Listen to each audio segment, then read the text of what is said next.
父。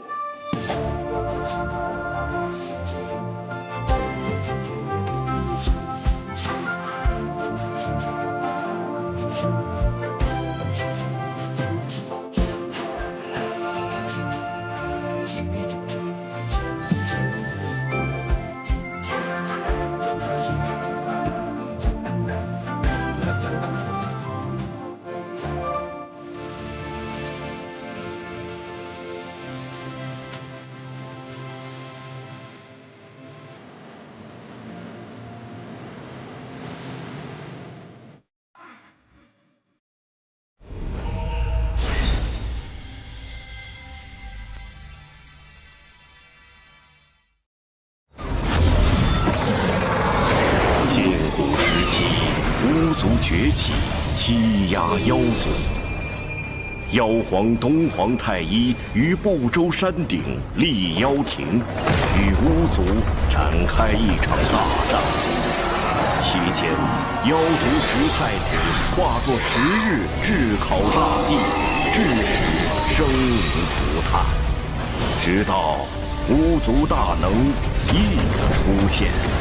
大羿连续射落了9名妖族太子，仅剩1名太子陆压侥幸逃脱。大战末期，巫妖2族损失惨重，人族趁机出手，大败巫族，又一举攻入妖庭，将妖族彻底打垮。此后，圣人老爷们联手，将破碎的妖庭改为天庭。妖族没落之后，陆压为报复天庭，四处为祸。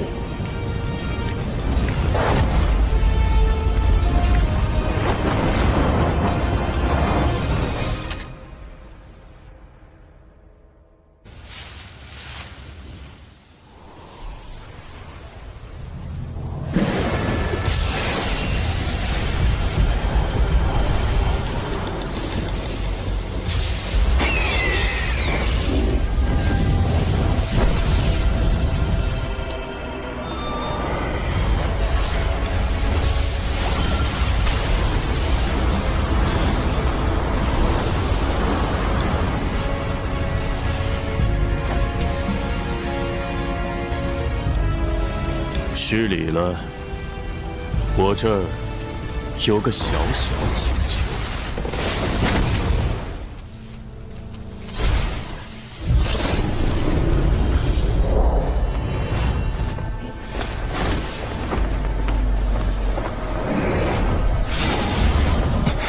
陆压意图复兴妖族，今日竟将目标盯上了。师父。还不够快，要再快点，再快，要快！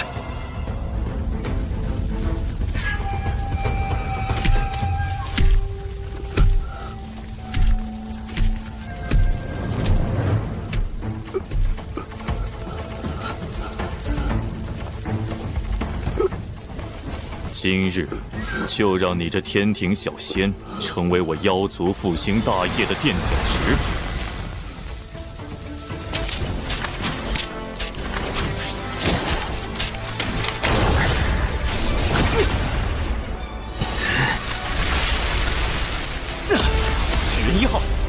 出击！没想到堂堂天庭水神，竟还有纸人化身在此处。陆压，妖族与天庭已停战数百年，莫要因一己之私挑起2族战火。哼，满嘴道德仁义，心里却全是算计。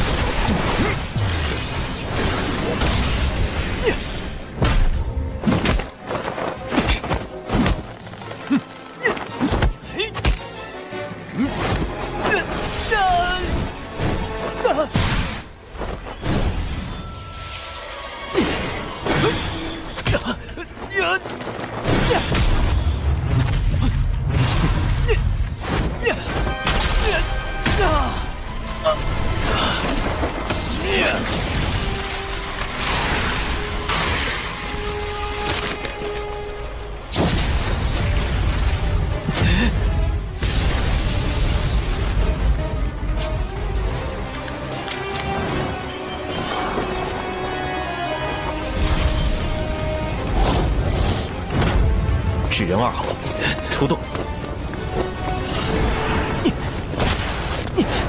好在提前安排了纸人化身保护师傅。我的目的当然不是跟陆压拼个你死我活。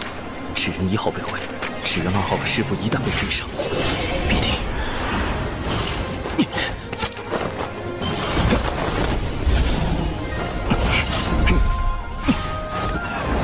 要再快点！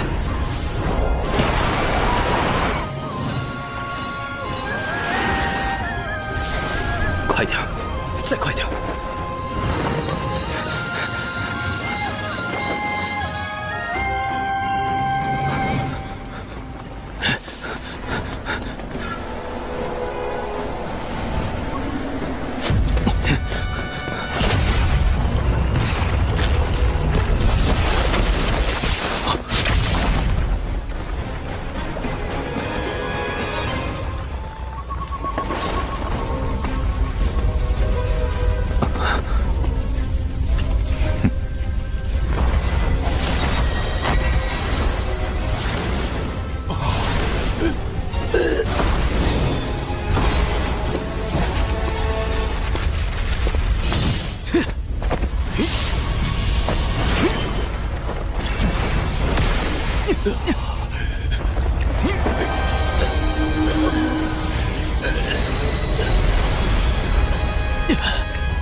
师父，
灵娥，你且记住，咱们道城名为渡仙门，开山祖师乃是当今赫赫有名的渡厄真人。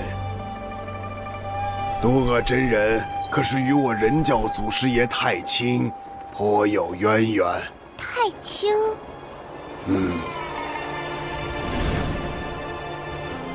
道门有3教，分别为人教、阐教、截教。太清圣人便是我们人教的祖师爷，与阐教的元始天尊、截教的通天教主并称道门三圣。三圣的老师名唤红军，被称为道祖。灵娥，今后你要好好修行，争取早日修炼有成，踏仙途求长生。师傅，您成仙了吗？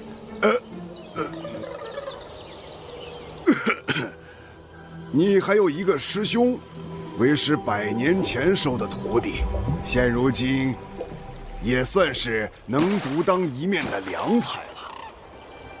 就是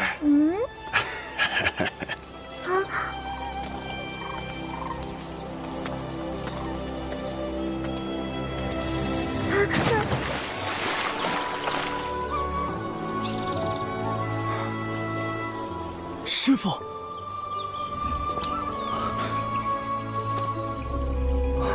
师什么父？你小子屁股又痒了是吧？正儿八经的术法不学，又在水里修炼遁术。刚才的都是梦吗？也不见你修为怎么还在长。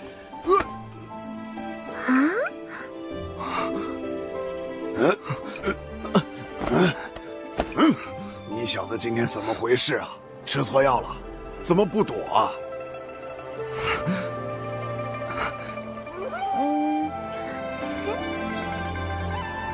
徒儿只是觉得能被师傅打，也是一件极为幸福的事。正所谓忠言逆耳，良药苦口。李长寿，你这是找打！你给我站住！今天好好教训你一顿！你别跑！你这臭小子！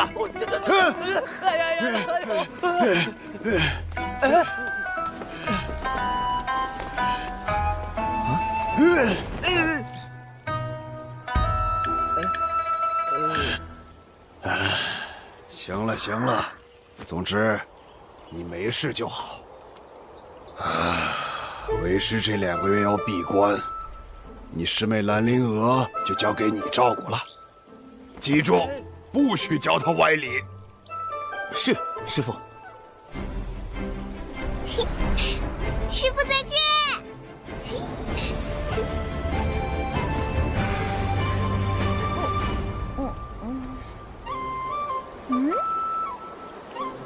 师妹，我是你的师兄李长寿。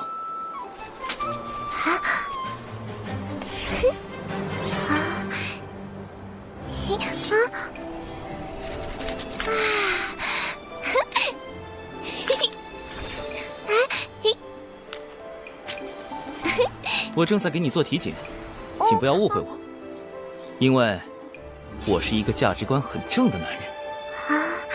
价值观，仙界的名词果然很高深。没被夺舍，没有魔宠，没有被下蛊、下咒。考核通过。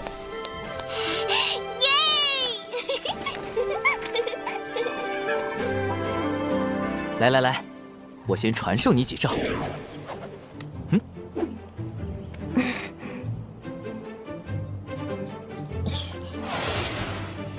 第一招，永远不要低估你的对手，在了解他的真实修为之前，不可贸然出手。冲上去弄死他！你就是正义的化身。种种无事发生，先跑再说。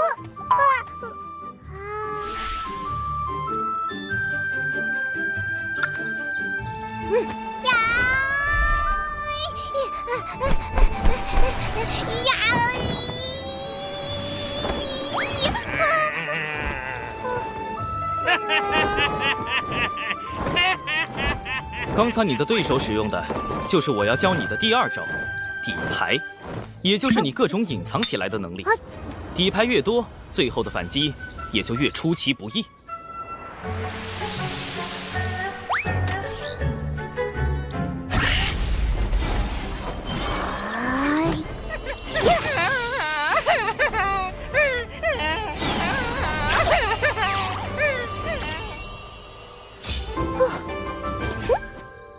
第3招，打不过就跑。如果你预估下来，觉得自己打不过对手，不如先行撤退，另找高手相救。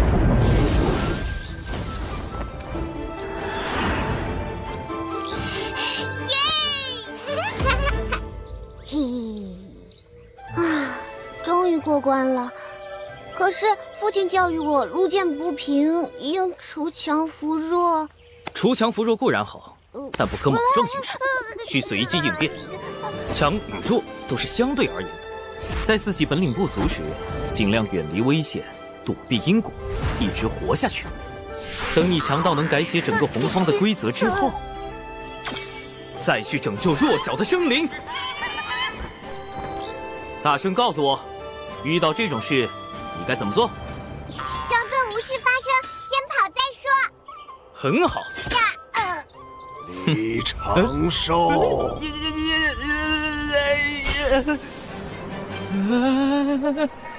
师傅，有话好好说啊，师傅。哎，你套拂尘做什么？没有啊，有话好说哎，没打着。饶命啊，饶命！师傅，哎，哎呦，师傅，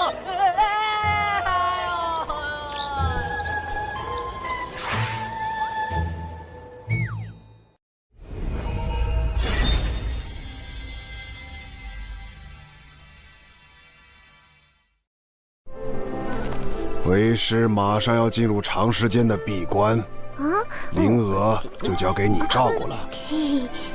您不怕我教坏师妹了？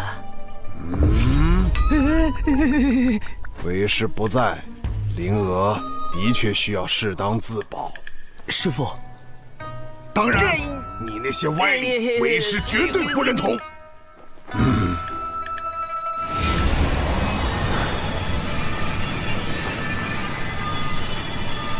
师妹，今天是你入门的第1天，距离渡仙门历练大会还有10年，也就是3650天。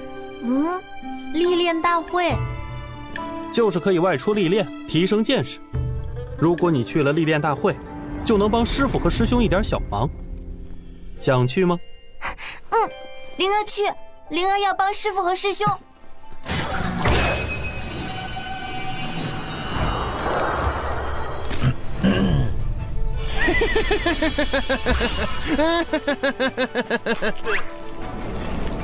要参加历练大会，首先你需要在10年内达到炼气境。所谓炼气，是修仙的第1重境界，距离成仙还有3重境界。炼气、化神、反虚、归道之间隔了9个台阶。炼气境可隔空控物，化神境可御空飞行，反虚境可修5行仙法，归道能被雷劈。归道9阶将会面临恐怖的成仙雷劫。若暴击稳固，成功度过雷劫，从此便正式成仙，向长生不老迈进。若没能度过雷劫，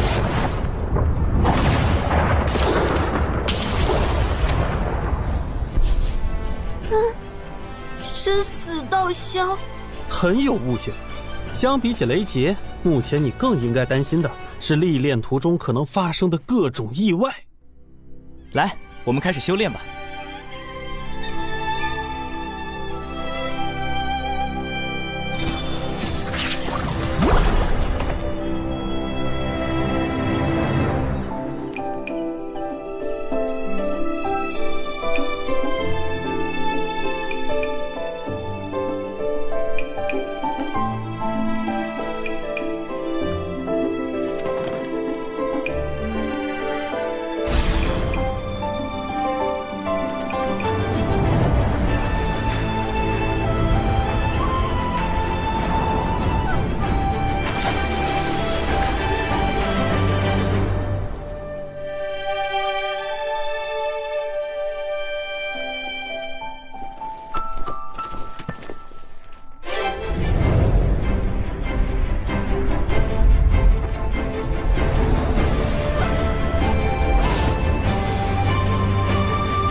参加历练大会的弟子来百凡殿集合。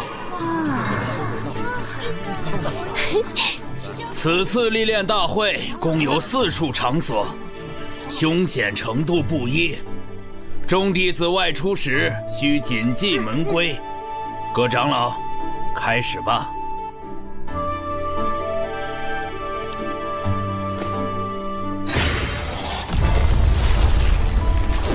阴阳为爻，八卦形生，坎水、离火、震雷、地坤，起！为方便遴选弟子，门内在坎、离、震、坤4个方位设置了关卡，分别对应东海之滨、中神州、南赡部洲、北距泸州4处历练，难度依次增加，众弟子需酌情选师姐，择。我们真的要去北周吗？北周虽然危险，但奖励也很丰厚。放心吧，师姐会保护你的。果然有北周。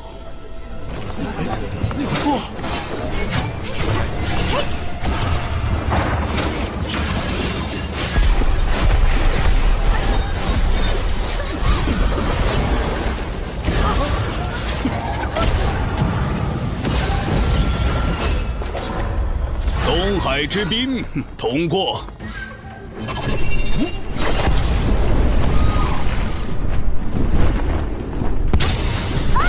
中神州失败。南赡部洲通过。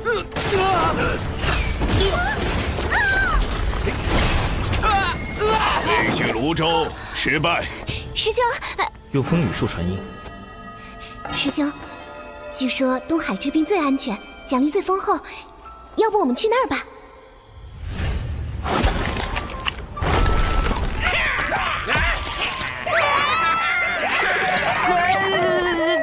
师兄，我怕。别怕，有我在。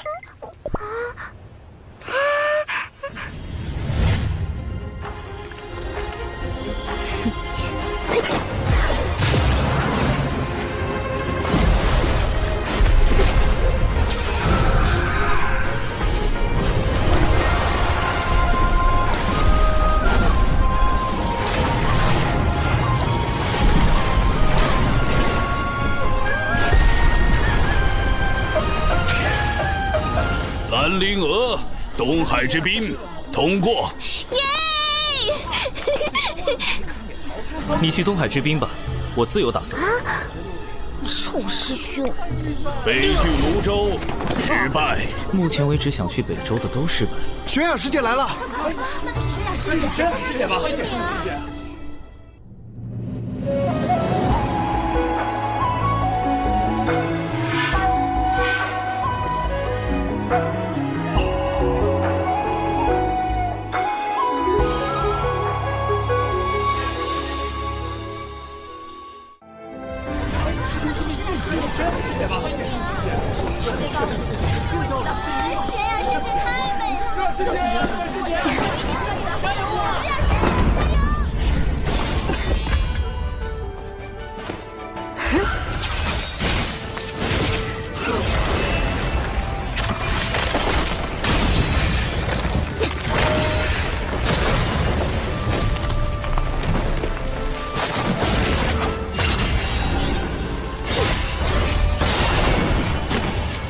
友情玄雅，北距泸州通过。太厉害了，强哥吗？第一个通过北周考核，真不愧是玄雅师姐。既然玄雅师姐去北周，那元清师兄也一定是去北周了。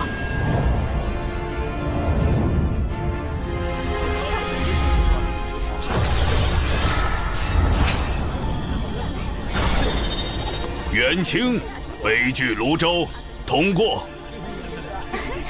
快看，玄雅师姐，元清师兄，是呢，玄雅师姐，看呢。刘燕儿、王姬，北距泸州通过。好机会，趁所有人的注意力在友情玄雅这个吸睛器身上。北俱泸州，我来了！嘿嘿，小球风李长胜，你给我停下！你一个化神9阶还敢去北周？我看不用到北周，你直接在弟子关就挂了。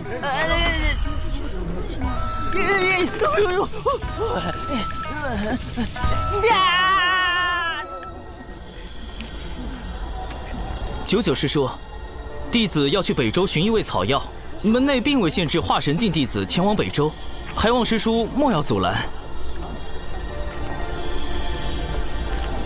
你师傅呢，让我盯着你别乱跑。但如果你真的那么想去，那这测试就得改一改。在我手上坚持1炷香，我就放你去。当然，我不会用我的本命法宝，你也不会有性命之忧。如何？弟子愿意一试。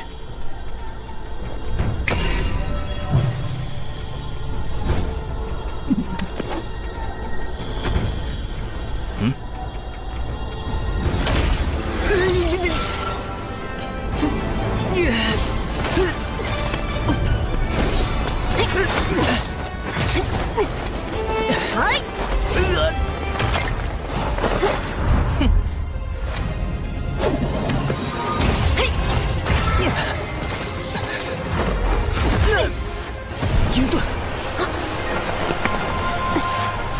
木盾，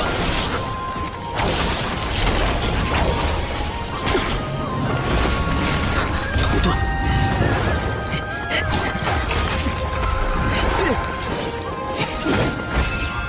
金盾，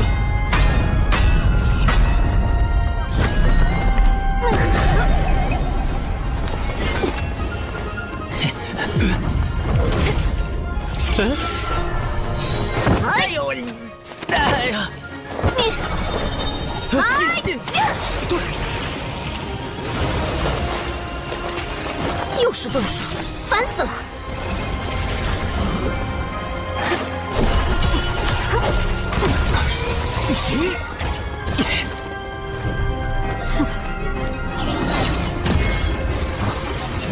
破天风单人剑阵，星罗密布，被这一招击中，几个月都别想下地。九九师叔出手也太狠了！游龙探云步，赢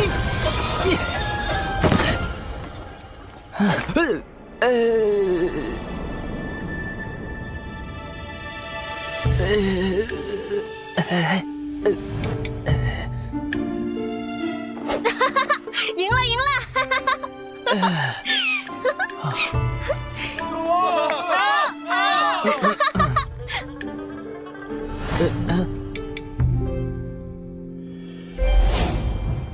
什么？你小子鬼花招可真多！我告诉你，北周可不是什么善地。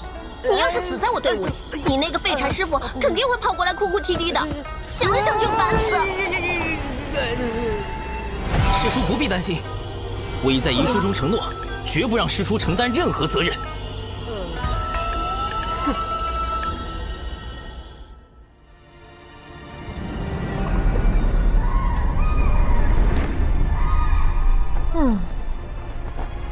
最终他还是跟来了北周，真是个麻烦虫。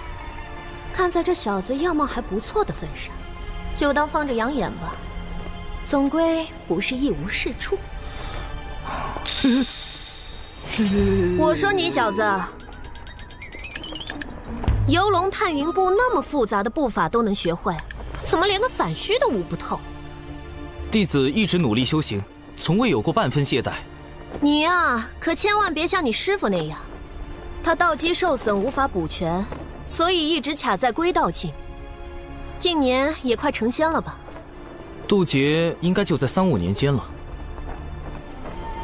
啊，真是一笔糊涂账。手拿过来，本师叔看看资质。九九是真仙境的高手，被他碰到脉搏，我用法诀掩藏的真实修为就暴露了。师叔，男女授受不亲。我辈练气是追求无拘无束，管那些俗世礼法干啥？师妹，这一次我一定会助你寻到焰火明心草。这是我自身修行之事，元清师兄不必为我费心。师叔，弟子前几年突然有了被女子碰就会浑身抽搐的病症。真的吗？我不信。那是几年前的一场意外。还有这种怪病？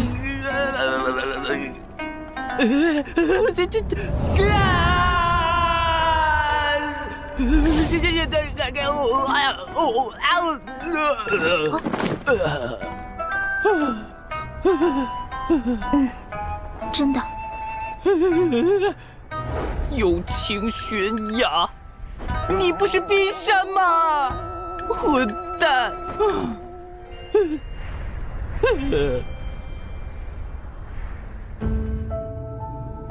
蛊虫已经找到，就等此次六公主北拒泸州之行。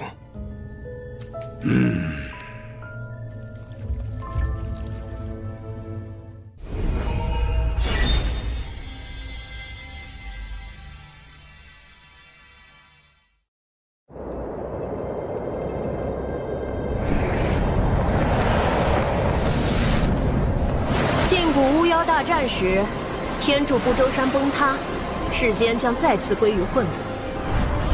人族圣母女娲联合道门三教的祖师爷太清圣人、元始天尊、通天教主，剁下一先天玄龟的四角做成天柱，护住了人间。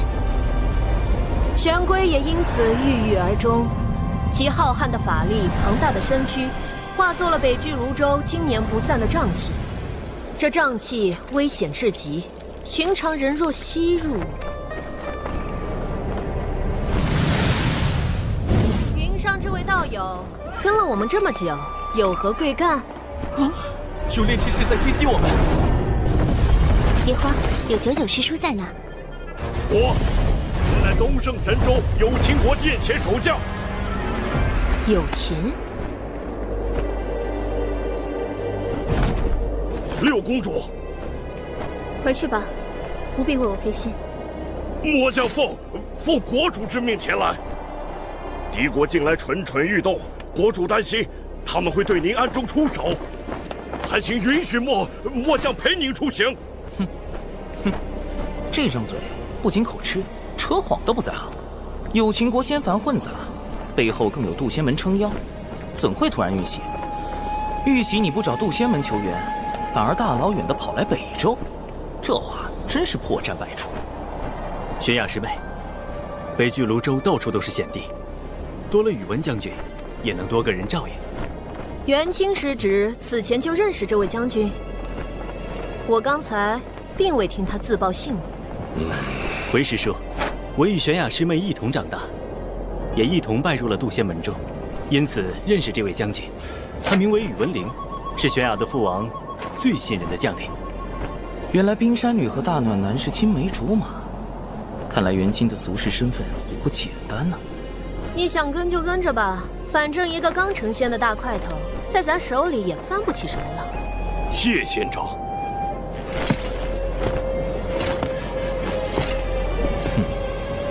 男女姻缘，加上权谋国难，唯。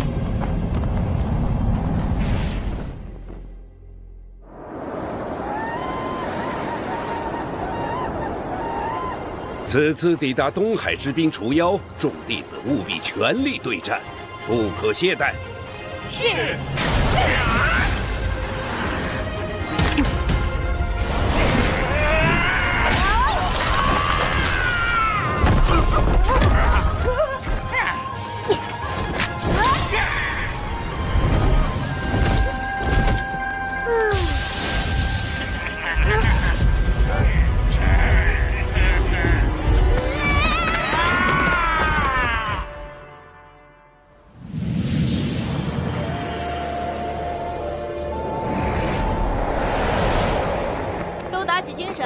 马上就要抵达北距泸州的边界了。我先带你们去北州东南处的入口，那里离乱帐宝林比较近。师叔，北州不是五大部洲之一吗？为什么会有入口这一说？问得好。巫妖大战后，大量巫族、妖族逃往此地，久而久之，北周变成了他们的栖息之地。咱们人族高手屡次与他们交战，才强行开辟了几个出入口。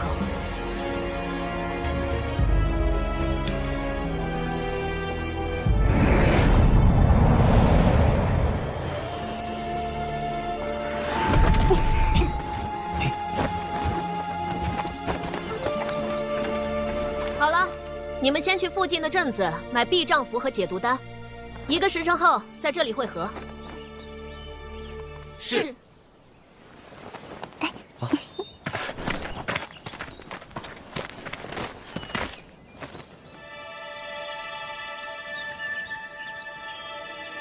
这家伙怎么不动？难道……算日子，师妹他们应该已经到东海之滨了。如果估计的不错，应该会给我惹些不小的麻烦，那就妙了。就知道你师父没太多东西给你，也搞不懂他非要守着那个小风头干嘛。快去买丹药吧，别磨磨唧唧。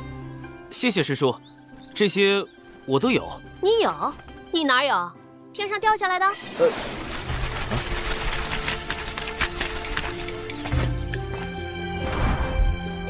算是给师兄的赔礼。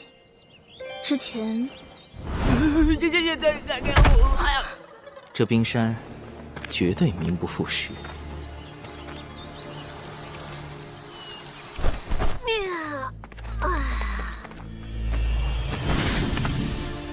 这是传信玉，若遇到危险就直接捏碎，我会前来救援。此次历练共20日，若在20日前动用传信玉或自行退出，便算历练失败。我建议你们不要单独行动，更不要拼了命的找药草。珍贵的药草旁往往有凶兽附体，你们就是他们最好的补品。尤其是你这种细皮嫩肉的极品。哦，师叔还请自重。好滑啊！真羡慕你这种天生丽质。哎呀，本师叔就不行了，皮肤干巴巴的，也没个人在后面天天跟着喊“九九师妹，九九师妹”。好了，你们进去吧。末将奉命前来护卫六公主殿下，还请仙长准许。宇文将军还请在外等候，一切需遵从九师叔安排。宇文将军不必担心，我便是拼上性命，也会护好玄雅师妹。这俩人，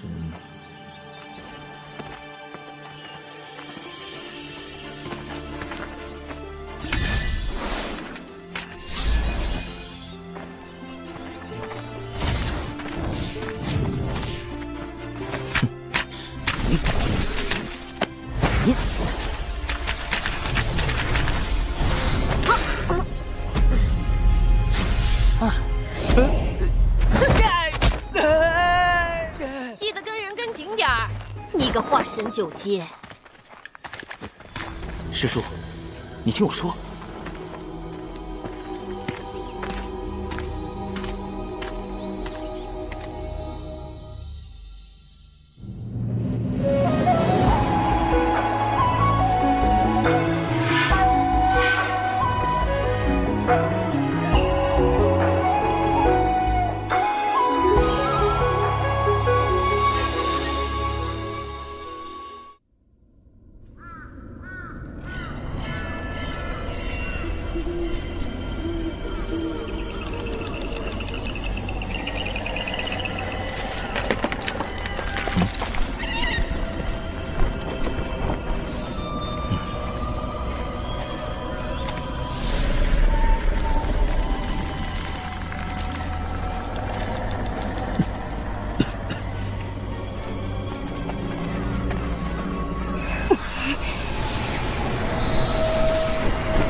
小心，有东西在靠近。叫我来。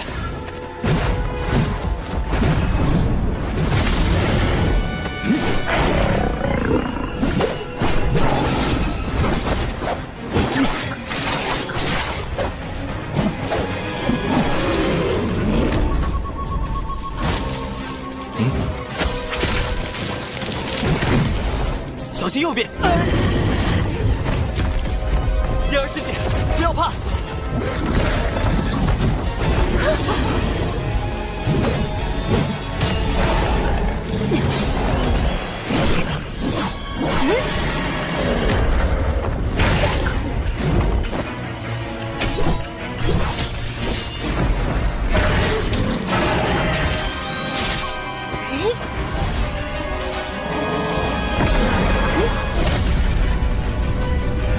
九连离火镜，这个有情玄雅竟然修成了。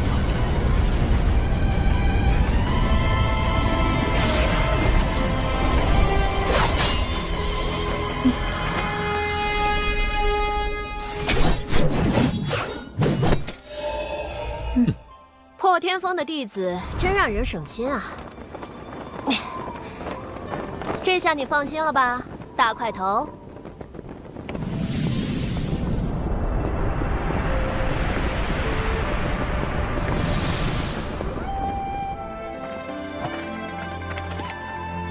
此地乃乱帐宝林的外围边界，凭这几个人反虚境的修为便可应对，而我则要穿过乱帐宝林。先找机会脱队，再设法摆脱跟在空中的尸树。怎么突然停下来了？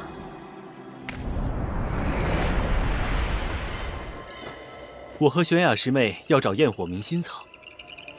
王姬师兄陪亚儿师姐走另一条路。长寿师兄，你呢？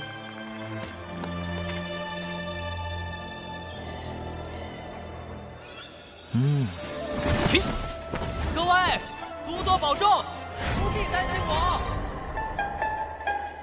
这个李长寿随便跟一队不就行了？怎么还分成了3路？仙长若感到为难，不如让末将去保护六公主一行。算了，3组先轮流尾随吧，让我先看看这群小家伙现在怎么样了。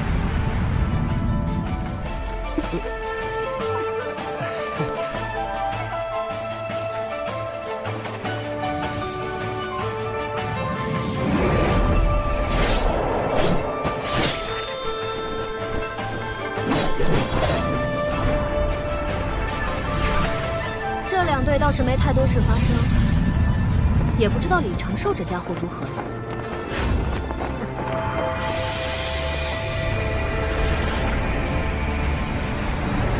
啊！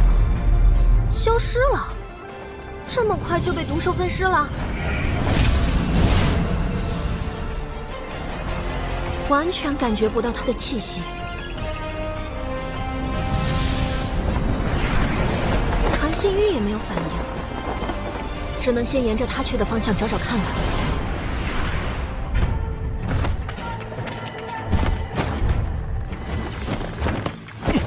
终于找到这小子了，居然已经跑出这么远，一个化神9阶的还敢往里横冲直撞，赶着去找死啊！远处的凶兽竟然没发现这家伙。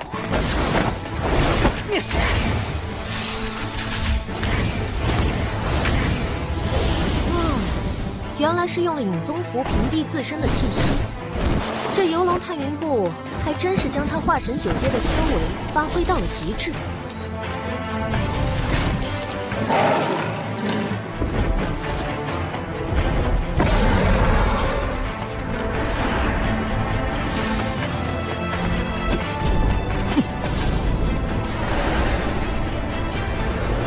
赤阳毒龙邪，怪不得毒物不敢靠近。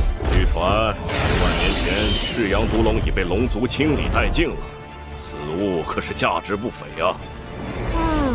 这家伙做了许多准备嘛，看来确实有迫切想找的药草。他想找什么？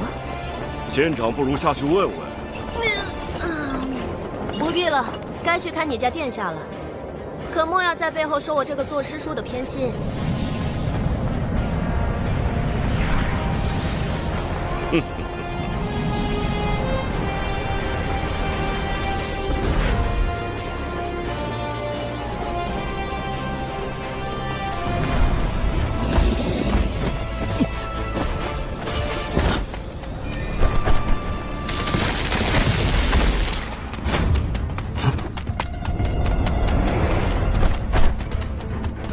再往里走会更加凶险。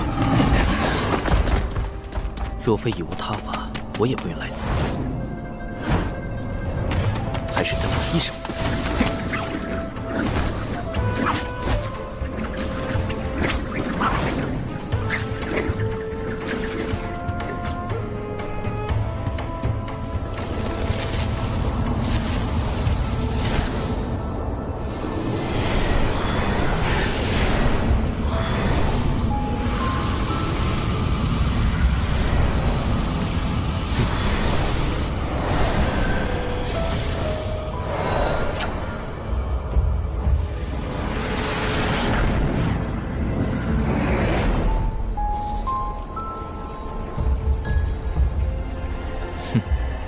这就是蛛丝捕捉的杀意来源。此情果然被卷入了奇奇怪怪的事中了。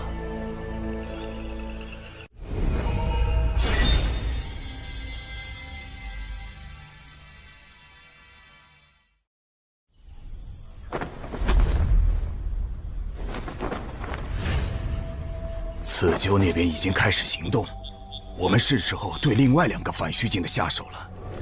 昆龙阵准备的怎么样？布置完毕，绝对不会被渡仙门的人察觉。很好，此事关系到复国大业，必须让公子得偿所愿。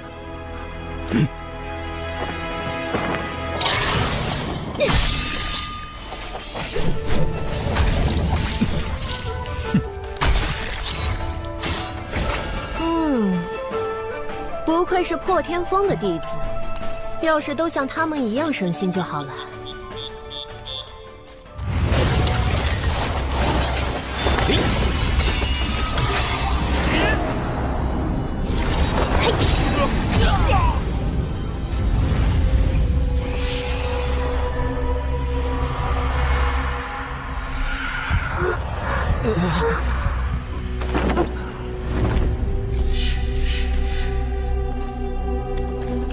把他们带去昆龙阵。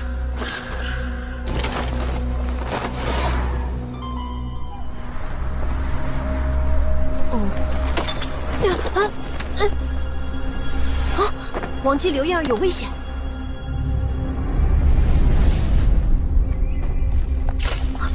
怎么元清那边也出事了？仙长，末将回去看看。好，分头行动。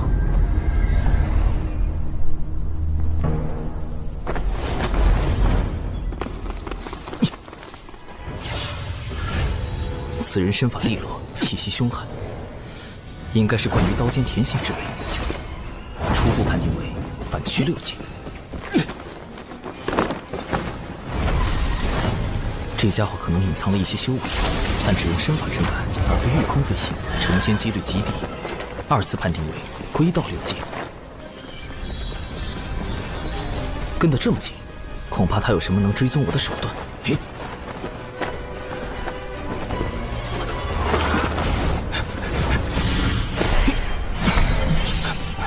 五行轮转，厚德化身，重着无阻，屠者在中。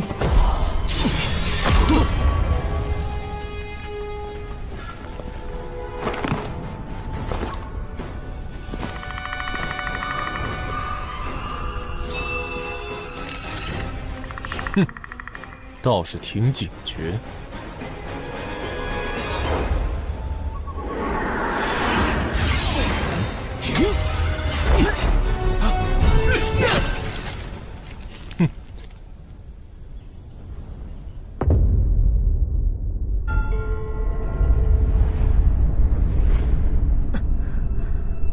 刘燕儿，王姬，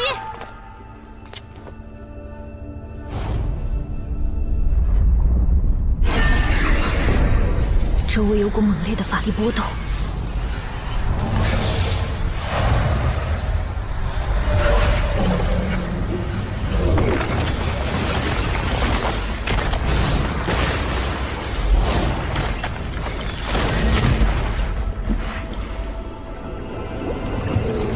坎水为营，清浪滔天。破！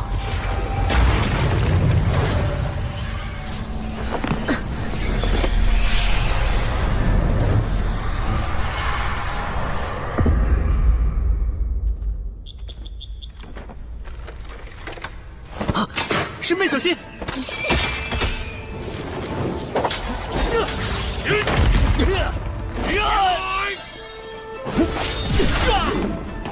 师妹，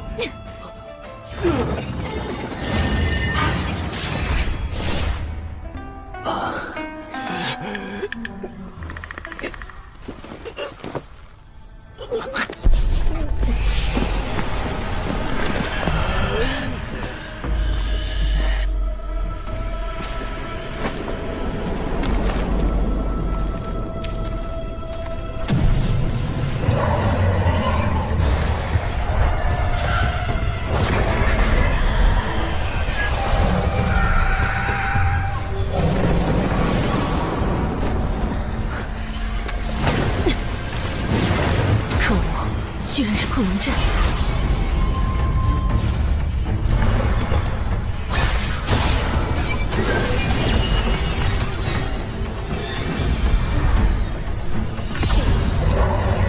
强行突破只会在迷阵里越陷越深，要出去，必须找到阵法的生门。修、生、上、渡、静、死、静。生门应该在这儿，不对，或许是这儿，不，那里也有可能。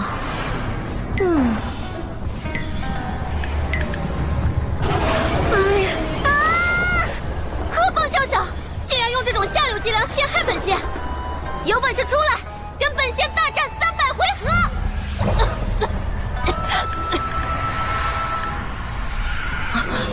怎么回事？长寿和玄雅都遇险了吗？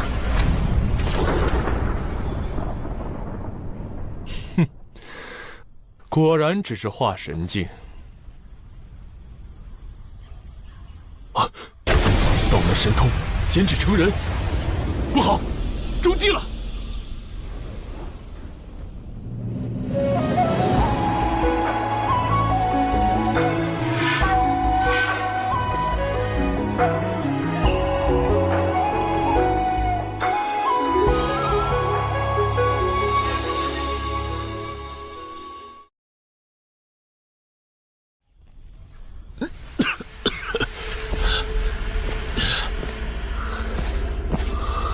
好强的迷药！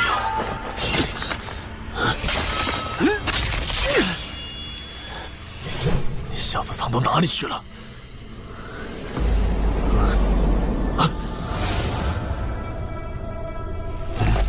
找到了！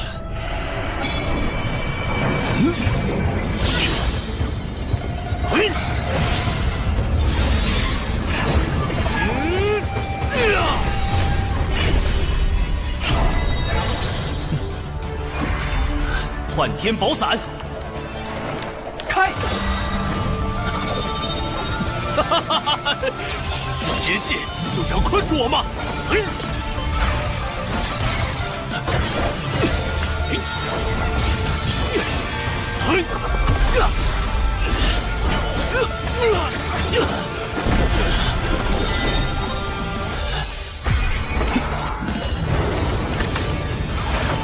第一步，封锁空间，以图制敌。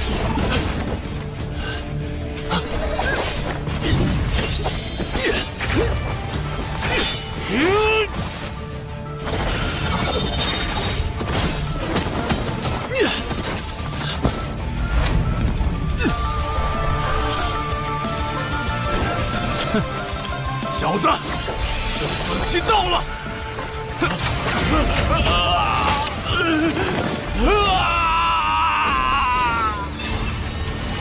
第二步，摄心夺神，身有道消。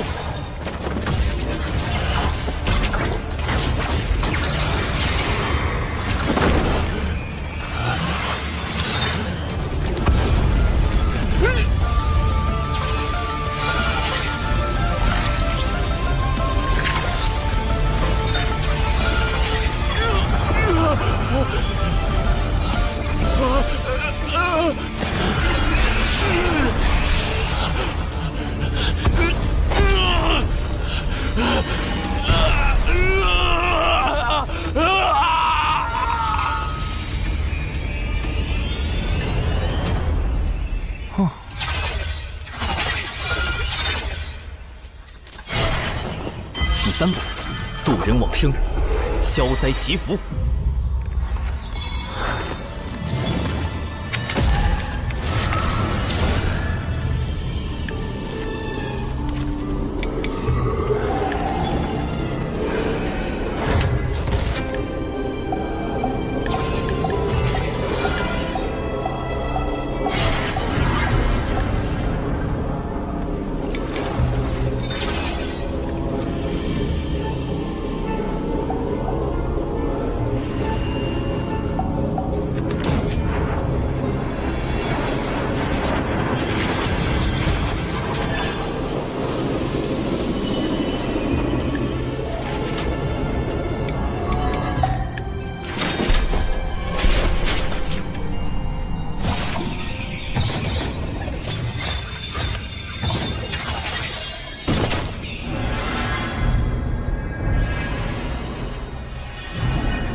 尘归尘，土归土，修行本是掠天地之灵气，如今也算归于自然了。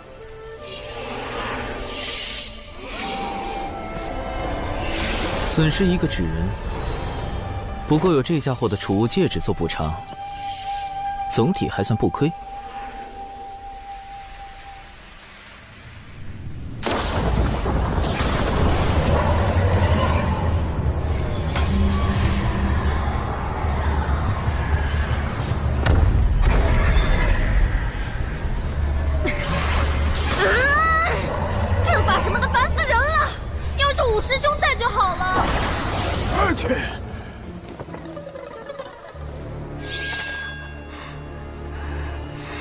你们究竟是何目的？要怪，就怪你姓有情。竟然是你，宇文将军！哼，六公主大概忘了，100年前有情国灭掉了南赡部洲的数个小国，也灭掉了我的故国。我假意归顺，为的就是光复故国。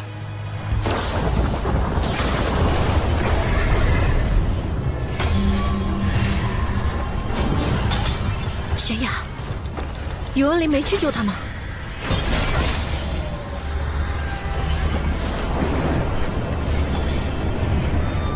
等等，我和那个大块头一分散，这个阵法就出现了。这么巧！师叔，你听我说，来路不明者始终有些可疑，不可轻信之。难道都是宇文林干的？我从一开始就上当了。哼，让我看看你元神里的记忆。公子，届时便由他们袭击其余弟子，用渡仙门的传信玉符调虎离山，将那真仙引入困龙阵。至于六公主，玄雅之事，我自会处理。如此，便辛苦诸位了。待我光宗复国，尔等都是开国功臣。属下誓死追随公子。还真是那个元清在搞鬼，想引开99师叔之后，对有情玄雅下手吗？果然看人不能只看脸。暖男大半都是假象。不过，跟我无关就是了。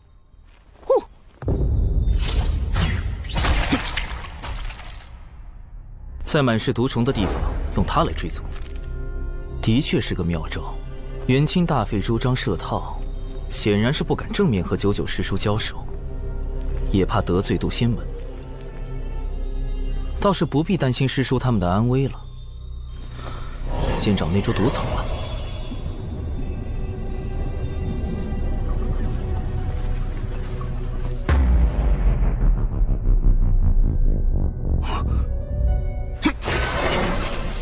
毒雨要来了，得抓紧时间搜查才行。不好，乾坤有变。道祖在上，保佑弟子百因过战，诸邪必异。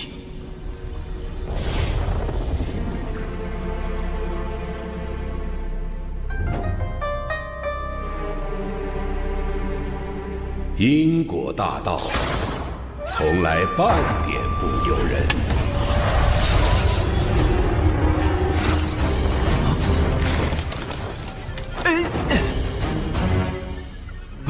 友情悬崖。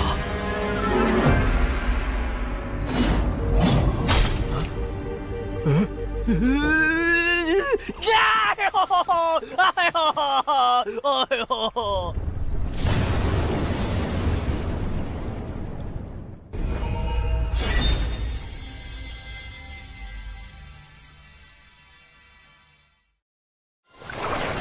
此次抵达东海之滨除妖，众弟子务必全力对战，不可懈怠。是。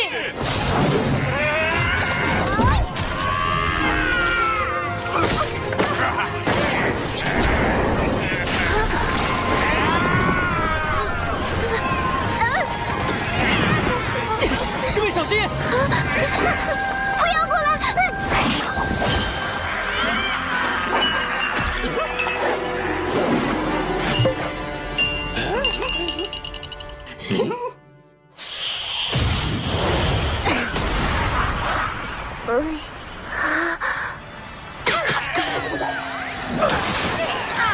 糟糕，洒多了。啊！灵娥师侄，你这毒丹哪来的？连我们专职炼丹的丹顶峰也未有记录。都是我师兄炼制的。完了，师兄炼毒水平高这件事也被我不小心暴露了。我们峰中的炼毒大家万凌云长老对各类制毒手法很感兴趣，不知能否赠予一瓶？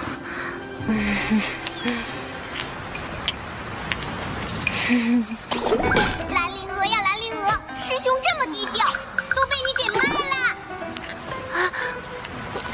师兄，灵娥知错了。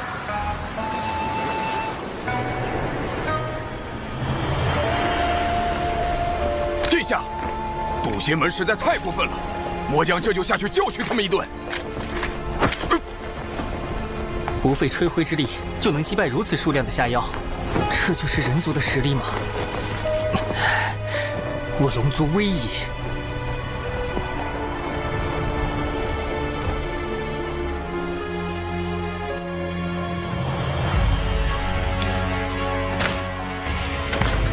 竟然是你，宇文将军！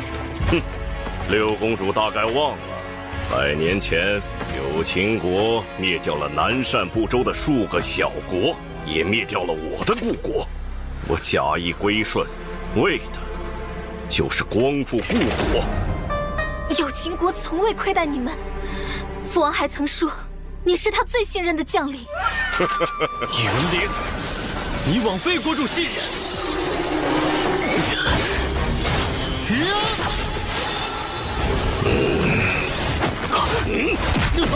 师兄，师兄！元清公子倒是对六公主情深意重，如此绝境，竟仍不离不弃。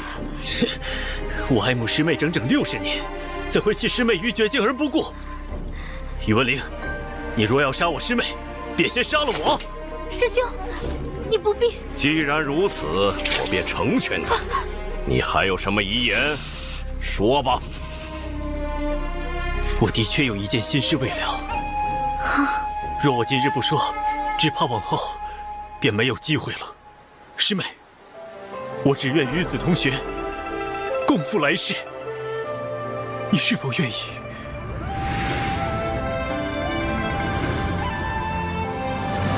师兄，师妹。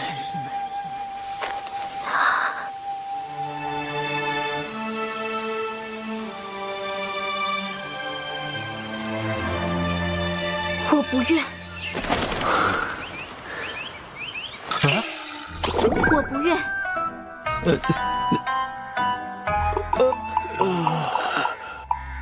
你不愿？师兄，你我皆是修道之人，怎可囿于情爱？我有情悬崖，早已斩断情丝，一心求道。今日若死，则是天命所然。若你我侥幸活命，往后更应专心求道才是。看来我是无法打动你了。元清，难道你才是背后主使？告诉你又何妨？我刻意接近你，就是为了成为驸马，争夺有情国主之位。届时，袁家便能以另一种形式复国。我兄弟姐妹众多，就算你成为了驸马，又怎可能有机会争夺国主之位？你的计划实在可笑。待我为你种下情蛊，你自会听命于我。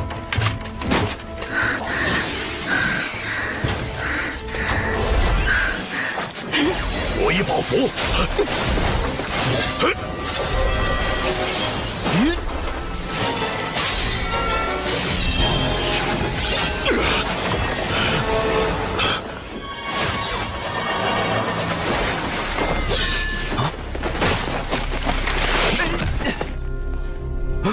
有情悬崖，创伤都避开了要害，暂无性命之忧。他应该是动用了什么逃命宝物挪移了过来。毒雨要来了，如果救他会耽误找毒草。师兄，快走！唉，相比起自家不省心的师妹，果然还是有情师妹靠谱得多。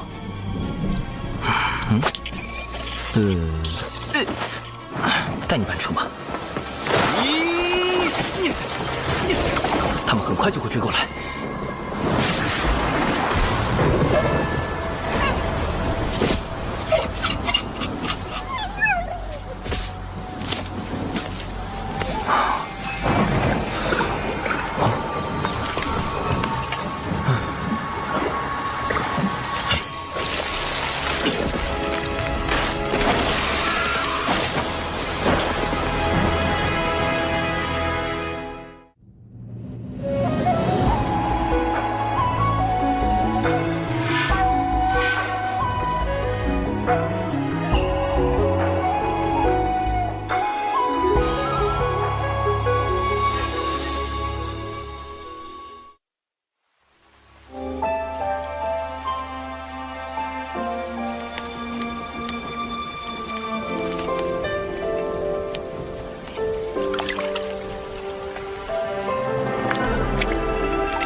这里是……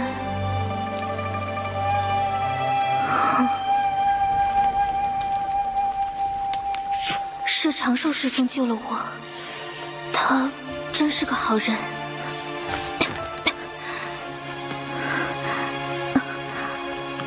这些伤口都是……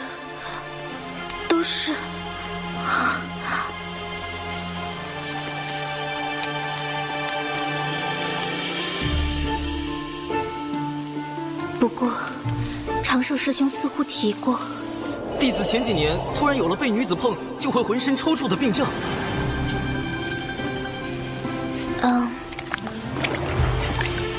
师兄。你的病好了吗？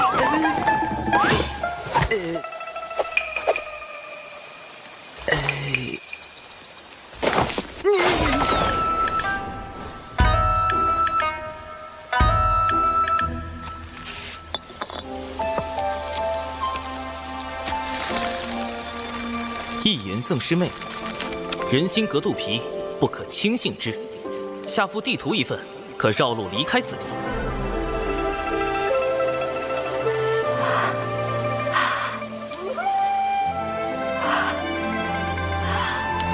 原来如此，长寿师兄应该是觉得我误解了他的好意，才倍感痛心。长寿师兄如此仁善，有情悬崖，你怎可疑他？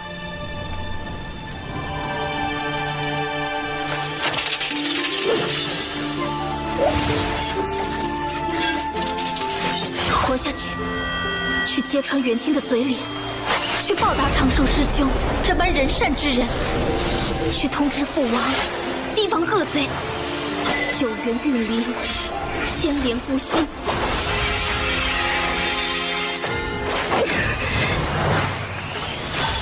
铸剑！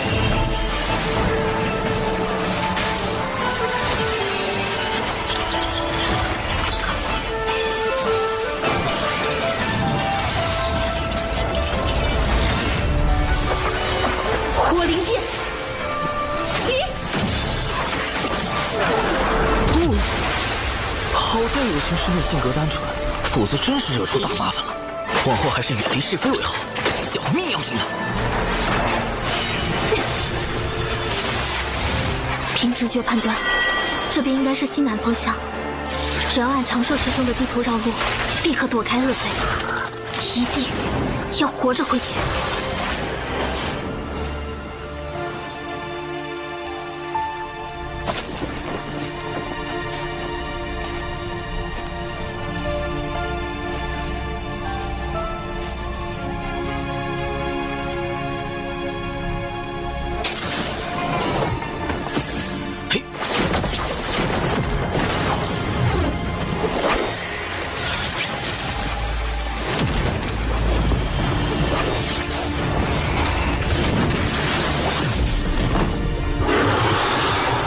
进北州找仙节草已经10来天了，一点踪影都没有。奇怪，古籍上说能毒死元仙的仙节草就在这附近了。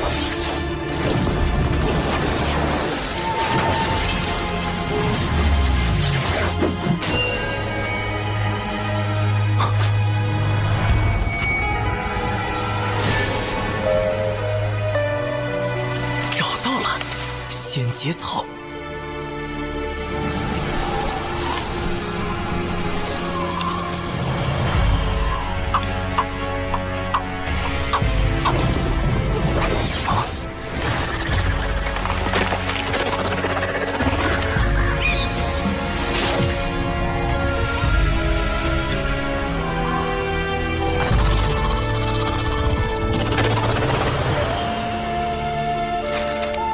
按照绘制地图，有情师妹此刻应该已经走远，相隔千里，我可以静心完成目标。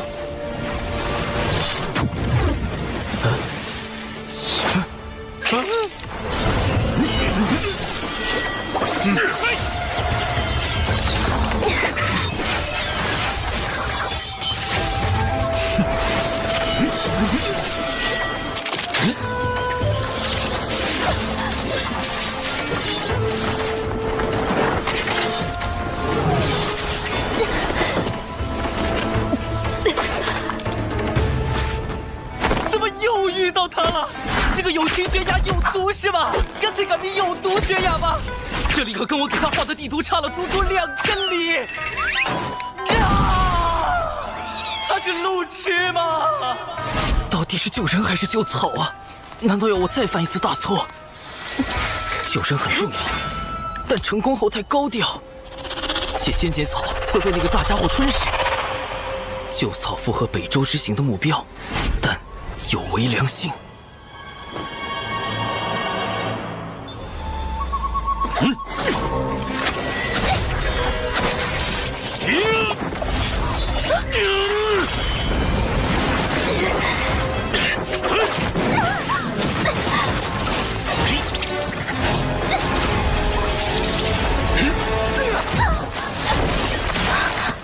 以你此时面朝为前卫，师兄，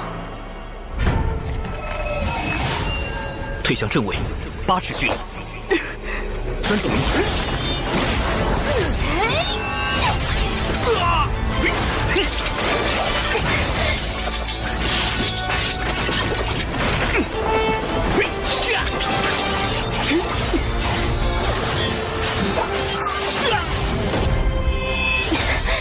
好在有长寿师兄指点。仙节草有剧毒，我还是再吃一颗解毒丹吧。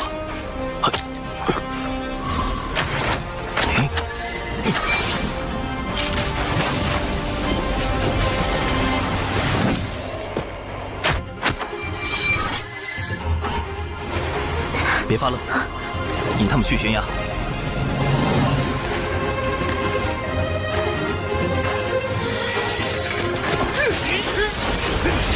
六公主已按计划被追至悬崖边，虽有临阵突破之计，但法力已不动。末将这就去擒住六公主。将军费心了。末将也很疑惑，您是如何做到60年都未能打动六公主芳心的？今日之事多有坎坷，还请您做好杀死六公主的准备。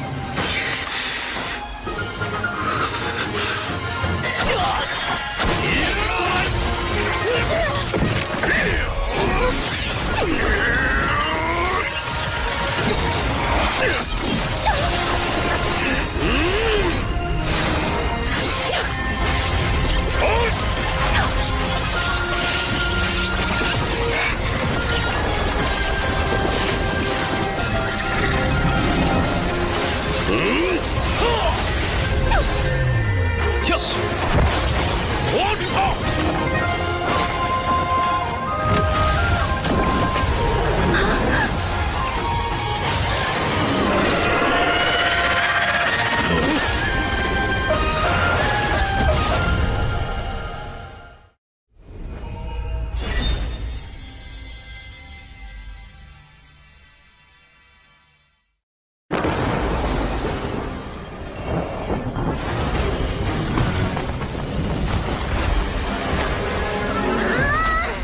阵法什么的烦死人了！要是武师兄在就好了。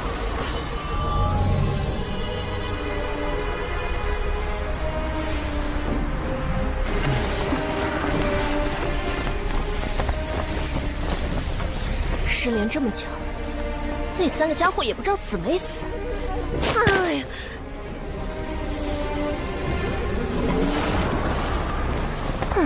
小九，亦可知罪。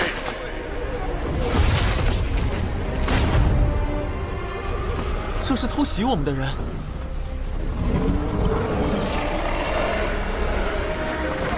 破了困龙阵，一掌震碎了2个原仙的元神。这修为，难道是师父忘情上人来了？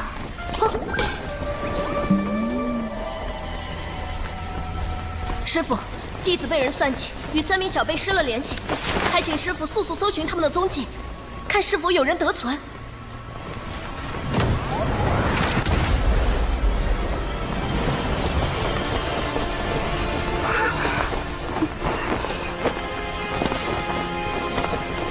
袁师傅没来，是我，你足智多谋又英俊潇洒的五师兄铁狐啊！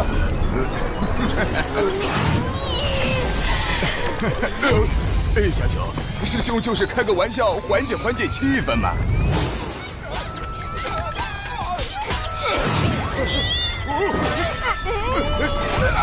我尚未成仙，在北周难有施展，还请助我寻找徒儿长寿的下落。萧清风一脉，不胜感激。启元师弟放心，我来时见着2名元仙不断修补阵法，应是算计小九他们的元凶之一。待我查看下他们的元神记忆，定能找到些线索。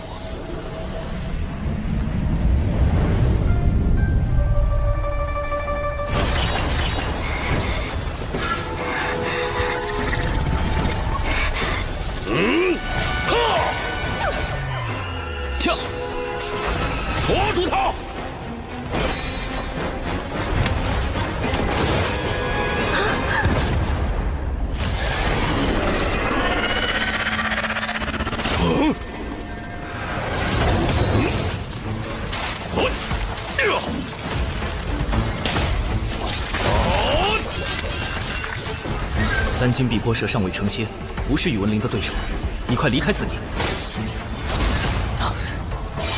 元清的修为虽比有毒高出一小阶，但却不如有毒稳定，短时间内两人难分伯仲。眼下得解决3金碧波蛇和宇文灵等人，拿到新阶草。继续速战速决，灭诸少子！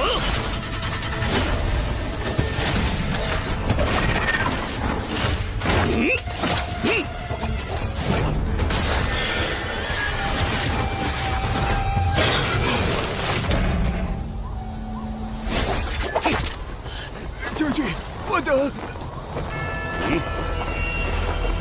待我助公子抓到六公主再来救。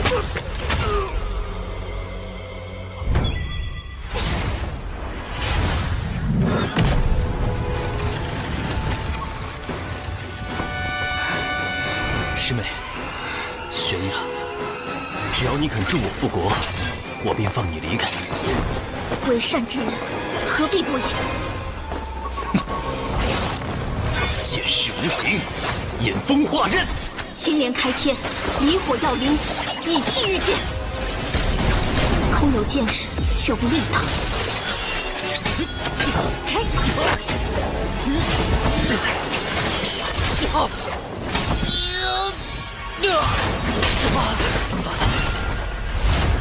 若非为了能跟上你，我又怎会靠丹药来提升修为？你急于求成，引入邪路，此后难登仙道。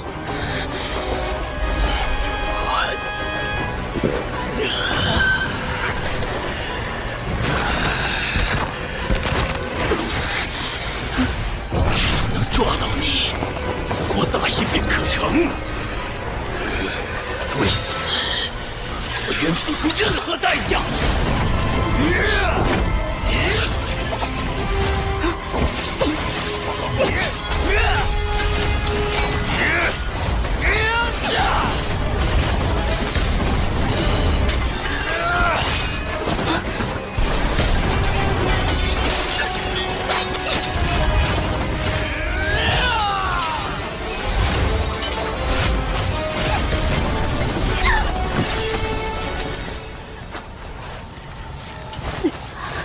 若你早就倾心于我，一切何至于此？元清竟与宇文灵是同谋。按照他们的计划，还有2拨人分别去袭击了玄雅师侄和长寿师侄。长寿只有化神境，如何会是这群人的对手啊？师弟莫急，咱们先根据这2人记忆找到宇文灵，才能确定小辈们的安危。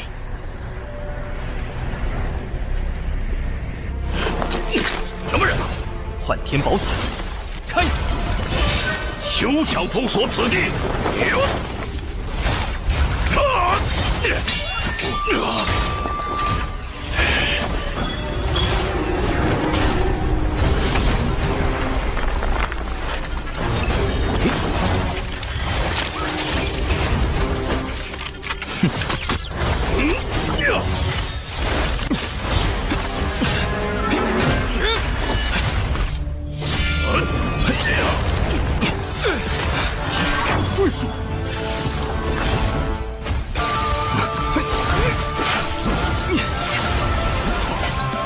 攻敌不备，无穿佛骨。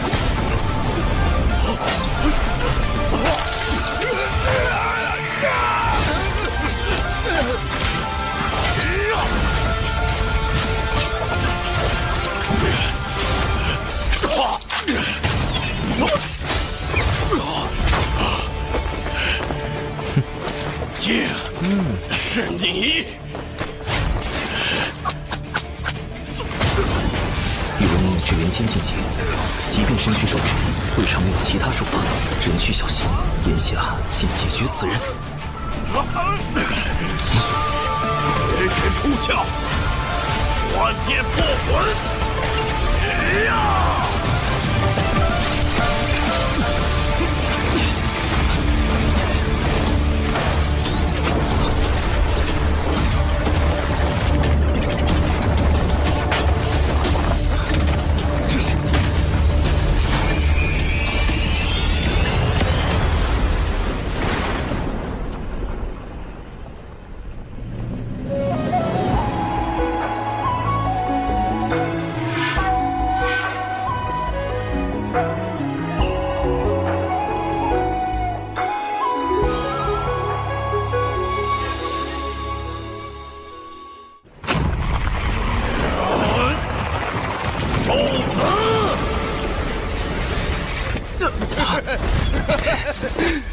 真尽三魂七魄，我也要拉你陪葬。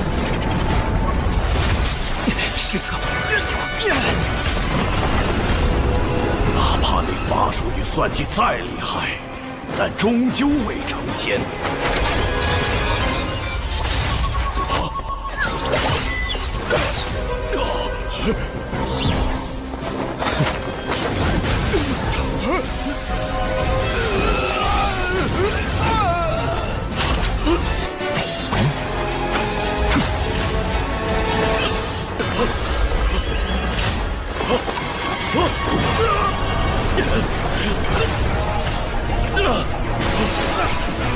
只要元神回到身躯，就能转生。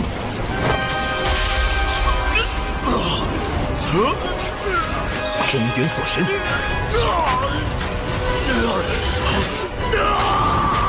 仙桃绝灭。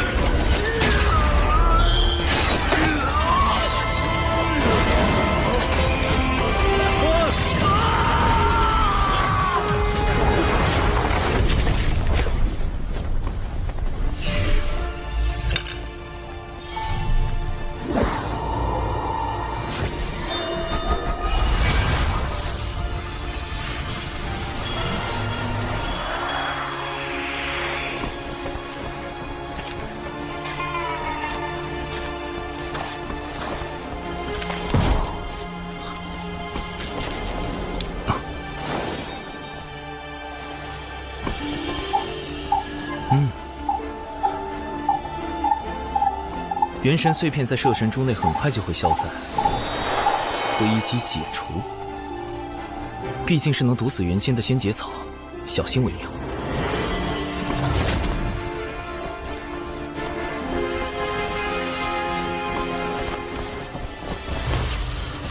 采药不绝种，福元免损折。总算到手了，还剩最后一步。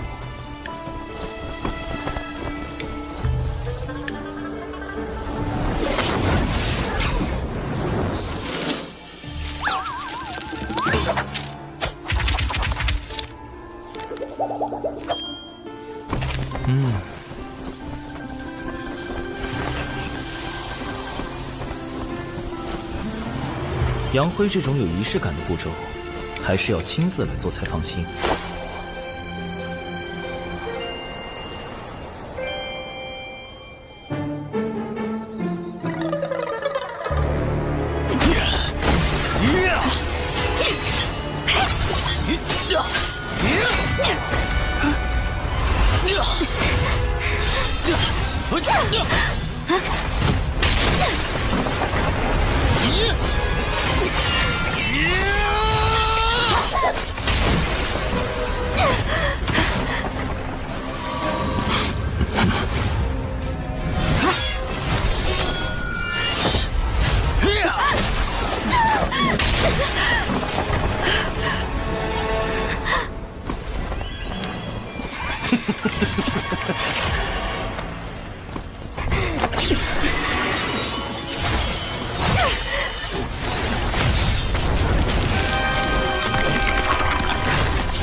下手之精准，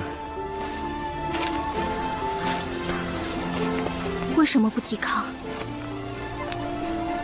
哪怕心恶如你，也会有一丝忏悔吗？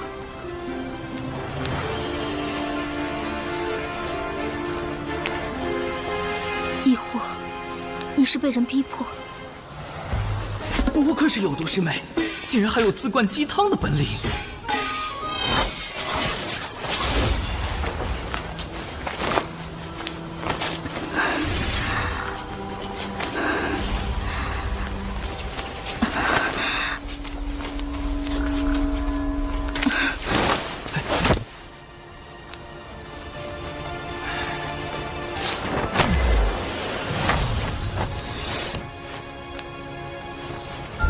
灰就不养了，否则反倒不好向门内解释。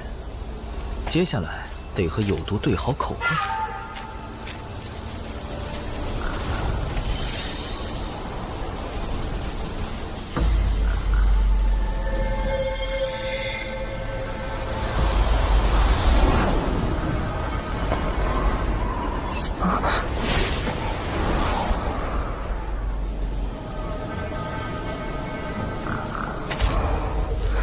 宇文灵的本命法宝碎了，这么说他已经死了。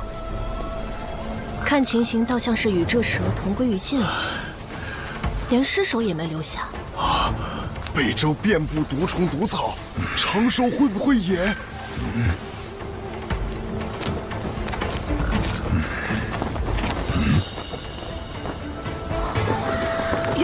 元清也死了。致命伤是破天风秘法九连离火镜造成，是玄雅下的手，此地也只有他们两人打斗的痕迹。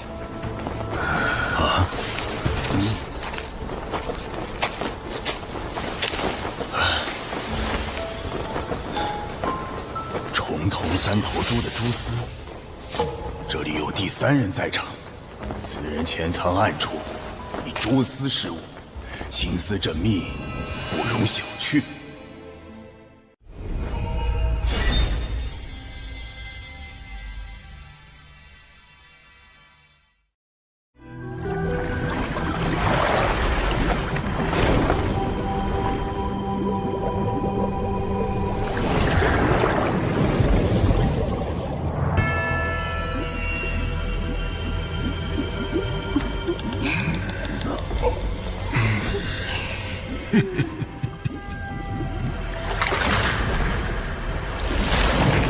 龙王陛下，古星门弟子欺人太甚，擅闯东海之滨，还损伤我军大半下药，请陛下为我等讨回公道。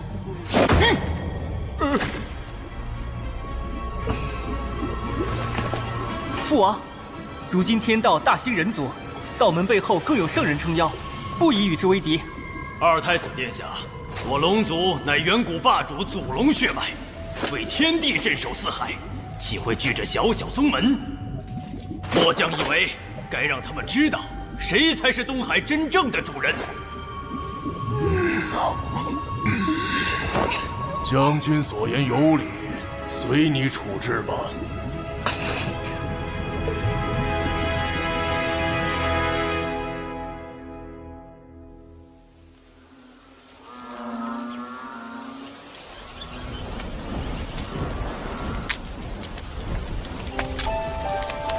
此次幸得师兄相救，我才能躲过元清与宇文灵的围杀，留得性命。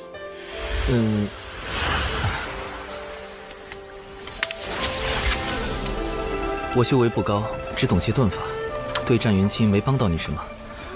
宇文灵那家伙也是与三金碧波蛇同归于尽的，实在不必言谢。那个，有件事我想拜托有情师妹。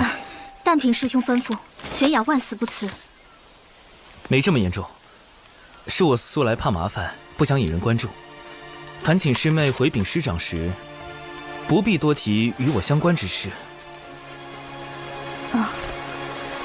绝对不要把我扯进风波里，低调才能躲避因果。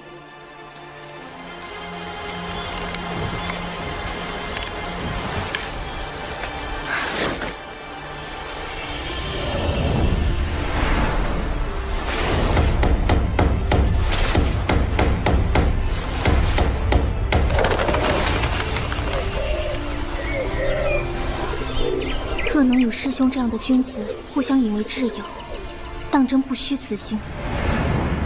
师兄放心，玄雅明白。真明白了？实在是摸不准有毒的路子。外面有动静，是门中派来救援的新人到了吗？哎，找到了，玄雅在那儿和长寿在一起。一直不见踪影的李长寿，正好出现在有情玄雅身边，会是巧合吗？长寿，长寿啊！你可是小秋风的独苗啊！如果有个三长两短，不是还有师妹吗？小秋风就你们2个独苗了。师傅，你的身体？不打紧。闭关重击成仙，天劫师出了些岔子。师傅的道基损伤太重，保住性命已是惋惜，如何能抗过天劫？师叔师伯，弟子失手杀了元清，愿领门内一切责罚。师傅宽厚仁爱，久久师叔也一向不拘小节，定会谅解有毒的防卫过当。不过，那位就不好说了。你一个人杀了元清，宇文灵呢？他的死可与你有关？九巫，九九师叔的五师兄是本门素有名望的执使，如今修为已在真心境巅峰，此人颇有城府，得万分小心。宇文灵在偷袭时惊动了3金碧波蛇，双方同归于尽。很好，就这样，别扯上我。没有人暗中助你。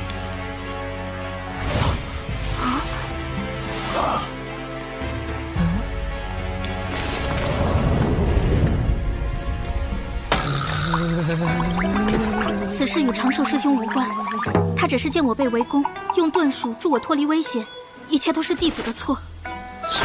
有毒，快住嘴！越描越黑了喂！长寿师侄不为他辩解吗？弟子不知道具体经过，不敢多言。你倒是稳重，玄雅师侄弑杀同门乃是大罪，回山后副掌门自会公正裁决。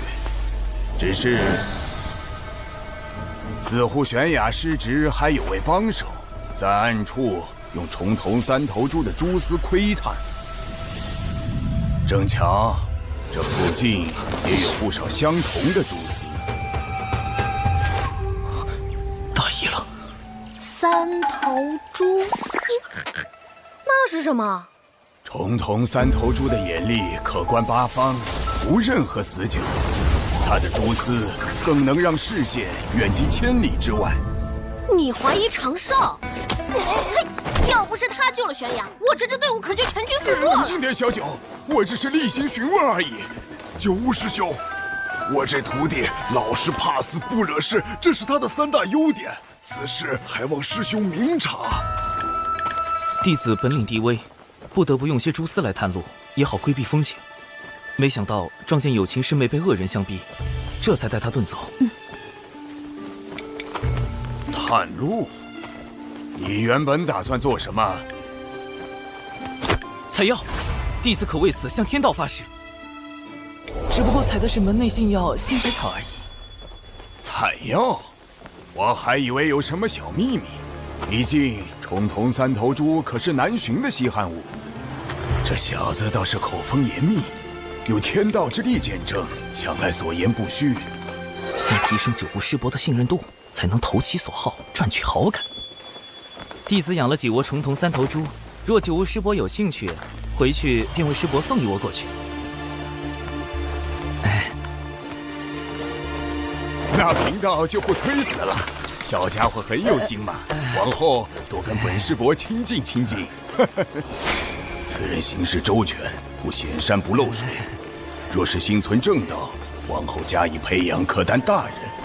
可若是心眼用偏了，就得尽早斩除，否则祸患无穷。暂时算是稳住九巫师伯了吧。小气鬼，你那个什么猪自己留1窝，其他的都给你九巫师伯送去。是。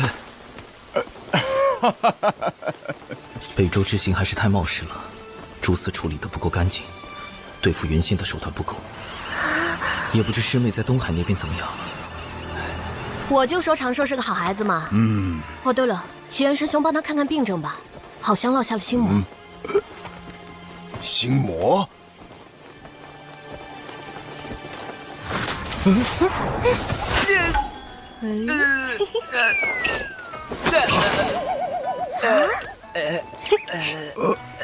我去，这小师叔又读了什么？不对，招号里有9字的，就离谱。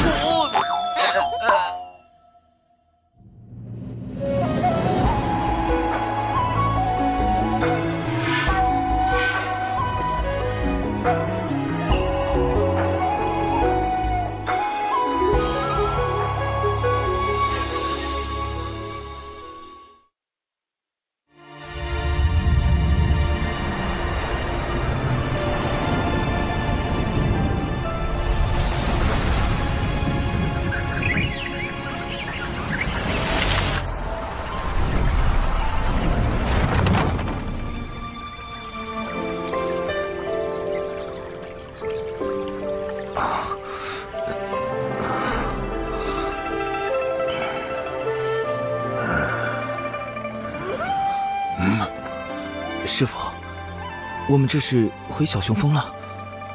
此次历练，你的心境出了些问题，好在并不严重。幸亏师傅还未成仙，探查不到我的真实状况，尚能糊弄过去。门内听闻历练之事后，打算如何处置有情师妹？副掌门体谅玄雅失职是被奸人所迫，只惩处他闭门思过2年。师兄，啊！你受伤了。让你照顾师兄，不是吵扰他。这几日好好休养，稳扎稳打，才能平和心境。如此也好让为师安心闭关。师父要继续冲击成仙天劫了吗？为师乃是门内众峰唯一没有成仙的峰主，实在无颜面对小琼峰列位师祖啊，总得在寿元耗尽前全力搏一把。都说天劫一刀，生死两判，万一……自古求仙渡劫，谁都不敢说有十足的把握能在天劫中活下来。能度过天劫的修士只有1、2成，更何况师父早年道基受损，修为本就不太稳定，身魂更比寻常修士弱了1倍。就这样渡劫，完全是必死之举。若为师撑不过天劫，小琼峰一应事务就交由你们打理了。师父，我和师兄一定会照看好小琼峰，你安心的走吧。嘘！呸呸呸！不准咒为师，万一真的死了怎么办？哎呀，年纪大了，刚才说什么来着？反正为师闭关去了。师兄，师父他……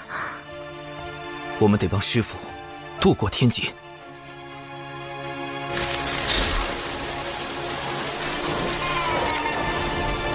成仙天劫对于所有炼气士而言，都是无法避免的历练与磨难。天道会根据渡劫者开始修道时的资质，降下不同威力的天雷。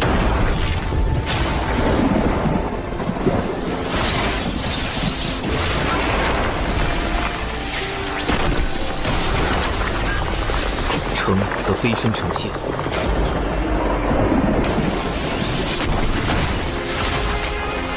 败则灰飞烟灭。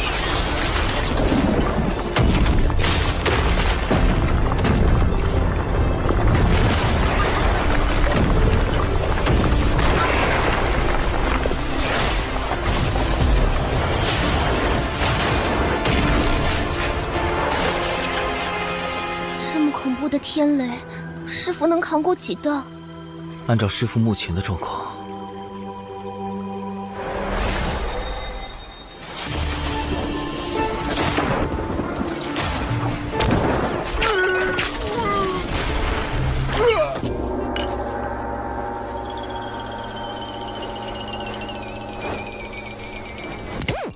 那以后就只剩下我跟师兄相依为命了。你是难过呢，还是装难过？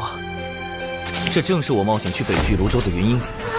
只有找到他，才能在天劫之下为师父赢得生机。仙节草，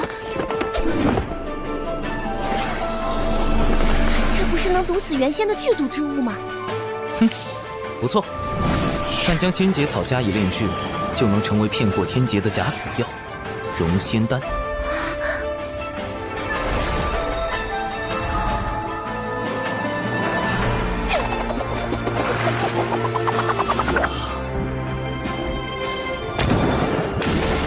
理论上，渡劫者扛住第一道天雷，自身便会产生一缕仙灵气息。若在这时服用融仙丹假死，冰解肉身，就能躲过后续的天雷，化作浊仙。虽然神通不如正常元仙，但寿元相同，还能继续向上修行。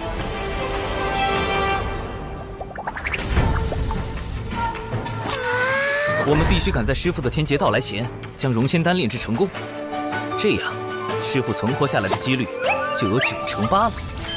哇，师兄真厉害！嗯。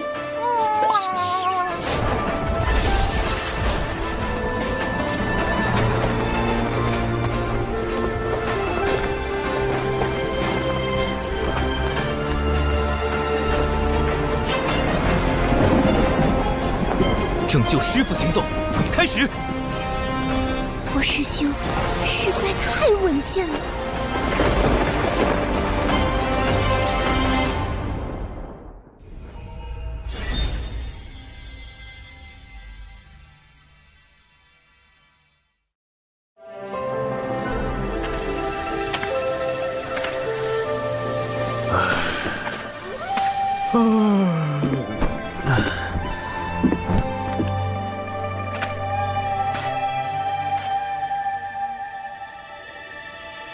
师父最近出关的频率好高啊！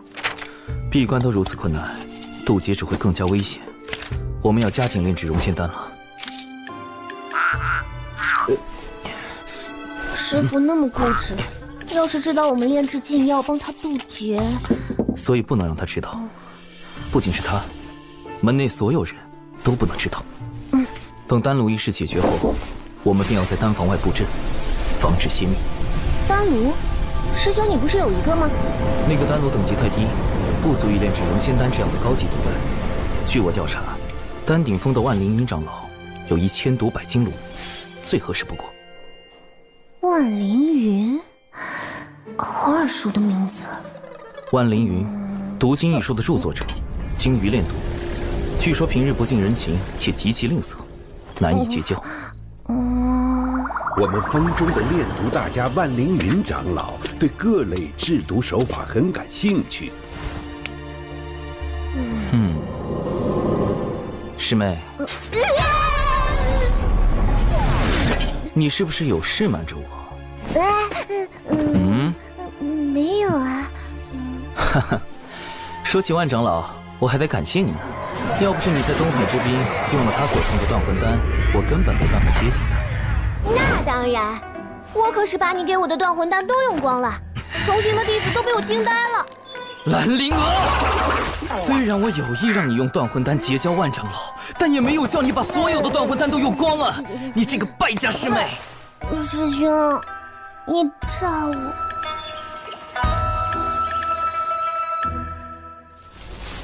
师兄，万长老来啦！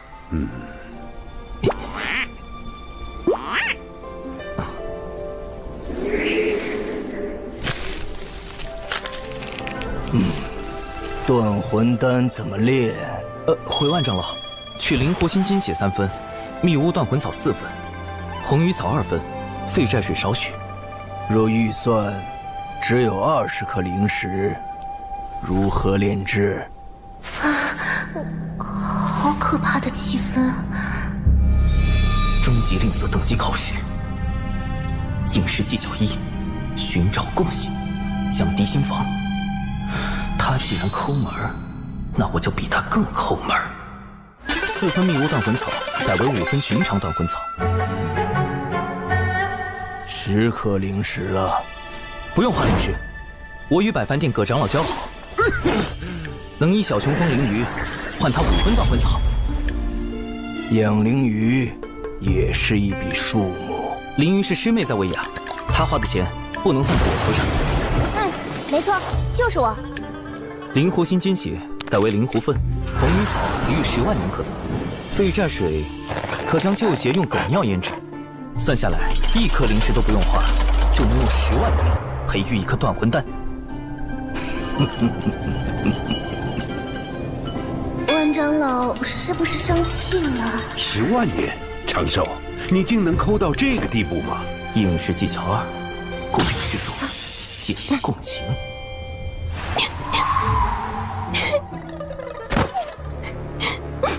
灵儿从不知师兄竟然这样节俭，想到师兄用旧丹炉好不容易为灵儿炼制了断魂丹，灵儿却在东海之滨肆意挥霍，都是灵儿的错。我日子过得苦一点没什么，只要师妹好好的就够了。师兄，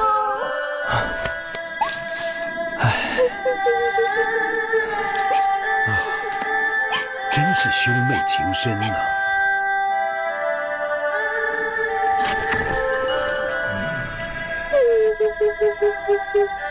万长老一句话都不说，不会是看穿了吧？保持冷静，随机应变。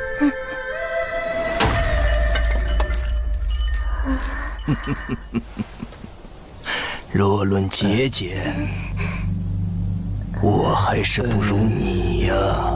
完了，传说中的阴阳怪气大法。没有打探到万长老如此阴阳怪气，看来我搜集的资料还是不够齐全。这样拮据的生活，偏偏还有个挥霍的师妹，让你本就不富的生活雪上加霜。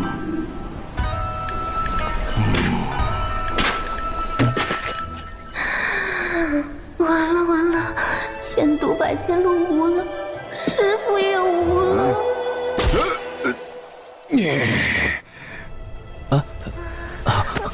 愧不敢当。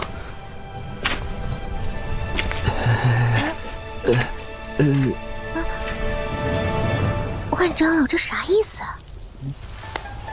不知道啊。到底什么意思啊？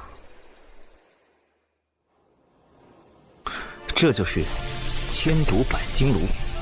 没想到我们真的打动了万长老。何止是打动，师伯说万长老对小琼峰的境遇倍感痛心，甚是怜悯。长寿不易呀！啊！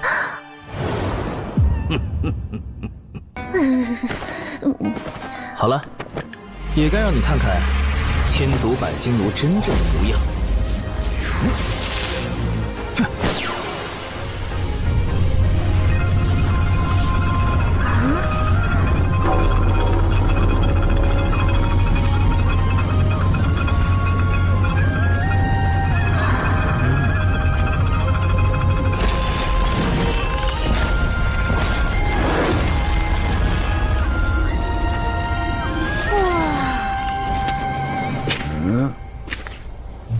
他们2个人呢？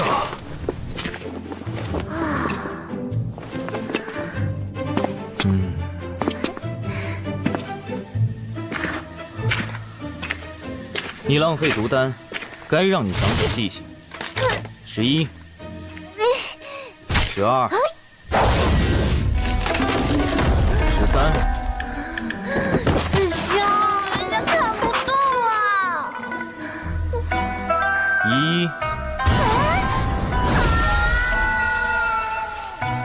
哎呀，年轻人真是血气方刚啊！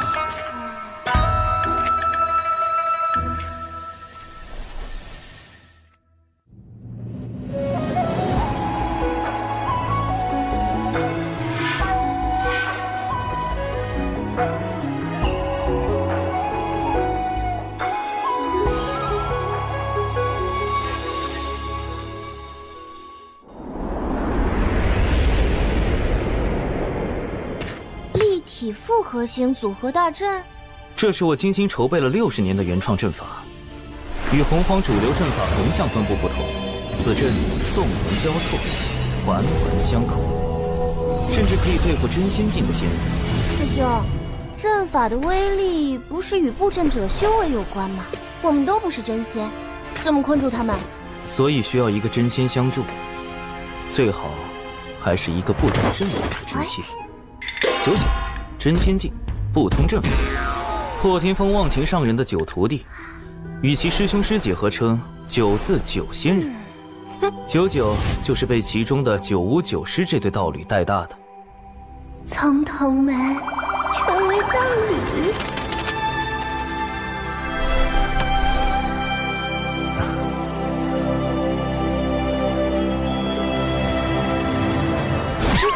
想什么呢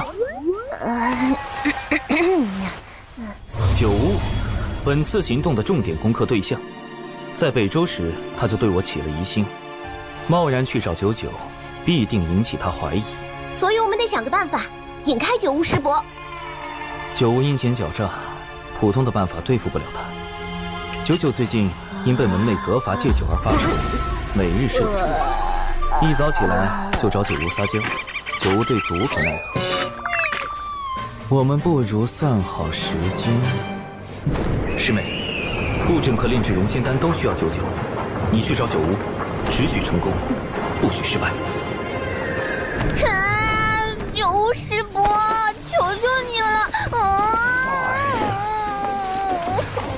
我也想帮你布阵，但我这里的订单已经排到500年以后了。可是小琼峰真的需要真仙指导布阵，就要真仙，就要真仙！哎呀，真仙，我上哪给你找真仙去？师兄，小九要喝酒。真仙，他就是真仙，你找他。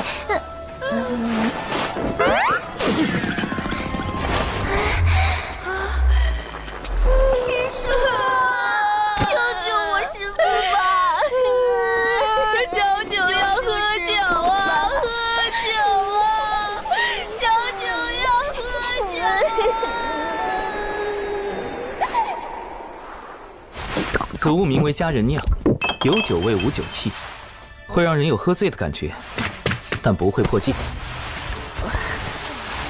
师叔，考虑的如何？不就是布阵吗？咱就是布阵小天才。99师叔已经最迷糊了，哎呀，布阵，看我布阵！救命啊，师兄！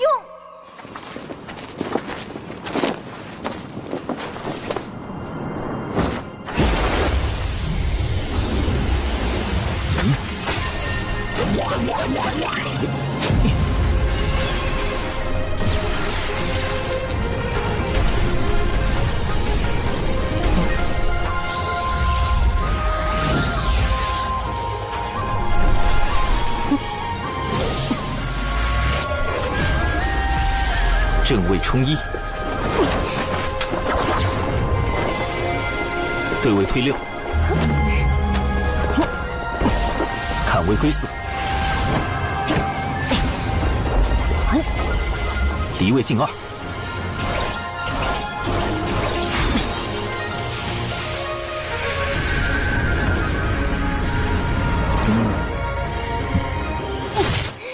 什么砍树做掩护，防止被师傅发现？我看他就是想和99师叔单独相处。臭师兄，给我断！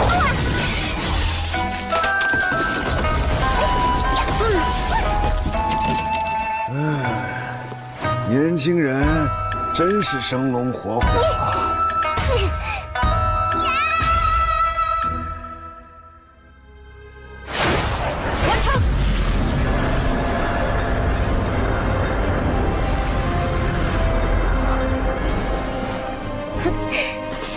师兄，快让人家看看这阵法到底什么样。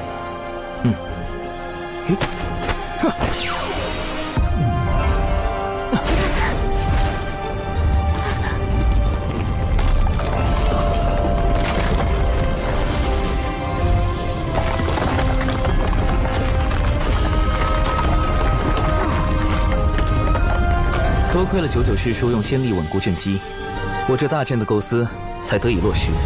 大阵已经建成，是时候炼制融仙丹了。可是，怎样才能让99师叔在不知情的情况下炼制融仙丹呢？他不懂阵法，不也同样打造出了这立体复合型组合大阵吗？正门到底在哪里呀？阵法什么的，真是烦死人了！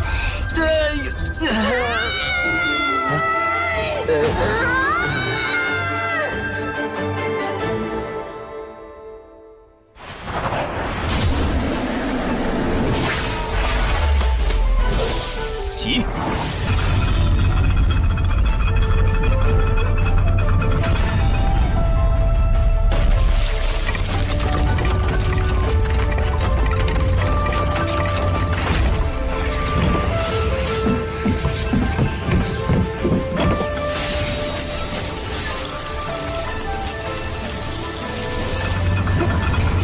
放心吧，培元丹的事交给我了。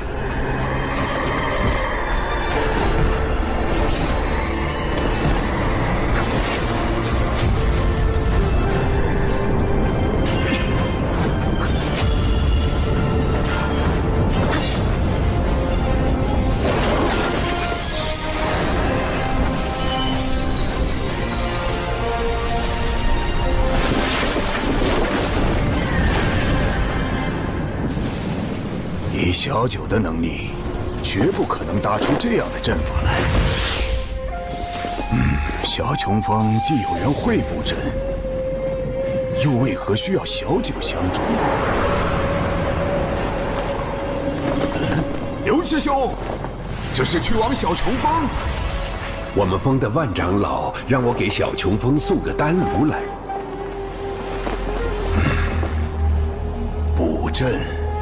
丹炉，李长寿，你究竟在捣什么鬼？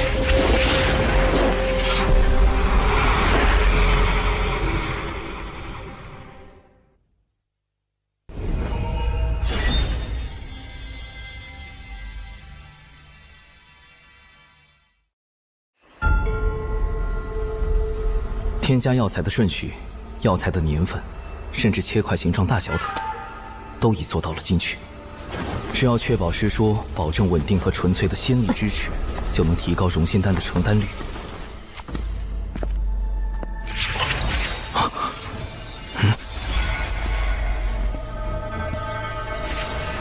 99师叔不懂药道，无法通过药材等辨别炼制的是门内禁药融仙丹，但九巫师伯精通炼丹术，一旦被他发现，定难以善了。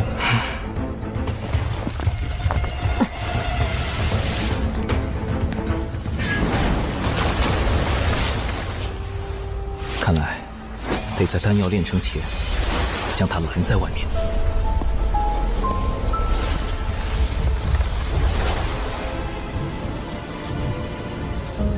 熏风化符，八门尽显。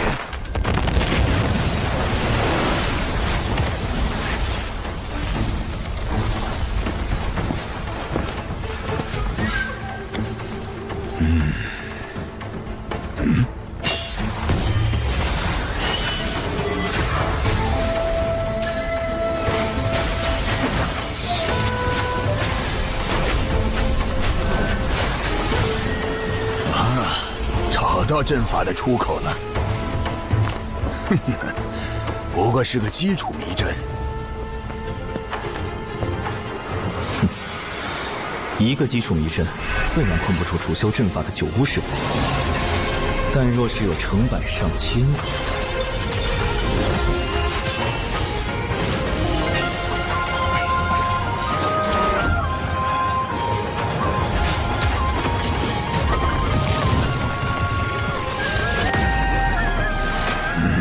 还在阵中，看来是个连环阵。这次是灵月六转阵，此阵生门通常设在某一风穴内，风穴方位对应南斗六星：天府、天梁、天机、天同、天象、七杀。星分四野，为主七杀。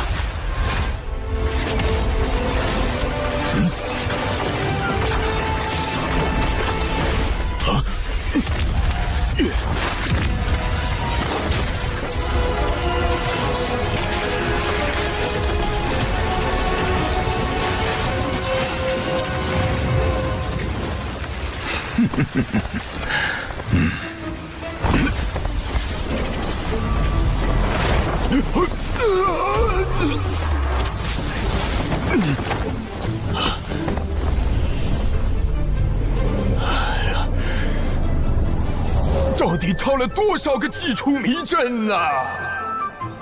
虽然暂时困住了九无师伯，但时间拖得太久，定会加深他对我的怀疑。现在最重要的是尽快炼成熔仙丹。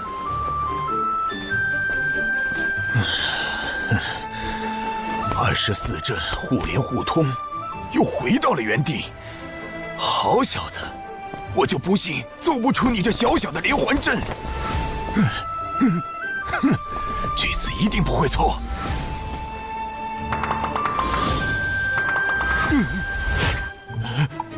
哎呦，这没道理呀！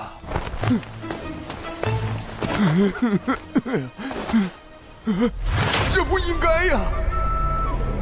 我堂堂一个真仙，不破了，索性直接轰开这大阵。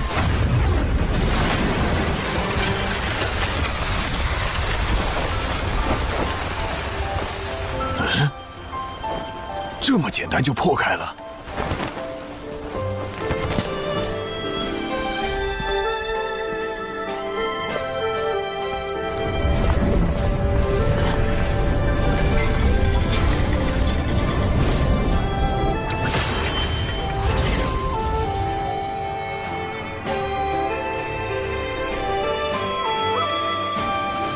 熔仙丹炼成了。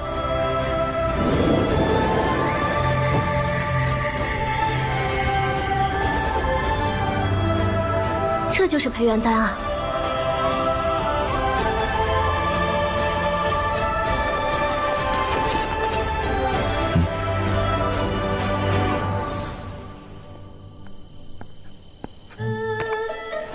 哼，我倒要看看你们究竟在这里面干什么。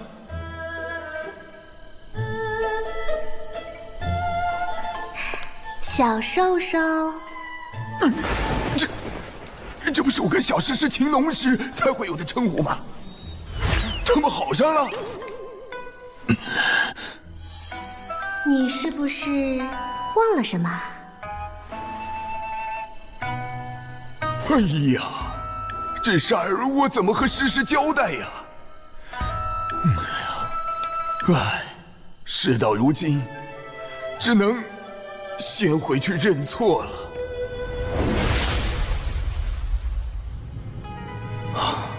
总算走了，幸好在炼成熔仙丹时，及时解除大阵，避免了迷阵变成杀阵，暴露出我更多底牌。咱们说好的，炼成培元丹后，你要送我1年份的佳人酿。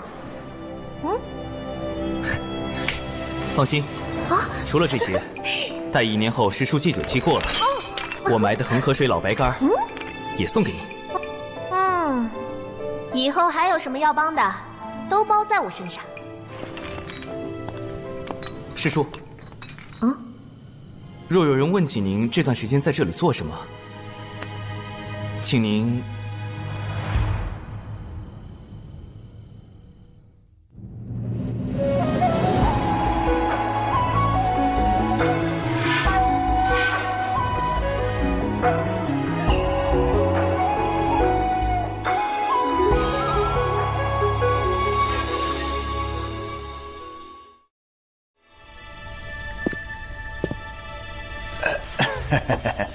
诗诗啊，其实小九是时候找个道侣了。你看，起码能帮他收拾这屋子呀。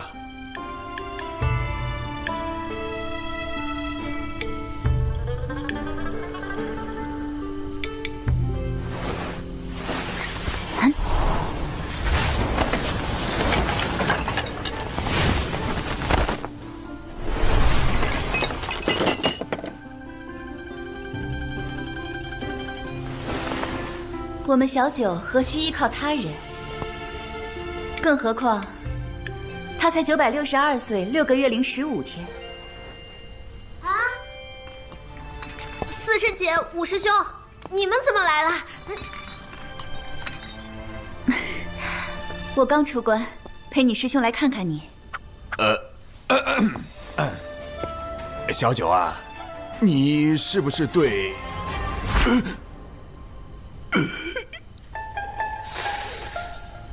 师妹，你没事老去小琼峰干什么呀？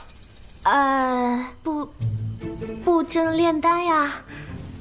作为回报，小兽兽还送了我一些能代替酒的好东西。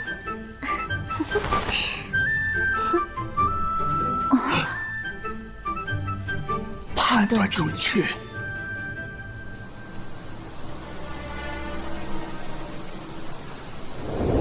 反正99师叔所知有限，让他如实相告，应该能解开今日的误会。至于融仙丹，虽然炼成了，但服用此药的前提是，师父必须扛过第1道天雷。如今渡劫期临近，师父出关频繁，心境不稳，万一……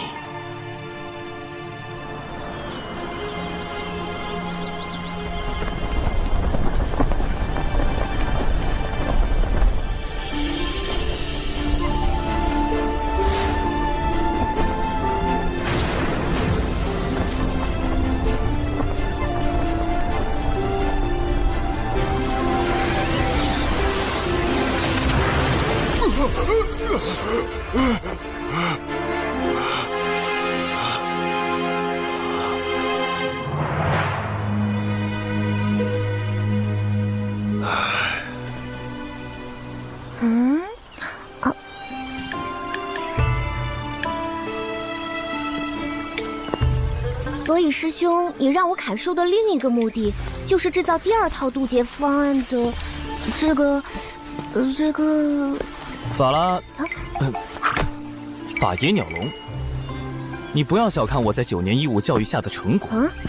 此物在师父渡劫时自有妙法。如此看来，此次师父渡劫定是万无一失。这是师父的天劫。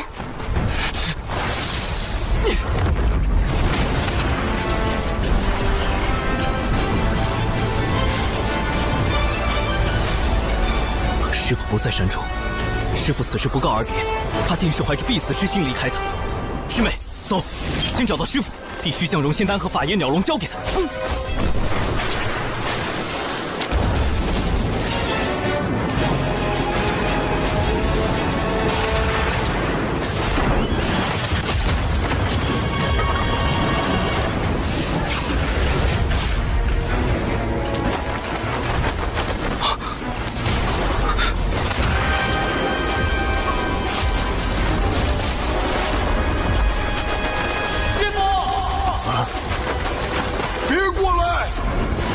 被这雷光击中，你们会灰飞烟灭的。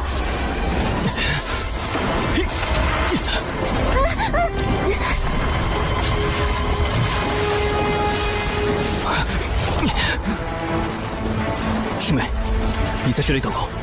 师兄，师父会活着回来的，对吧？会的，一定会的。师父。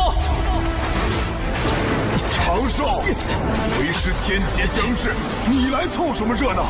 快回去！弟子有办法助师父渡劫。为师的状况自己很清楚，你快带着灵儿回去。今后小琼峰就交给你打理了。我之前已央求过几个相熟的同门，平日多来帮扶。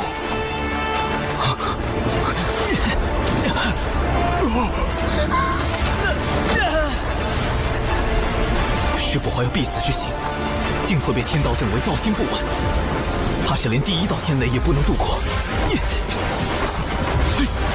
为师让你回去，你没听见吗？你平日的谨小慎微去哪儿了？这天雷不比寻常，以你的修为，一击之下必死无疑。到那时，你让为师如何心安？还有灵娥怎么办？谁来照顾你师妹呀？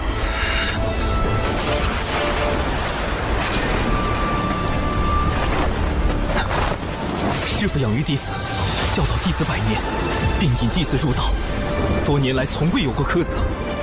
弟子现在唯一能为师父做的，就是在天劫下为您挣得一线生机。你这又是何苦啊？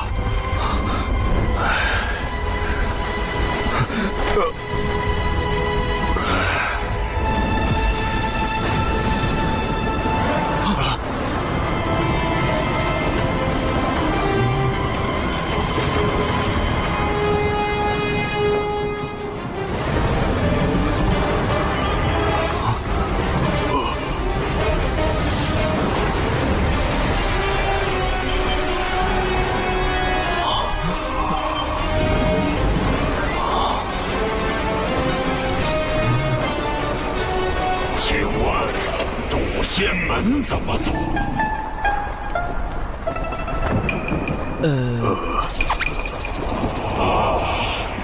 多谢。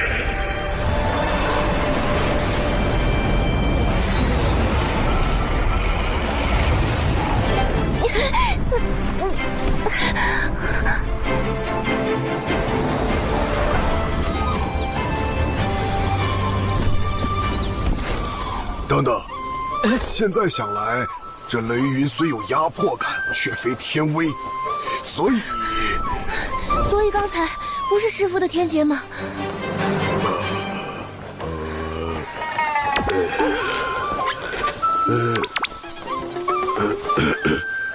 为师也是第一次渡劫，没经验嘛。都是乌龙。人家分明是青色的苍龙，怎么能说是乌龙？乌龙是黑色的。看那条苍龙的仙韵，修为已至天仙境。龙族一向隐居深海，与人族少有往来，而今竟派如此高手到渡仙门，恐怕会生变故，还是小心为上。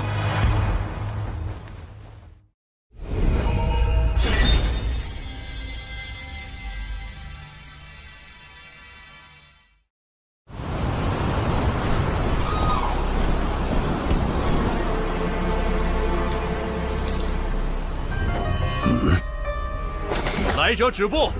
此乃我渡仙门地界，休要擅闯！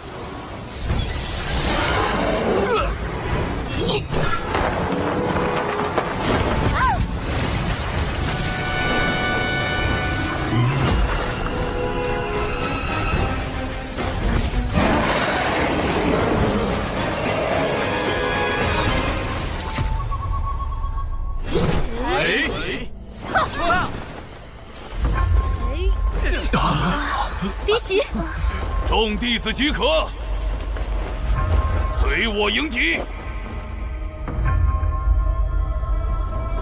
啊！门内出事了，快回去增援！这么快就动手，龙族想做什么？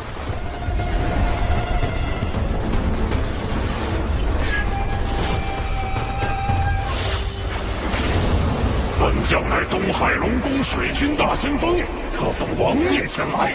渡仙门主事之人，速速出来接旨。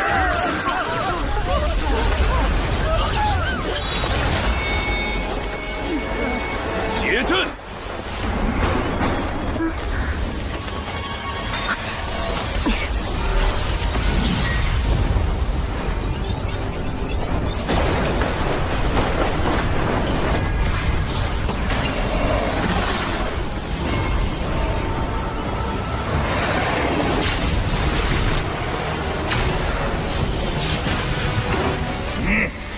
刚修成天仙，就敢来我渡仙门撒野，活腻了不成？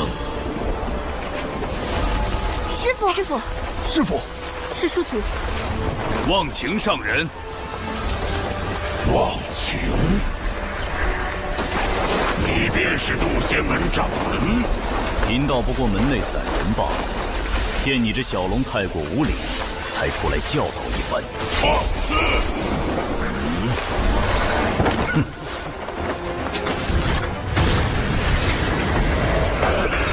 连人士也开始着手。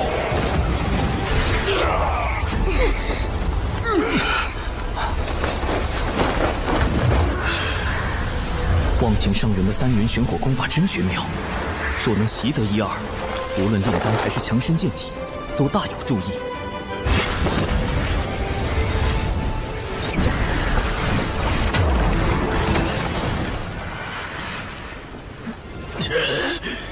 这人族的3元玄火竟强横至此，法力深不可测。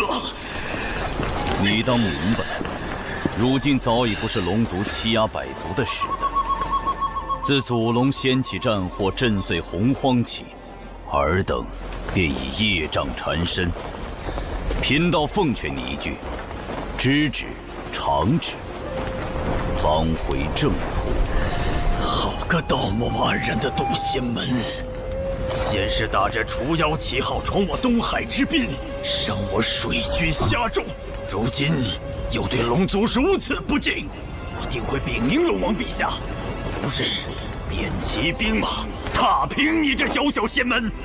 东海之滨，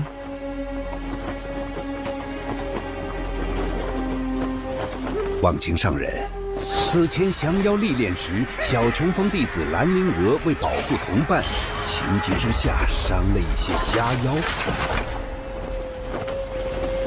小琼峰，长寿师兄的师门。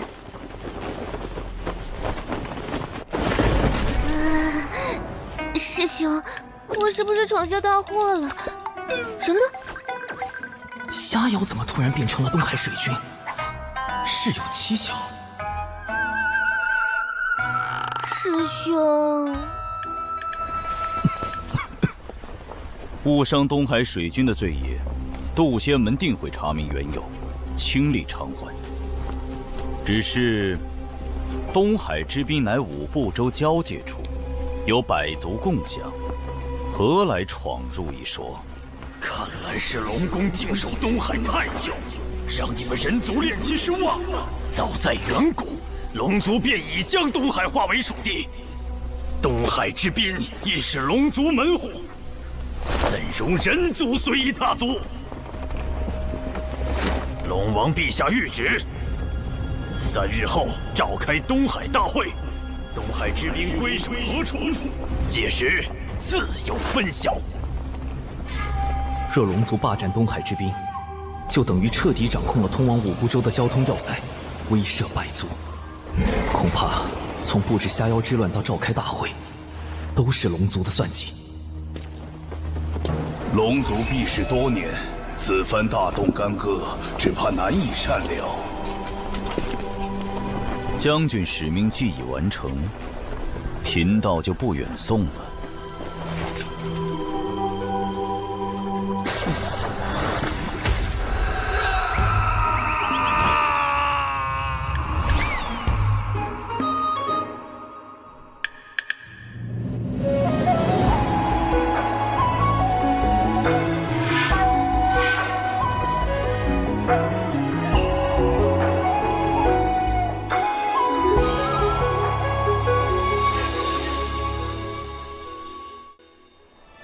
忘情上人，不愧是破天峰战力第1的剑修，强者的世界也太威风了吧！我要是成功渡劫，会不会有朝一日也能这般？师父，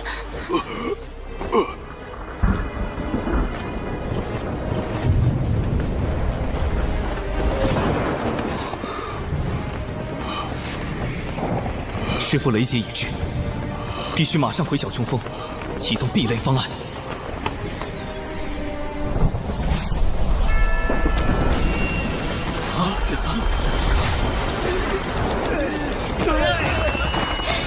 好可怕的威压，根本无法抵御。此乃大道天威，有人要渡劫了。你们暂且退避，莫要被天劫冲杀，神陨道消。劫云在小雄峰方向，难道是奇缘师兄？他道基残损，如何敌得过重重天雷？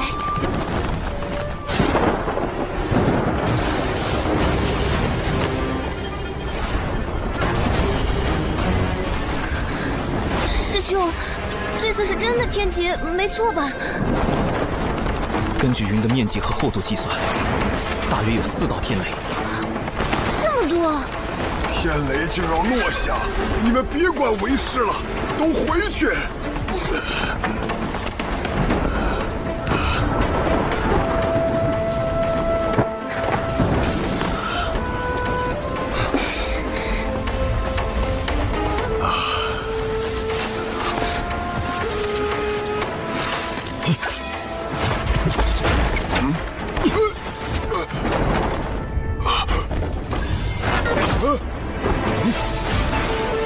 把为师关起来做什么？这是何物啊？一种抵御天雷的法宝，名唤法眼鸟笼。师父待在里面，不要走动，不要接触围栏。快走，别白费力气了！天雷不会被任何法宝阻隔。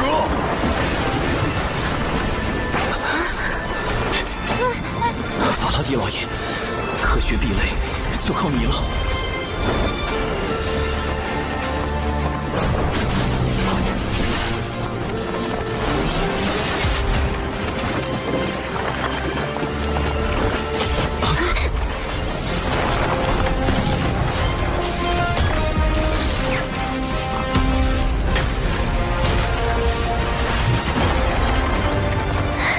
成功了！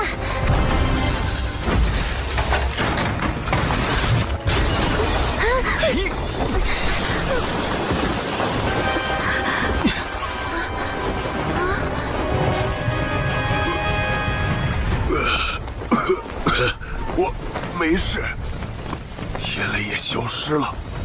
这笼子竟如此神奇！怎么办？法眼鸟笼毁了。挡住了第1道天雷，也算不错。接下来只要让师父服下丹药，就能平安渡劫。师父身上怎么没有丝毫仙灵气息？难道是因为没有正面承受天劫？糟糕，没有仙灵之力，师父服下融仙丹的瞬间就会形神俱灭。天劫本该由渡劫者一力承担，容不得投机取巧。剩下的天雷，让为师自己来。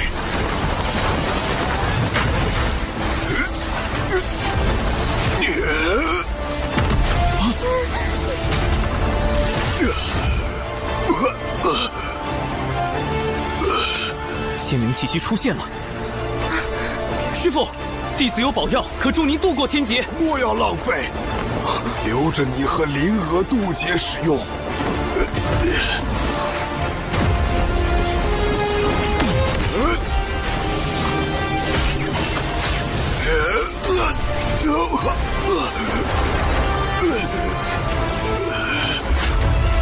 师父！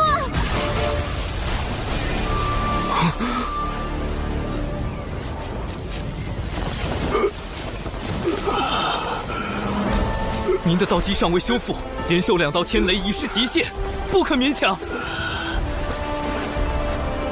道基又如何？既是天命所为，贫道愿赴死一搏。天道，我绝不会躺在地上求饶，徒儿们就在一旁看着。哪怕他们的师父不中用，不能像忘情上人一样给弟子庇护，贫道也要站着死，给他们最后的荣光。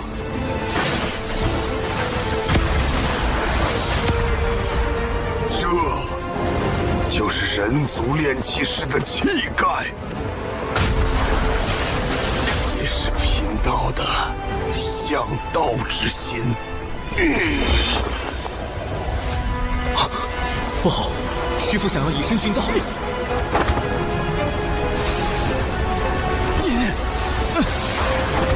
长寿！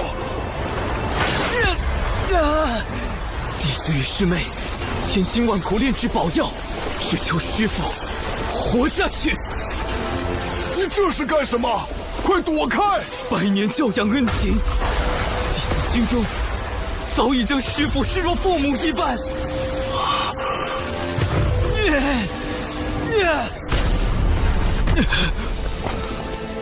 为人子女，如何能眼睁睁望着至亲消陨？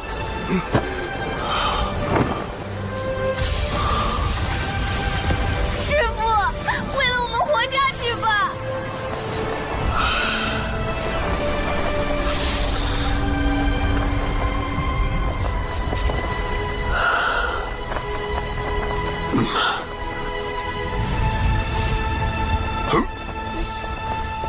为师尽全力拼这一次。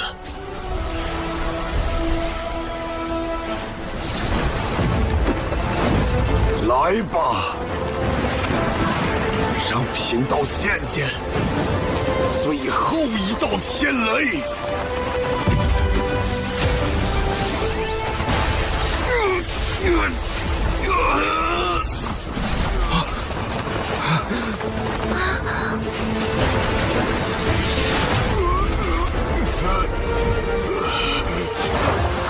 我怎么化掉了？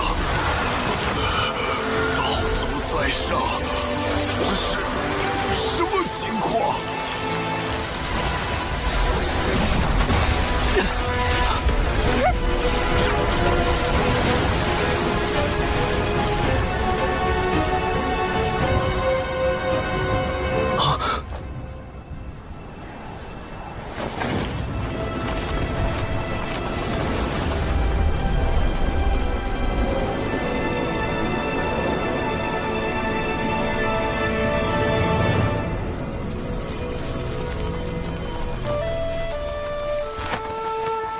劫运无常，为道心坚毅，得天地西归。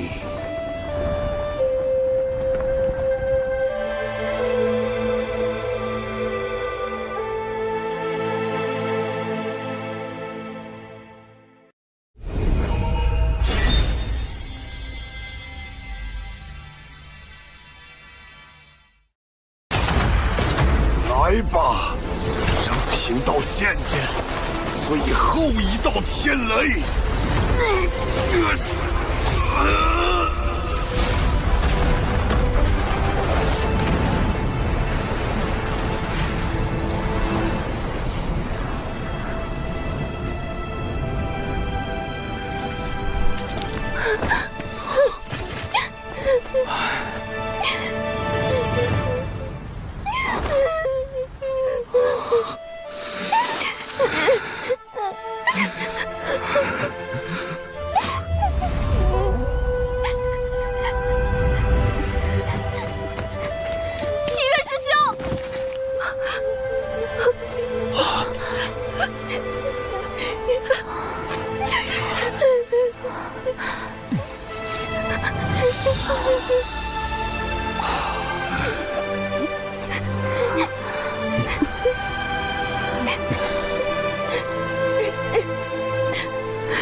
师父他……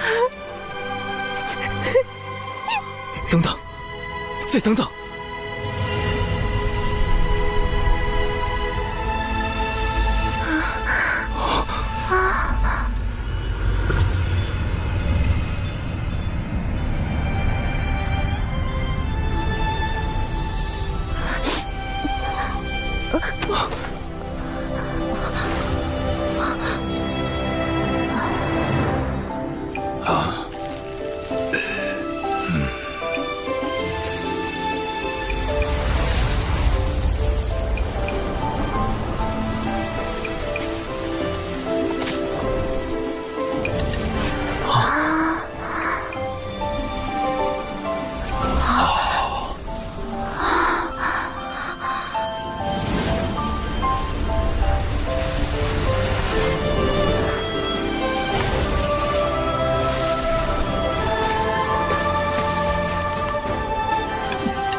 溶解肉身，却让元神飞升成仙，这是如何做到的？解身得道，是冰解，冰解化浊仙。浊仙虽修为远不如正常的元仙，最高只能到真仙境，但以奇缘师弟亏损的道基来说，这的确是天阶下唯一的活命之法。恭喜奇缘师弟！太好了。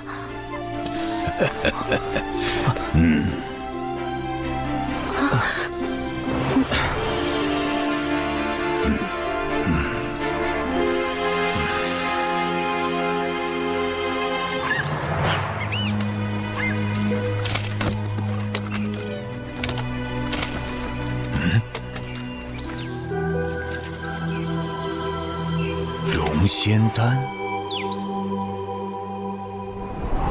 回众与上人，望请上人，东海除妖之事已查清，当年确有下妖为祸。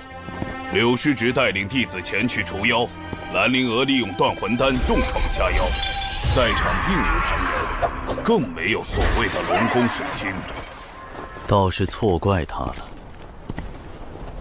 东海除妖之事已过去2年，他们为何现在才约定东海大会？可见划分东海之滨只是一个借口，他们并不想要土地。听闻近日龙宫有叛党生事，他们在此时约定东海大会，是想彰显威严，树立霸主形象。不错，东海之行必不太平。九乌，你挑一队机灵的弟子，随我们一同前往。届时若有表现优异者，可奖赏破天峰秘籍。弟子领命。渡仙门道成无为经，还能另外奖赏破天峰秘籍。怎么样，东海大会考虑一下？若能得到3元玄火，对我渡劫确实大有裨益。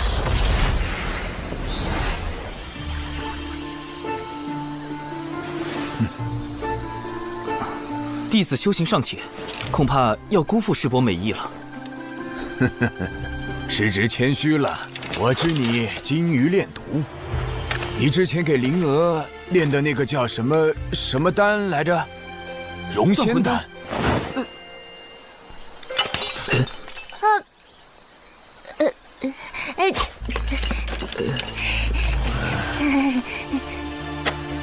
若我所料不错，你先是去北周找到了容仙丹的重要原材料，又设计获得了万长老的千毒百金炉，最后又哄骗小九为你炼制。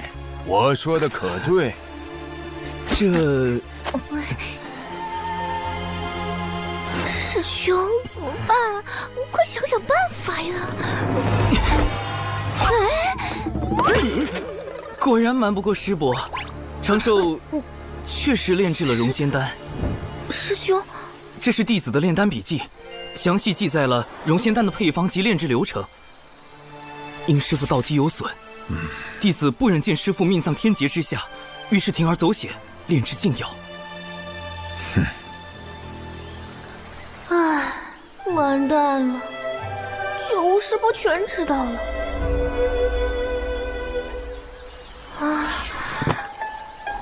这就是暴风雨前的宁静啊！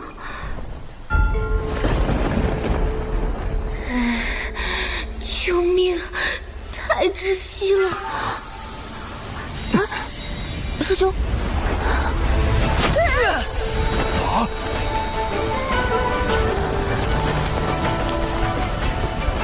师兄！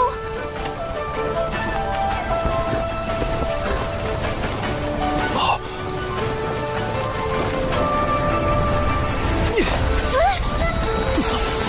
他顿悟了。半虚六阶，好小子！我竟然又顿悟了。什么情况？罢了，容仙丹一事我可以不追究，但东海大会你必须去。这，否则我治你一个私炼禁药之罪。第四领命。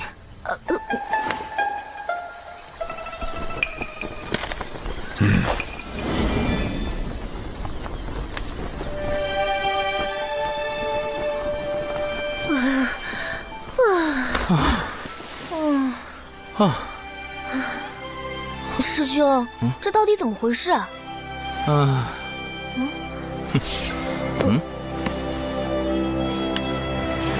容仙丹主要成分：3经碧波蛇舌头。我故意将错误的炼丹笔记交给九巫师伯，因此他断定我有心无力，并没有炼制出真正的容仙丹。那刚才的顿悟，顿悟是真，修为是假。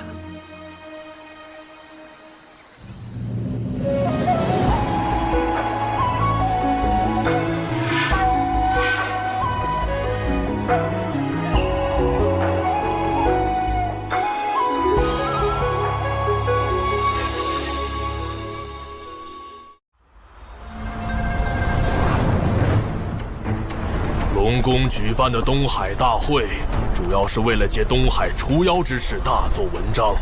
你们作为随行弟子，需龙宫弟子以守类攻类的方式夺宝，届时龙宫定会找机会刁难。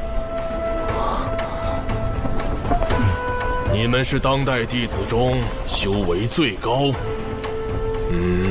或是最为机警之人，需沉着应对，不可使我人教风度。是。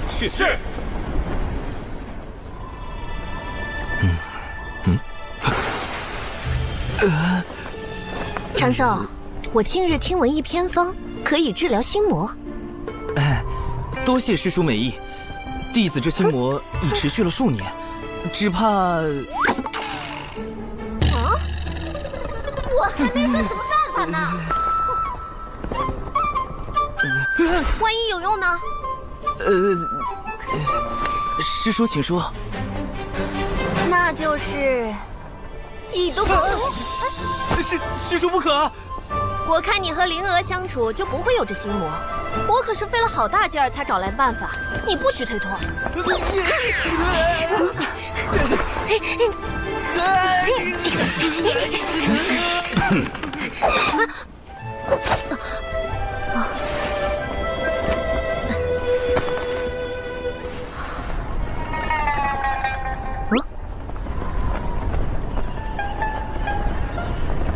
原来99师叔在忘情上人面前这么紧张，倒也有趣。不过，为了避免99师叔再靠近我，得想个办法转移他的注意力才是。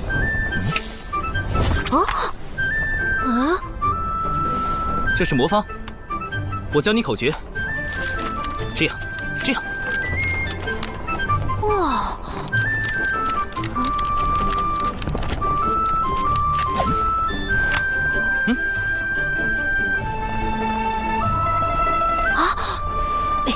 长寿师兄，我可以玩吗？当然可以。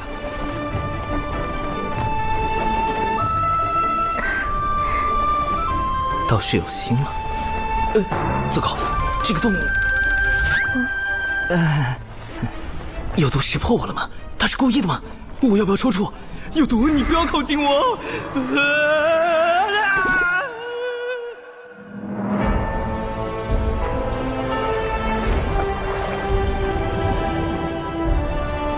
欢迎众位仙家光临第1届东海大会。继二太子敖乙殿下10岁寿辰典礼的现场。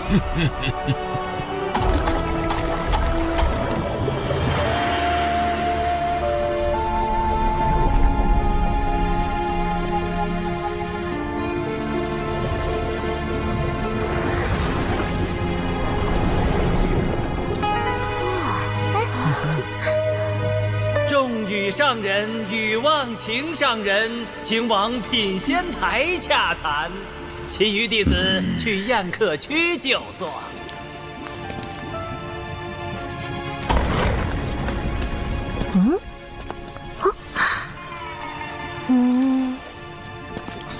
哇，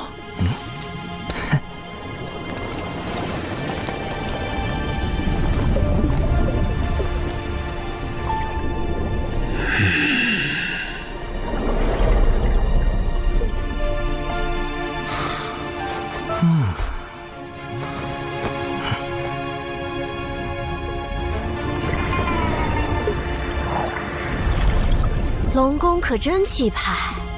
是啊。啊！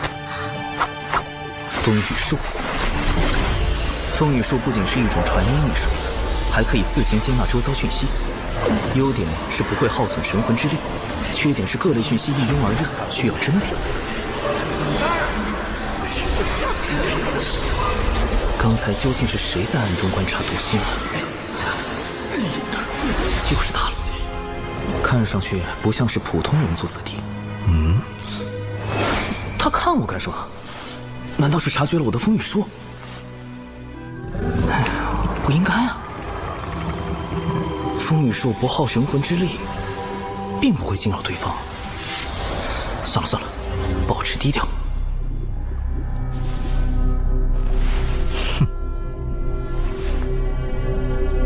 众所周知，我龙族历史悠久，自远古以来便是百族中的佼佼者，底蕴丰富，高手如云。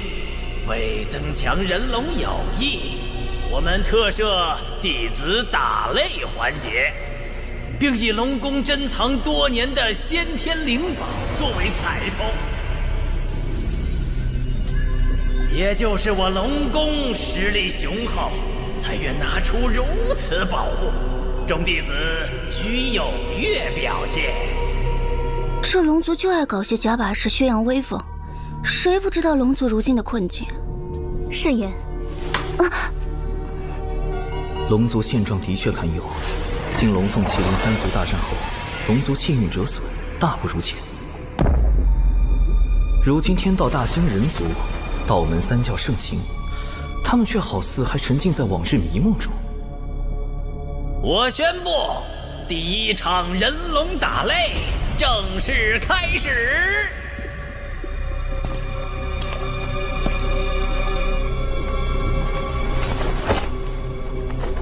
你与本太子切磋一二。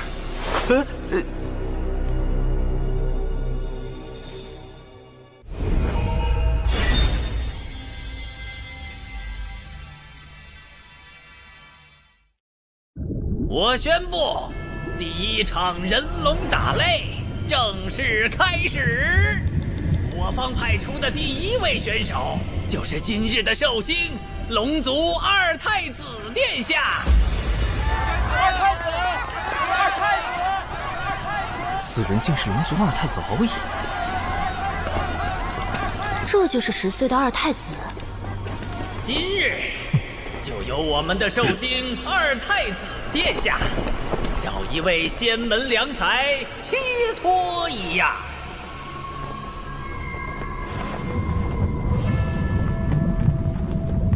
等等，他为什么一直盯着我？不妙。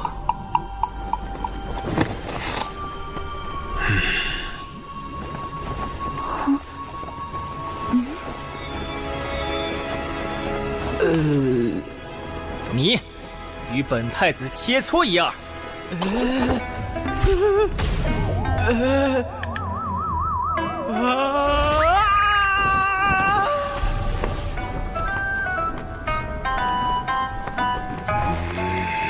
殿下是不是看错人了？那人才32阶，是这仙门里最弱的人。殿下，选那个女子，还有反虚8阶。这是殿下的策略。首战要赢得有气势，才能彰显龙宫威严。当然得选个最弱的。这小龙路子这么野。长寿才刚突破到反虚2阶，怎么打得过龙宫一个归到6阶的？这反正是要羞辱我的仙门。二太子，你是要与我长寿师侄切磋吗？不错，让他上场吧。欺人太甚！此战绝不能赢，否则比试时气息稍有不稳，就会突破到归道境巅峰。随之而来的便是成先天劫。你，二太子，长寿自知修为浅薄，不是您的对手，还请殿下另择他人。师叔，弟子愿带长寿师兄上场。我就选定你了，如此推脱，不如让你们师门仙长直接向龙宫跪拜认输。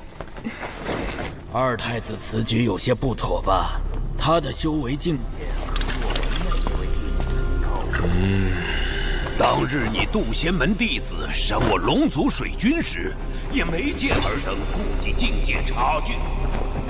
龙宫竟不惜将那群东海叛党认作自家水军，也要给我渡仙门难堪。这场比试恐怕是推脱不了了。你好好叮嘱那弟子一番。长寿，你便与他过几招，万事以自身为重。我渡仙门的面皮，无需弟子流血去争。这句话似乎隐含深意，不用流血去争。流血争，这是让我尽力，即便无法获胜，也不能说得太难看。唉，看来只能硬着头皮上了。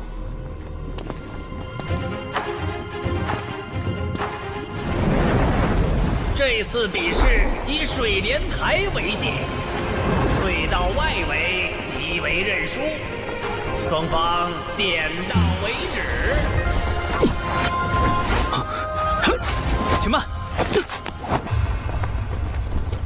怎么了，二太子？你我不如转个文斗？废话太多，看打！龙宫大佬云集，稍有不慎就会暴露，必须速战速决。九龙探云步，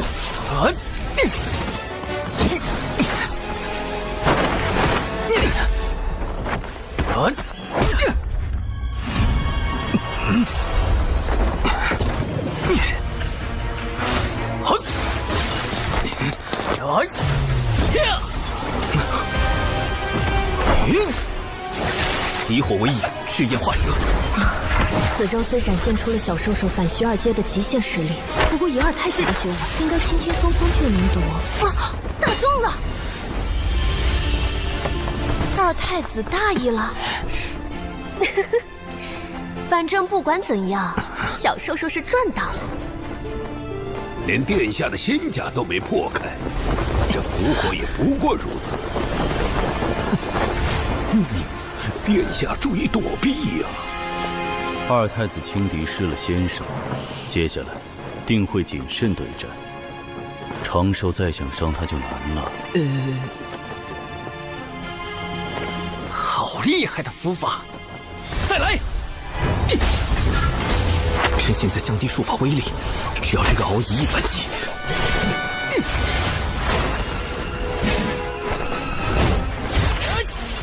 符引旋风，起！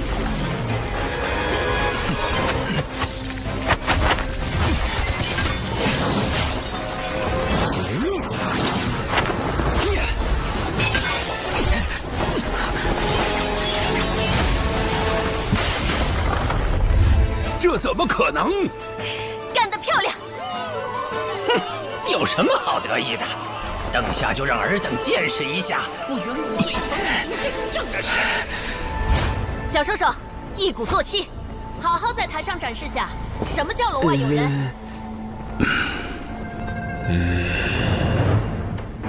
这不应该啊！到底哪里出了问题？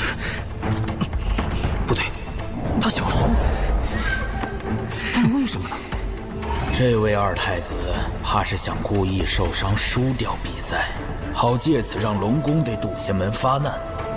眼下若想解此困局，并保住渡仙门颜面，最好是让长寿打成平局或惜败给二太子。长寿绝不能赢。不愧是天仙的高度和眼界，竟能看破背后这样歹毒的奸计。高贵的龙族啊，为何到了现在还是不明白？我们早已不是最强的了，龙族引以为豪的术法招式，在人族面前不值一提。所谓的远古霸主，都只是过往。这一次，我会彻底打醒你们。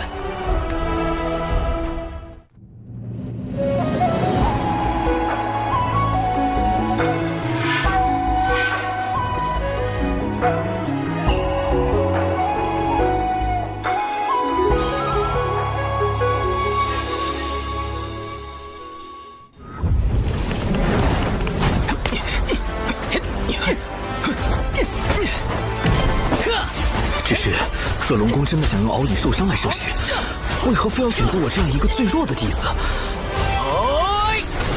躲不掉了。奇怪，此拳并无太多威力。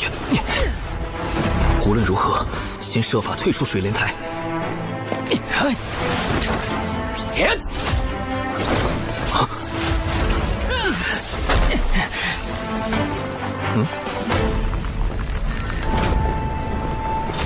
你这是一点机会都不给我呀！不过，我不会让你得逞的。好强的后劲！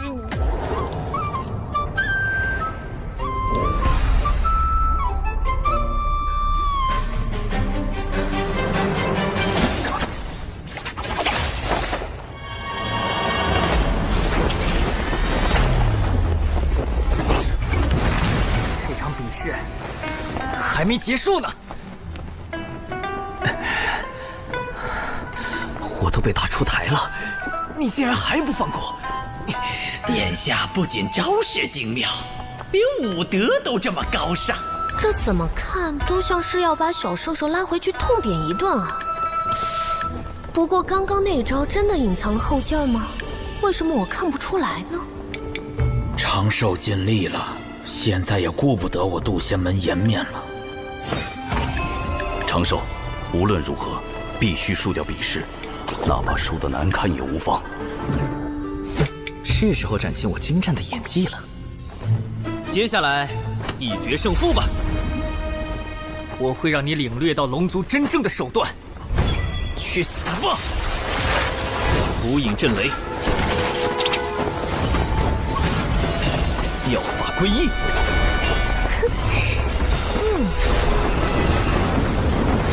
我要用这记耳光告诉龙族。如今，天有圣人，一直可屠龙族；地有人族，其势浩然不可挡。若还不放下所谓的高贵，寻找真正的出路，那等待我们的只有死亡。醒来吧，龙族！醒来吧，那些沉醉在远古美梦中的同族们！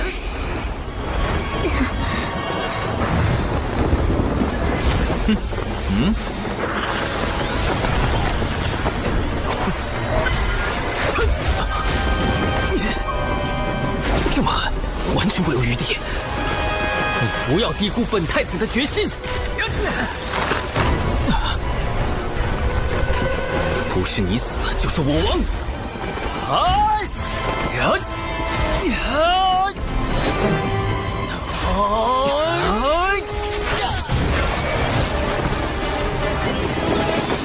若长寿赢了，那这次的麻烦就大了。殿下，龙族的威严靠你来维护了。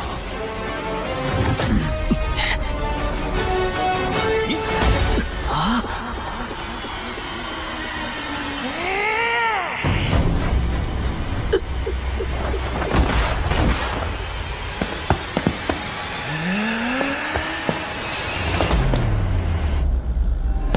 脚跟挪出边界约有1寸，渡仙门出啦！啊！殿下好帅好帅呀！长寿师兄输的也太难看了，果然还是输了。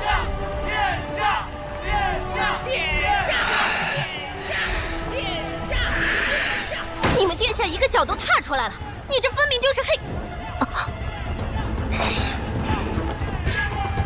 长寿果然是可造之材，深谙输赢之道。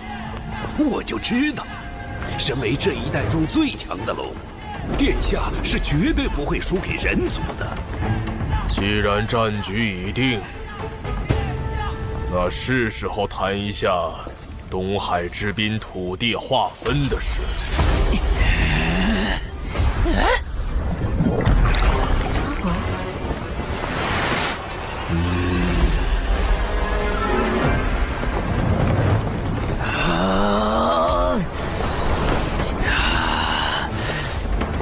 殿下放心，此战我龙宫必胜无疑。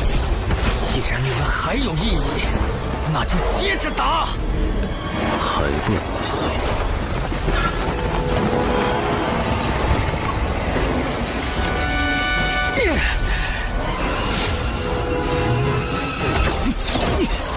虚策，不由自主就挡住了。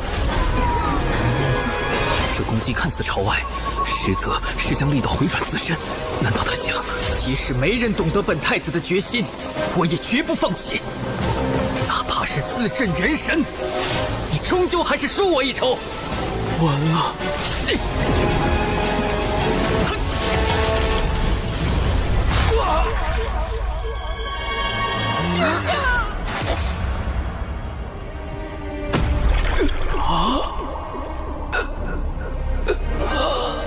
敖以千方百计要输给我这个渡仙门最弱之人，是想反向羞辱龙族，从而扭转族中不良风气。只可惜，没人明白他的心思。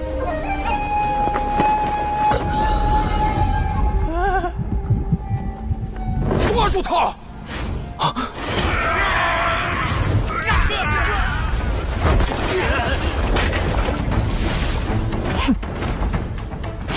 不妙，我的境界快压不住了。混账！竟敢伤殿下元神！弟子修为不过反虚境，如何能伤人元神？还请诸位明鉴。突破的感觉越来越强烈，快被成仙天界锁定了，得赶紧离开才行。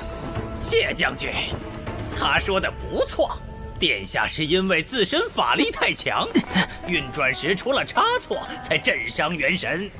多加修养，便可痊愈。不愧是殿下，法力竟强横至此。快带殿下回房休息。我可没有说。陈董，宗龙血脉绝不会输。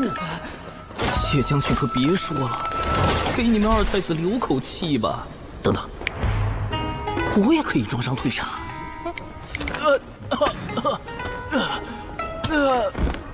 长寿师兄，你的伤势如何？啊，无碍。哎呀，伤成这样还逞什么强？那二太子实在太过分，摆明要欺负人才故意选了长寿。玄雅，咱们一会儿为他报仇，让那些龙子龙孙知道渡仙门的厉害。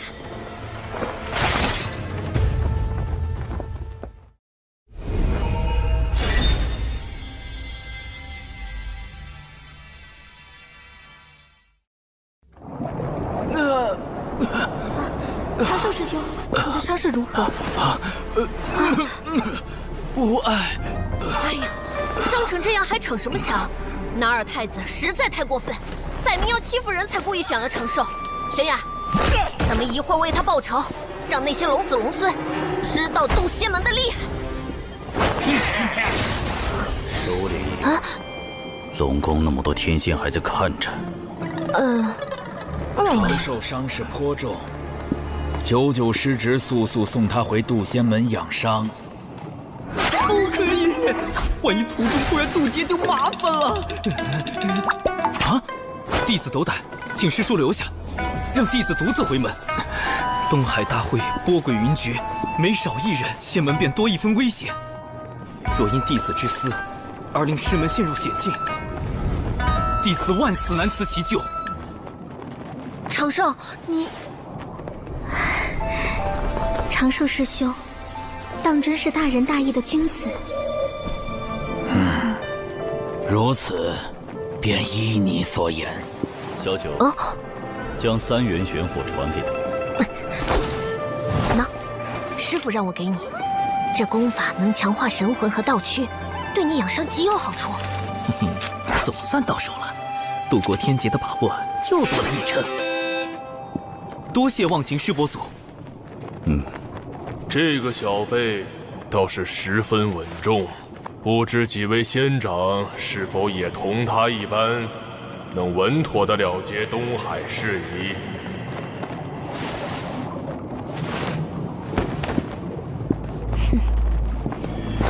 接下来，龙宫的对手是我。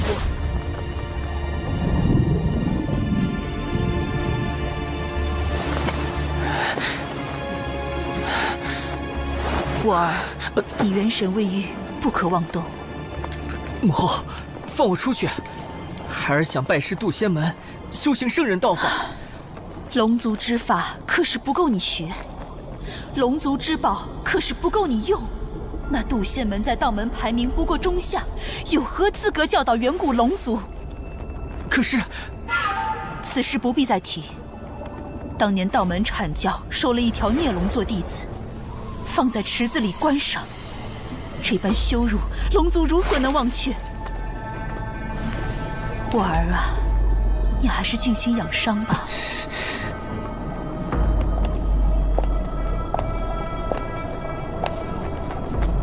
谢将军，务必看住二太子，伤愈前不可出龙宫半步。是。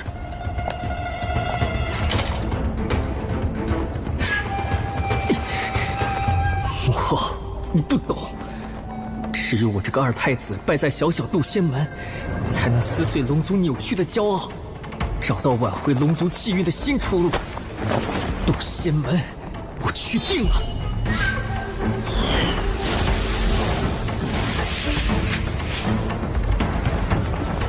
劫运已经开始聚集了，来得这么快吗？此处距离渡仙门5000里，距离东海逾万里，龙宫应当探查不到天劫的动静。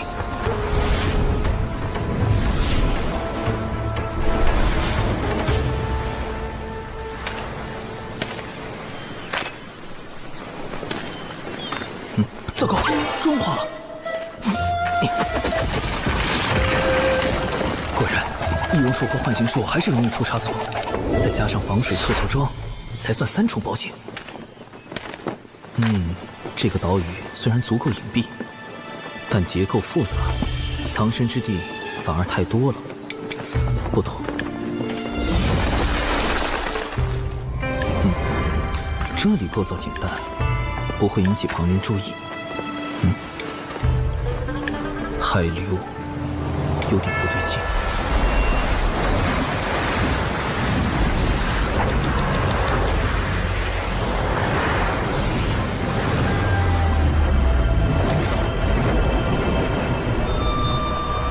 海下竟有洞窟，还有天然的逃生通道，倒是个渡劫的好地方。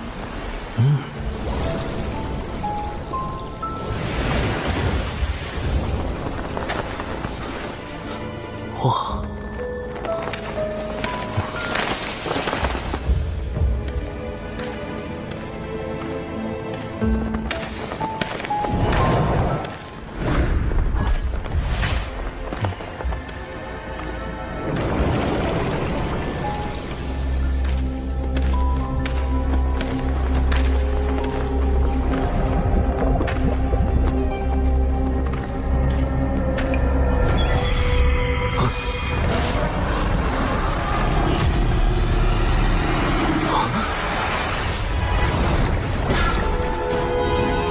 谢将军想看住我，做梦！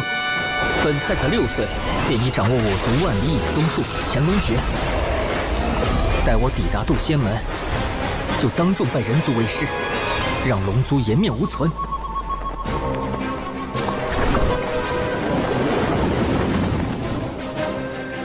哪来的道人？莫非他探查到我的存在？龙族秘术乾隆诀已经落后至此了吗？不行，不能让他暴露我的行踪。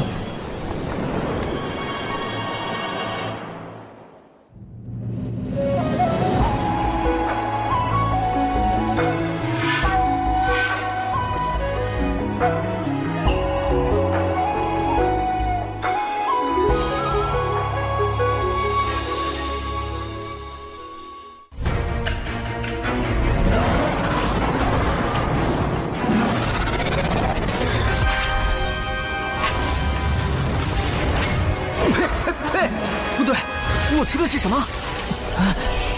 药！龙宫居然在此设伏，好险，差点中计了。幼龙抗药性都这么强，看来软心散还要改进配方。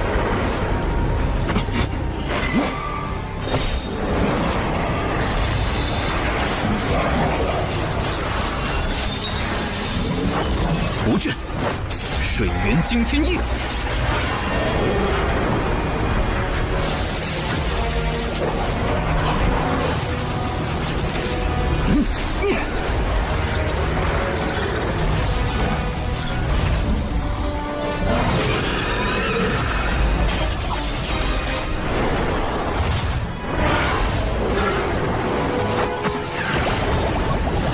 好快的盾法！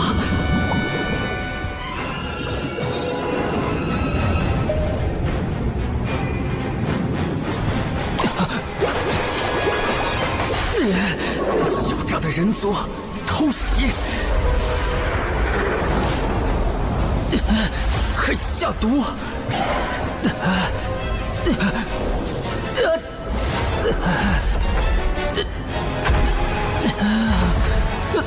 不对，是酒。这声音是敖乙，他怎么跑到这里来了？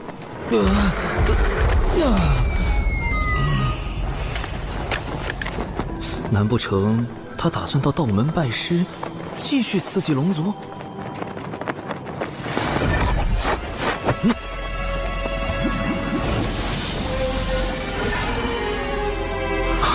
符咒，一旦有人对敖乙下杀手，就会被符咒锁定元神，遭到龙族追杀。万一龙族发现是人族袭击了他，事情越闹越大，牵扯到我的天劫就不妙了。既不能灭口，又不能放任这个隐患，哼，那就只有物理性洗龙灭迹。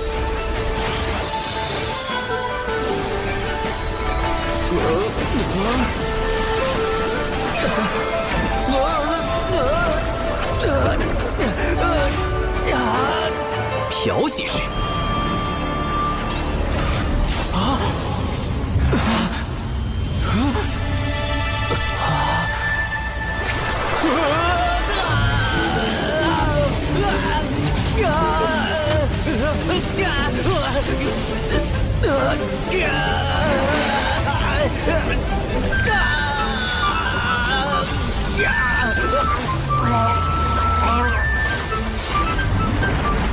滚筒式。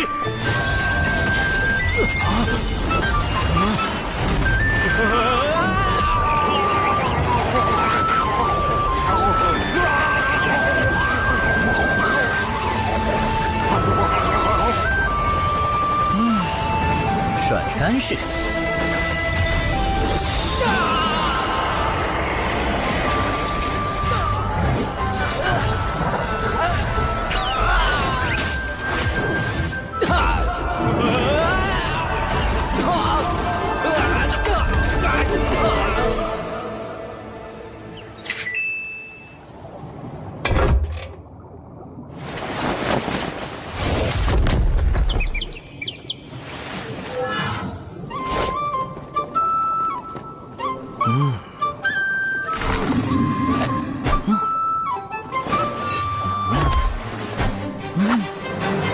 很好，残留的指纹、药物、纸人、法术痕迹都已清理干净。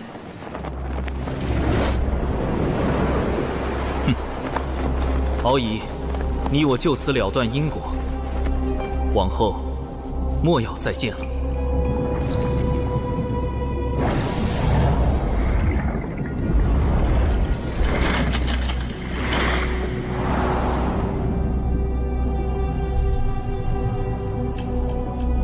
找到了，殿下在那里。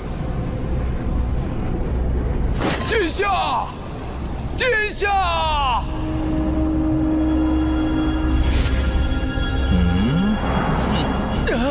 不要过来！不要靠近我！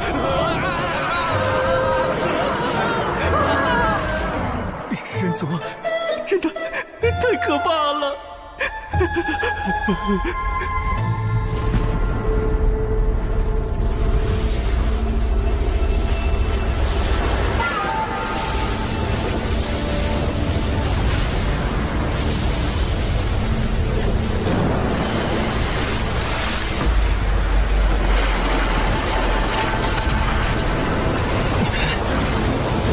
火星遁法，水遁。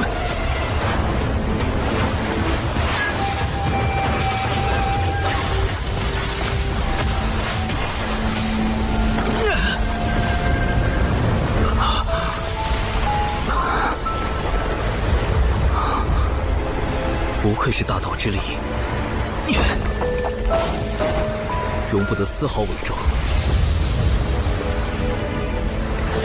土遁。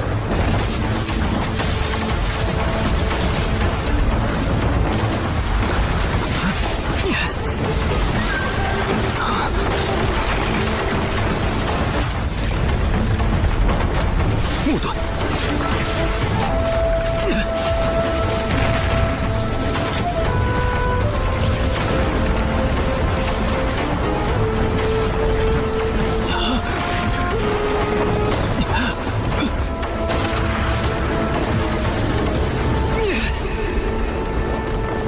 星遁。还好前些年为了防止意外，多准备了几处渡劫的印记。成仙天劫终于要来了。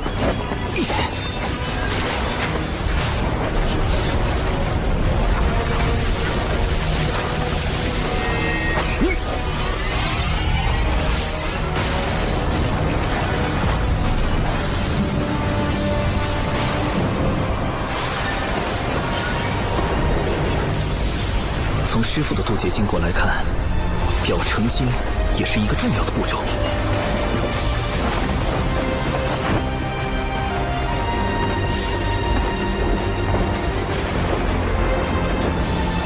道门弟子李长寿，旌旗苍天。弟子诚心立自身之道，称无忧之仙。天苍地明，我道常宁。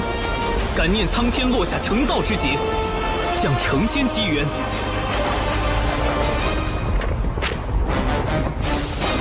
这样算是礼数周全了吧？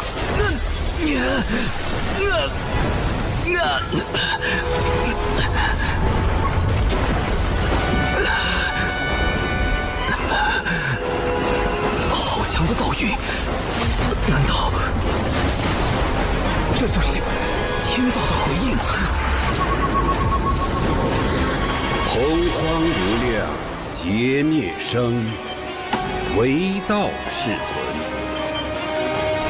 李长寿，让吾看看你的道。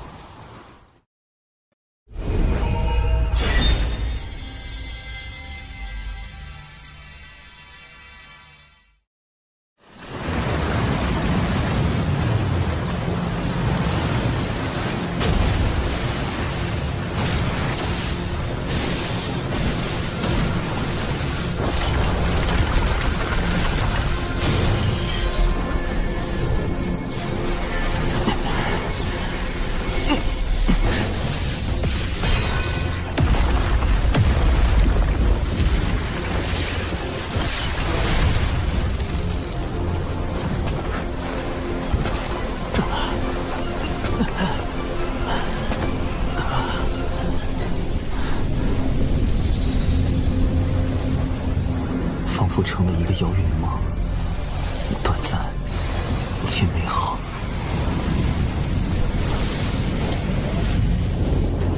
兰心，我的家乡，一个再也回不去的地方。封神演义中，天道为完善自身，命道门三圣牵压封神榜，三教弟子因而卷入商周交替之乱，死伤无数。天道的完善，必须以生灵涂炭为代价吗？多年来，我一直利用计算机集群技术，不断融合东西方哲学，试图探索出一条适合众生的新秩序。成功了！6年了，我终于做到了。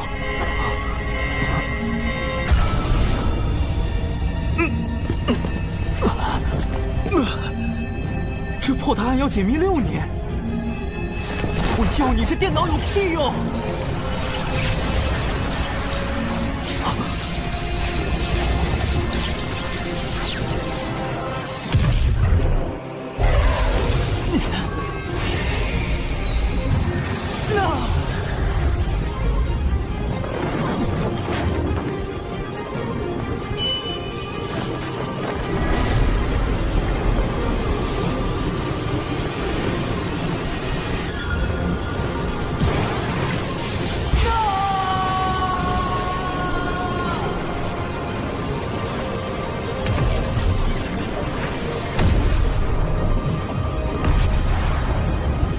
这是我来到这个世界的第129年。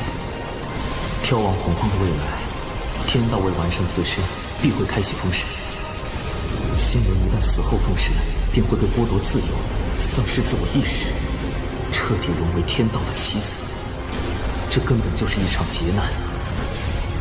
为避免卷入封神大劫，我已暗中筹备数个方案，而眼下劫云来了。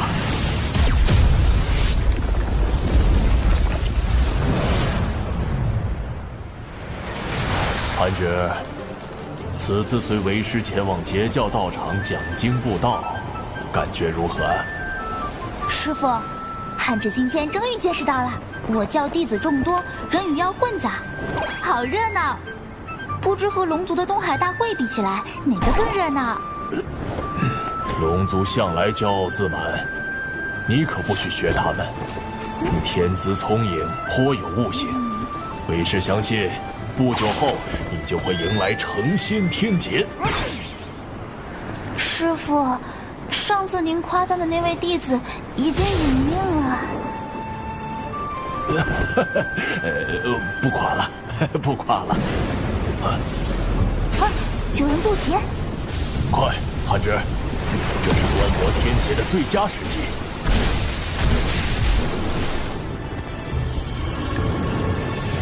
渡劫好像已经结束了耶。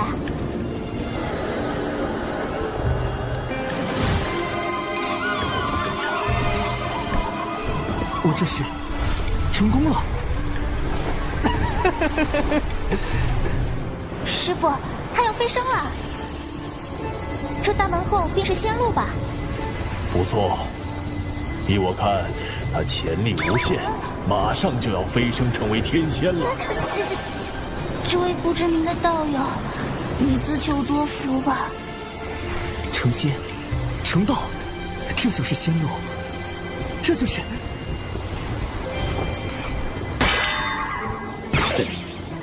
这，等会儿。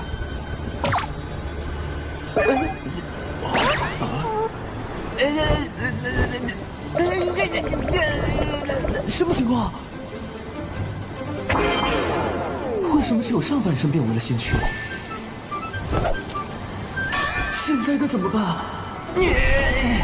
主动结生，让上半身飞升，下半身也很重要啊！又不是跟练辟邪剑法一样，有些东西能说不要就不要了。且慢！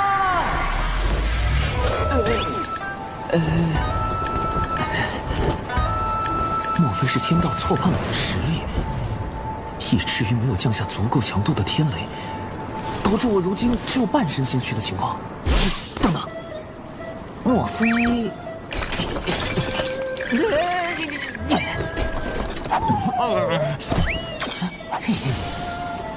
果然是火德玉遮蔽了天道。火德玉防推算，可以防止被人推算修为、来历。听听。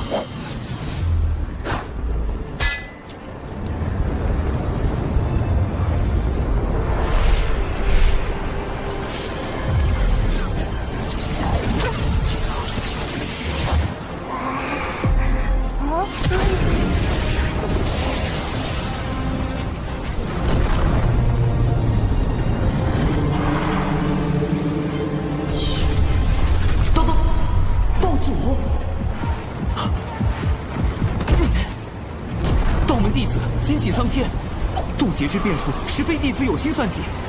恳请苍天令弟子修行不易，再上天劫。也请苍天允弟子换一渡劫地，以免不测。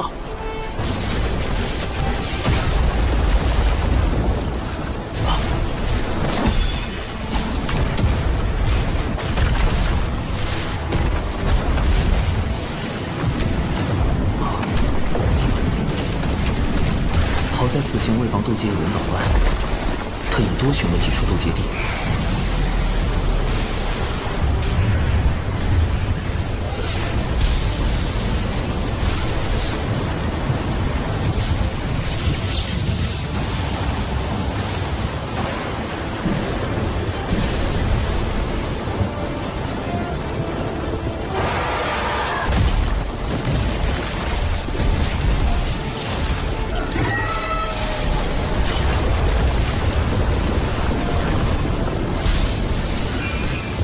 厉害的劫云，是排行第2的九霄神魔劫。天道真是被我激怒了，麻烦大了。法野鸟龙骨。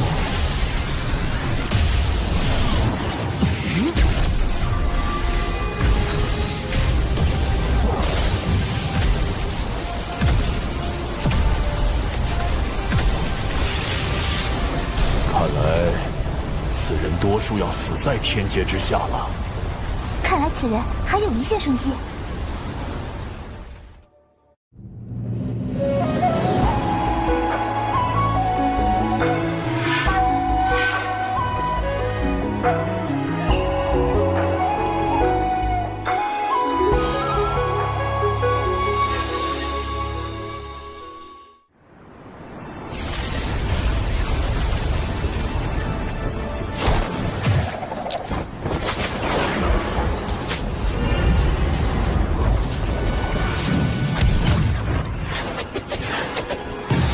三元玄火，不更。不更，人族先贤神龙所传，所形成的骨子可以形成某种阵势，以作抵挡。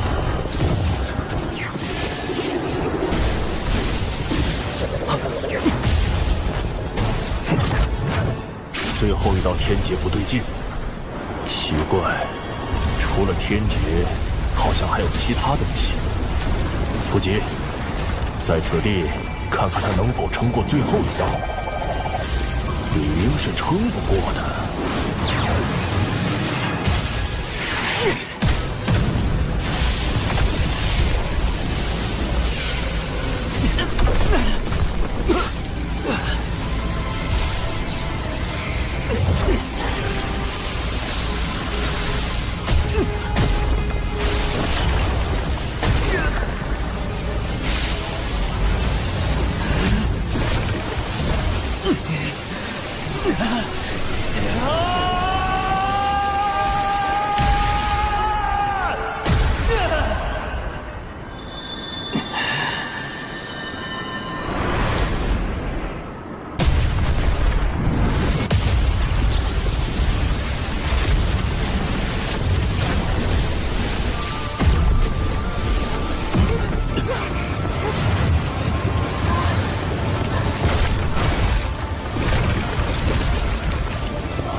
完美度过最后一道天劫，师傅，您的嘴真是堪比天道法器。成仙，成道，这就是仙路，这就是竟能撑过此劫，咱们可过去结交，说不定他就要直接飞升天仙。这，等会儿，什么情况？师傅，你快别说话了！哎，是天罚，天道判定此人有违常理，降下天雷责罚。不讲武德！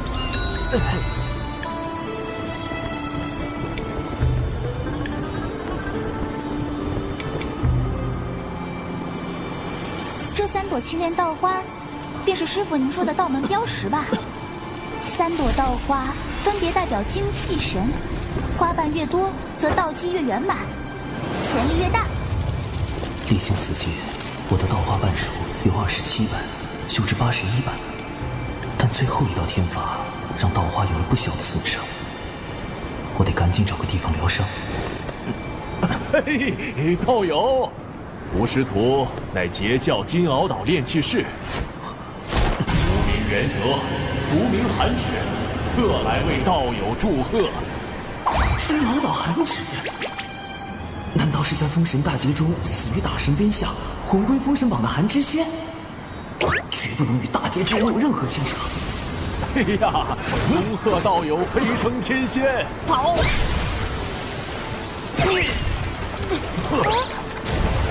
往后修行之路必定顺遂无比，还望道友入我截教。师傅，可惜连道友的脸都没看着，就错过了。放过这位道友吧。仙路缥缈，世事无常，大道千载，终须自渡。万般因果，方显机缘。道花修复期间，不可随意移动。这渔夫倒是个绝佳的修炼场所。好大的鱼！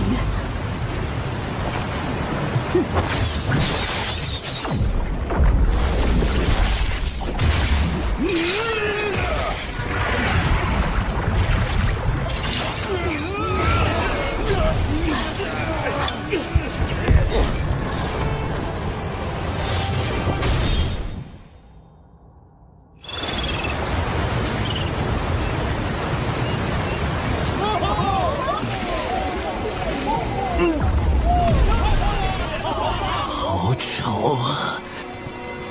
为什么要打扰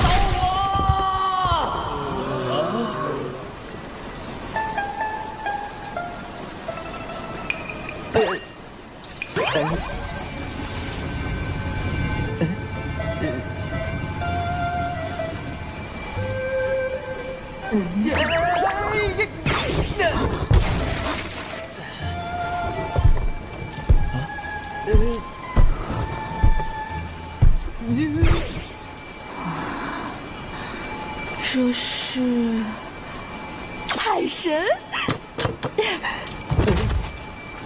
从鱼肚子里生出来的海神，海神，快把海神从寨里好生供着，通知巡寨全体寨民，搭建神像，摆坛祷祝。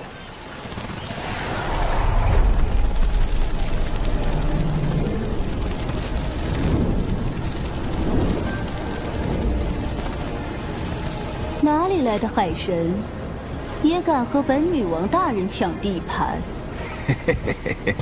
女王大人，雄寨之事便交给属下吧。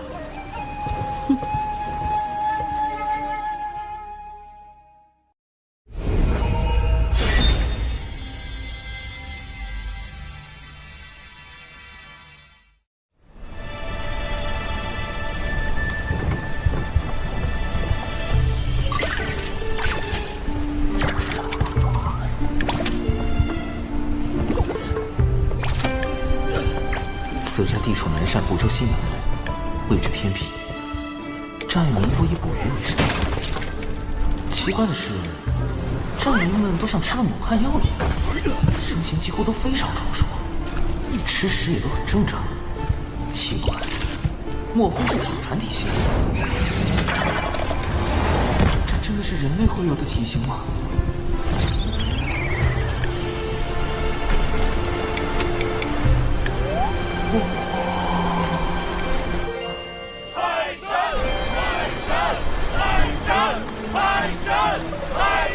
好大的石像，竟然真的被他们打起来了！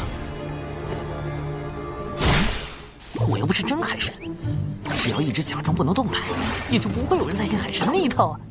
海神像也就变成了废石像。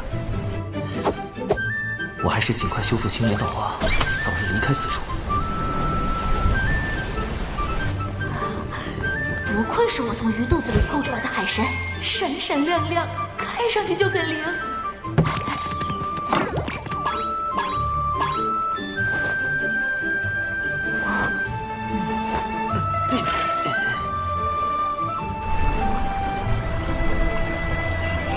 道花总算彻底修复，我可以隐藏修为，模拟出魏成仙的模样了。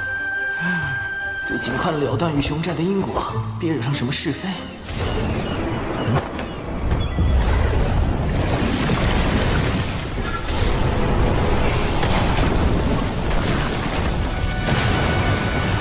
好这么妖气！寨主，快看那边！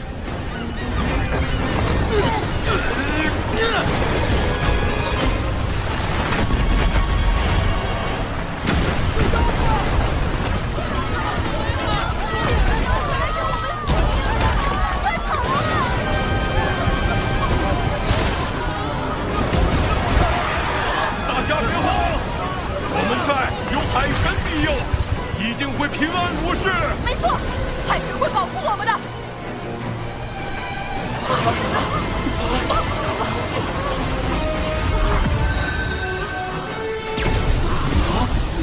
西方二超凡玄中妙法，传福泽。寨主，这是。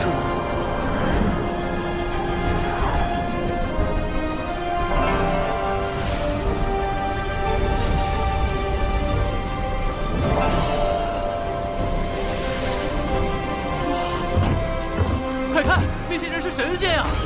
是神仙。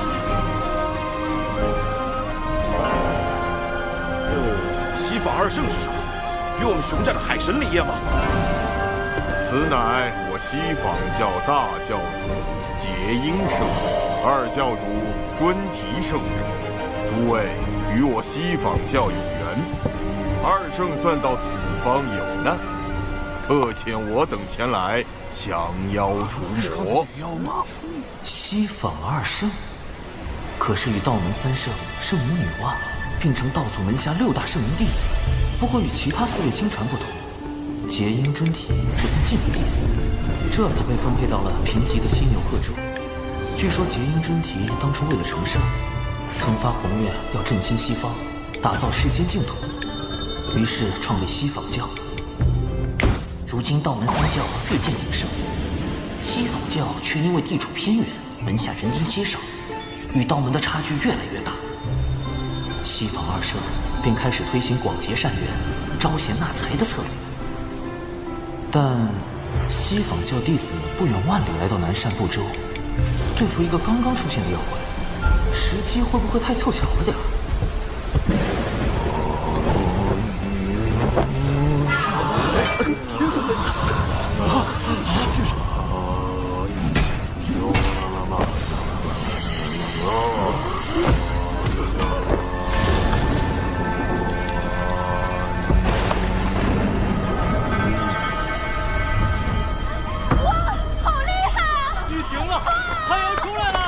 看来你们的海神不怎么灵啊，还得靠我等出手。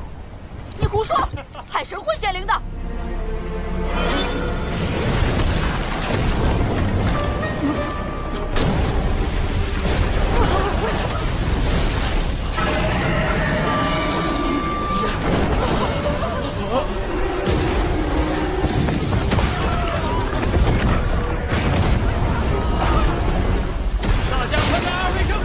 让二圣庇护我们！别听他们的！还犹豫什么？你们想被鱼妖吃掉吗？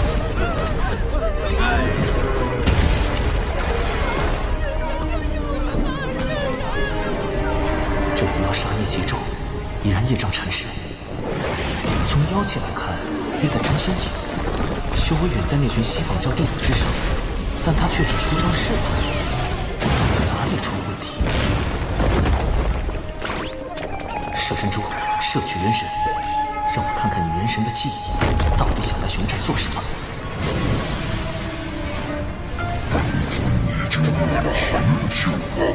这次你的任务是袭击熊寨，你不是最喜欢人肉吗？只是记住，你最后一定要被我降服。原来都是一伙的。这鱼妖就是西方教豢养的大妖。西方教一边养妖害人，一边派弟子表演降妖除魔的戏法，就是为了吸纳更多门徒，壮大西方教。这可是两教之争，涉及西方2圣和道门3圣，一共5位圣人，好大的因果。门徒细节，我得赶紧留，千万不要回头看。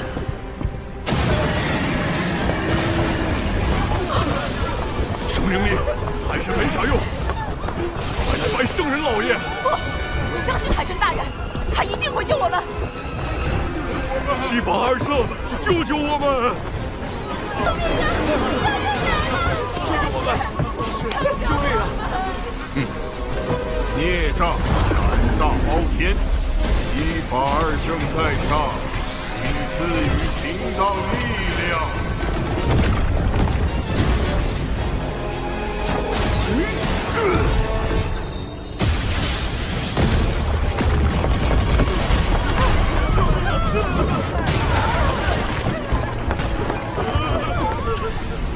文杰，我本来就不是海神，不应该掺和这些是非。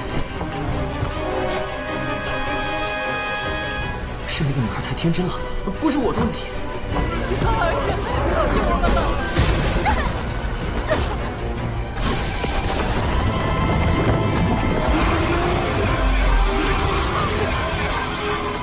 海神大人，求求你，快显灵吧！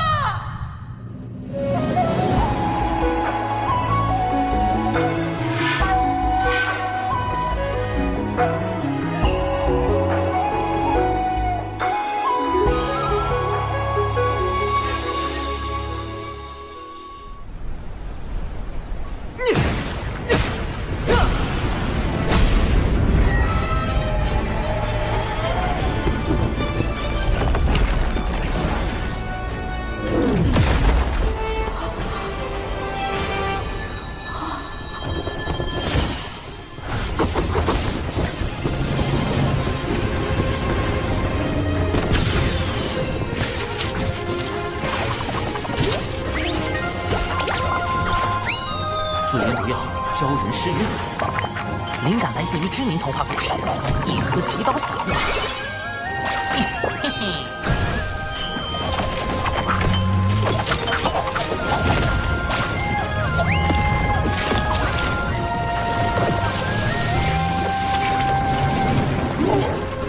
人家是同是本尊，好一血的毒药，我发不出声音。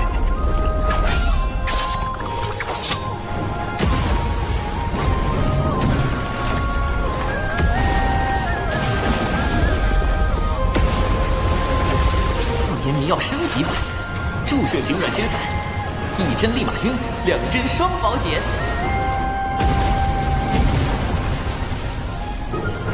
紫炎符阵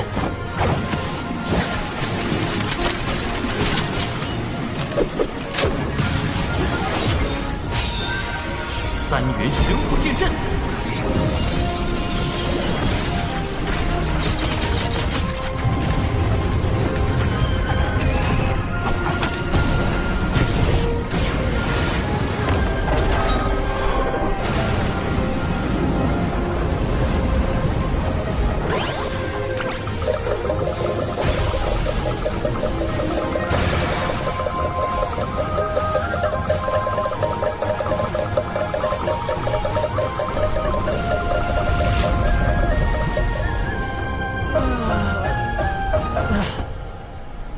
永不相见，莫再转生。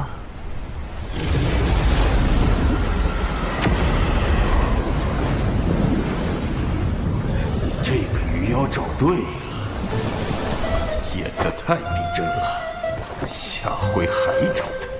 咱们熊寨能不能入西方教，供奉2位圣人？当然可以，往后尔等就做我西方教弟子，西法而胜！西法而胜！西法而胜！你们怎么可以背叛海神呢？西法而胜！老师不要怪她，我妹妹年纪小不懂事。无妨，不如让她随我西去，接受圣人指点，定能将她度化。我就这一个妹妹。哎呀，这可是天大的好事！这么雄壮的小姑娘，鱼妖一定很爱吃。这哪是渡人往西，分明是送人归西。跟着他走，可就变成大妖们的口粮了。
这么厉害，难道真有什么海神在助他？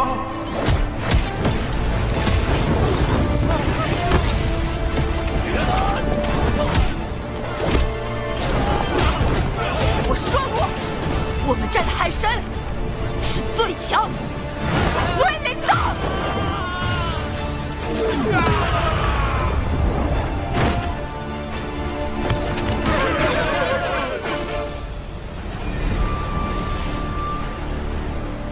妹妹你怎么变得那么厉害了？刚刚身体里突然出现一股神奇的力量，一定是海神大人显灵了。赶紧跑，趁没有人发现。等等，悬寨里还有一个我的神像，万一被西方二圣看到神像找到我头上，发现是我破坏了他们的计划。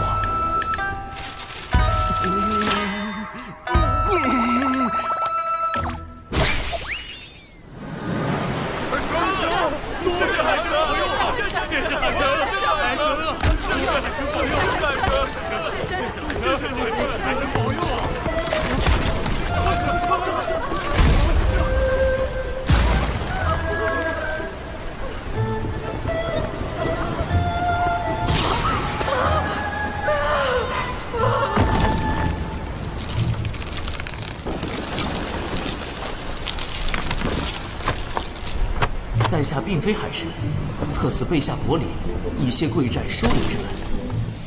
令符炼器士入门手册若干，少年强则雄寨强，无需求仙拜神，自可修炼星寨。他虽然不是海神，但他是英雄。我也想成为他那样的人。现在立刻马上回到道门的地盘。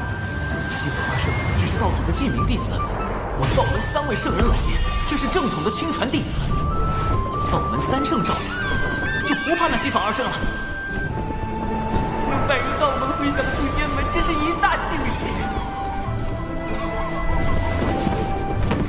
昏皇太邪恶了，人心太复杂了，因果太害人了。以后还是得贯彻在小雄峰老死不外出的方针。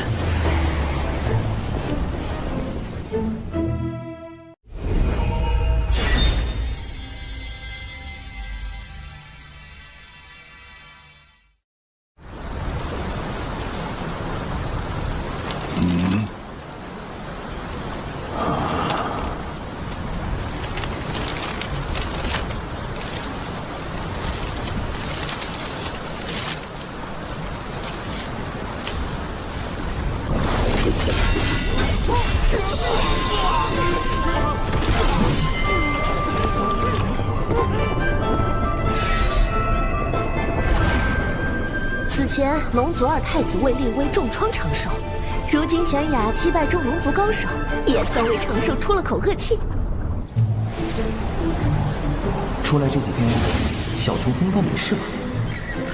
走前叮嘱师妹要好好休息。师傅刚成周仙，应该也在闭关。师兄，你终于回来了！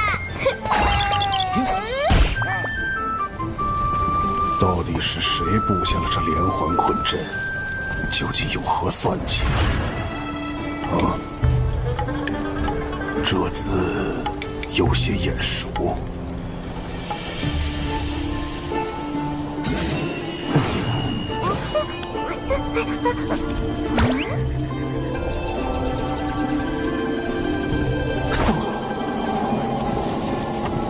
还请不要破坏此地的一草一木，此路通往一处没有隔音阵法的空地。难道还留了出口？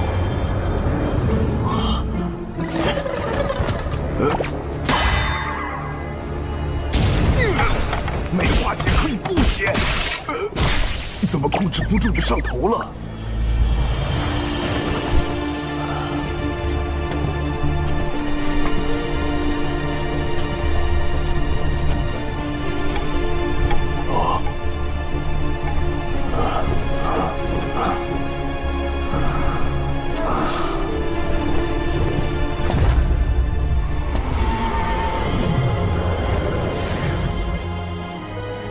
当初在丹房外设立体复合型组合大阵，是为防止有人发现我司令禁药融仙丹。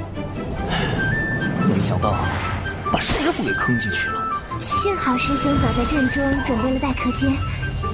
现在来说说师傅为何会在阵里吧。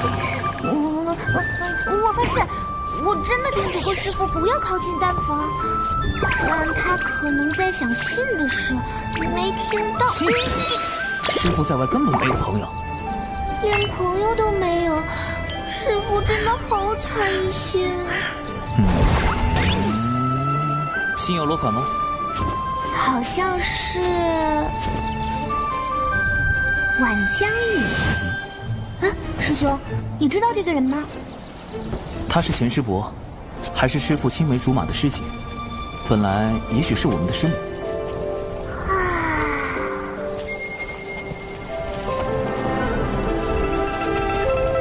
能看上师父这么认死理的人，晚师伯一定是一个很好的人。但为什么他没成为师母呢？900年前，晚师伯还是咱们渡仙门的门花，在门内拥有很多爱慕者，而其中有一人因苦追10余年不得，便迁怒于师父，暗中偷袭，致使师父道基损毁。情场失意就背后下黑手，活该他一辈子单身狗，难怪晚师伯看不上他。后来，晚师伯为了给师父寻找修补道基的宝药，便离开了渡仙门，自此再无音讯。师兄，你说晚师伯是不是找到了宝药，所以才约师父见面？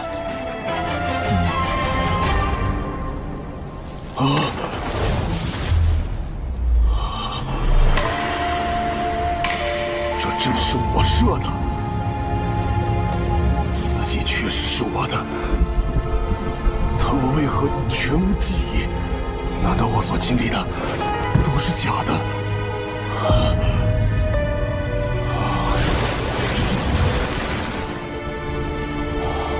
师姐，师弟，这次门内大比你是第14人，进步不少。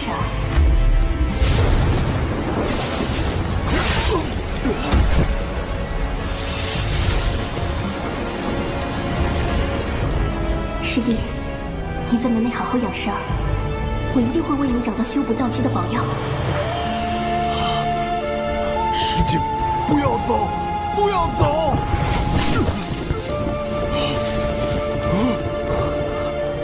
师父这是道心失衡，生了魔障。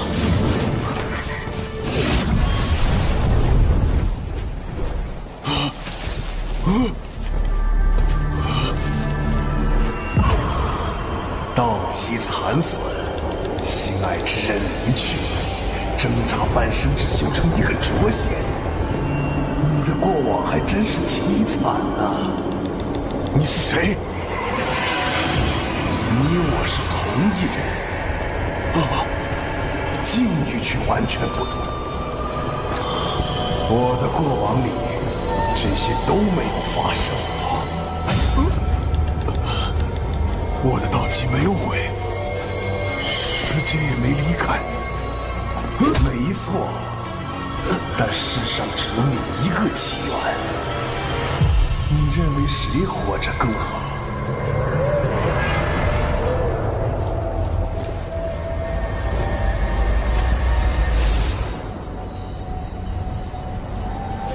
那么，只要我不在了，一切都会是最好的样子。只要我不在，只要我不在，只要我不在。静气凝神，心念归一。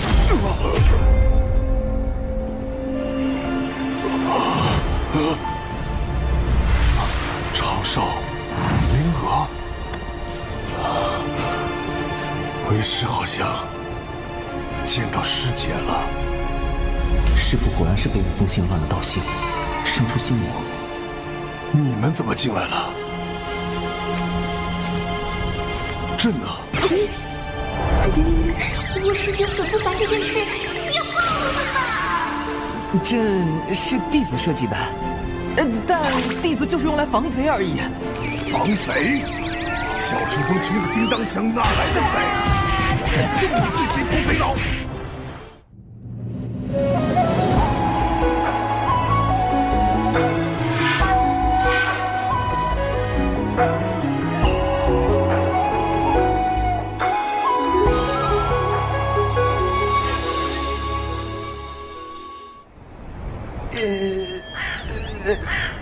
为师有要事得出门一趟，小琼峰暂由你打理。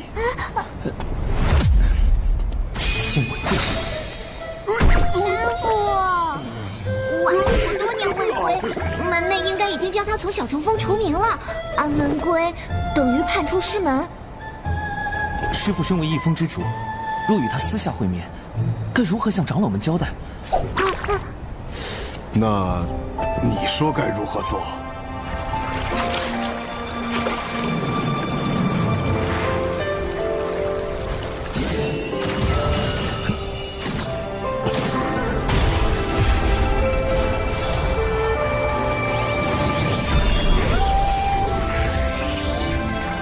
师父，隔绝大阵已开，不会有人打扰您给婉师伯写信。师兄，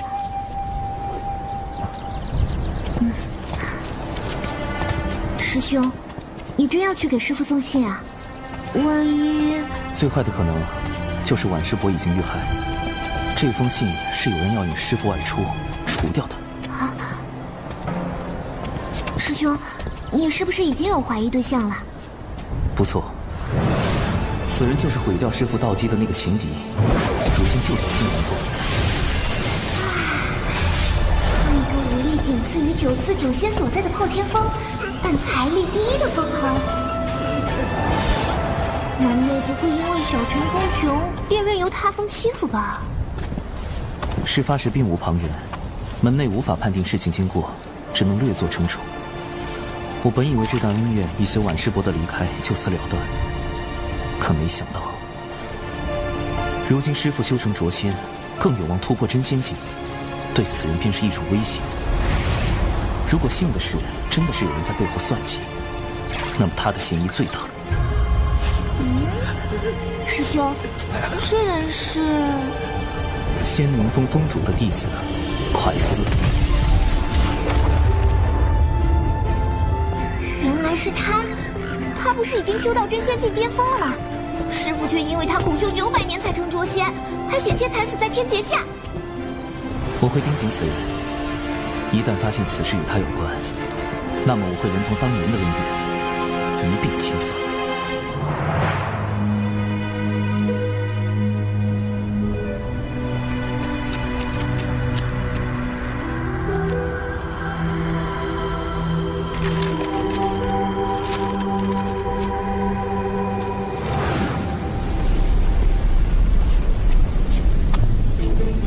此外，赴约途中也有风险，还需增加底牌。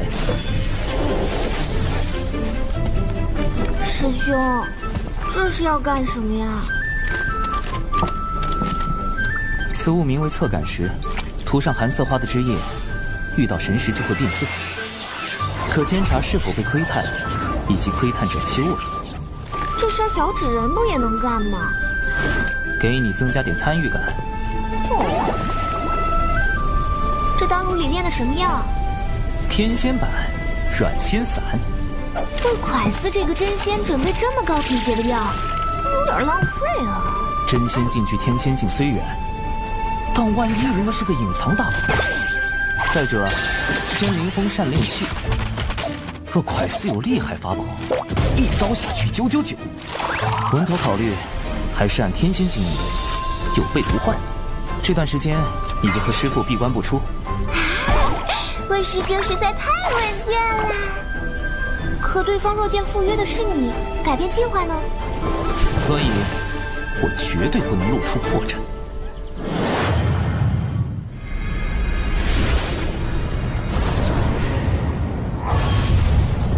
怎么刚好碰上从东海大会回来的人？假装没看到。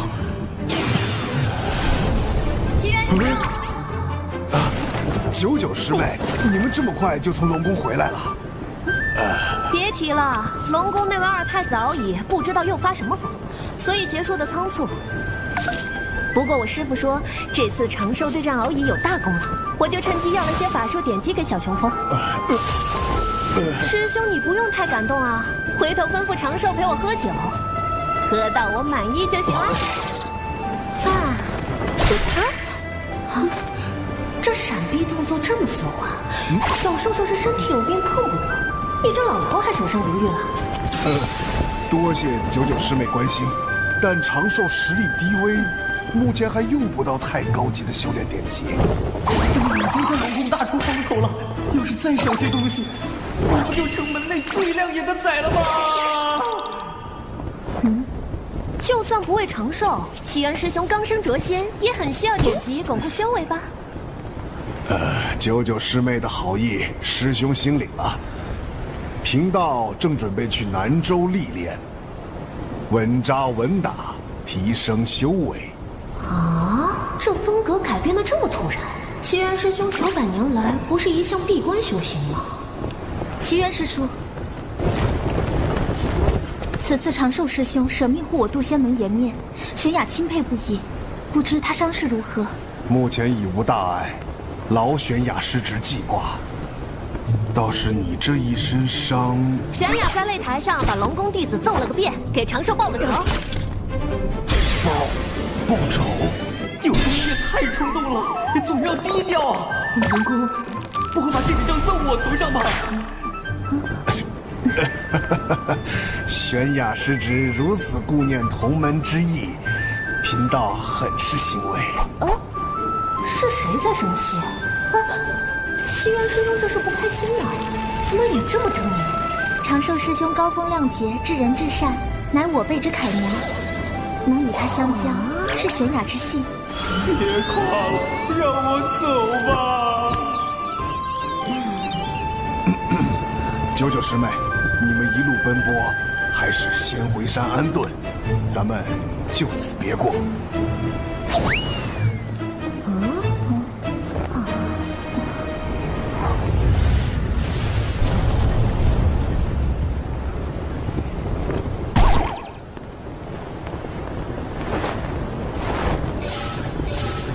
侧感石有反应，我被神石锁定了。竟然有人愿意花那么多灵石买这个谪仙的秘籍，倒还真是一笔划算的生意。待他抵达南州灵东城，我们便立即下手。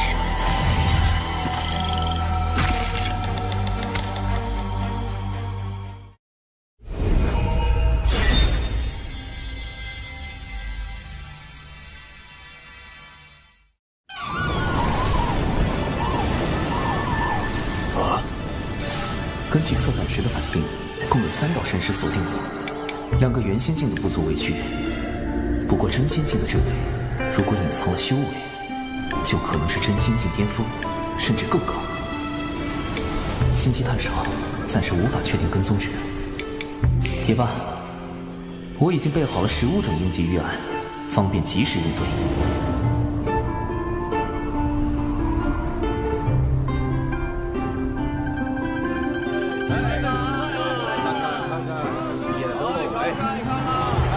这就是信中约定的见面地点。南州不愧是人族气运汇聚之所，都开始追求精神需求了。不过，神识锁定解除，这就现身了。我还什么都没做。依然是你。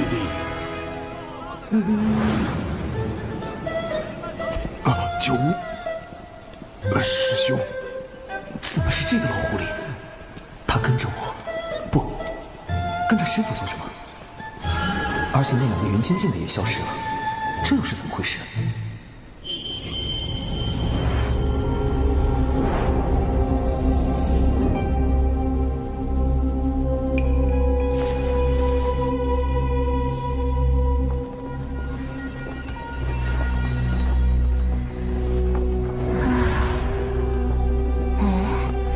他旁边那人是？不知道，他是在城中与目标碰头的。之前我们一直小心隐藏在地面追踪，没有发现别人，应该也没有暴露。保险起见，我们得掌握主动。有这个法宝在，2人一并杀了也不是什么难事儿。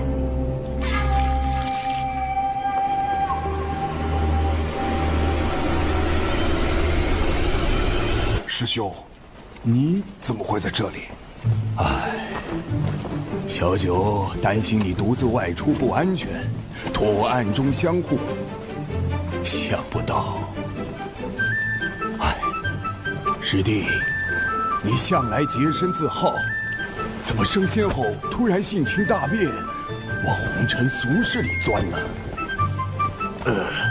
九无师徒暗中相护也是好心，如果他跟踪的不是无理长寿的话，危险！他对师傅十分了解，只要是露出过节，地盘就藏不住了。怒火之渊也会被惊动的。师兄，你误会我了。吾辈炼气士一心求道，岂会恋慕俗世污浊？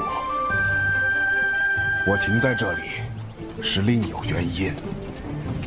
什么原因？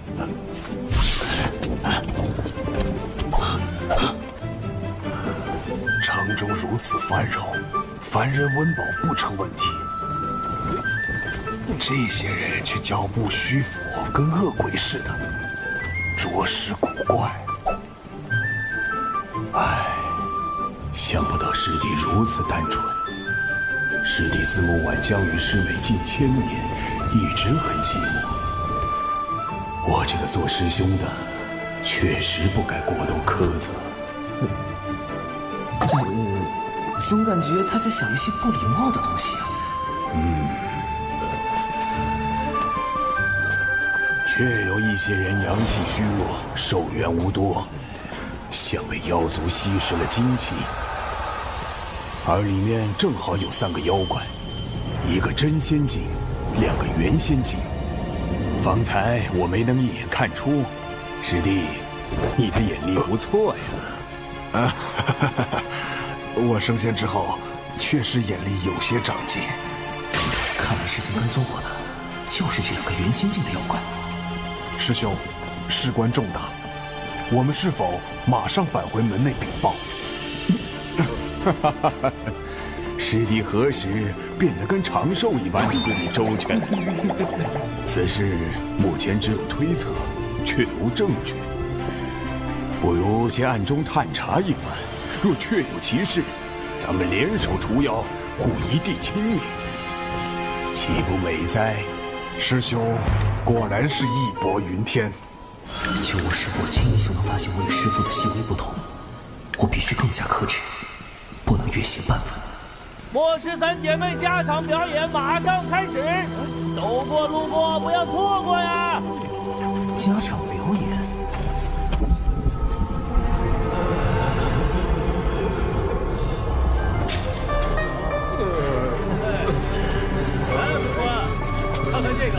呢？幕后之人为了引师傅入局，真是煞费苦心。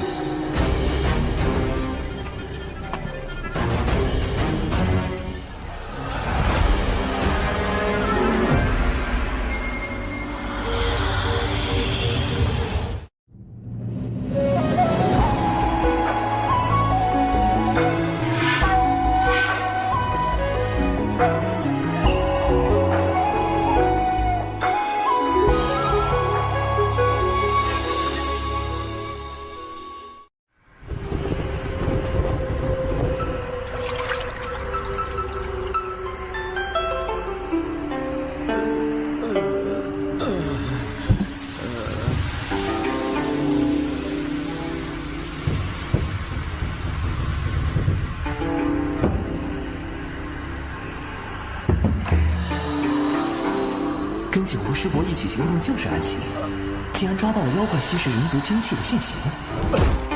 父王，话说这么熟练，他们到底吸食了多少精气啊？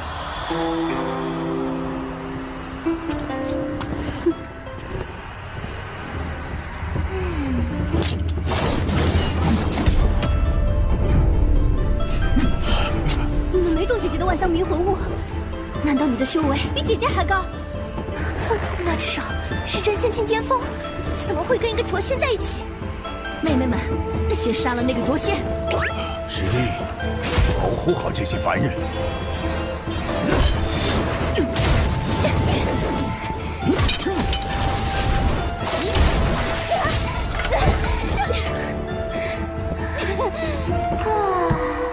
好吵，发生什么事啊？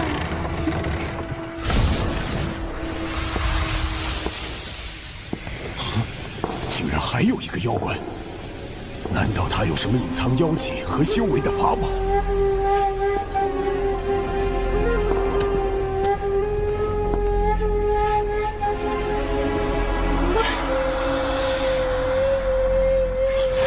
掌柜的，他打伤了我的两个妹妹，小兰姐姐，你也要为我们做主啊！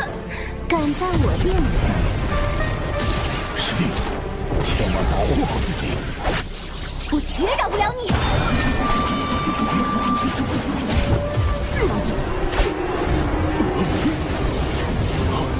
九无师伯应付得了吗？不对，现在好像无比的危险。该死，离得这么近，我要是使出浊仙以上的本领，肯定会被九无师伯发现端倪。也就是说，要用师傅的人设跟三个妖怪对战。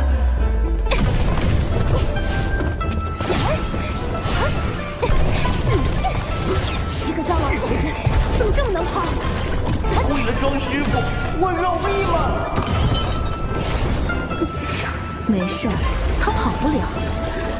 万飞小可恶已经成了。不妙，情深中竟然暗藏无形水雾，逐渐令人窒息。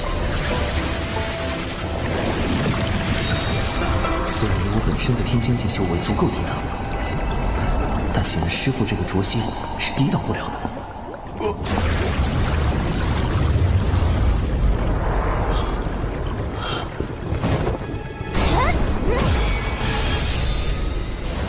九无师伯，你怎么还不回来？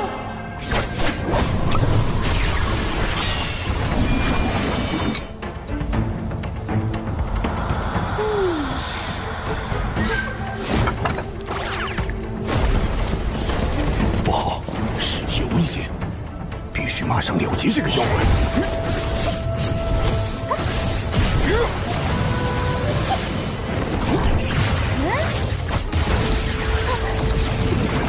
别以为我拿你没办法。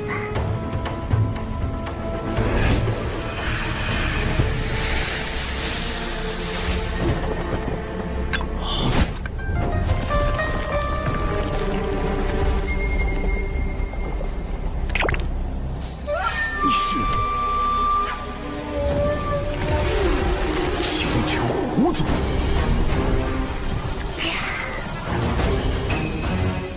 这下可麻烦了。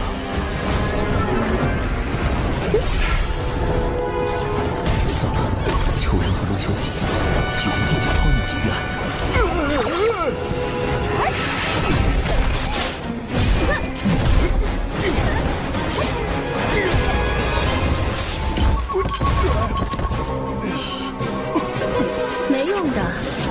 非销魂物以我的法力驱动，凭你区区一个诛仙，根本不可能破解。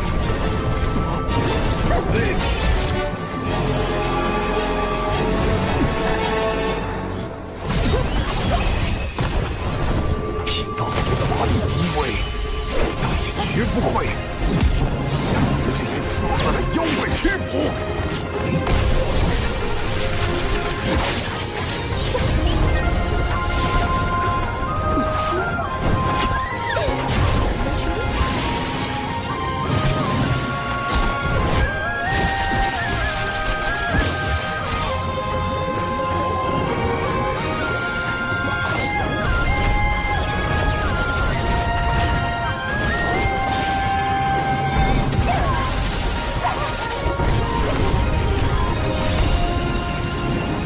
1号、2号、3号，出动！四人符阵，进土离宫。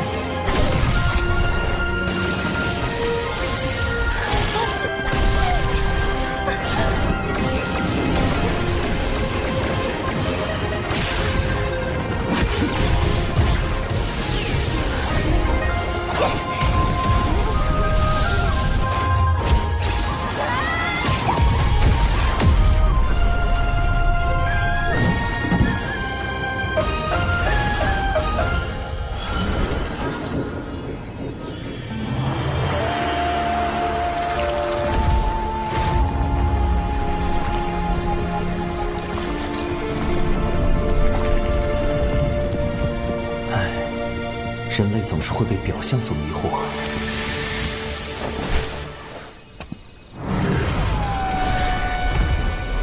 请求胡子，蒙圣母女娲硬币素来与人为善，为何你却自甘堕落，干起了吸食人族精气的勾当？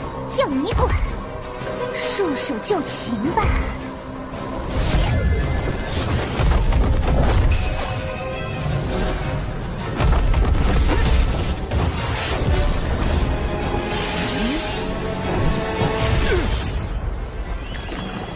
我要杀了你！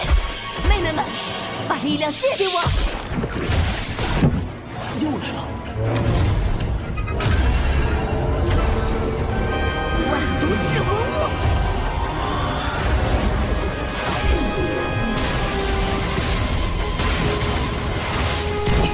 光火系攻击就会暴露远超灼仙的实力，引起九无师伯的高度怀疑。但如果任何毒物蔓延，师傅的人设是保住了。人就很难保住。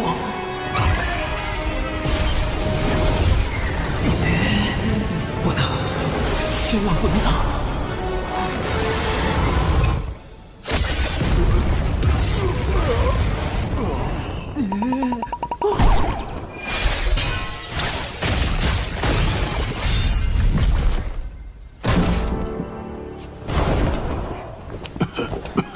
师弟，没事吧？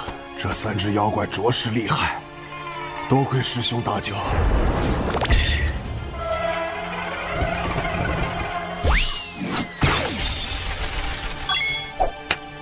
师弟太谦虚了，没想到你竟能和3只妖怪纠缠到这种程度。出门前，长寿给了我许多符箓防身。原来如此，长寿师侄那么多鬼主意。别说原仙遭不住，真仙栽跟头。待他成仙，怕是连天仙都敢算计。师傅的一身妖孽，我忍了。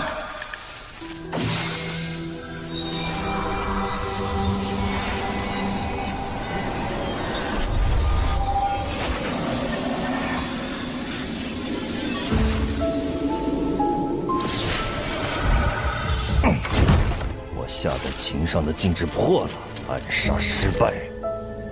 奇缘呐，奇缘，你当了900年的废物，一朝成仙还是如此能干。越是如此，我越是留不得你了。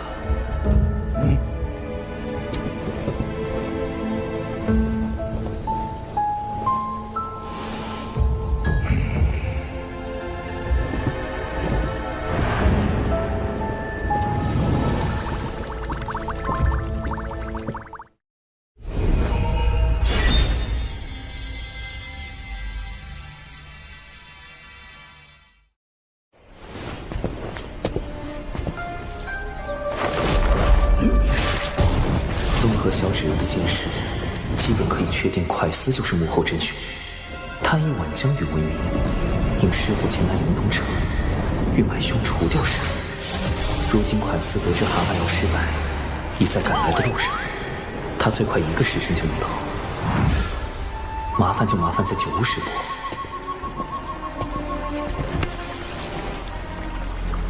蛤蟆妖身上的业障真多，这狐妖隶属的青丘狐族与人族圣母女娲颇有渊源，不太好办。先想办法引开9巫师伯。不如等他醒后再拷问。附近有个偏僻海边，正合适。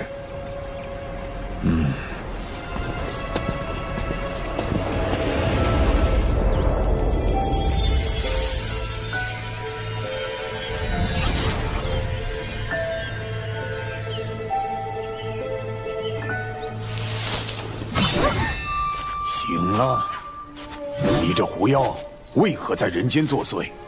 与那蛤蟆妖又有什么关联？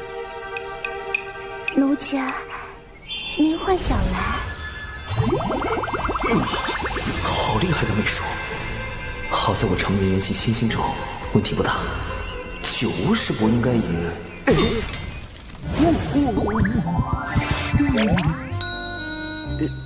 九巫师伯，你冷静一点啊！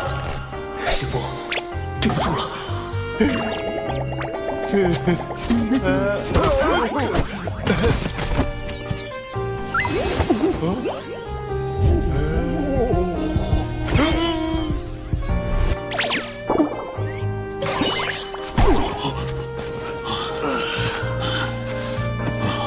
还好有这东西在。这是长寿化的白眉老后符，炼气时修道静心，抵抗媚术，必备良品。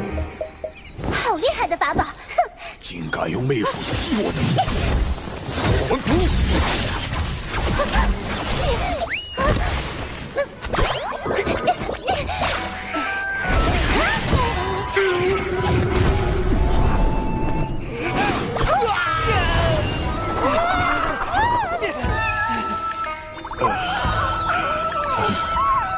趁此时，哎呦！师弟，你怎么了？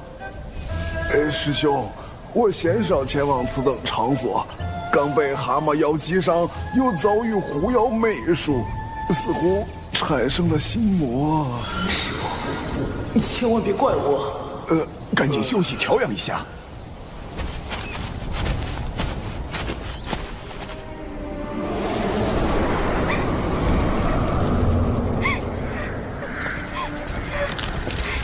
姐姐们，你们死得好惨！说，那个卓仙是怎么杀死你姐姐的？他有什么特别手段？姐姐们已经死了，告诉你这些又有什么意义？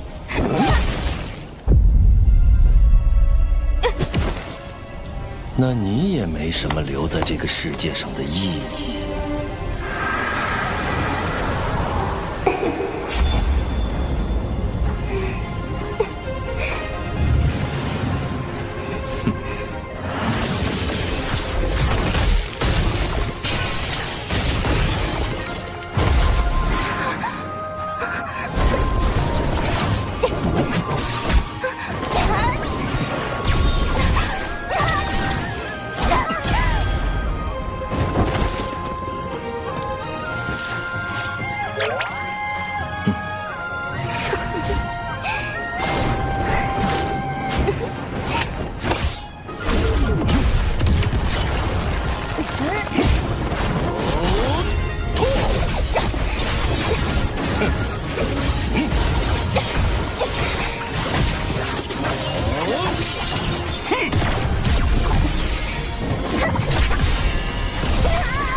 天仙版软仙散，看起来效果还不错。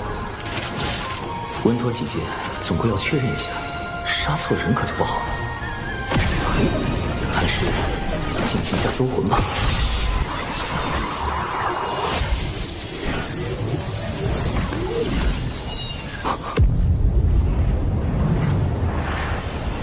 师傅，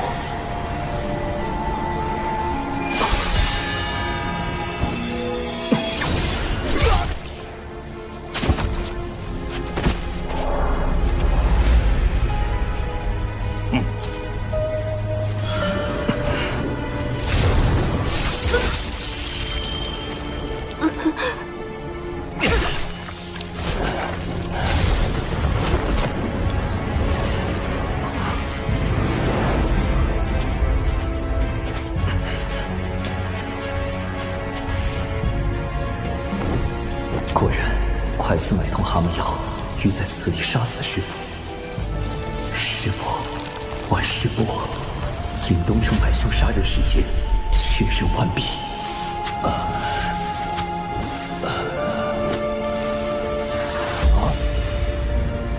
你是什么东西？你沦丧了良心！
追日破云梭，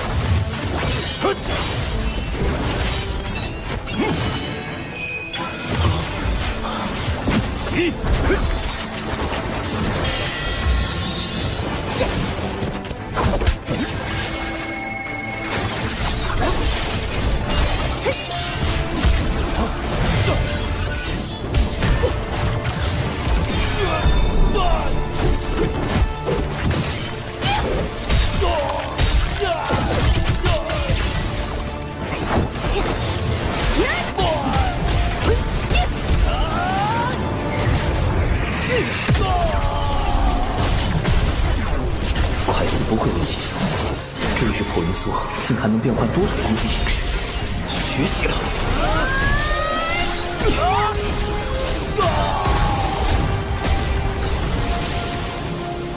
怎么可能？你不是捉仙，你是真仙。错，我是天仙。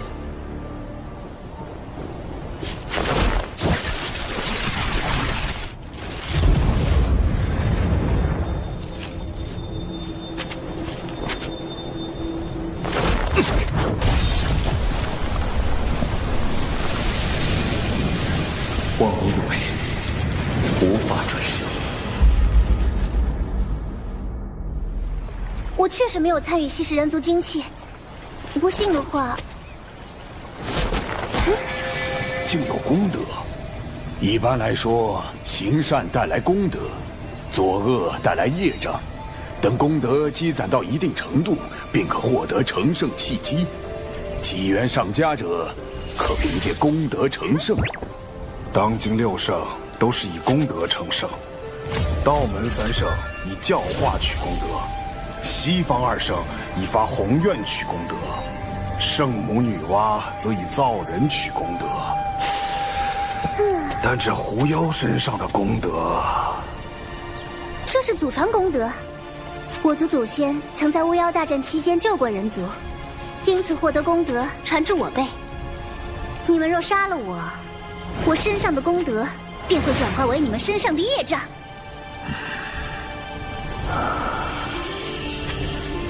师兄，此女虽狂妄，但所言不无道理，只有将她带回门内发落。我出来的太急，没带能收束活物的宝囊。啊，我带了。出门前，长寿特意为我备着的。符箓、宝囊，其原师弟似乎谨慎过了头。这些东西真是长寿师侄给他的，还是说……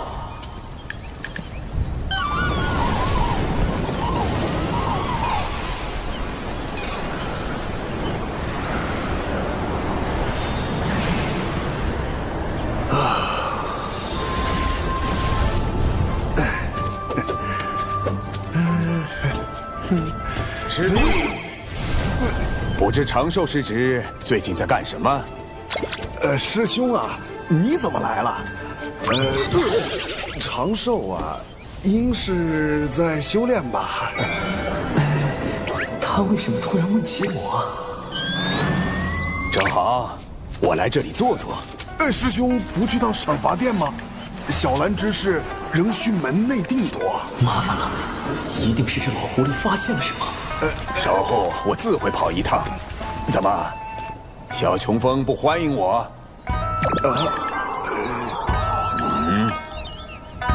那怎么会呢？师兄造访，必令小琼峰蓬荜生辉呀！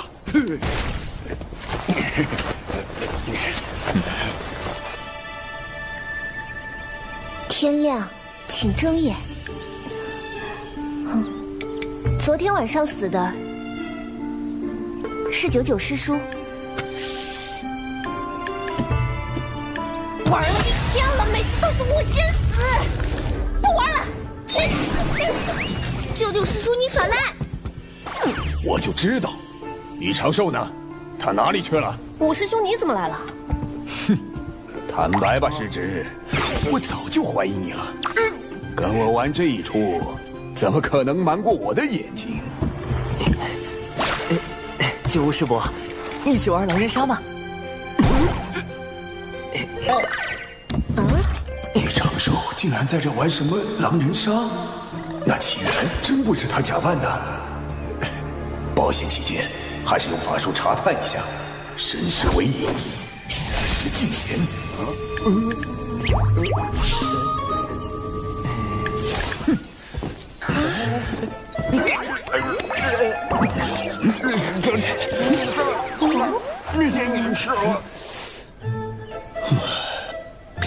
真是我想多了。哎呀，既然你们在这玩游戏，那我就不打扰了。这就走了？九师伯，好险！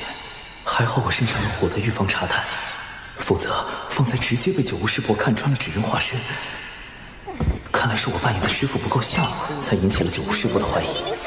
往后定要仔细观察师傅演习，进一步提升演员的自我修养。这次我与纸人兵分3路，击杀蒯斯的同时，利用九无师伯制造师傅的不在场证明，用99制造李长寿的不在场证明。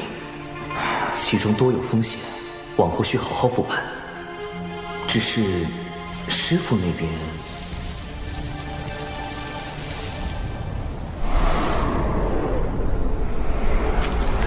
齐元那个废物，为什么只等你花那么多心思？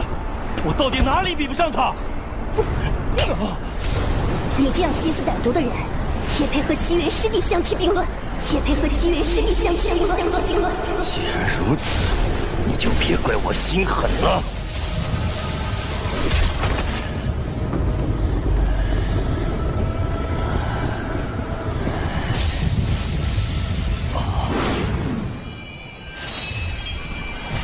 师傅，临东城之约也是蒯斯的阴谋，他欲买凶除掉你，后双方因私怨大打出手，同归于尽。你回去吧，为师想一个人静静。婉师伯虽死，但仍有魂魄留存于世，也许师父和婉师伯真能有重逢之日。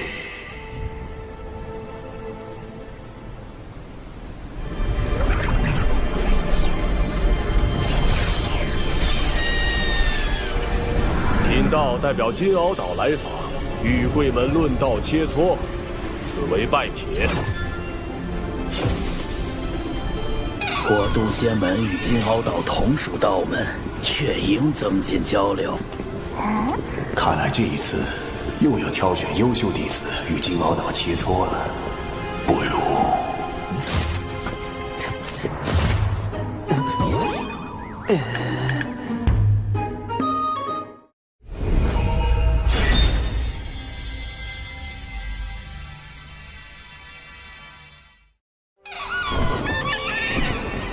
我等想与小琼峰的高徒切磋。小琼峰，门内最弱的峰头，金鳌岛此举何意？难道想故意折入渡仙门？应该是想避免道门争端。小琼峰实力如何，稍加打听便知。金鳌岛获胜面上有光，咱们渡仙门也不算失了面皮。小琼峰有师徒3人，不知道友想与哪位切磋？李长寿。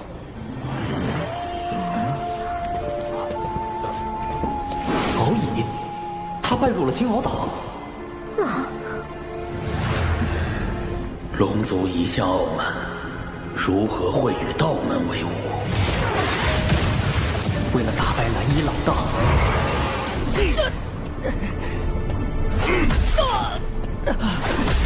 我要去道门拜师，修习圣人道法。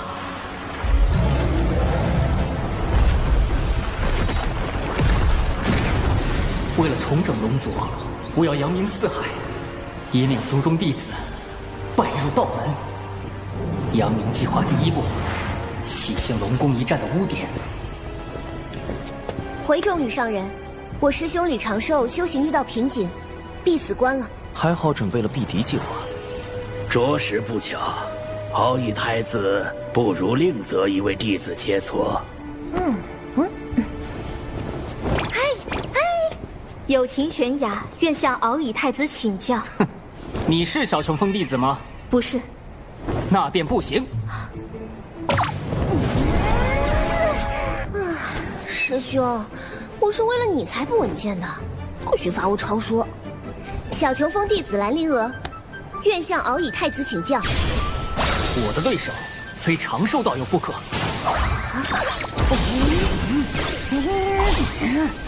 否则心魔难消。龙宫一战输的是长寿，你为何会有心魔？心魔这种事，懂的人才懂。我被蓝衣老道洗了后，哈老道这件事实在丢龙现眼。他既然闭关了，我就在门外等他。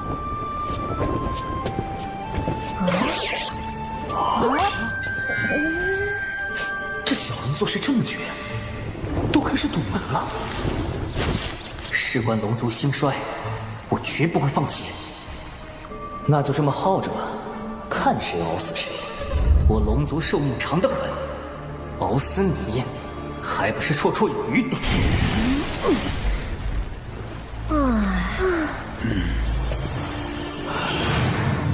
他俩这是要熬死我呀！实在不行，只能唤醒长寿了。哎，启元师弟，你与蛤蟆妖一战后，伤势如何呀？蛤蟆妖？难道是长寿说的快死不休杀我那个？好多了，老九吴师兄记挂。还好对过口供。敖乙一直赖在小琼峰也不是个事儿，要不夜里偷偷砸晕丢出来。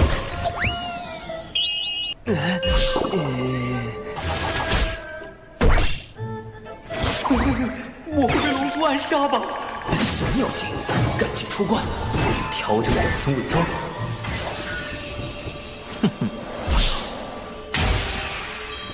既然突破瓶颈了，便出来吧。敖乙又来找你切磋了。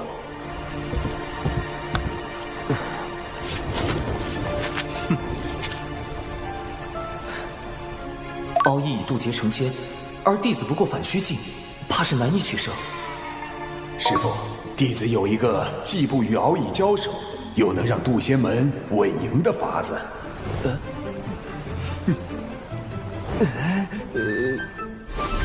阵法切磋，倒也可行。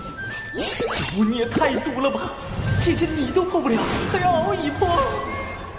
唉，师兄，你这次稳健不起来，要露馅儿了呀。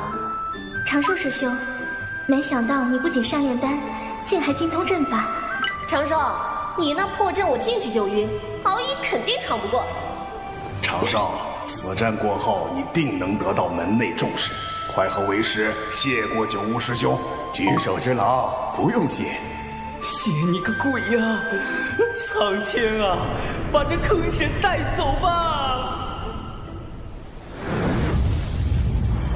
只要在不强行冲破阵基的情况下走出这座大阵，便算敖乙太子获胜。请。只能随机应变了。此阵将是我扬名四海的第一个垫脚石。敖乙师弟，这阵法看着并不玄妙，一定困不住你。为兄等着为你庆功。敖乙师叔，自求多福吧。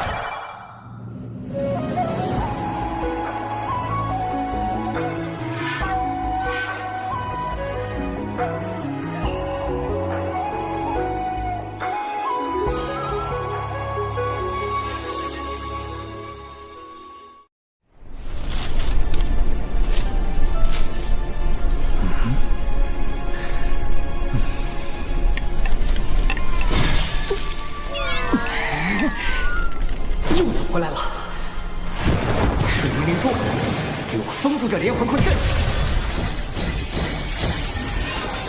竟是生于远古的先天法宝，难怪能阻断大阵运转，令生灵显现。但，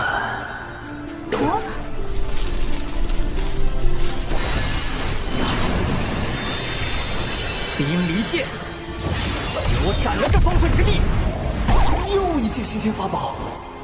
敖乙真是旷里有加，只是阵法造诣差得令人发指。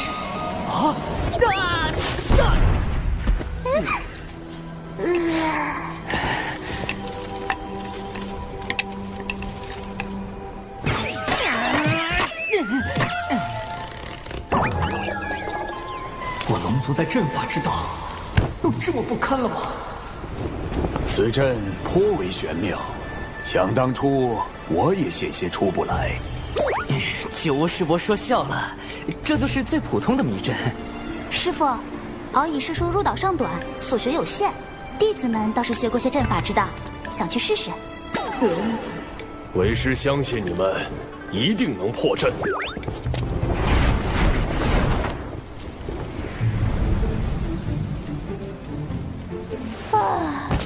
好好的师傅，长了一张嘴。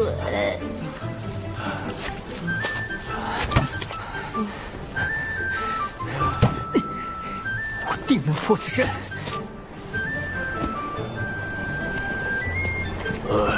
终归是败了。也罢，贫道这就将他们带出。前辈且慢，我来开。是时候展现我金鳌岛真正的阵法造诣。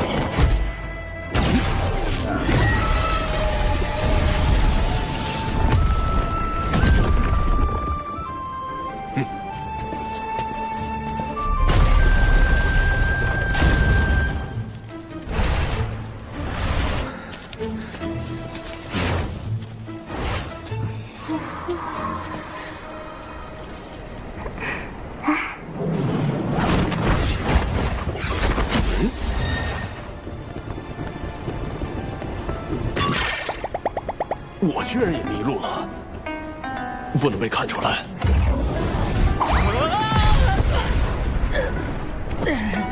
我龙族还能站起来！敖乙师弟，为兄来救你了！连天仙都被困住了。长寿在阵法上的造诣确实不凡。长寿啊，这个优秀仙苗，你当定了。谁爱当谁当，不要给我！金鳌岛也不过如此嘛。九九师叔，既然你主动吸引火力了，一定不介意我再把祸水引向你吧？此阵能有如此威力，99师叔居功至伟。这座大阵一直是靠您浑厚而又纯粹的法力在运转，对吧，师妹？可不是嘛，阵基里的每颗灵石都是您嵌进去的。九巫师伯推荐的就是靠谱。可是小琼峰真的需要真仙指导布阵，就要真仙，就要真仙！真仙？他就是真仙，你找他。师兄，好像是有这么回事。难怪我在镇里一直兜圈，原来是99师妹所拨。是吗？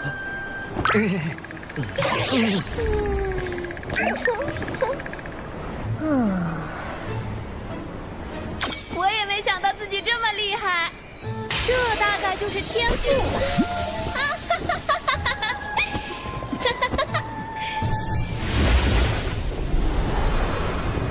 99师叔实力强横，众位道友闯不过去，实属正常，切勿因此沮丧。我输了，道友阵法之玄妙，敖乙领教了。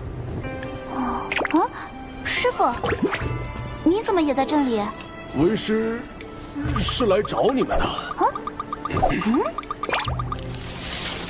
如今是我金鳌岛输了一阵，不知小友能否和敖乙师弟再比试一番？当然，绝对不是为了输赢啊，只是想助我师弟摆脱心魔。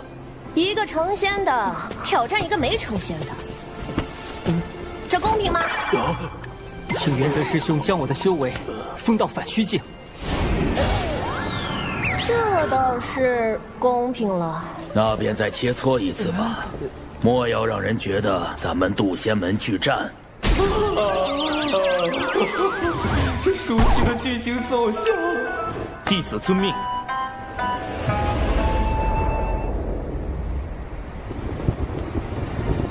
敖乙太子，今日与东海大会有些不同，我或许会胜之不武。道友于阵法之道已经胜我，这一战是敖乙强求得来，道友尽管出手。为了渡仙门的面皮，此战必须赢，但如何赢才是重点。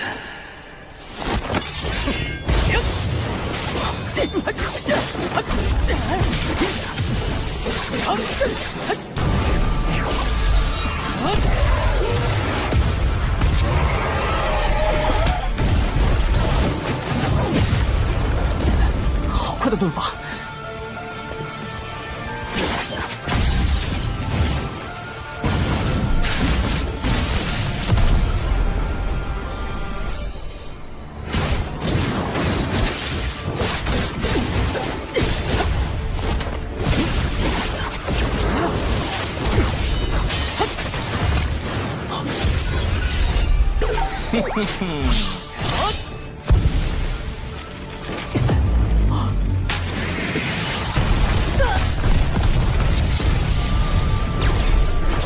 原来胜之不武指的是避开正面交手，既如此，便逼你现身。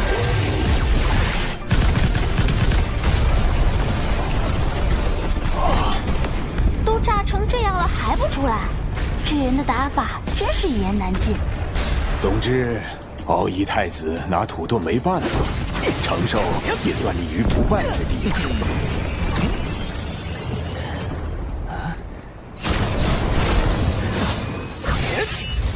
用盾法避开正面战斗，就算获胜，旁人觉得是取巧。师兄各位，伏火破不开他的心墙，得换点尖锐的法器。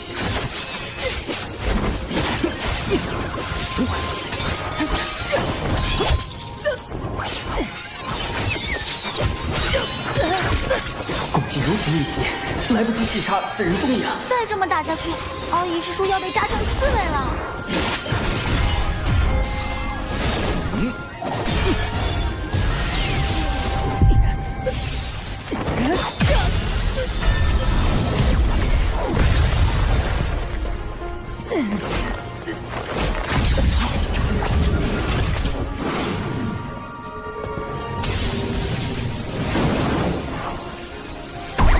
这是什么法器？一刀砸下去还能喘气吗？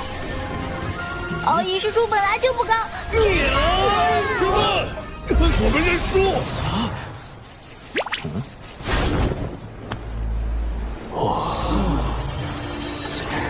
输了，我又输了，多有得罪。这次可否算作平局？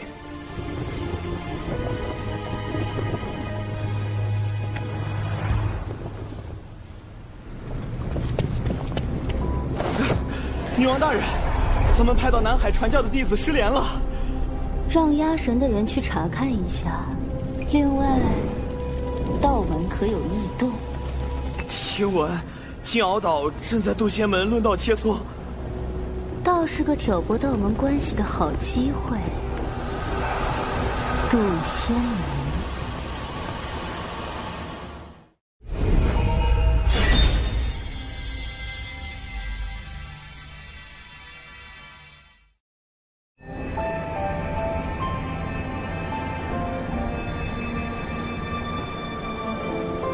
长寿道友，不，长寿兄，如此光风霁月，已心有所感。此番回师门，定会好好参悟。敖乙兄客气。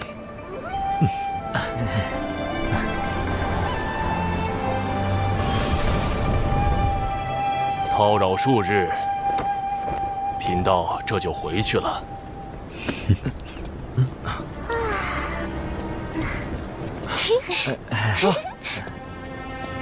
禀众羽上人，忘情上人，人教逍遥仙宗借来传信玉符。见信如晤。近日，阐教云中子与截教多宝道人于中神州起争执，两教弟子到场助阵，我宗调停无果，盼贵门来援，逍遥仙宗锦旗。人、阐、截三教同属道门，阐教和截教多年来纷争不断，都是咱们人教在调停。我们确实该应下逍遥仙宗的邀请，前往平息此事。阐教又与我截教吵起来了，不多说了，贫道这就前往中神州助我截教。三教终究是一家人，今日天色已晚，元泽道友不如在此留宿。明日我派人与你一同前往中神州，平息纷争，如何？这也好。明天你们俩就先回金鳌岛吧。九乌，明日你随元泽道友一行去中神州。是。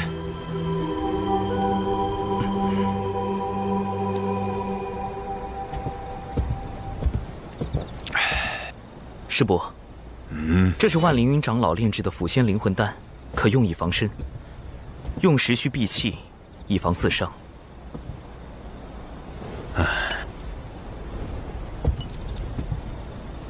你小子有心了。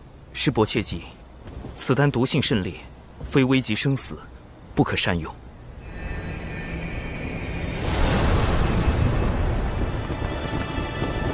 师兄，阐教和截教吵架究竟是怎么回事？门内那么急着派人去劝架。这次冲突的主角，阐教的云中子和截教的多宝道人，听说他们都喜欢法宝，只不过云中子喜欢仿造赝品，而多宝道人则喜欢收藏真品。也许是因为法宝，二人吵了起来。那法宝是假的，你的法宝才是假的。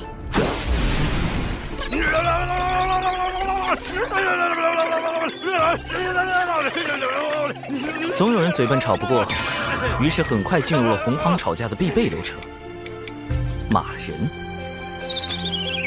二人都叫来了各自的师兄弟，两人的争吵升级为两教的矛盾。这样一来，作为道门三教之一，从不参与阐截之争的人教，不得不出面调停。逍遥仙宗劝架无果，又发动骂人战术，叫上了咱们渡仙门。这么点小事，弄那么大？阐解两教的矛盾由来已久，甚至要追溯到两教圣人立教之时。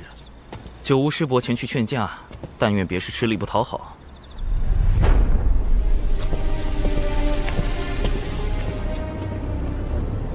回女王大人，杜仙门和金鳌岛派人一同前往中神州，为阐解两教劝架。阐解两教的矛盾，或许可以升级为人、阐、结三教的矛盾。属下明白了。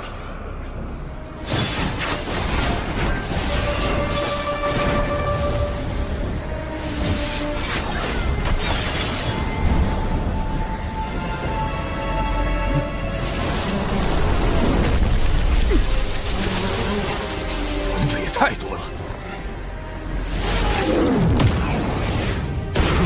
有埋伏，是隔绝法阵。趁法阵还没彻底结成，冲出去！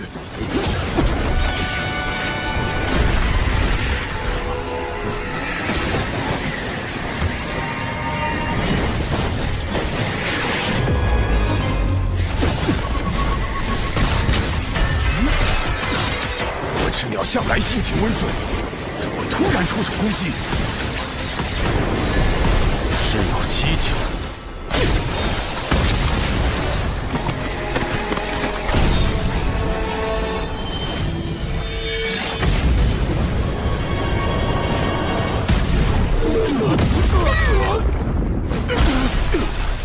我赤鸟来势汹汹，带头那只的实力将逼近天仙境巅峰。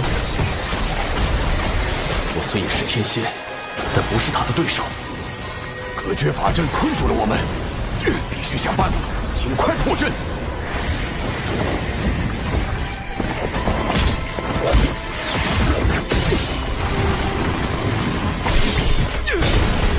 震雷离火，天使造化，摩天扬雷，起！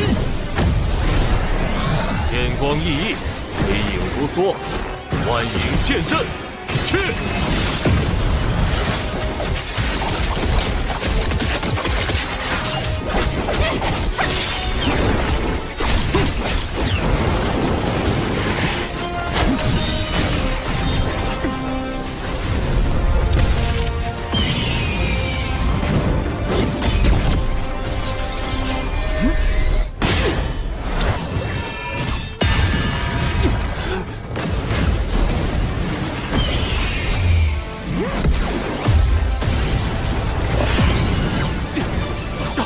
隔绝法阵破了，妖物太多，分头突围，你们小心！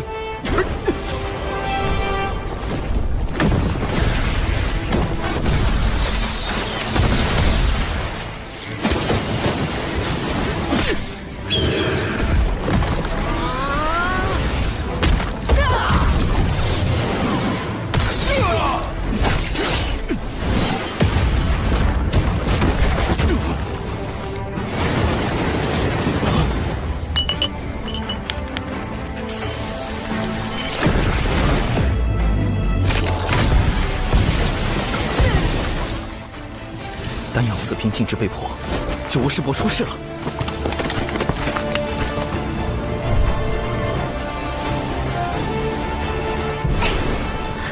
我也联系不上无误，一定是出事了。我现在就去找师傅。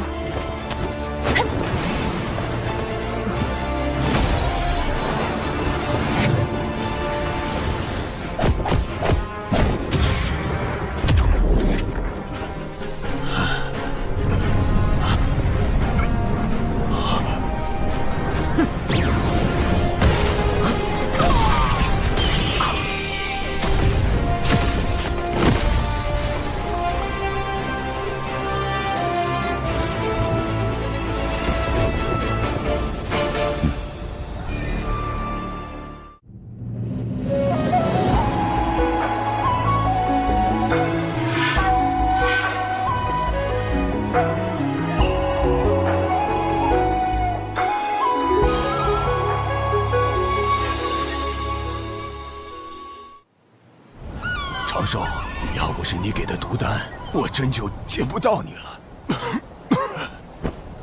当时究竟发生了什么？九巫一行因是遭到了火赤鸟伏击，2位渡仙门长老殒命，九巫受重创，原则等人不知所踪，金鳌岛也没有他们的消息。火赤鸟，他们怎么会突然对渡仙门和金鳌岛的人下手？此事不简单。这些火赤鸟被我们击毙后，身上闪过一缕血光。我仔细检查过他们的尸身，发现其元神被抽空，早已死去多时。看来，他们的元神被操控了。操控元神，竟有这种邪术，简直闻所未闻。后来我虽被师父救回，但性命垂危。好在有麒麟长老出手，才捡回一条命。麒麟长老，常年镇守道藏内殿的那位。他是门内唯一的太上长老，也是门内2大金仙之一。他似乎见过这些操控元神的邪术，不，应该是族群。他们被唤作血赤黑纹。血赤黑纹，麒麟长老，麒麟长老。他们神秘，嗜血，来去无踪。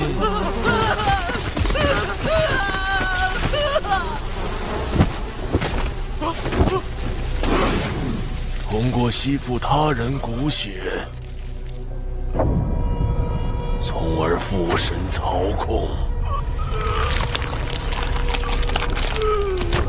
操控火赤鸟的真凶，只是一群蚊子。千万不要小瞧了这群蚊子。远古时，他们曾经用类似的手段挑起了一个族群的内部纷争，甚至引发了族灭。灭族于无形之中。没有任何判别的方法吗？灭一个族群都这么容易，那我渡仙门。近日有血赤黑纹作祟。此纹凶猛异常，请各封严加戒备。门内也开始戒备血赤黑纹了，这日子真不太平。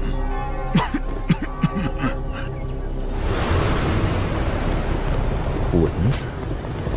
封神大劫之时，西坊教尊提道人手下确有一只蚊子，能够操控他人元神。他害死截教内门弟子，啃坏西坊教镇教之宝。莫非就是这血赤黑纹？血赤黑纹消失已久，此时忽然出现，定有缘由。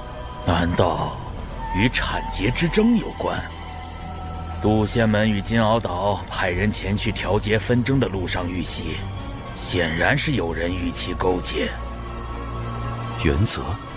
也许他并不希望产劫握手言和，所以暗中除掉九巫。如果真是这样，原则在重创九巫一行后，应选择将一切推给火赤鸟，反正一切死无对证。但很奇怪，他失踪了。不错，他有可能是畏罪潜逃，也可能是隐藏在暗中伺机出手。真相到底是哪一种？破解谜题的关键在于原则。九巫一行遇袭后，金鳌岛也没有找到原则的下落，可见他并没有死。既然没死，他去了哪里？为什么毫无消息？如果是被俘虏了，俘虏他的只可能是血赤黑纹。血赤黑纹为什么要抓原则等人？如果没有腐仙灵魂丹，九巫极有可能会死，因为同行的2个长老都死了。显然，血赤黑纹是想对渡仙门下死手，可是为什么？产劫2教发生冲突，幕后主使对前去劝和的人教渡仙门是杀，对截教的金鳌岛却是不杀。他们到底在谋划什么？原则的失踪，加上血赤黑纹的特殊能力，渡仙门也不再安全了。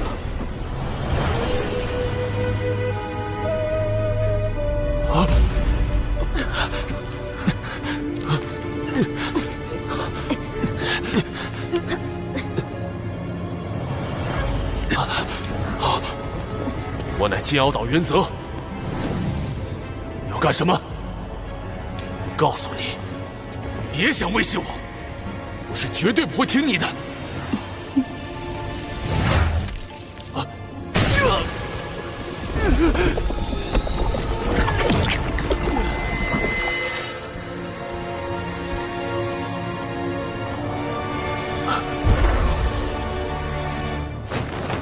拜见女王大人。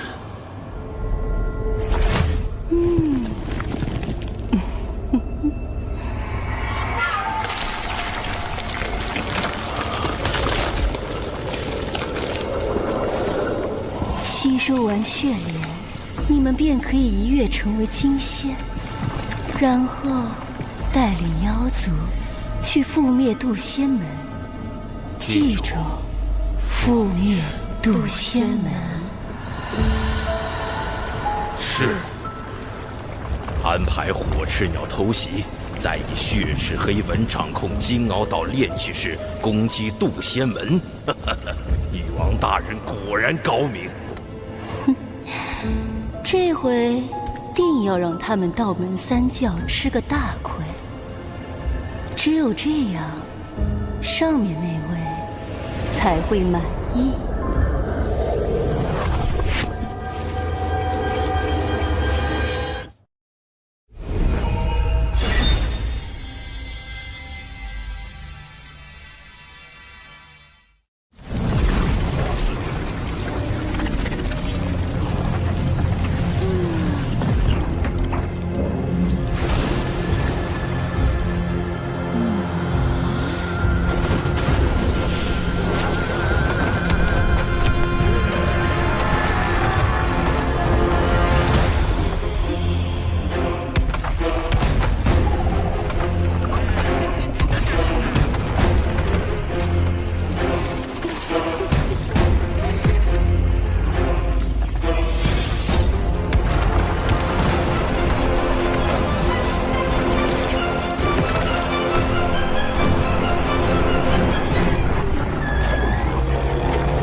所有人誓死守卫渡仙门。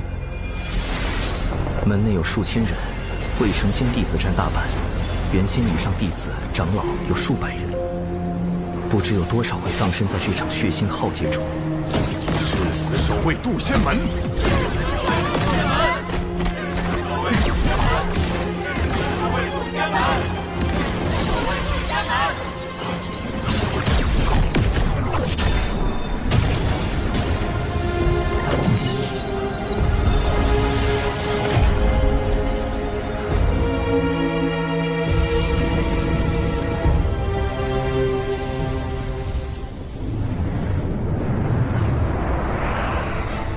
为应对血赤黑纹，我紧急组建了一支纸人军团，将所有纸人按实力由强到弱分为鬼、神、天、地、人5个大队，安插埋伏在门内各处，可随意变化各类形态。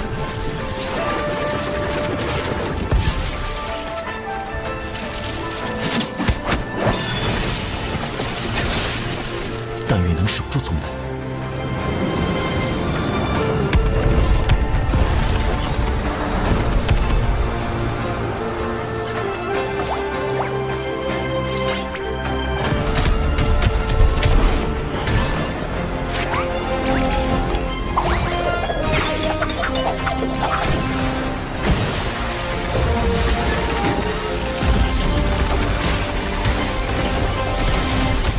好在提前安置了重瞳3头猪蛛丝监控，弟子纸人善独战和阵法，是我埋伏在门外的第一道防线。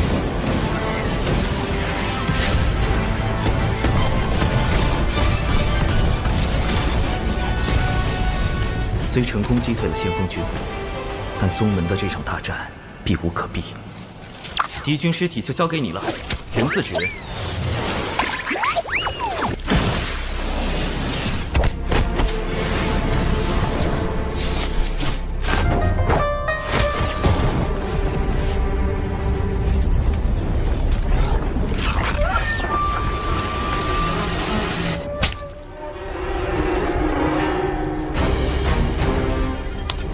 的是何方高人，我竟无法找到他的原始。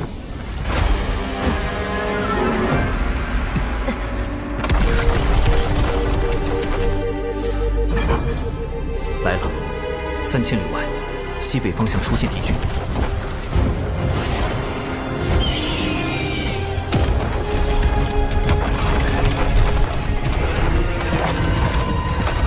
看来被控制了之后，这些家伙的神智也出了问题。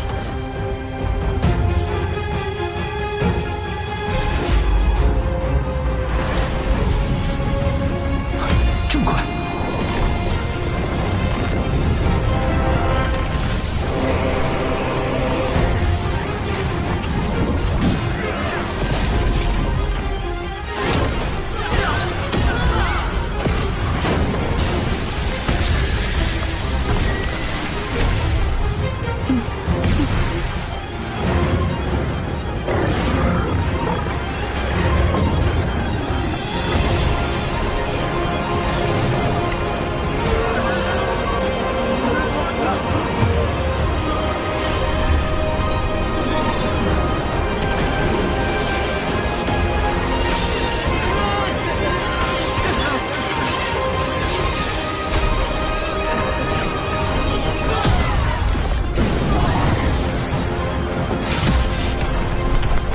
全都被突破了。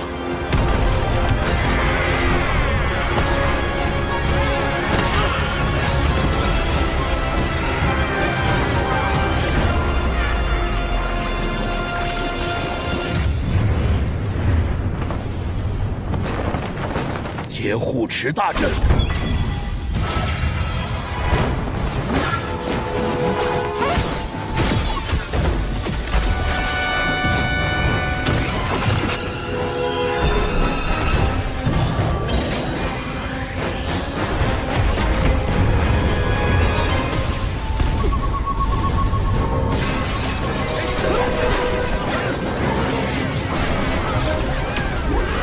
战这群恶妖！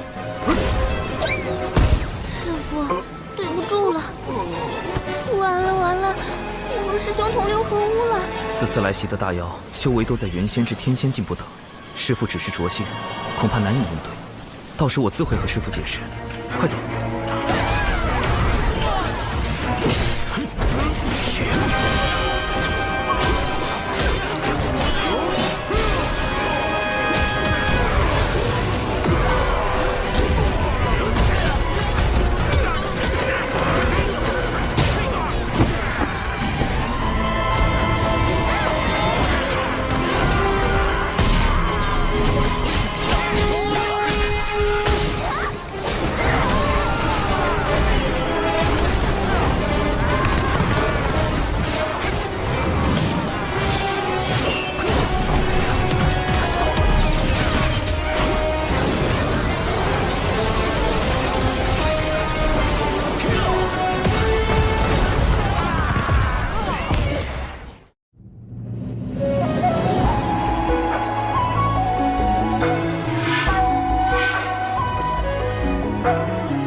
记着，覆灭渡仙门。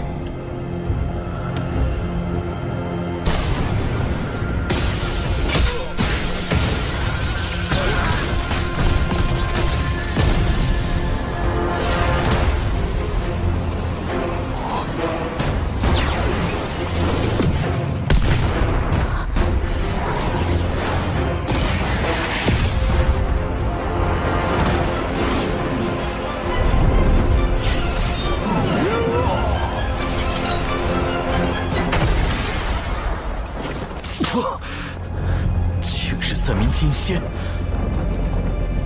金仙一击，竟能击退门内那么多天仙。金仙之道早已得天道认可，可半道而生，长生不死。面对金仙，我再多的算计都是徒劳。今日就算门内天仙全部冲上去，也只能是送死。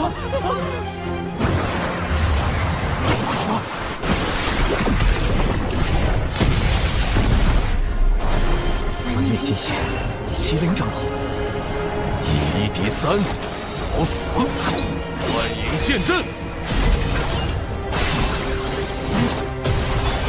门内只有2位金仙，还有1位便是掌门，但掌门闭关数年，不知。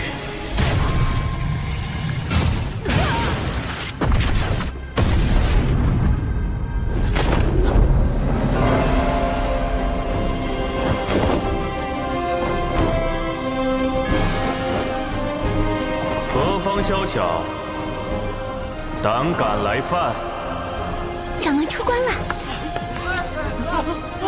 掌门代表着渡仙门最后一道防线，一旦掌门落败，既无忧现身，渡仙门无计可施。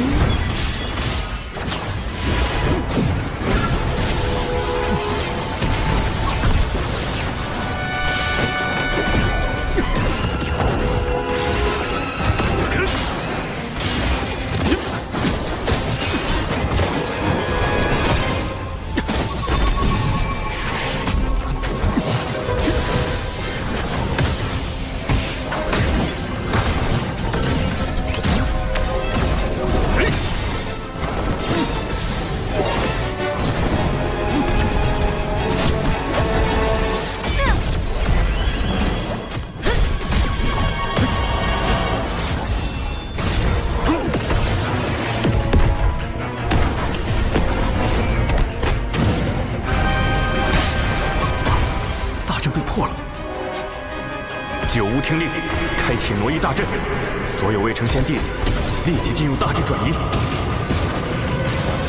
挪移大阵已开启，此阵顺地脉方向挪移，瞬间便可出现在万里之外。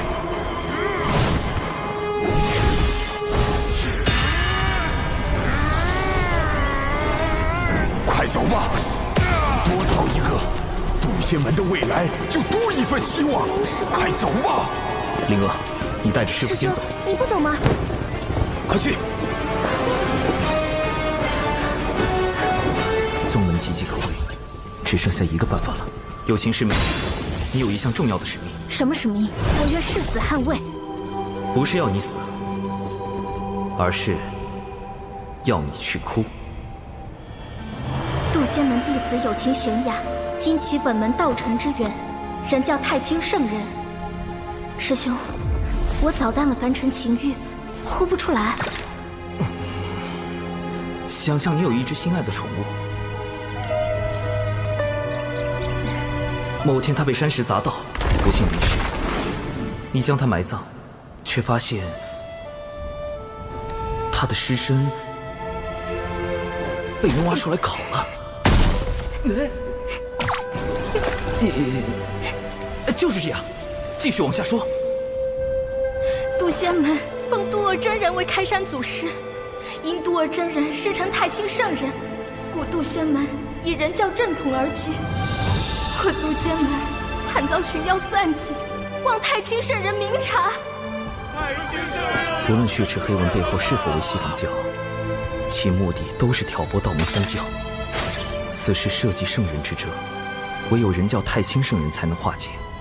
有情心思澄澈，是哭拜太清的不二人选。但愿太清圣人真能听到。是挪移大阵，竟想安排弟子逃跑，做梦！进攻挪移大阵！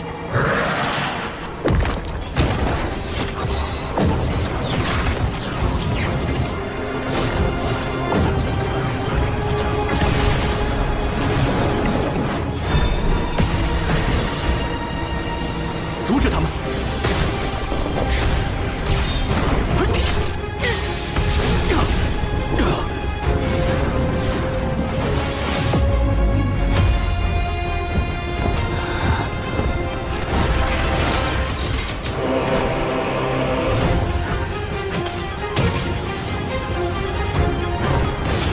凌云破邪，一焰明光。麒麟长老亮了麒麟本体，这是准备以死相拼。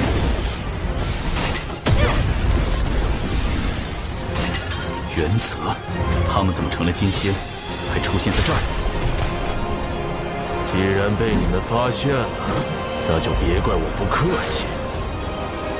给我上！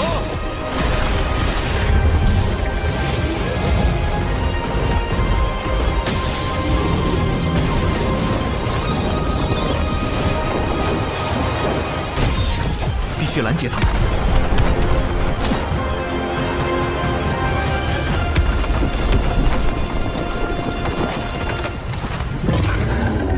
群妖攻山，何其猖狂！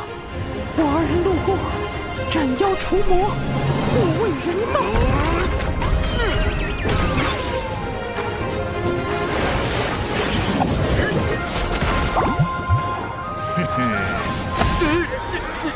你们有本事正面战贫道，老子逼毙了你们妖祖宗！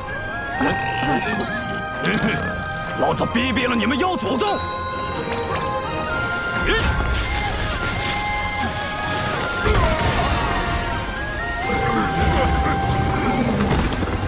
让我服了他！天子指人善于应变，用以诱敌入阵。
惨遭群妖算计，望太清圣人明察。太清圣人又是出现门了！老师，他们拜的是您的太清圣人像，您不愿走动，弟子也想安心修行啊。也罢，让我看看发生何事。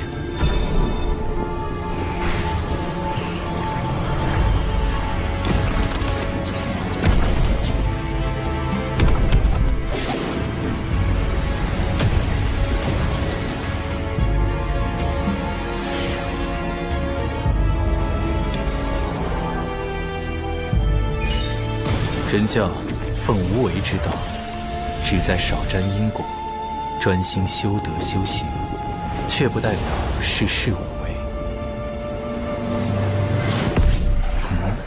渡仙门是渡恶师弟所创，倒是可带上他一起过去。华夏一反应，渡仙门有救了。此事已成，人教高手定会来援。这段传音，望有情师妹勿对旁人说起。长寿师兄还是这般不慕虚名。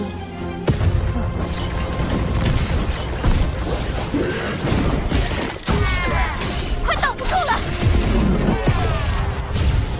所有弟子，肃静红衣大阵！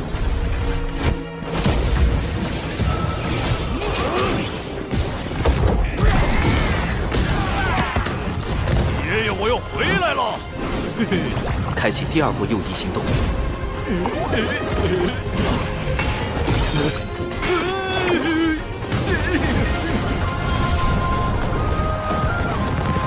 还剩最后一批弟子，必须保证挪移顺利进行。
天子指人配合阵法，歼灭敌方1/3战力，总算拖够了时间。死这么多傀儡，什么都没干成，废物！看来本女王大人得冒一次险。群妖听令，全力进攻，绝不能放走一人。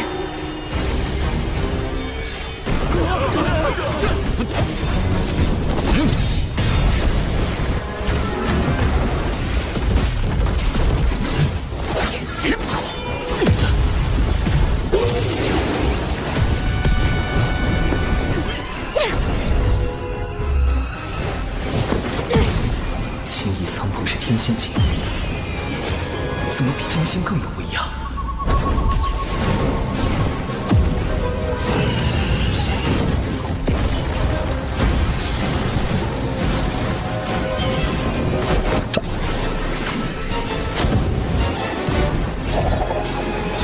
这两人是真仙境，为何术法威力堪比天仙境？这并非本体。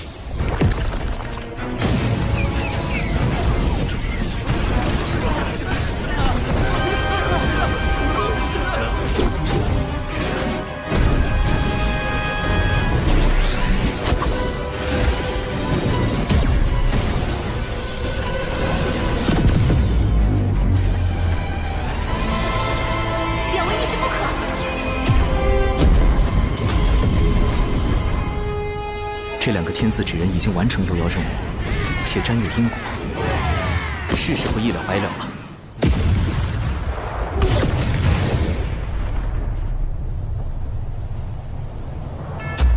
竟不惜神魂俱灭，护我门中弟子。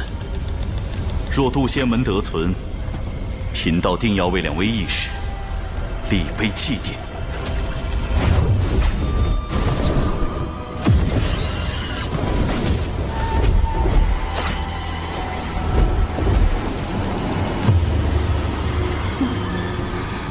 以为炸阵就安全吗？地脉乃天地间唯一的大道会员无极圣人，盘古的经络所化，走势朝向有迹可循，而被挪移大阵连通的地脉，定有法力残留。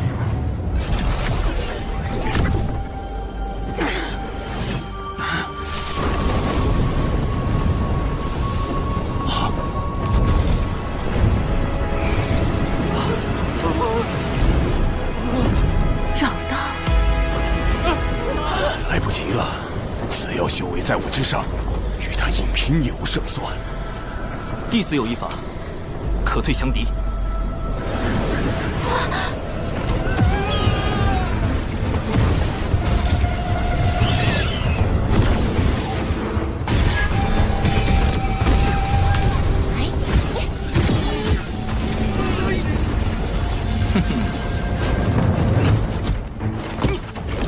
想跑？渡仙门一个都不能放过！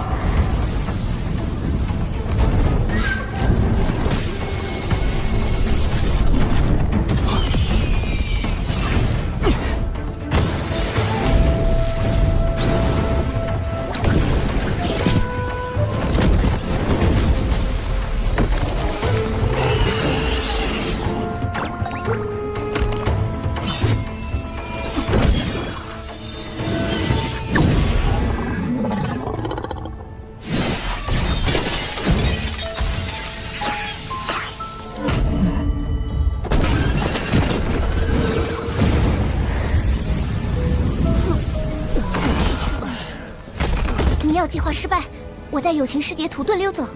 师妹，实战体验结束，放行云吧。师兄，你果然……现在达成了大家一起昏过去的假象，或可引青翼苍魂靠近。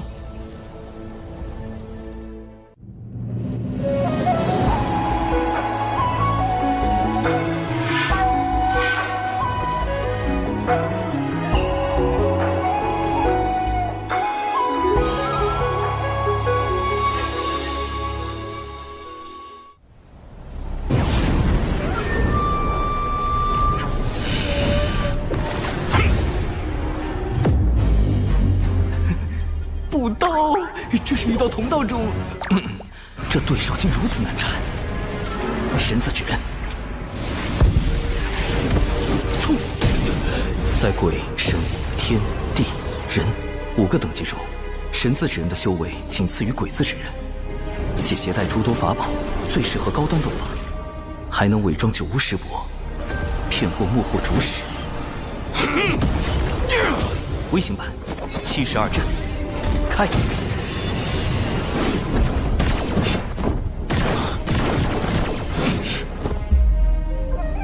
趁现在，将大家转移到地下。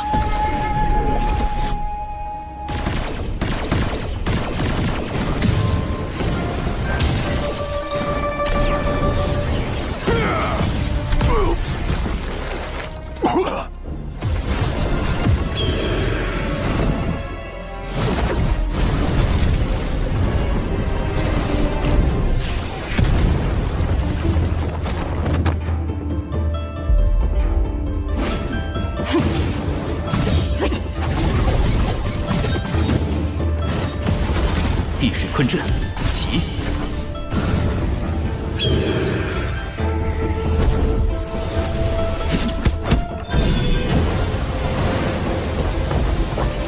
风寒杀阵，开！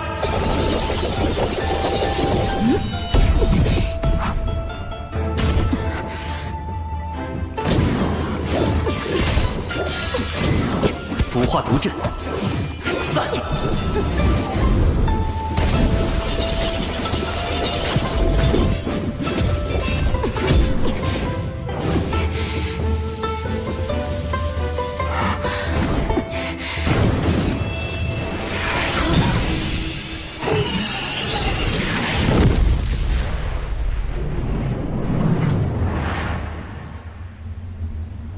三元玄火，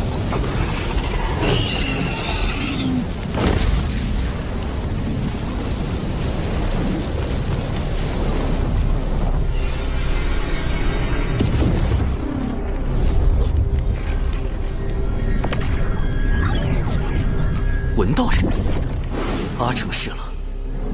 不过，管你是大罗金仙还是洪荒狠人，此时此地。也只有一缕神识而已。唉，这才渡劫多久，就跟上古凶妖文道人间接打了个照面。洪荒比我想的还凶险。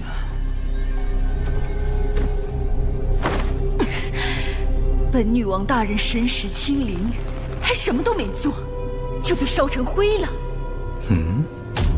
谁在说话？算了一路，也算不出你是谁。竟能逼出少爷为我设下的遮掩法术，借了太极图的威能，还算不出你的身份。果然是某位圣人师叔在为你遮掩。太极图，那不是太清圣人的至宝吗？难道他是？贫道玄都，人教太清圣人座下大弟子。这可是连妖皇都敢做的玄都大法师啊！道友平白无故害我人教道成，用心险恶。好在渡仙门尚存。尚存？怎么可能？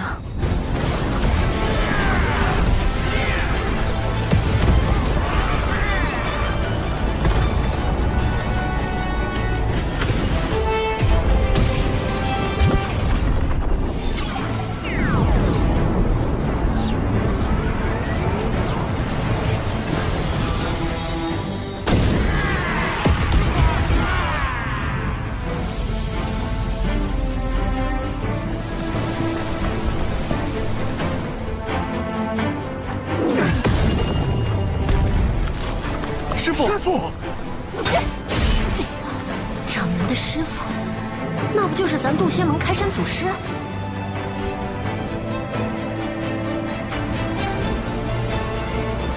渡恶真人，你下来了俩圣人弟子，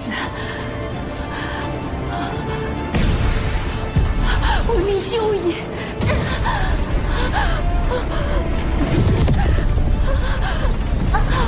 贫道暂且不动，请转告那位圣人师叔，与其让道门内耗，徒增业障，不如教化人族，积善行，攒功德，方是正途。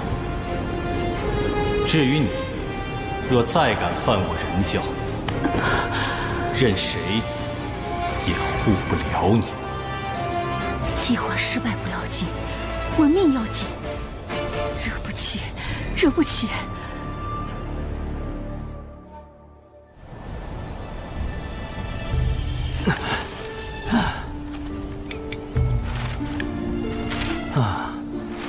四周确认安全，本体可以出来了。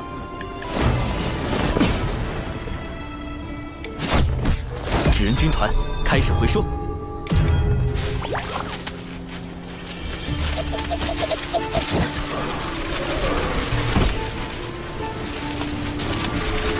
接下来，保持晕倒状态，等门内接应。怎么全躺着了？其他弟子呢？你，五师兄、灵娥、玄雅，你们怎么了？长寿呢？怎么全来了？现在装晕还来得及吗？玄都师兄，如你所言，这三人元神枯竭，早已成了傀儡。咱们先去趟金鳌岛，说明缘由。多尔师弟，事关圣人，最好不要外传。据说这事儿和圣人有关。玄都师兄放心，我渡厄最是守口如瓶。渡仙门什么都不知道，现在已经去接应弟子了。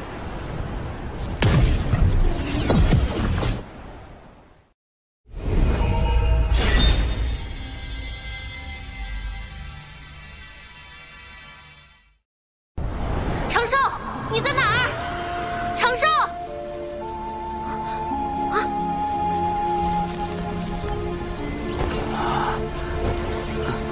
师叔，我们中了迷药，其他弟子在农医大阵出口旁的树林里，你们快去！长寿！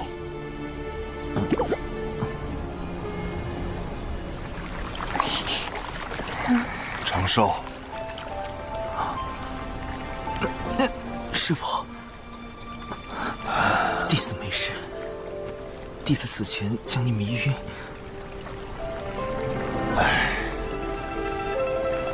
你也是为了为师着想，为师不怪你。师父，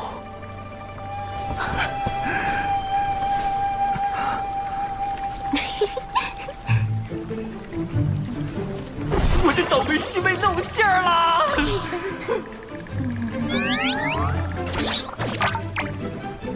李长寿，你装病骗我！我没有啊，师父。我都说了我没事，您自己误解的嘛。抓到师兄了！这件事都是师兄逼我做的，不关我的事。兰陵娥，李长寿，师兄你教的，死两个不如死一个。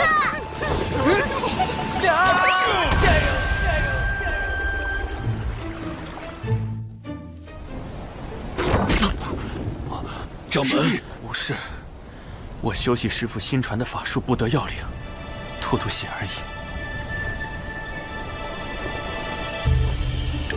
此战我门内长老风主损失惨重，所幸未成仙弟子得以保全。日前，师父与大法师为我等去金鳌岛走了一趟，算是彻底查清了其中缘由。西方二圣为大兴西方不择手段。手下控制了许多大妖，其中就有挑起三教纷争的元凶文道人。此事必须通知门内，加倍戒严。师兄，西坊教让文道人挑拨道门，有什么好处啊？昔年西坊二圣以宏愿成圣，即向天道带了一大笔功德贷款成圣，并许下大兴西方的宏愿。在道门三教遍布洪荒的今日，西方教根本没有大兴的机会。如果还不上贷款，西方二圣恐怕会面临严峻的天道责罚。既然走正途无法大兴西方，二圣便使出了捞偏门的方式，招揽文道人，挑拨道门三教，削弱道门影响力，从而赚取功德，壮大西方教。他们为了赚功德，竟能做到如此地步。师弟，眼下我们该怎么办？此战既有圣人始，亦须有圣人终。有师傅和大法师出面，西方教短期内不敢作祟。如今，元泽他们的魂魄已被送往六道府转生，三教之争也得以平息。我们只能督促宗门上下勤加修炼，以防西方教再出手。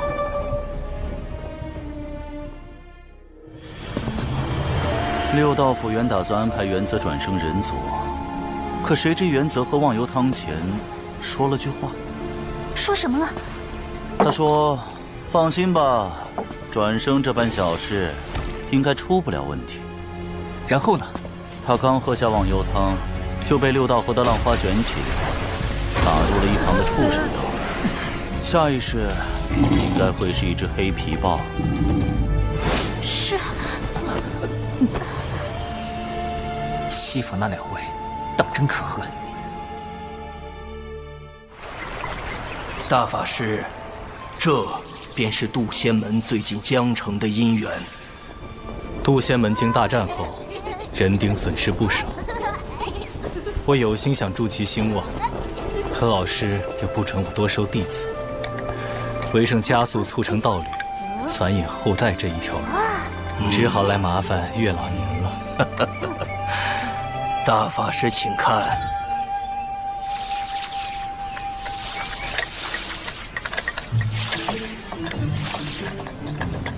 大家都生了情愫，唯独这三星拱月的男弟子没有变化。月老，不如帮帮他。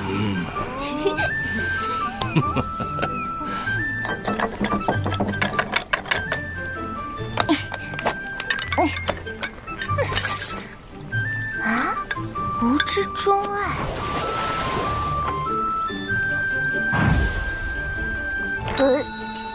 原来师兄喜欢这样的。林娥，把我最新研发的吻字经抄写300遍。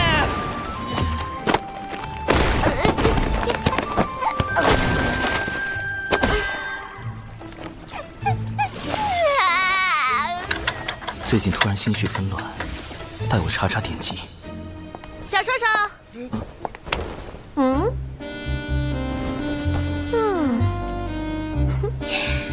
咱这新裙子、新妆容，好看吧？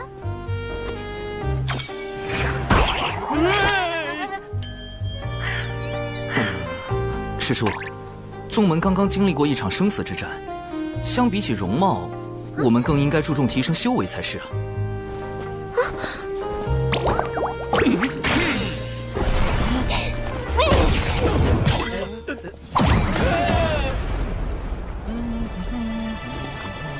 长寿师兄，长寿师兄，我有阵法上的问题向你请教。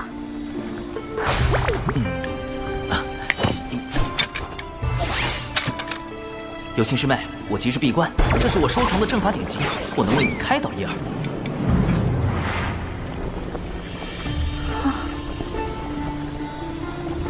时间紧迫，我先走一步。这位仙门良才似乎过于断情绝爱了些，那他到底想要什么？生来往，莫管情，先已故，难争先。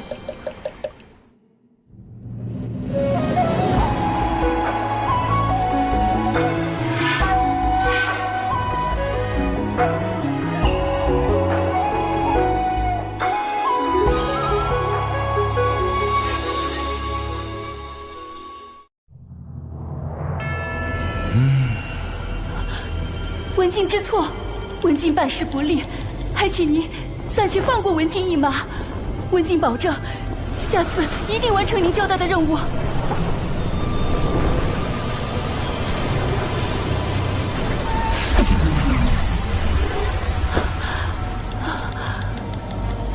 女王大人，进来吧。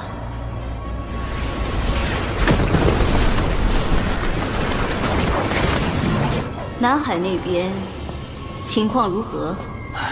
属下奉您之命，在南海打探得知，近日出现了一个功德兴旺的新教派。道门强盛已久，不好对付，不如从这样的新教派下手。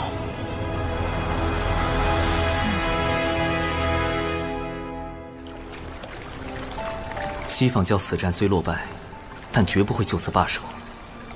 复盘此战，我杀了不少业障大妖，应该得了不少功德吧？天道为世间每个生灵设立了个人账户，用于发放功德和业障。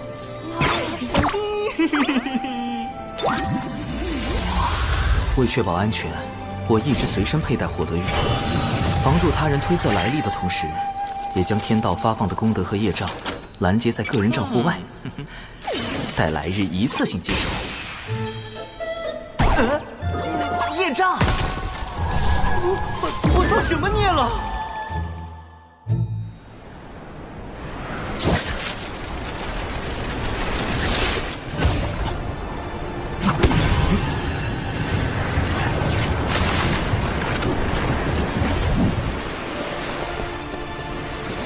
近日虾妖为祸，杀伤了我神教大量教众，双方交战时竟还误杀了无辜的百姓。虾妖，此事竟然还和龙宫有关，太过分了，这是在挑衅。就是寨主，咱们不能任由他们欺负啊！就是啊，对啊。大家的心情我都明白，我们举办大典，就是为了祈求神的庇佑。大家只需捐出香火钱，将鱼买下放生，神感受到诚意，必会加倍保佑大家。不对呀，卖鱼放生和神有什么关联？况且大部分教众本就以打鱼为生，到处都是鱼，为什么要找寨主买鱼放生？看来是寨主欲借神之名谋利。放生，吉祥！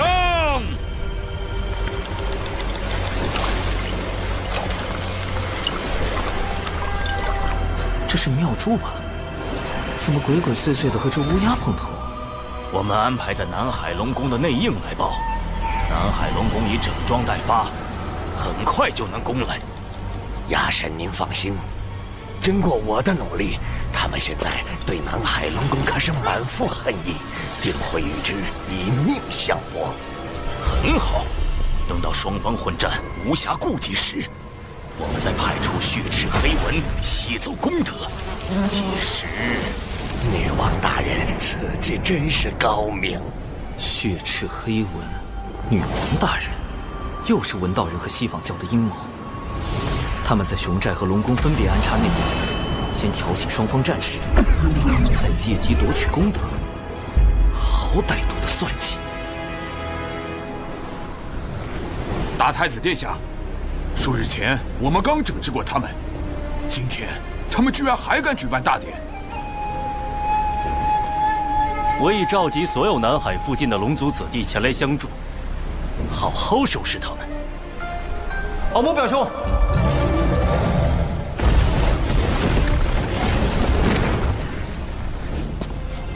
你这小矮子怎么来了？敖某表兄，我近日在南海煎熬岛修炼，得知你召集龙族子弟欲进攻熊寨大典。表兄，大典上有许多无辜百姓，贸然开战会给龙族增加更多业障。龙族背负滔天业障数千万年，何惧在天上几笔？南海使君听令，踏平熊寨！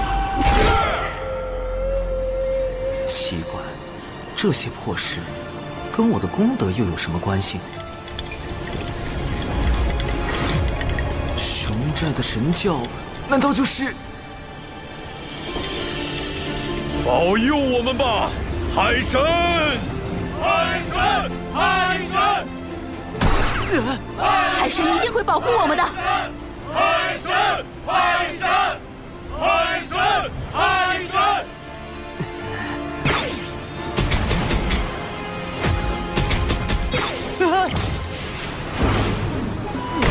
这雕像我不是已经毁了吗？怎么还多了1620座啊？龙族和海神教交战，杀伤百姓就是我产生业障的原因吧？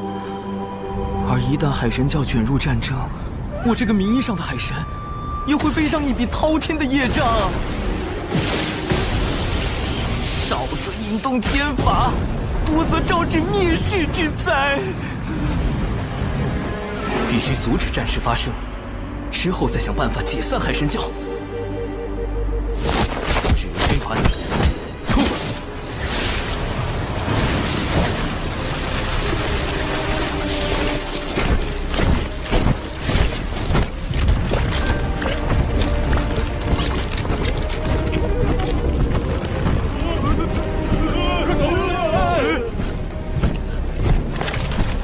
凭你们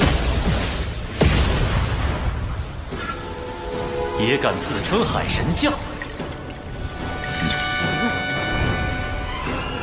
那个海神像就交给你砸了，表弟。敖乙，不能砸！他怎么跑到南海来了？糟糕，他认识我的中游，现在海神像上还刻着我的大脸。完了，我的身份要暴露了。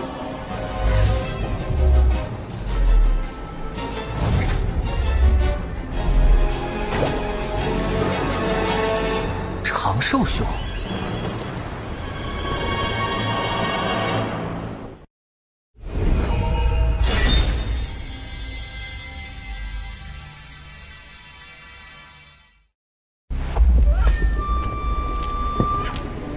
倘若敖乙将海神是渡仙门弟子李长寿的事泄露出去，闻道人西方二圣诸多恶果找上门来，我怕是要身死道消啊！稳住，长生稳中取，富贵稳中求。入其路，退则进。长寿兄虽说十分优秀，但尚未成仙，更不可能成为什么海神。敖乙兄，不要声张。为了妥善解决南海龙宫与海神教之间的矛盾，请前来详谈。忽悠小龙第一步，以和为贵，方成大业。成什么？海神像你还砸不砸了？长此以往，争端难消。我现在就去见海神。表兄，在我回来前千万不要动手。可笑，龙族才是海上霸主，难道要让这个不知所谓的海神指点我们做龙？多谢长寿兄指点，我竟不知西方教从中挑拨，险些犯下大错。忽悠小龙第二，知我心者，莫如长寿。龙族世代背负震碎洪荒的庞大业障，我深知你为解此困境付出许多。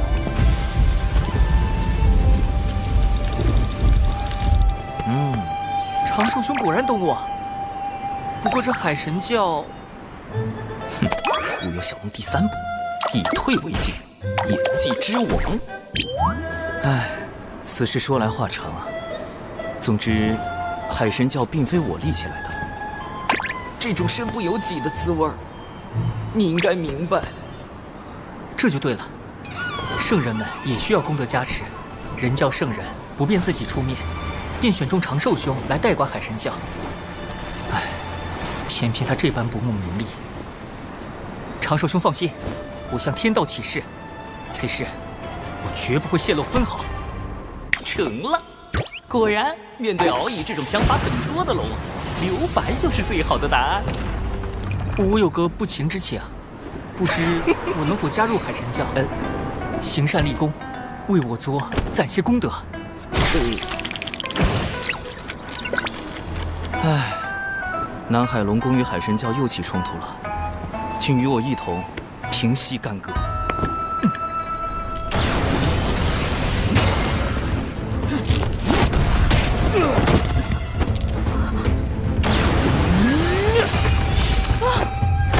表兄住手！尔等休要再徒增杀戮。是海神。海神大人显灵了！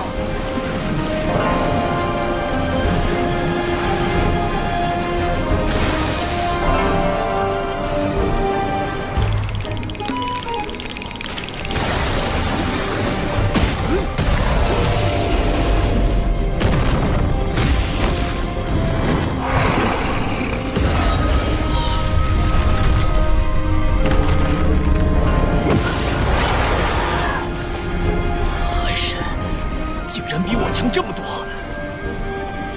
海神大人容禀，南海龙宫与海神教的纷争，皆是受奸人挑拨而起。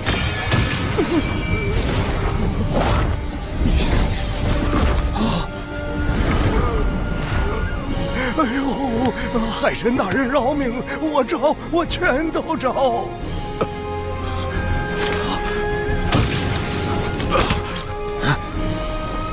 你敢背叛我族？说，谁收买了你？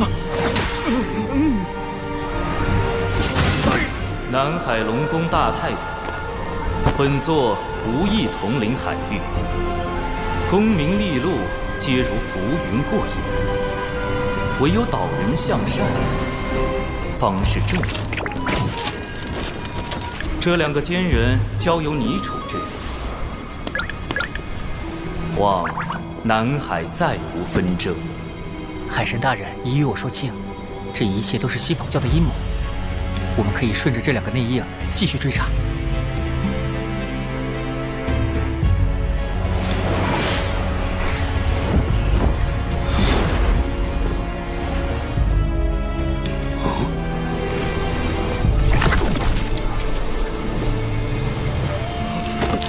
海神大人，我不该善用您的名义敛财，求您责罚。念你尚未酿成大祸，解除债主之职，以作惩戒。今后债主便由熊不憨担当，首要任务便是将不法获利尽数归还，可有异议？海神大人看得起我，我一定好好干。总算处理完了。虽然不得已忽悠了敖乙，但避免了冲突和杀戮，也算阻止了龙族的业障加剧。至于他需要的功德，再另为他想办法。总之，先解散海神教再说。今日种种，本座自责难当，立教本非我意，不如圣人。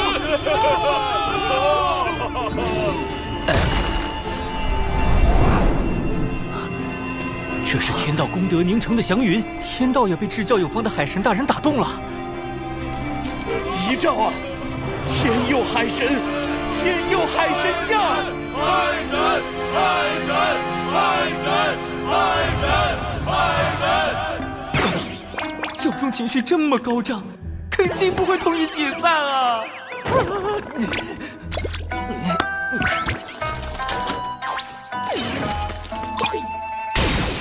天道降下这么多功德，看来是要大兴海神教。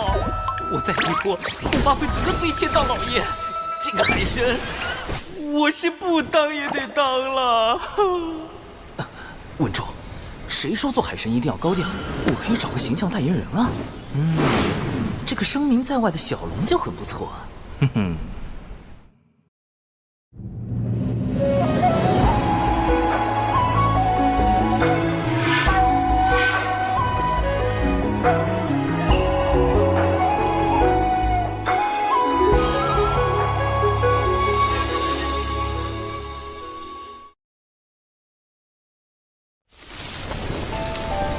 东海龙宫二太子，今日幸得你相助，不知你可愿加入我教，担任二教主兼护教真龙大护法之职？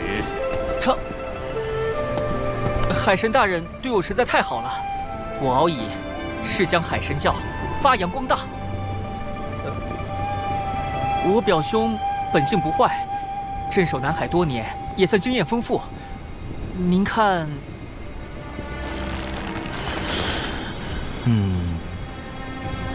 敖乙作为二教主发光发热，给他找个助手也好，我可以安心在后方做好一切预防，顺便藏好我的底牌。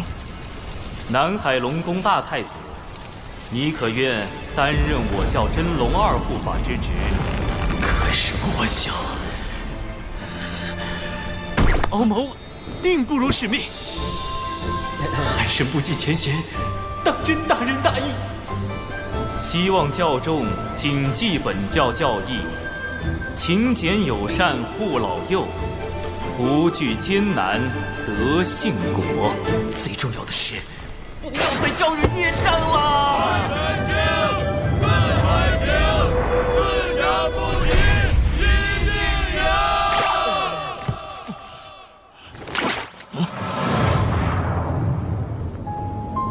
女王大人，接下来，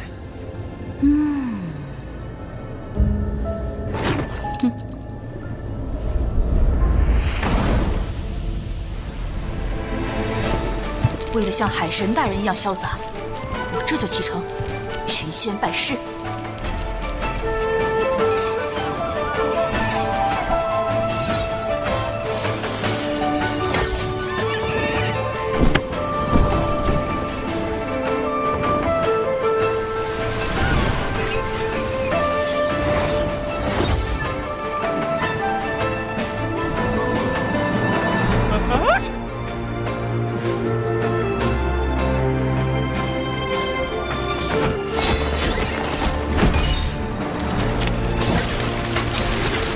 四眼法术，画中如幻影。这是一种面容模糊术，让人转眼即忘，绝不留把柄。总算给这1621座海神像都化了妆。以后这个形象就代表着海神。希望不会再有人联想到人教弟子李长寿。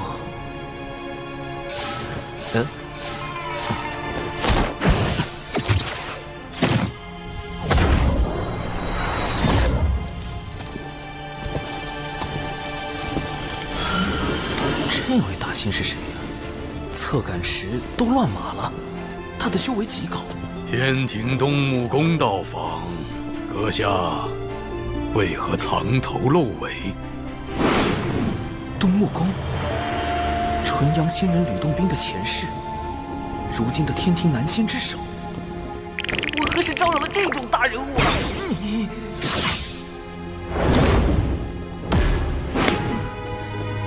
东木宫来此，有何贵干？天庭授我监察各地宗门教派之职。近日有人控诉海神教通过阴险算计，夺人功德，危及四海。还请阁下跟我走一趟，说个分明。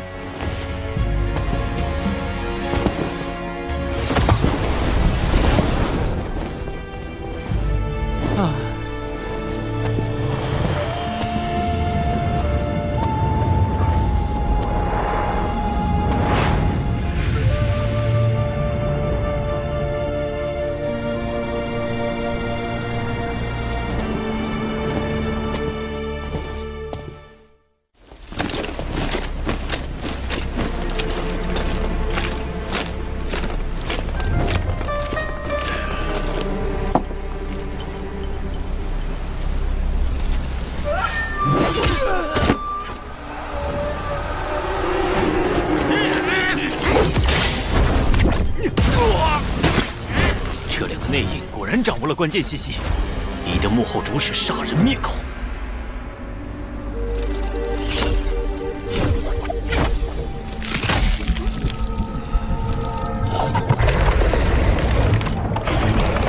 他们都被控制了。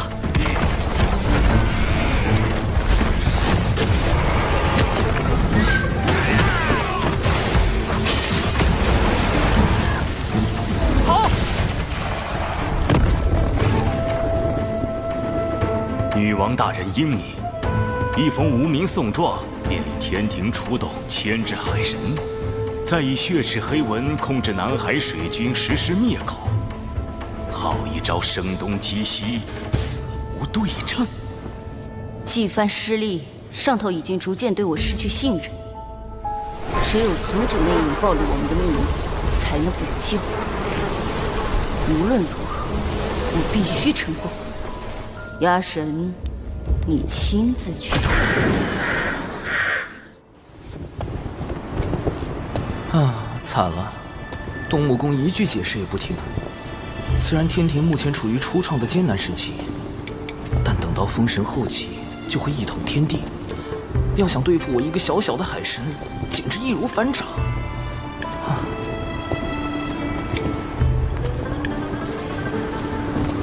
阁下总算来了，这为何不是真身前来，而是来这一纸人？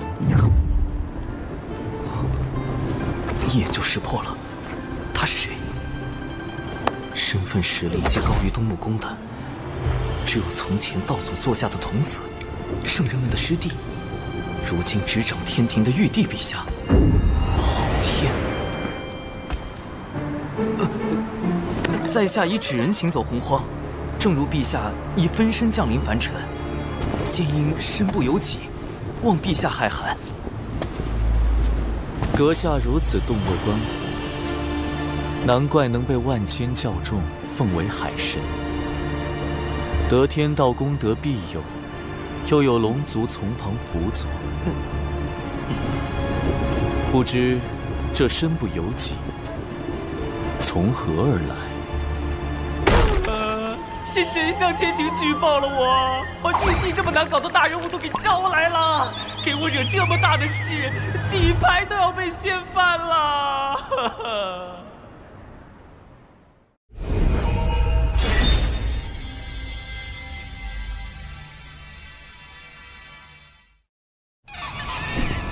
阁下如此洞若观火，难怪能被万千教众奉为海神，得天道功德庇佑，又有龙族从旁辅佐，不知这身不由己，从何而来？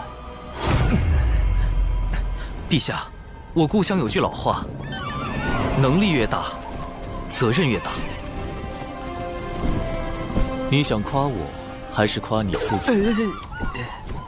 罢了，你竟能识得我的身份。目识得，心不识得。你何意？众生所认识的玉帝，本该居九重天阙，助道祖维护天道。然而，陛下现凭借一纸诬陷，便轻来捉拿我，实在有损天道威严。所以，心不识得。在海神心里，我应为何故？壮大天庭。六圣拜道祖红军为师，随后道门三圣和西坊二圣各自立教收徒。道祖遂立天庭为天道的执行机构，管理众生，由玉帝您执掌。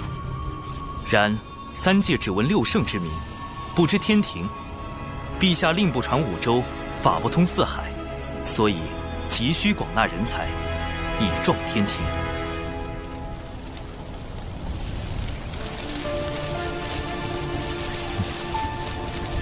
知吾者，南海海神矣。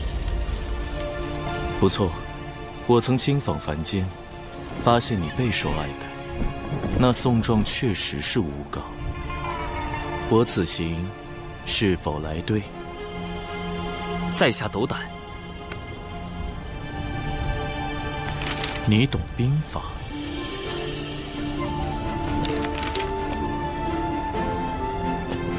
兵者，诡道也。故能而示之不能，用而示之不用，何意？用兵之法，其实计策很简单。关键是戏怎么演。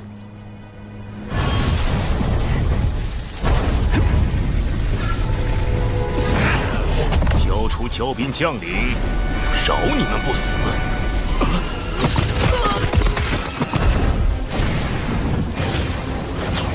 今日死的是你们！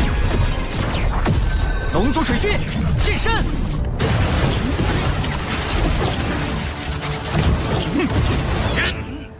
啊！有埋伏！接9天石地阵，反围攻！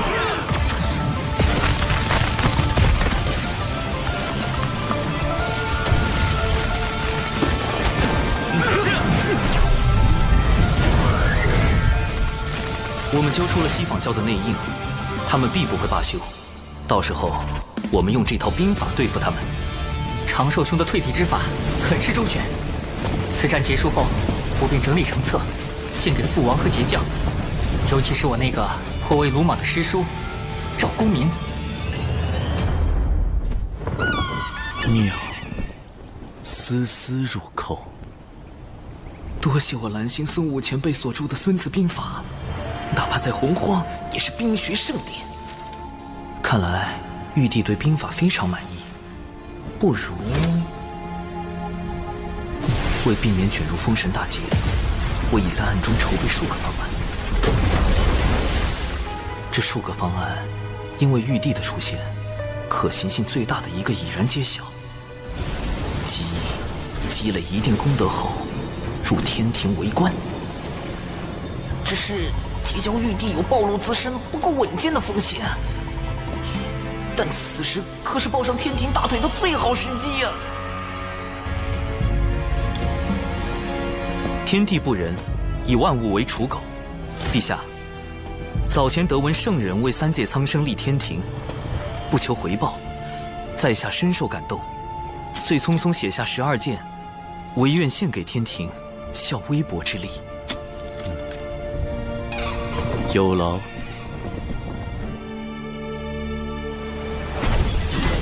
龙族竟然会暗中设下埋伏，莫非背后有人指点？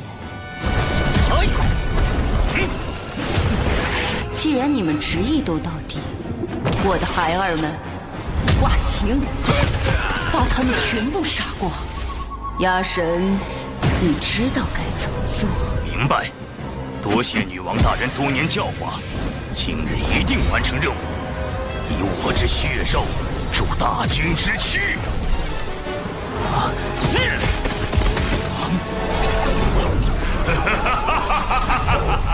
血池黑纹群，竟能通过吸食血肉强化自身啊！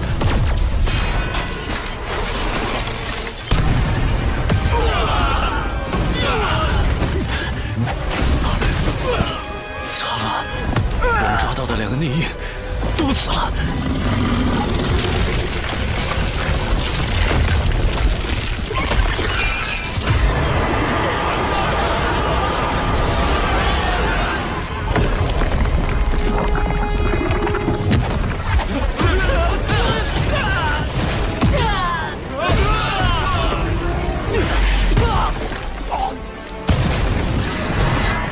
长寿兄为何一直没来？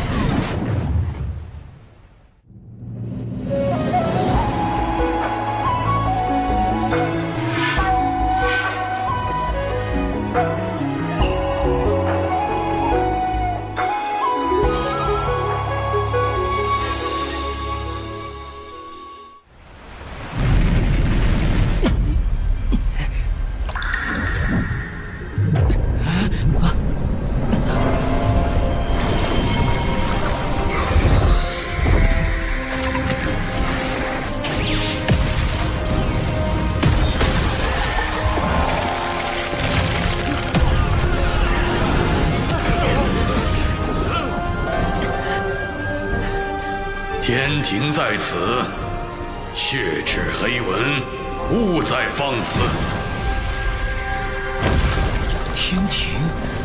天庭竟然会救我们？龙族上天，龙族罪孽滔天，且还在怀念远古其霸主之姿，天庭为何要收服龙族？他们又如何能被收服？敖乙那边形势不明，既然我脱不开身，只能说服陛下。收复龙族有2例：四海3界之重地，龙族远古之大族。虽有天地罪孽，然高手众多。若龙族能入天庭效命，则四海尽归，此1例。若是龙族掌管江河湖海，可扬天庭之威，此2例。想必陛下也已推算到，今日诬告案表面针对我，其实针对龙族。龙族此刻处于危机中，不如……天庭怎么会插手龙族之事？南海海神，又是你！抢我南海功德，又坏我图谋龙族之计，现在还联手天庭折损我大半孩儿。天庭我动不了，一个野神，我还杀不得吗？老师又传话了，命运发生了微妙的变动，起因竟是一个人教小弟子。老师，您的意思是，龙族上天是他？还不知海神道号是？唉，如果让玉帝知道海神只是一个人教小弟子，就没神秘感了。但也不可骗。东有启明，西有长庚，长庚行，长庚一同长寿，嘿，好主意。在下道号为长庚道人。长庚。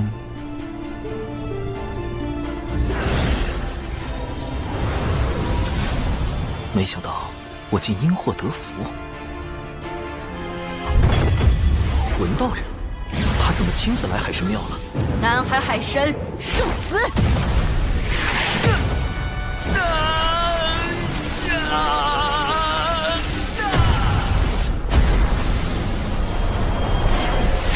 什么情况？你是何人？竟敢如此嚣张！不能动了。刚自爆太快，心神被扯得好痛，万不能和他沾上因果。好在本体没有受到损伤。又来人了！24颗定海神珠，你是截教赵公明，为何定住我？南海海神乃是我师侄敖乙的兄弟，道门一家亲，竟逼得海神化身自爆，快打我！他自爆，我也不明白啊。前辈，我是南海海神，真身无碍，你快停手！此事恐会引发西方教与截教之争。那直接杀了他。不可，晚辈有一对策。起来，我要去灵山讨个说法。灵山便是西方2位圣人的居所，一旦闹到那里，2圣为保全西方名声，一定会将我血赤黑纹一族尽数灭杀。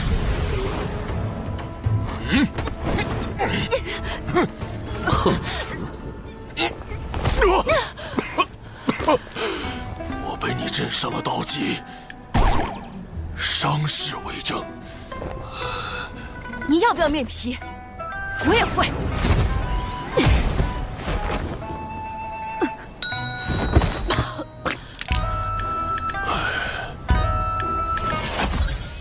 这是海神的法器生影球，恰好记录下你的自残。你可是想借此挑起道门与西方教之争？赵公明，你到底想怎么样？咱们不如小事化了，否则我只能拿它去找各教好友观摩。你看，太精彩了吧！好，我立大道誓言，此事作罢。人教，南海海神，这个弟子有点意思。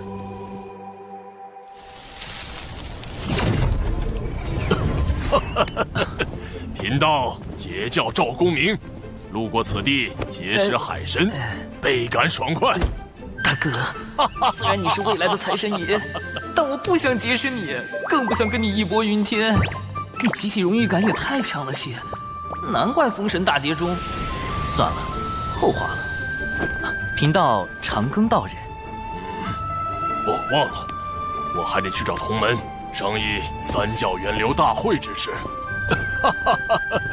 就此别过。三教源流大会，旨在道门三教一起追根溯源，化解矛盾。师兄，掌门传话，由师兄做弟子领队，3天后随宗门前往三教源流大会。我不去，那里可是整个洪荒因果汇聚之地。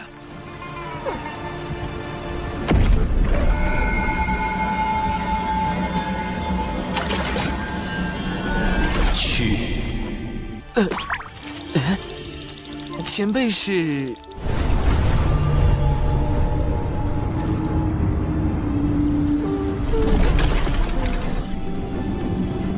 玄都大法师。玄都大法师，据说是女娲娘娘捏造的第一批人族，也是人教太清圣人的唯一一名弟子。那最近大佬们怎么上赶着找我？好慌啊！他为何要我去三教源流大会？长寿兄，多亏了摄神珠摄取西方教内应的残魂神石，我已发现他们的阴谋。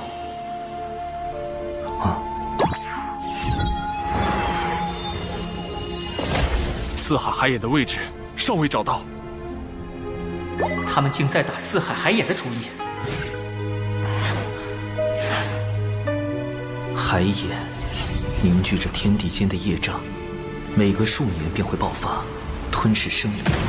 龙族为偿还业障，一直派高手用身躯填补海眼。海眼是龙族软肋，一旦暴露，轻则龙族受制于人，重则有灭族之祸。事关紧急，我必须将此事告知父王，让龙族防备。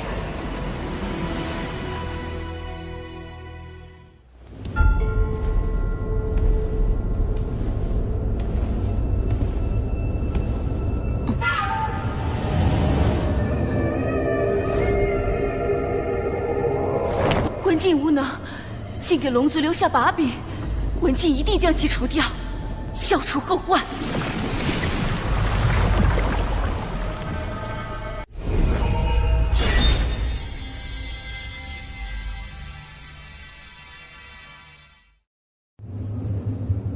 道门的注意力都在三教源流大会上，不会留意东海。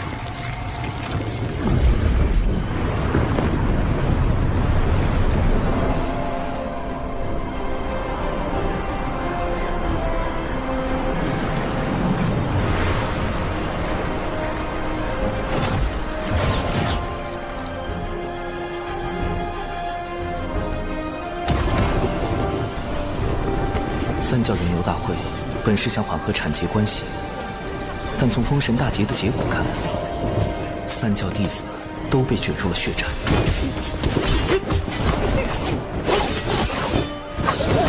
都说了产劫弟子不得互殴，你们当我人教逍遥仙宗是摆设吗？有点眼熟。熊灵异，他怎么拜入逍遥仙宗了？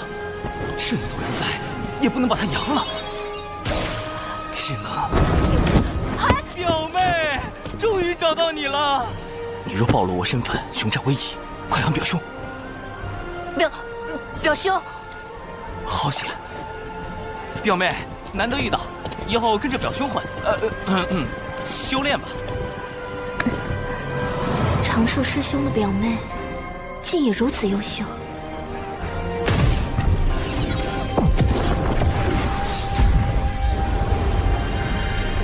阐教元始天尊座下，广成子前来赴会。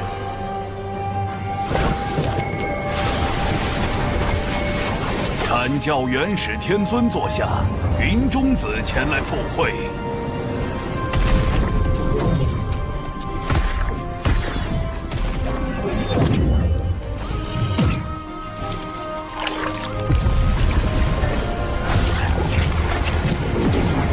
截教通天教主座下，赵公明前来赴会。截教通天教主座下，多宝前来赴会。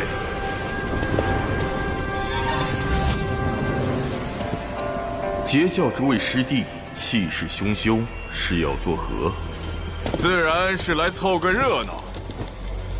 如今阐截两教尚是口舌之争，待封神大劫降临，就会成三教混战。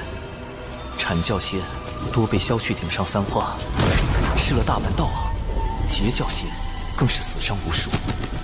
三圣下场也无法阻止众弟子被禁锢在正神之位，永受天道操控的命运。我得尽快完成龙族上天，以此抱上天庭大腿，躲过封神大劫。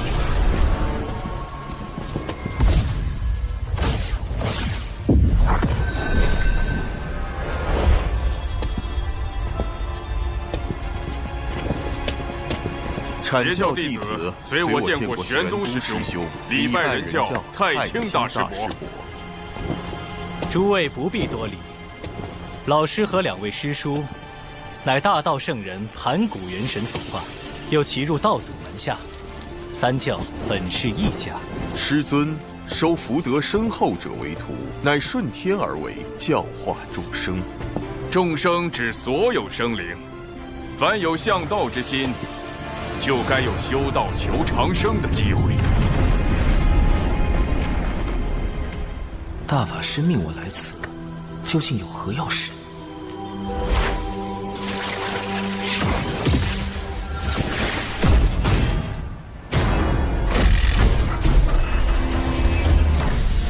此乃江山小设计图，内藏数百法宝，三教年轻弟子皆可入内搜寻。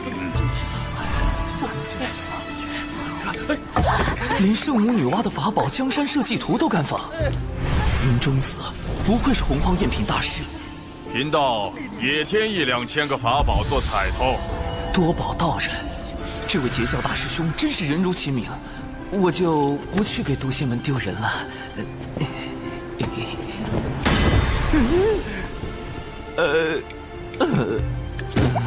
老师推算出，龙族上天对苍生有利，而李长寿是促成此事的关键。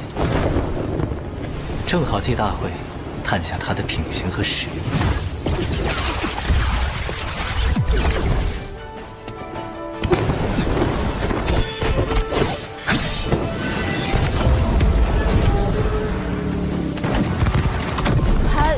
表兄，我一定会守护好你的。想一直躲着可不行。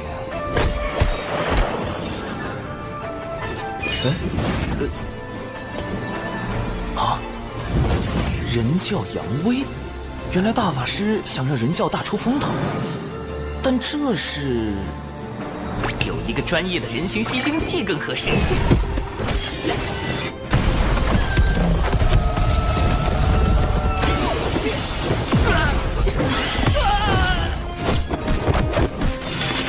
神行符提速，法宝锤作武器。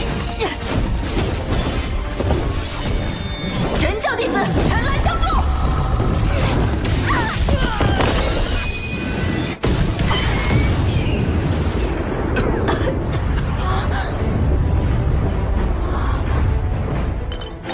毒粉已涂至火灵剑，凶手处置即死。有情师妹，放心冲杀。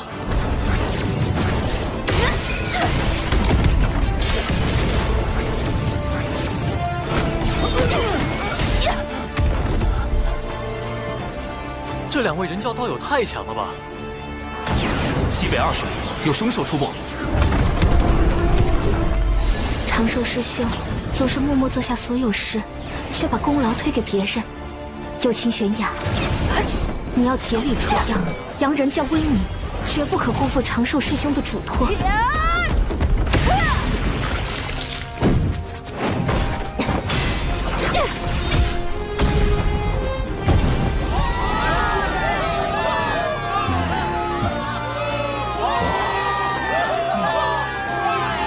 凶兽可行熊灵力，冰山剑修有其悬崖。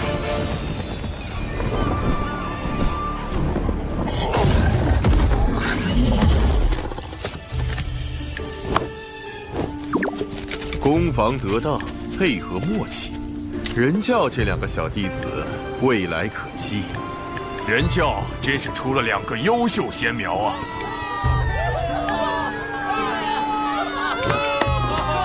长寿种种行为，皆是围绕稳字。强为不如无为，强争不如不争。清静可循自然，万法终归妙境。今日倒从长寿身上感悟良多。若他能成为我的小师弟，入兜率宫中处理人教教务，老师定会欣慰。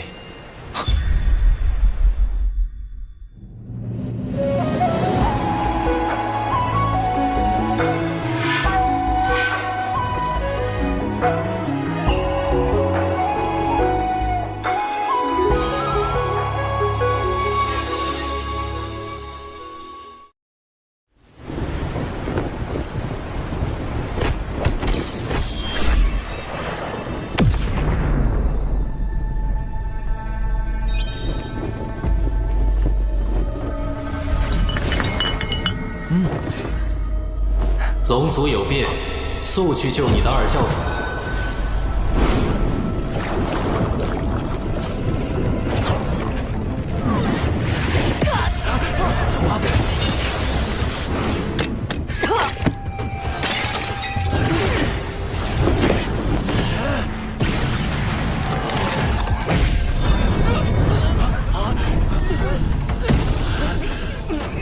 西方交想毁证据，杀龙灭口。二教主，海神教的事，您都知道了。你以为仅凭自己的火德玉，就能拦住所有圣人的推算吗？老师早已知道了你的事情，并亲自出手为你遮掩，否则你早就暴露了。多谢太清圣人庇护。大法师，容弟子留意化身在此，本体随您前往。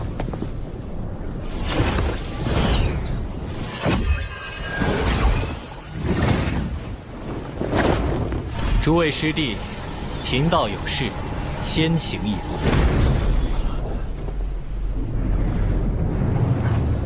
顾家，摄神珠已碎，我如何让父王相信西方教在查海眼之事？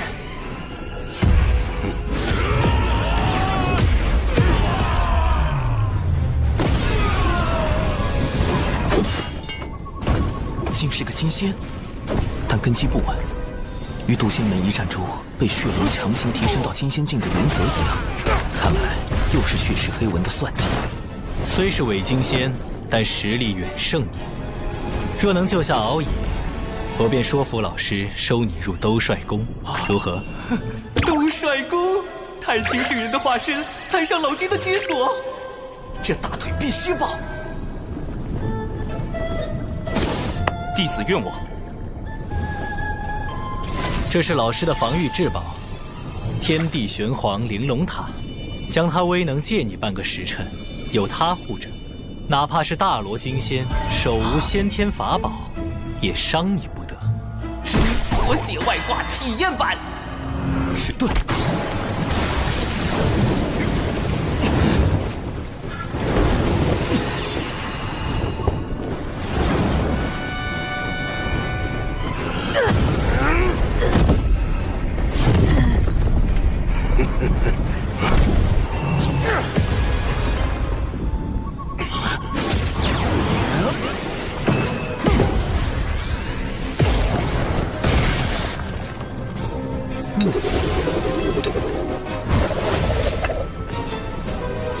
今日有我玄都小法师在，谁也伤不得敖乙殿下。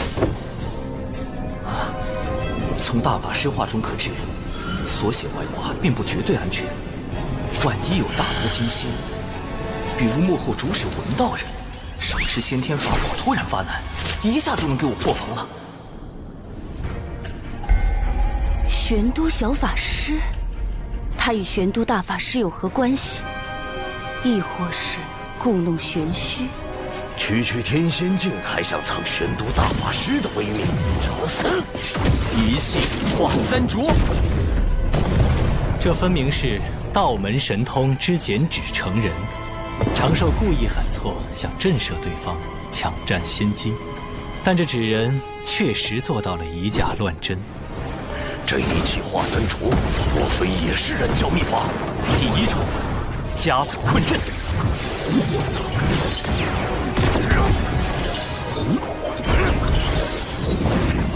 鬼子纸人善各类奇鬼神通法阵，且是纸人军团中最高战力。第二重，灭魂杀阵。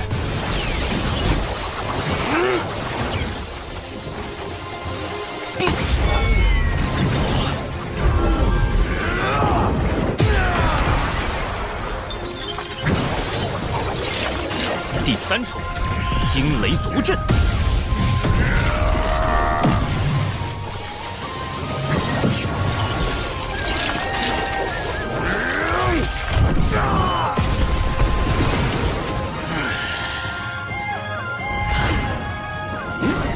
只有他用的是上等法宝，应该就是本体。道门神通，血金惩法，急！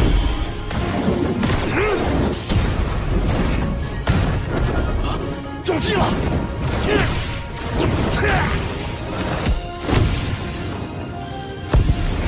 纸人放纸人，纸人何其多！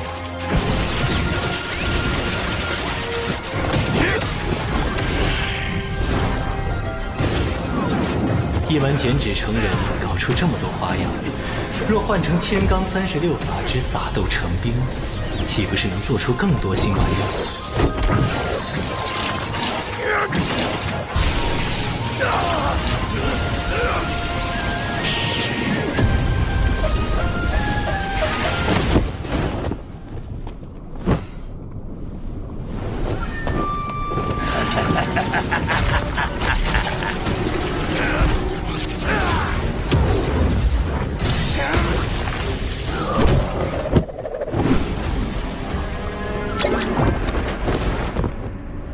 看来在渡仙门坏我好事的，也是这位玄都小法师。区区妖物，也敢在我玄都小法师面前逞凶？三位护法，处理残魂。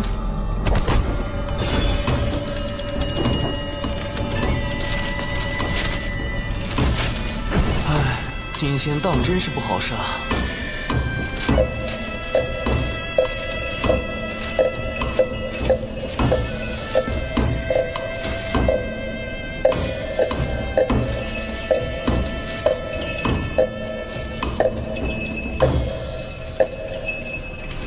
除掉伪金仙，救下敖乙，总算完成了大法师交付的任务。首先，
天地玄黄玲珑塔。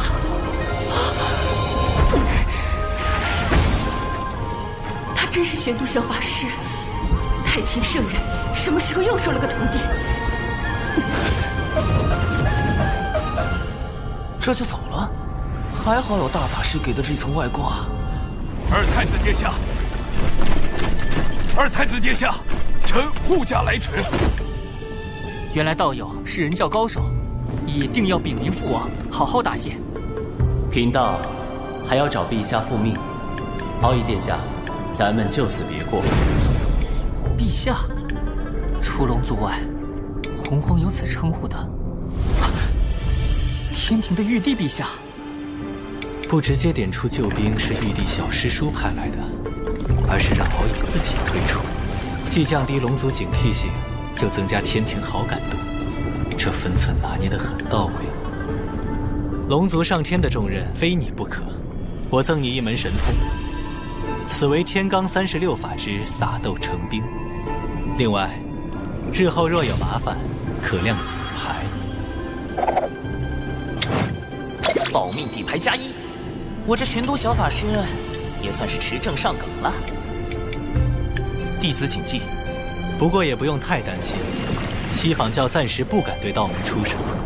他们豢养血赤黑纹，残害道门弟子之事，我已告知老师和阐节两教的圣人师叔。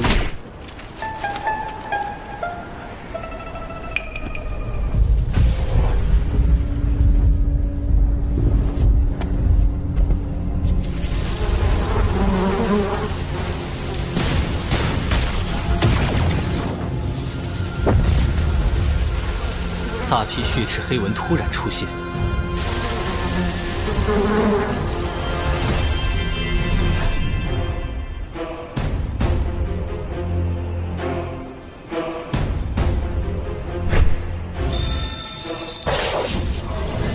西仿教此时将他们放出，难道是孽畜？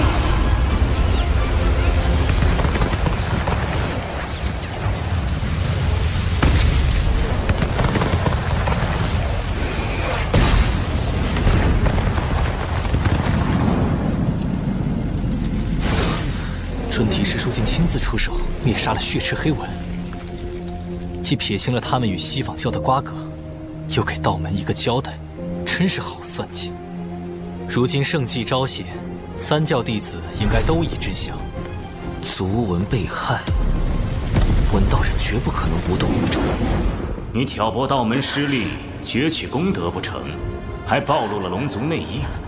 如今刺杀敖乙也失败。我灭你3成族文，在人前划清界限，以示手下留情。之后我会另派人来接手，你不可妄动。但凭圣人吩咐。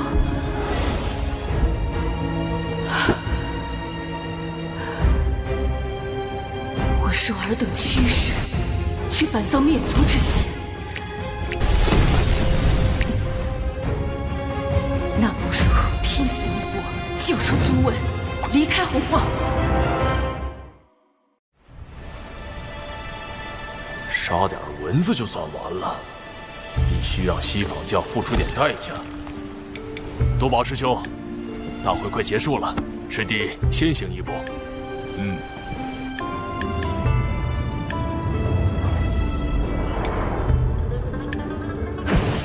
总算回来了，多谢表妹和友情师妹为我护法，我们出去吧。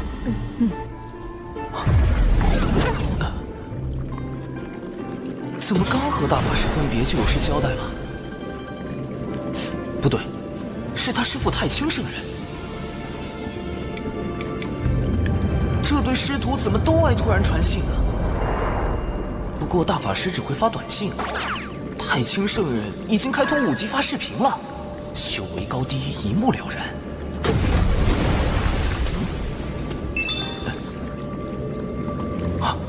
西仿教镇教之宝。开天辟地后，天地功德凝成的12品功德金莲，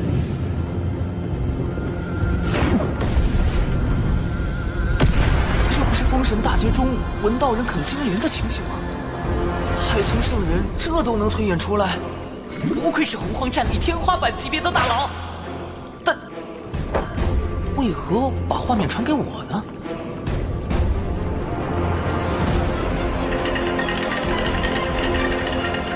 根据计算机解析的《封神大劫》剧情，文道人啃金莲是因，道门得存是果。难道是我多次破坏了文道人计划？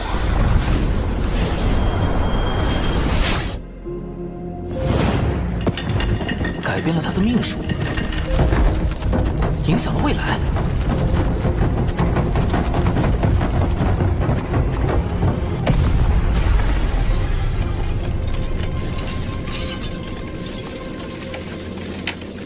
渡仙门，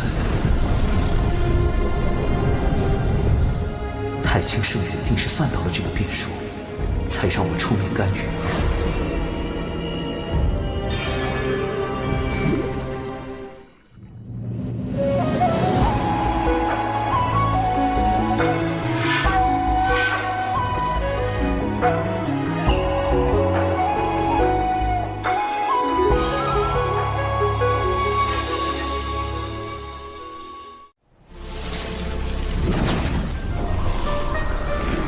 为确保他能在封神大劫时啃金莲，道友留步，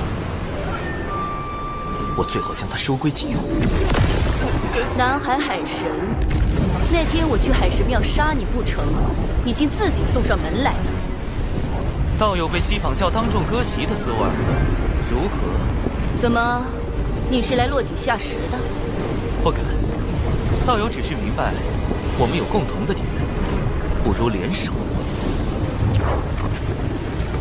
区区一个南海野神，也有资格和我谈合作？道友曾3败于我，我算计你海神教只有1次，何来的3次？胡搅蛮缠！数个时辰前我们刚见过，道友莫非忘了？你是玄都小法师？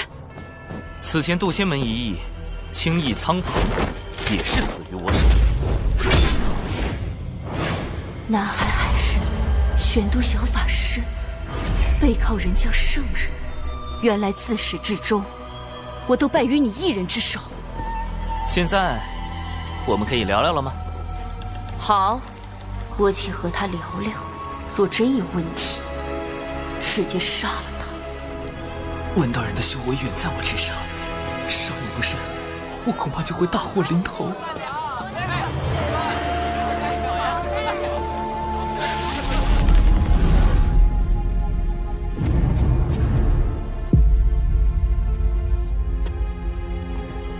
他为何带我来人族地盘？不怕我出手杀人？除非是陷阱。这里人流密集，能消除他的戒备，方便我进一步套话。接下来，哎呀，这就要动手吗？一点征兆也没有啊！道友，不累吗？他发现了吗？那他为何不躲？苍天啊！我说这个有什么用啊？他还不是要分分钟碎了我！看他神情如此淡定，难道还有后手？等等，这招有用？众生有玲珑心，故有千百张面孔。道友且看，世人为生存奔波，为衣食烦恼，被迫摆出虚伪的面孔，咱们又何尝不是如此？洪荒如其，圣人之子。你我皆是其子，道友和你的族文不也因此受制于西方？少给我来这一套！你竟敢坏我大事，让我在教主前颜面扫地！我要把你抽筋剥皮，吸干你的骨血，让你永世不得超生！我要吃掉你的伙伴和信众，让他们直到最后一刻都后悔认识你这样的神！我要让你灰飞烟灭，魂飞魄散！让你的海神教荡然无存。那如果我可以用我的手段扳倒西坊教，为你文族报仇雪恨呢？那你会成为我最好的朋友。既如此，那就让我看看你的筹码。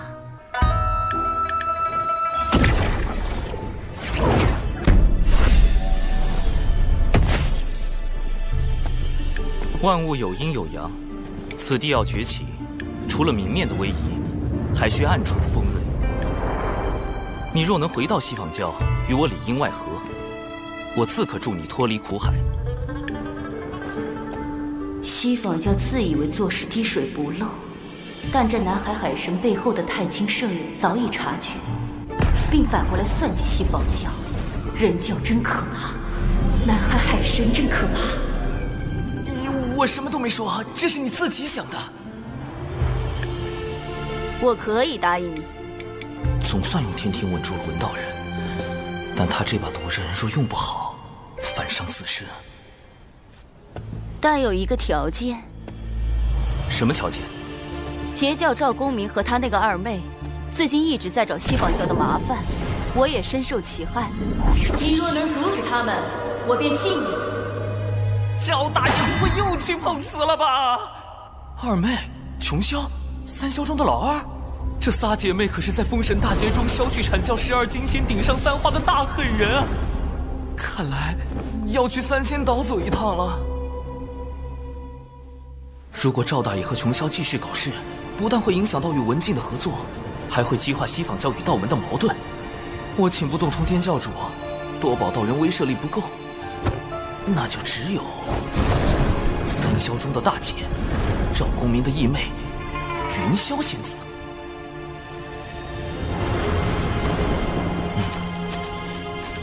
以云雾为阵基，看似柔和，实则遍布杀机。三霄不愧是能布下九曲黄河大阵硬刚圣人的大能，这阵法，神识探进去也只能看到一片白茫茫，根本找不到入口。在下海神，字号长庚，求见云霄仙子。在下海神，字号长庚，求见云霄仙子。无人应门，只好噪音扰灵了。人自制人，吹拉弹唱小分队，出！公明道友，琼霄仙子，你们好惨呐！呸呸呸！晦气！我大哥和二姐好得很，何须你们哭丧？碧霄仙子，在下已将事情经过写在拜帖中，还请转交云霄仙子。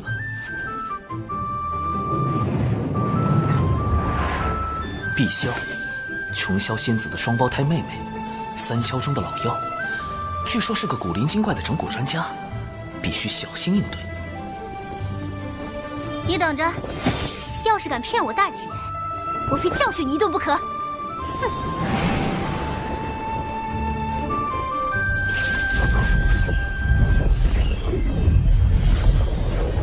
这是在给我指路？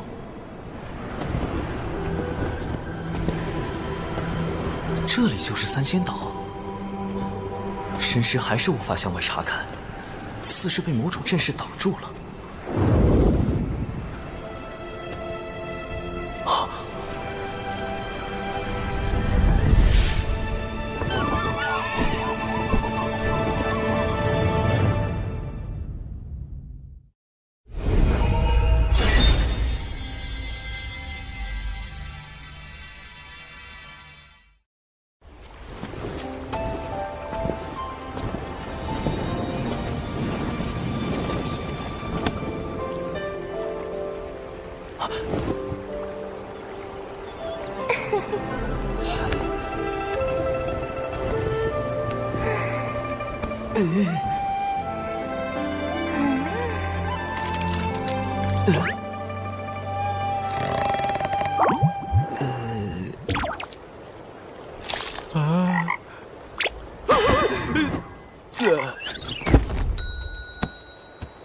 这就吓死了！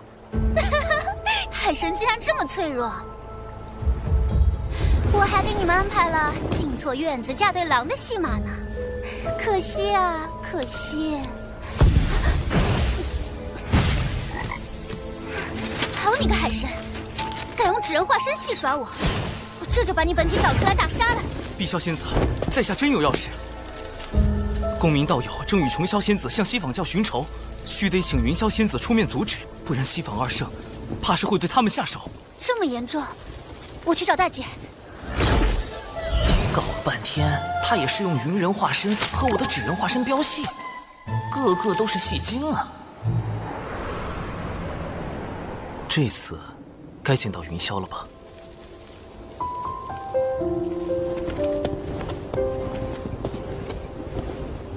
海神长庚拜见云霄仙子。北方有佳人，绝世而独立，这就是三霄之首，截教第一仙子云霄。拜帖我已看过，劳烦长庚道友特来告知。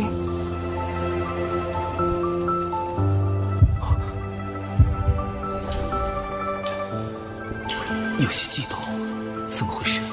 难道中了什么摄魂术？不，周围没有法力波动，这不是法术，是我的因果在变动。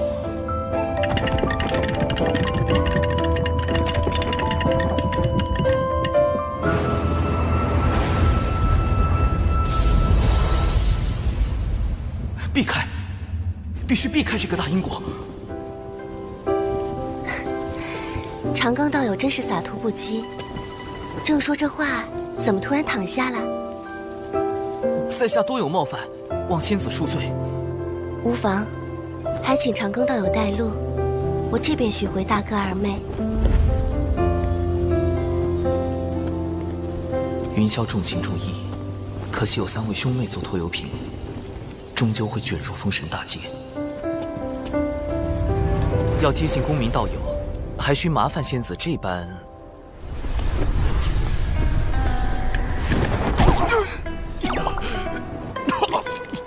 西方道友，你何故偷袭伤我？我并未碰到你分毫。大哥，大哥，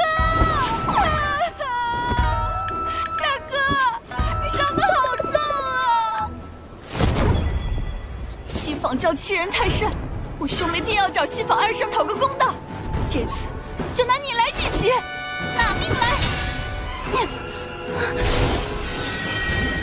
穷霄，3霄中的老二，人称洪荒滚火暴徒，连碰瓷都能被他搞成虎皮。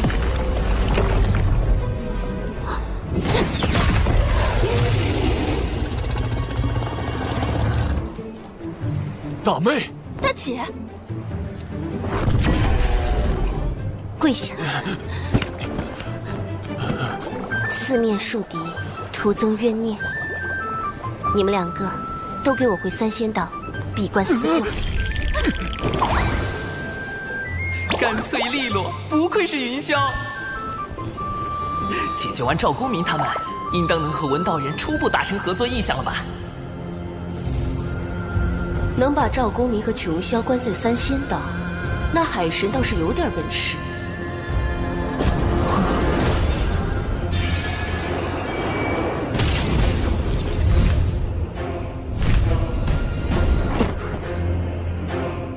西方二圣派来的竟是他，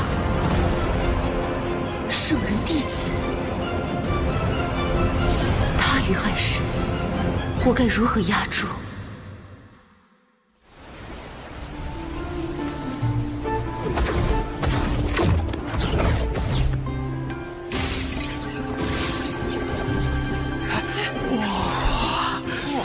好。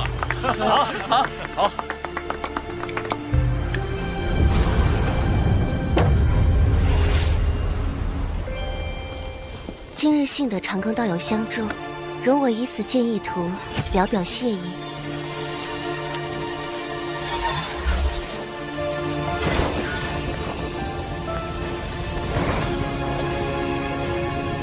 好妙的笔墨，里面隐隐透露无穷道韵。高尚动员，物生九天，截教圣人，通天教主。莫非图中剑意是出自通天教主的杀伐至宝清平剑？好厉害的悟性，只看一眼就能感受到师尊剑中道韵。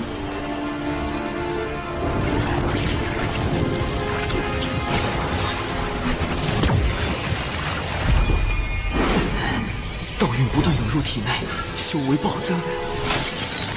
这具纸人化身要撑爆了！表兄，你怎么了，表兄？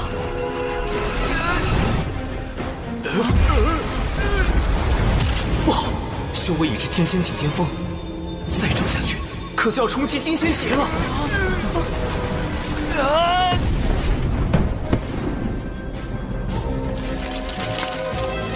长寿师兄是纸人，连我也没看出他是具化身，还藏有如此道运。这个弟子不简单。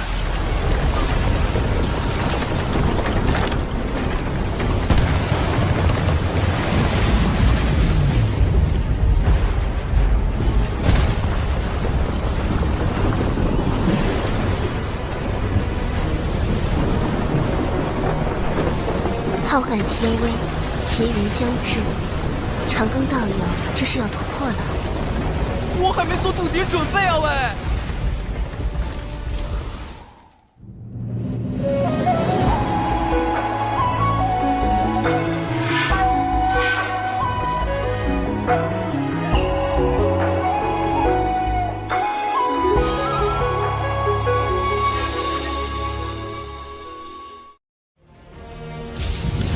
绝对不能突破！金仙劫远比成仙天劫更恐怖，天雷将直击道心，稍有差池，道心破碎，仙路断绝。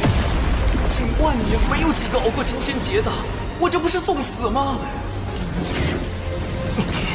道花修之不易，道友何苦自伤？在下有幸参悟圣人道运，却未参透真意，自斩道花，重新修行，以求大道圆满。原来如此，是我唐突。天雷来了，仙子快退开！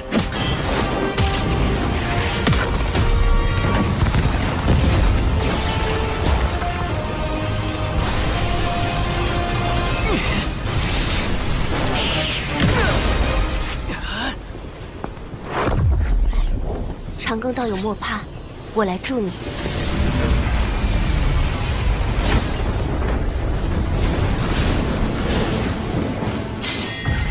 行道多歧途，不为自劫通天路。混元金斗，看，这就是号称装进乾坤并四海的顶级法宝，在封神大劫里，捉龙鸦、求阳锏，生擒阐教12金仙，逼圣人出手的混元金斗。凌霄仙子，多谢。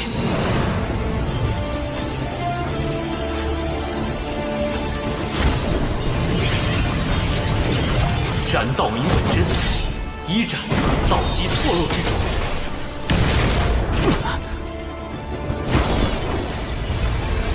二斩晦涩不明之处。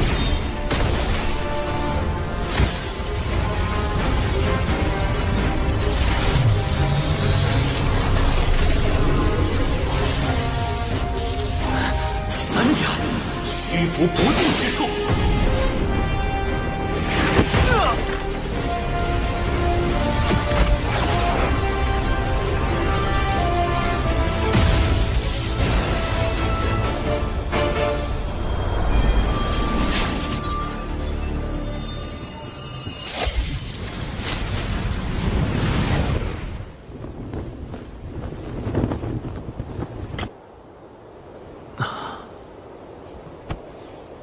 完了，欠了这么大一个人情，因果已经结下。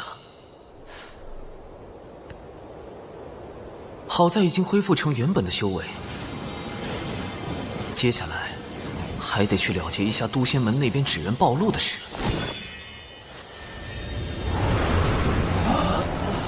掌门，弟子刚刚有所感悟，恐惊扰到诸位，就放置了纸人在此地，自身遁去云中参悟修行。你悟到何事？化身竟散发深邃道运？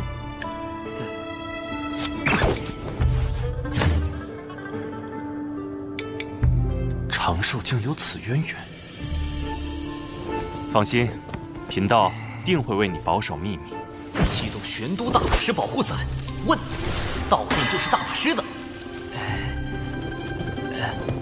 掌门倒是意外的好忽悠，但有毒这家伙好像又发现了什么不得了的东西。啊？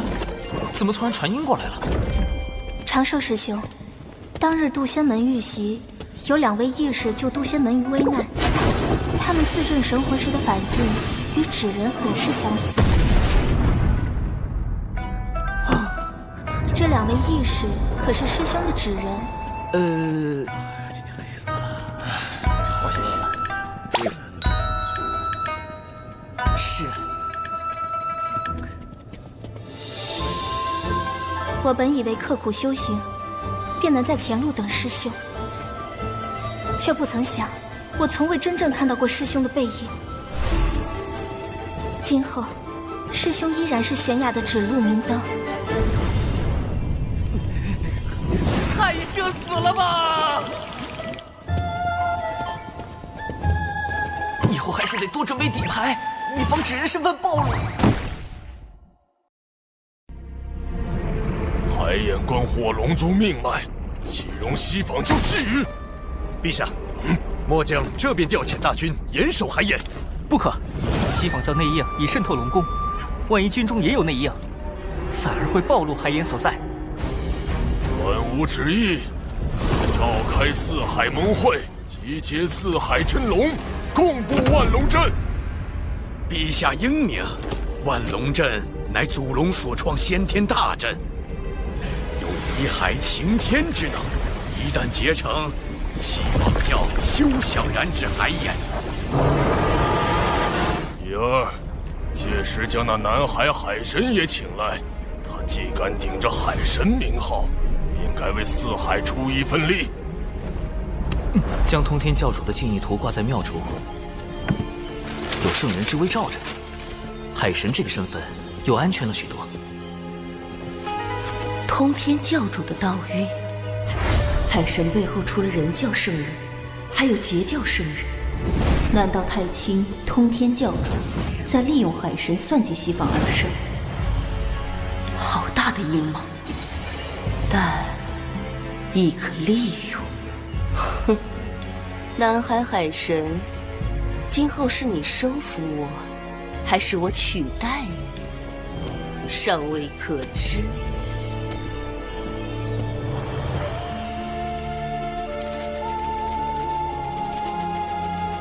文道人，这么快就适应间谍身份了？西坊二圣派遣了一位弟子前来主持四海事宜。圣人弟子是谁？他与我同是上古凶妖，却不知为何入了二圣法眼，将他收为记名弟子，予以功德豢养，命其名为金蝉。金蝉不就是东土大唐那位玉帝哥哥的前世身？他有何打算？离间四海。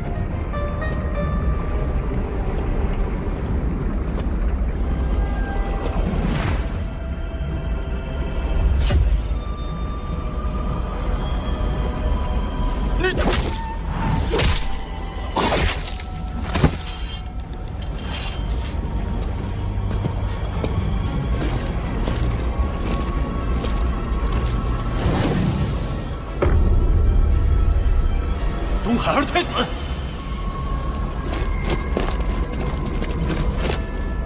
丞相大人，快禀报陛下，东海二太子私闯北海，刺杀北海丞相。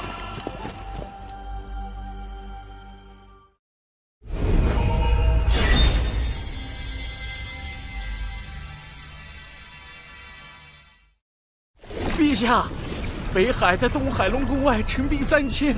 勒令交出二太子殿下为北海丞相赔命，否则便踏平东海龙宫。四海龙族之间向来关系和睦，而陛下您因年纪较长，四海龙族都以您为尊。如今北海丞相遇刺一案，尚未确认真凶，北海却直接发兵，陛下这不合理呀！不合理的不止这一处，女儿日前还在与我商讨筹备四海盟会，不可能去北海行刺。我等寻找数日，仍然没有下落。北海那边也加紧了搜查，务必在他们之前找到伊儿。是。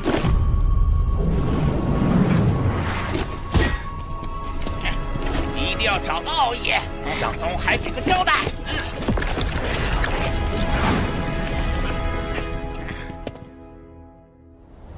长寿兄，我没有杀北海丞相，有人要毁我名声。西坊教制定了离间四海龙宫的毒计，此事必是他们所为。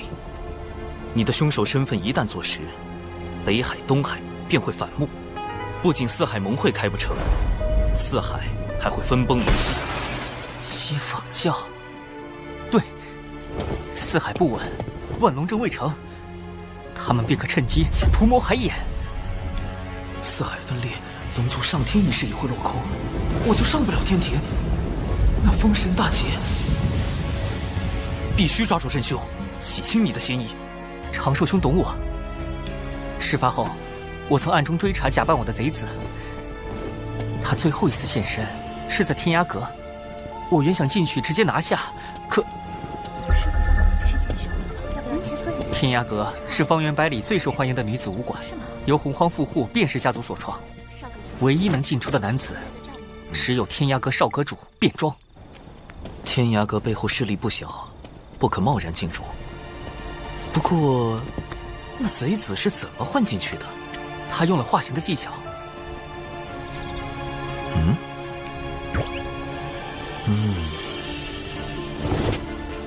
不会吧，长寿兄，你不会是要……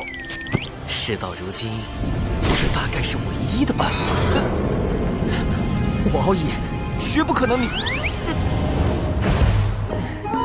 长得好好看呀！是啊，好好看。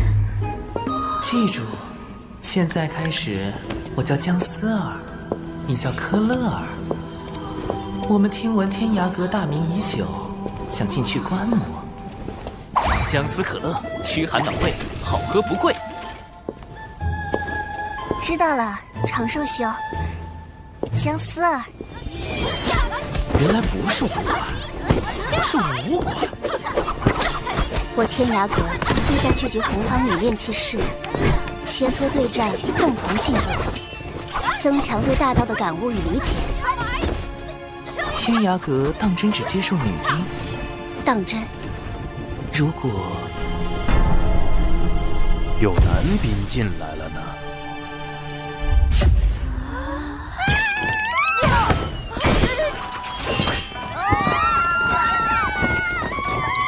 何事吵嚷？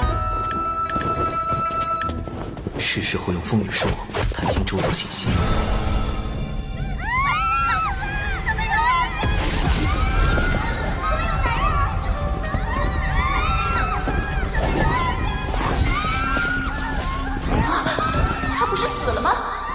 你的慌乱与别人都不相同，是否以为你剑下的亡魂重现于世，你就是凶手？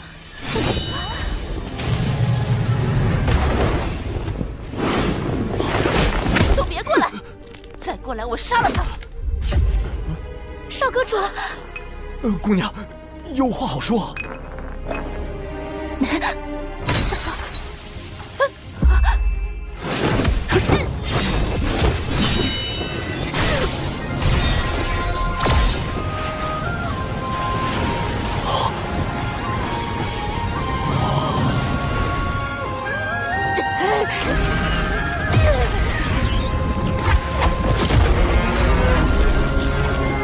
是八爪巨伤，难怪能变成别人的模样形似。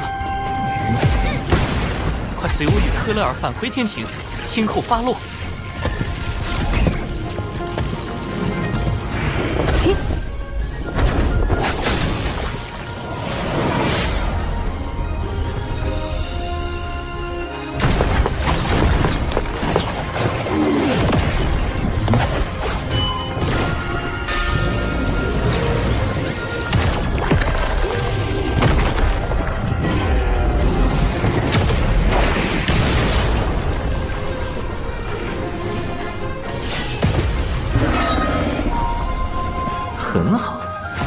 波路人舆论算是拿下了，顺便给天庭刷了一波好感。感谢二位相救。那个，我乃天涯阁少阁主卞庄，敢问科勒尔仙子芳名？芳龄？我是说，仙子可有道侣？滚！这般奇女子，只是看一眼就让人割舍不下。科勒尔，乐乐，真是病得不轻。什么北海丞相？我不知道。此物唤作摄神珠，可以搜集元神内的所有记忆。即便你畏罪自杀，摄神珠照样可以读取你生前的记忆。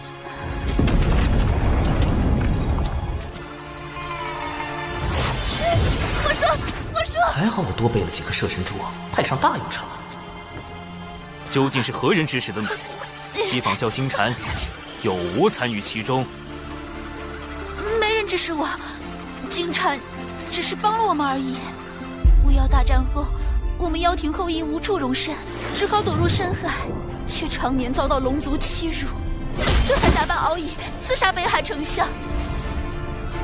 明明是你们深海妖族挑衅在先。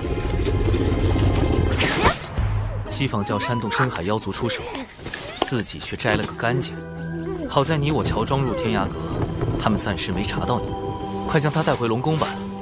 虽不能问罪西坊教，但可助你洗清嫌疑。长寿兄，这次北海与东海的事情闹那么大，北海与东海会不会也被西坊教渗透了？极有可能。我这就去禀告父王。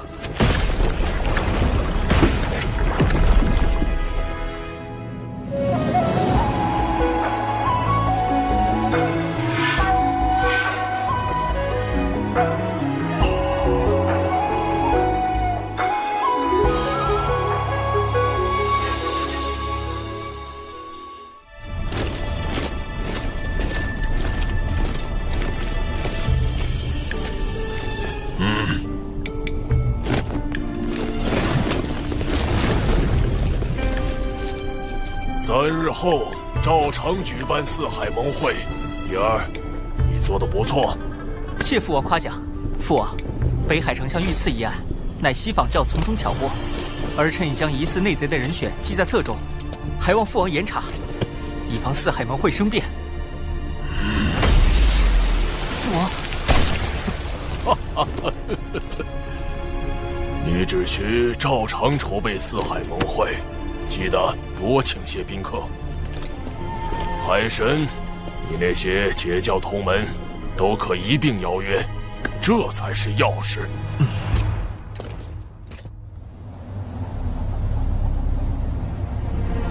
金蝉突然召集这么多金仙，难道又有什么大动作？此次挑拨四海之计不成，还招来了天体。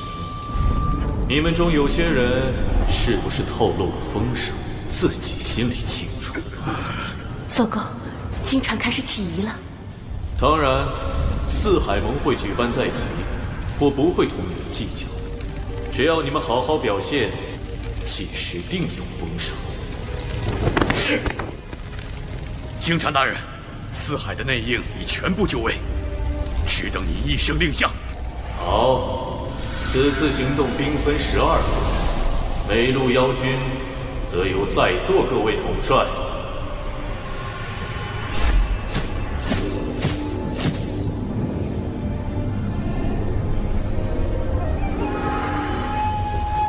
我这一路就有10万兵马。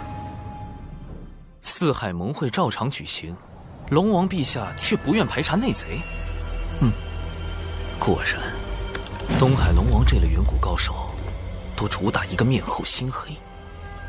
龙王陛下是要让西坊教放下戒心，更是在等一个将内贼一网打尽的机会。你是说，四海盟会？不错，西坊教想破坏盟会，龙王陛下将计就计，把藏在四海的西坊教内贼引出来，趁机查出西坊教谋夺海饮的根本目的。四海盟会必有一场大战，我所请来的宾客，将是保护海饮安全的关键。敖乙兄，阐教12金仙里，就有位龙族的远古高手，黄龙真人。龙族虽因旧事与他断绝往来，但在龙族危难时刻，他定会出手救援。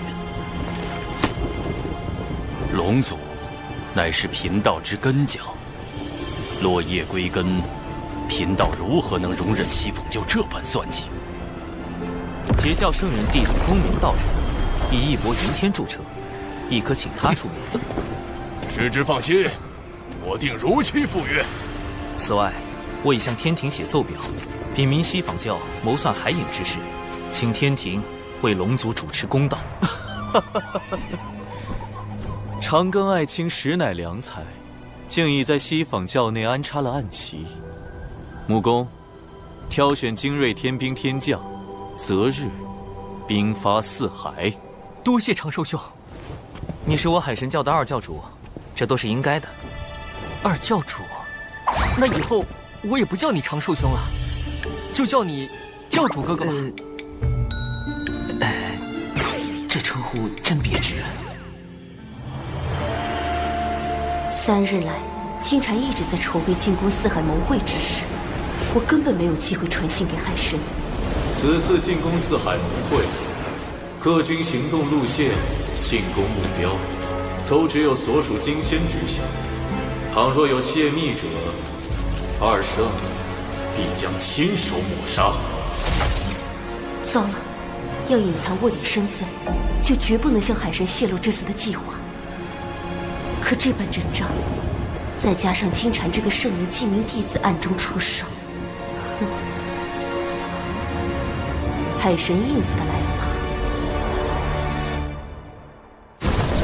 应对西坊教，光靠人脉是不够的，必须研制装载撒豆成兵神通的法器。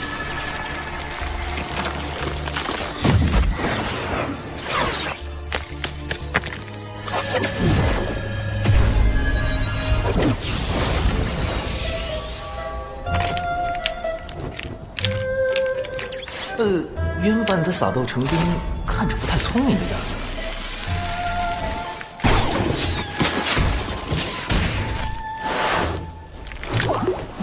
待我魔改一番。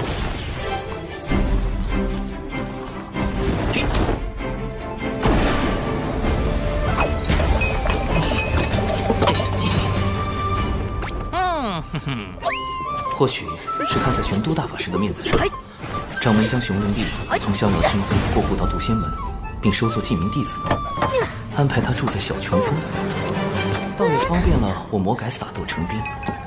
万长老也出力不少。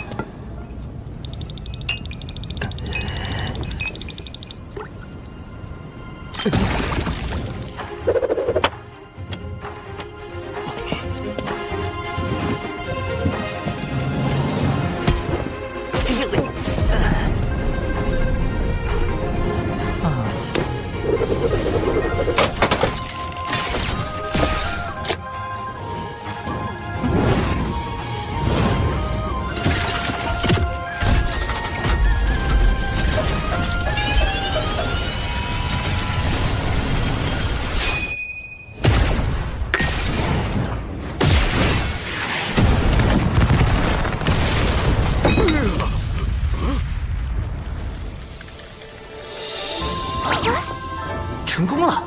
自研法器，仙斗加特林，届时配合天庭大军，嘿嘿嘿。今日就是四海盟会了，文道人那边怎么一直没动静？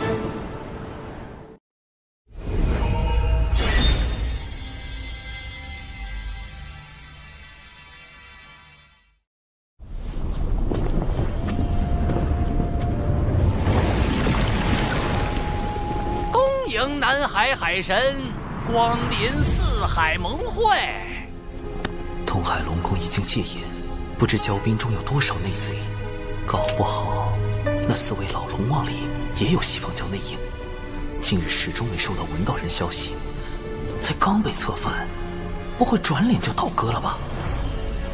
千百万年来，我龙族为镇守四海，不断用祖龙直系血脉填补海眼，以消解其中所纳的天地业障。今却有深海妖族觊觎海眼，不惜挑拨四海龙族情谊。幸有大哥明察秋毫，免我北海与东海手足相残。我东海特召四海盟会，共商重启万龙大阵，便是要龙族团结御敌，护卫海眼。大哥高义，我西海必当跟随。我南海亦追随大哥，共守海眼安危。教授哥哥，你我请来的帮手都已就位。金蝉随时可能发动袭击，按计划行事。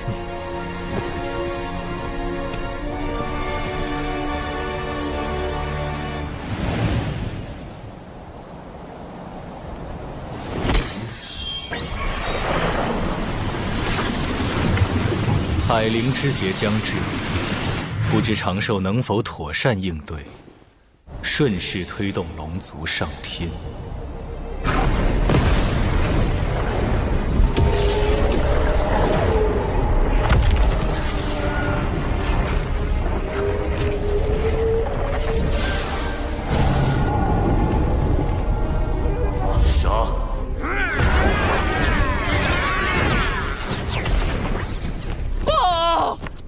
妖族攻入西海！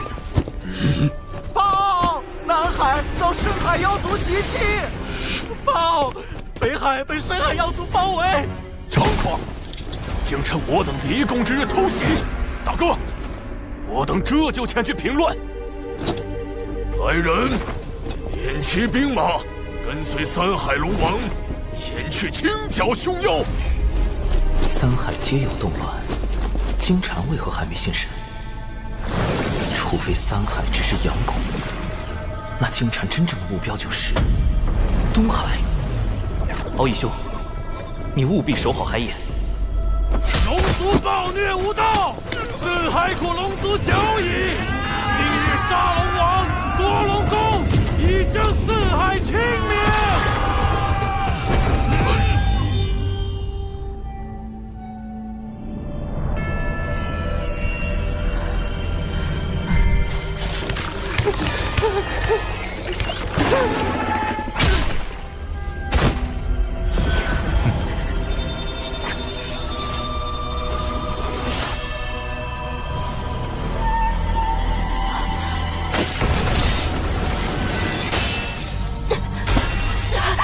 金蝉大人，海眼情报我已掌握，我来带路。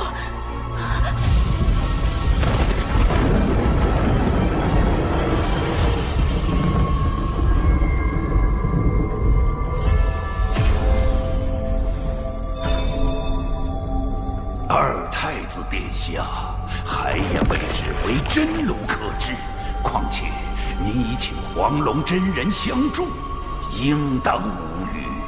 但愿海眼无恙。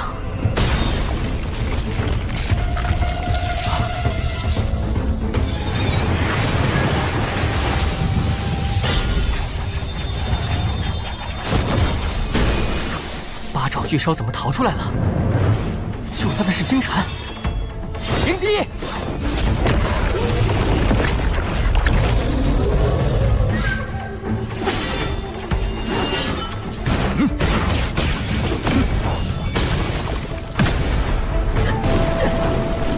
有我东海二太子在此，谁都别想染指海眼。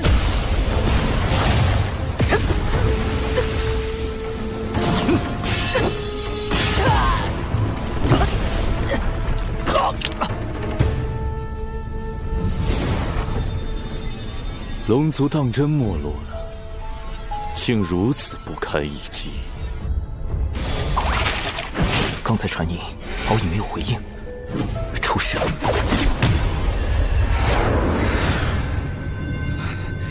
龙族远古为祸洪荒，为赎罪孽，只得不断用祖龙血脉填补四海海眼，以致如今血脉凋零。我开启海眼，为龙族求得解脱。你应当感激。海眼封印天地业障，一旦开启，业障倾泻，洪荒必将生灵涂炭。龙族更是要举足以命相填，直至血脉断绝。我绝不会让你得逞。龙宫兵力被我分往四海，你父亲东海龙王亦被我派深海妖族围困于龙宫，没有援兵，凭你一条未成金仙的小龙。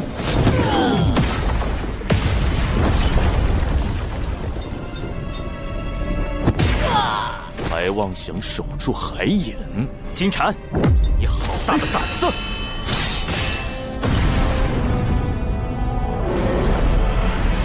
贫道乃南海海神，你胆敢图谋海眼，贫道特来替天行道。区区南海野神，连神位都未得封，倒管上东海的闲事了。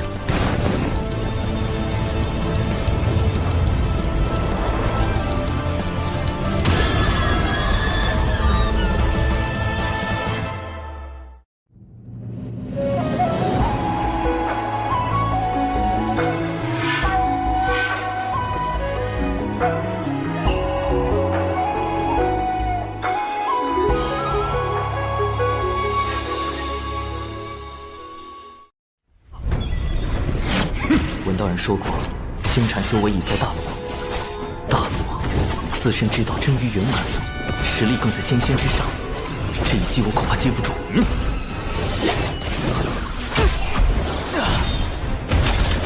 南海海神不过如此。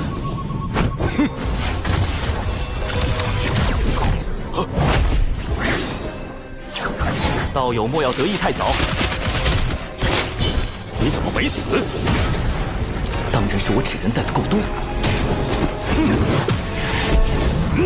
应凭寿三太低，五行轮转，合而归一，水自长流，生生不绝。水遁，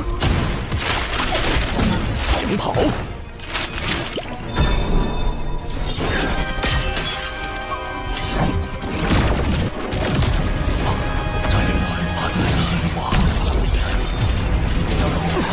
好厉害的生活攻击，可能降速，生活边缘了。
海眼已开，功德灵珠。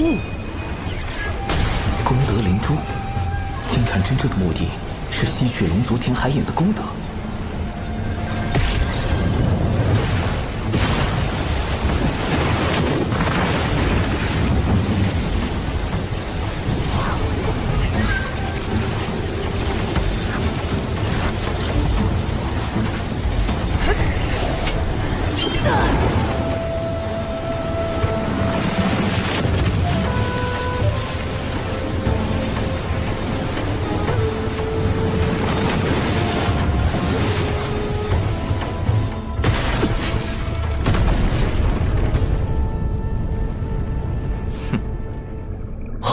不该这样，海眼怎么回事？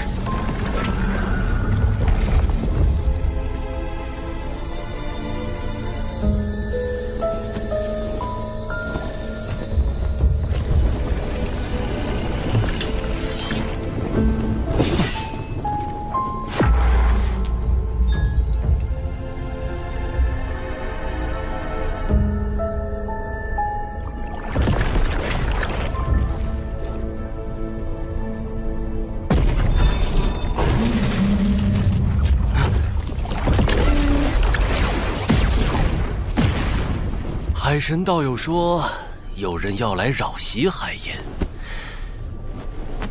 没看到人呢。海也是假的。啊！海爷有真龙镇守，遍地白骨轮魂。我的确探听到，海爷就在此处。啊！中计还不自知，蠢货！这里一切布置都比照真海盐，唯有海盐本身是假。故意松懈地牢戒备，让我救出8掌巨烧，就是为了借他之口，引我来这假海盐。哼，南海海神，是我小瞧你了。已经陷入重围，金蝉却毫不慌张，他还有其他帮手。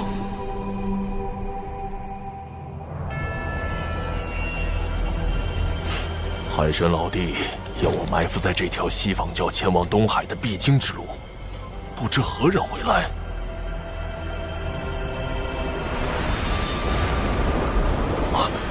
西方教执法长老白莲道人，他的修为已在大罗，表面笑脸迎人，下手却极其狠辣，更有一本命法宝莲花，颇为锋锐，可不好对付。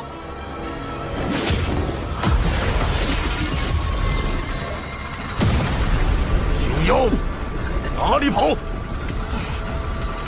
西方二圣命我等前往龙宫救援，请道友莫要阻拦。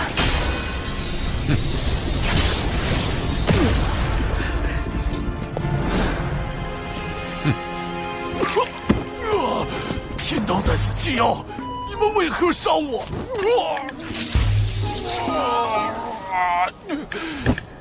你们损我道基，我要找我师尊通天教主评理。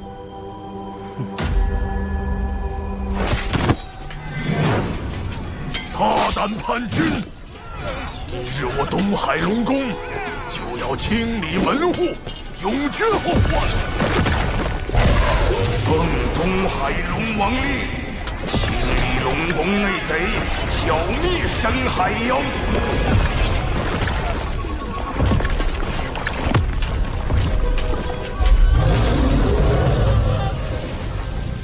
提前埋伏兵，预备将内贼和深海妖族尽数捉拿。这帮龙也不是太蠢。文静，白莲长老也赶往东海，你现在进宫，方便长老施救龙族。白莲长老也来了，金蝉的计划倒是瞒了我许多，不过还要本女王出手。看来金蝉在海眼并不顺利，能让金蝉栽跟头，海神还真有点本事。深海妖族还有后手？不是血池黑纹，他们怎会埋伏在此？难道深海妖族与之勾结了？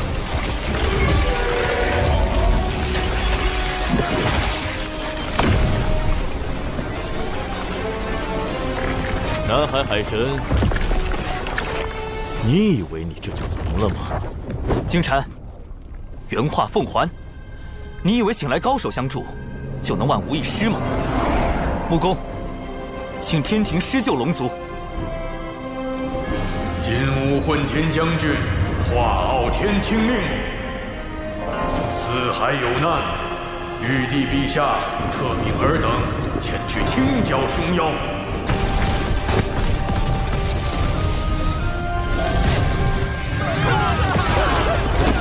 天兵天将听令，斩妖除魔，护四海生灵，凡妖邪，杀无赦。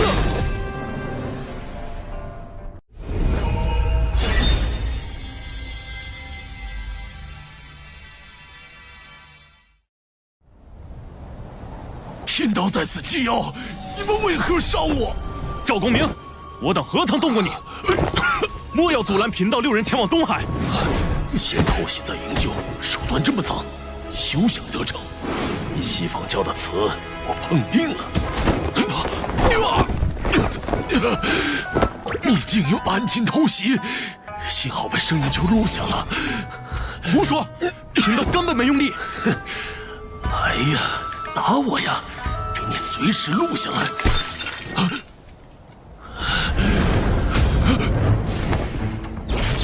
道友伤重难行，贫道6人送你一程。住口！他们是打算杀人灭口。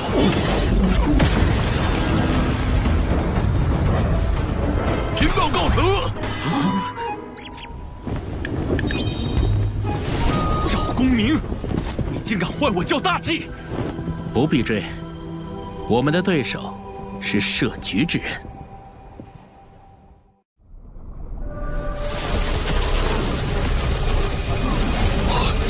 深海妖族与血石黑门联手，再打下去，龙宫肯定失守。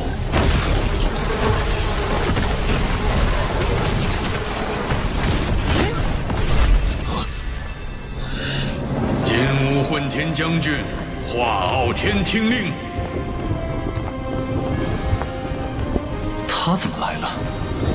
玉帝陛下特命尔等前去清剿凶妖。我且不告诉长寿，看他能否认出。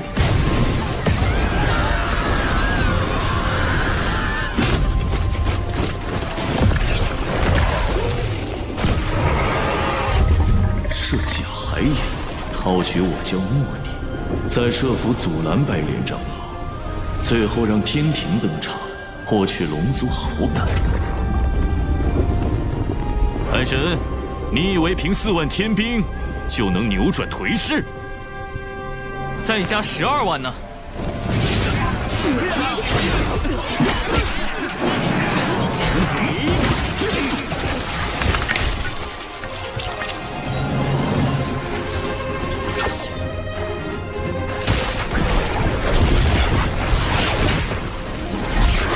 寒空斗兵，放箭！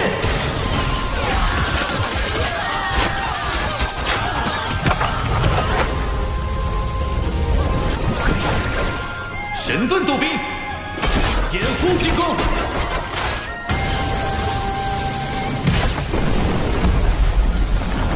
凭空多出数倍兵力，天庭哪来的如此神通？天罡36法之撒豆成兵，长寿将此法献给天庭，确实能减少天兵折损。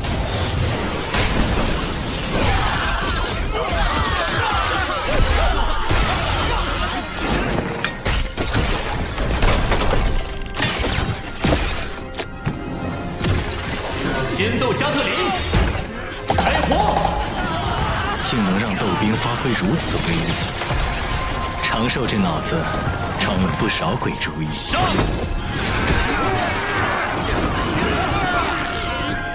金蝉，你输了。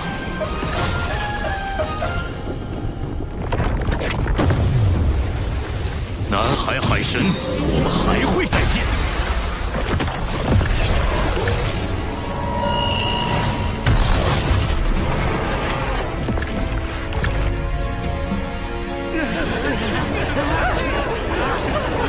收兵，不必再追，灾乱平息，吾要摆宴庆祝。不知天庭诸位可否留下？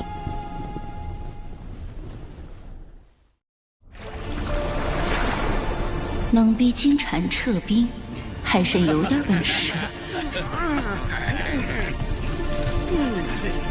本女王赠你个消息，此战你为何没提前传信？金蝉疑心太重，我也才刚脱身，他接下来会对付你。我知道了，西方教开始正视我对龙族的影响，只是东海一战虽能让龙族对天庭产生些许好感，却不足以令他们俯首称臣。如今对龙族而言，最迫切的事便是用功德洗清自身业障，从而摆脱天道让他们填补海眼的惩罚。若我奏请玉帝以功德相佑。龙族护佑四海生灵有功，想来天庭定会降下不少天道功德。这个化偶天不简单，不仅有征战东海的实力，还有洞悉龙族困境的见识。我从未听说过天庭有这般人物，他到底是何人？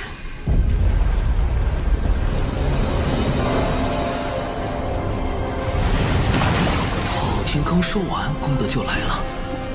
玉帝派发功德之事，连天庭重臣东陆宫事先都不知，他又从何处得来？难不成化偶天就是玉帝？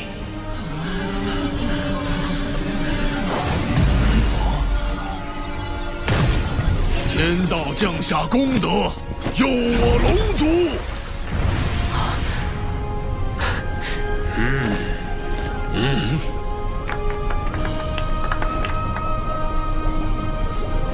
奇怪，明明有6道功德落下，这第6道功德去了何处？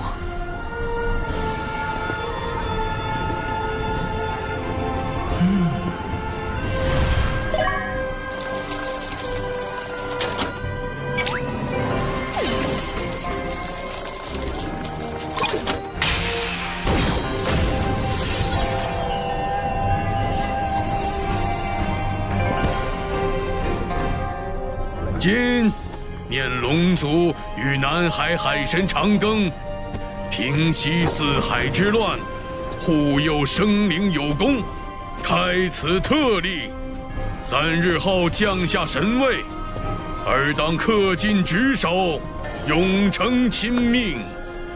神位一到手，我就有机会跳出这个为遴选正神开启的封神大劫了。上天庭计划迈出重要第1步。长庚，教主哥哥真正的道行，果然高深莫测。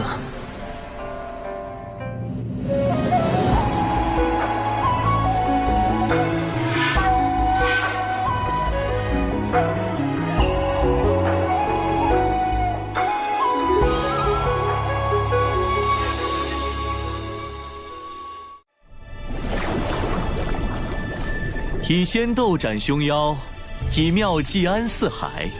玉帝陛下得海神相助，果幸事矣。天庭大运如此，我不敢居功。陛下要装，我也装。多亏天庭义助，方能清除叛党。如今四海海眼已被万龙阵封藏，暂时无虞，龙族不胜感激。长庚爱卿，东海龙王好像认出吾了，快帮吾挡一挡。陛下，不知玉帝有何喜好，吾明日便备一份厚礼。吾这化身在天庭为官数万年，若被当众爆出，有损玉帝威仪。原来化偶天是玉帝藏在百官之中，监察天庭各处的化身。龙王若再上前，便是冒犯天威了。多谢龙王美意，天庭虽刚起步，却是秉天道、立秩序之地。而今四海生灵惨遭劫难，陛下特遣华将军维护天地清明。那吾便以此酒谢华将军，谢天庭相助。长寿果然认出玉帝小师叔了。这小子行事周全，既截胡西方算计，又促成天庭与龙族的往来。但此诏既出，长寿拆台西访教一事，便瞒不住了。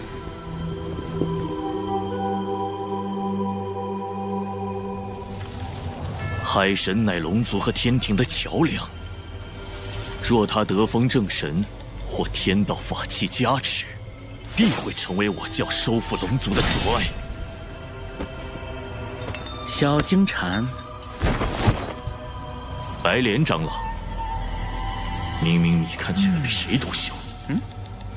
海神背后势力庞杂，未免惹祸上身，最好是借他人之手除之。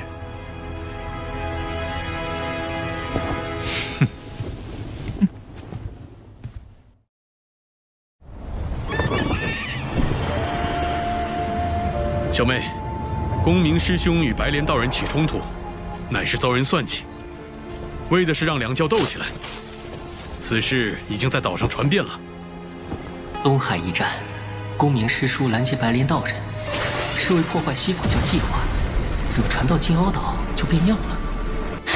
敢算计公明师兄，这是没把咱们金鳌岛10天军放在眼里。金光师叔是公明师叔的忠实维护者，秦丸师叔又最疼爱金光师叔这个小妹。据白莲道人说，幕后之人是南海海神。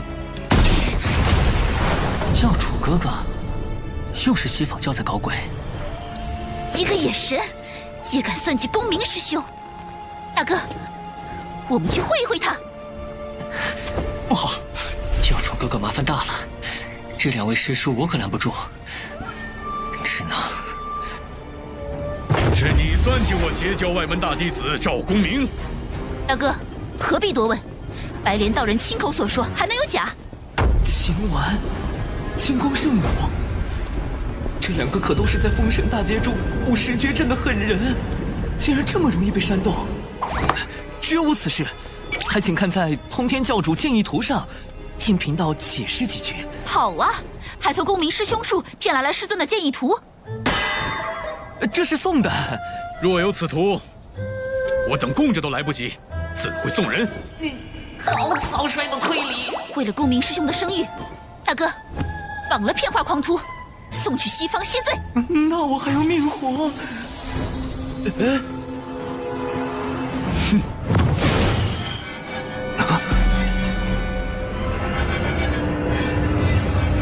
秦丸最善不杀之，小命要紧。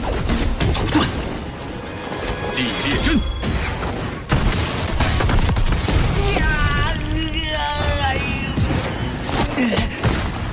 会这么多遁术，果然是个贼。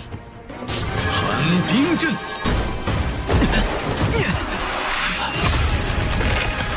妙啊，阵法还能被遁术破解。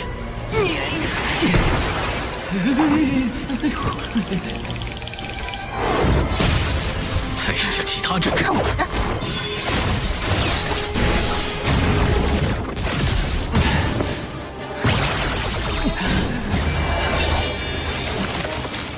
根本打不过。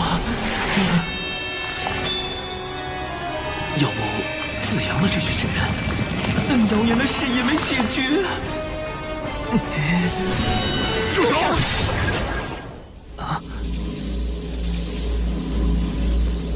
还好以师侄传信及时，2位师弟师妹莫要听信谣言。长庚乃我挚友。多谢2位。原来是误会，还请长庚道友给贫道一个赔罪的机会，咱顺便到镇里逛。长庚道友，都是我的错。你是公明师兄的挚友，便是我的挚友。今日起，谁敢说你，便是与我作对。金光圣母难不成是赵大爷的铁粉？误会虽结，但还需到金鳌岛彻底澄清谣言。云霄仙子竟险些将我看透。长庚道友能想出劫西、九龙、应天庭，自然能看破谣言背后的算计。一切小心。如此聪慧之人，却仍在封神大劫时选择主动应劫，可敬可悲之处，皆在重情重义。唉，最近得加倍小心，以防西方教后手。谣言这么快就被澄清，看来借刀杀人的法子行不通，那就只能用最直接的手段了。海神外出皆用化身，想杀他，必须找到本体。此物可捕捉化身体内的神识，从而追踪到本体。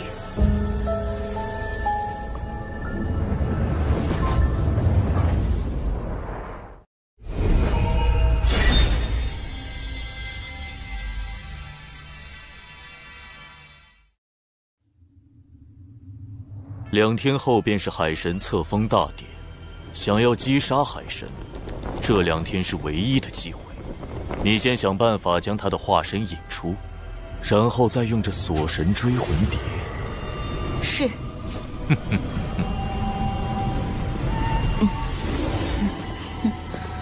当我傻的，我若真杀死了海神，玄都大法师肯定不会放过我。且慢，姿势体大，我亲自为你护法。不好，金蝉还是不信我。愣着干什么？是，金蝉大人。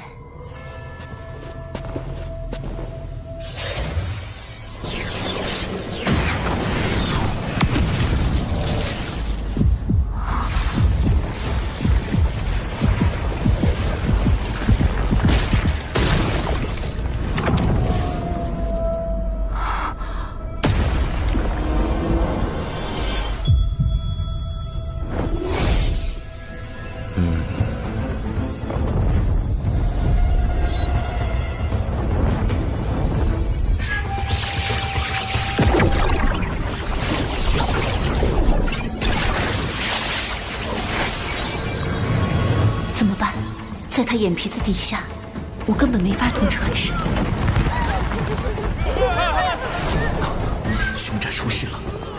南海海神，你再不现身，我就杀了他们！利用血池黑纹攻击，既能防止金蝉怀疑，又可向海神暗示我的身份。是文静，他叛变了。不，东海一战后，他刚给我传过情报。应该不会，先观察下。神子之人，出！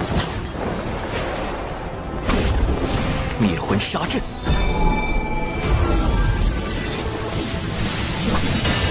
血池黑纹，为何伤及无辜？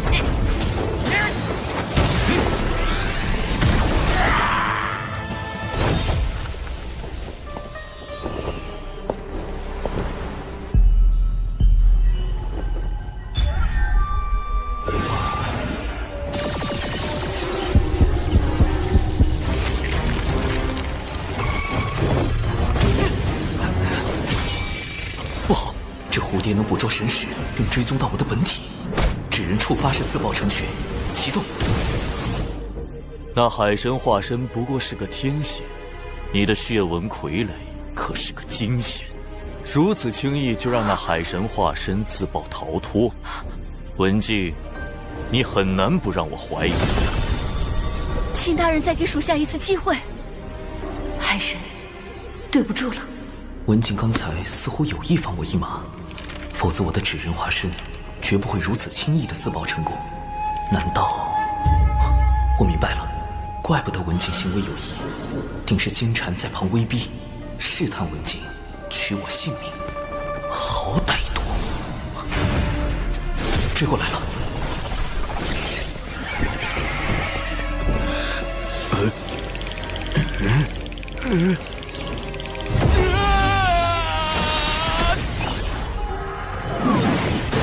我安插在外的纸人全都被这蝴蝶找到了，再这样下去，迟早会被他找到本体。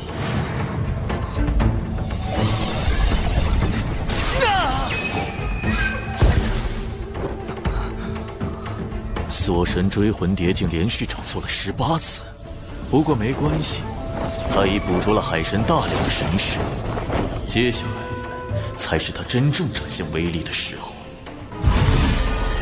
不好！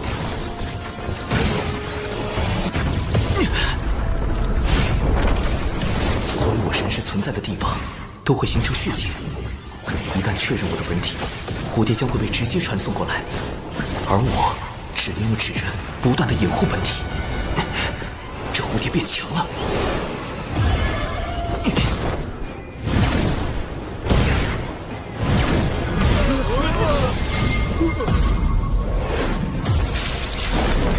利用血茧刚出现，但还没将蝴蝶传送过来的时间差了。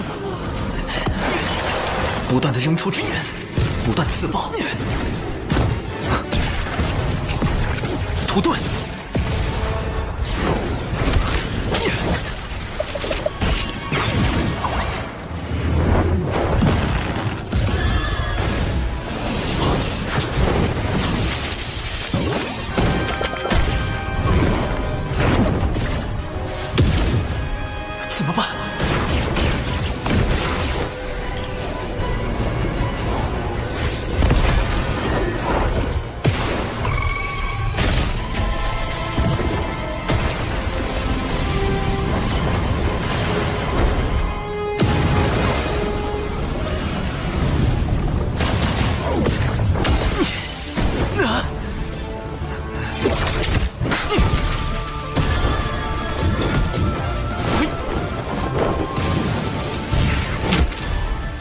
只要拖满2天就有希望，既保住文静这个暗器，又保住我的本体，这是唯一的办法。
总算结束了，没想到竟在金蝉手下保住了一命。海神为助我掩护身份，连扎了2天的化身，倒真有几分本事。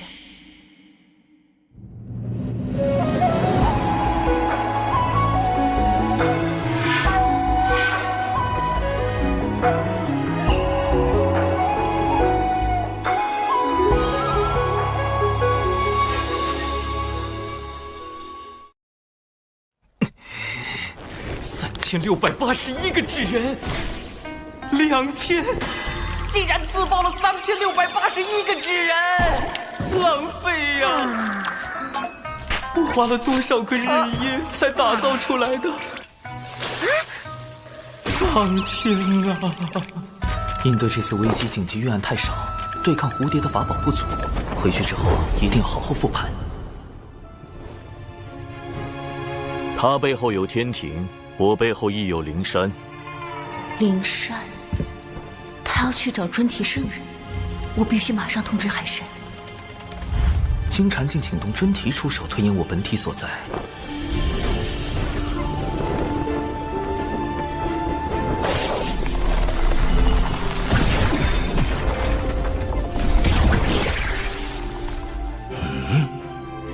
太极图。不过，谁背后还没个圣人呢？太清师兄在为他遮掩。哼！前面就是海神册封大典的现场了，先受封成为海神，再做打算。他也来了。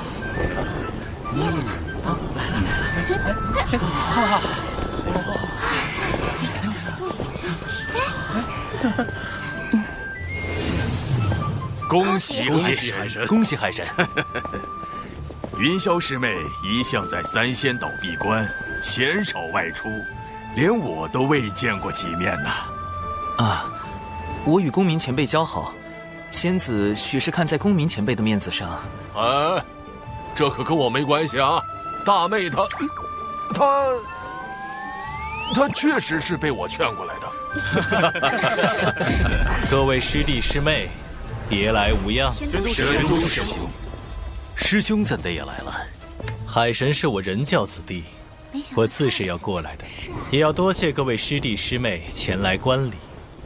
教主哥哥竟然能请来玄都大法师，真厉害！我目前只是个真仙，想要振兴龙族，往后还要向教主哥哥多学习才是。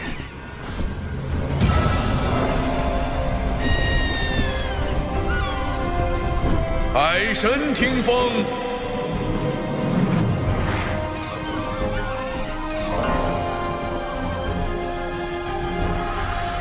经过此次海神册封大典，我被正式封为天庭海神，主要统管四海斗、温、冰、火之事，从此享受天庭待遇。每年都会有固定的功德收入。敖乙则成了四海大将军，协助我收服四海。玉帝还赐下龙族16神位，分别由16位龙族真龙获得。龙族的业障，他们从出生之日起就背负的龙族业障，被功德全部洗净，业障被清空了，我龙族有救了。从今日起，我长庚道人终于成为天庭海神了。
一场声势浩大的海神册封大典，一来震慑龙族，为其指明上天之路；二来警示西方教，令他们不敢轻易出手。仙子冰雪聪明，对海神册封大典背后的风云涌动了若指掌。但我始终不明，你为何如此忌惮西方教？你背靠人教，西方教便是一教双圣，也应不会为难你。未成圣者，在圣人面前，终究是蝼蚁，不可大意。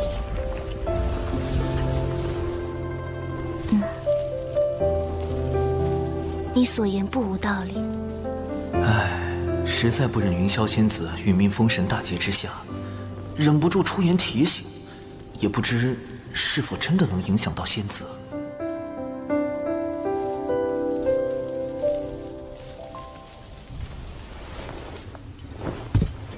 20尊，现在该怎么办？南海海神已正式获封天庭正神，我们轻易动他不得。杀海神是手段，不是目的。目的只有一个，而手段可以有很多。您是说，龙族？我且问你，通过这场海神册封大典，你看到了什么？天庭自龙族16神位，龙族挑选了16条出身高贵、毫无实际的真龙受封。此前颇有功劳的低等骄兵，反而未得封赏，无怪乎龙族叛党四起了。四海龙王为何没来观礼？海神册封大典，龙族高层一个都没来，这对龙族而言，是一步可进可退之棋。哦，进可促成龙族上天，退可延续其海中的霸主地位。以今日局势来看，想要让四海龙王都臣服于天庭，恐怕还有很长一段路要走。表面上来看，龙族似有上天意愿，但实际上，龙族对天庭更像是一种观望态度。他们仍然是可以被争取的。很好，你知道该怎么做了。多谢20尊提点，我们安插在阐教的暗棋可以发挥作用了。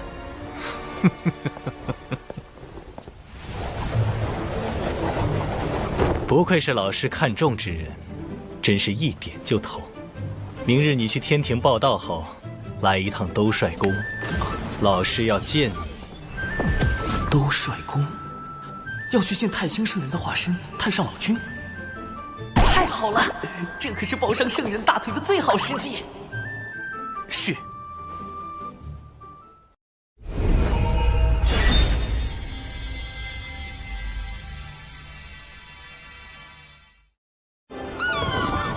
此次入凌霄宝殿听宣，感觉如何？玉帝陛下厚待龙族，已感激万分。海神，敖乙将军，请留步。陛下听闻老君传召海神，特命我送海神前往兜率宫。谢穆公，谢玉帝陛下。海神初入天庭，就得封4阶神位，陛下当真对海神轻言有加。4阶，天庭神位划分清晰，想来穆公出力不少。这都是陛下妙思。陛下将天庭神位分为6阶，第1阶为陛下与王母，第2阶为十全封疆大神仙，唯有1位例外。例外就是超1阶隐藏大佬，太清圣人住于天庭的化身，太上老君。第3阶为各部主神，星君、真君，月老也在其中。第4阶为各部正神、大将，海神神位便在此列。第5、6阶为辅神，负责辅佐前4阶正神。敖乙将军正是5阶。陛下看重海神与龙族，除封赏外，亦赐下诸多宝物，2位前途不可限量。前面是天庭为普及海神的撒豆成兵之法，特意培育的仙豆苗田，兜率宫就在仙豆苗田之后。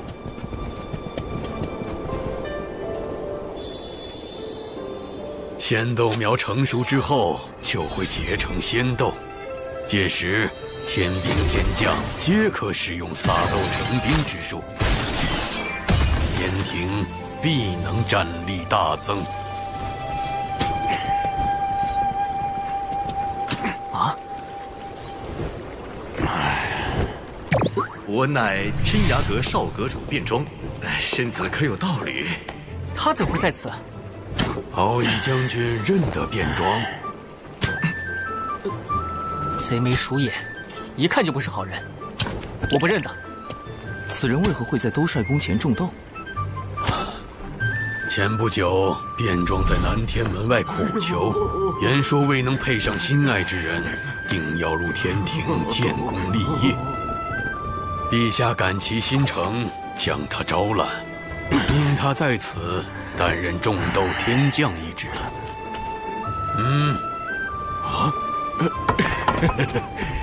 此乃悬上无缺四海大神长庚及四海水军大将军敖乙。竟与乐儿仙子这般相像。将军可有妹妹名叫柯乐儿？卞庄思慕乐儿仙子已久，只求能与仙子喜结连理。若仙子真为将军之妹，还请大舅哥成全我与乐乐这段缘分。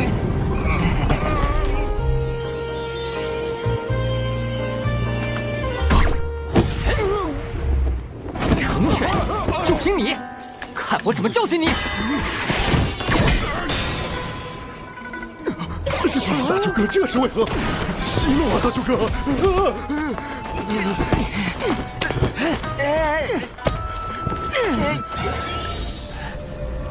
兜率宫前，许久不曾这般热闹了。见过大法师。见过大法师。一位是四海水军大将军，一位是天庭种豆小天将，同为天庭效力，不宜结下仇怨。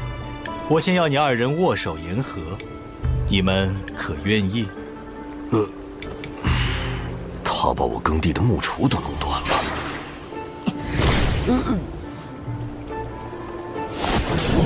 这是兜率宫中闲置的耙子，你若不嫌弃，就用这个打理豆田吧。多谢大法师赏赐。卞庄运气着实不错，进入天庭为将，又得了兜率宫中的宝物。看这银耙生有9齿，等等，9齿钉耙，难道变装就是今后的天蓬元帅，西天取经的二师兄？这么个大英国留在东帅宫外种豆啊，得小心应对。跟我来吧。老师已等了你半日。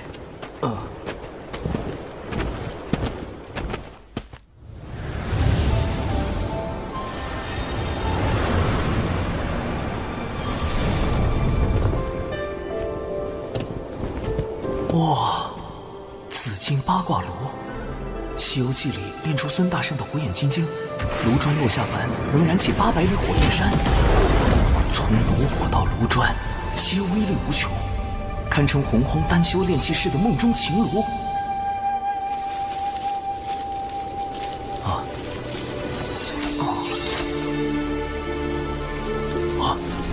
斗山空中，竟一草一木都内蕴无穷。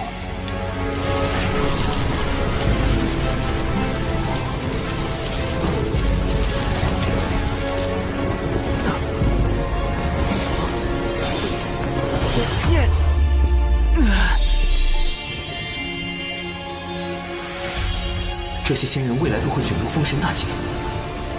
太上老君给我看这个，是想告诉我什么？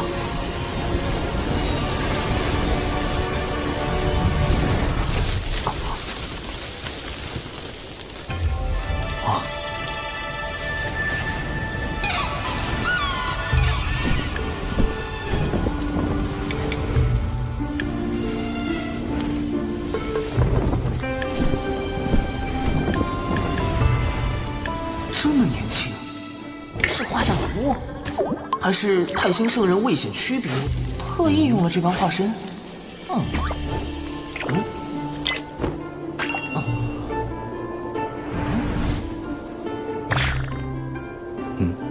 怎么愣住了？弟子李长寿，拜见老君。坐。劫难将至，生机在天。根据我在蓝星的记忆，封神大劫是为给天庭选拔正神，太上老君要我相助天庭填补神位，避免大劫降下，以此保全道门。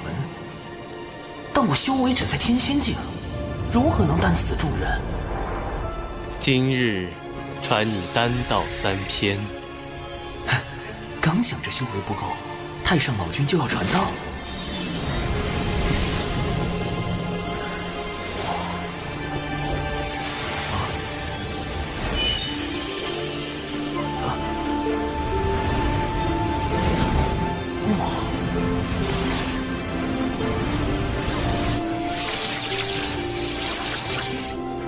潜心悟道，勿要打扰。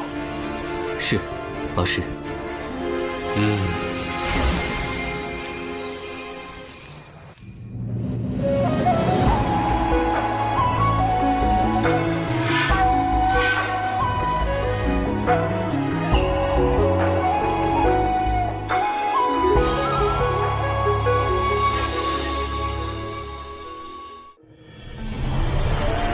一次性得受这么多丹道感悟，我怕是金仙劫也要提前。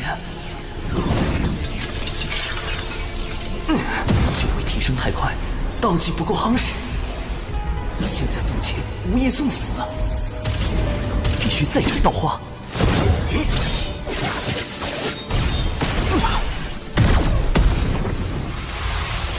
又来！得老师传道，境界大增，确需夯实道技，再考虑渡劫之事。但我行走洪荒多年，就没见过为了夯实道阶而自斩道花的。长寿行事也太过谨慎。108瓣道花透彻到近乎透明，难怪老师会格外关注长寿。这家伙不只是谋略过人，本身也有跻身道门高手之列的潜质。道技已足够夯实。道基如此圆满，金仙劫定凶险万分，稍有不慎，就是生死道消。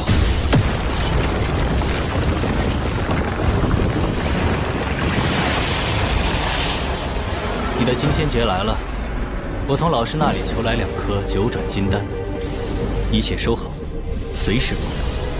传说中逆转生死、斡旋造化的9转金丹，只要不是被瞬间劈成灰，服下就能满血复活。弟子事先已择了渡劫地点，此次想请大法师为弟子护法。9转金丹怕是不够，你先前往渡劫点等候，我去就来。哎，我等得了，姐等不了啊！大法师，你要去哪儿啊？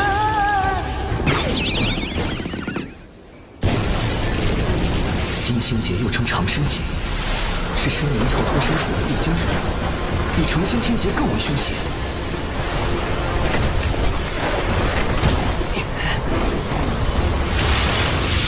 劫运已在凝聚，大法师怎么还不来？斩刀花也没用，修为实在降不下来。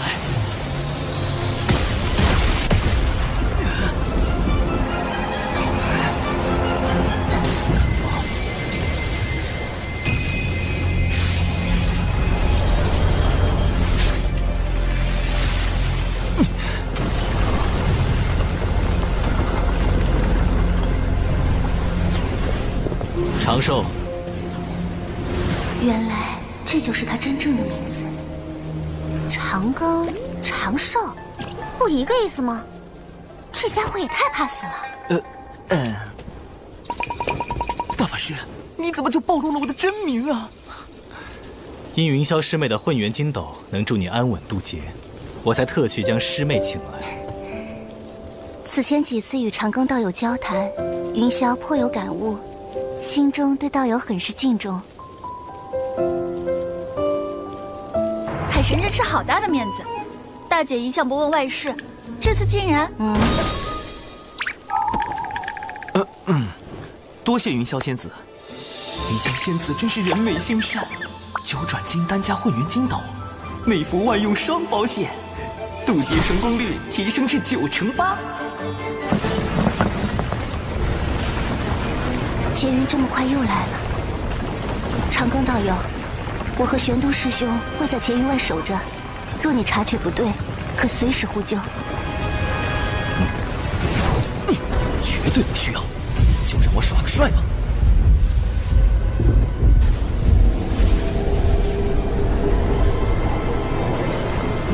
道祖啊，看来是我渡成仙劫时各种意外，跑了天道太多次，触发人工服务，道祖来亲自确认了。竟然惊动了道祖，他又渡的劫得多厉害！渡。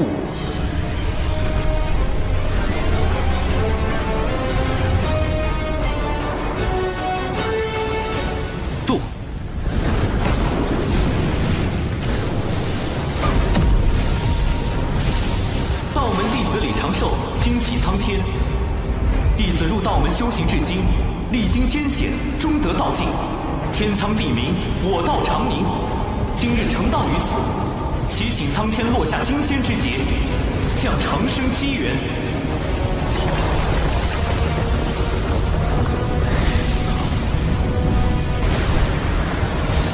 这是金仙劫排名第1的万灵天劫，再往上，唯有道祖亲自降下的紫霄劫了。竟修出了一个无极大圆满的道基，无极圆满乃成圣之夫。这般道基引来的万灵天劫，自古就未显露过几次，更鲜有生灵能撑过去。长庚道友，今日只怕危险重重。所以这一次，得做好在金仙劫下抢人的准备。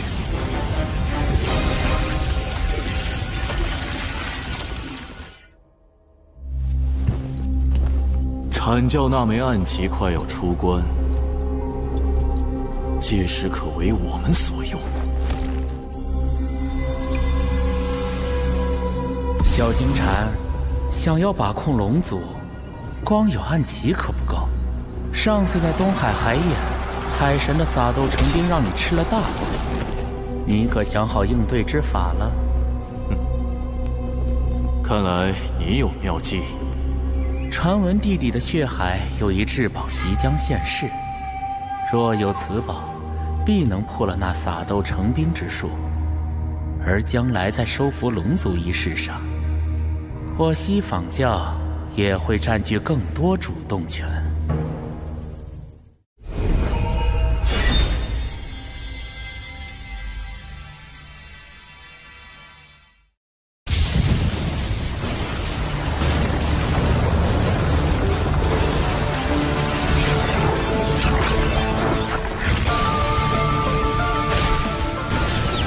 这些景象乃天雷化化，威力极强，不能应接。道门神通之血晶惩罚。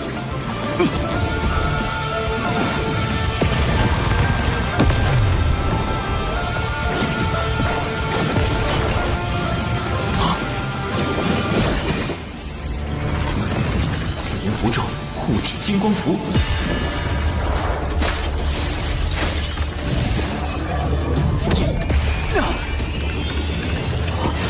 还是暴露了。原来这才是你本来的模样。这人心眼那么多，怎么是个不到200岁的小娃娃？长庚身处大教之争，错一步，便是万劫不复。故此，玄都师兄放心，我等不会将他的真容泄露出去。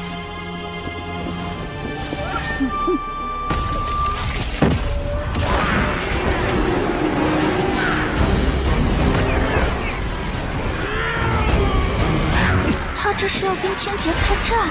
纸人军团，仙斗大军，出动！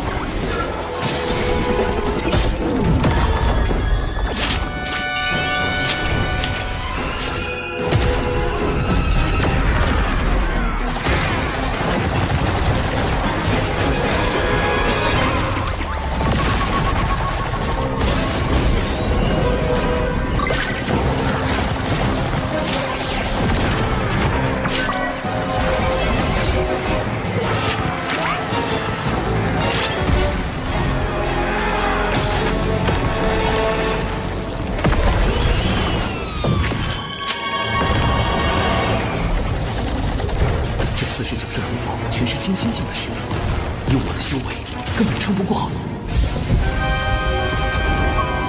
只能五行轮转，天地乾坤，九霄穿云，瞬息雷动，雷遁。他都进了天雷，借天雷之力来击碎龙凤虚影，自古以来从未有生灵这般做过。从未有过。便不能吗？这小子的鬼主意倒的真是多。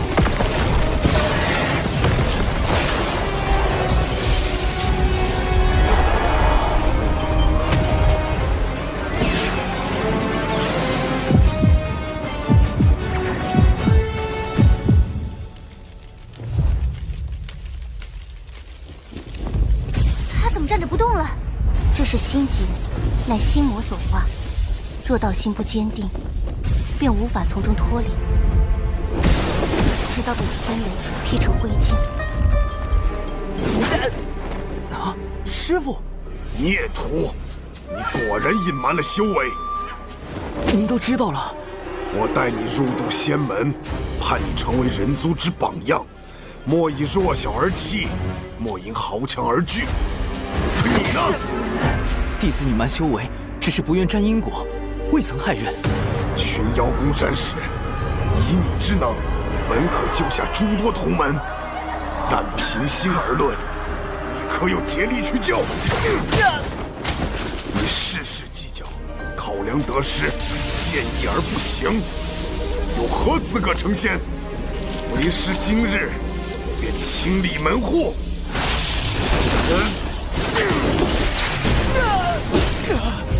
他伤势太重。就真被劈成渣了，我去救人。再等等，天劫既是利缘，也是机缘。若出手干预，只怕会耽搁他的修行。不受死！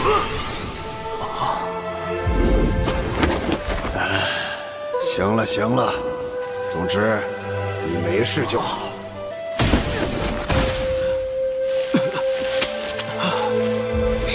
气我，骂我，打我，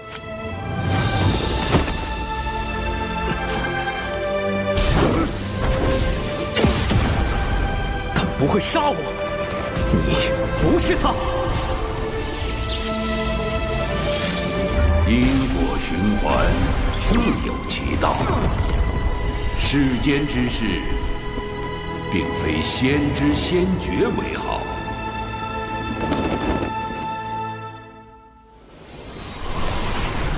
啊！我度过惊仙劫了。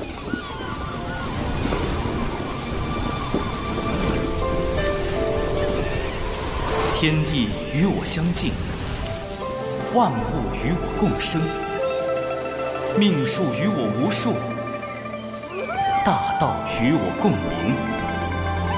自此月出六道，人殊无此姓名。五行阴阳同生，炼神还须自在。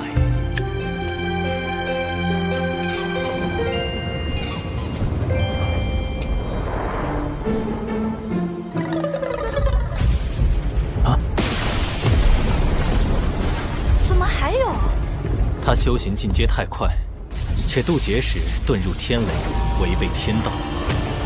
那劫云为何还未散？谢天道责罚，还来！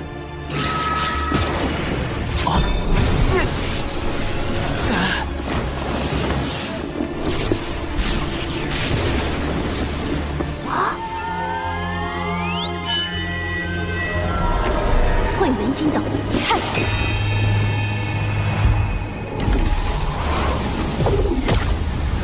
天道当真容不下他。待我推算一番。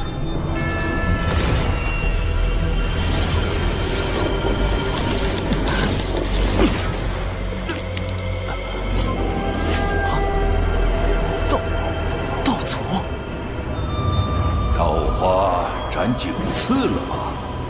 这是来算账了！为了延缓金仙劫的到来，我用斩稻花之法晃了天道9次。弟子是想稳妥点。9成8的把握在度是吧？你咋不10成把握飞升大罗？惯得你了。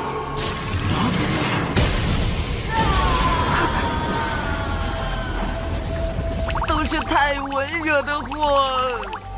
玄都师兄，如何了？天机不可泄露，但有9转金丹在，天罚只能重伤他。这番渡劫，当真不易。陛下，天庭正神的慰劳举措已整理完毕。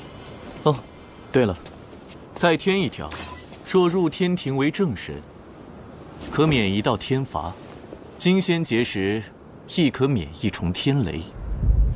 刚9死1生渡劫成功，天庭就新增了正神渡劫福利，平白多挨了天罚和天雷。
3年悟丹道，12年飞升金仙，15年过去，还好我在小琼峰、海神教和天庭都留了指认，没人发现我失踪。云霄仙子，我已无碍。这12年，感谢仙子守关。你也曾助我兄妹，而今玄都师兄将你托付于我，我亦当尽心。我常以化身走动各处，有诸多隐情。金仙节之事，放心，我知您与西坊教不断交手，颇为不易。我已叮嘱2位妹妹，绝不外传。如此真心待人，我亏欠他的因果也越发多了。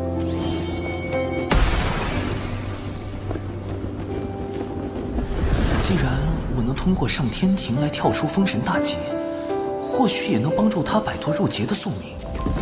云霄是因义兄赵公明之死而入劫，若我能帮助赵公明躲过死劫，那他……你无事时也可来三仙岛小坐。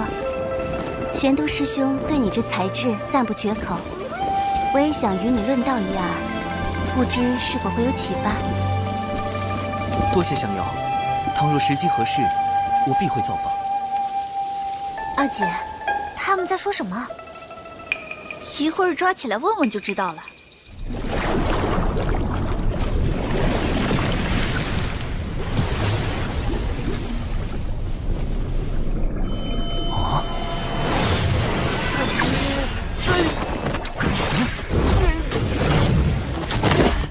这怎么突然要灭口了？不知琼霄前辈、碧霄前辈有何指教？这是真言宝珠，宝珠为绿色，证明你说的是真话。若变为红色，小心我金角剪无情。你是男的？是。为何总以化身示人？怕死。胆子这么小，还敢接近我大姐？可是受玄都师兄指使。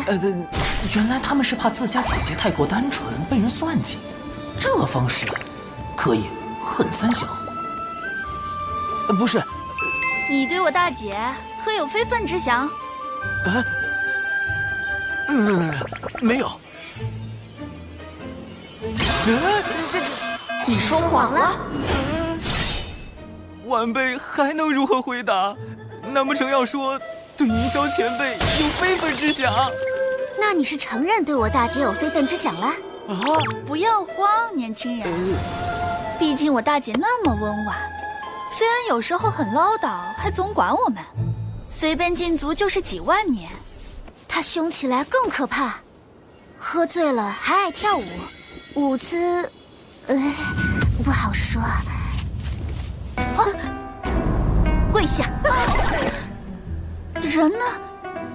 三霄仙子的性格果然很让人措手不及。如今我已修成金仙，且有了天庭神位，是时候启动上天庭方案第2步了——小琼峰流浪计划。帮小琼峰全员谋神职，流浪到天庭，最好是能把小琼峰也搬上去，挨着兜帅宫，这样就能和太上老君做邻居，安全感简直爆棚。到时候一起躲过封神大劫。天庭招人的基本要求是突破到真仙境。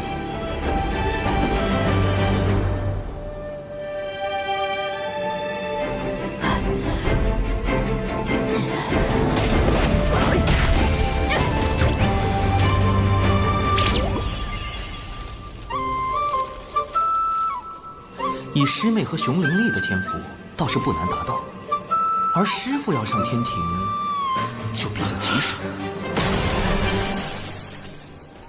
晚江与师伯之死，始终是师父的心结，也是他修为无法突破的原因。想要帮助师父提升到真仙境，就得先找到晚师伯。我曾在蒯斯的记忆中，看见晚师伯仍有魂魄留存于世。或可设法寻找他的残魂，了却因果。长寿，怎么师姐之事，连掌门都被惊动了？我们人脉太少，要在偌大天地间找一丝残魂，只能请掌门出面。师父，咱们这是去哪儿啊？寻残魂，需去6道府。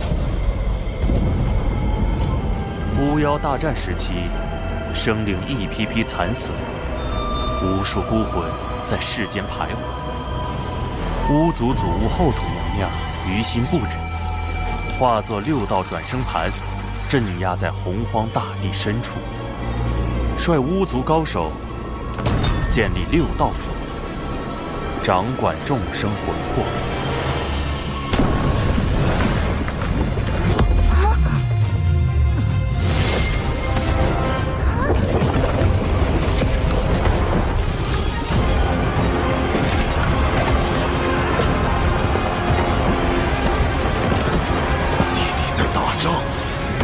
这要怎么去六道府找到师姐的残魂？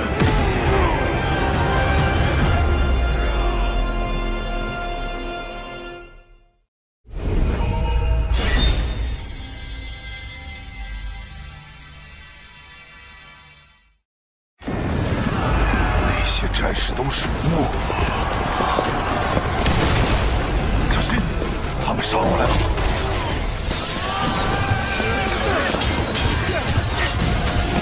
闭气，快撤！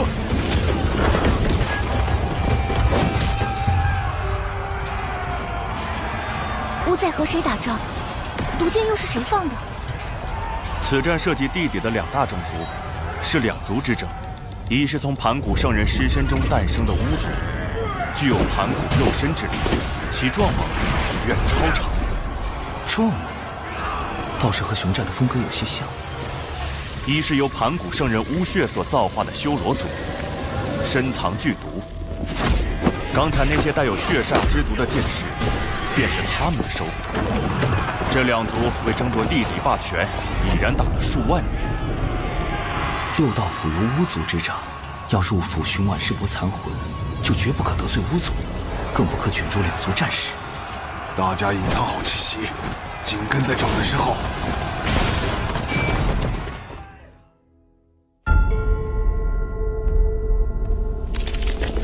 这里就是巫族的六道府吗？怎么一个守兵都没有？都出去打仗了？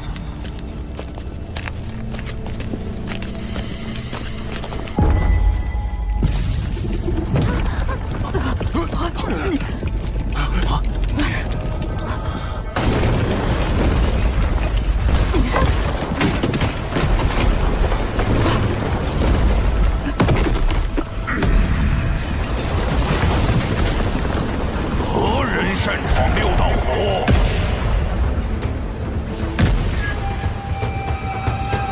当心！此巫非同寻常，是参与过3次巫妖大战的远古战士巫牛。搁这儿发言，本帅削死你！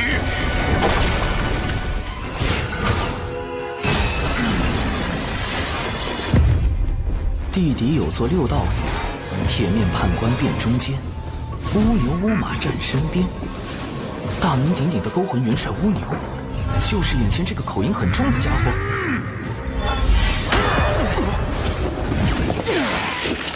乌牛元帅，贫道乃渡仙门掌门，今日前来并非寻衅，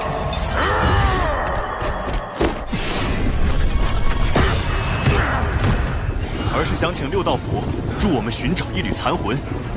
还请元帅看在道门圣人老爷的面子上，行个方便。用圣人压我？这里是六道府，后土娘娘庇护之地，本帅不吃这套。谁知道你们是不是修罗族打算假扮的？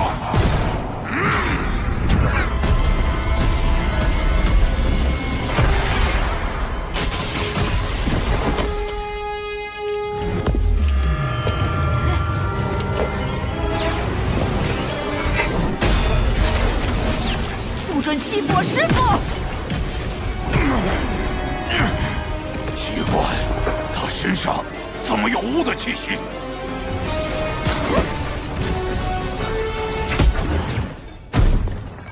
巫牛这是有意为难我们。哎呀，完了完了！掌门怒气值飙升，要是和六道府闹翻，再想找晚世伯残魂就难了。掌门，冤家宜解不宜结，请容弟子一试。单枪匹马跑来，你很狂啊！寿，恒寿！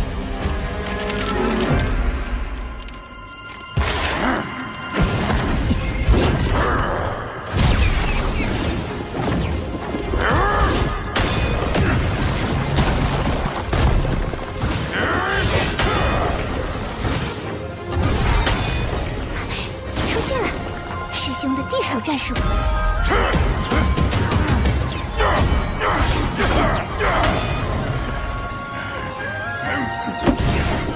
晚辈长寿，见过乌牛元帅。你小子玩我呢！天道法器，这不是天庭才有的吗？元帅，可听说过天庭海神？就是那个给东海找来天兵的海神。没错，他是我朋友，此物便是他赠予我的。他说玉帝陛下正有意帮扶巫族，若让他为六道府美言几句，或可请100万天兵助六道府抗衡修罗族。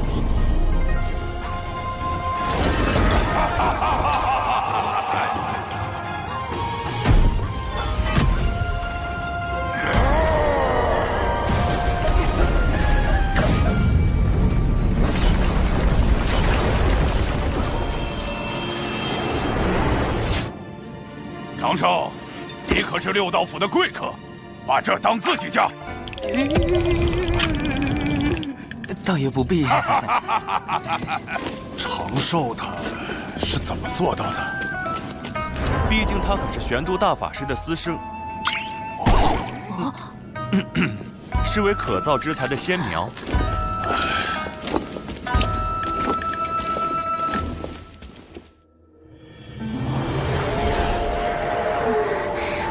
好重的阴气，连风都像带着哭声和惨叫。阴气似乎都来自这些井。这便是我六道府的回魂井，每口井都连接着五波州各地，也是本帅捉拿魂魄的通道。但凡还有一丝魂魄，这里都能找到。师姐亡于北居五州，我们需要找到对应那片区域的井。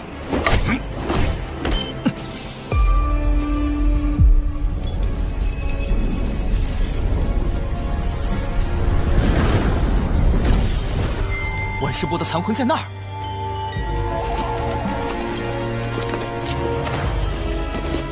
六道镇上，勾魂拘魄。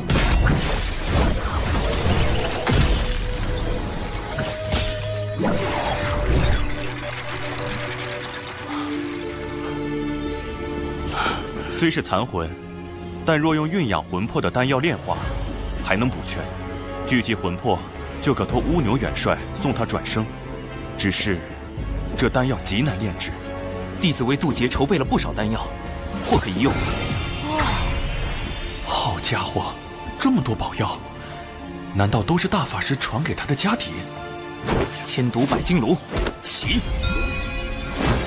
正好可以用上太清圣人传授的丹道：6不忘入，3不忘出，先着进去，真气徜徉。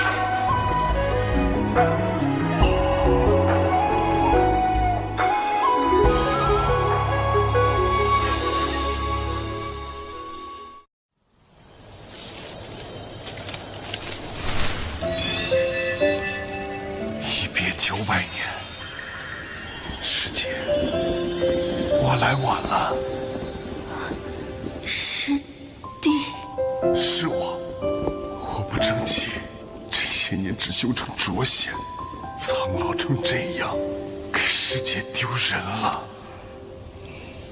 谁说你老了？师弟分明是长大了。师姐，我好像总是差一步，距离门内前10差一步，距离成仙差一步。明明只差一步，但好像永远都追不上。急什么？修道本就应顺其自然，切不可执迷。况且，师姐我会帮你的。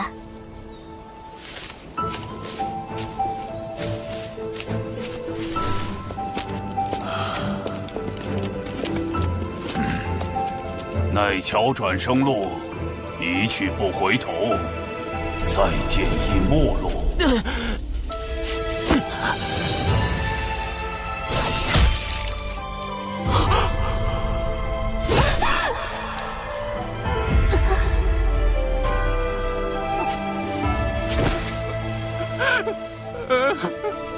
他因你而死，过桥也相隔今生来世。你追不上，永远都追不上。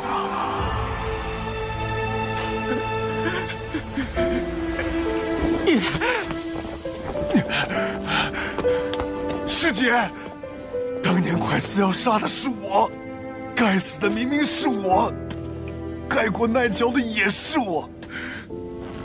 我与你一起。缘起自有缘灭时，此生既过，不必执着。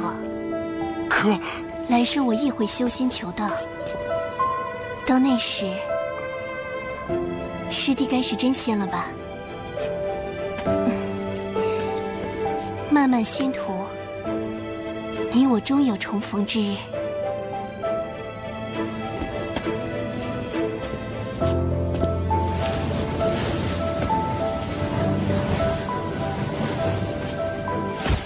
喝下忘忧汤，忘却红尘万丈。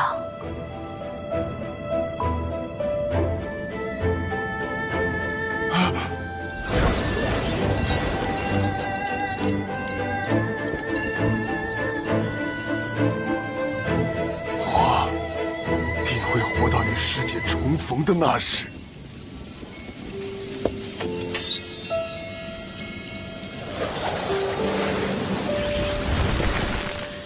师父和婉师伯这一生太苦了，情之一字，牵扯出多少因果。所幸师父总算解开心结，只要突破至真仙，就能进入天庭，避开大劫。届时师父与婉师伯，总有再续前缘的机会。太清圣人传消息来了。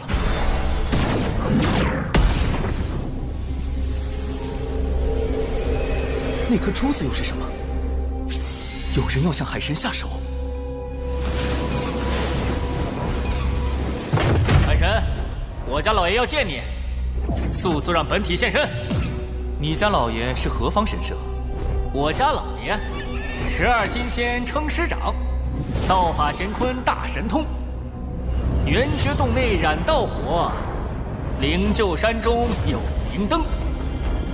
燃灯道人，阐教的副教主，《封神演义》里将玲珑宝塔传给李靖的大能，他与阐教圣人元始天尊亦师亦友，即便是玄都大法师，也要尊称他一声大爷。太清圣人算到我将遇险，难道就是因为他？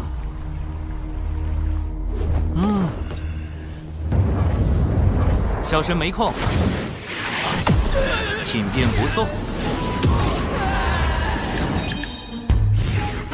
不知燃灯寻我所为何事，得找人打听一下。黄龙真人是阐教12金仙之一，他应当知道些消息。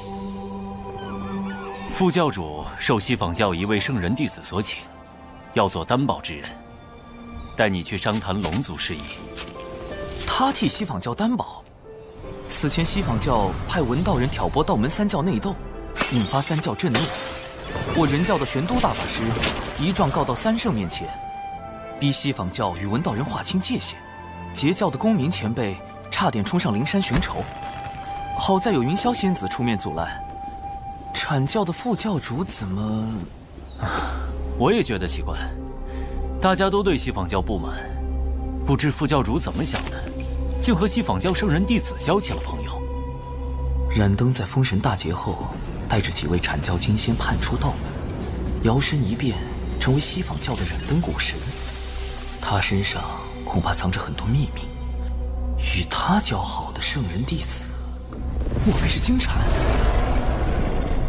不瞒黄龙前辈，因东海之事，西方教金蝉已经记恨于我，还曾派锁神蝶追查我的根脚。如今染灯副教主又让我本体现身，他莫不是想替金蝉害你性命？我去找他理论。黄龙前辈别急，稍后染灯副教主应当会亲自来寻我，还需麻烦前辈躲在暗处，用声影球将我与他的会面尽数记下来。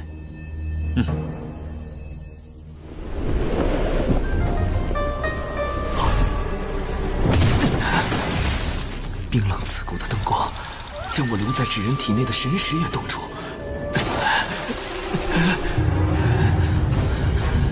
这就是燃灯的本命法宝灵柩灯吗？好一个棺材灯！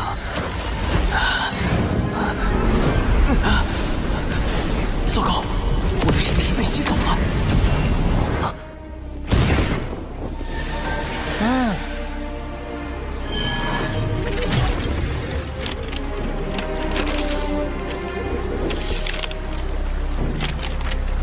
有阐教副教主出手，海神，你我终将再会。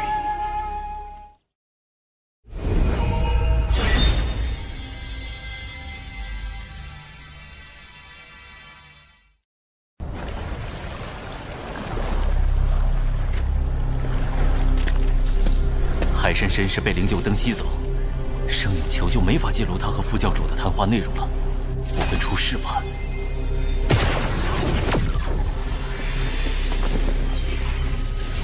你赶跑了我的童子，我就只好用灵柩灯将你带来了。我们且聊聊，若聊得不痛快，反正灵柩灯已收，你随时走便是。我现在走了，反而落下个不尊长辈的名声，先与他周旋一二。原来您真是染灯副教主，晚辈看着童子面露奸诈，还以为是什么歹人。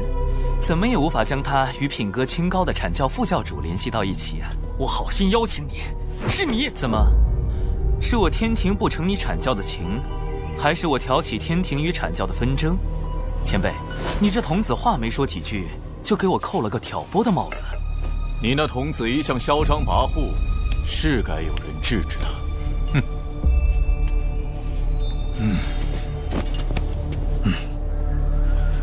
你想与海神聊聊龙族之事，我便答应替你做担保。好不容易把他邀来，你便翻脸不认人了。这两人，龙族尚未加入天庭，要聊龙族之事，你找错人了。若龙族有难，道友也打算袖手旁观吗？你什么意思？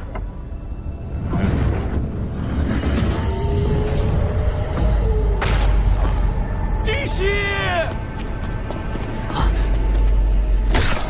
师兄罗祖，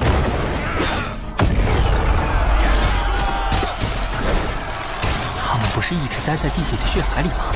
怎会突然进攻我龙族？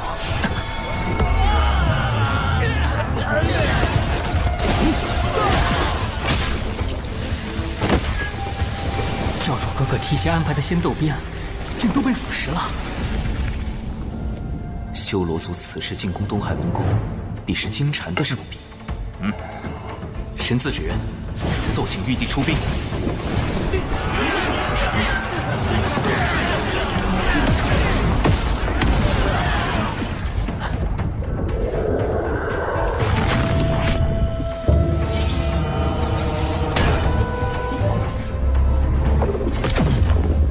是八臂修罗。传闻修罗族修为高低与臂膀数量有关，臂膀越多，则修为越高，最多可修炼至8臂。这名8臂修罗，少说也已达到了金仙境巅峰。金仙境巅峰，我目前只有真仙境，龙族大半高手又都在守护万龙阵，我难以抽调人手。攻过来了！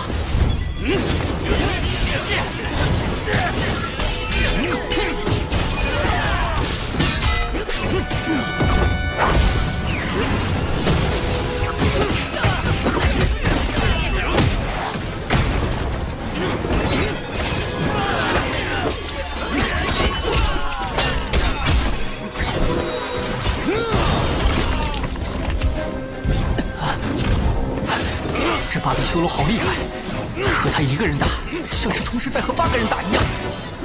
护持大阵。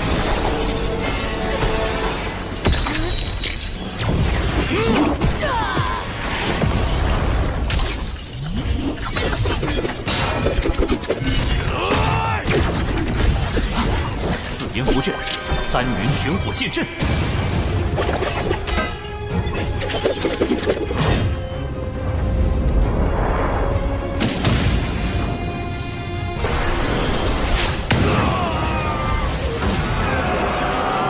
不愧是天庭，一出手就逆转了局势。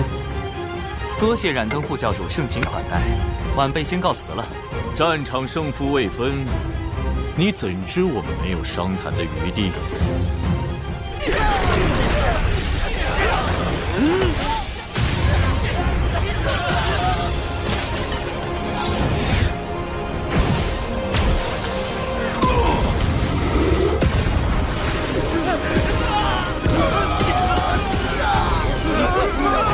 第4诀即护持大阵，好险！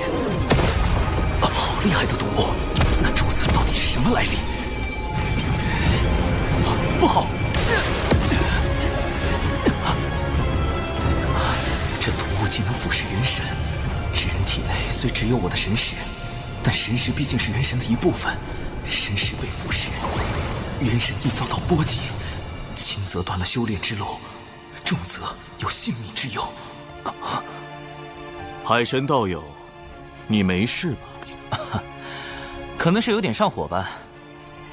唉，龙族危机未解，难怪海神小友会有此症，这是忧思过重啊。我有办法，如今龙族有4海龙宫，我们取西、南，道友取东、北。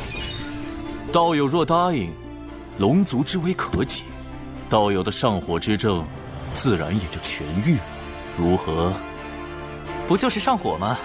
随便止点血就行了，没那么严重。你看，这不就好了吗？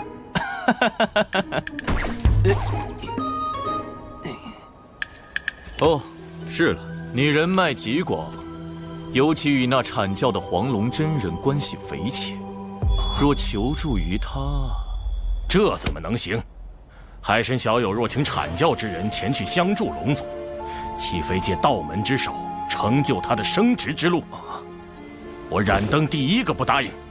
这就是京禅请来冉登的真正目的，他们早就串通好了，来我这儿唱红白脸。先是利用修罗族在正面战场的优势向我施压，再配合冉登逼我和谈。京禅此招实在阴毒，怎么办？东海的护持大阵只能拖延一时，修罗族迟早会攻过来。到时有冉登在，我根本无法请动3教好友出手。我自身又元神有损，若不设法修补，连性命都保不住，还谈什么龙族上天？今日当真是死局吗？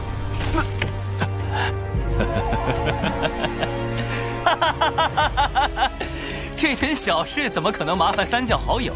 说不定喝点绿茶，吃点白莲就好了。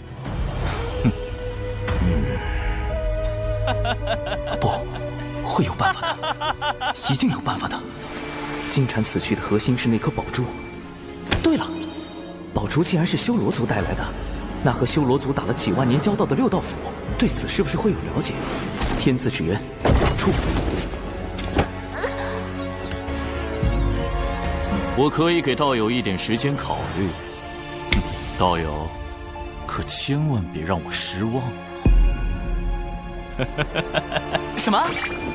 千万不要吃葱姜蒜！他已油尽灯枯，看他能装疯卖傻到何时？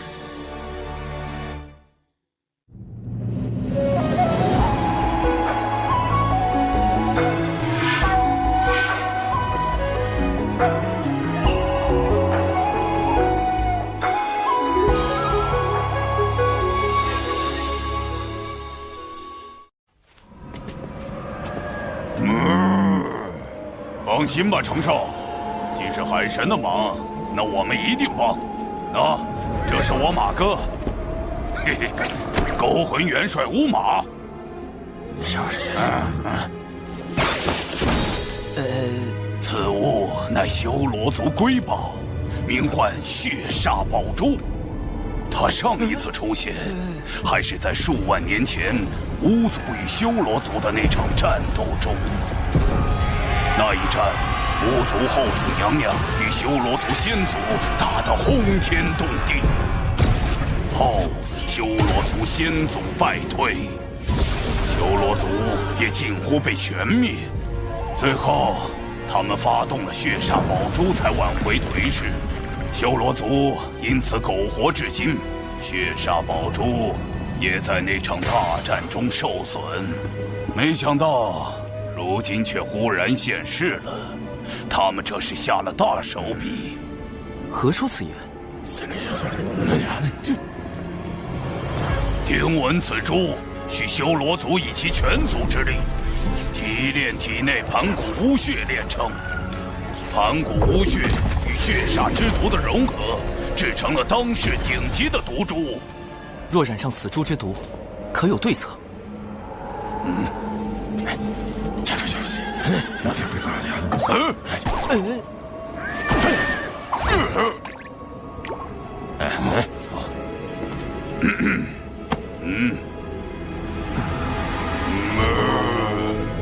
没有。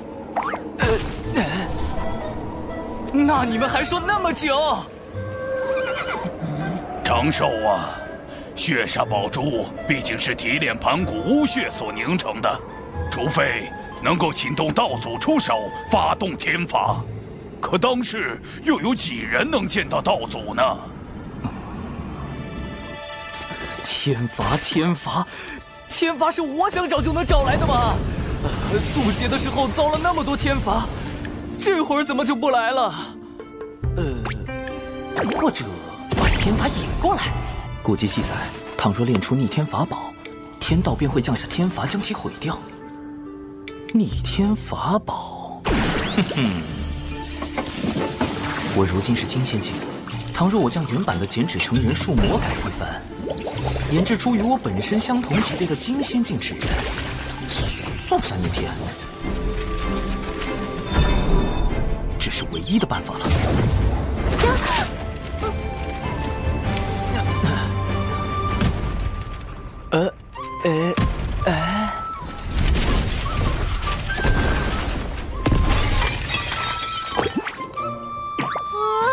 我的酒啊！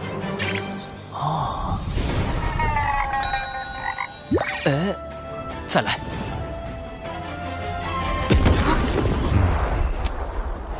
这是地脉内灵气冲撞所产生的灵爆。长寿，你究竟在修习何种神通？再闹下去，我也难以为你遮掩了。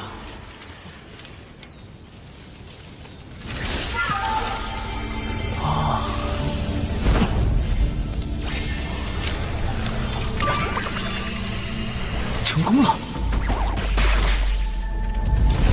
天罚果然来了，去吧。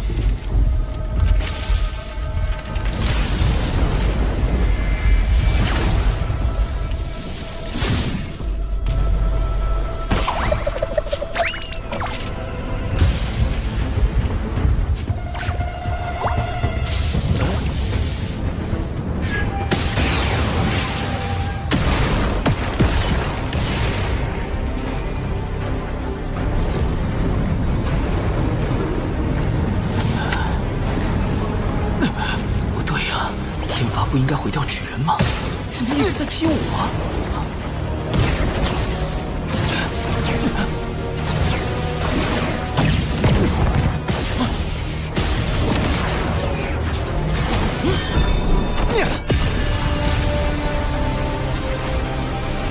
不妙啊！再这么被天罚劈下去，我的本体根本承受不住啊！纸人毁了可以再炼，命没了是真的没了。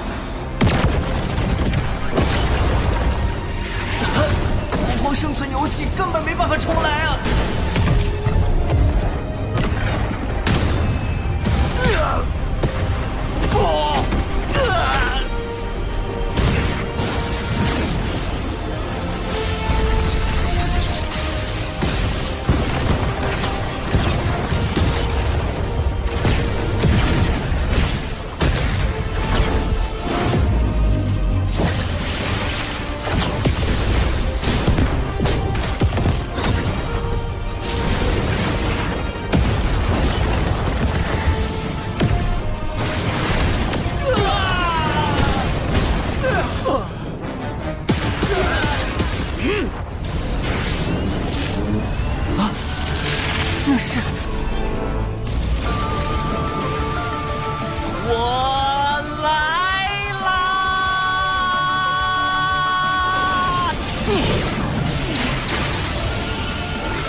是天罚，怎会突然出现在东海？既然这样，就只能由我的本体把天罚引来了。所有人听令，进攻修罗族！道祖让我代替纸人挨天罚，意味着从此以后，道祖认可了我的金仙境纸人，这波不亏。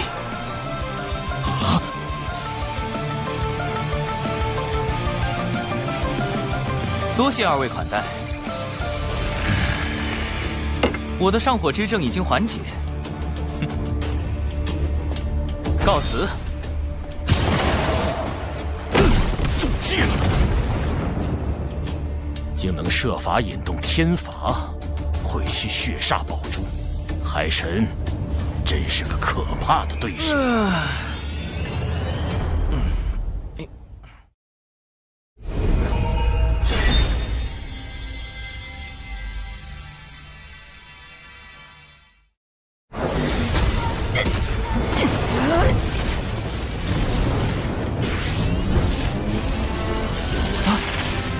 那是，我来啦！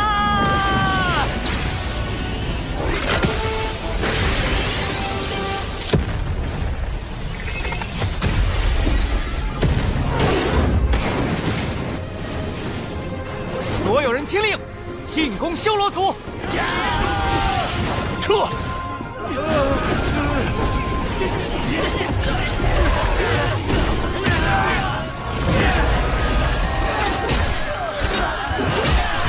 天罚成功击毁血煞宝珠，我的本体也该回去了，剩下的就交给神字之人了。游龙探云步。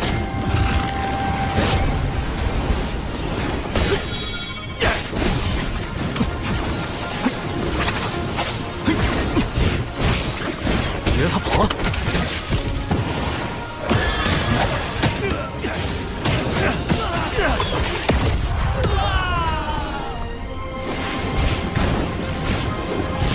想抓我？做梦！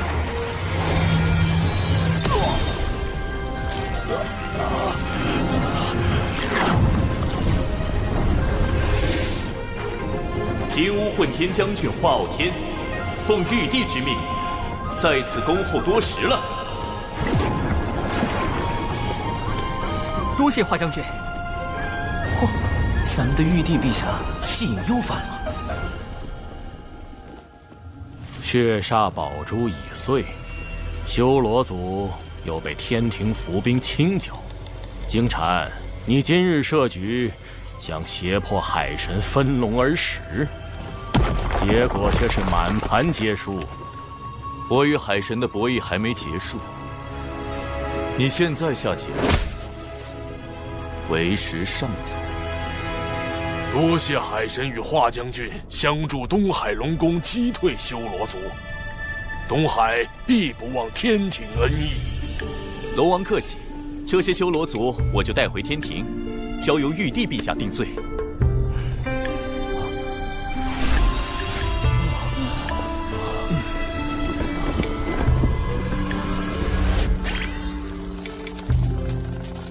距离功德金身更进一步，稳稳的安全感。上次派深海妖族偷袭海野，这次派修罗族进攻龙宫。诚如长庚你此前所言，西坊教若不能与天庭分龙而食，便不惜将龙族覆灭。龙族屡遭危难，幸有天庭庇护，东海龙宫之危告一段落。接下来天庭只需秉公处理这批修罗族战犯，应当不会再有变故。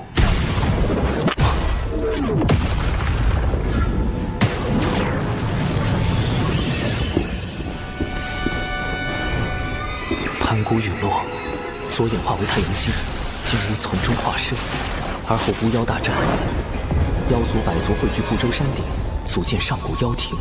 金乌一族被奉为百族之首，可大战后妖庭破碎，金乌族销声匿迹。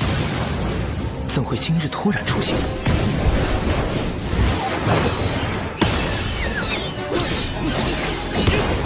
我与金乌族从无交集。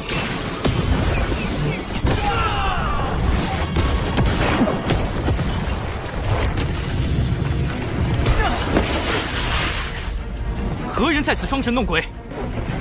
前途深海妖族，后脚修罗族。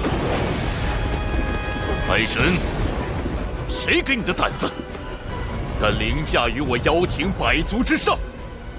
陆牙，妖庭陨落后，那个不知所踪的妖庭太子，他竟然还活着。妖庭太子陆牙，封神大劫中以钉头七剑书诛杀赵公明的陆压道人，他原身竟是三族金乌。是你！哼！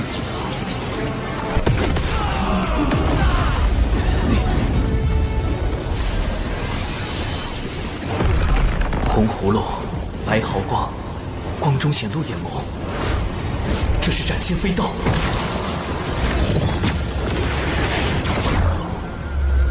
不好，原神法力皆被白光封住了。陆压现身时想置我于死地，现在却转头攻击化昊天。请宝贝转身！他认出了化昊天是玉帝化身。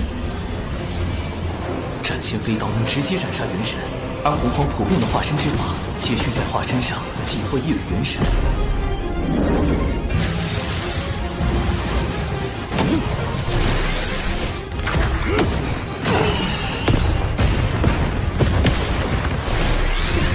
若化昊天被斩，玉帝元神受损，我的罪过就大了。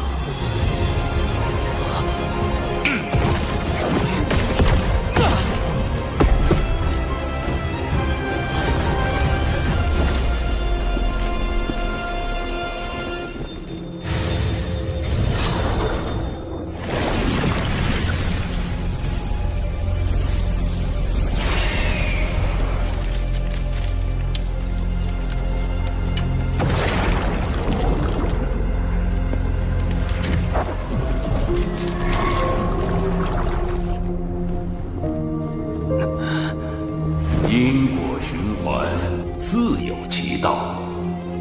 风，我好像忘记了什么非常重要的事。你敢掌握天庭海神？当务之急是对付陆压。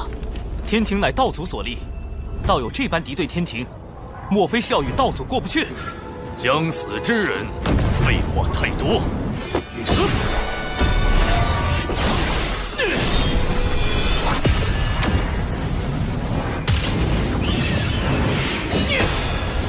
传说中，妖庭金乌十太子均为准圣，只差一线契机，便能成就圣人。我才成金仙，化昊天也未到大罗，实力太过悬殊，不能正面硬抗。冰水溯源，六合困阵。三族金乌属火，我这海神正好与之属性相克。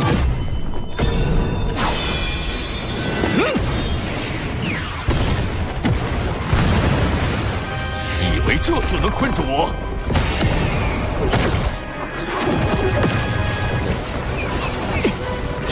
太阳真言，金乌一族的本源神通，连大罗金仙的元神都能烧毁。请宝贝转身。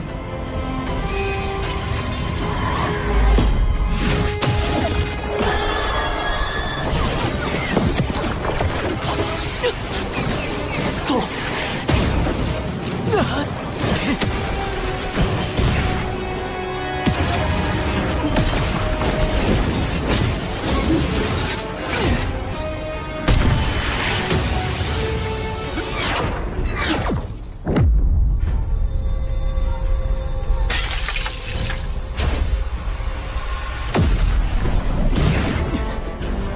世间兴衰，各行其路。陆压，勿要强逆天命。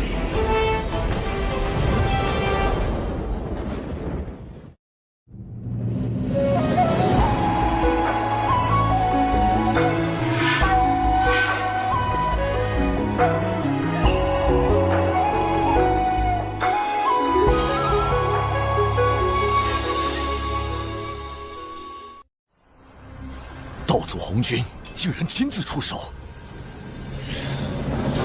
幸有道祖相护，否则今日之事难以善终。虽说道祖维护玉帝，却也并未计较陆压谋害玉帝化身的罪责，就放了陆压离开，总觉得这背后另有深意。不能小玩，萧神雷警告。天地间若大战再起，必将生灵涂炭。天庭今后当慎重行事。是。陛下，道祖要天庭今后慎重，这话是何意？当初龙凤麒麟震碎洪荒，道祖为护住洪荒天地，补全天道，将自身与天道融合，从此代表天道意志，监管众生，最为公允。道祖此言，只为提点天庭行事，并无他意。道祖是否也因以身合天道，才未能与同时代的盘古一般，成就混元大道之境？盘古自混沌中开天辟地，天道由此而生。道祖虽失了与盘古比肩修为境界的契机，但代表天道，又为当今六圣之师，自是非凡。六圣皆为道祖弟子，却不尽相同。西方二圣为难天庭，幸而天庭背后有六圣中实力最强的太清圣人庇护。这是何物？此乃思维导图，小神思索事物时，便靠此物整理思绪。爱卿总有这些巧思。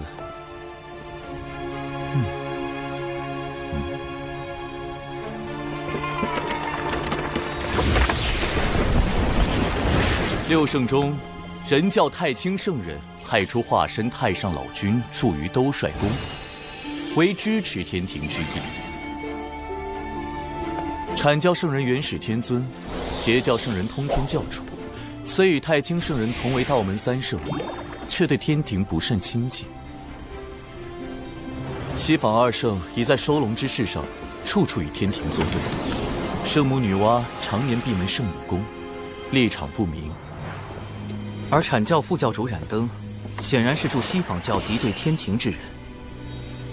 此次配合金蝉进攻东海龙宫的修罗族，也必然听命于西方教。长庚爱卿，你认为修罗族为什么会听命于西方教？小神也不知。目前六道府与修罗族战事吃紧，西方教如果没有在此战中相助修罗族，那必定是从其他方面入了手。你此番让修罗族损失惨重，合作怕是要破裂了吧？我手上还有能让修罗族继续听命于我的宝物，不劳冉登副教主费心。况且我以为，比起修罗族，你会更关心突然现身的陆压。陆压乃妖庭太子，与道门无冤无仇，我何须烦恼？倒是天庭，本就根基不稳，如今陆压公然敌对，咱们这位玉帝陛下可如何是好啊？既然天庭形同虚设，那不如……西方教仅是拉拢了深海妖族与修罗族，就已重创龙族。若西方教能拉拢妖庭太子陆压，更可借陆压之手号令妖庭百族，后果不堪设想。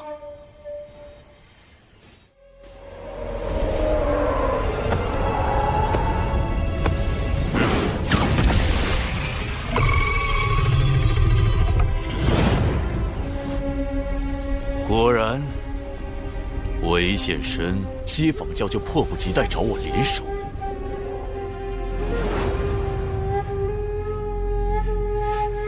妖族气运微薄如那西山日暮，妖庭太子，你定然心有不甘吧？日有暮去朝来时，天命所归何处，尚未可知。西方教愿助太子，耀日换乾坤，重铸妖庭，入主洪荒。好天，有这么多人想要你的命，你这玉帝之位也坐不长久。我们走着瞧。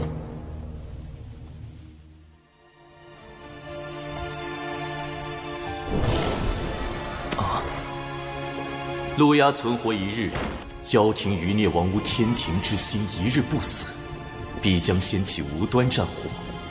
大能之战，动辄翻天覆地，若战事爆发，小琼峰必受牵连。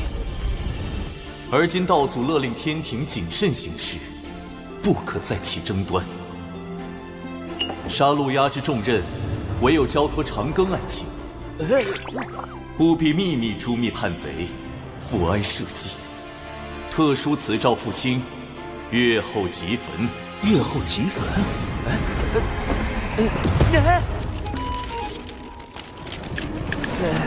诏书都不留下啊！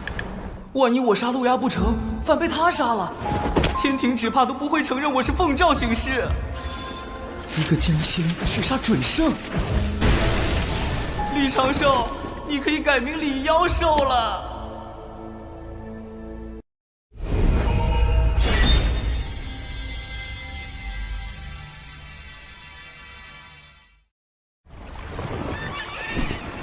冷静，不慌，要除掉陆压，得先对付他的法宝——斩仙飞刀。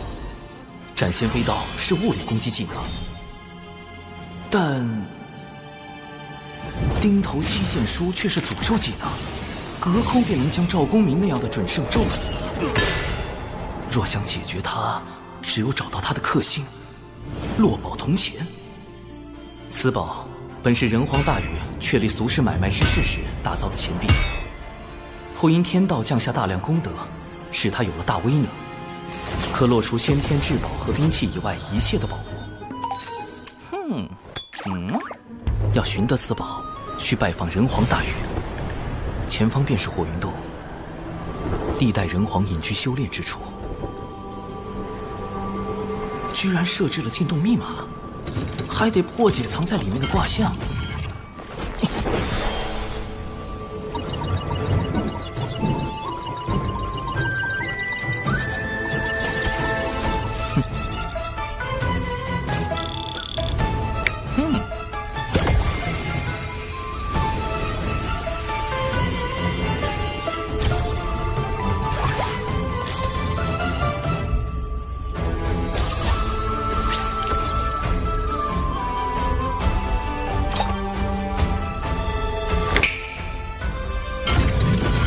上影下潜是火在天上之卦，人皇用此卦做密码，似乎暗藏玄机。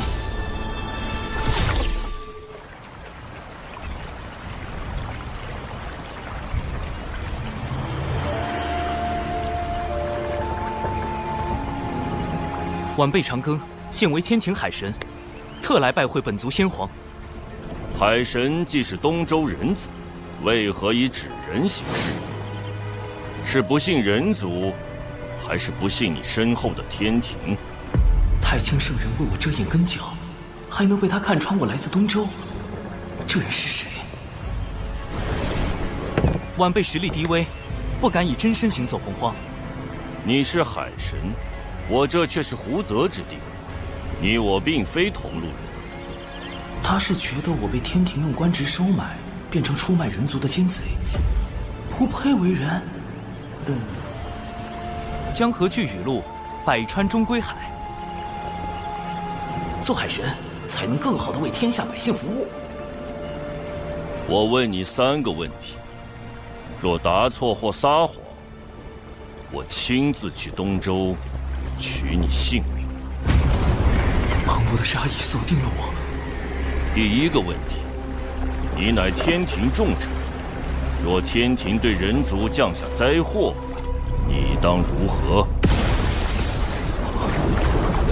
怎么回事？我没有法力了。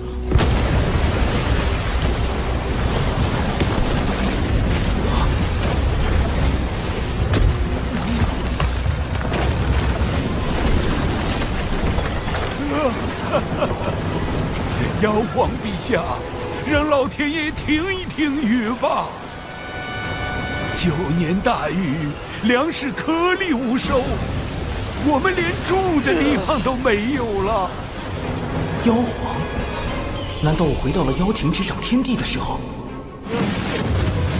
老伯，小心！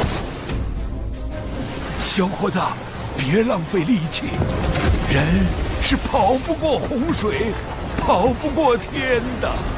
附近没有修筑河堤吗？9年来，河堤塌了又建，建了又塌，都是天意呀。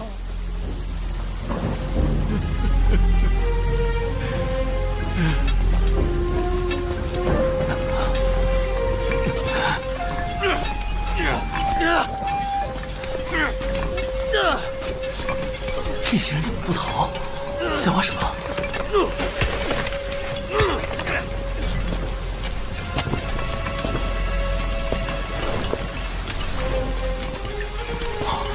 是了，决山泄洪，排水入海。老伯，人无法决定天灾，但能以人力度灾祸。你看，他们都在和天搏命。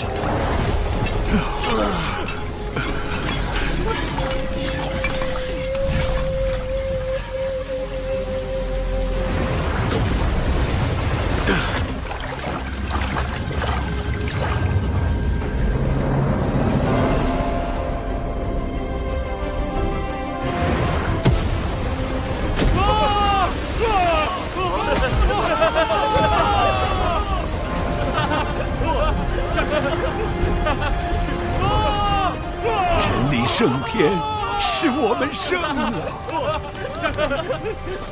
率领人族开山治水13年，敢问前辈，可是大禹陛下？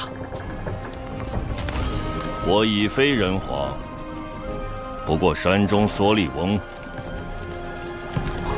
幻境解除，妖庭借天道之力施伐人族，你认为人该不该与天争？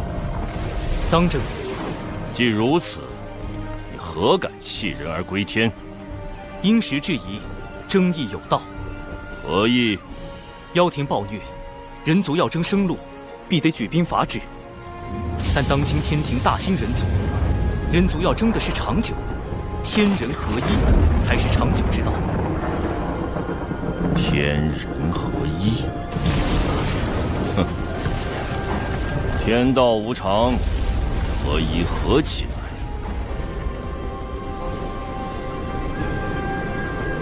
这第一个考验，我好像是通过了。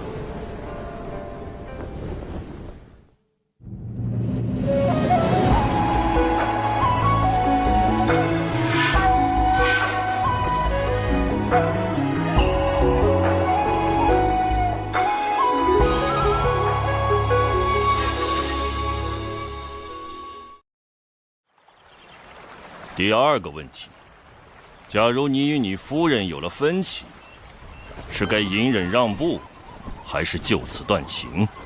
夫人，话题跳得这么快吗？啊！人皇大禹的夫人涂山皇后，也是涂山狐族的首领。这个问题实际上问的是人族与狐族，或者与百族的关系处理。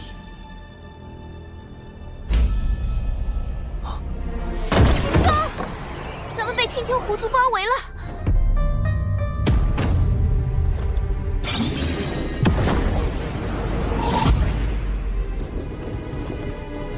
我青丘仙祖乃圣母宫上仙，外戚涂山氏是人皇大禹的皇后，你们竟敢私自囚禁我族功德狐女，速速将她交出来，否则我们便请圣母女娲、涂山皇后来主持公道。功德狐女是那狐妖小兰，当初我假扮成师傅，与九巫师叔打杀了一伙食人精气的妖怪，小兰就是他们的大姐。因她身怀祖传功德，不可斩杀，至今仍镇压在门内。这才是第二问的真正考验。若我加剧人族与狐族的矛盾，只怕要引来圣母娘娘、涂山皇后、人皇大禹的3重围杀。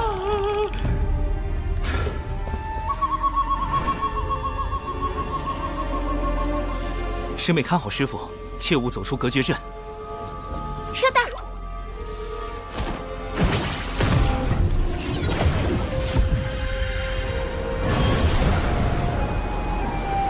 老头！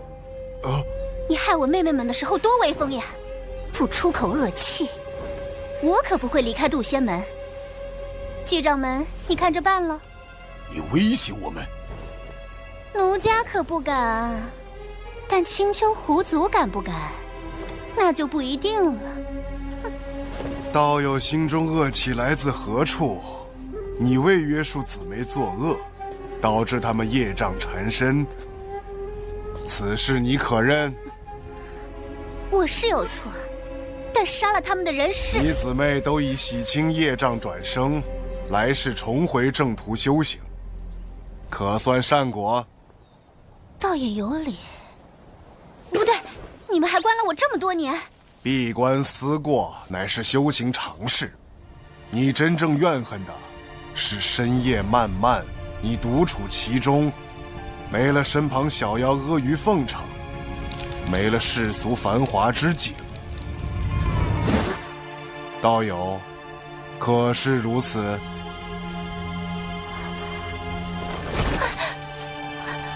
所以我恨的不是你们，是寂寞。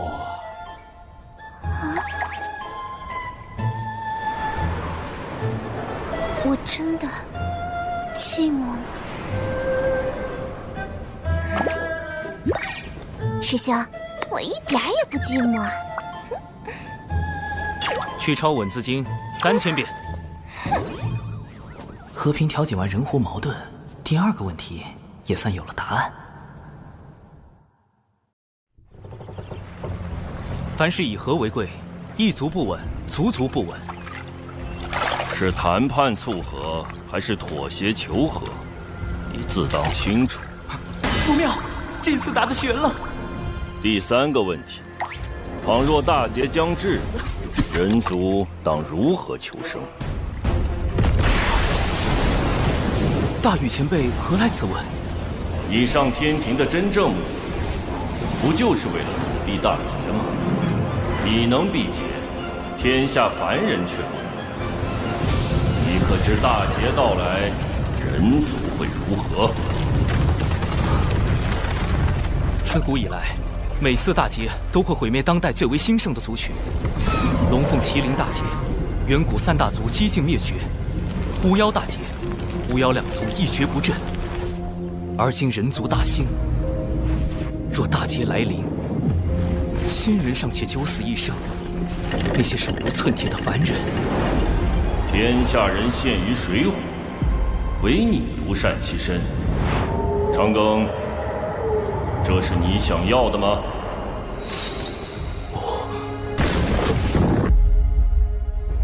不，我想活命，也想更多人能活下去。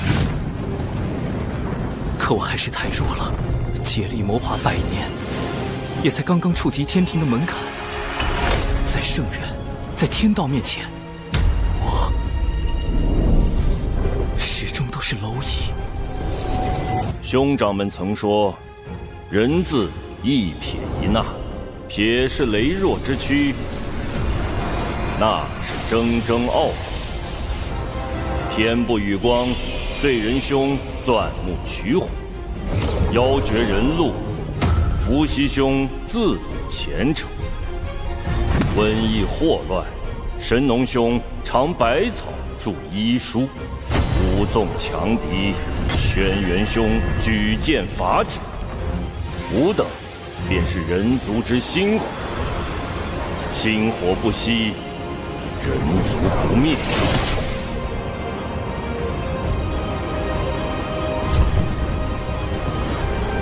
心火以火燎原。若拿到落宝铜钱，除掉路亚，跟封神大劫关联的情节必然会改变。有了变数，就有了生机。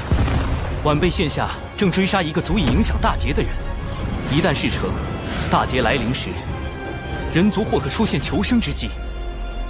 只是要杀此人，晚辈还需寻到一件法宝。这一问，你回答得很好。伏羲兄早已算到你前来之事，你所求法宝尚未出世，他为你卜了一卦，将卦象留在洞口。你可凭此卦寻觅法宝降世之处。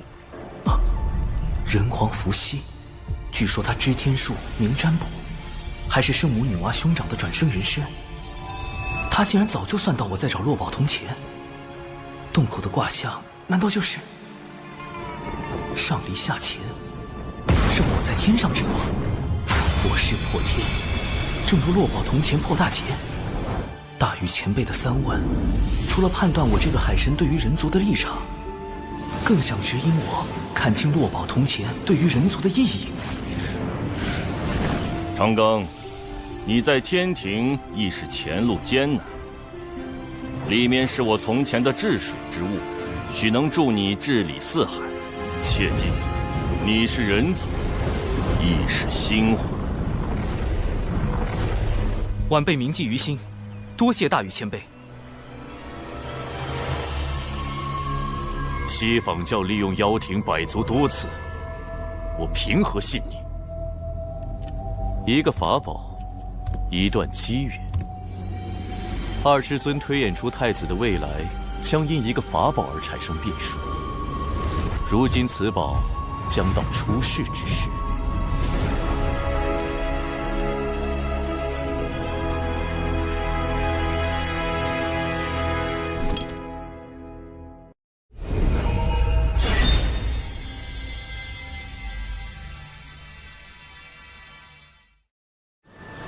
根据人皇伏羲的卦象可知，落宝铜钱的大概方位在北周，但要在短时间内找到它，还得借助另一个人——截教大师兄多宝道人。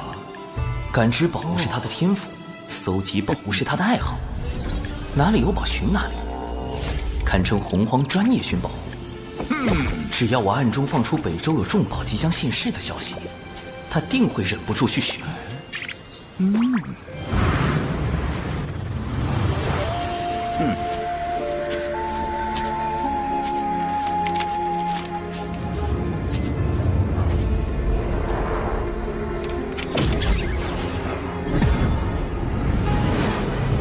身体无法穿过，神识也被隔绝在外，看来此地另有乾坤。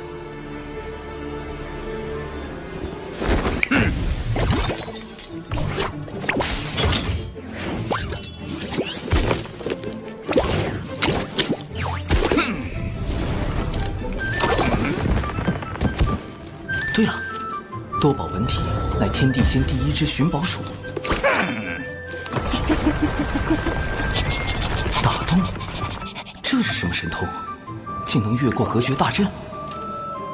那我不也能借道溜进去？行走在这土洞之中，仿若自己已超出天地间，不存于五行中。隔绝大阵如同虚设，这就是截教大师兄真正的实力吗？这世间除圣人之宝外，我倒不知有何法宝能影响到我的命数。此物取自我教镇教之宝12品功德金莲，可望因果变吉凶。太子不妨一观。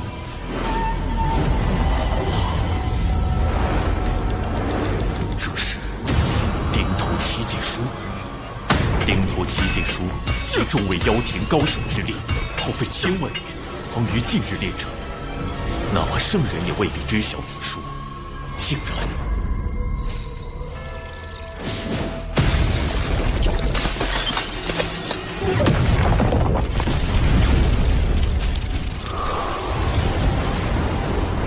的那一幕，莫非真是我未来的变数？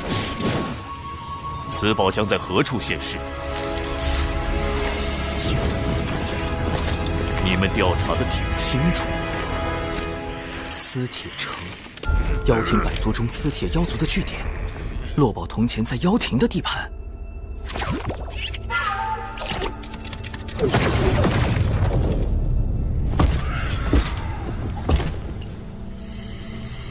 城主，尔等注意巡查。好险，刺铁城主的修为已到金仙境巅峰，而且警惕性极高。接下来必须小心行事。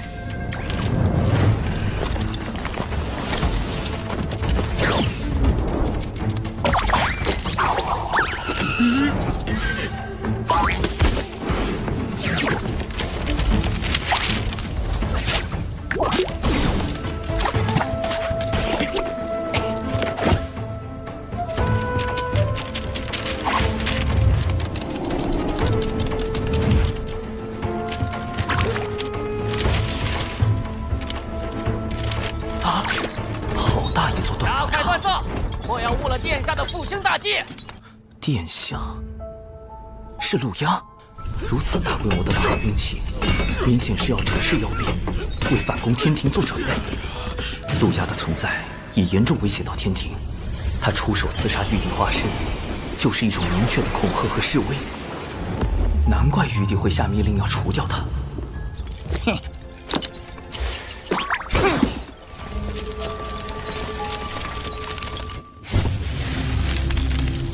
金莲有凶煞之气，预示此宝即将被取走，而太子的未来必将因此发生变动。那我便提前绝了这个可能，抢先拿到此宝。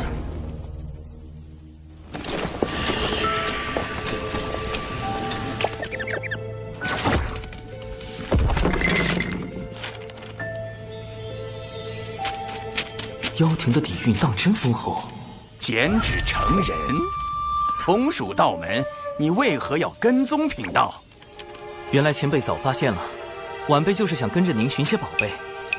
你也是来寻那件重宝的吧？放弃吧，贫道肯定会比你先找到。这速度，不愧是专业寻宝货。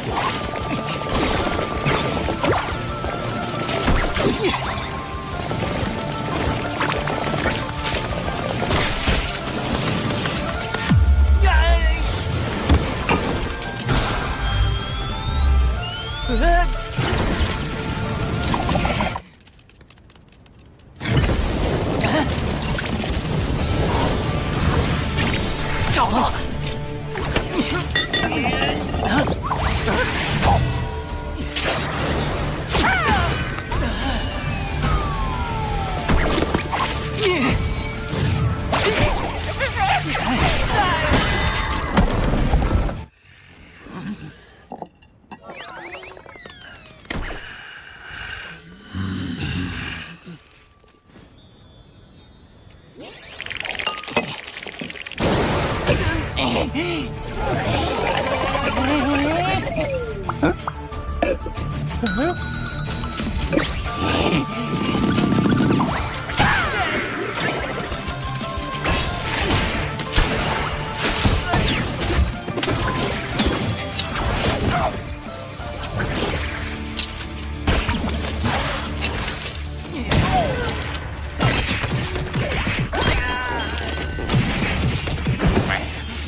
海神，原来是你小子！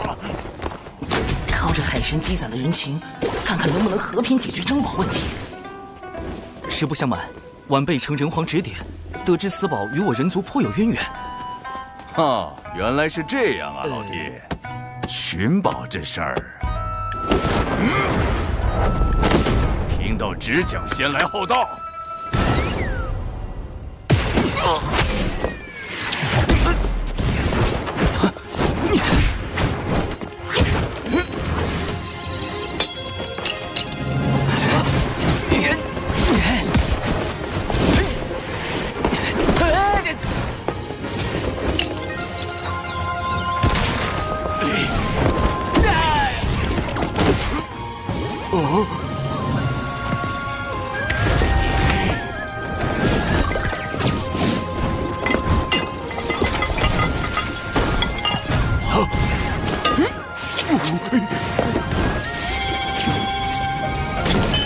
寻宝时绝不能闹出一点动静，这才叫专业，懂吗？懂，前辈，对不住了。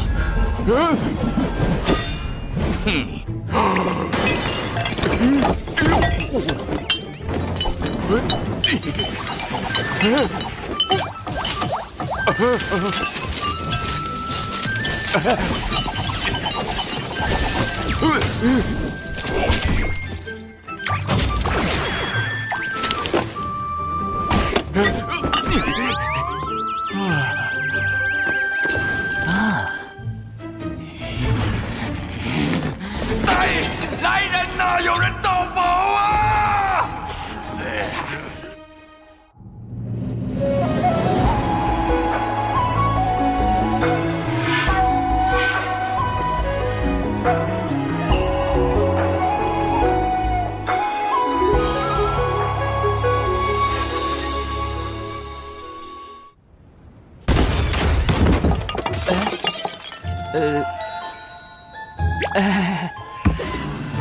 天庭海神，倒是辛苦你费尽心力寻得重宝，如此我也省了不少麻烦。莫非这就是改变我未来因果的法宝？前辈，看在一同盗宝的情分上，咱杀了海神，夺回宝物。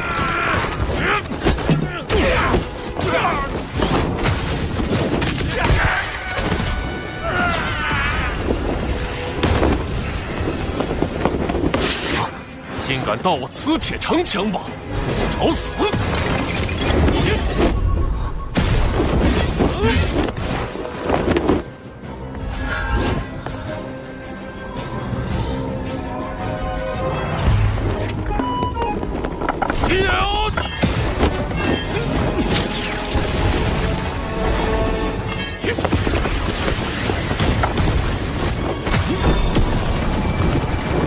海神，此阵是这位妖庭太子所设，至少也得大罗金仙方能破开。金仙禁止。不过贫道所辟之洞，却可游走于天地之外，避开隔绝大阵。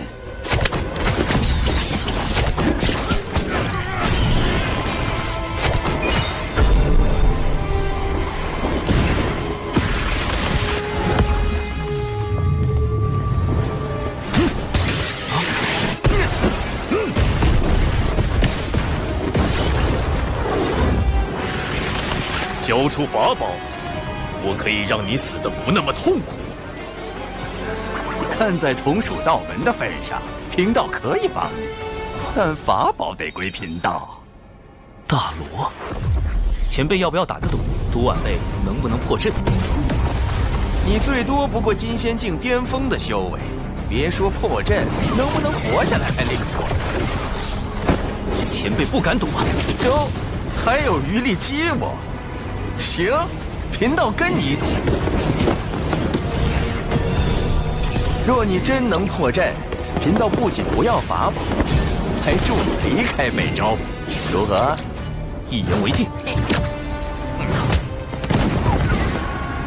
鲁鸦，你重组妖庭余党，意图行逆天之举，怎么这么怕被传出去吗？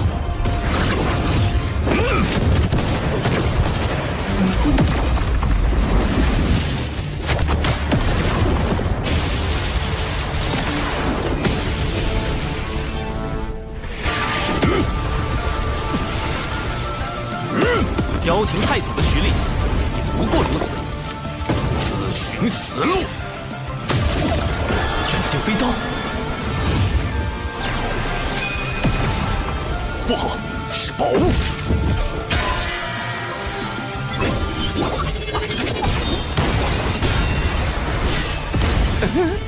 想借力打力，那也得看你能否活下来。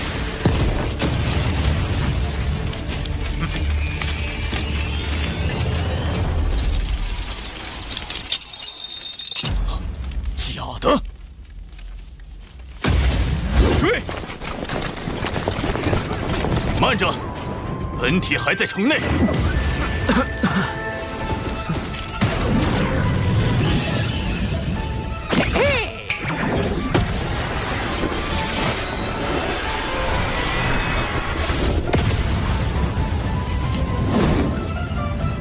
寻宝所没了，并顶级法宝全没了！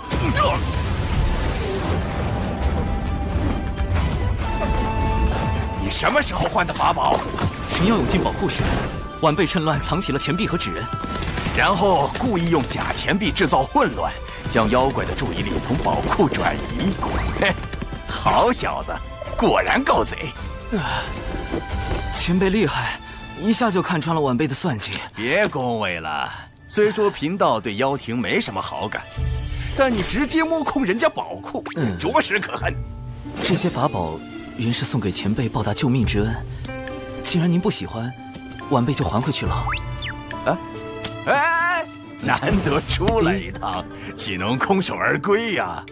来，给贫道看看这些宝物。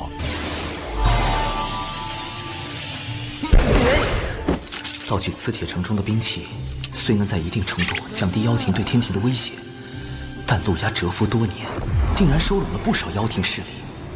磁铁城对他而言，或许只是冰山一角。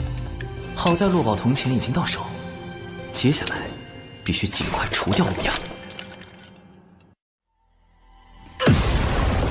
即便错失了宝物，西方教还想与我合作？若能复兴妖庭，太子的因果自可扶正。但这一切的前提，是让天道认为妖庭比天庭更有实力掌控洪荒，而我西方教则会助太子收四海、统六道、育人族，让洪荒天地改头换面。西方教行此谋天之举，所图为何？我教有一大兴之计，名为西游，而道门是这个计划最大的阻碍。今日事关龙族存亡，还请教主哥哥相助。长庚爱卿，你有何对策？仓促之下，我只准备了98个应敌方案。你小子还真是狡诈啊！是稳健，稳健。长庚道友，需要我们做些什么？有危险，快！吴昊天既为玉帝，愿为苍生故。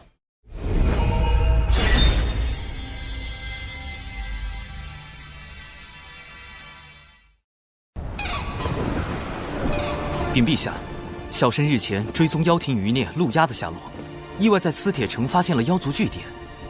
原来陆压这些年来为复辟妖庭，一直在暗中打造兵器，整治妖兵。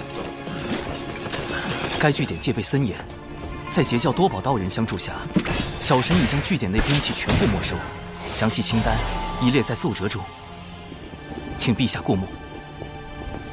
陆压储备良久，此番磁铁城失利，必定不会甘心。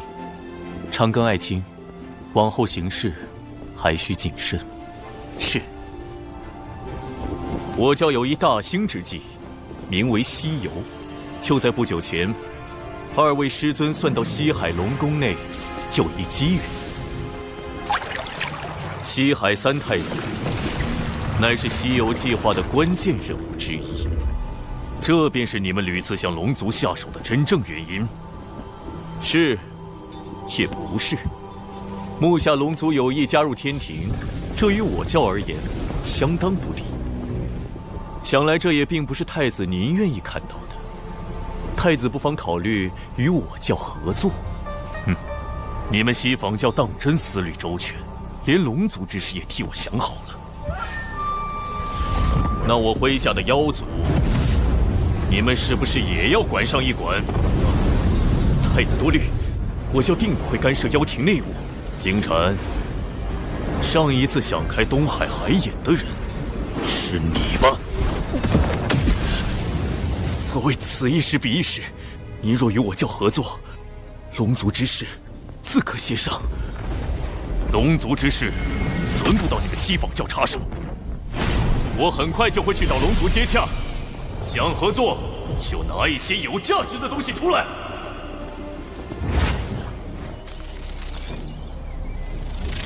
金蝉去见了陆压。是的。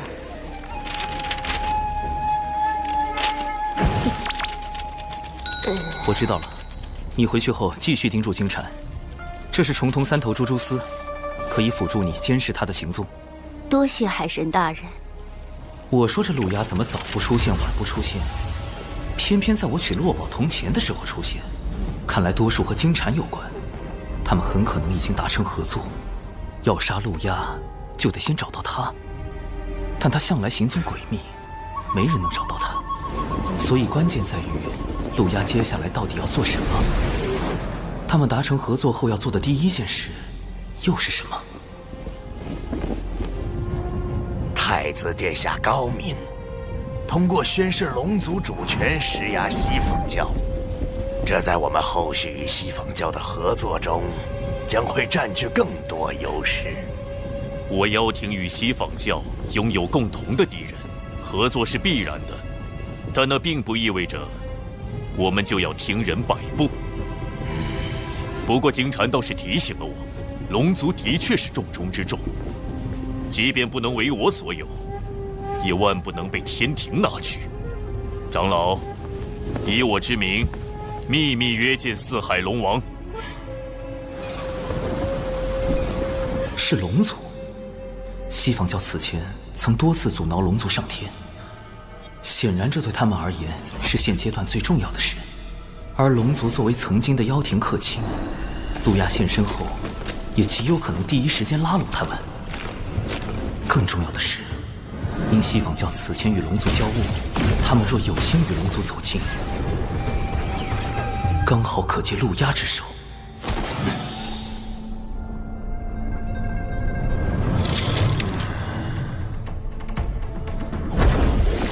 教主哥哥，你来的不巧。几个时辰前，父王和其他三海的叔叔们刚离开，他们去了哪里？不清楚。他们这次外出很隐秘，好像是接到了什么传信才过去的。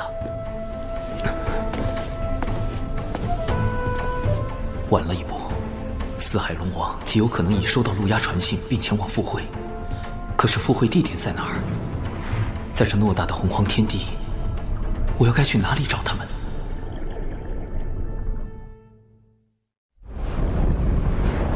若诸位叔伯愿助我妖庭，来日妖庭复辟，我便设法令龙族无需世代以性命填海眼，如何？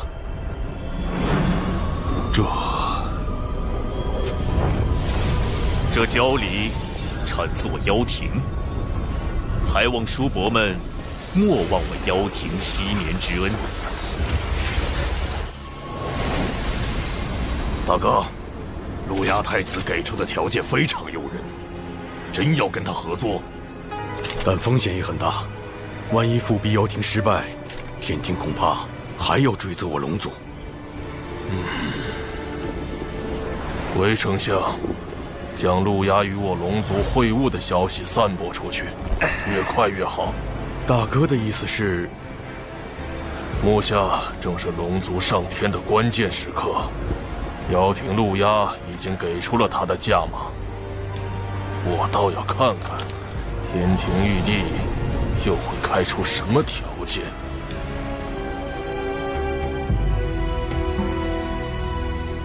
好一个陆压，好一个龙族！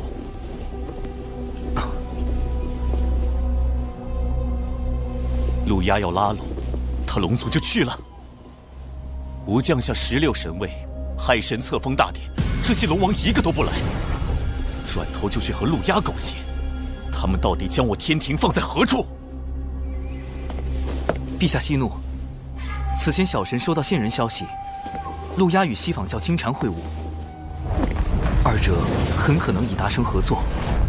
此次接洽，应是他们二人制定的计划。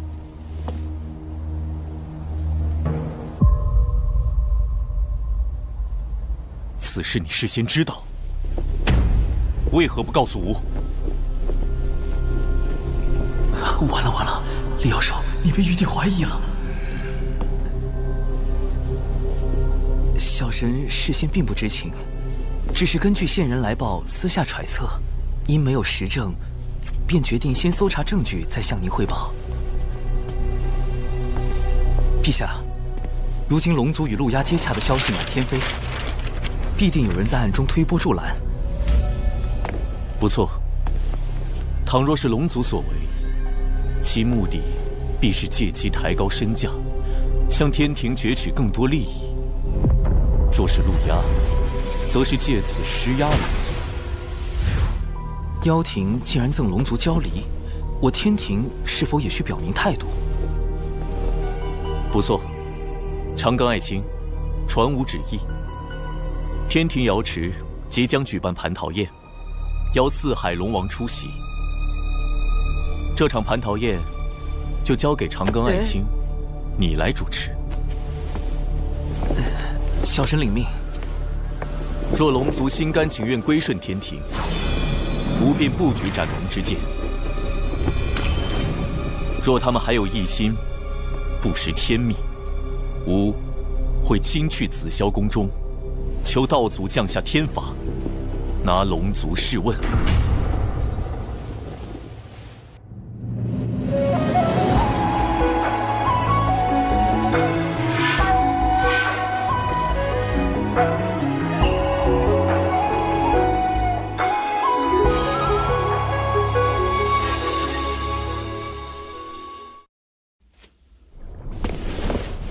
原来这就是陛下举办蟠桃宴的真正目的。父王真糊涂，怎么能和陆压见面呢？教主哥哥，陛下定会猜疑龙族与妖庭勾结，有逆天谋位之嫌。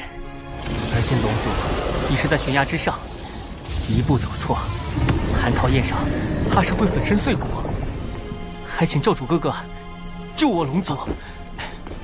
我有一计，乃是攻心，施以强压，围海惊龙。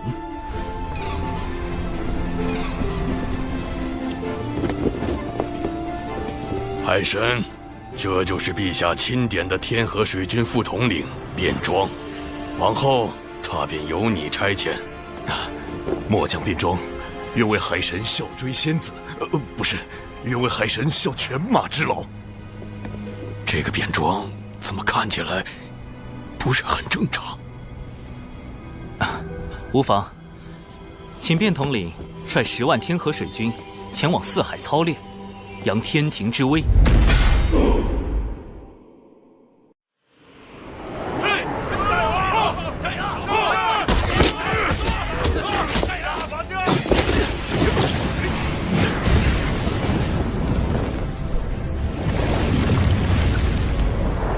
天庭先是下旨召开蟠桃宴，又令天河水军在龙之外操练。好一手恩威并施！我故意透出龙族与陆压会晤是交离之事，天庭便立时要召开蟠桃宴，接下来就该加码了。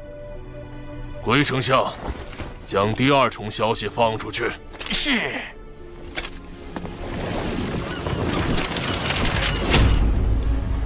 长庚爱卿，你有何对策？小神斗胆，此乃人皇大禹赠予的治水图，其上标注着南赡部洲各路江河湖泽。不若将南赡部洲的江河湖泽之神位委以龙族，龙族一旦获封神位，便可洗清自身业障，自然也就摆脱了镇守海眼之责。这样一来，南赡部洲水势皆纳入天庭管辖，亦可补天庭神位之空缺。但这些神位对龙族而言还是太少了。陛下，小神听闻天庭神位历来有轮换一说。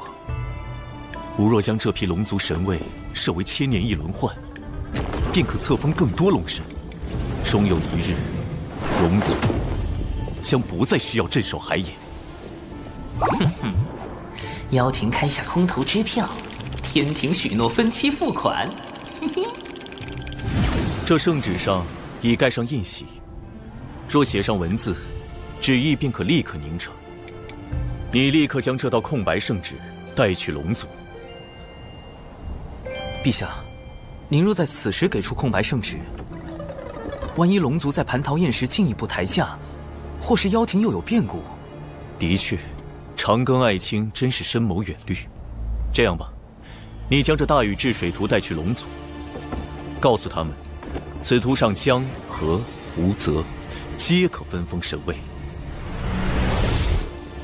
小神领命。总算成功引导玉帝分封神位，不但天庭藏有底牌，龙族那边还能获得更多神位，对峙妖庭也更有把握。哎，这下应该算是打消了玉帝的猜忌吧。长庚爱卿，可愿收个徒弟？啊！龙吉，进来。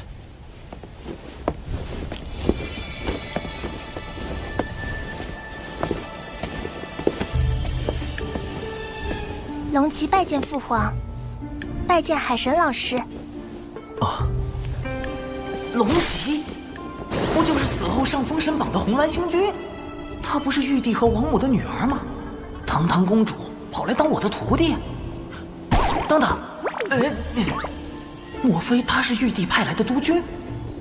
玉帝根本没有打消对我的怀疑。承蒙陛下厚爱，那小神就厚着面皮接下这份差事。以后龙吉就跟着老师混啦。老师出门做任何事的时候，记得带上龙吉哦。果然是督军没错。往后行事还是要更加稳健，避免引起玉帝猜忌。南州有多少江河湖泽，我龙族便有多少神位，还能轮换。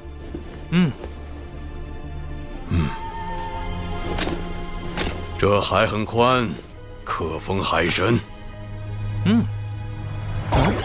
好像哪里不太对。此河吾命名为乾隆河，可封河神。这好像是条小溪吧？好深的深渊啊！此地等封个江神。那是村里人自己打的井啊，国！这个龙族，居然在我妖庭和天庭之间左右摇摆，利用我开出的价码自抬身价。太子殿下息怒，龙族既然不仁，那就别怪我们不义。不错，毕竟早在妖庭时，我便已知道龙族最大的秘密。一旦我破开海眼外的万龙阵，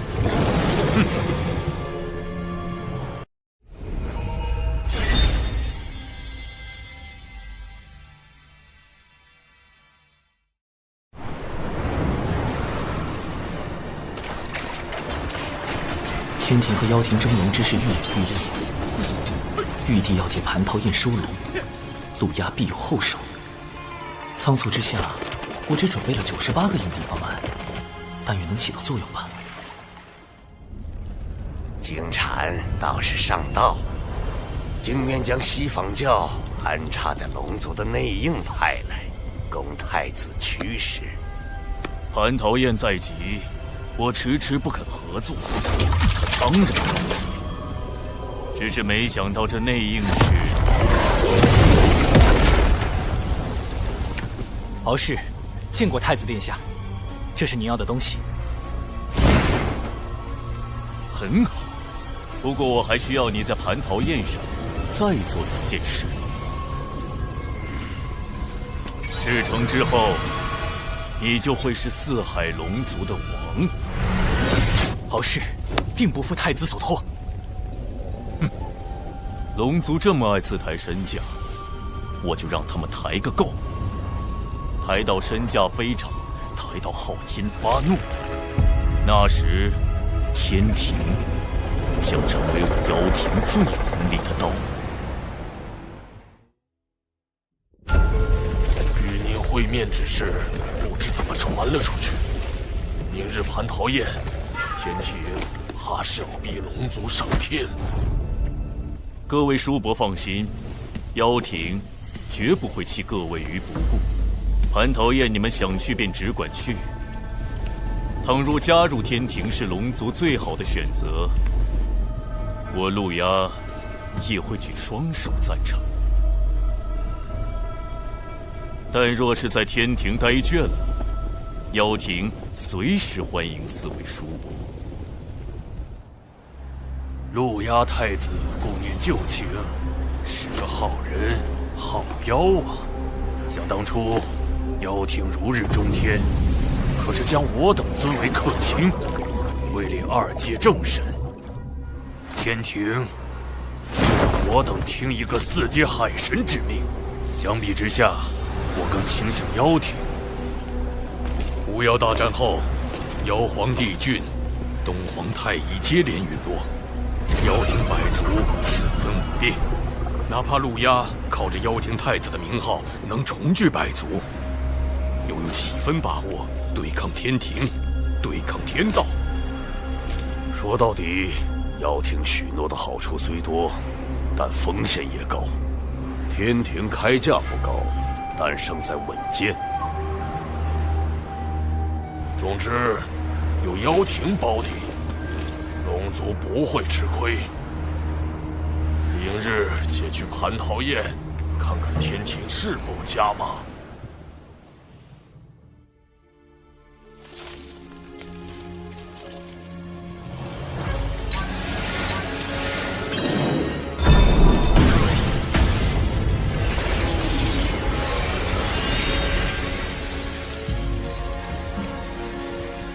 老实说，蟠桃宴将有大事发生，可能会危及洪荒。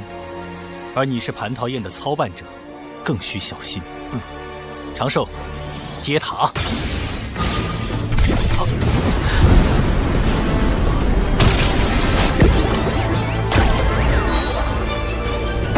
天地间最强的防御至宝之一，天地玲珑玄黄塔，真是熟悉的安全感。放开心神，让本塔把你元神也护上。谁在说话？想啥呢？麻溜的，让本塔进入元神。咱是暂时借你用一下子，别以为就你这点道行就能使唤咱了。上次本塔一缕微能就保了你小命儿，这次大爷亲自罩着你。他能说话？本塔是仙人灵宝，有什么事情吗？还快！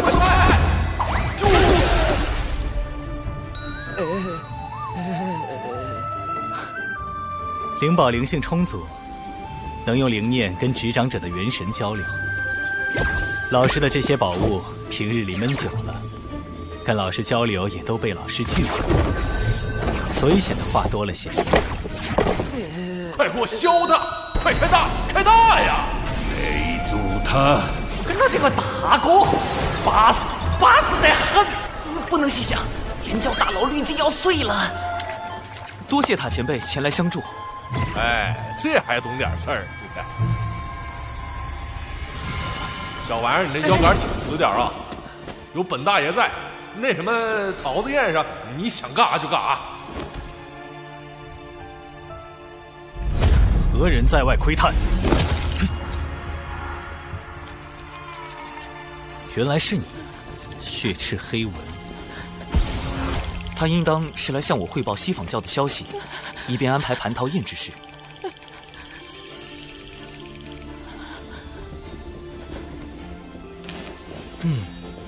我如今是越来越放心，让你来处理咱们人教事务了。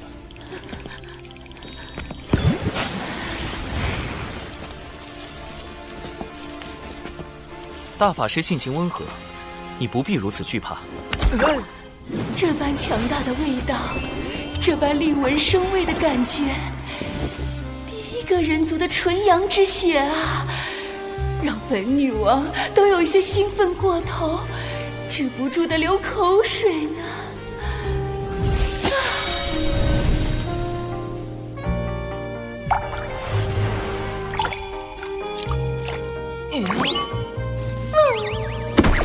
冷静点，说人话。金蝉下一步有什么计划？撺掇龙族继续抬价。这是想激怒玉帝，发兵四海，强行收拢。到时龙族就会主动投向妖庭。龙族想坐地起价，必是笃定天庭要招揽他们。陛下要掌握话语权，不如回避蟠桃宴，冷落龙族，以此先挫掉他们的锐气。原来你没那么重要，就是爱卿驯龙的第一步。好，吾听你的便是。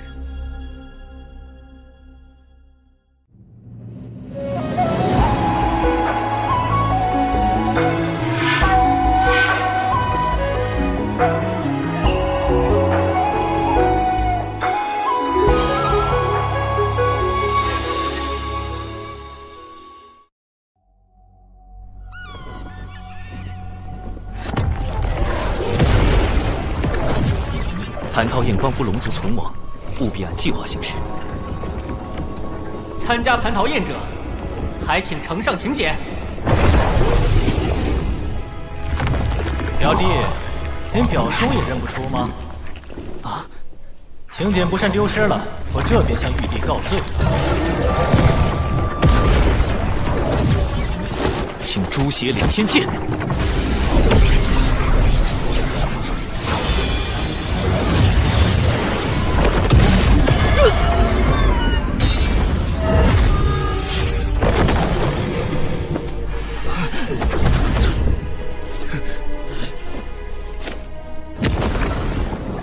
驯龙第二步，爱出风头就要挨打。我龙族从未受过如此欺辱。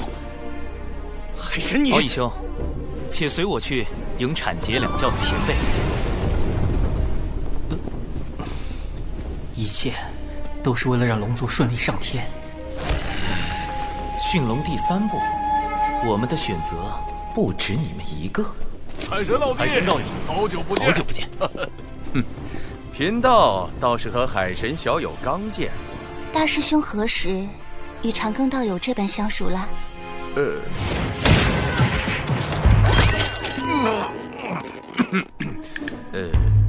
寻宝偶遇。海神老师人脉之广，当真是产劫两教通吃。海神将我等晾在此处，却与道门攀谈，这是何意？难道龙族只是天庭的备选？他们最想合作的其实是道门。既然天庭无意与龙族交好，此宴不去也罢。天庭招待不周，还请见谅。吾给诸位赔礼了。见过师叔。娘娘不可。算起来，王母可是六圣的师妹，总不好驳她的面。驯龙第四步，天庭的背后还有道门。宴席已在瑶池备好，各位请。玉帝不在瑶池，天庭如此冷落龙族，莫非是觉得龙族毫不重要？陛下尚有公务在身，不过特意叮嘱，绝不可轻慢龙族。待龙族上天后，如今天庭之依仗，日后也会成为龙族之助力。请入座。这么看来，天庭还是想要招揽龙族。如今我族对归顺天庭尚有诸多争议，龙族子弟遍及四海，但神位却千年轮转一次，只怕……听闻西坊教多次袭杀四海，欲将龙族化作手中利刃，或贪图龙族多年积累。可天庭却是真的看重龙族才能，才会许以江河湖海之神职。每次提及价码，王母便转移话题。看来此前许诺的神位轮转，已是天庭开出的最高价码了。龙王既已落座，便是天庭的宾客。倘若现在离开，可就不好说了。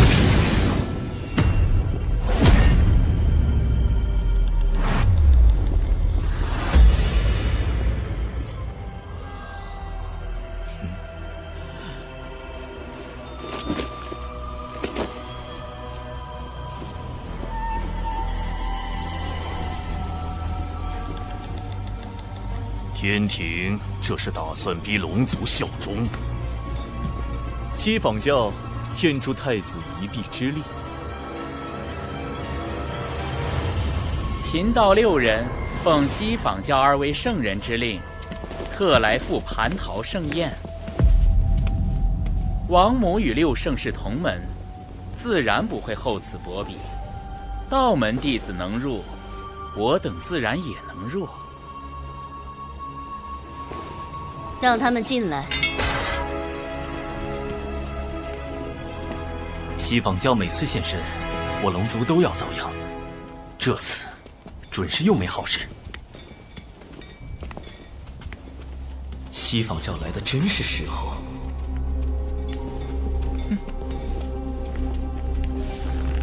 听闻龙族将入天庭，贫道6人先恭喜龙族，马上就会被赦免，填补海眼罪责。你在嘲弄我族？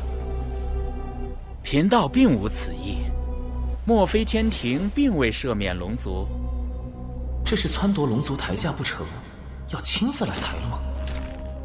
龙族之罪乃天道所定，而玉帝却可调天道之力，赦免之事无非是降道旨意。敢问王母，此言可当真？你是在质问天庭？这里可不是四海。王母对龙族动了杀心，白莲在逼天庭选择，降旨是让玉帝冒着失德之险对抗天道，不降，龙族定心生不满，不愿效忠。怎么说，西坊教都立于不败之地。荒谬！若今日因龙族上天便免其罪责，那么来日是否也能因别的事再降罪责？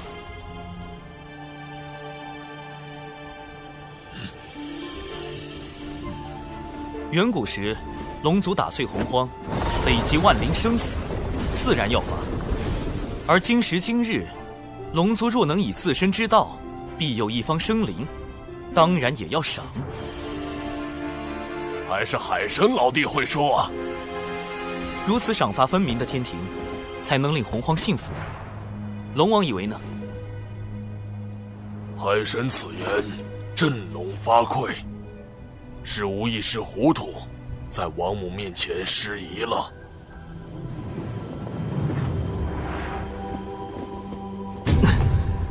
谁？是谁在看我？啊，这目光温暖柔和。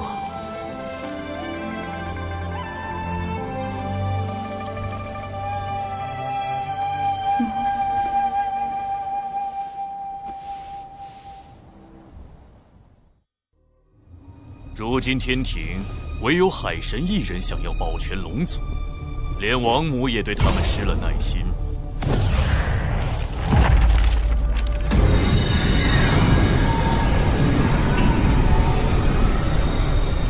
早逝，你还在等什么？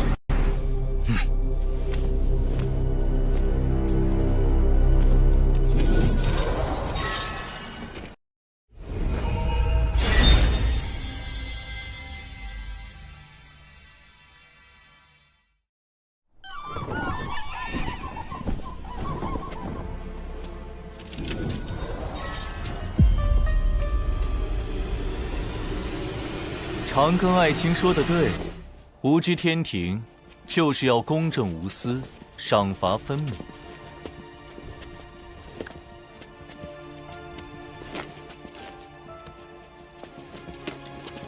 驯龙计划的最后一步，还是要玉帝来做，才能令龙族幸福。龙族镇守四海海眼，护天地生灵久矣，当有一份功劳。此诏得天道认可，这便是吾对龙族的嘉奖。如此，可信了天庭。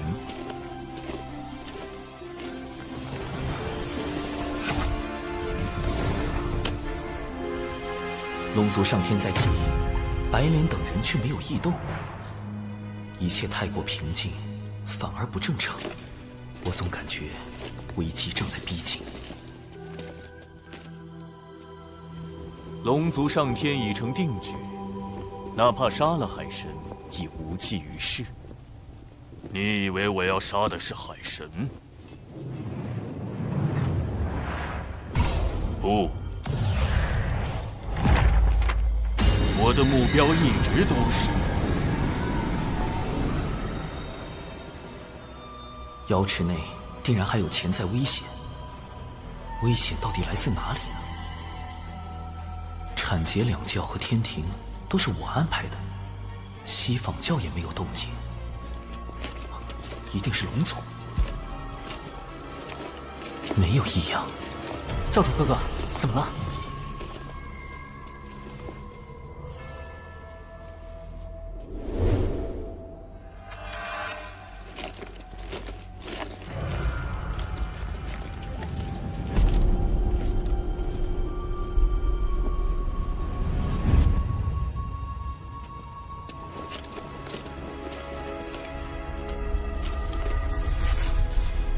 你父王有危险，快！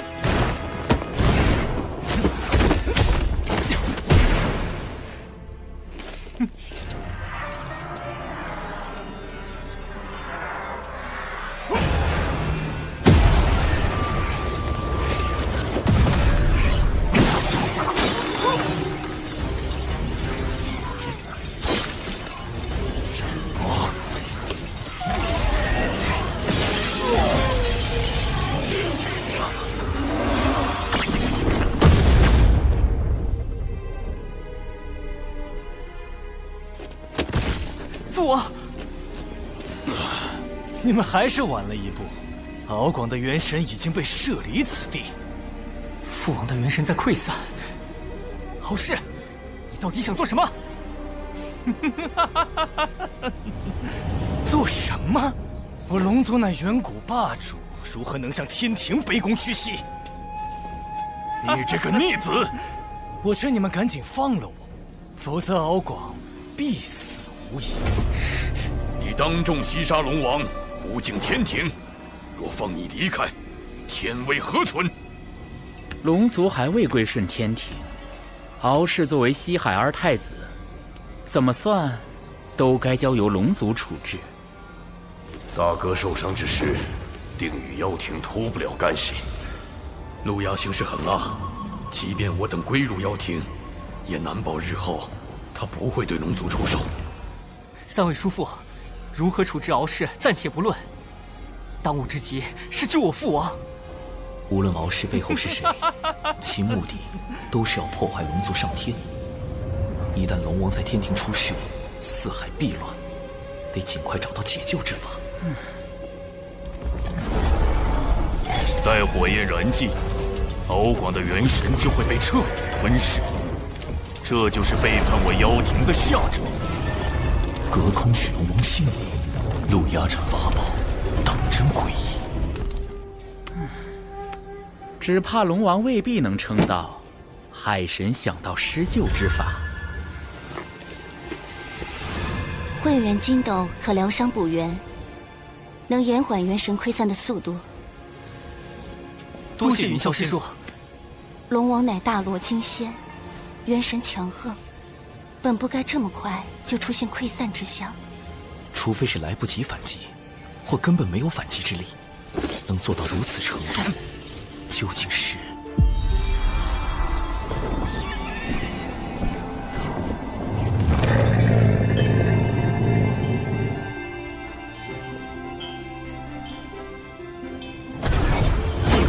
一件法宝。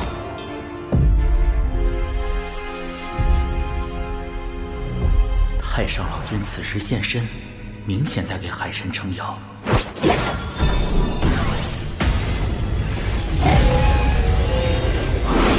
陆压的钉头七剑书，洪荒最阴毒恐怖的诅咒法宝。施咒时，先以摄神符将对方元神摄入书中祭坛，慢慢焚化，中咒者痛苦不堪，直到元神被钉头七剑书彻底吞噬，诅咒方算完成。得赶紧找到此地，救出父王。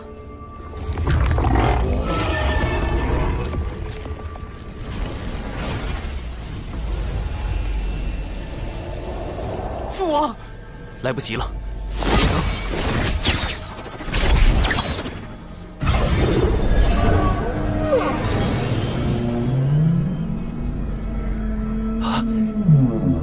这是在磁铁城争抢的那件宝贝。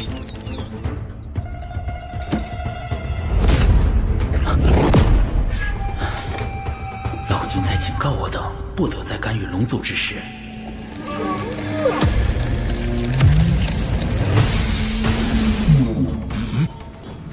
落宝铜钱能落出先天法宝外的任何非兵器类法宝，包括钉头七剑术。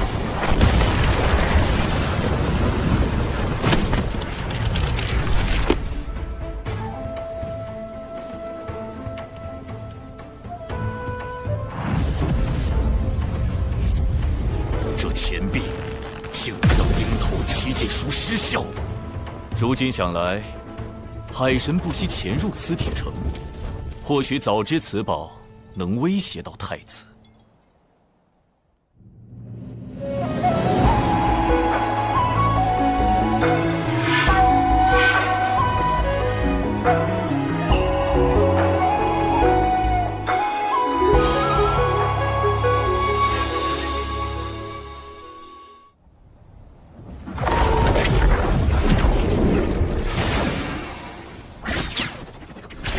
落宝铜钱已暴露，陆压定会有所戒备，日后再想对付他就难了。义兄，龙王刚醒，可扶他暂到一旁歇息。接下来要处置罪魁祸首。敖氏虽是龙族，但在天庭便要受天规约束。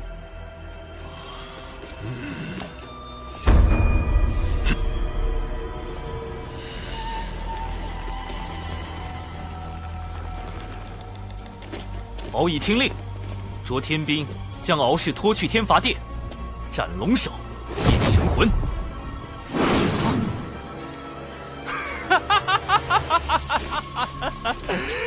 放开我！我身负祖龙血脉，乃真龙之身，天庭怎敢杀我？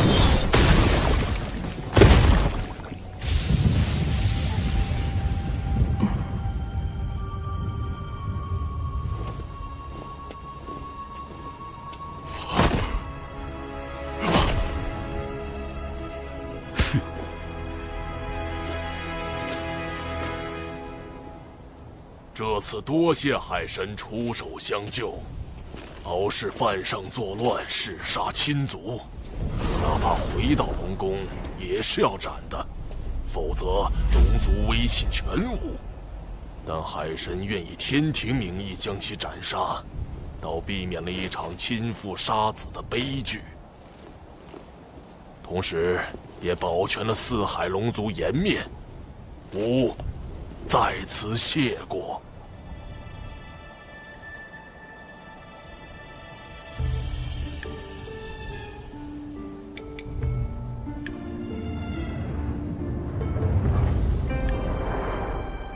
幸得天庭不弃，吾敖广，龙族之族长，愿率四海龙族归顺天庭，扬天庭天威。好，传吾旨意，将海神神权一分为4，封四海龙王为四海海神，授4阶神位，加授东海龙王敖广为3阶神位，总领四海海事。终有一日，我龙族所有子弟都会挣脱业障枷锁，不再受天不海眼之苦。龙族上天，海神老弟居功甚伟，怎么还被分走了神权？令晋升长庚爱卿为天庭水神，位列3阶，总领洪荒水势，另赐水神府邸1座。小神谢陛下。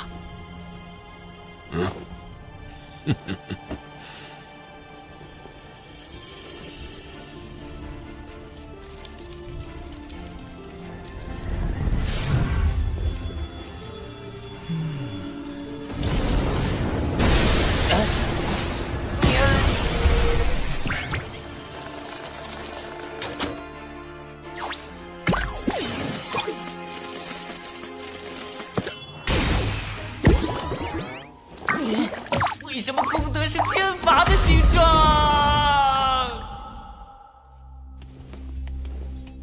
海神，待我了结龙族之事，下一个除掉的就是他。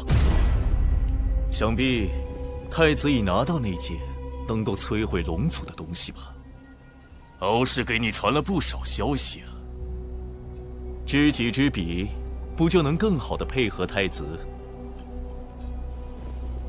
这是最后一次警告你，不要来干涉我的事。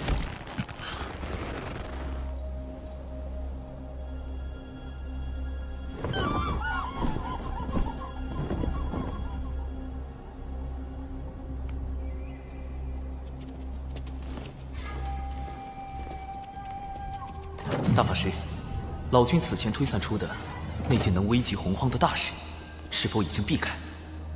没有，而且危机已经在逼近。西方教和妖庭还有别的谋划？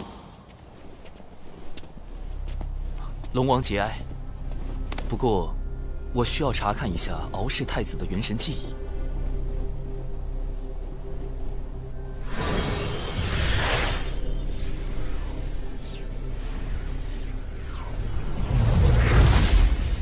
西海可有一位三太子？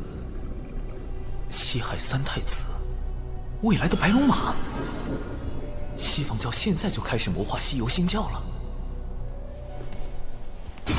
必有龙鳞，此物非同小可。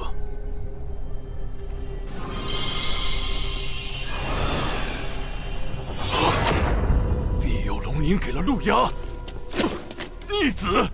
你就将龙族卖给了妖庭，那不是用来锁定杀龙者元神的吗？如今敖氏已死，龙王还找他作何？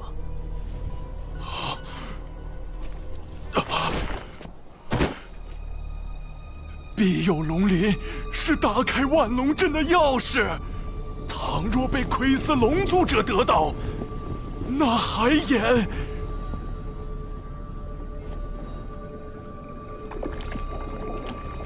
禁古时，妖庭便已知晓龙族所有秘密。庇佑龙鳞，能庇佑龙族，亦能毁掉龙族。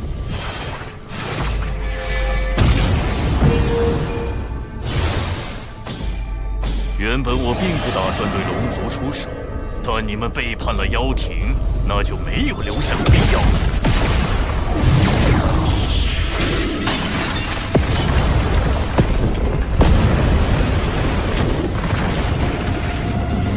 万龙阵已破，海眼就交给你了。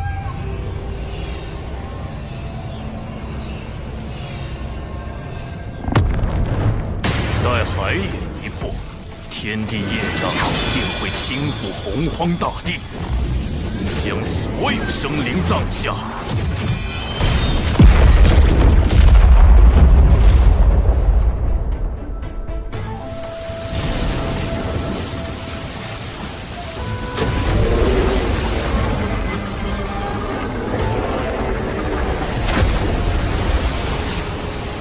海眼开了。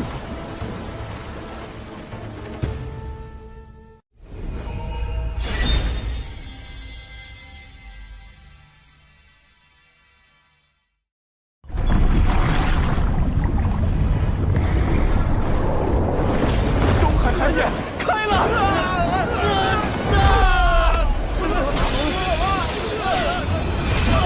陛下，东海海眼被破，有一人向南逃窜。手持神秘法宝，隐匿身形，无法判别身份。东海的远古战龙已命填海眼，损伤惨重。远古战龙是龙族最古老的真龙，实力深不可测，多年来一直镇守四海海眼。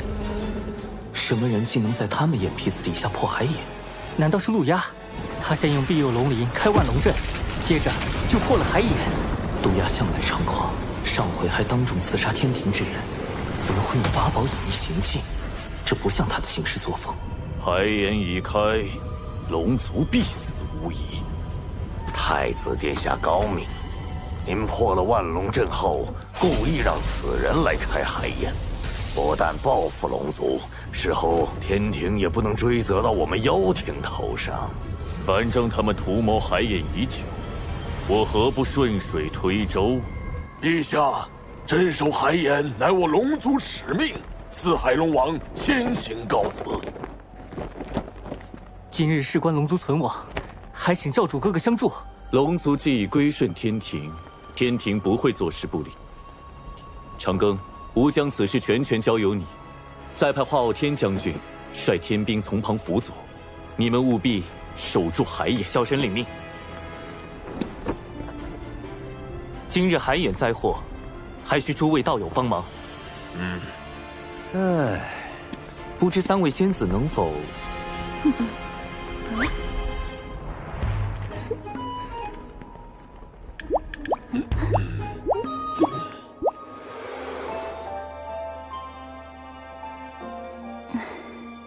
多谢云霄仙子，那我与云霄仙子随东海龙王前往东海平息海眼。万龙阵被破，作乱之人不会轻易收手。北海就交给公明道友、碧霄仙子、琼霄仙子防守。此人很可能要去开南海海眼，我去南海拦他。木工，你率其余天兵天将前往四海救援遭难凡人。看来他们已经中计，大部分人手都去了东海。此人倒也有些巧思，故意留下线索指向南海，而真正危险的是西海。有那件法宝在，西海海眼，你们要怎么守？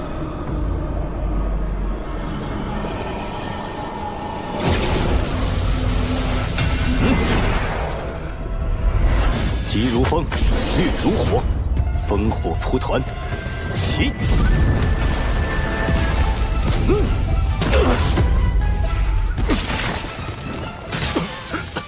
我当是什么法宝？原来是昔日修罗族老祖那把不沾因果的元图剑。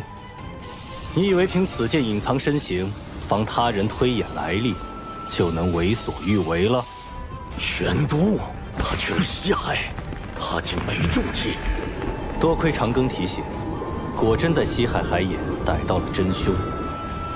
大法师，弟子以为凶手接下来极有可能要开西海海眼。哦，可天兵来报，说此人向南逃窜。一个利用神秘法宝隐匿自己身形的人，怎会轻易泄露自己的下一步行踪？除非他想故意误导我们。原来如此，你小子还真是狡诈。是稳健，稳健。还请大法师前往西海海眼拦截此人。依你便是。孽障，还不束手就擒！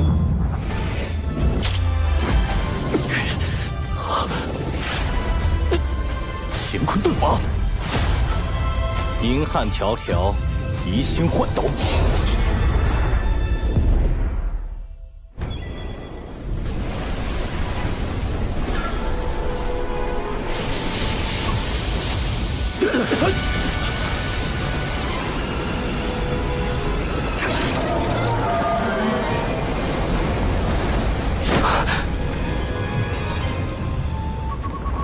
海眼中怎么会有饕餮？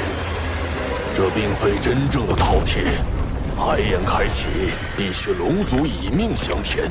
任何他族之人靠近，海眼中的业障便会凝成此类凶兽，将其阻拦。看来我们必须先解决凶兽，才能设法填补海眼。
愧是云霄仙子，一出手就能扭转战局。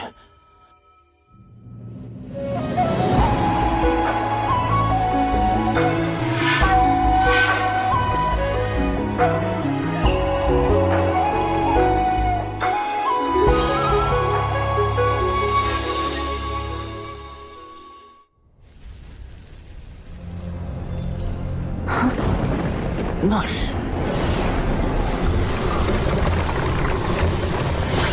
又来一只混沌，莫非海眼中的业障能不停化出凶兽？若真如此，恐怕不等将凶兽铲除，我等就要先法力耗尽。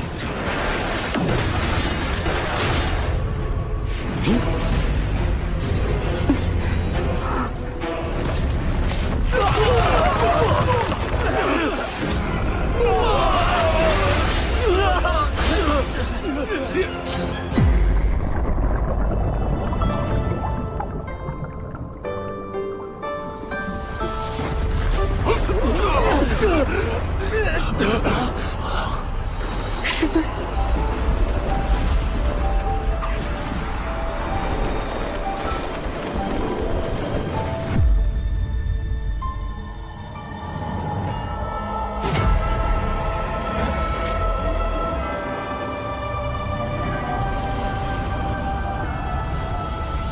仙域真境必有经，三峰宝剑号清平。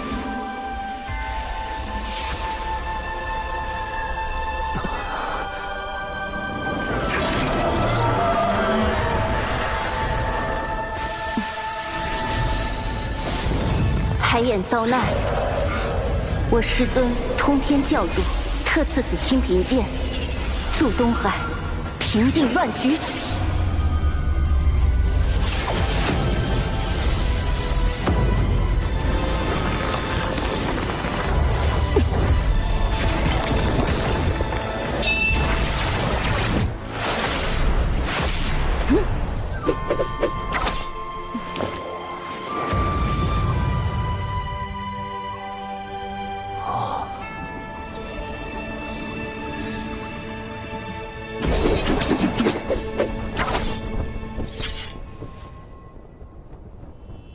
长庚，太清圣人，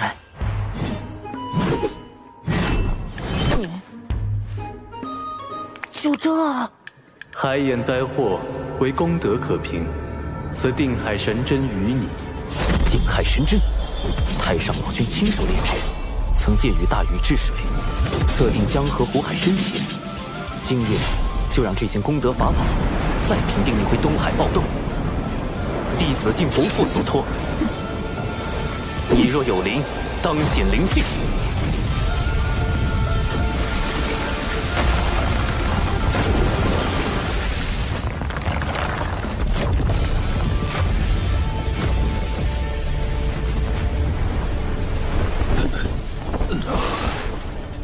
这是定海神针上的功德金光。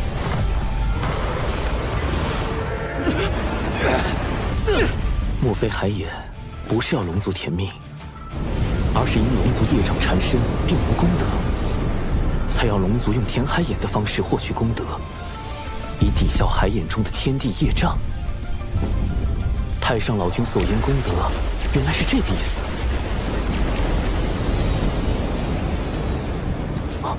怎么回事？此前已有那么多龙族填进海眼，现在加上定海神针，难道功德还不够？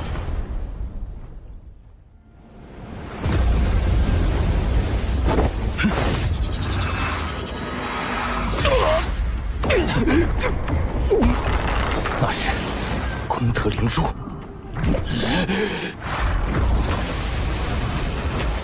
长寿，功德灵珠是金蝉。原来先前填海眼的功德被金蝉暗中窃走了部分，功德灵珠也被我击中受损，无法再吸取你们填海眼的功德。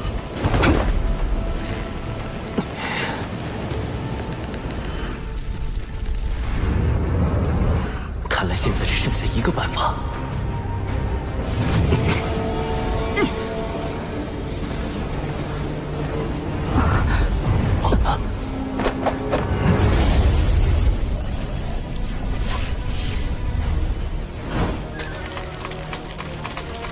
长庚道友，需要我们做些什么？云霄仙子，我已参悟出填补海眼之法，只要有足量功德，就能终结今日大祸。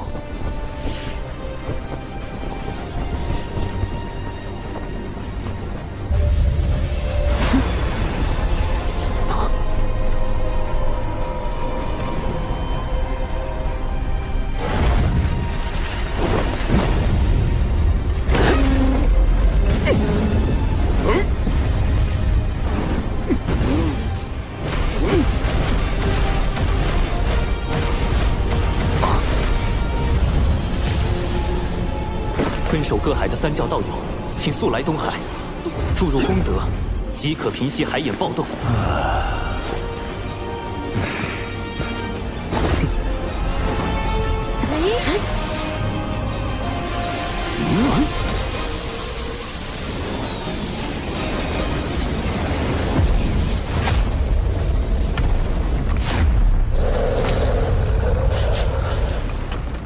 大家的功德都快耗尽了，还是不够，怎么办？有劳诸位为我龙族费心至此。龙王，你海眼被破，我敖广身为龙王，难辞其咎，所有罪责我一力承担。您得天庭神位，自身业障尽消，已不必再以身填补海眼。既如此，我便献出神位，为族中子民承担宿命。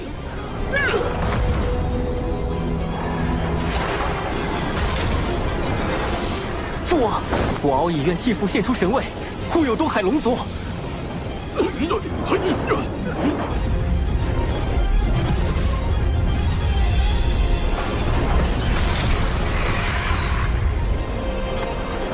一枚填海眼，虽是龙族自古必须承担的宿命，但龙族先辈犯下的罪，真的要龙族世代偿还，直到血脉断绝才能还清吗？啊！若天道不管，我该怎么办？剩下的交给吾来做吧。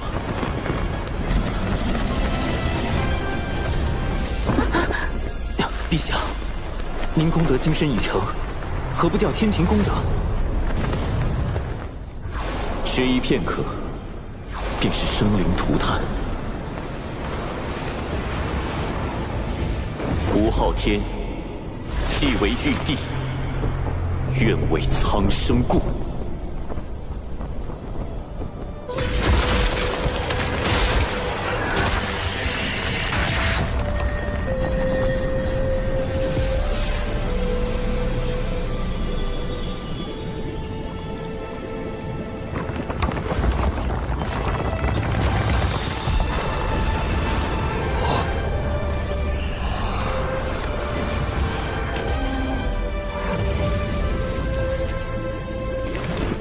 水神大人，那位天将士？他是玉帝陛下器重的一位将领，名为华傲天。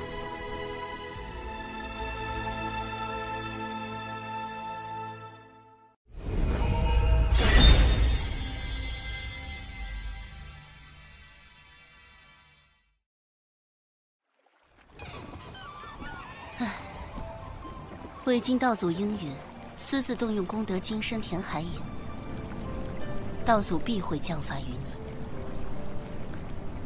师妹，你可还记得道祖将吾等立为天庭帝后那日？吾等从前只是守门童子，哪里做过什么帝后？天庭空空荡荡，吾不知自己该做什么，也不知这玉帝之位具体为何。今日你可明了？玉帝周旋，吾心有恨意。吾天庭之四海，何以被妖天余孽如此欺凌？大能动辄兜转乾坤，吾须去约束；天地与生灵，吾须去掌控。吾知天庭便是要让强者不可恒强，弱者可安天命。师妹，儿可愿随吾前行？前路漫漫，愿与师兄执手共剑。风有徐徐，也有静寂；云有舒举，也有注记。既以海眼祸害苍生，吾必当还之以雷霆。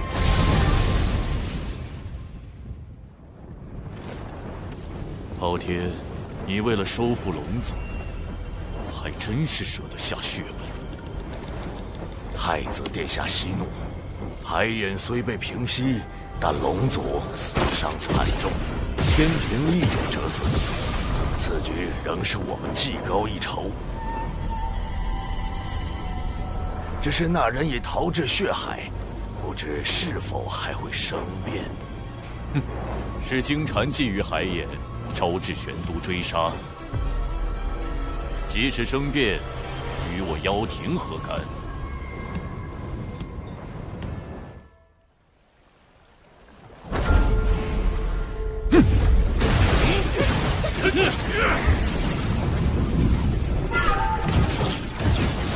金蝉开启海眼，其罪当诛。若修罗族要做他的帮凶，贫道当以同罪论处。血海不枯，修罗不死，玄都大法师能奈我何？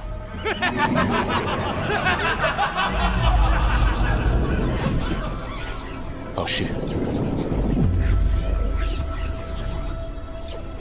弟子明白了，水火同归元，乾坤引焚逆。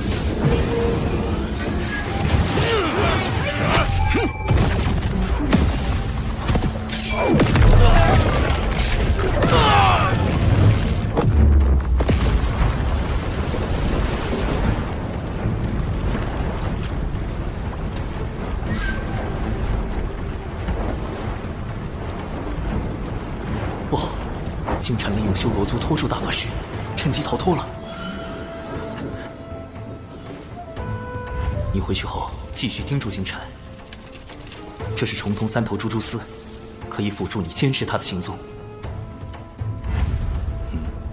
大法师，有位线人能暗中助我们找到金蝉。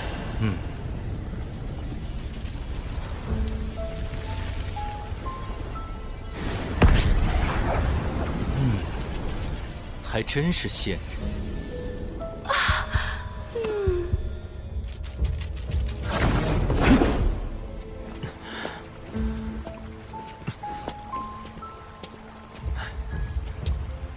文静，金蝉可有何异常？他身上的功德之力在急速增加，几乎快要凝成金身。怎么回事？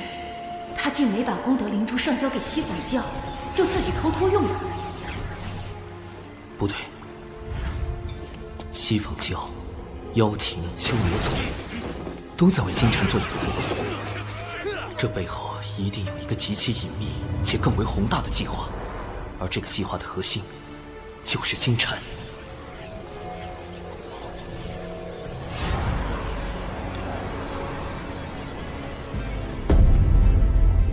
西海可有一位三太子？金蝉在找西海三太子，白龙马，加上他自己。西游，一旦金蝉修成金身，转世后的灵童便是取经人。西行之路一起，西方教大兴必成定局。麻烦啦！我填在东海的定海神针，不就是大圣未来的金箍棒吗？怎么封神大劫还没开始，西游就要登场了？难道西方教要提前大兴？道门要提前出局？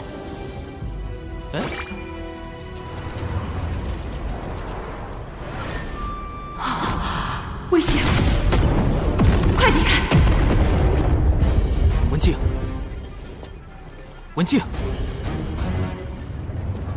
能令他如此恐惧，还能瞬间瓦解他全部法力的灵神。金蝉逃去了西方二圣的道场。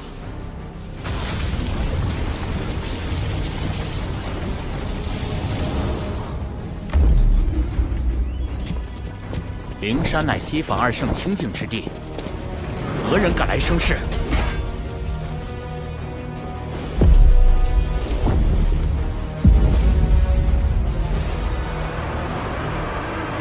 经禅用元图剑开启东海海眼，玄都大法师祸害无数生灵，何该由贫道斩灭？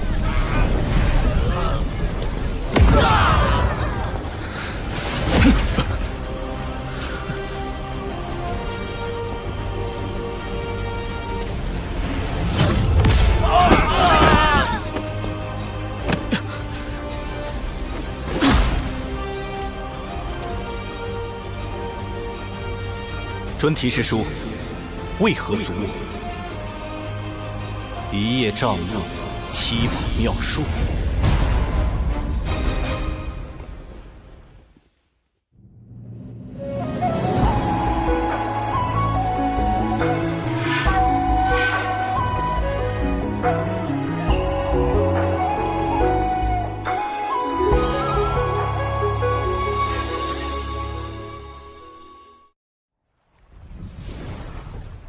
大法师这么快就杀去了灵山，还和西坊教专提圣人的七宝妙术刚起来了。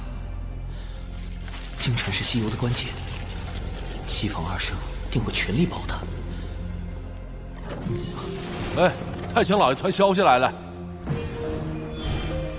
去灵山杀金蝉，这就是太清圣人的破局之法。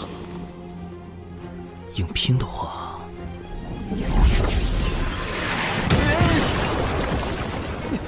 太清圣人息怒，弟子刚修成金仙，金蝉却已是大罗，况且他还有元图剑，背后还有西坊教2位圣人。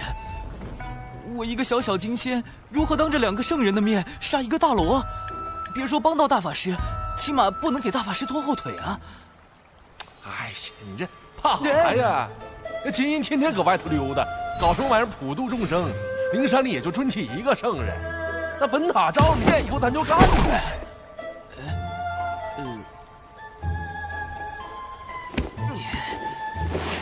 截图。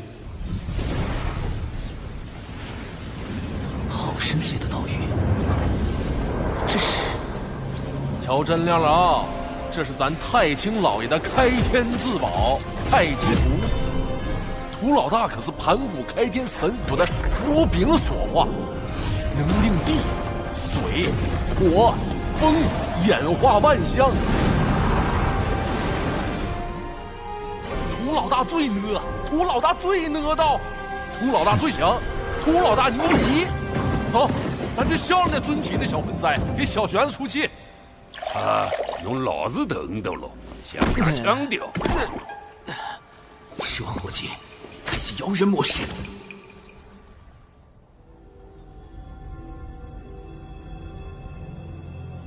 既来灵山，远离颠倒妄想，因果可灭。玄都是指离开吧。若弟子拒绝呢？如此，吾便只有带太清师兄度化师之一番了。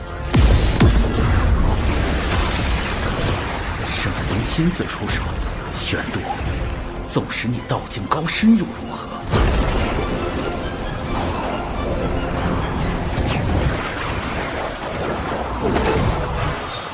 万劫化妙术，庄严明清。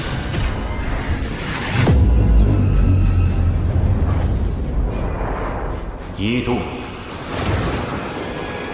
目不视恶物。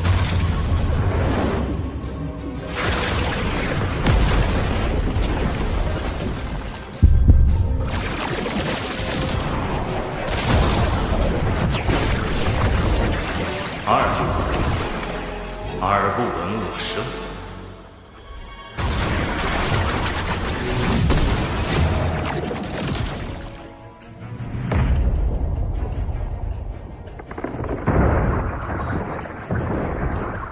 他想封闭我的五感。九灵玄三度口不言恶。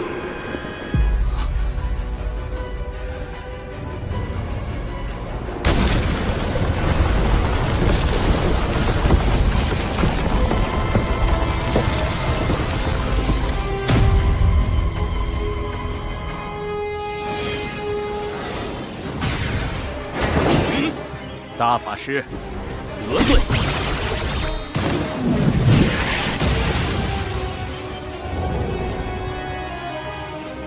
玄都失职，尽心无真之。一臂万戟，剑气清平。是截教通天教主的清平剑。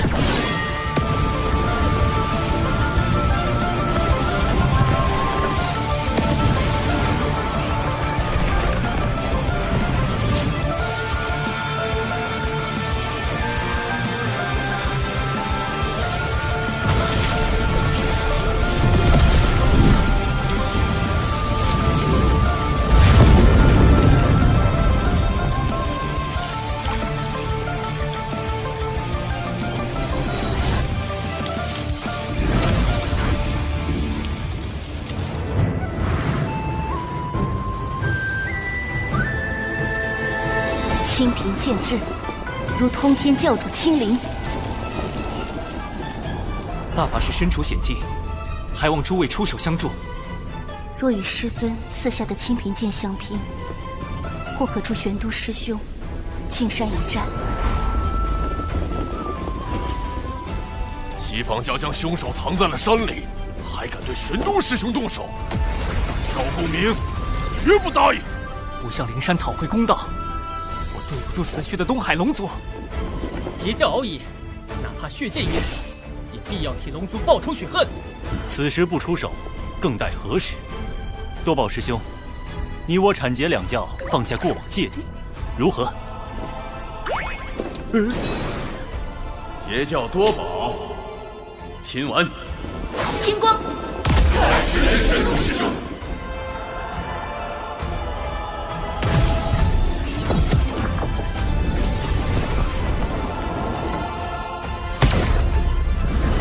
阐教广成子，奉师尊元始天尊之盘古幡，问责海眼事宜。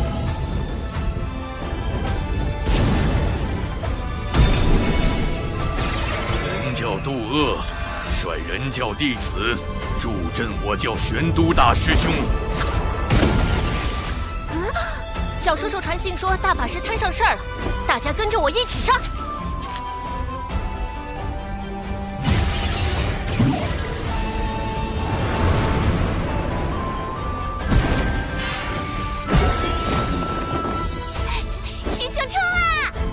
冲啥呀？我们是来凑人数的，真打起来可别犯傻。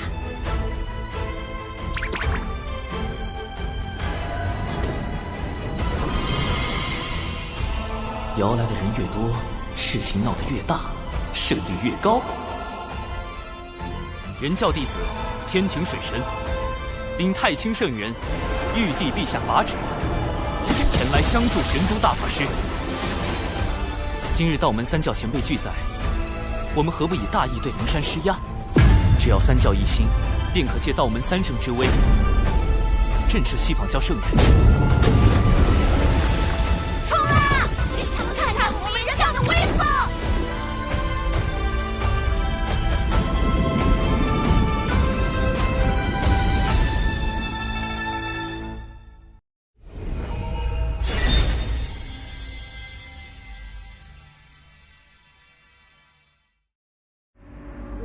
人阐截三教弟子，居然都来了。历来劫难，道门三位师兄皆做壁上观，而今观获西方大兴，他们倒是坐不住了。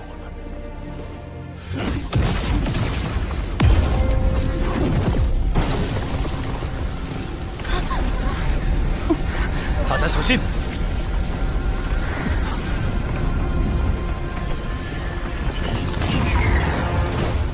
二教主，尊提圣人的法相，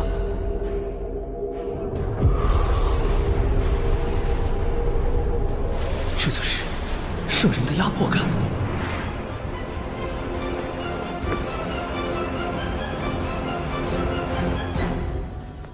二教主，道门欺人太甚，玄都大法师闯我灵山在先，三教弟子大张旗鼓来犯在后。他们这是要联手打压西方教，扬道门声威啊！此言差矣。玄都师兄前来，是为缉拿与元图剑开启海眼的真凶金蝉。仙子凭何断定元图剑在金蝉手中？又如何证明他开了海眼？你把金蝉交出来，我等搜魂一遍，真相自知。污蔑金蝉的是诸位，自然该由诸位拿出证据。若拿不出，还请二教主为我等做主。好个白莲，他故意偷换概念，把缉拿海眼凶手之事说成是道门挑衅西方教，就是为了给春提圣人铺路，让他随时可以弑杀冒犯圣人的三教弟子。大法师，我有一个计划，趁春提圣人将心神放在此处，我潜入灵山捉出金蝉，请大法师务必吸引住圣人的注意力。捉蝉就捉蝉，躲着干啥呀？没怂呢！小苍，本事嘛没啥，偷都进偷来。春提圣人用法阵遮阳了整座灵山，若强行突破，只怕要惊动他。小事体。屠老大别冲动。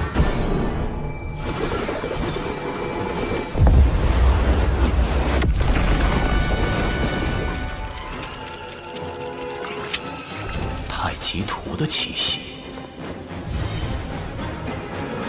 大法师，快掩护我！春提师叔，我向老师借来一缕太极图微能，可推演出此间真相。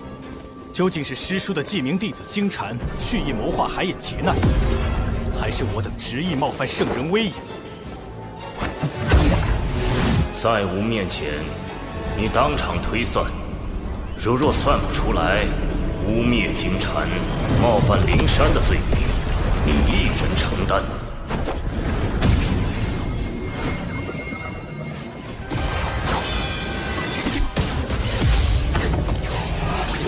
依太极图推演，的确是元图剑祸乱海眼，但这与小金蝉何干？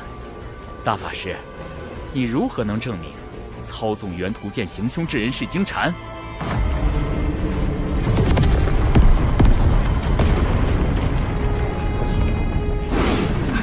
春提圣人，这是要下杀手！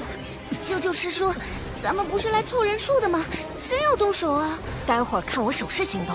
小叔叔摇我们过来，他自己躲哪去了？气死人！赤人军团入山巡禅，快！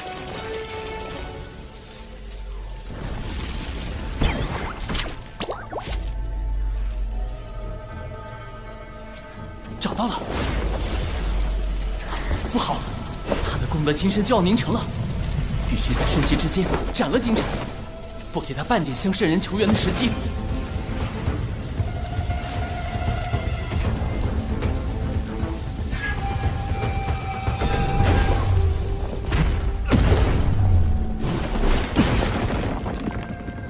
你是何人？我乃玄都小法师，奉太清圣人之命来杀你。人教太清圣人的开天至宝太极图，太清何时有多了位弟子？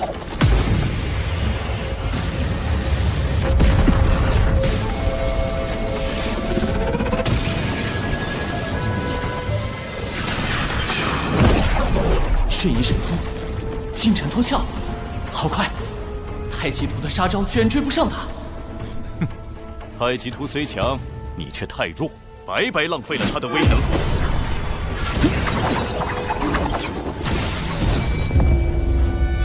一气辟乾坤，混元小世界。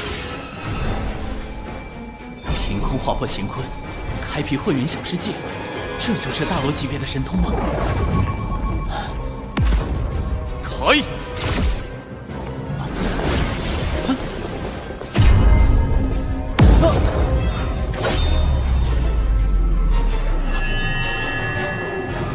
糟糕，他把太极图隔绝在混元小世界之外，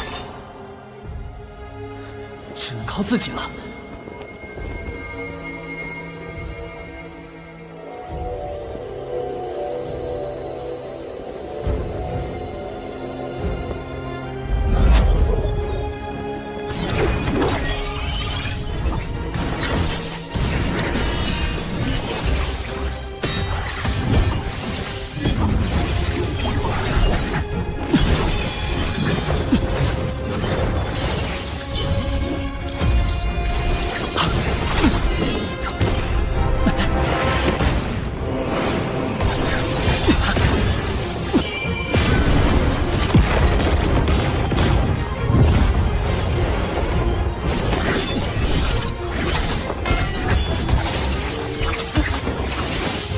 在我的混元小世界中，阴阳、五行、方位，皆由我来制定。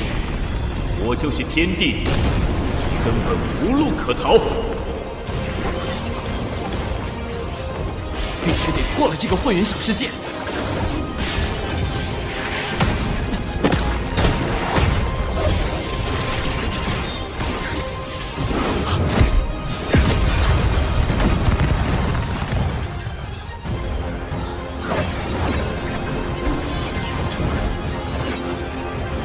小法师，你的死期到了。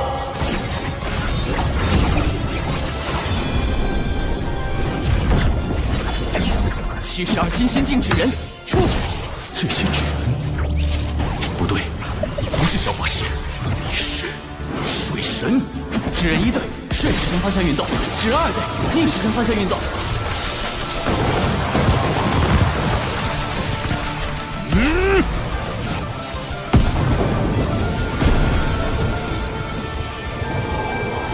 升温准备。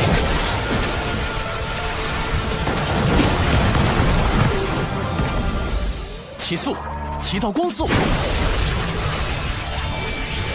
瞄准，撞击。这是什么？分明是纸人对撞，却能在瞬间产生出堪比太阳星的能量。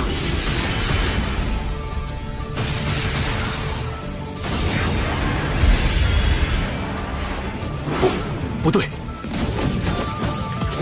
是人灵暴阵，推动。他前辈，护！太阳星在坍塌、爆炸。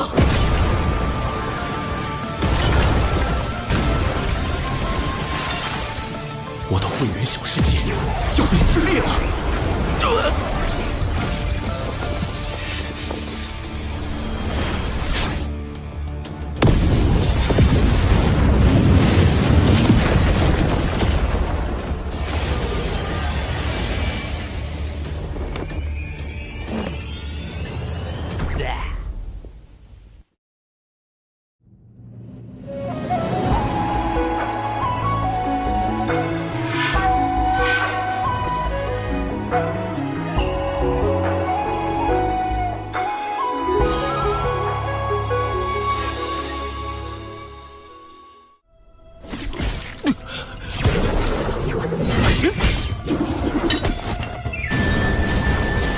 他受伤后，速度变慢了。趁现在，胡老大！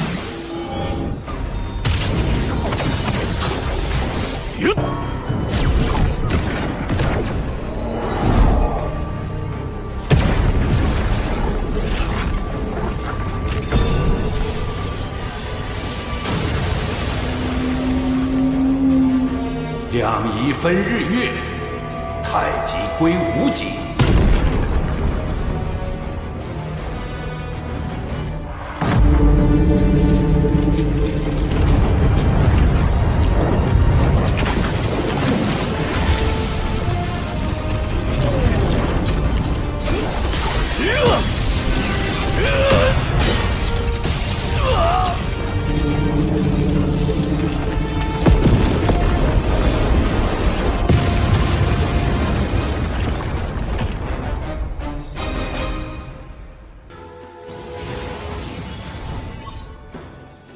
还没死透，赶紧补刀！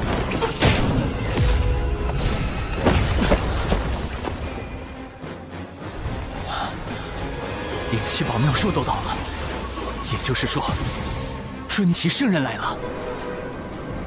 妄造杀孽，扰我灵山清净地，你好大的胆子！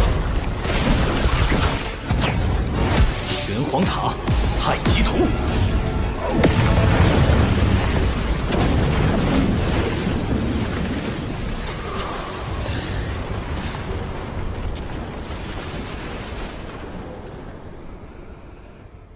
今日有我玄都小法师在，谁也伤不得敖乙殿下。是他。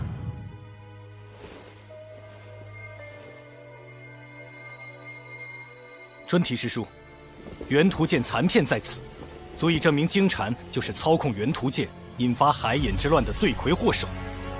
事关海眼劫难与天下苍生安危，还望圣人严查。切莫被金蝉这个心术不正的鸡鸣弟子所累，污了圣人威名。尊提，你敢当着三教的面杀人灭口吗？大法师，小法师，太清师兄真是收了2个好弟子。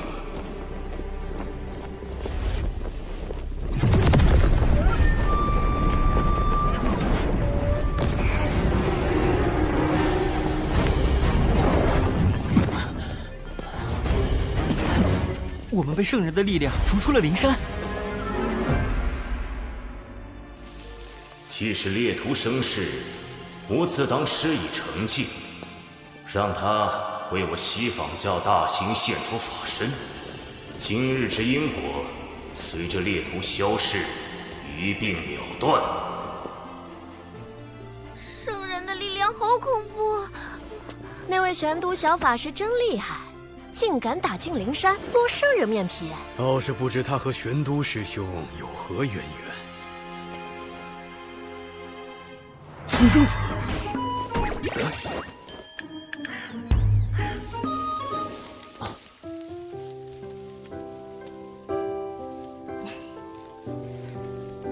道友曾说，未成圣者，在圣人面前，终究是蝼蚁，不可大意。道友亦要珍重自身。他认出了我。多亏道友将那金蝉绳之以法，以感激不尽。是我失手，未能彻底斩杀金蝉。圣人神通高深莫测，绝非凭借至宝就可战胜。况且，你已然将金蝉打回原形，击进深陨道消，他即便恢复元气，也要上万年。西方教想让金蝉转生成取经人，以西游之势大兴西方，只怕也要等万年以后了。文静，潜伏待命。都杀到灵山了，还要潜伏？水神想叫我做什么？这差事越来越刺激。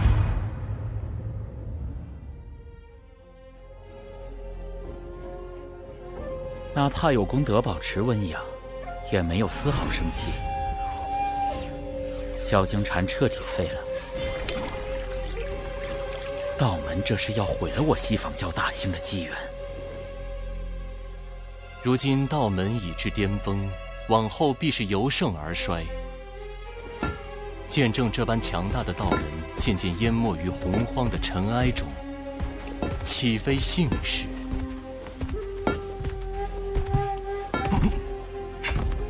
二师尊，机缘虽散，但因果未定。弟子尚有转圜之法。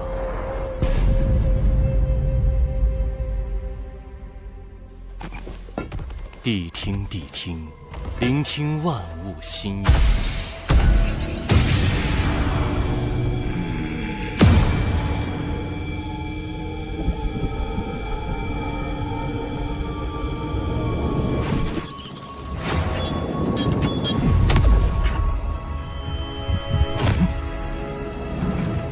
主人，找到了。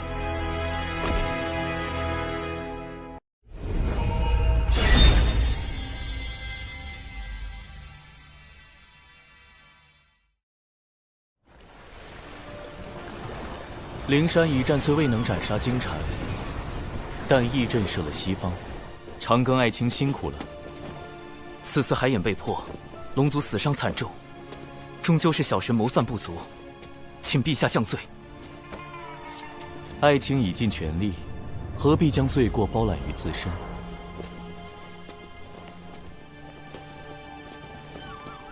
若要论罪，此战罪在妖庭余孽祸乱生民，罪在西方教仗势欺龙，更罪在天庭势单力薄，给不了可用之力。陛下，不久后，吾便会去下界历劫，届时天庭事宜会暂交王母处置。如今天庭刚刚步入正轨，又有妖庭在旁虎视眈眈，陛下此举无疑是将自身与天庭置于险境。小神斗胆，您可是有不得已的苦衷。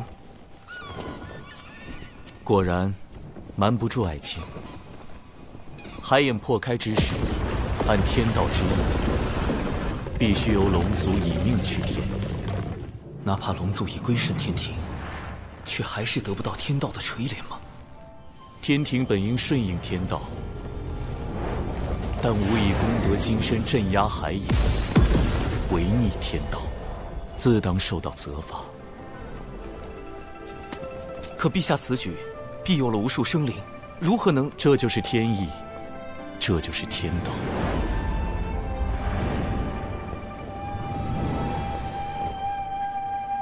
连玉帝都无法撼动天道吗？历劫一世，便是100年。陆压早知华傲天乃无之化身，而且他是妖庭太子，熟悉天道规则，下界之事瞒不过他。100年内，妖庭必有所动。天庭唯有快速壮大，方能震慑群妖，令其不敢再生反叛之心。陛下所言甚是。眼下天庭要强大，就必须先强兵。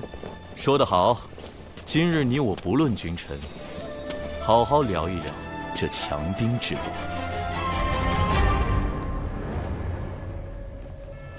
昊天私自动用功德金身填补海眼，必会被罚去下界。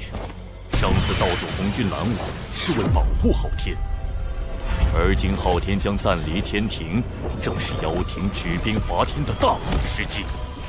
东西何时能炼成？尚需100年。100年？那时昊天早已归位。不行，此物关乎伐天大计，必须设法尽快炼成。西榜教地藏前来拜会陆压太子。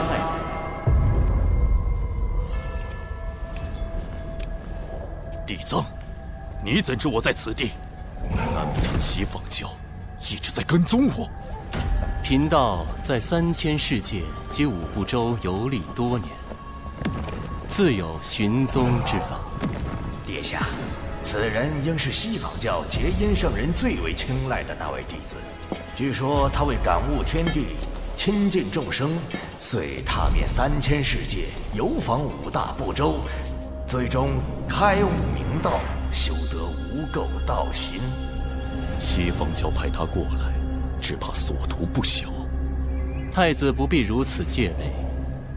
贫道此来是为接替金蝉师弟与妖庭商谈合作事宜。我灵山需要借妖族之名义，以报天庭道门所辱之恨。我与西方教的合作，并非互帮互助，而是各取所需。要让妖庭冒着被多方势力针对的风险，灵山能给什么？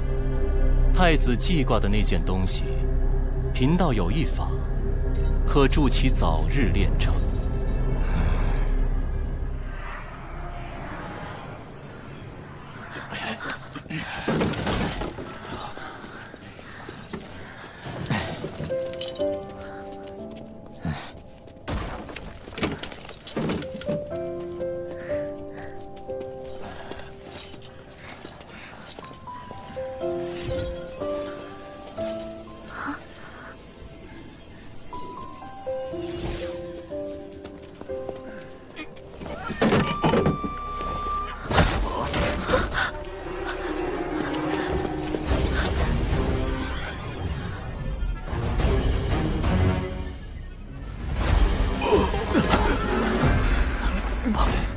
千米屋悄没声的就死了，还啥都没查着。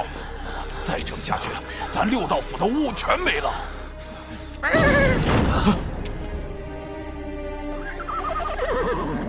你是说找天庭水神？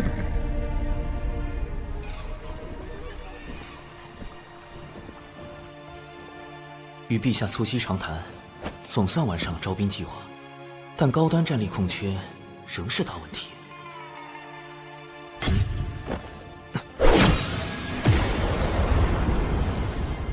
咱来找长寿，也不好吓着他的同门。头套。乌牛乌马。他们找我干嘛？此事不宜惊扰门内。长寿，你牛哥，嘿嘿，咱这次来是有事相求。六道府有难处，元帅尽管言明，只要力所能及，我定斟酌而为。力所能及后面，不应该是全力以赴吗？是这样的，我们巫族肉身强大，连修罗族的毒都能硬抗，更别说生病了。但最近常有巫莫名死去，蹊跷吧？修罗族一直与巫族打仗，这事有没有可能是他们所为？你们人教大法师刚虐了那帮杂碎，他们现在还泡在血海养伤。我们本打算乘胜追击，却不想出了这档子事，只能休战。我们此来是请你拜托水神，去跟天道求个情。元帅认为是天道在施罚巫族。这事说起来老尴尬了。巫妖大战时，祖屋共工撞破不周山，致使天柱倾塌，天河之水泛滥成灾，祸及众生。天地间满是散不去的冤魂。我等追随后土娘娘入六道府为巫族赎罪，也不知这些年有没有还清。天道施法，陛下应当知道，但并未听他提及。此事只怕另有蹊跷。不过，六道府的巫实力强悍，若能收编他们，正可弥补天庭高端战力的空缺。两位放心，我这便告知水神，得去六道府走一遭了。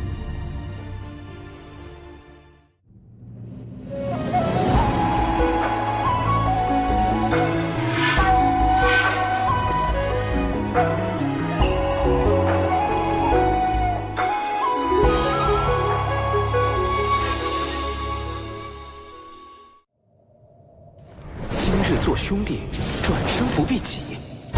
六道府欢迎水神。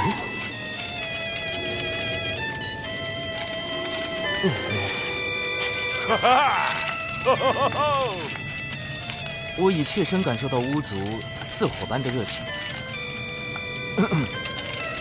这个，我已请教过玉帝陛下，六道府之事并非天道降下的惩处，不过陛下对巫族颇为关注。命我彻查到底。这回妥了，判官大人从没夸过人，连夸您城府深沉，诡计多端。我说的是，水神足智多谋，动手前就胸有成竹。请。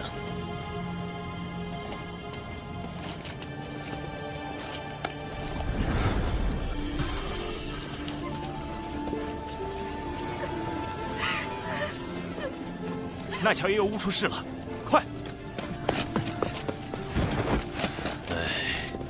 如水神所见，这便是巫族现在的情况。看来，巫牛、巫马先前都是强作幻想。巫族的情况实在是不容乐观，没有外伤，也并非病症，这些都是突然就死了吗？我们排查许久，未发现异样。这才将其归于天法。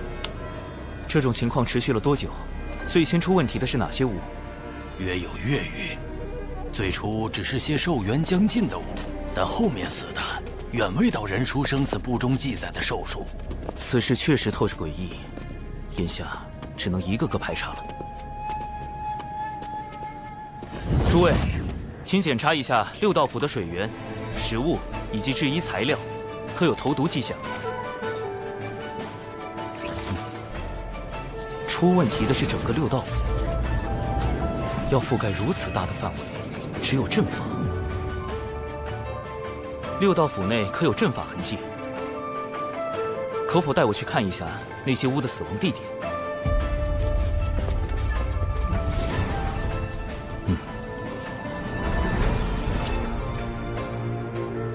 这些路线看着并无规律。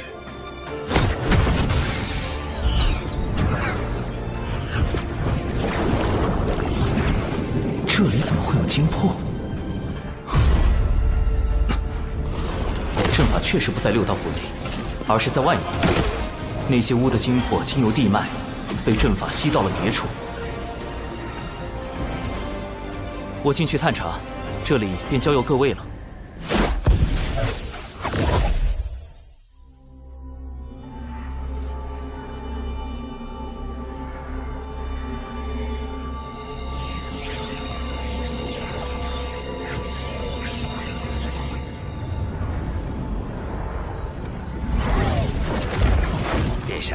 已遵照您的吩咐，在地脉设下诸多禁制，严防外敌闯入。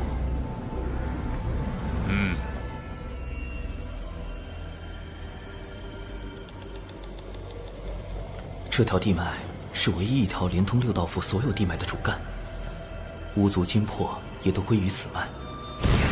沿着它搜寻，定能找到问题根源。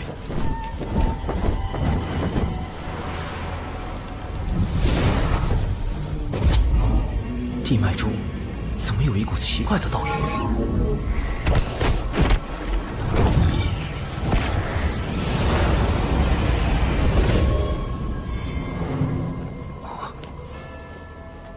这里被改动过，似是接续了一段新的地脉。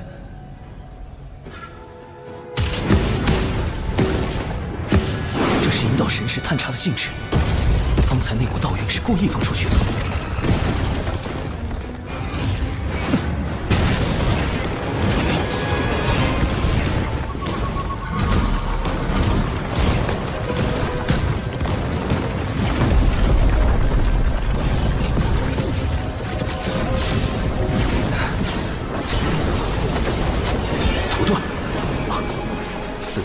五行之力，用不了五行遁法。地脉是唯一的线索，无论如何，必须在它消失前到达终点。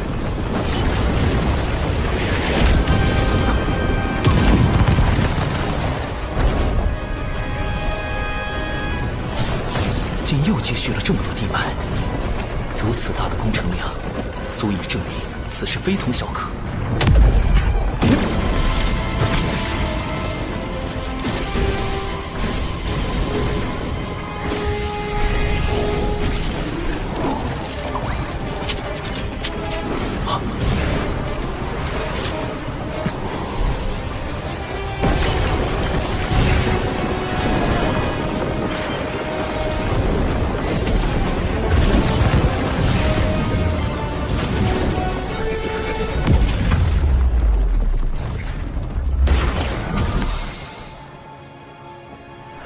找到了，这么多巫族精魄，幕后黑手究竟想要干什么？神识被隔绝在外，看不到阵内，如此，便只能借太极图一关了。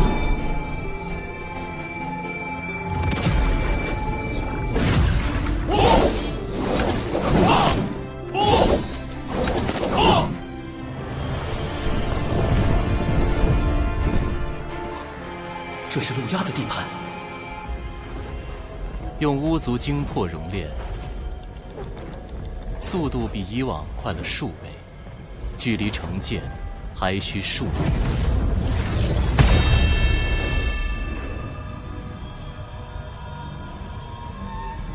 有噬天剑在手，便可无惧天道之力，破开天庭各大天门，杀入凌霄宝殿。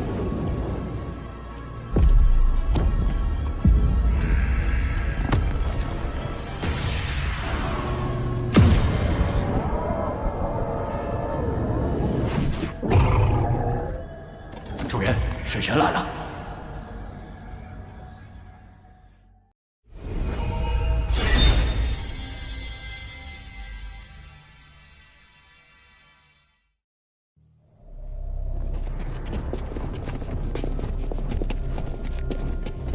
陆压在此处搜集了大量巫族精魄，还派这么多妖兵镇守，到底在谋划什么？要找回六道府巫族的精魄，我必须进去一探究竟。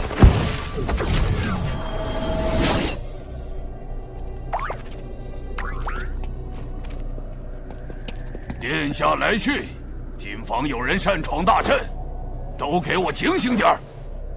是。是。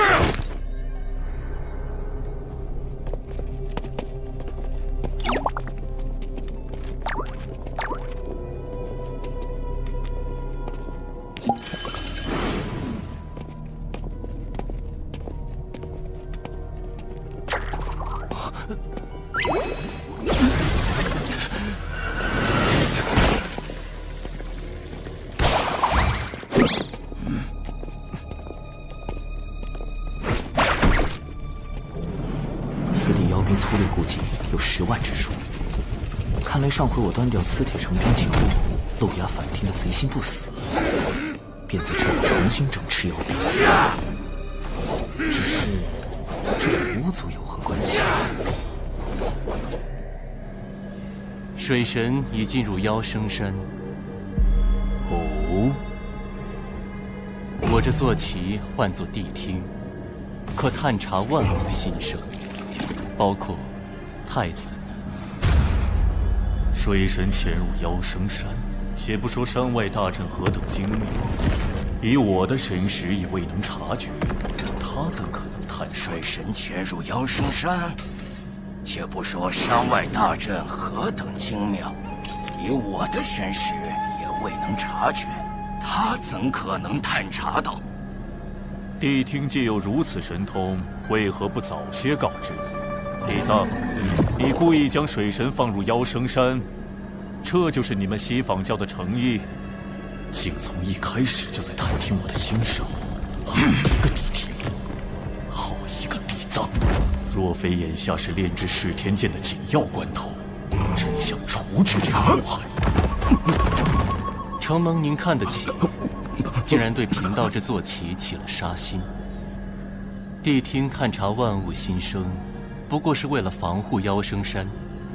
这期间，虽说不慎听见了太子的心声，但说到底，也是在帮您呢。若您有办法屏蔽谛听的探查神通，那自是两全其美；若没有，恐怕还得委屈您一下了。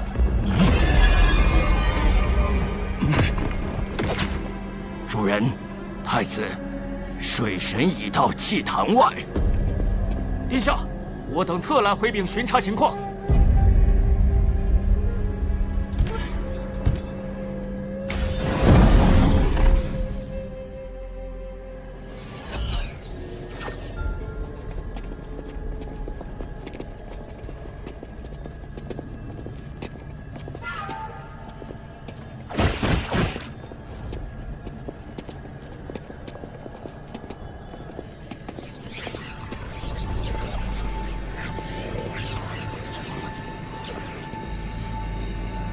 炼剑精魄，这里是个祭坛。路牙通过地脉吸收了大量巫族精魄，并将其献祭，用以炼制这把充满阴煞之气的凶剑。他为什么要炼这把剑？难道是为了对付天庭？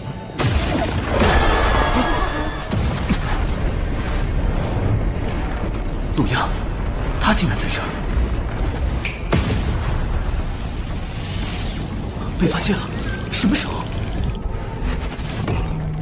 地底深处还有纸人。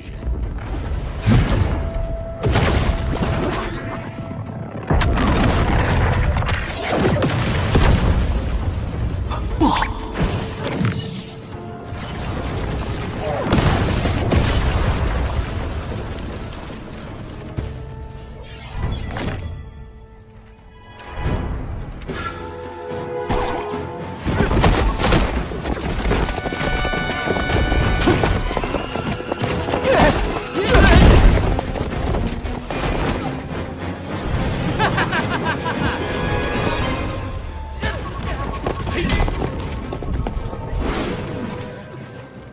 没道理呀！路亚的神识再强，也不可能找出纸人所有的藏身处。他怎么使？神识搜捕、视觉洞穿，还是听觉探查？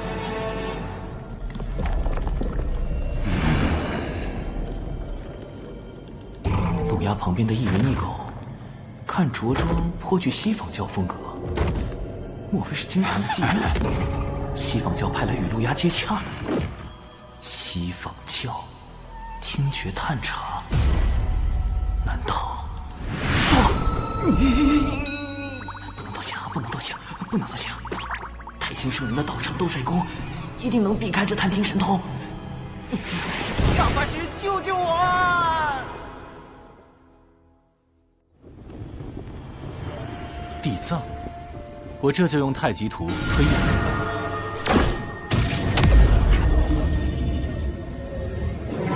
此人是西坊二圣最为看重的弟子，如今已迈入准圣界，刚从外游历归来。他有一坐骑，名唤谛听，可探听洪荒生灵之心声和对话。果然是他们！一想到西坊教有善探听者，我便立时想到谛听。此兽的探听神通极其厉害，《西游记》中他就曾凭此神通辨别真假猴王，也难怪我的指认尽数暴露了。大法师，谛听的探听神通可有办法应对？他头上的那只角，应是其施展神通的关键。角？难道是类似于信号发射器一类的东西？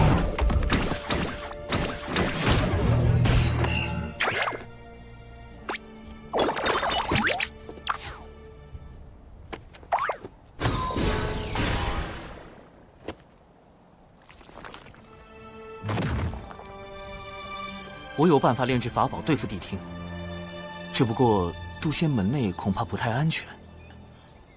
你小子，不就是想在兜帅宫炼法宝吗？放心吧，老师此前已叮嘱过我，你若想用紫金八卦炉，尽管用便是。传闻除太清圣人外，只有大法师用过紫金八卦炉，太清圣人竟答应给我用。我原本只想留在兜帅宫躲避谛听探查，没想到太清圣人竟然那么大方。不止如此，太清圣人将紫金八卦炉借给我，代表了他对陆押炼剑之事颇为重视。看来此事不仅仅是涉及巫妖两族恩怨那么简单，背后恐怕另有隐情。谢太清圣人，谢大法师。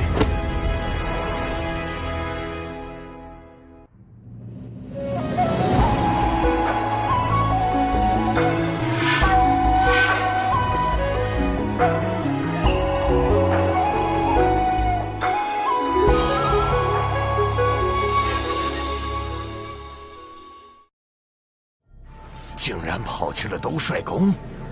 太子殿下，此事若惊动太清圣人，洪荒诸事瞒不过圣人。之所以未及时出手，或是心中另有计较，或是不便亲自出手。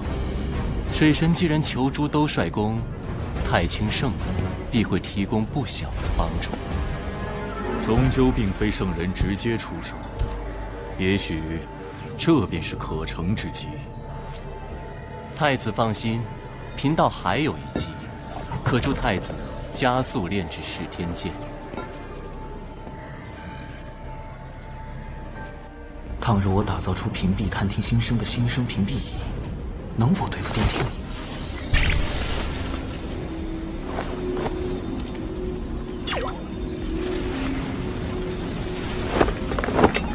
师兄，不好了！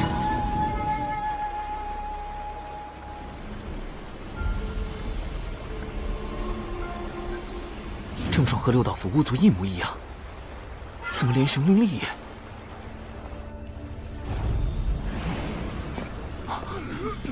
熊寨怎么也出事了？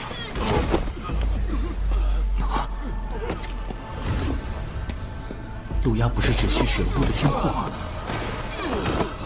为什么连熊寨也……他身上怎么有巫的气息？我懂了，怪不得熊寨寨民和熊灵力的身形如此伟岸，因为他们是巫和人的混血后裔，体内有巫的血脉。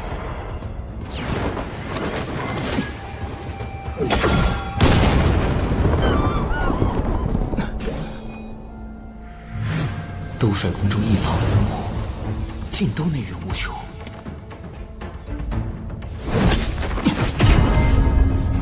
地藏和地庭应该是强化了祭坛，通过地脉吸取了更多精魄。再这样下去，不止六道府，整个熊寨乃至熊灵力都会有灭顶之灾。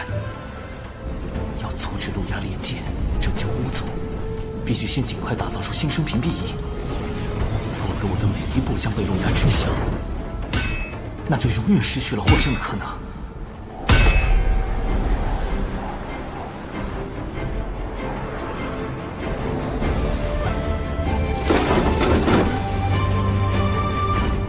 成功了！新生屏蔽仪能够阻止别人探听的法宝。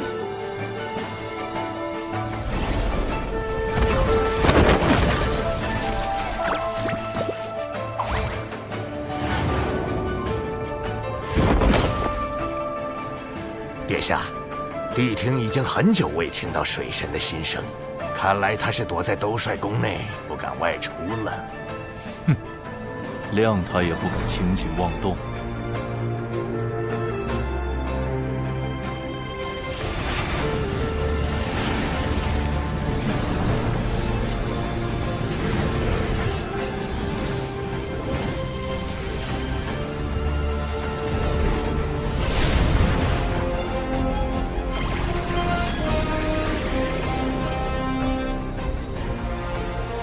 综合小指人的监视，陆压与地藏地听目前应该是分头行动。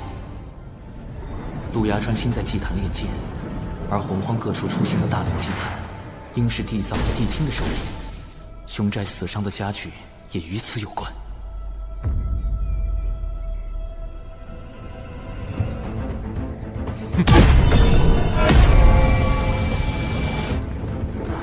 眼下重点仍然是阻止陆压炼剑。陆压现在半步不离祭坛，我不可能在他眼皮子底下动手脚。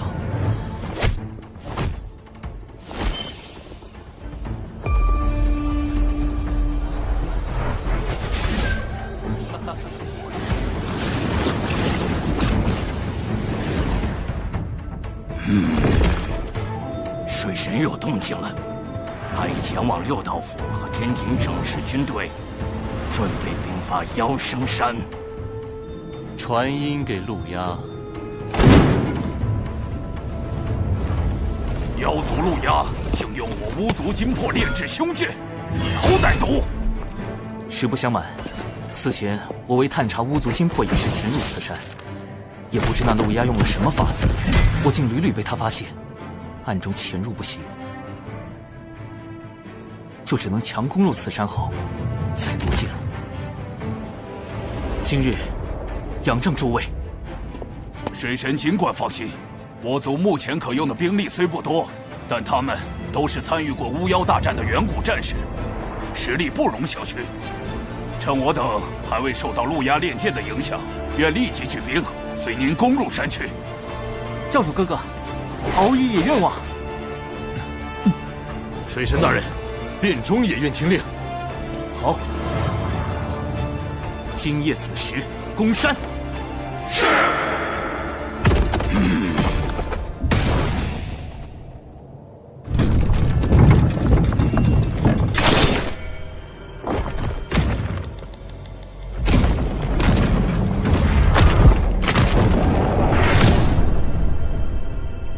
今夜子时攻山。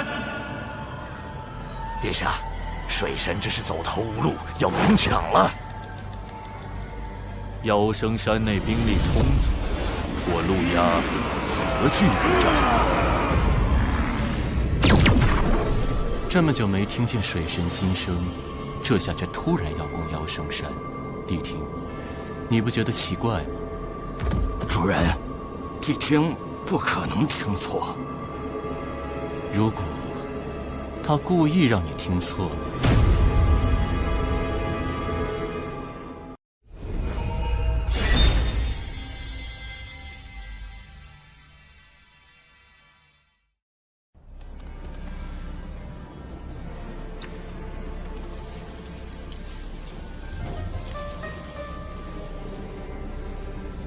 攻山在即，这大阵却是个麻烦。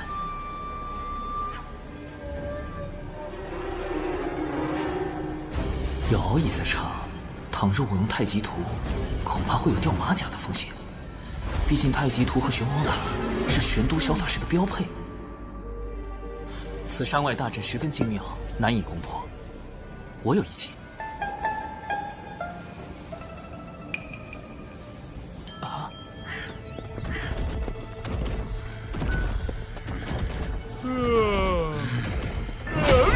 大家都打起精神来，马上就要回山了，不能懈怠。什么人？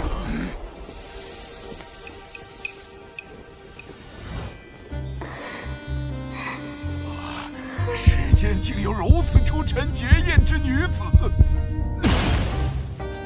乐儿，莫要任性，随我回天庭复命。我的姻缘，我自己做主，我才不回去。这可由不得你。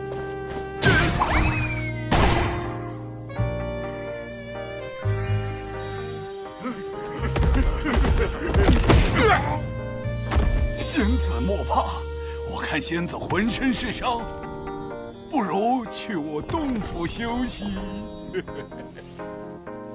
多谢。哼，敖乙兄，记住，现在我们是兄妹，你叫柯乐儿，我是你的哥哥，名叫……得取个姓柯的名字，最好能响亮点儿。柯什么呢？柯……有了，江南七怪之首。我叫柯震恶。届时我与你配合，以4级接近妖兵。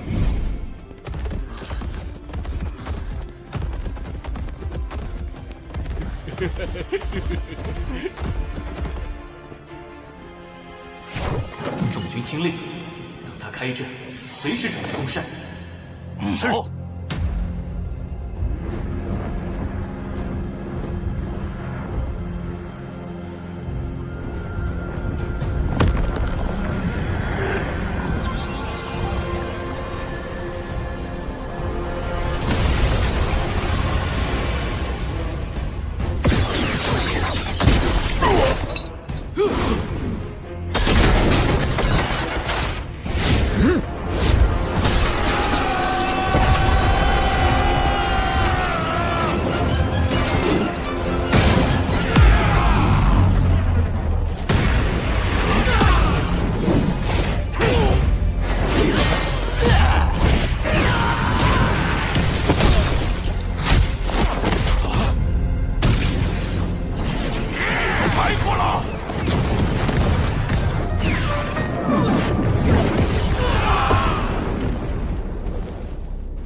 是美人计就可以偷袭妖生山，柯震恶，或者我该叫你水神。教主哥哥，他是怎么知道我们计划的？主人，御史前说进攻妖生山是水神故意误导我的，可是妖生山现在真的打起来了。他不可能毫无准备来攻山，只怕其中还有别的手段。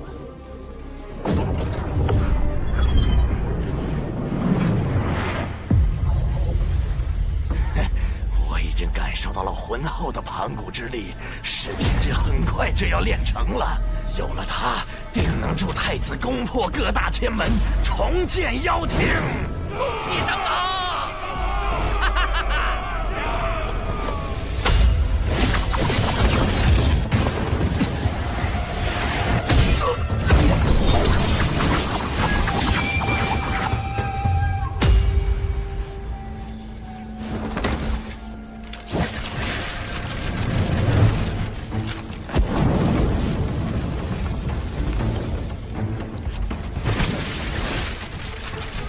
巫族乃盘古尸身所化，路牙通过性疾巫族精魄炼噬天境，是想借盘古之力对抗由天道之力所庇佑的各大天门。那些是巫族的。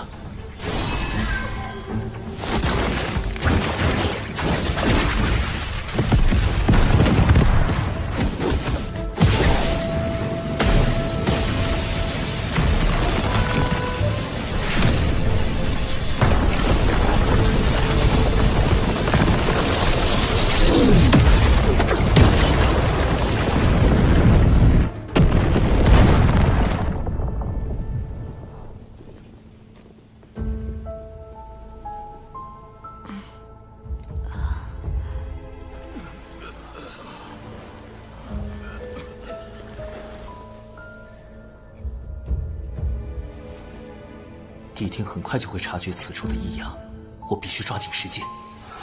此剑关乎天庭，我不仅要重掌一剑，更要将其夺回。不好！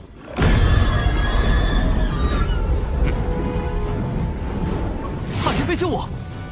放心，他来了！哎呦我去！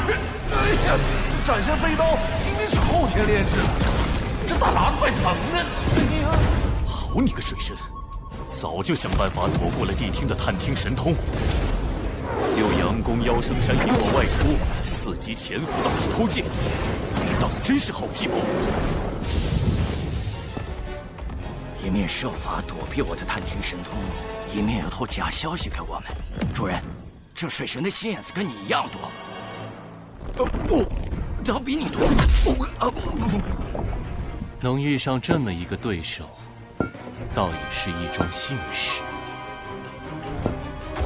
太阳真言，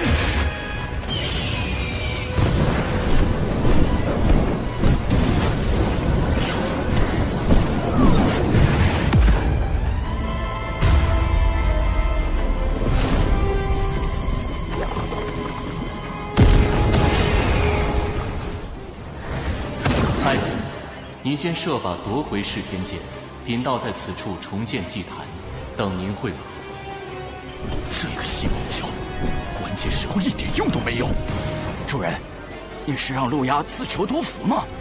妖庭与西方教并非互帮互助，而是各取所需。这可是陆压亲口说的。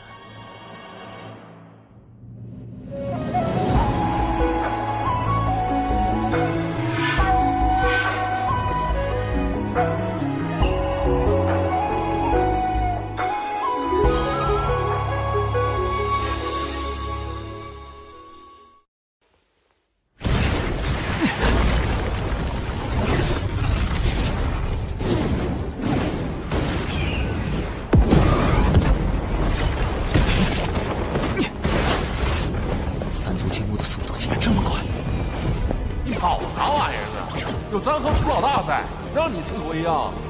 大前辈，眼下陆压正势在必得，情况危急，诸位立即带兵撤出妖神山。这时候撤？我们才刚打了没多久啊！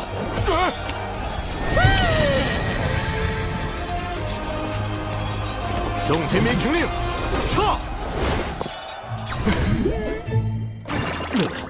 要不要搭个云？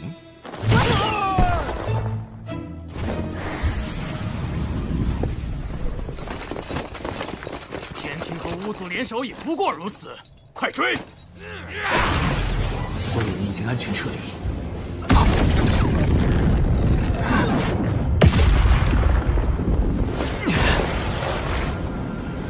水神，你根本逃不掉。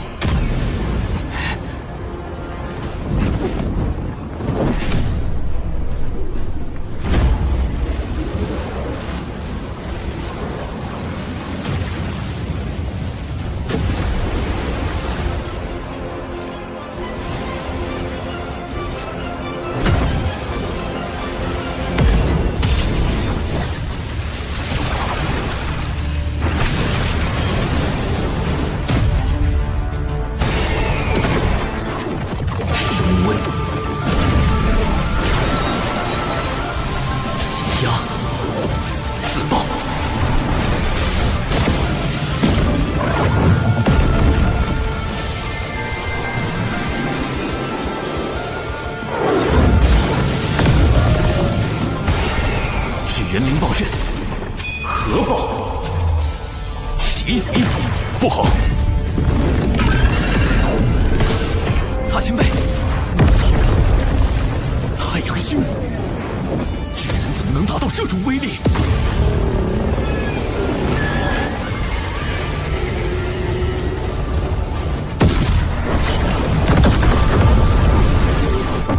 上次杀金蝉后，我将纸人灵爆阵进一步改良。将自爆纸人通过高强度压缩的方式挤压进球中，以达到更强的挤压爆破效果。之前攻入此山后，我便立刻安排了大量小纸人在山内埋下灵爆阵，看起来效果还不错。若能灭妖生山内10万妖兵，必能保天庭百年安稳。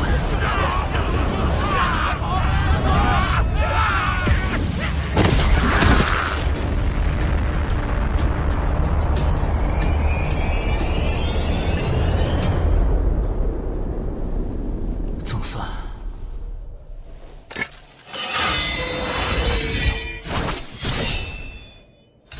祭坛被毁后，噬天剑上的妖族禁制已破。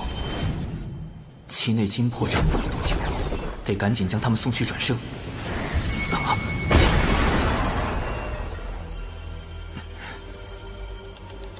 五行运生，聚灵合一。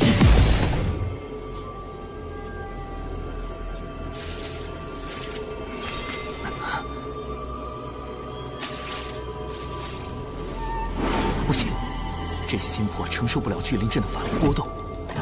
六道府诸位，还请通过回魂脚将这些金魄捞回，送往六道转生盘。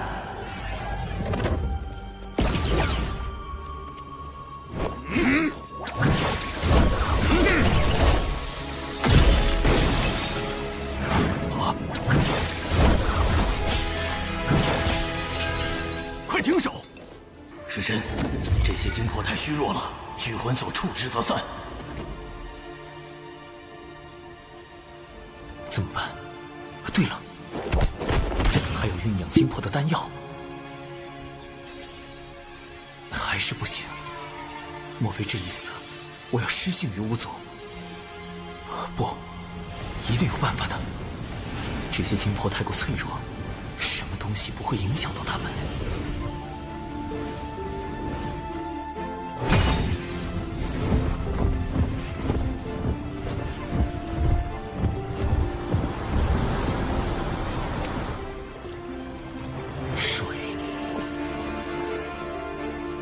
上善若水，水利万物而不争。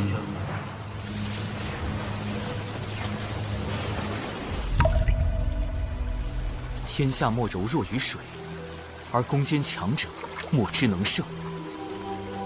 弟子明白了，谢太清圣人传水德之道，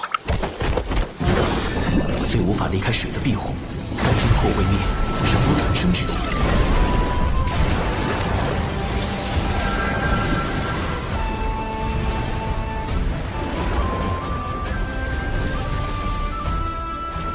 妖族战败必会退离，此地终会成为人族地盘。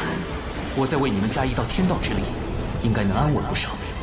天庭水神长庚以神权宝器为证，订立此地规则。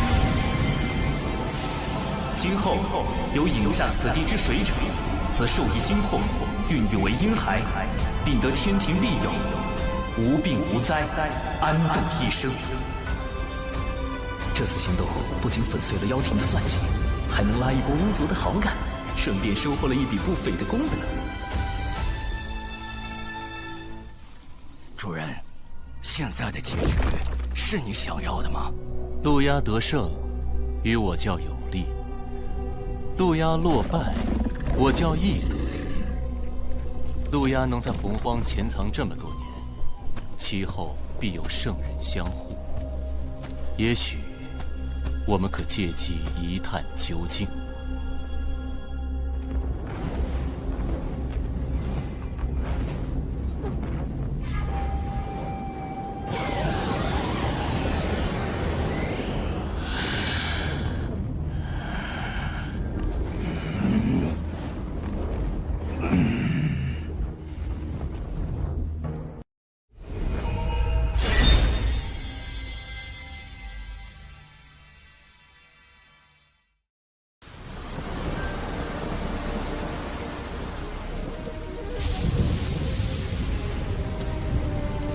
陆压太子，你既已离开圣母宫，私逃回五部洲，便是无意再受圣母娘娘庇护，如今又为何回来？请仙子代我向娘娘解释。陆压深感昔日恩情，若非娘娘出手，我早已亡于巫族大义剑下。只是陆压身负妖庭大业，不敢苟且偷生。我要拼死一搏，也为妖庭移民之志。圣母娘娘有言，太子一日不放下过往，他一日不再见你。太子，请回吧。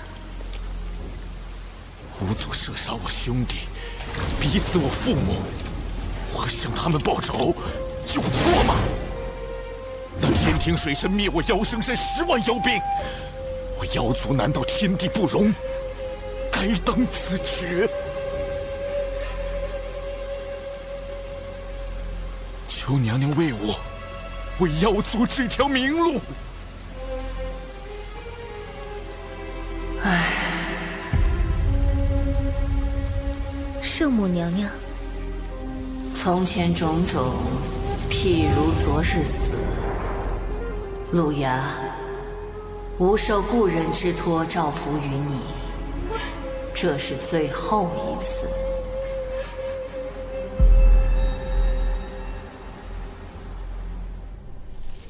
主人，路牙为何要用装可怜的手段？手段罢了，能达成目的，便是好算计。主动示弱，就可唤醒圣母女娲的故人之情，还可借圣母之手铲除水神，何乐而不为？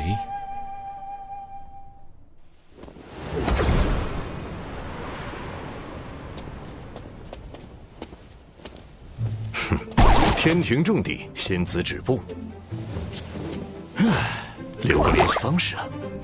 我乃圣母宫上仙，奉圣母女娲法旨，请水神过去商议妖生山之事。上仙，这边请。完了，圣母女娲可是出身妖族。大舅哥，水神刚在妖石山阴了妖族一棒，圣母不会是来找水神算账吧？得派人报个信。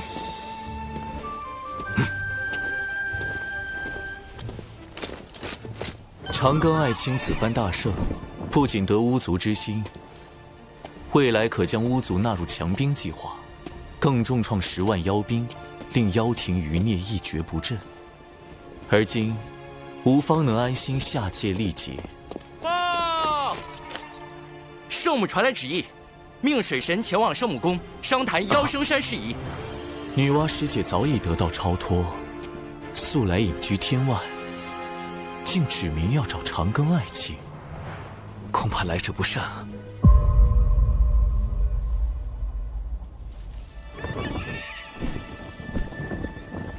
圣母要见的是你，你来找我作甚？弟子近来读史书时有些疑惑。史书中记载，巫妖大战时期，妖族常有屠戮人族之事。那时圣母该何其为难？一方是亲手造化的人族，一方又是自身本族。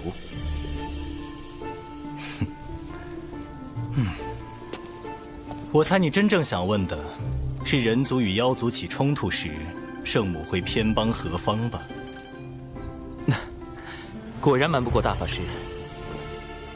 圣母乃是6圣中与天道关联最深的圣人，从不插手世间族群纷争。你呀，莫要胡乱揣摩圣人心意。也就是说，以往圣母既不帮人族，也不帮妖族，那她现在为妖生山之事下场，明显是要为路亚出头。路亚定对圣母有着非同寻常的意义，能与他匹敌的唯有……大法师，您是圣母亲手捏的第一批人族吧？不错。大法师许久不见圣母，一定很想念吧？不如……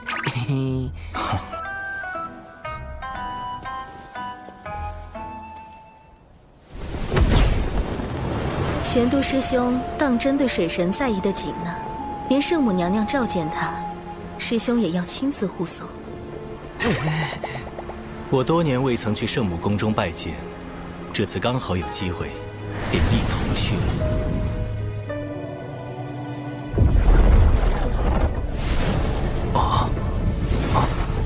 飞离五步洲这么远，横渡天外虚空还是第一次。但即便跃出洪荒这片天元地方的乾坤，仍然能感受到浩瀚的天道之力，在维持着天外虚空的秩序。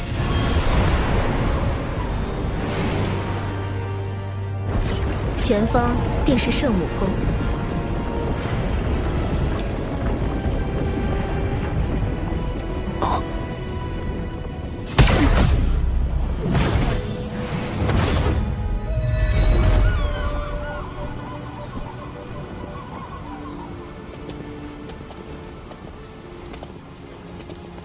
启禀圣母娘娘，水神已带到，玄都师兄也跟来了。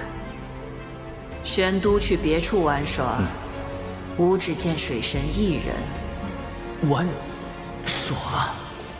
只见我？圣母这是几个意思？有什么话题不能当着大法师的面聊吗？长寿小心，宫殿内有陆压的气息，我会在暗处为你护法。切记，勿要冲撞圣母。玄都大法师的面子也不顶用了。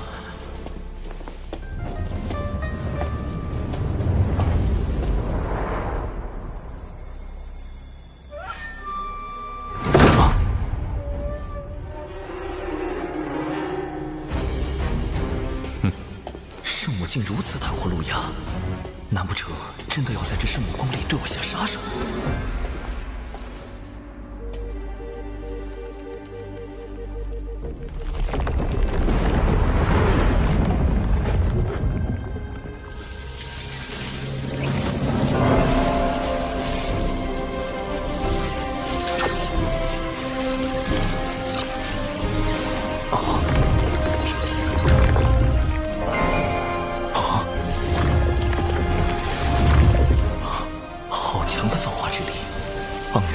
瞬间充满了整座宫殿。这个女子就是圣母女娲。娘娘，灭杀10万妖兵的柯镇恶，就是这个天庭水神的化身。破我妖生山大阵的，就是他妹妹柯乐儿。请娘娘为妖族做主。各族消长自有定数。人妖之争自有定理，不必多提。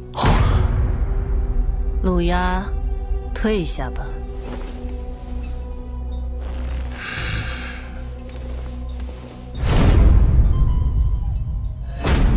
圣母表面阻止陆压问罪天庭，但其实也在阻止天庭问罪陆压。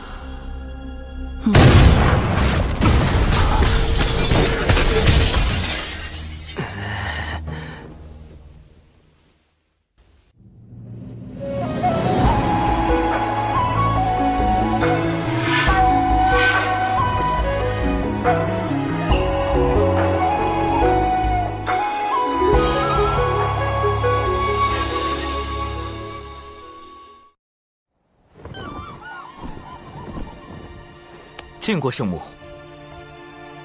水神不必多礼。柯镇恶的妹妹不应叫韩小莹，为何会是柯乐儿？得取个姓柯的名字，柯什么呢？有了，江南七怪之首，韩小莹，《射雕英雄传》里柯镇恶的义妹。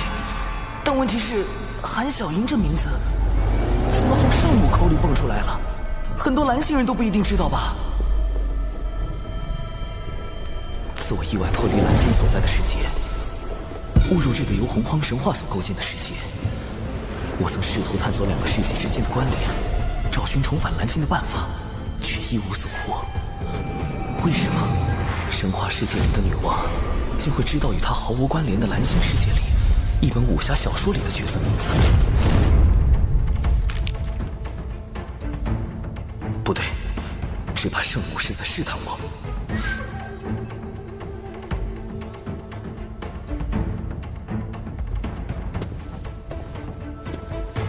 柯乐尔乃是敖乙将军给自己所取的化名，小神为与他配合，达成卧龙凤雏之计，故而取名柯镇恶，意为震慑恶煞。至于韩小莹，小神从未听过此人。卧龙凤雏这种蓝星人才懂的梗，圣母会察觉吗？未曾听过，只是巧合吗？没有反应。他是蓝星人的概率极低，但知道韩小莹，说明他必定接触过蓝星文化。是他曾经去过蓝星世界，还是他认识另一个蓝星人？他又为何要试探我？一，确认我来自蓝星，然后杀了我，防止蓝星的秘密被更多人知道。二，确认我来自蓝星后和我结盟，确保我能为他所用。木秀于林，风必摧之。无论是哪一种，都会给我招致灾祸。保险起见，绝对不能承认我是蓝星人。圣母至宝红绣球，他用此宝引来天道之力，要推演我的过往。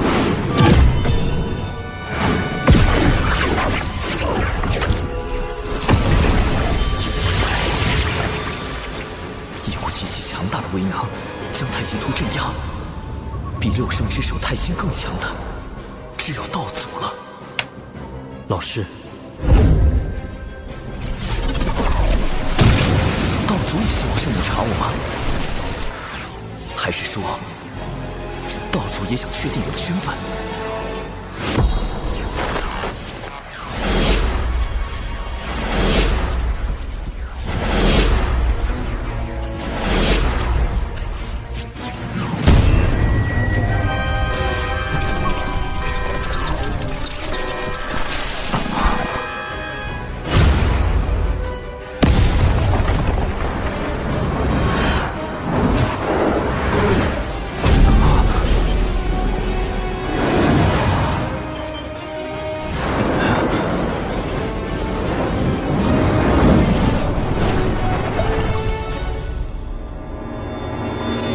抓到你了！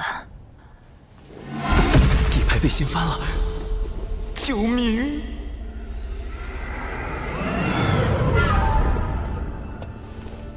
我不会为难你。你的经历虽然特殊，但能修成金仙，证明道祖与天道已经认可了你的存在。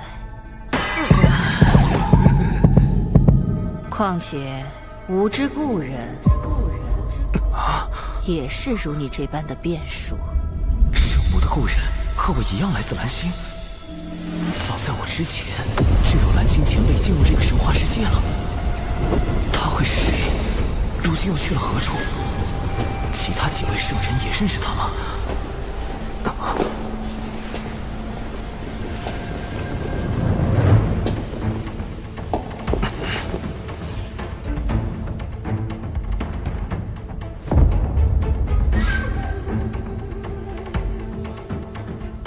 圣母，您的故人……水神如此聪明伶俐，大可自己去猜。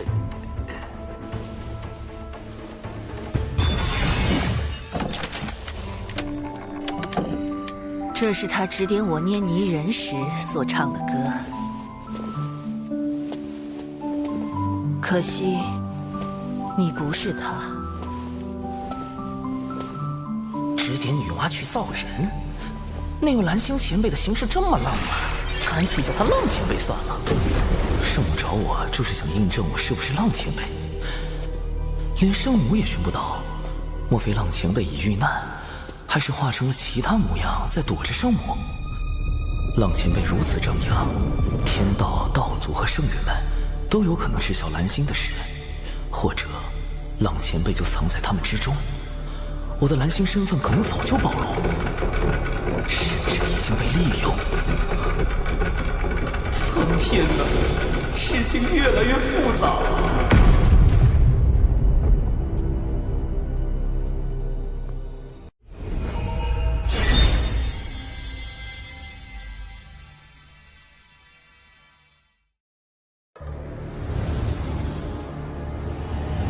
若圣母想要寻找故人，小神可奏请玉帝陛下，天庭众神定竭力相助。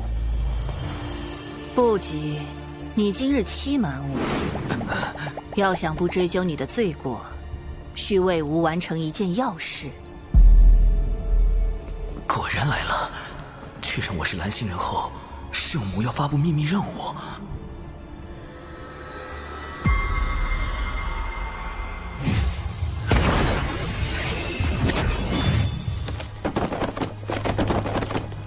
《射雕英雄传》《神雕侠侣》《小李飞剑》名叫笑手山有基，这不是漫画书《快乐水》？这些画册吾已翻阅了数万年，可惜作画的故人不在，吾始终看不到结尾。待水神为所有画册续完结局，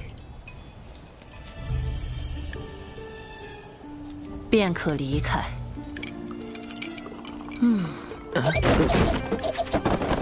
冷前辈把宅文化也传给圣母了。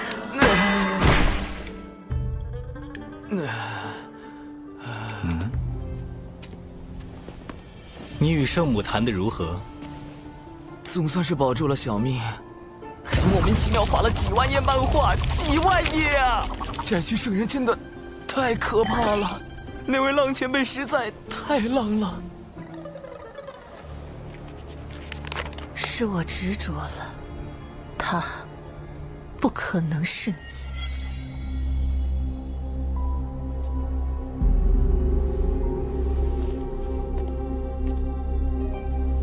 圣母是在拜师道祖后才造化出人族，那时与圣母密切交往的大能，有他的老师道祖红军和他的师兄道门三圣。那位故人，莫非就在这4位之中？道门三圣里，明面上最像浪前辈的就是太清圣人。他知晓未来文道人的反叛，知晓封神大劫乃至西游，而且他还将玄黄塔太极图放入我心神之中，既是保护，也是监视。恐怕他早已看破我是蓝星人。劫难将至，生机在天。难道他当初召我入兜率宫，就是想利用我的蓝星记忆来办事？至于圣母的老师道祖红军，他的确有资本指点圣母去造人，而且世间兴衰，各行其路。路亚，勿要强逆天命。路亚袭杀玉帝时，道祖虽出言劝阻，却未曾追究罪责，似有维护之意。道祖也希望圣母查我吗？还是说道祖也想确定我的身份？若道祖是浪前辈，他试探出我的身份后，为何迟迟没有后续行动？你的经历虽然特殊，但能修成金仙，证明道祖与天道已经认可了你的存在。若道祖不是浪前辈，他允许我这个蓝星人在洪荒行走，是源于对生灵的悲悯之心，还是另有目的？稳健起见，以不变应万变才是保命之道。眼下娘娘严令我不可再与天庭作对，既不能走明路，那便施以暗器。听殿下的意思，妖庭与我西坊教还有进一步合作的空间。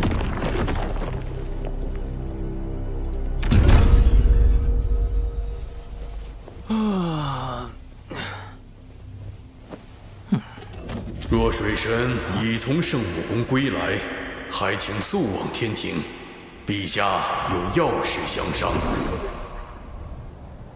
长庚爱卿，此次女娲师姐召你前去圣母宫，可有为妖生山一事责怪于你？圣母深明大义，非但没有怪罪小神，反而对小神多加勉励。有女娲师姐约束，路亚应当会有所收敛，吾也可安心下界历劫。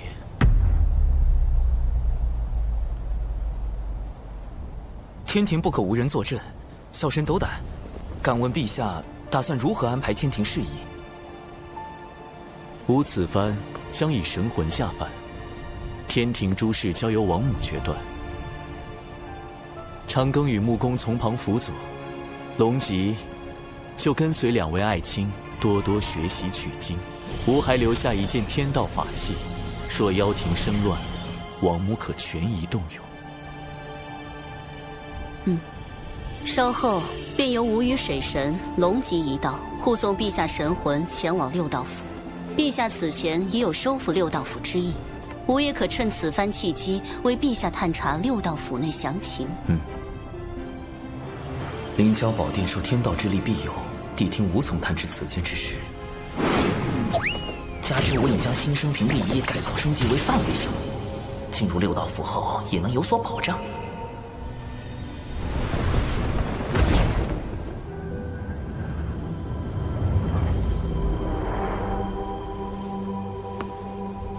昊天下凡历劫之日就在今天，你如何得知？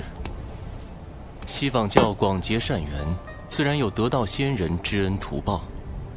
贫道深知妖生山一战中，殿下因贫道未能及时出手应对水神的灵爆大阵，而对贫道颇有微词，故贫道得此消息，特来将功补过。将功补过。众生由六道府牵绊，入转生盘转世，谁都不能例外。不若我们趁此机会，让玉帝折损于历劫，永世不得归位。你想打六道转生盘的主意？不错，只是转生盘为后土肉身所化，唯有血海那朵可凭业火之力焚杀万物的12品业火红莲之莲子能够对付。贫道不才，还请殿下出手。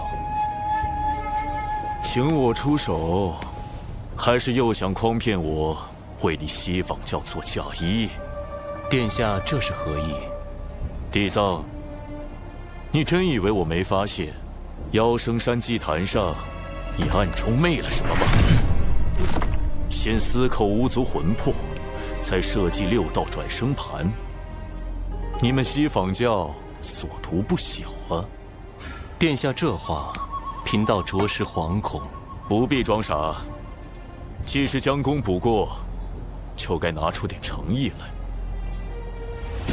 莲子我可以给你，但这回我妖庭不会出一兵一卒。若你和你这只红毛狗再不能成事，别怪我翻脸无情。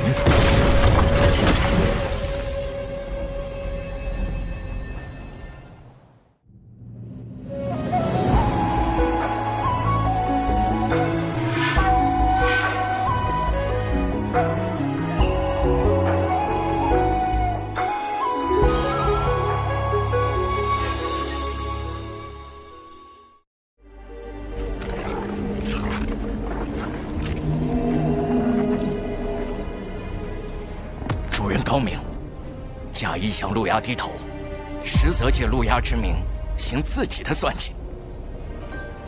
陆牙确实警惕，也有几分聪明，能觉察到我西方大计，但他绝不会想到，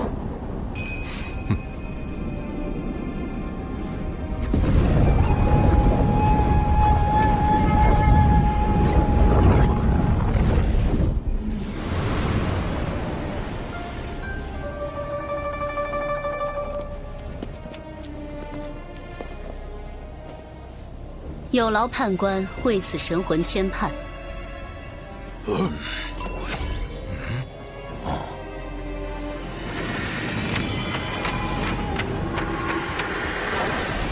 这就是天地人三书中的人书生死簿。据说生死簿记载众生生卒年月时辰，一旦命格敲定，大罗金仙也无法逃脱。我总算见到真容。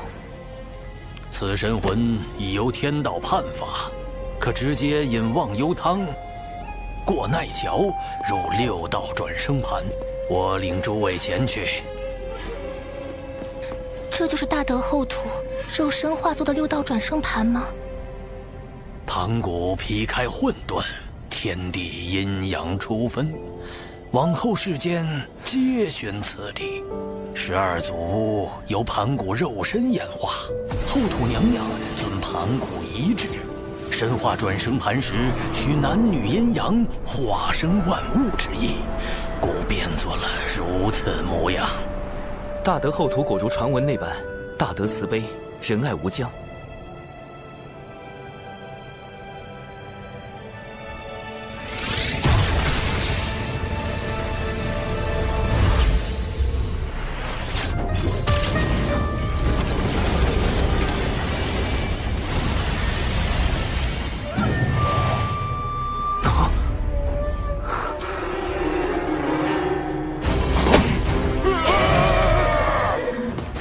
历劫转世，不得入天道，但也该入人道才对，怎会是畜生道？这明明该是人道，转生盘竟出了差错。转生盘有异，娘娘小心！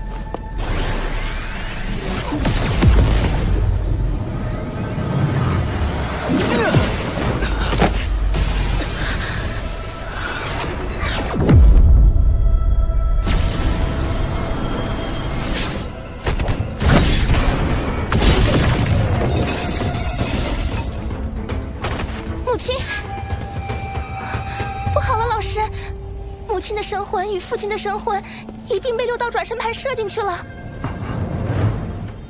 母亲，陛下得罪3个天庭大佬，咱这是要宣战。这可是天庭全神祖三思啊！祖，莫非早已化身6道转生盘的大德后土，还能与外界沟通？龙吉殿下，你先带娘娘离开。6道府此举是要与天庭为敌，巫族对天庭感激还来不及，怎会有敌对之意？妈说的没错，后土娘娘是我们巫族最温柔的族，这肯定是误会。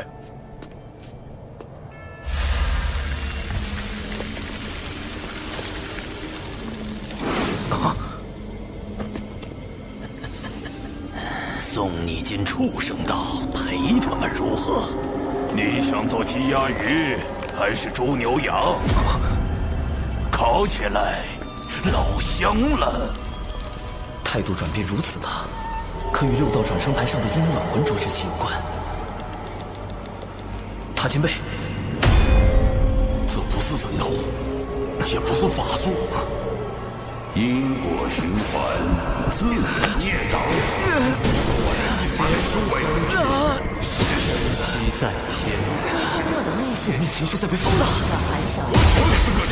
稳住！生来往，莫关心。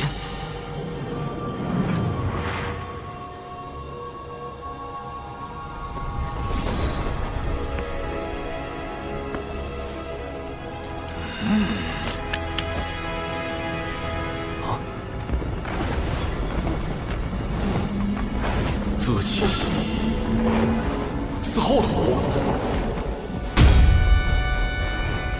你为何还不跪拜？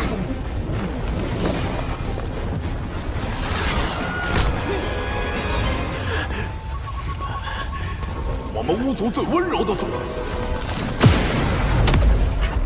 天庭水神见过。你不愿意，那就烤了吧。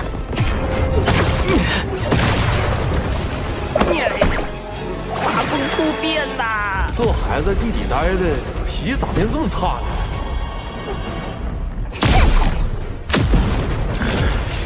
呢？吾乃大地之主，妖庭怎敢反吾？灭掉可恶的妖！我明白了。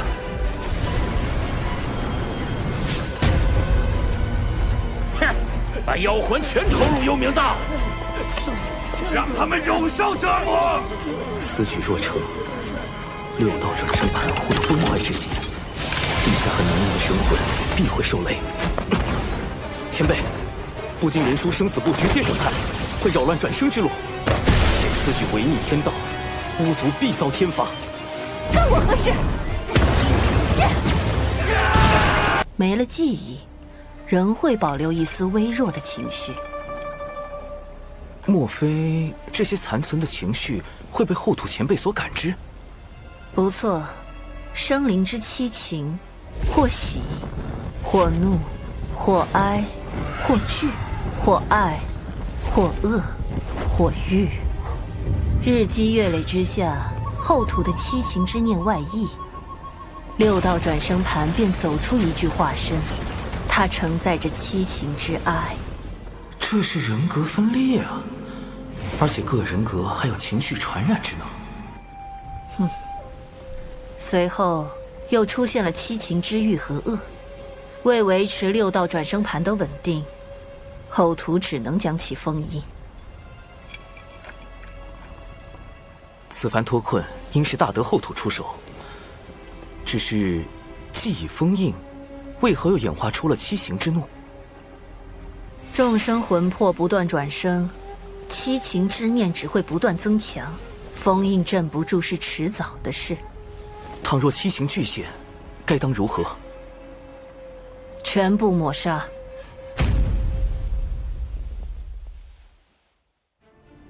主人，后土七情真的不该存在吗？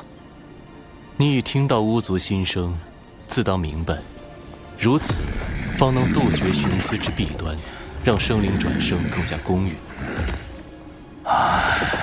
后土娘娘可是大善无啊！安静，这一次我倒要看看水神如何应对。可后土前辈会彻底沦为天道法器。这是保护生灵转生不受影响最有效的办法。但你与我们不同，或许你能帮他。你若能想出办法帮后土度过这次危机，天道定会给你降下大笔功德。这是在暗示道祖默许我相助后土。稳妥起见，得拉上大法师一起干，然后再多请些道门高手来助阵，实力强的高手，道心稳的高手，不为七情所扰的高手，还有，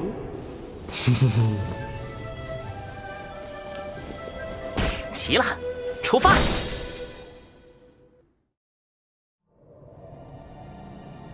大德后土曾封印过七情化身，眼下唯有进入六道转生盘，找他问出封印之法。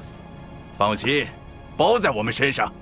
多宝师弟莫不是忘了，来的可不止你们截教。原以为有上次在灵山的合作，产劫关系会有所缓和，结果七情化身为保全自己，必会趁机阻拦，到时还望诸位前辈出手相助。长庚道友，六道转生盘是大德后土以自身所创的转生大道为根基，构建出的独立于洪荒的小世界，化身进入其中，便会与本体直接失去感应。哎，小子，这次你可用不了化身了。让本体进入一个未知的、陌生的、绝对封闭的空间，太稳健了。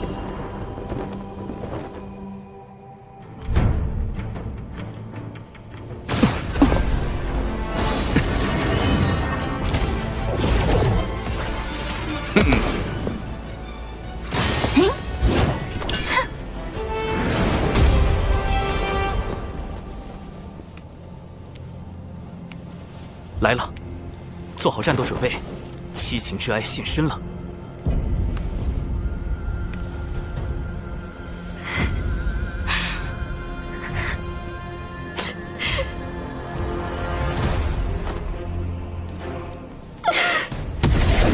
仅一声呜咽，就险些让我道心失衡。好在大家足够坚韧。贫道想起我龙族昔日惨状，这泪实在忍不住呀。我们也撑不住了。阵亡加散。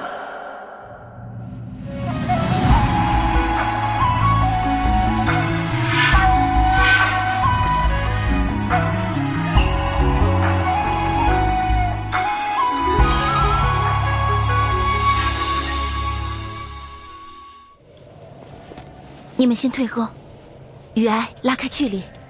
哀的情绪感染力虽强，但看着似乎并无攻击性。能否请前辈挪一下，让我等去救大德后土？天帝亦是囚笼，他活着就要继续受苦，悲伤那么大，救又有何意义？寻宝有什么可快乐的？贫道也不太行。我也是。阵亡再加3，好在云霄仙子情绪尚算稳定。前辈执意不动，我等只能将您抬走了。你们在意的，终究只是他，谁在意我呢？我拥有的只有泪。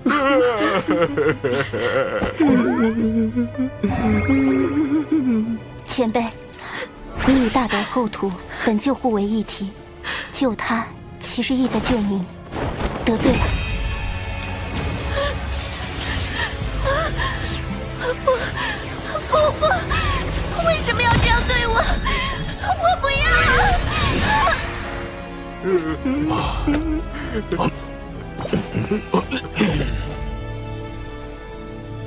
说救我，又把我关了起来，这悲凉的世界呀！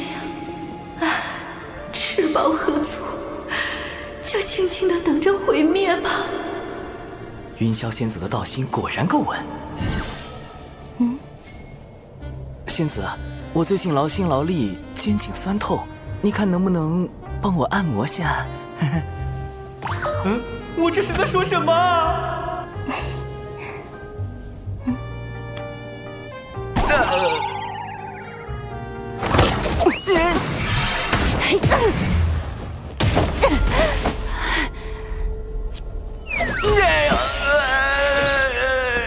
这到底是什么情况？早说过，靠哭哭啼啼可搞不定。不过也好，毕竟欲望是难以抑制的，努力一把，才知道什么是绝望。七情之欲。不过，普通生灵确实难抵挡欲望，但我身边这位可是道门大师兄。那个，长庚啊，后面先交给你了。为美梦与安眠，不可辜负。别睡呀，起来打怪呀，大法师！您的欲望就只是睡觉吗？没点别的追求吗？我很好奇，你的欲望是什么？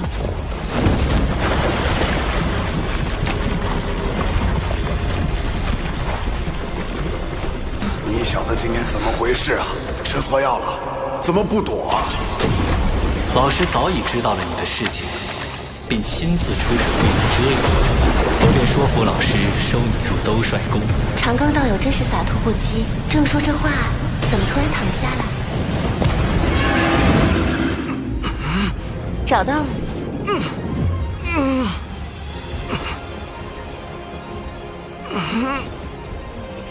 让我看看你的真面目。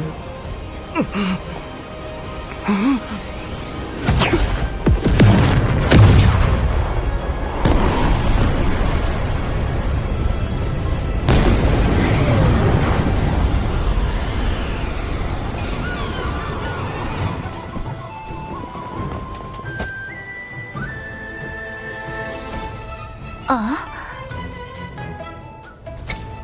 你一个几百岁的小娃娃，权力、法术、神通什么的不想要，却渴望追求一个吻。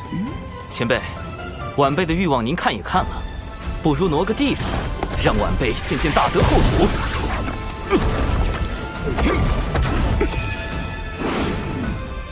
放心，七情化身交给我们，一切小心。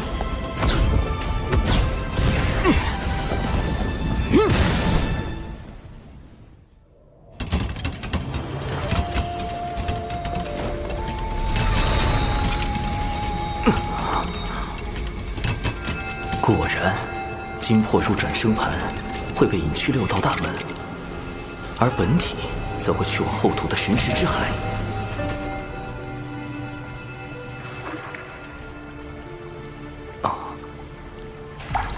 你来了。那应是现世的七行之力吧？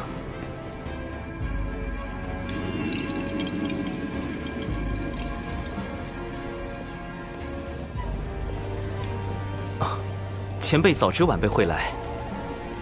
这是人教对我的许诺。如今七情脱离封印，一切正到了应验之时。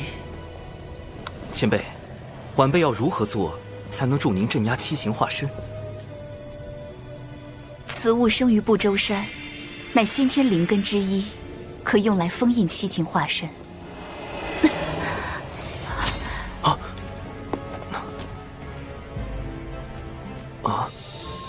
这是先天10大灵根之首的葫芦藤。据说此藤共结下7个葫芦，每一个都是先天灵宝，而且还成为了圣人的随身之物。其中就有用来收孙大圣的紫金红葫芦。先前灵藤不知何故突然枯竭，致使七情化身从封印脱出。偏偏赶在玉帝转生之时，我以清净元神之力将此修复，或可助你们封印七情化身。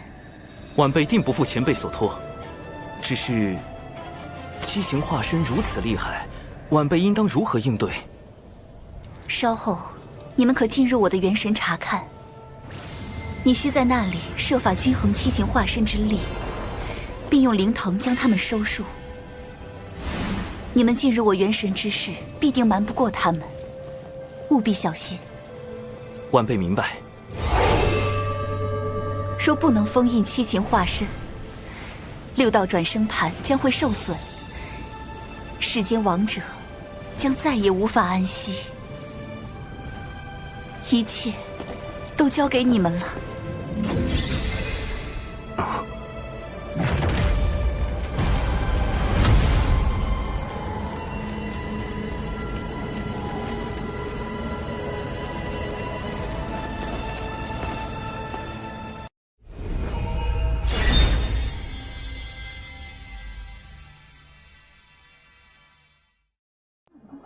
大娃头，你再睡觉儿都没得喽。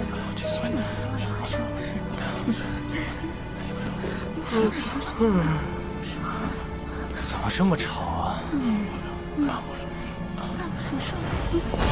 是什么情况？长寿？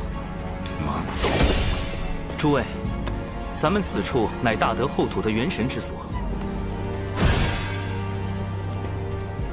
按大德后土的指引，我们需要均衡七行化身之力，才能将他们彻底封印。请问您是？贫道乃阐教玉鼎真人，是广成子师兄请我来帮忙的。玉鼎真人，不就是劈山那位杨二郎之师？广成子竟然将这位大佬也请来了，甚好甚好。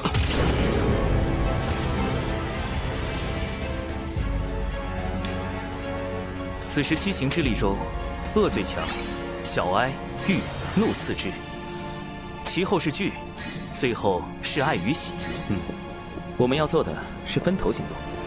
弱化恶、哀、欲这3个化身的同时，维持怒惧的现状，并强化爱喜这2个化身。当这灵堂上的7颗珠子同时亮起，便代表七行化身已被封印。今日仰仗诸位了。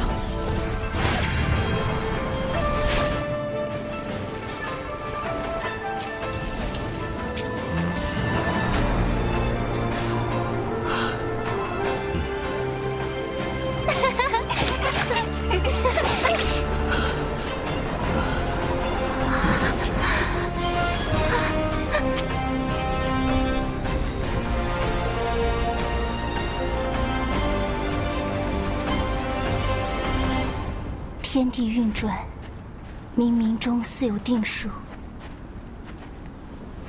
修仙之人，真能摆脱命运的掌控吗？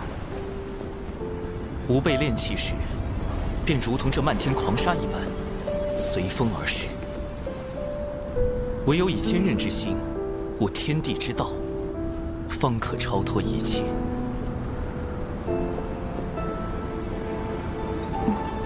就在这里开始吧。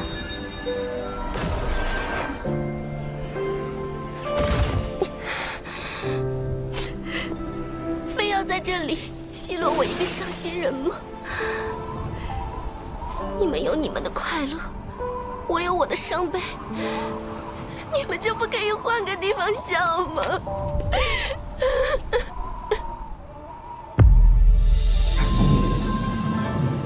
喂，你说我们要怎么对付喜爱这两个七情化身啊？那还不简单？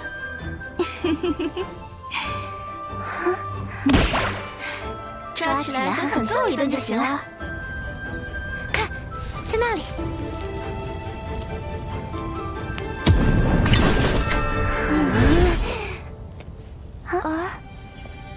小姐姐，你们是来找我们的吗？你们跟我们一样是双生。来，姐姐跟我们一起玩耍吧。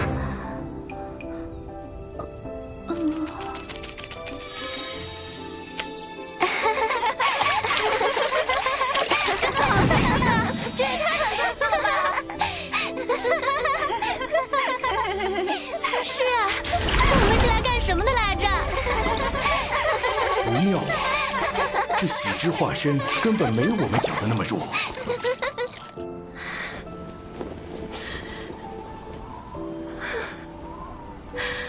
互相理解有必要吗？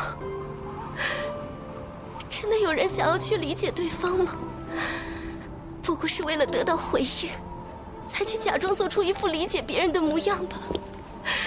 不累吗？你此前说过，所有的一切都源自于生灵对外界的感知，一切都不存在任何意义。但这些意义又是谁在定义呢？是你吗？你不就是真实存在的吗？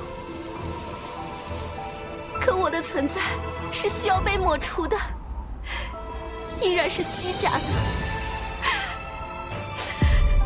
不能让我就这样消失吗？对你自身而言，或许没有意义，但对于需要你们相助的人，很有意义。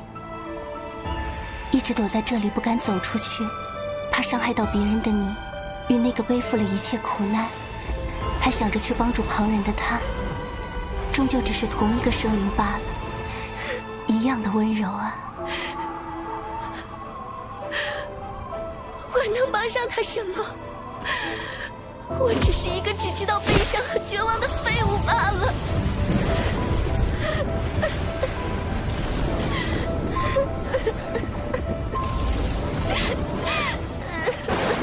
情绪稳定如仙子，也开始受到哀之化身的影响。不愧是七情中排名第2的小哀。再这样下去，不要说就大得后土，我们本身就要永远陷在这场哀伤的风暴中了。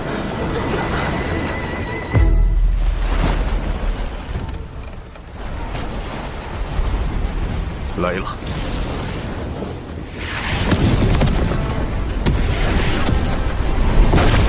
师弟，我们得想办法激怒他。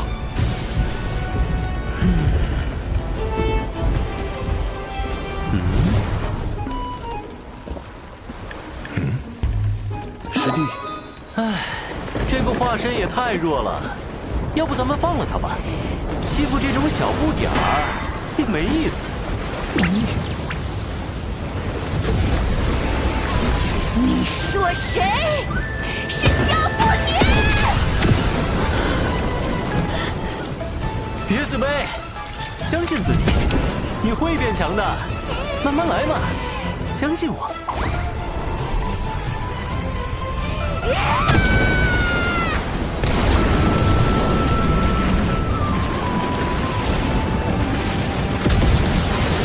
黄龙师弟平时沉默寡言，没想到一开口竟然是这样的人。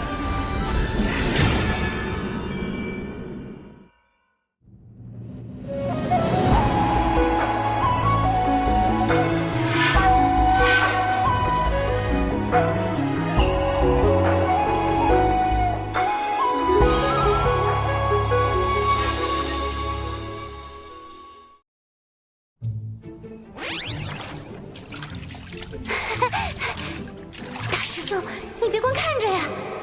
哎呀，我这张老脸呐，不要也罢。好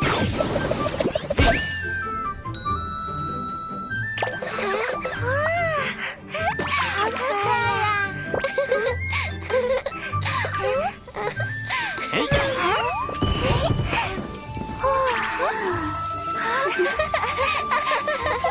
既然喜那么强，我们就让他喜极而泣，乐极生悲。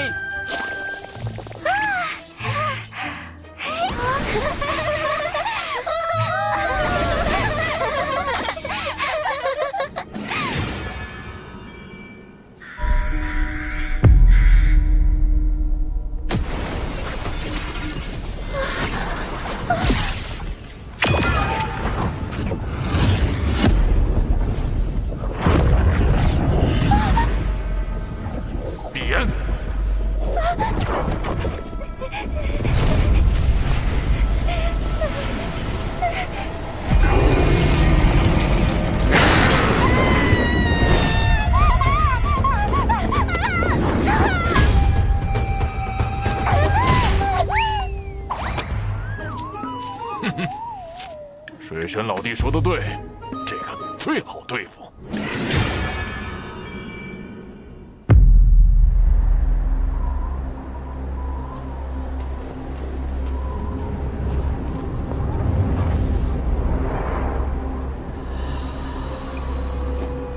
你渴望什么？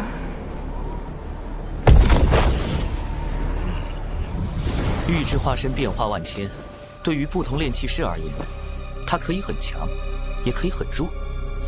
它会主动撩拨你我心底的渴望，只要被它所趁，道心就会走火入魔。哼，我刚好带着一些让道心宁静的法器，各位若是在交手时被玉之化身影响到，可以拿出来看看。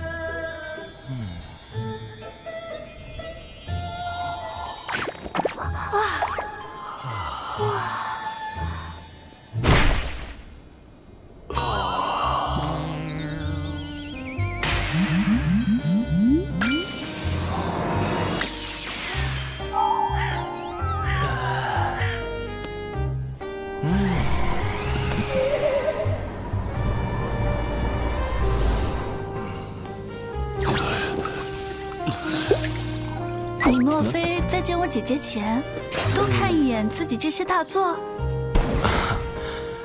这不过是防身之用，我又何须防备云霄仙子？水神小友能常人之所不能，非常人矣。多亏有此物在。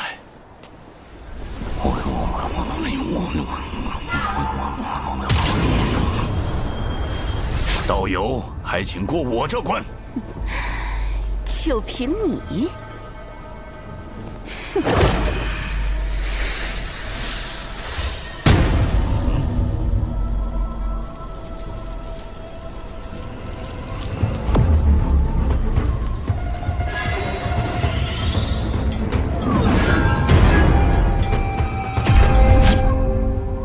自在化生，方正圆融。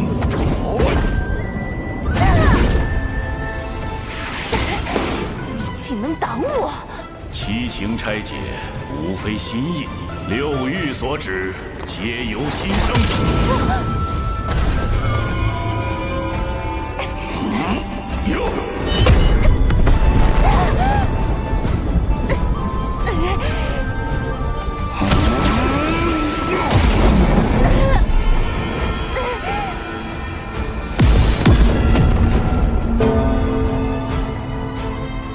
这口鼎便是贫道的道心。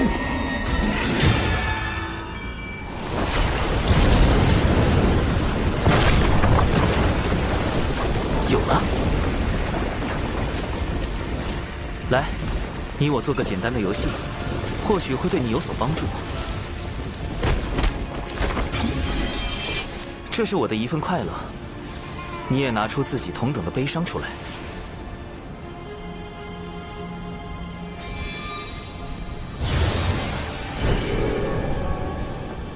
你说，这里面是愉悦还是悲伤？都不是，是情绪的混沌。混沌生阴阳，所以就有50%可能是悲伤，50%可能是愉悦，对吗？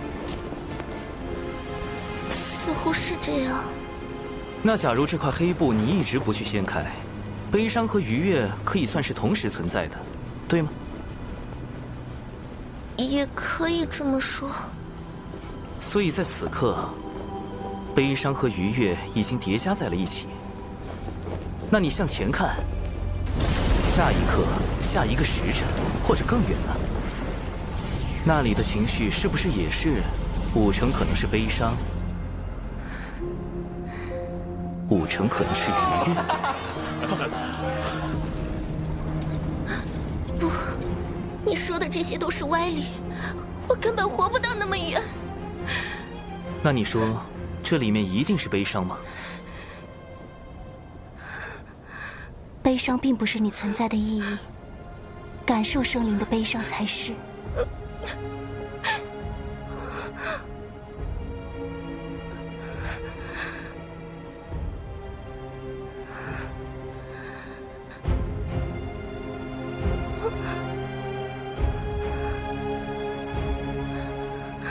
感谢蓝星大佬薛定谔提供的理论支持。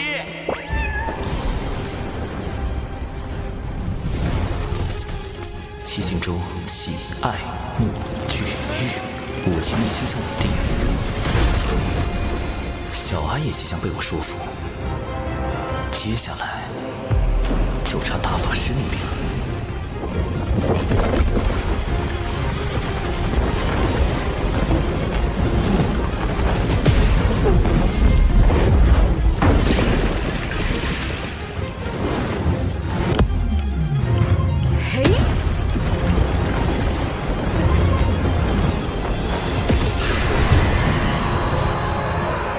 长寿，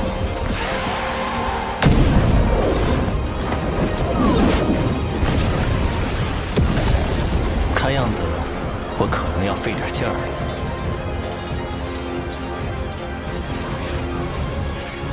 得抓紧时间了。玉帝死刑若不能下凡历劫，便无法顺利归位。天庭危矣。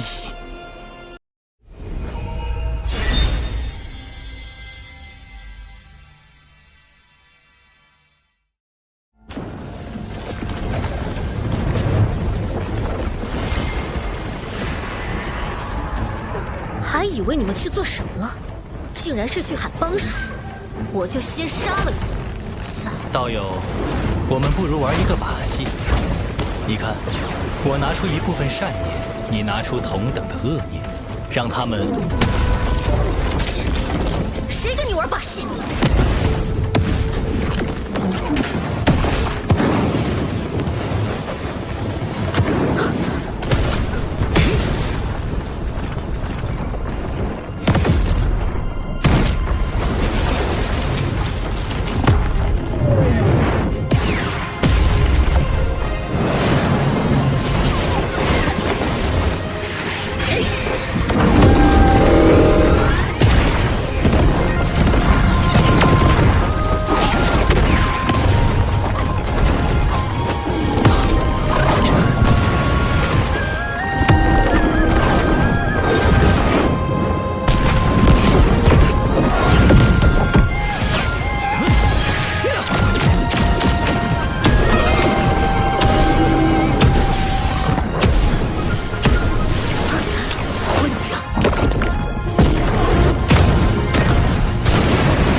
来吧，给我一点你的恶念，我给你演示一个很有深度的把戏，一点就够了。配合下嘛，真的很有趣。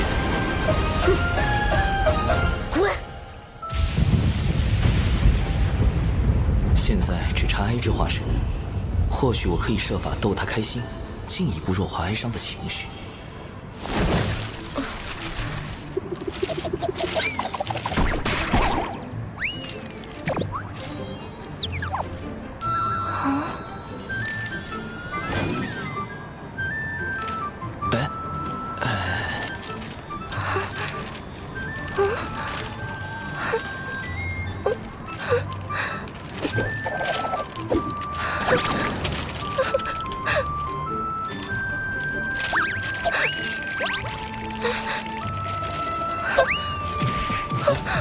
推不掉了。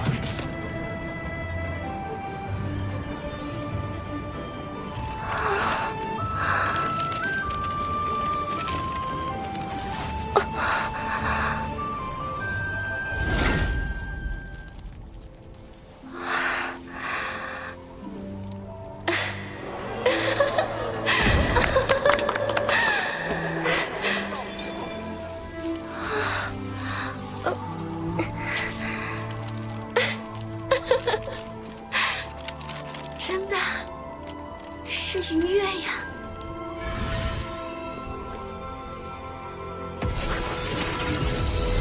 虽然知道你们不是为了我，但我还是因你们产生了点不该有的念想。只是既然最后都是虚假，为何要有开始呢？我怎么这么悲惨？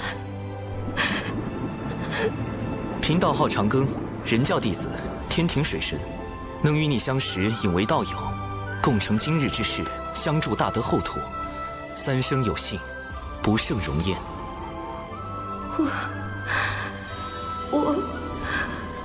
我是众生赋予后土的爱情，我既是后土。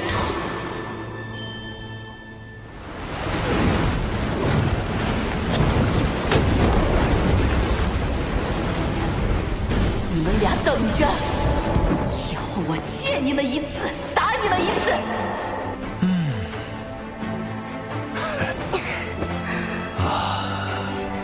大姐姐，谢谢。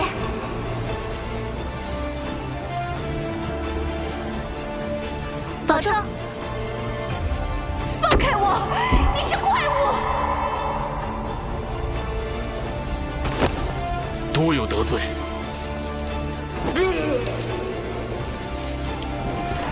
你等着，等我有机会，定要把你头发剃光，头上刻个绿毛龟。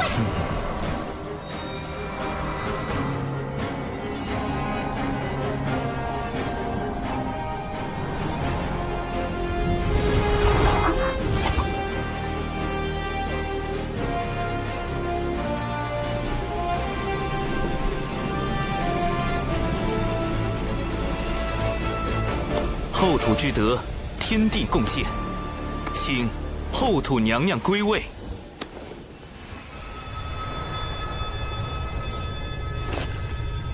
大德后土，务实传顺，众生感业，永世不绝。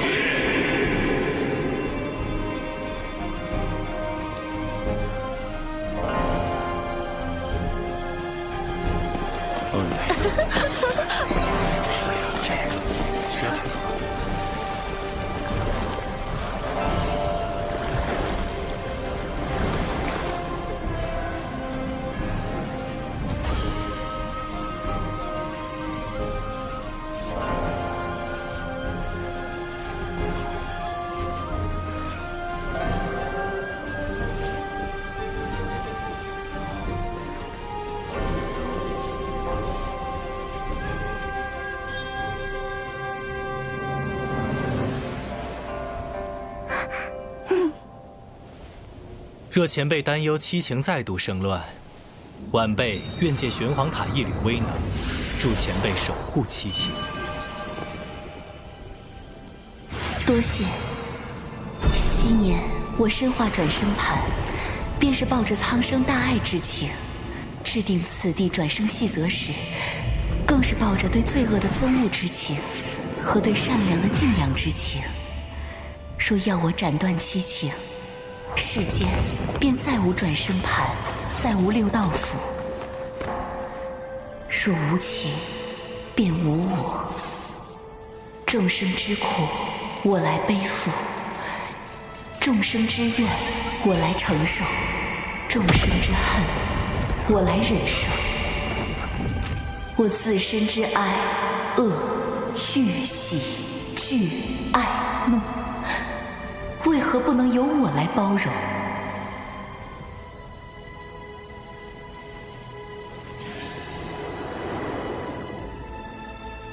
以后要乖哦。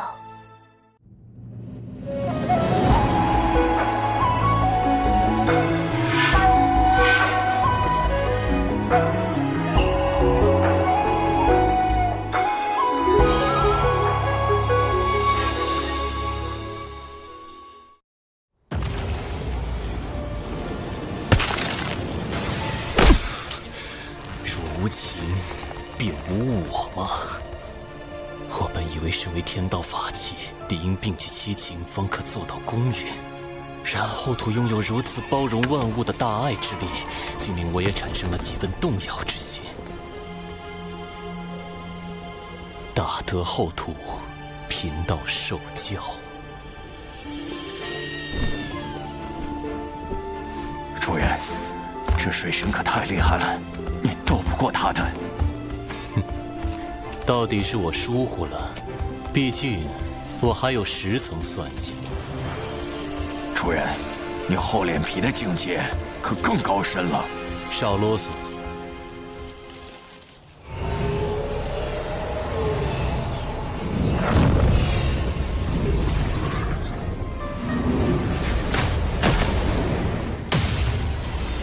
这便是七情失控前转生盘所见之情景。那是修罗族12品业火红莲之莲子，看来是修罗族用红莲莲子污染灵藤，想以此谋害娘娘。修罗族一向听命于西方教和陆亚，七情生乱的时机，又恰逢玉帝历劫转世，此番极可能又是陆亚与西方教的毒计。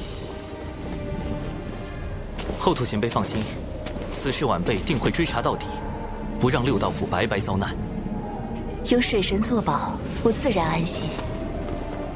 只是为护玉帝神魂，王母神魂亦有所损伤，且从未有过神魂进入转生盘而不入转生道之先例。稳妥起见，王母神魂也需随玉帝一道下凡。有劳后土前辈。晚辈还有一事想与后土前辈、判官及乌牛、乌马2位元帅商议。水神请讲。天庭出力，正是广纳良才之时。玉帝陛下此前就有意招揽六道府，此番王母亲送玉帝神魂下凡，亦是为了此事。只是，眼下王母神魂已随玉帝陛下转生，龙吉殿下需坐镇天庭。便只好由我来带玉帝陛下与王母，问问诸位意思。六道府并入天庭体系，就能得天道之力庇佑。妈，你觉得怎么样？判官意下如何？六道府巫族能得天庭赏识，实乃幸事。只是，判官可是有什么顾虑？六道府并无顾虑。而是巫族还有一支血脉，自巫妖大战后便退居北周苦寒之地，同族水深火热，我心中一直挂念。不知六道府归天后，可否请水神对北周巫族也施以援手？这并非难事。玉帝陛下与王母归位后，我会及时禀明前辈心愿。多谢水神。如此一来，六道府顺利上天。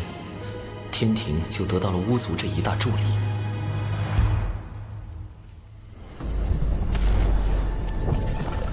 又失败了。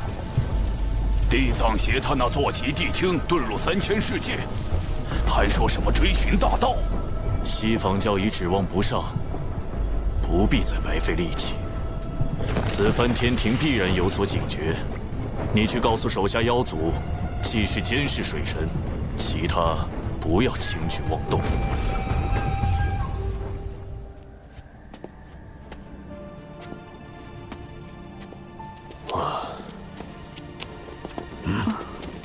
大德后土单独将你留下，可是小师叔下凡历劫之事出了差错。有劳大法师与诸位前辈仙子挂心，玉帝王母无碍，是大德后土为表谢意，赠予一门八九玄功，让我道门三教同享。八九玄功乃肉身修行第一法，大德后土有心了。玉鼎真人对八九玄功的评价颇高，日后他的徒弟杨戬修习的也正是此功法，不可谓不是缘分。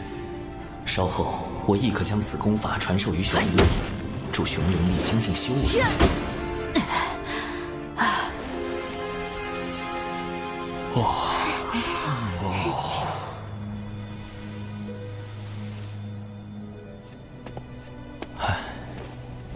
水神老弟，怎么领了功德还这么闷闷不乐？大德后土为众生牺牲自我，化作六道转生盘后，却不断承受众生反噬的痛苦。这看似美好的三界，多数人的幸福，却需少数生灵去承受痛苦。想来便让人感慨万千。这大概也是大德后土拜托我们帮忙收束七情的用意所在。弟子有一疑问，想请大法师与诸位前辈仙子解惑。但说无妨。道之一事，可有对错，可有正逆，可有善恶。自是没有的。但道为生灵所修，生灵却有对错，也有善恶。大道3000，亘古迄今。然生灵修道为何？又会将道修往何方，却因人而异。终至道途不同，故道所显，随人而变，随人心而至。道本不变，却因生灵恒变。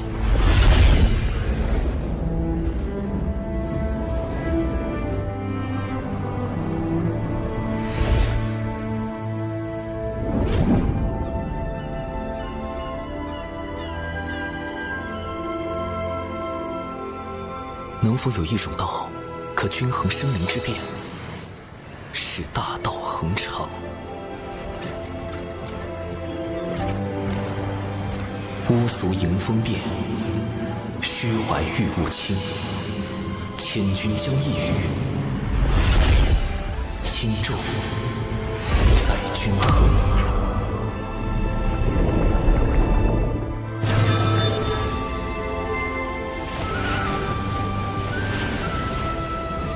长庚道友这时悟道了，道基圆满，道心无垢。长庚这么年轻就能悟道至此，来日前途不可限量。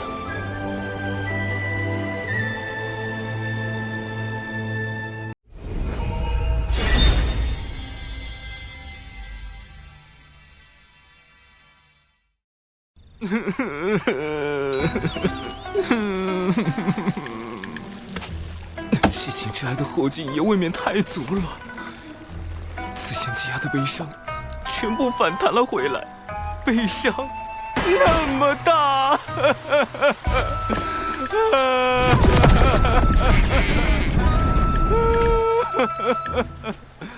后土之事证明了，劫难并非是主观说躲开就已躲开，即便是实力如此强横的后土，也难逃算计。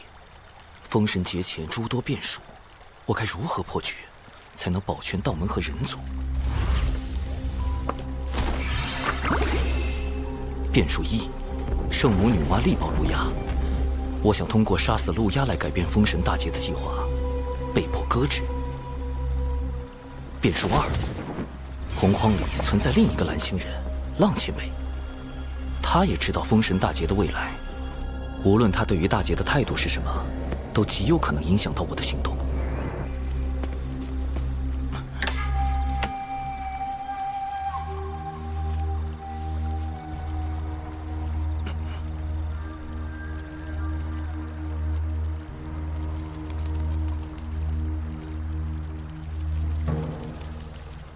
师兄，你听说了吗？仙都大法师生孩子了，那孩子就在天庭。是，这可是人教的大喜事，一位不愿表明身份的仙界内部人士透露，大法师修行阴阳大道时，往太极图上一坐，天地将改，然后就……文字经3000遍。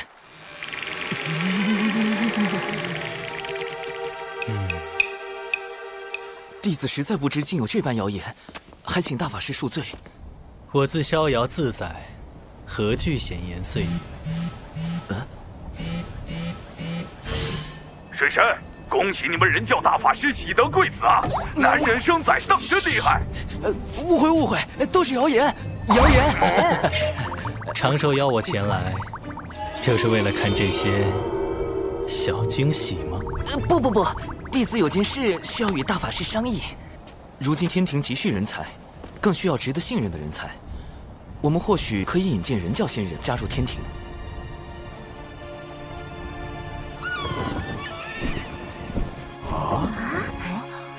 师父，这是大法师赐下的增寿酒，能增寿元，提修为。对了，这酒还有护肤养颜之效。师父，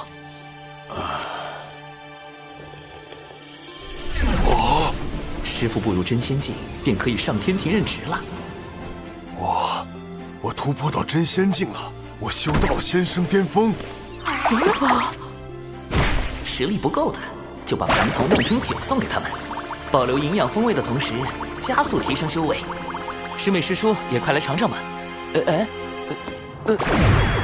酒，小九要喝酒。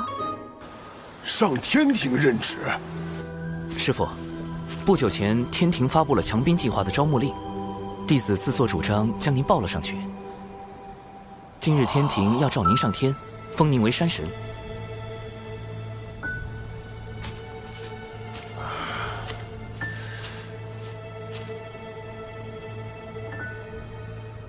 我？啊？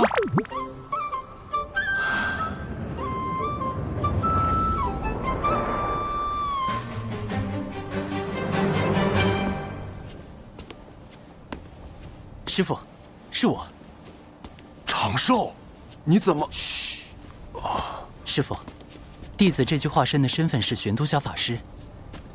你以后遇到危险，就报这个名号。啊？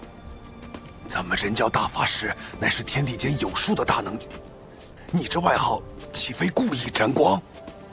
这名号便是大法师给的，方便弟子为咱们人教做事。弟子如今已能照顾好您与师妹。接下来恕弟子不敬，你我也道友互称，若您跟弟子的关系暴露，恐会招来祸事。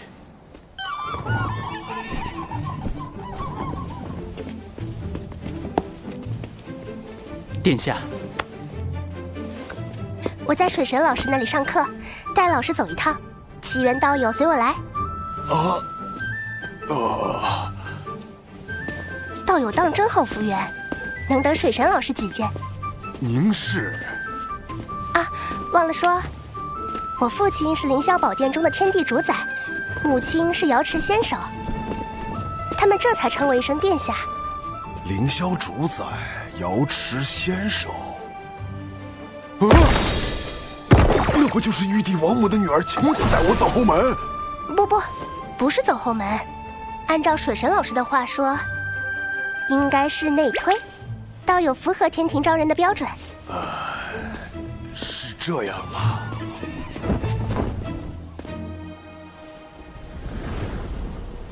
能得水神举荐，道友定是人教高卓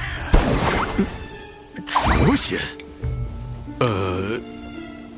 定是高品性之良才啊！多谢道友。不必客气，我乃东木宫水神好友，今特来送道友上任。东木宫，天庭南仙之首亲自送我上任，这后门都快走成正门了吧？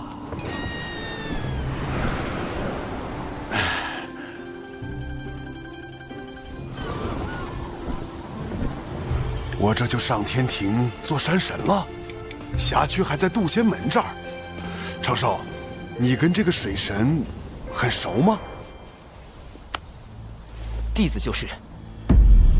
啊，天庭重臣是你？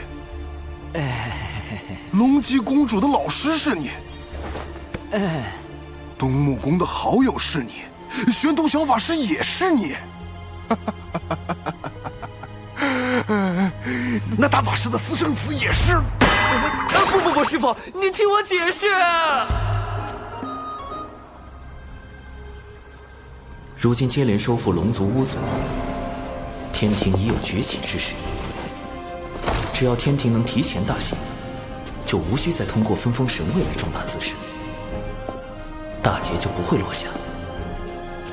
天道有感，神位已现。今有大德后土主持六道事宜，统辖天与地之沟通，列二阶镇神之位。但与此同时，我与天庭之间仍需要掌握好尺度。我可以成为天庭的臣子，却不能成为被天庭操控的棋子。这位人教弟子真是了不得呀！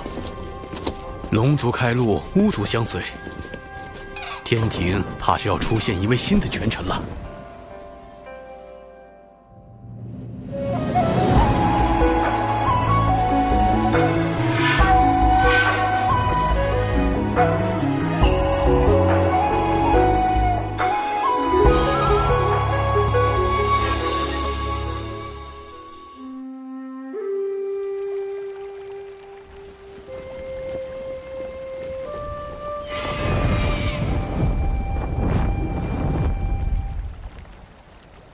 看来大德后土之事，令你感悟良多。你的大道快要凝成了。我只是刚刚触及道的边缘，要修成大德后土那样的大道，还差得很远。哟，这小子还挺有自知之明啊。后土之大爱，实属可贵。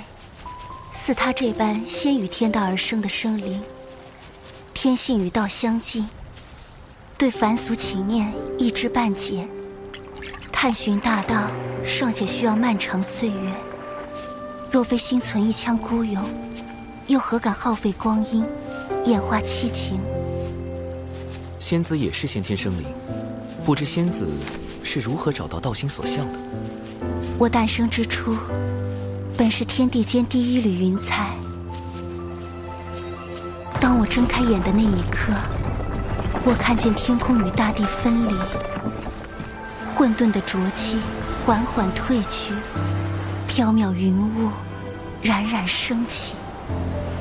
晨光是我，微风是我，朝露是我，万灵同类，混元而生。我想，那就是我要追寻一生的道。仙子笑起来当真好看。我搜肠刮肚，还想吟诗作赋应应景，却发现自己所知的那些诗词，抵不过你美的半分，只能用这般一句好看来夸赞了。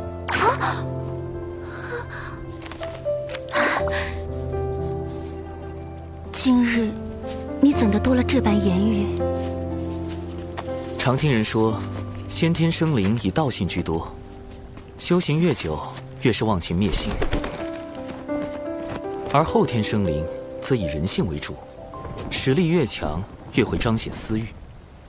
仙子觉得，道性与人性，孰轻孰重？道性与人性，本就是此消彼长，自然需坚定道心。我却是一个俗人，我以为道非本我，性为本真，人性恰恰是生灵的本心。舍去本心，何以寻得真我？须知本心本性，得名造化道生。云霄受教了。果然，如果云霄仙子真能断绝人性中的情念，又如何会在公明前辈死后，以身入劫，替兄长报仇，最终落得那般惨烈的结局？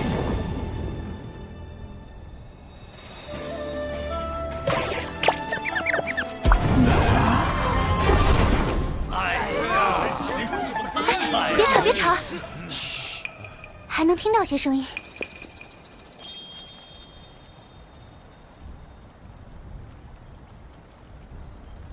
仙子，你可想过，若你我结成道侣，会是哪般情形？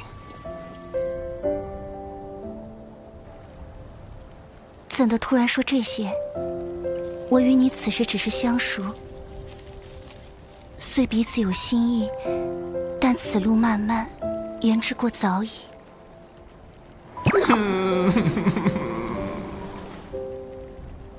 但你我只需平日里多见多言，自会快一些。咦？我也想与你多见。那我们每500年见一面，可吗？500年，关在五指山的猴子都能熬出狱了。这就是先天生灵和后天生灵在时间观念上的时差吗？这枚落宝铜钱，还请仙子收下。你我之交，本应淡如水才是，怎的还要赠我灵宝？此物放在仙子这里，我最安心。倘若封神大劫避无可避，有了此物，或能帮公民前辈挡灾，降低云霄仙子入劫的因果。我知你有你的缘由，你不便说，我便不问。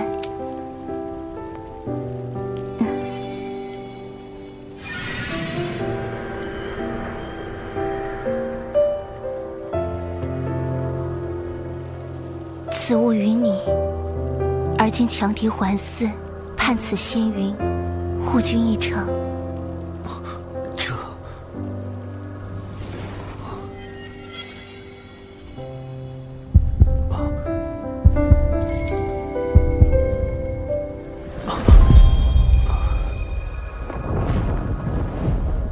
亲赠一缕青丝，我还一份因果。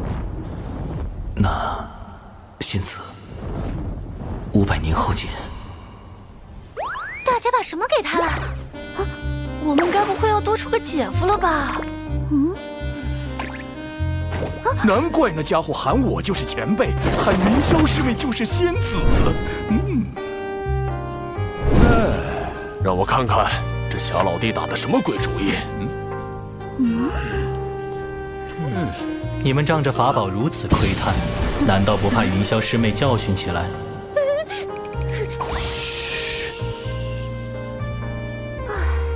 大姐应该还在好感境。好感境是什么？修成道侣的几个境界呀？好感境、心动境、升温境、热浪境、姻缘境。姻缘境若大成，愿意为对方奋不顾身，不顾因果，那就是道侣啦。能得大妹欣赏已经很难得了，要想让不食人间烟火的先天生灵为一个人奋不顾身，水神老弟任重道远呐。顺其自然，且看后续吧。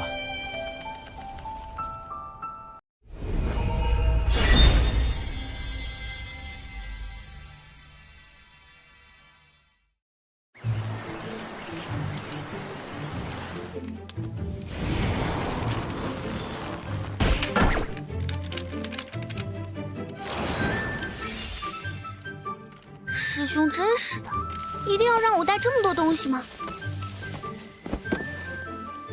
咦，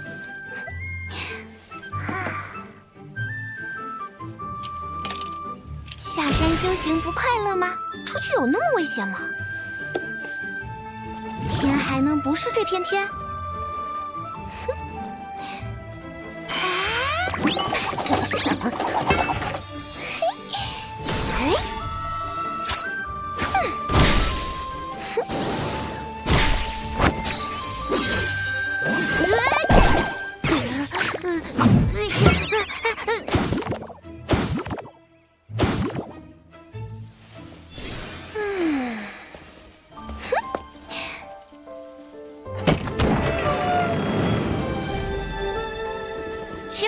师兄，弟子这就出去闯荡了。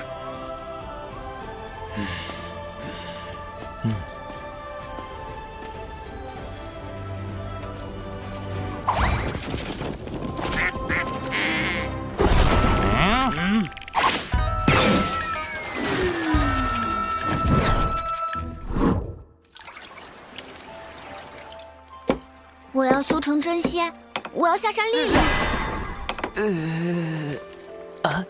这么突然吗？师兄，师傅都去天庭了，我也要去。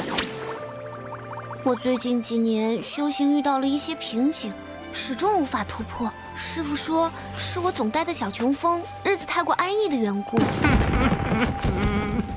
师傅说的不错，只有在险境中磨练自己的意志，才能增长道心。人族生存权并非生而就有，我辈至今日是前人用性命拼回来的。等你下山就明白了。啊，这么说，师兄是同意我下山了？我会交给你3个任务，限期3年，完成之后，想必你也应该突破了。为师是不是该跟上去，护灵儿一场？师父，师妹不是任何人的依附，也不是小琼峰的一个摆件。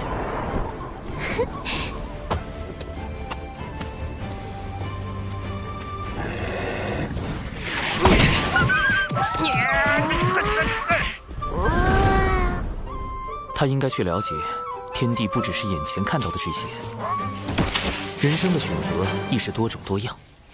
那时，他才能开辟出自己的道。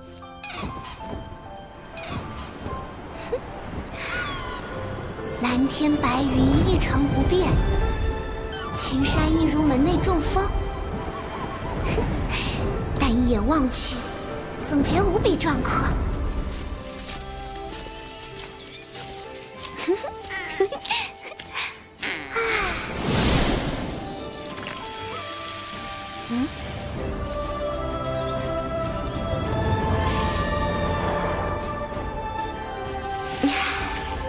这就是外面呀，真美！救命啊！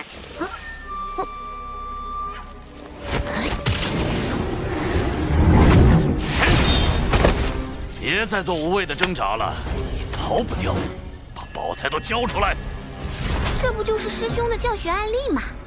安排的太明显了，完全在侮辱我的灵智水准。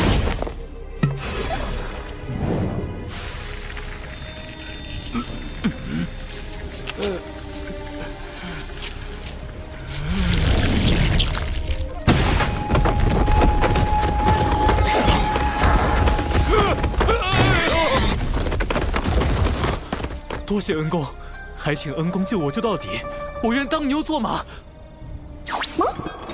竟还有隐藏尸体，弱者绑架。不必，若这般都逃不掉，你不会想碰瓷我吧？告辞。这次解决的不说完美，至少也算优秀吧。师兄见我行事这般稳妥，应当能放心了。好不容易下山，得给师父师兄买点东西。不过零食不多，得省着点花。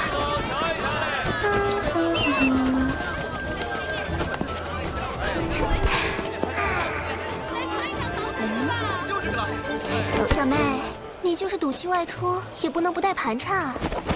这是大哥命我送来的，当街送零食，这么突兀又直接，不像是师兄安排的。大姐姐，你是不是认错人了？我家中只有1位兄长，并无其他姐妹。啊？警惕性挺高，不会被灵石骗走。小妹怎么还在说气话？啊？敖乙怎么直接放水了？哎，也罢，毕竟是我失策，忘给师妹多备零食了。我家穷得很。大姐姐接近我，究竟是何居心？啊，单一个吻字能说明什么？师兄外出都用纸人，但他根本没有纸道人特有的气息。更重要的是，小琼峰的月宫都被师兄拿去换药了，怎么可能有机子啊？我竟不知长寿兄生活得如此窘迫。其实并没有，毕竟身兼数职。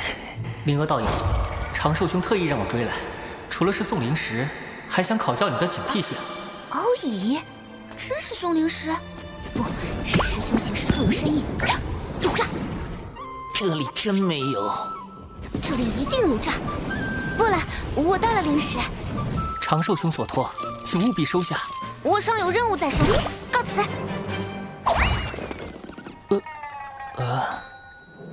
稳，确实很稳，但稳稳的押错题了。师妹，师兄，我确实忘了给你多备些灵石，所以才……我不信，你怎么证明你是我师兄？某人一日沐浴最高纪录是12次，13岁被蛇咬了，哭了3个时辰，17岁。你这段时间的表现我都看到了，你已经有能力去完成任务。这次我不会特意安排什么，也不会出手干预。接下来的路，你要自己去走，去看，去经历。心有不定时，可抄稳字经。只有这样，你才能找到属于自己的道。唉。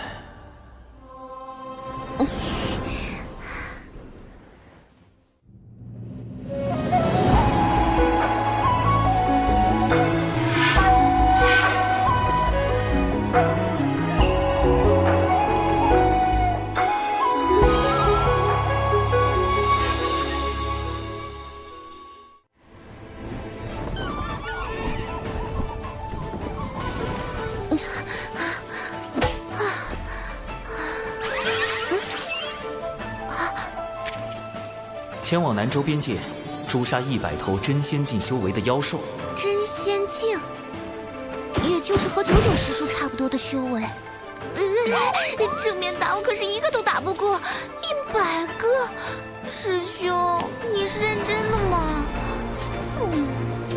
啊，这里就是南州边界了。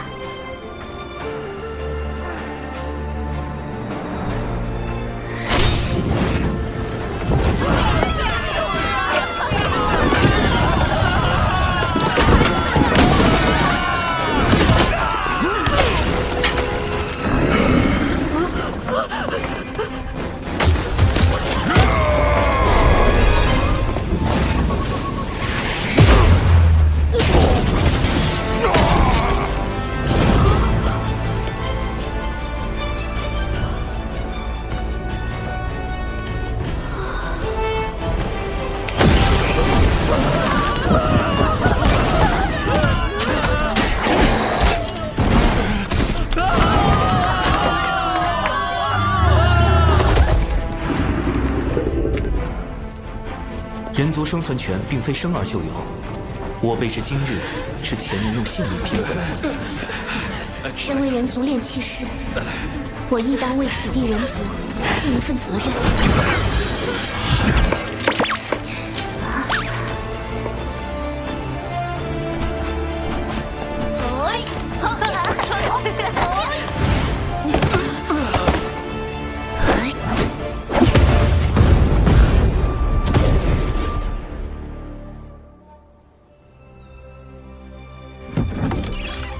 半年时间过去，附近的妖被吓走了大半，短时间内不会再来。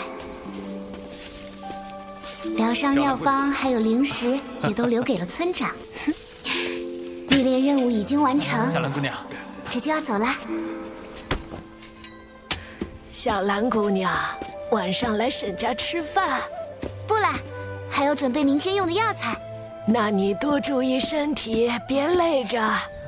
哎！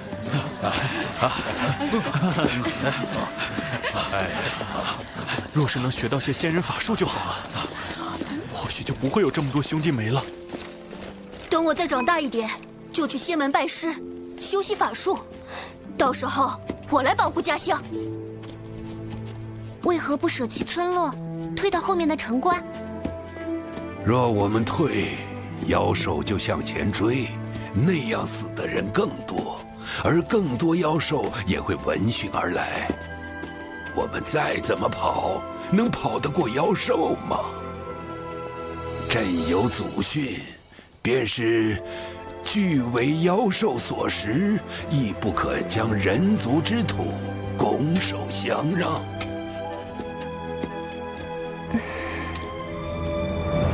人族起于微末，一路百般艰险，左右尽是凶恶，但凭着这股不屈之意、自强之心，方有人族代代不息。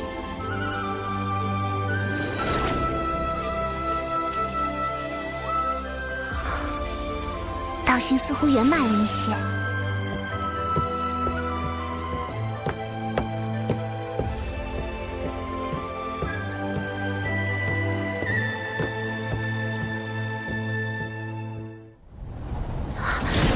天劫这么快就来了！师妹的天劫到了，灵娥护卫纸人军团出击！师兄，此地已布下12座防偷袭微型阵基。渡劫所用之物一应俱全。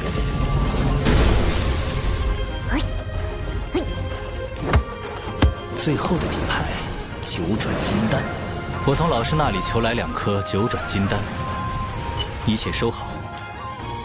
撑不住了再吞，这是本命啊！不过也无需太过紧张，你的道基稳固，渡劫成功率还是有9成8。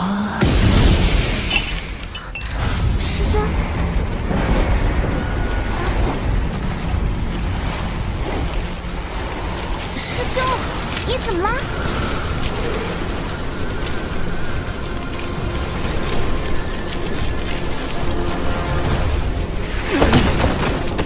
为什么？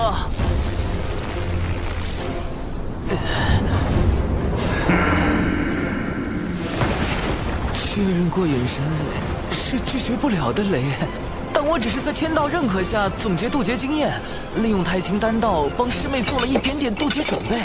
凭什么挨批啊？为什么被罚？怎么就……且慢，稳字经。谁能想到罚他抄稳字经抄多了，抄出一条大道啊！这波只能认了。感谢天道老爷百忙之中赶来训诫，弟子甘愿领受责罚。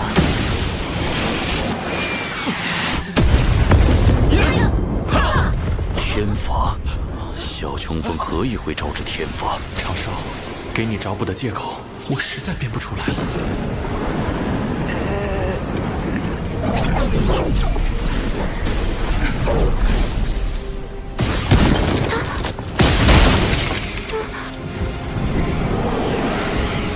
师兄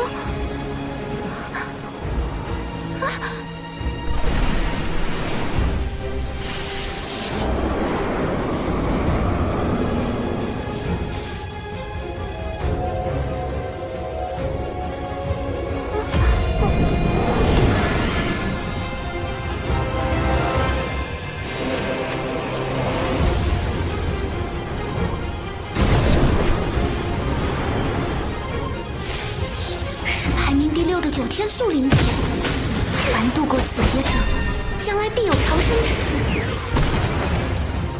等下，师妹要受9道天雷，我不会也要受9道天罚吧？无妨，莫要分心，专心渡劫。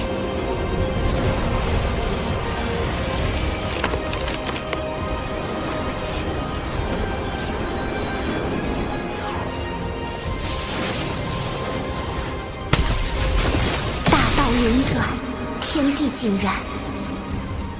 天劫是命数，也是机缘。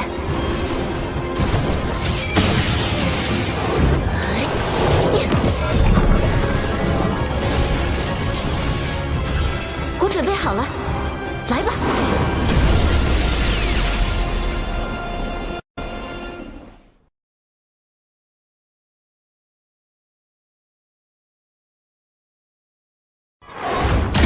牵扯之人相继现世，只怕他第一次现世是在巫妖大战时，有妖兽作乱。将此妖就地格杀。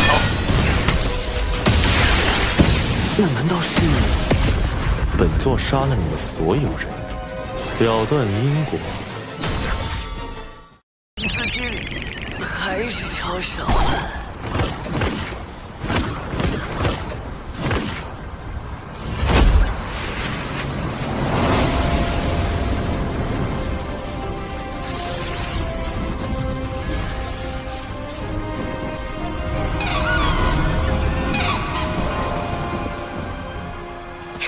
我成功了！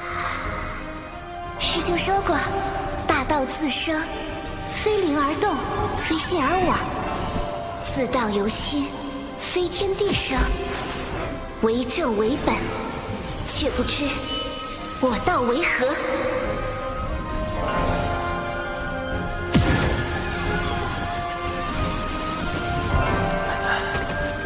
师妹以抄写文字经入道，飞升真仙了。啊，师妹这天劫渡的，真是费师兄了。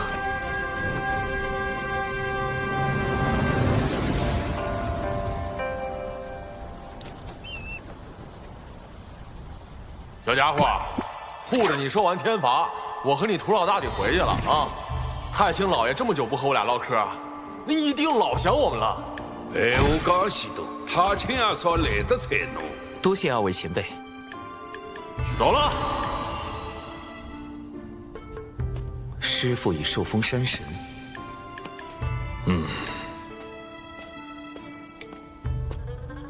师妹也顺利渡劫，飞升真仙，可自行继续历练。幸好有掌门为我掩护天罚之事，我也该继续去南州寻找玉帝王母准尸身的下落了。卖包子嘞！公子今天起来晚了呀，就等您了。公子请品茶，这是刚来的高级货。公子好久不来我们这里了，可想你了。哎呀，昨晚在戏楼玩得太晚了，还输钱了。今天起来这个腰酸背痛，来，我给公子按摩下。你给我挠痒吗？重点儿。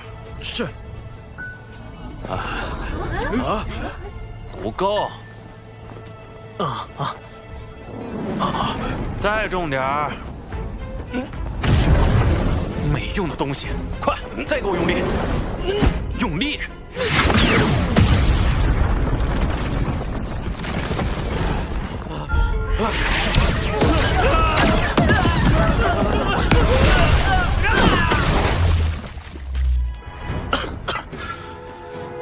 公子，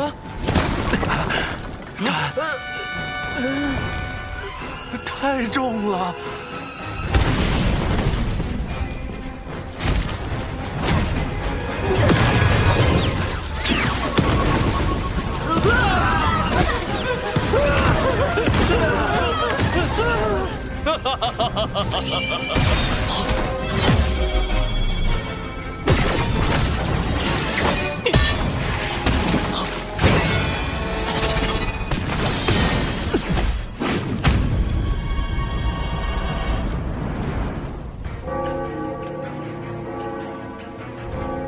人皇归于火云洞后，南州涌现出众多凡族大国，有秦国在其中实力较强，又是门内供奉的主要来源。最近有秦国阙州城遭到袭击，掌门命我带门内诸位弟子前去平乱。有妖兽作乱？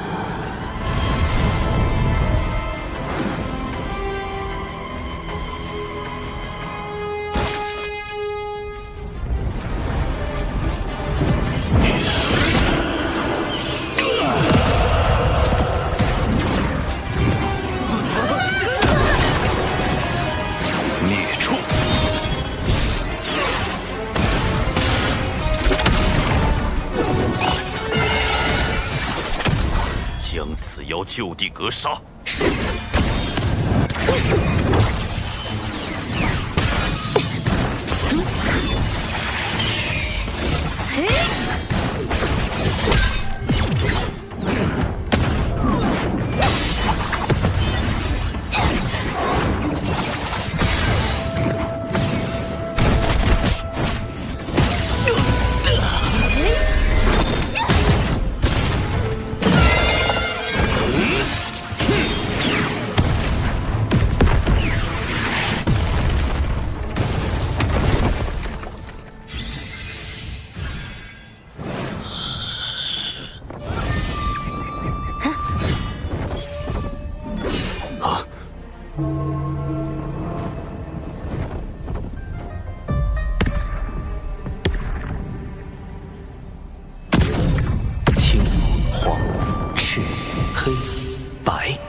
难道是五色神光？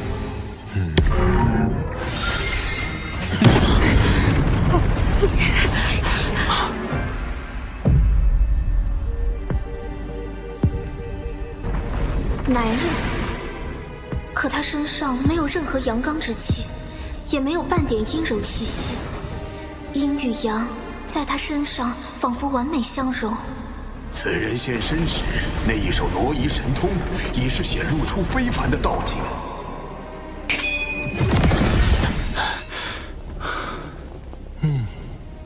他杀了多少人？道有何意？了断因果，要么本座杀了你们所有人，要么你们说出他杀人几何，本座去救对应数目的人族，如此两不相欠。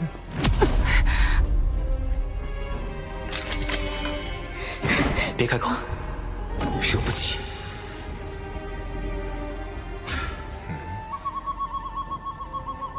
出来！地下那个人，他竟能截获我的传音！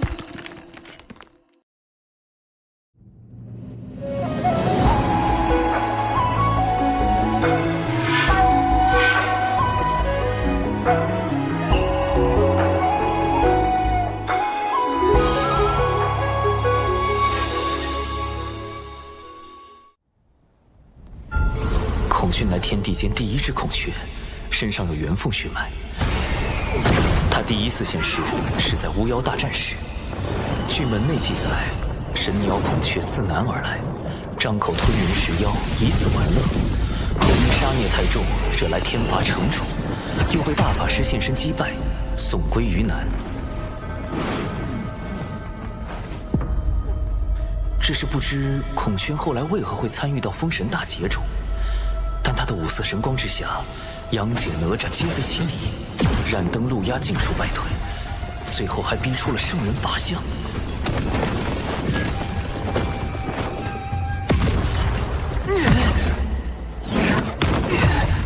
这实力完全就是三教大师兄级别的。三教大师兄？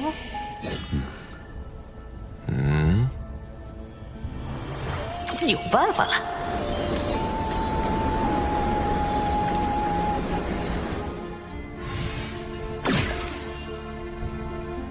玄都小法师，刚刚传音给我的不是长寿师兄吗？高人在上，今日万万不可轻举妄动。若我推测不错，这位高人是天地间有数的大能。贫道玄都小法师，这几人都出自我人教道成，还请道友手下留情。小法师，你与玄都大法师是什么关系？同门。有何凭证？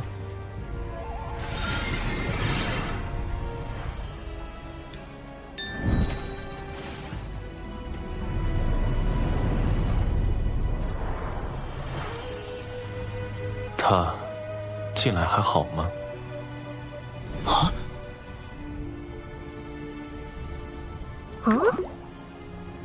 你所猜不错，本座便是孔宣。前些时日，本座这侄儿血脉暴走，神智失守。本座闭关醒来，一路寻到此处。他应已吃了一些人族，说个数量，本座去救了人，再来与你交谈。杀人、救人，本就是两码事。昔日本座亦曾吞噬10万人族，又如何？其后妖族为练陆无剑，欲灭绝人族，本座出手护住100万人族，偿还了因果。业障功德即可抵消，杀人救人为何不可护抵？所杀所救，可是一人。天数昭昭，增减护抵。所被吞食者，哎，宣雅，少说2句。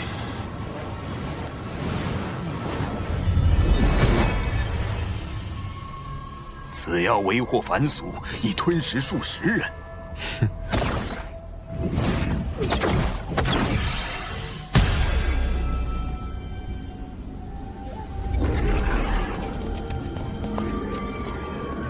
是几天前被妖族所擒的血石，10倍奉还。君呀，你可是这位孔宣道友的对手？不是，我也不是，忍忍吧。哼，你这小法师，倒也是个妙人。对了，你家大法师，可曾提起过我？实话实说，会不会惹恼这位定位模糊的洪荒狠角啊？我跟大法师同处的岁月不长，但听大法师提起过那么1、2次。他都说什么了？您到底是男是女啊？这个问题不搞懂，总觉得事情会变得非常之刺激。道友，涉及我家大法师清誉，恕我多嘴。您道号写作宣草之宣，还是宣告之宣？问本座属阴属阳，直接问就是了。刚才还觉得你直言直语，性情不错。哼，本座此时尚未决定阴阳归属，若非他当年避而不见，我或许已做出抉择。这都行？今日终究是我凤祖之过，此乃传信玉符，本座随时可偿还人情。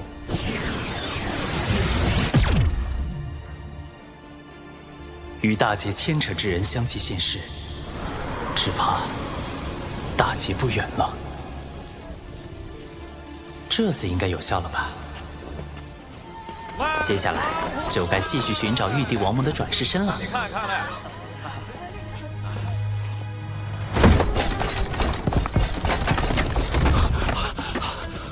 少爷呢？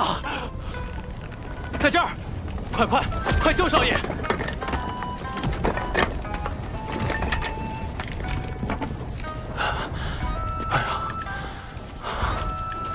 话有明，你可是阙州城将军之子，怎么被这孔雀妖弄得这么灰头土脸？夏明霜，我好歹是英勇负伤，你身为城主之女却龟缩在后，怎么好意思说我？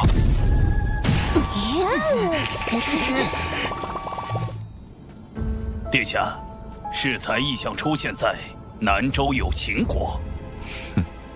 昊天，这次我一定让你归不了位。恭喜老爷。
你这没出息的逆子！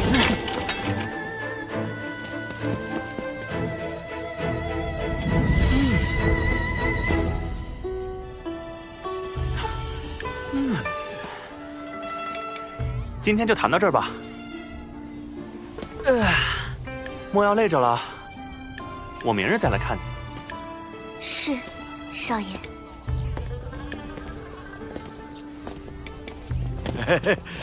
华少爷，您什么时候把莹莹纳回府中啊？本少爷听个曲儿，就要把弹曲的带回家。那爷来你这多喝几杯茶，是不是也要把你这茶楼盘下来呀？华少爷您别误会，小老儿只是……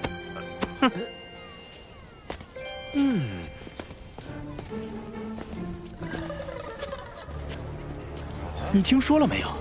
最近阙州城来了位特别厉害的仙人。我知道，听说这位仙人早已得道，劝诫年轻人时，脑后现出金光，还能让赌鬼改过自新，开始崭新人生。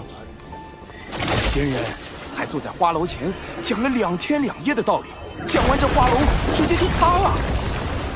花楼掌柜善心大发，允许花楼姑娘赎身离开。何止啊！这位仙人走过之处，死鱼变活，枯井生水。仙人席地而坐，就能地生花朵；抬手一招，就会引来漫天飞鸟盘旋。仙人还拜访了阙州城最有名的书院，一场辩论让几名老贤高呼老师，仙人自己却不计声名，飘然而去。哎呀，若能拜入这位仙人名下，可巧了。仙人说与阙州城有缘，要落脚在此开课收徒呢。仙人还说了，他不收学费，不收礼物，唯有一条，就是只纳聪慧灵敏之弟子。这么厉害，只纳聪慧灵敏之弟子，那不就是我吗？来了，真的来了，真的呀！人生太短，天地太大。吾心虽怀无限，然双足不堪用。本城人杰地灵，风景也是不错。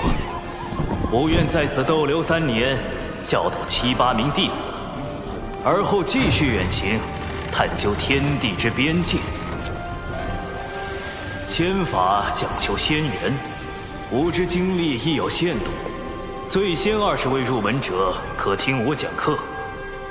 依据课堂表现决定去留。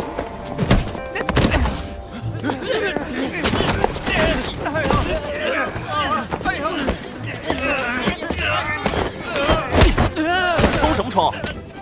敢仗着自己家里势力抢先进去瞎占名额的，少爷我见一次打一次。哼！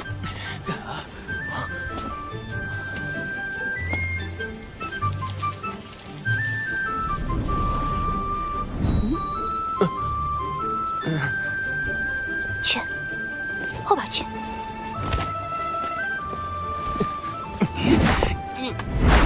你要打我吗，小明明？本少爷不跟你一般见识。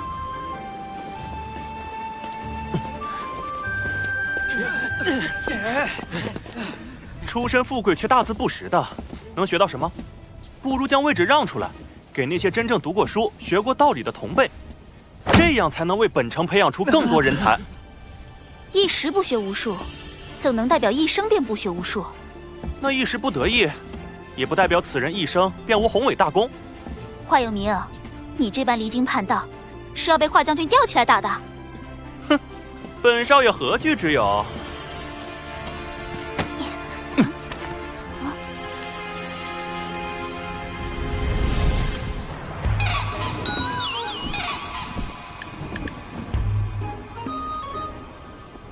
沈神老师，不好了！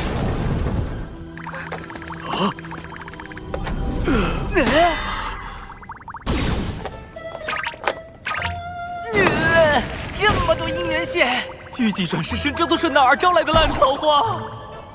但玉帝历劫的命数由天道所定，我不好贸然干扰玉帝的感情生活。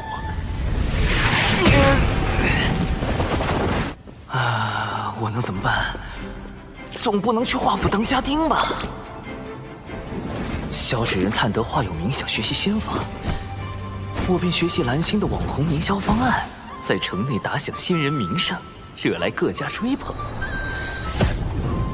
接着放出要收徒的消息，引华有名夏凝霜在内的诸多学子前来报名。好一个权贵贫寒之辩！这位公子如何称呼？华有名，家父是本城守将。我今后也要做守护此地的将军。少将军，寒门也好，贵子也罢，来日能否造福一方，终究要看心性品行。随我来吧。至于去前20人听课，则7、8人教学，那当然是物以稀为贵，饥饿营销，才能彰显我这高深莫测的仙人身份。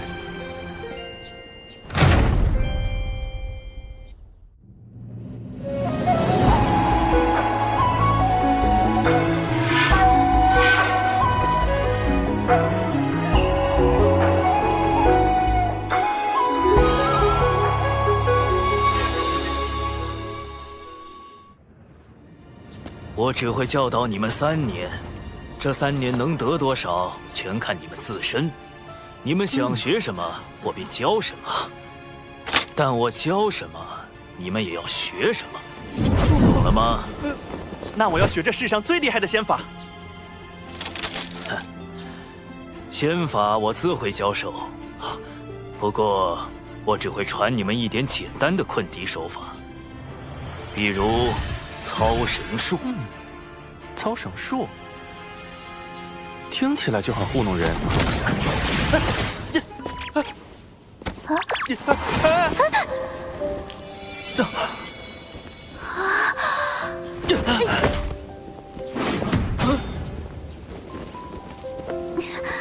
贝子，你还不起来？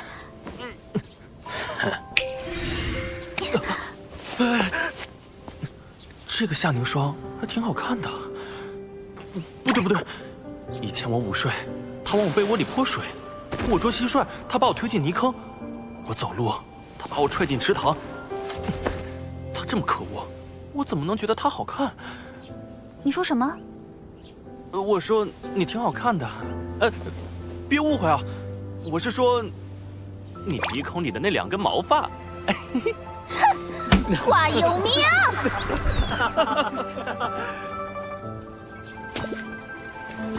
哎呦！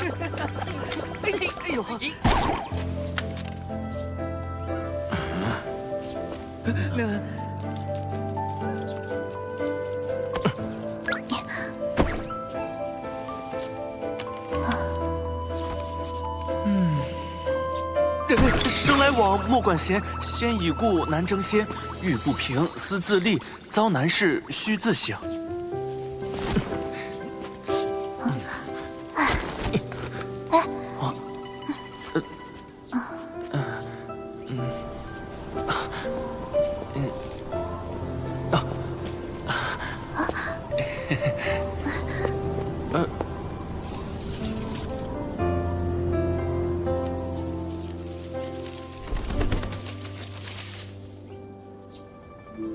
诸位学子，不知不觉间，诸生同堂学习已有3年。入学伊始，有名与凝霜的贫寒之辩，我便想教会大家：万物同处世间，高低本非定数，自不必分出贵贱。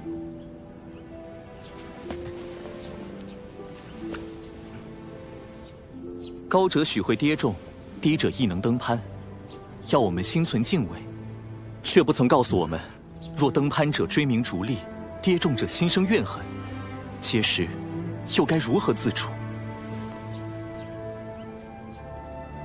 接下来，该由您自己来寻找了。 3年期满，吾也该再次启程游历。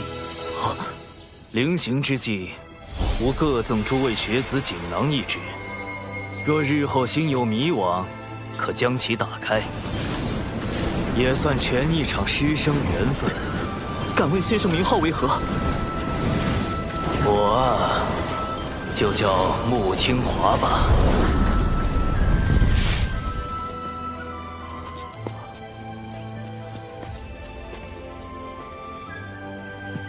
多谢先生3年的悉心教导。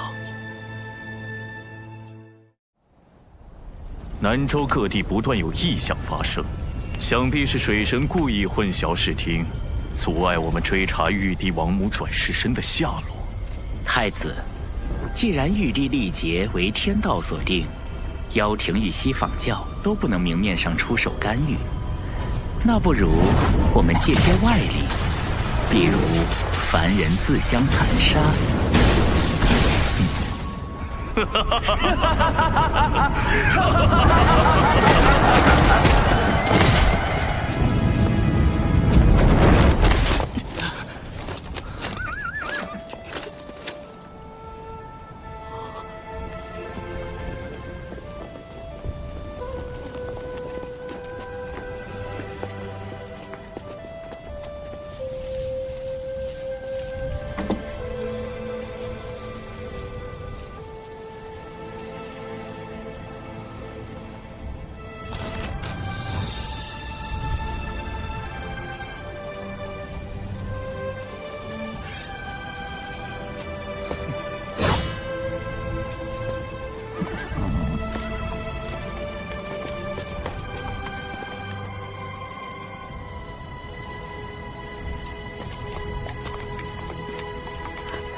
凡间硝烟四起，父王只身投军，当真无碍吗？玉帝陛下与王母的命数由天道所述，凶吉祸福，皆是注定要自己去历经的。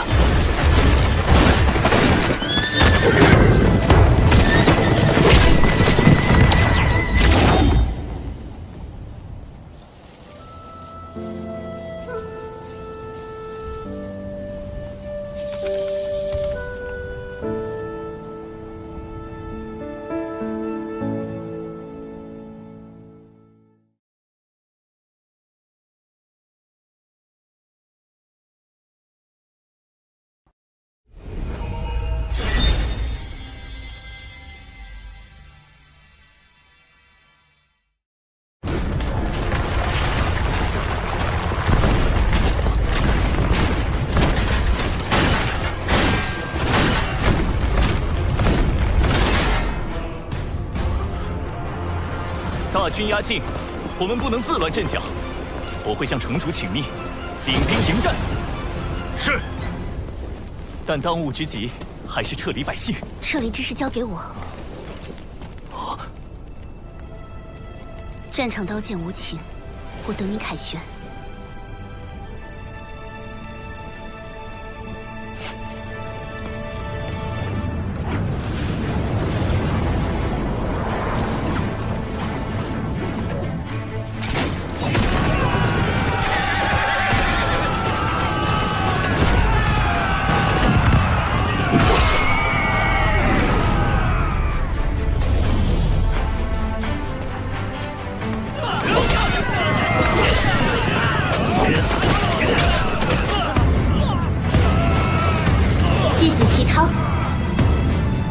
踊跃用兵！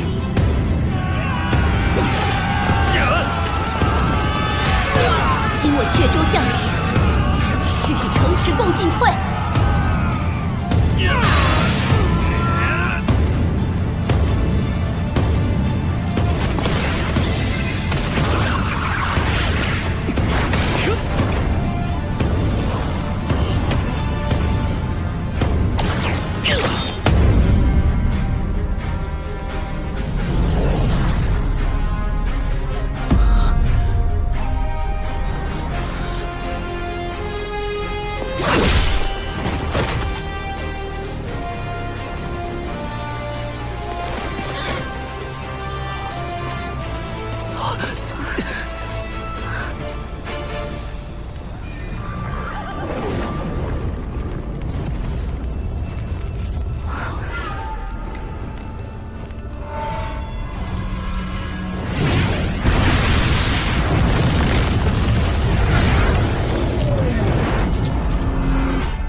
此战为胜，为何会有星辰异象？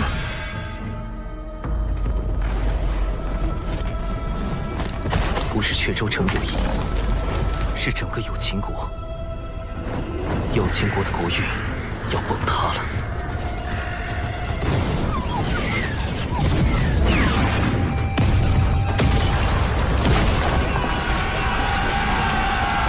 所有人，死守有情国！是。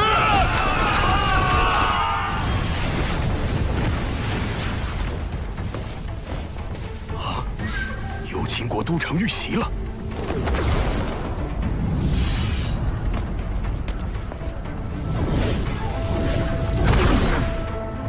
有情国有多大？去。是。太清圣人竟然也如此关注有情国之战，看来此战背后并不简单。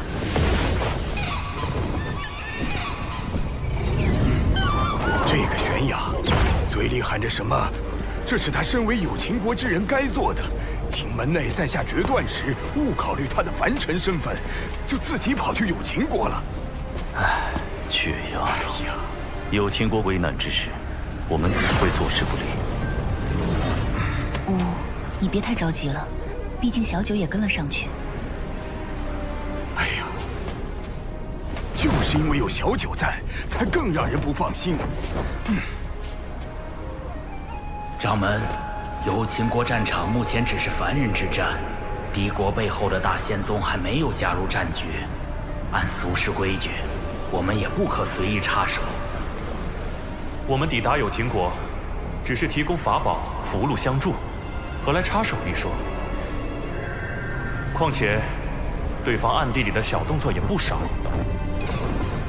如此来势汹汹，道威仙宗恐怕另有所图。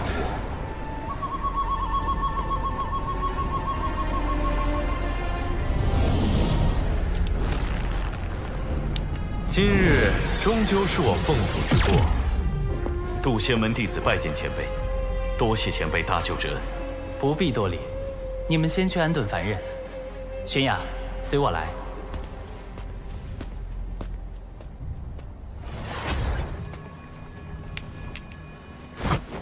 长寿师兄，我是不是又做错事了？那明明是我们不能敌的存在。可玄雅觉得哪怕被打杀了，死在那儿，也该发出自己的声音，让施恶者得到惩处。有情师妹，你跟我还不太懂事时，性子简直一模一样。别愣着了，来坐。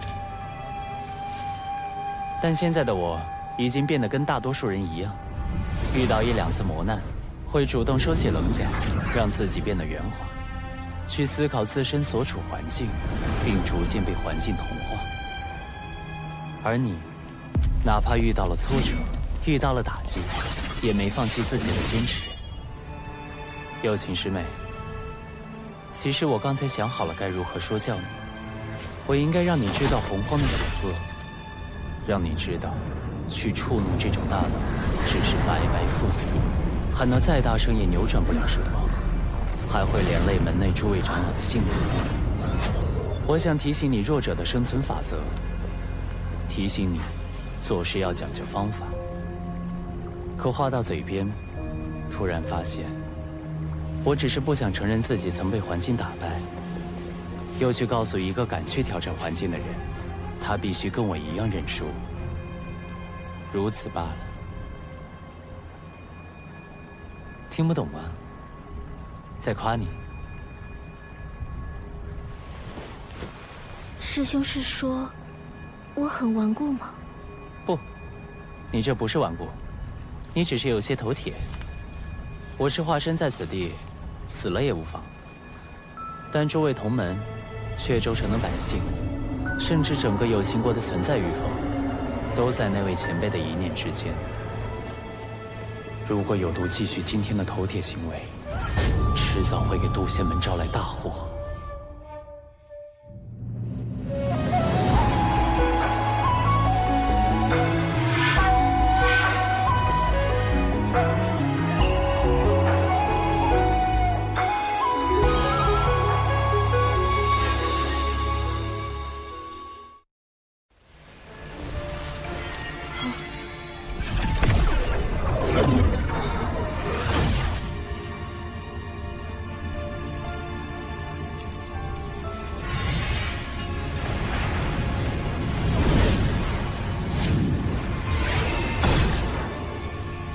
这就是你刚才的行为可能导致的后果。粉碎。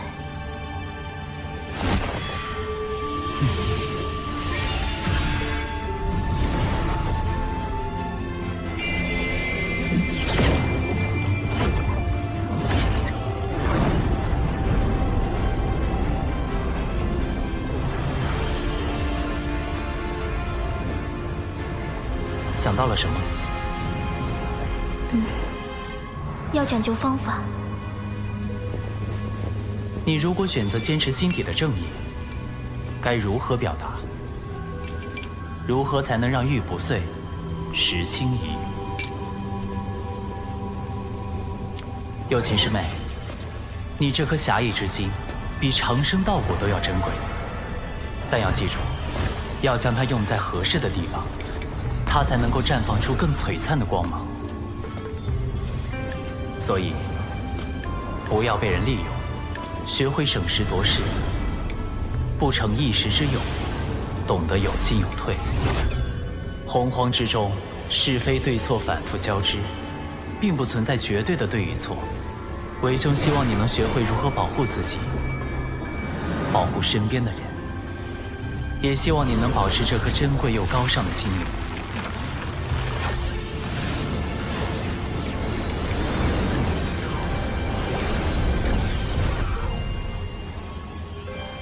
今日是玄雅鲁莽，险些将各位同门置于险境。回去后，自当请掌门责罚。玄雅，你被夺舍了。玄雅，九九师叔，可是在挂念有秦国之事，入门时本就应该忘掉凡俗种种，此时弟子凡心未定。是啊，玄雅，谁还能真的不管自己的生身父母？只不过你父母与其他人的父母不同罢了。师叔，我以为你是来拦我的。拦你作甚？都到这节骨眼了，能回去还是回去吧。放心，有我这师叔在，一定护你周全。师叔送我抵达有秦国之后，不必再。凡人之战，毕竟不适宜宗门插手，我不想让门内为难。你这说的是什么话？我怎么可能？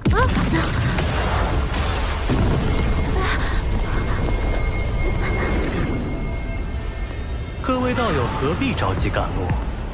道威仙宗的人，长老，道友若就地返回，并告知贵门掌门将有秦国这块地皮相让，我等自会将你渡仙门诸位送回。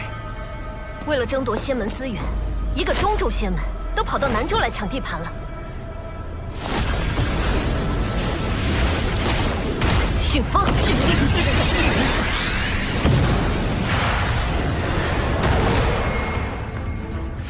既如此，就别怪我们不客气了。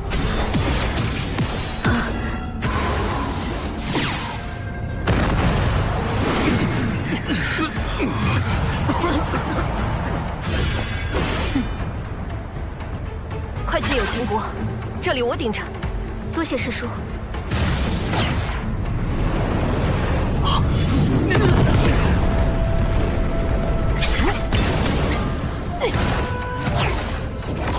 母亲，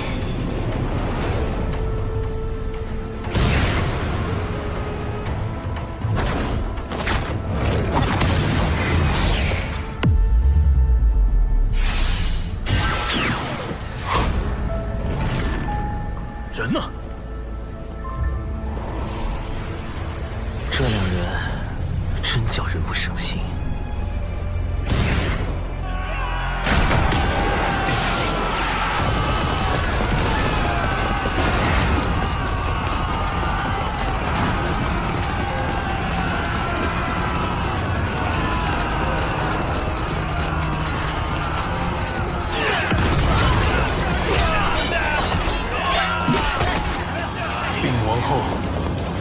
太子已殉国，我儿，天要亡我有情，我的孩儿，他还没有名字呢，我还没看着他长大成人，不能，不能！母后，我们活下去，一定要活下去！所有人听令，从后殿撤退！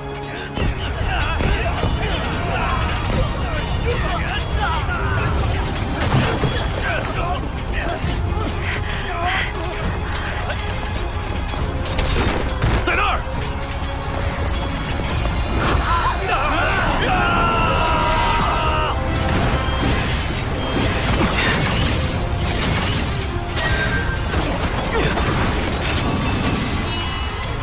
你们被强化了，快上！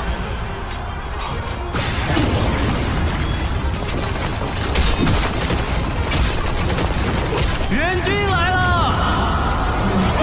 有秦国阙州城城主之女夏凝霜，有秦国阙州城将军华有明，前来救驾。好，好！有秦国主靠嗑药续命，强行做了数百年君主，虽因违反天道招致浑身业障，但有秦国百姓也算安居乐业。只是太清圣人的目的，究竟是让我保有秦国，还是保华有明和夏凝霜？虽然这二者之间并不冲突。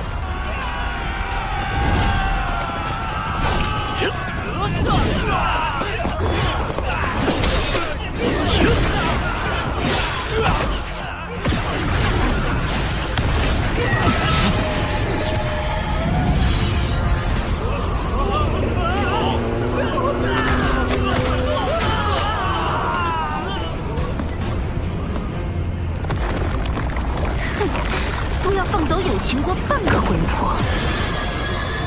我要让他们求死不能！师兄，你怎在此处？有秦国之战，背后有道威仙宗出手。师兄莫要涉险，还请速速离开此处。我有遁法，不必担心。不如咱们细细谋划，稳妥些救出。师兄，我是有秦国公主，理应为护国而战。师兄毕竟是渡仙门门人。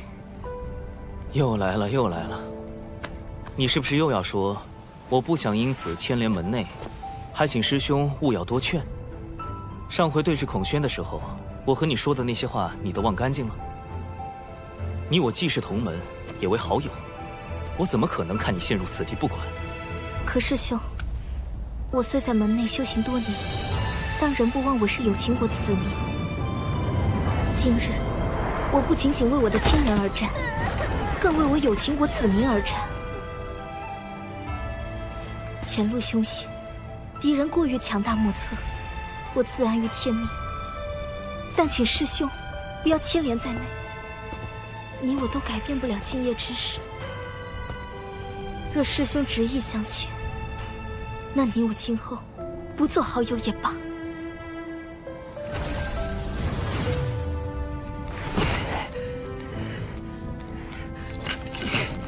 不管了，随他去吧。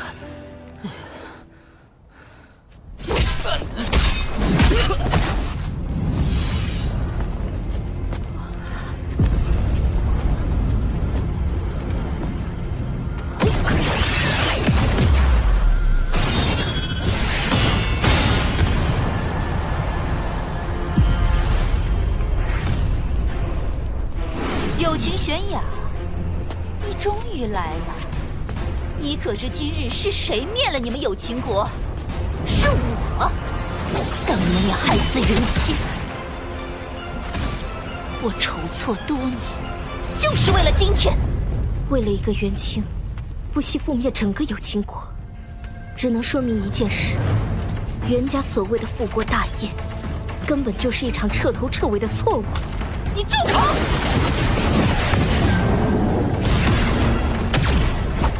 剑死！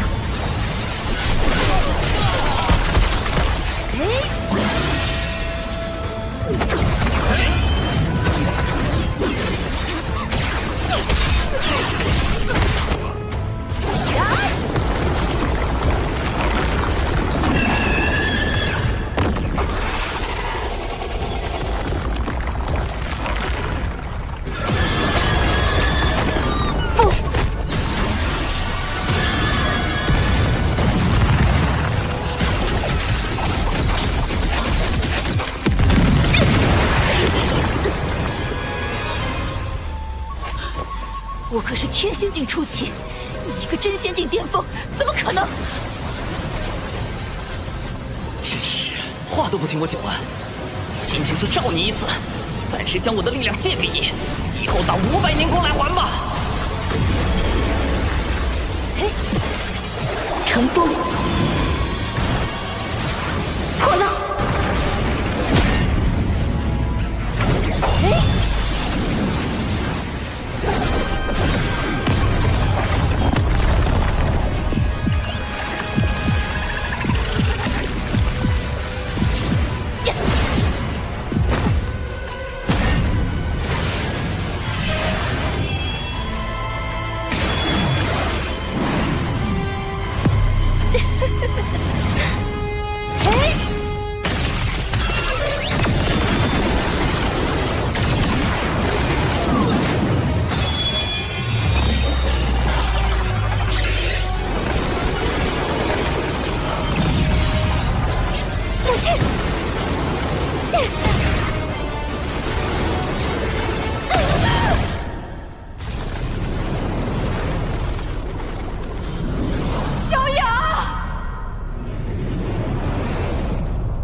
为什么偏偏在这个时候？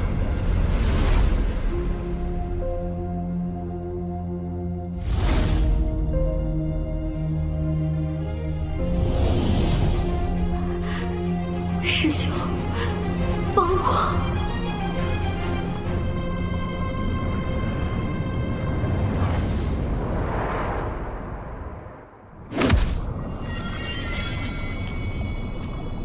我在。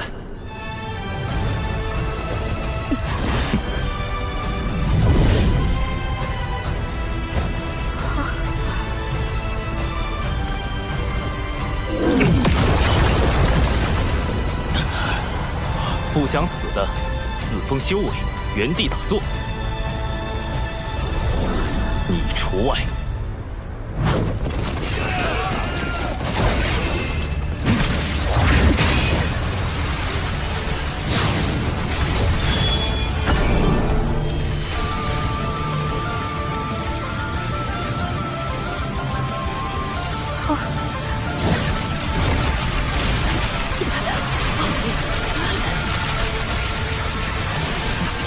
自言不认，遮天蔽月。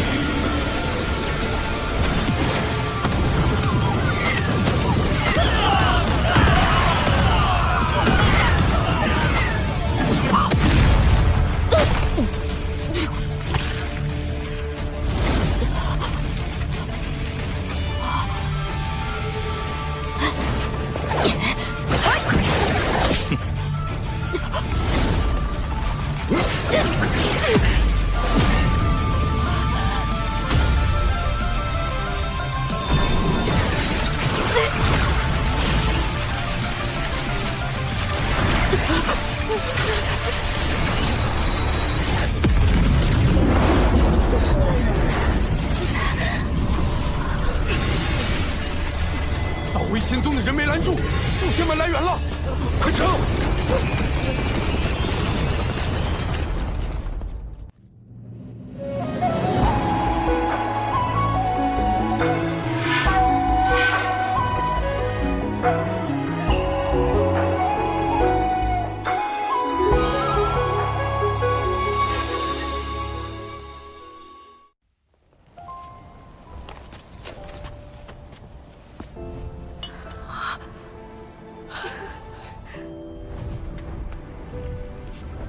面甲女既已殒命，她一族后续之事，你想如何解决？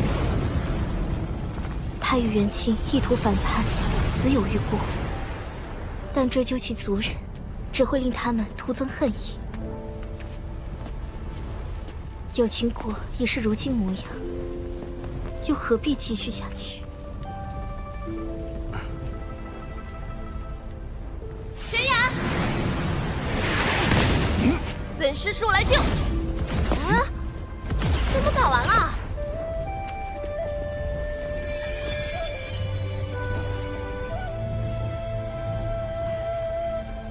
舅师叔，掌门。玄雅，我理解你担忧亲人，但你一个人来有情国太危险了，往后行事还是要多加思虑。掌门，好了好了，玄雅不哭啦。燃灯副教主就是他们渡仙门，弃我阐教道威仙宗。阐教副教主燃灯竟然亲自现身，难道道威仙宗进攻有情国也是燃灯授意的？有情国之战的背后，莫非是人禅两教之争？明明是你们道威仙宗一言不合就开打，还赖到我渡仙门头上来了。小九，莫要冲动。燃灯副教主，渡仙门与贵教道威仙宗之间必有误会，还请副教主。贵门后辈性情暴躁，既有误会，不如进我这灵鹫灯中静坐调息一番，还望贵门勿怪。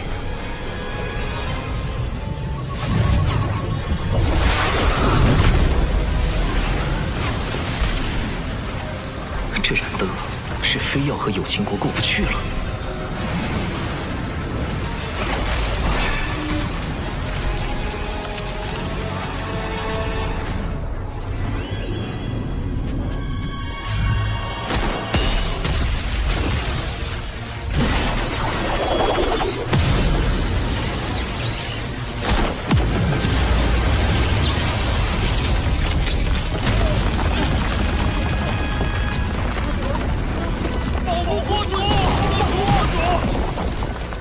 副教主的乾坤尺果真厉害，竟能引动天地间乾坤之力。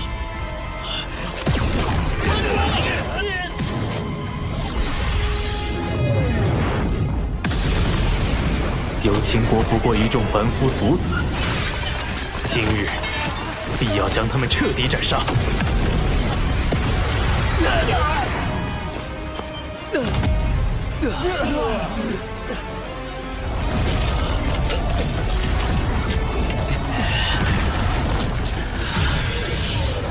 天资之人，震锁乾坤。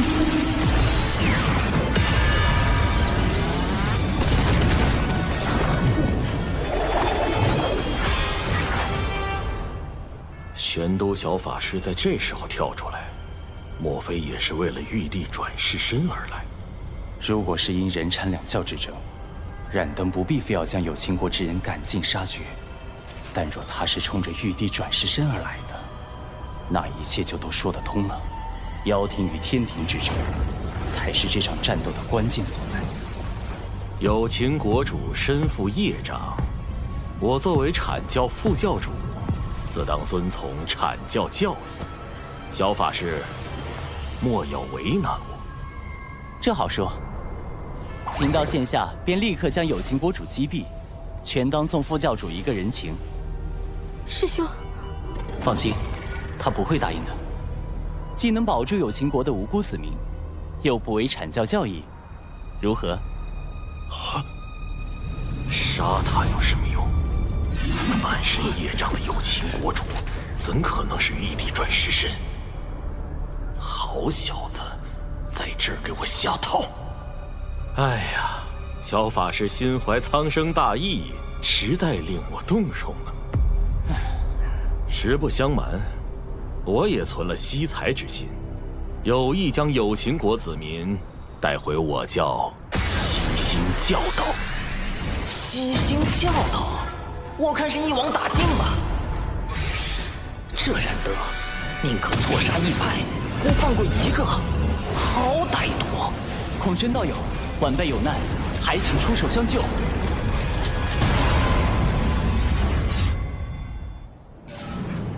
这就来。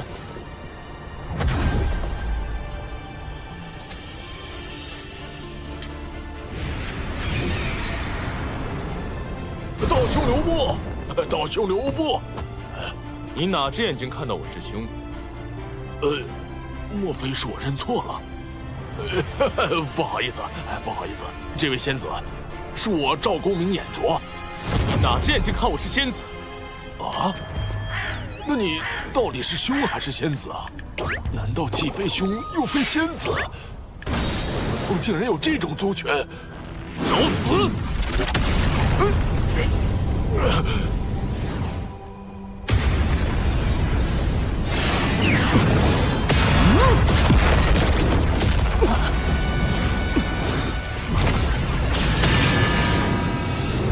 燃灯的乾坤池，不愧是能在封神大劫里击退赵公明之物。如今的我根本不是对手。轩哥，轩姐，轩哥姐，快来救救孩子吧！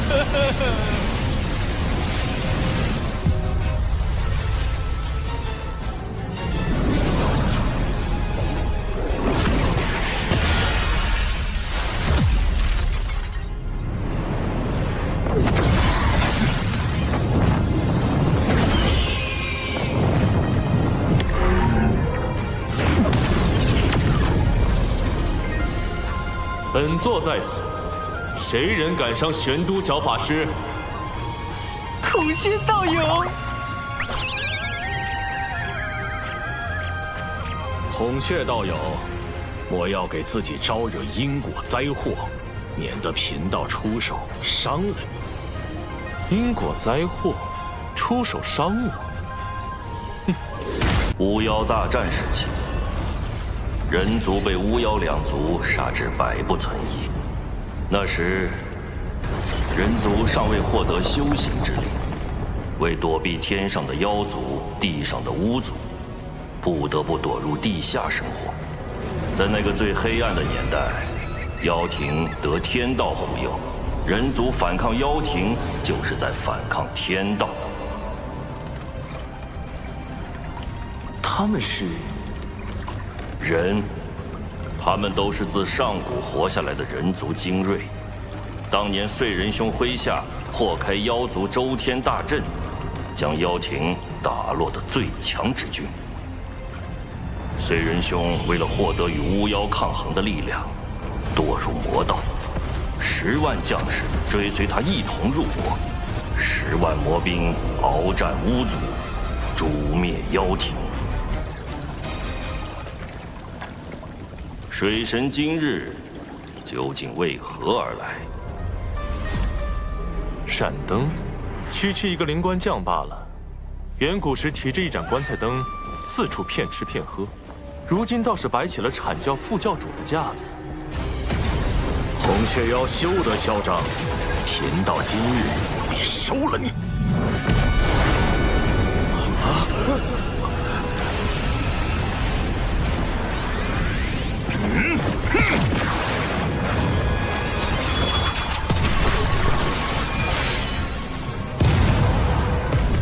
这破齿果然废物。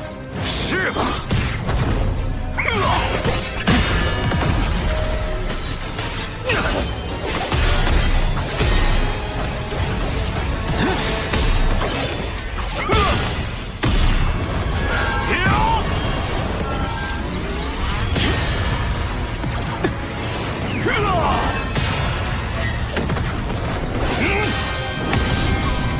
赤中环宇，两外乾坤。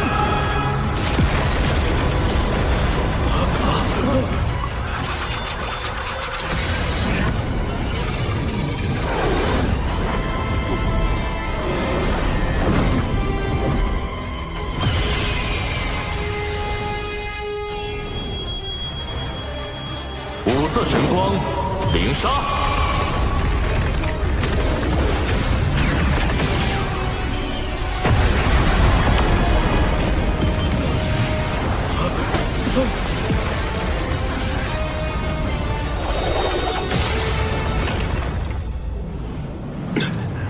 一把破齿，还想伤到本座？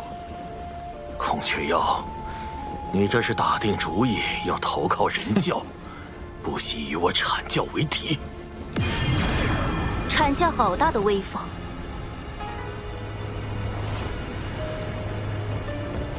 云霄仙子，公明前辈，连截教也被惊动了。此前是我失言，望孔玄道友见谅。仗着仙人神通，欺凌凡人，若非有孔宣道友和小法师道友护持，乾坤池怕是早已让有情国灰飞烟灭。有情国气数已尽，我阐教顺天而行，诛灭此国。邪教前来，所图为何？天命不佑，自有我截教为万灵截取一线生机。你们这是要反天！燃灯副教主，可还记得天道因何而生？远古龙凤麒麟大战时，三族震碎洪荒，盘古残存在世间的意志，为守护洪荒天地，化作天道，约束众生。可见，守护之道才是真正的天道。既如此，燃灯副教主该与我们一同护佑有情国才是，何必倒行逆施？你，如今已非远古，若天道危害到生灵，吾辈自当反之。众生须受约束，为何天道便不可约束了？约束天道，有意思。说得好，有情国之事，我截教管定了。阐教已公然与人教打对台，若是执意与截教为敌，在道门三教里同时得罪两教，只怕会背上分裂道门的罪名。这个罪责，燃灯担得起吗？截教今日所言，贫道记下了。待贫道禀明元始天尊，阐教自会来找截教讨个说法。这3个关于天道的问题，既点明了修道之人理应守护苍生的真谛，也驳斥了阐教副教主仗势欺人的虚伪。云霄仙子当真厉害。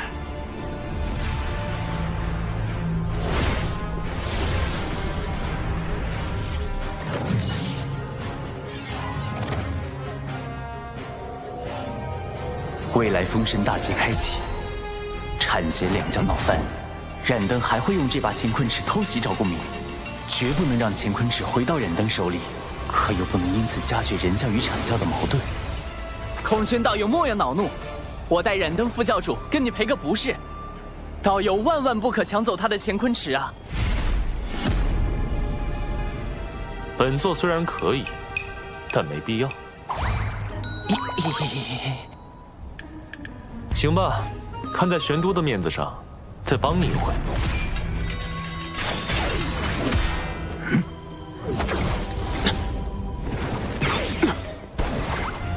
燃灯副教主莫怕，道门一家亲，我来护你。这么好玩的事儿，怎能少落赵公明？哎呀，孔宣道友的极速神通当真惊人，赶不上啊，赶不上！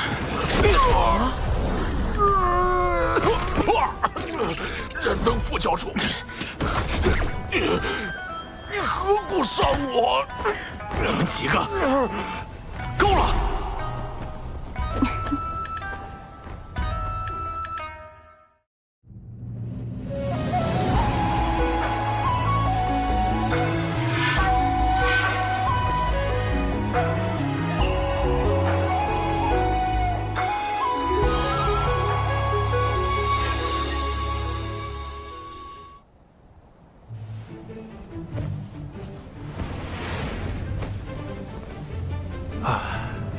原来我们和真正高手的差距，根本不在修为。难道我们是差在法宝不够好吗？不，我说的是谋算之道，以及对脸面的割舍。这主要是靠天赋，修行是修行不来的。如小法师与公明前辈这般，才是真正的不战而屈人之兵啊！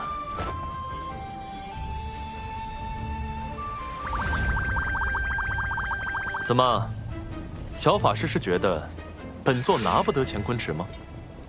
孔宣道友不能如此想，今日是冉登副教主对你出手在先，你也是不甘受辱，愤而还击。副教主乃洪荒民宿，他定不会介意用乾坤尺向你赔罪的。谁说？若他计较，就是故意损阐教威名，毁道门清誉。还是小法师明理，这乾坤尺送你了。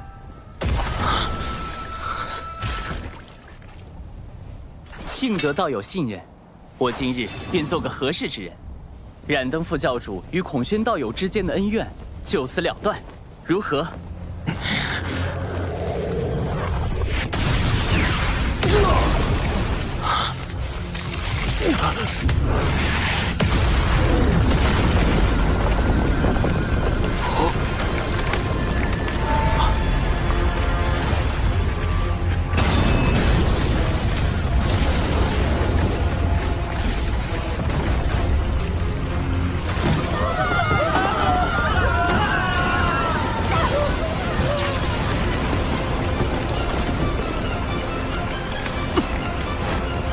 怎么回事？天道的力量在剧烈收束。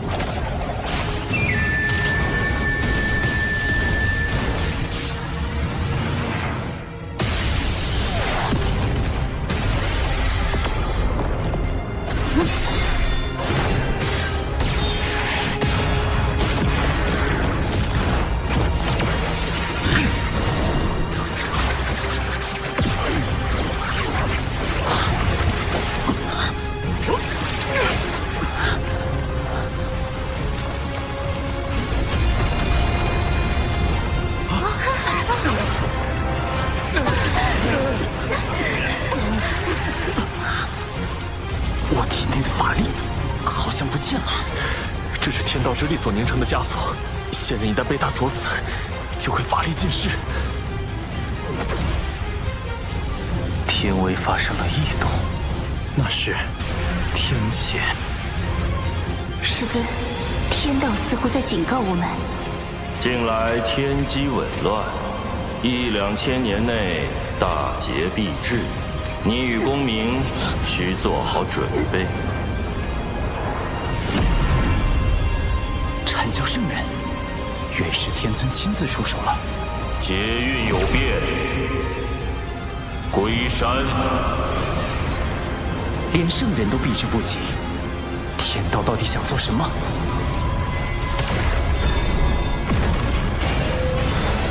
任你机关算尽，有秦国终究在劫难逃。有秦国不过是凡俗一个小国，怎会令天道如此震怒？这个国家非往不可吗？天命所至，必有深意。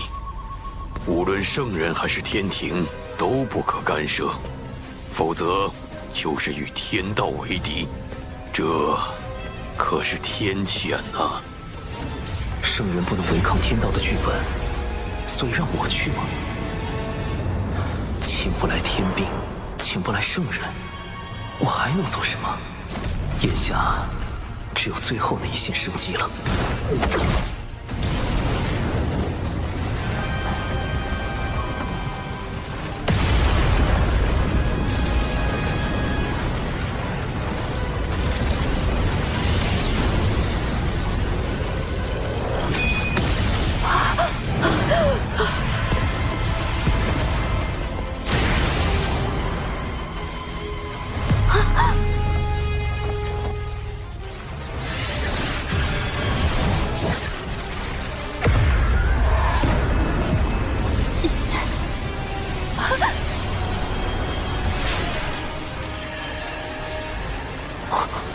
天雷消失了。简迪，你怎么样？有没有受伤？你还怀有身孕啊！简迪生气，他腹中的胎儿就是未来的商国始祖。气，这就是天雷避开简迪的原因。而一个要建立商部落的人，势必不能承袭有秦国的国主之位，这也是天道要往有秦国的原因。为了开启封神大劫，就要生伤；为了生伤，就可以毁灭一个无辜的国家，杀死无辜的人。这样的天道，还能够阻止他吗？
唯一能与天道对抗的，就是与之截然相悖的魔道。踏破天穹之事，人族已做了一遍，不介意做第2遍。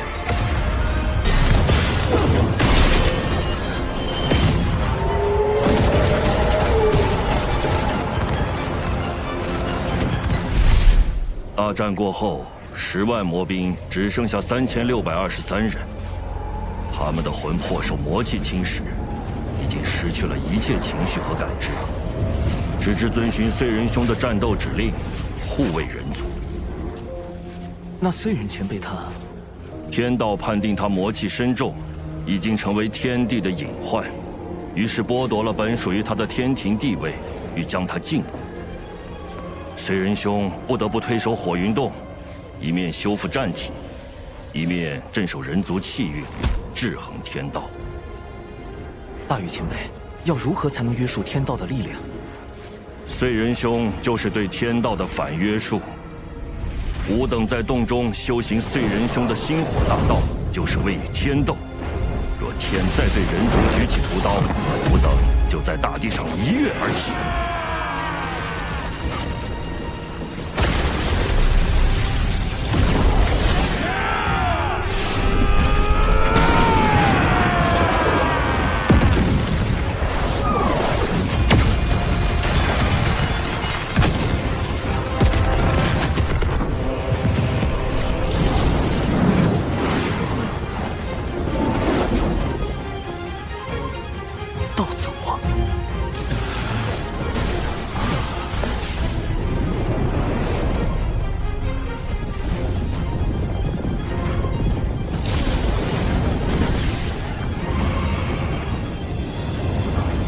人族魔兵万年见变了，燧人神伤势如何？不劳挂心，燧人兄托我前来向您问问。人皇虽离开俗世，却容不得人族被随意欺凌。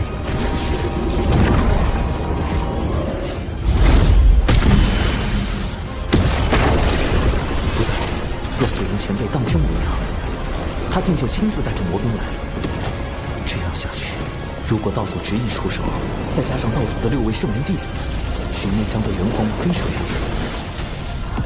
天庭水神拜见道祖，小神奉玉帝王母之命，辅佐龙吉殿下，暂代天庭诸事。今日见有情国国主逆天续命，国运将尽，特来为有情国之人寻一场机缘。机缘何在？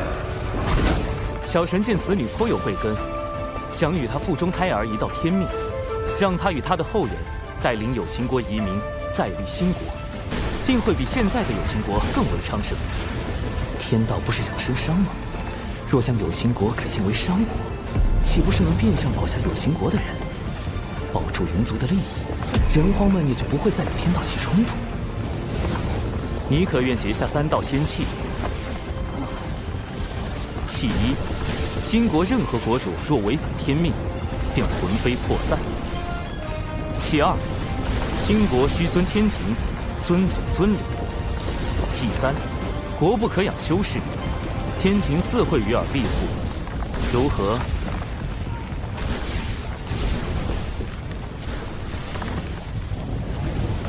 简狄谨遵先人旨意，今日得仙契，护佑我有情国一脉。简狄愿将傅胎儿命名为契。商国始祖契，果然，一切都会按照天道之意进行。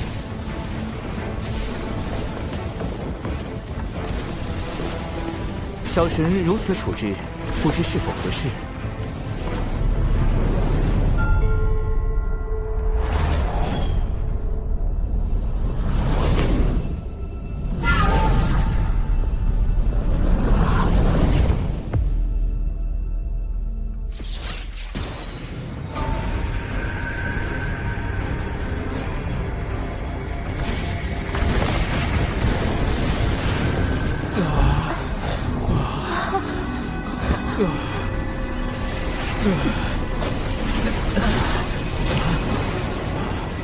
玄鸟孔宣，将护兴国百年，尔等需以兴国图腾感其恩德。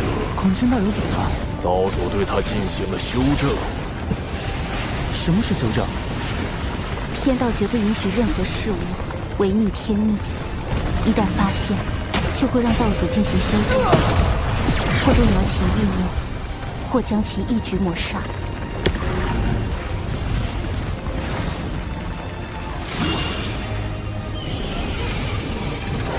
孔宣，带他们向东去。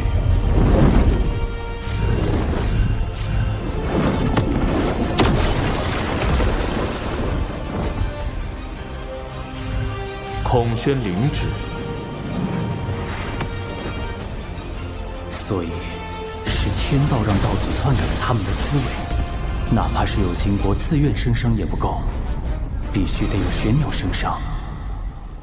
天道就容不得封神大劫的剧本出现丝毫偏差吗？众将听令，收兵回火云洞。长庚，我曾问过你人与天争之事，争有成败，成则改天换地，败则沦为天道掌控洪荒的棋子。如今你应当明白了，人族所面对的是怎样强大的对手，无志不改，死战无休。人族若想强逆天意，除非拥有盘古那样超脱天道的力量，不然终究会被天道所禁锢。可即便是如今洪荒最强的道祖，也必须遵循天道意志行事。只靠力量，真的能胜天吗？长寿师兄，我与父母终会有再见之日，对吗？一定。未来封神大劫开启，商国百姓必会卷入无端战火。我要想助人族避开劫难，往后势必要与天道博弈。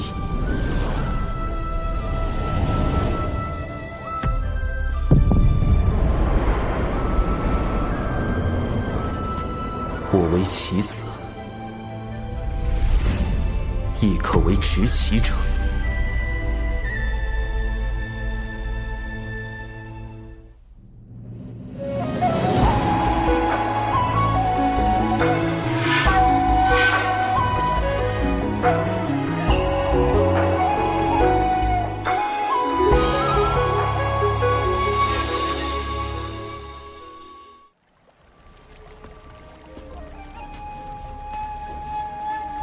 弟子修行至今，是否改变了什么？是。弟子如今是否在做某些判断时，已被天道影响？无需自疑，道有其中。也就是说，天道对生灵的影响程度是有限的。谢圣人点拨，弟子心安了。天庭重中之重，请记。什么叫重中之重？难道哪怕牺牲道门的实力，去快速填充天庭、完善天道，也在所不惜？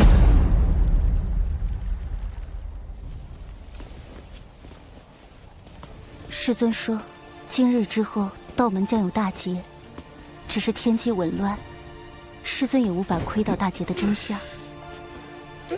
从古至今，劫难来去，早已习惯了。小法师还未经历过大劫吗？一定要小心。大劫来临时，谁都不知道心底泛起的念头是否就是天道作祟，要拉自己入劫。天道为何要降下大劫？天地间的灵气是有限的，随着越来越多生灵开始修行，将灵气化作自身法力，天地灵气濒临枯竭，于是天道降下大劫，强制让生灵将灵气归还给天地。似人族这般，不用灵气修行也可生存，修行也可成为高手，护卫天地的种族，倒是很符合天道的利益需求。人与天均衡发展的办法，或许就在这里。小法师道友，燃灯副教主虽已离开，却不知是否会在暗处设下埋伏，可用我送你回天庭，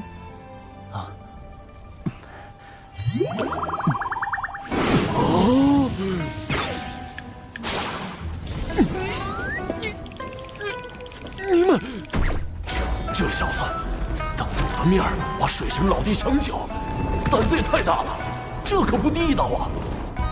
水神老弟，你可长点心吧！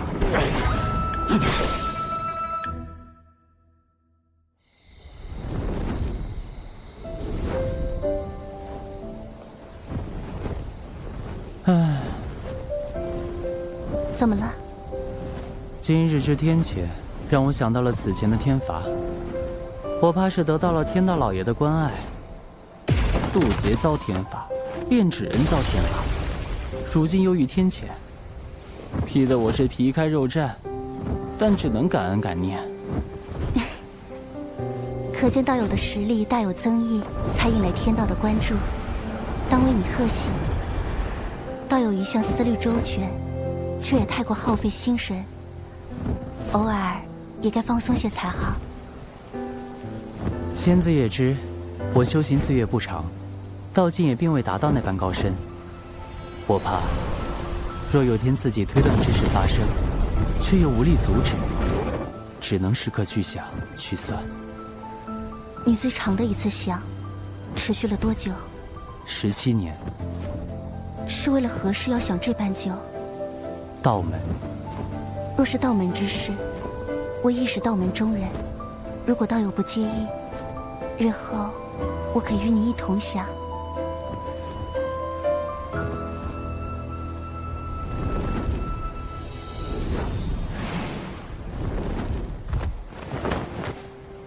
多谢仙子送我这一程。那我这便回三仙岛修行了。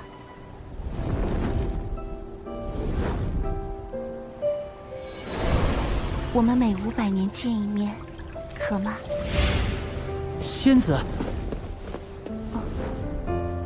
那个，我们此次会面是事出有因，可否不算在500年的计数内？自然。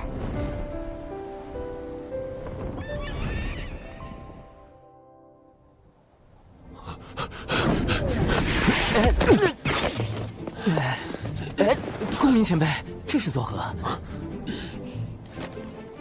水神老弟，你不知道，人家有个小法师又和你抢我大妹，再不抓紧时间找你们天庭的月老帮忙，你可就没戏了。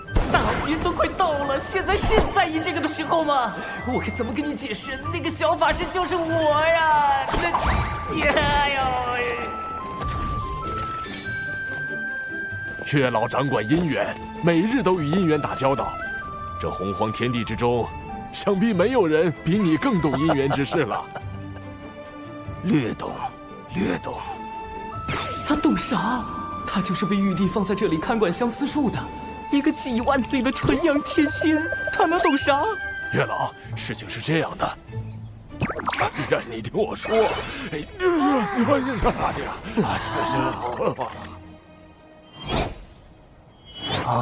我明白了。云霄仙子想和水神做知己，水神想和云霄仙子做道侣。没错。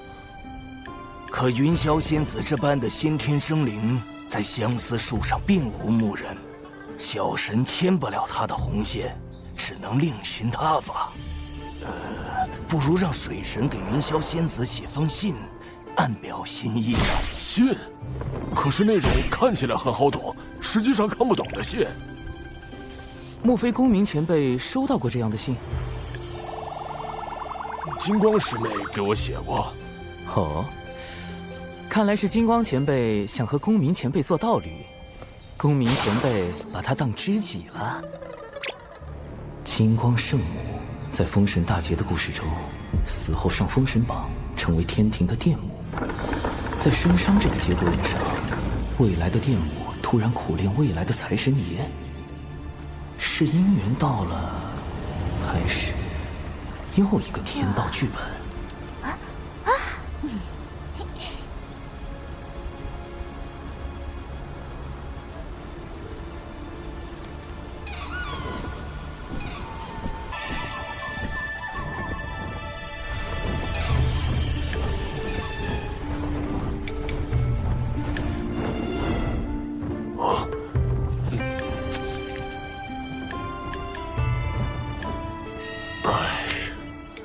就已是金光师妹最近送来的第3封信了。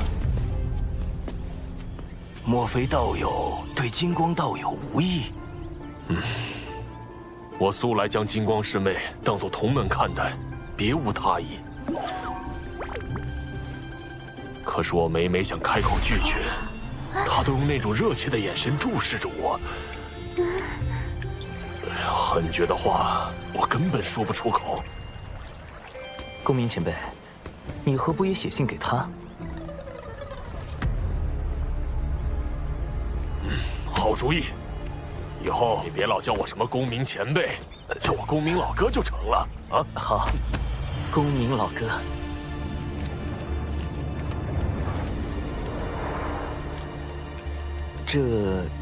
金光前辈，这封信确实是我提议让公明老哥写的，他对你之事颇为烦恼。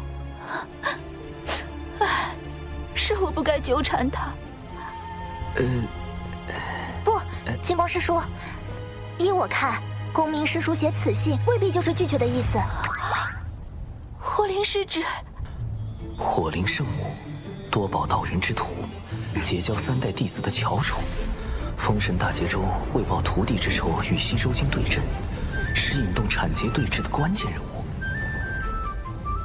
说来截教女仙怎么都爱自称圣母？这不是和圣母女娲撞名了？叫圣娘多不实啊！师叔，您从第4行开始，将这书信每逢双行的首字连起来一读，便知其意。这封信拒绝的够明显了吧？还有什么可看的？今昧莫及，无心久矣。这也太妙了！他还会写藏头诗，是太牵强了吧？若真是藏头诗，为什么不从第1行就开始藏头？金光再傻也不会信的吧？原是我误解了公明师兄的心意。公明，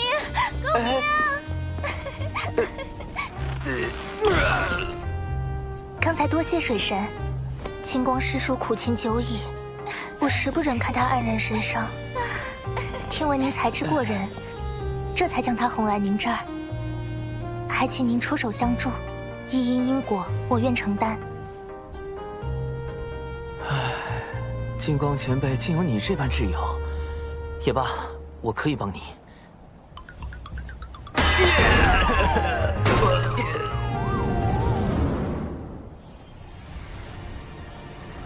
小弟子，你外出历练可算是回来了。那玄都小法师，关键时刻跳出来坏我好事，实在可恨。快让你那谛听施展神通，我必要将他找出来。早已试过了，连谛听也无可奈何。这么没用，不如早点遁呢。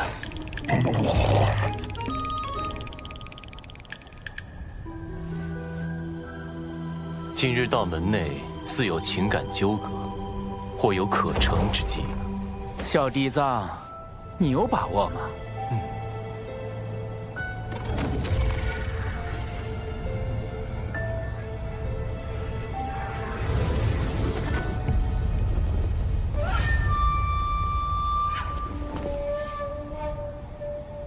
哎，听说了没？火灵师姐已经搬去了公明师叔的龙福洞，二人已经……火灵，谁说的？是阐教的黄龙师叔。厉害，就是你传的我和火灵师侄在一起了。这简直是危言耸听！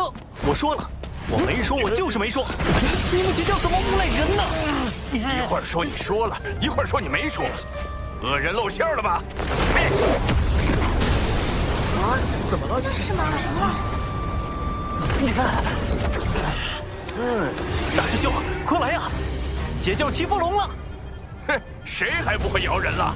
邪教弟子听令，速来中州集合！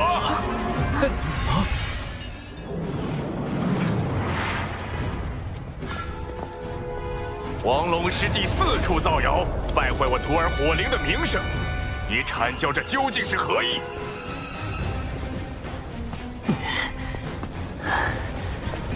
三教同源同流，你辱骂黄龙师弟，可曾念过道门一家？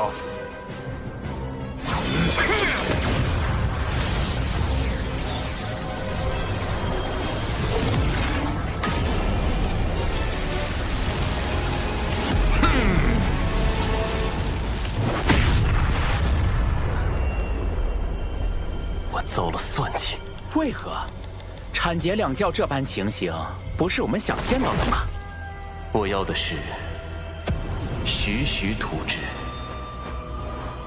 待两教间隙积累的足够多，最后终会崩塌。但今日两教的情状，已远远超出我的设想。幕后设局之人，不但看穿了我的计谋，更用以反制于我。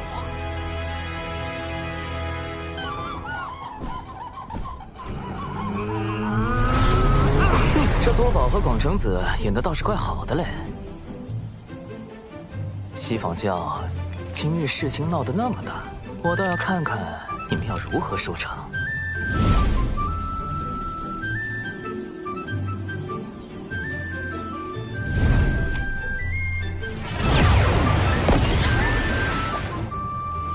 哎呦，前都大法师终于登场了。师长，早前闻你两教谣言之事，我便请天庭出面引动天道之力，凝出一面正德碑，可追溯一世之源。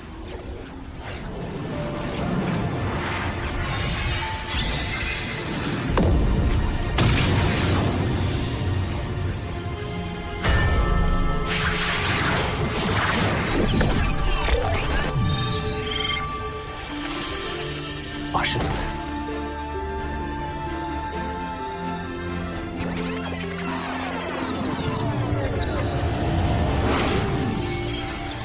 ，12品功德金莲，是西方教在替此人遮掩。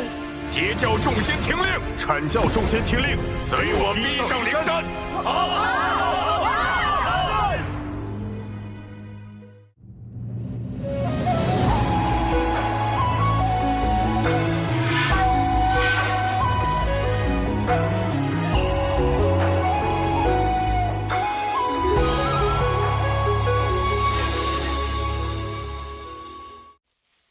好生凶险，此局真是环环相扣。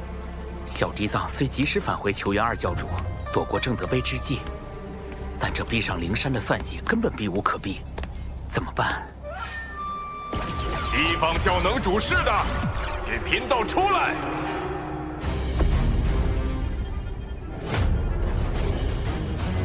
来得好快，难不成今日便是我的死劫？主人，估计你这次没救了，记得给我找个好下家。二师尊，不知我在您心中，是否如一枚可以随时被舍弃的棋子？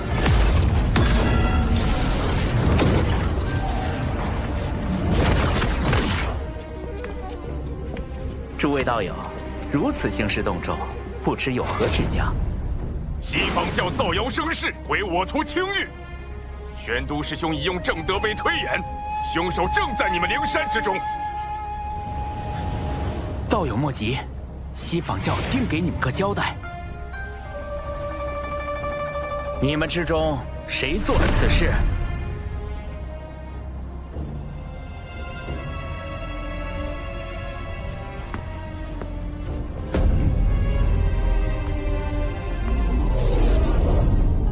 此事是我做的。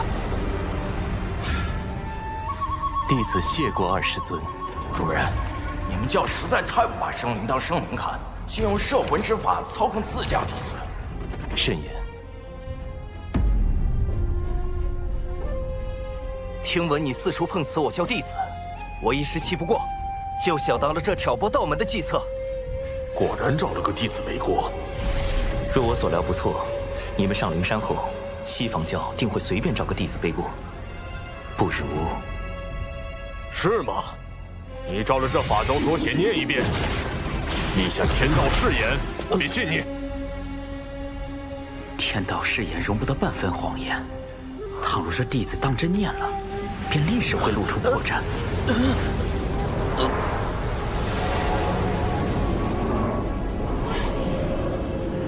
用天道誓言令西坊教陷入两难，水山老弟，妙啊！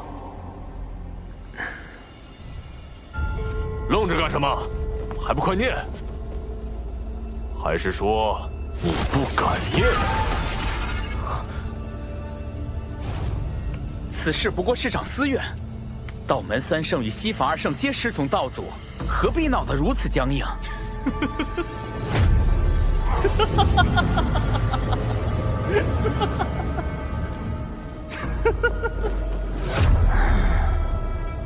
西坊教真是厉害，我们讲道理，你们就说面皮；我们说面皮，你们又开始讲感情。合着无论怎么说，都是我道门恃强凌弱呗。既如此，我等便认了。今日过来就是捏你们这些软柿子，不服就打，服就憋着。哦，他就是太乙真人，真阴阳怪气大师，一开口就能气死人。也不知未来哪吒是怎么忍受这个师傅的。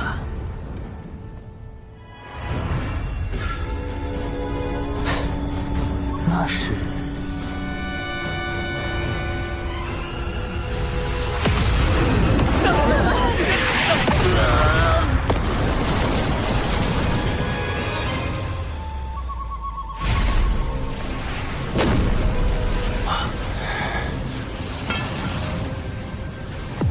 缘起缘落，自有缘法；既有前因，自生后果。即日起，灵山封山1000年，若无贫道之命，众弟子不可随意外出。这准提当众灭口，太不要脸了！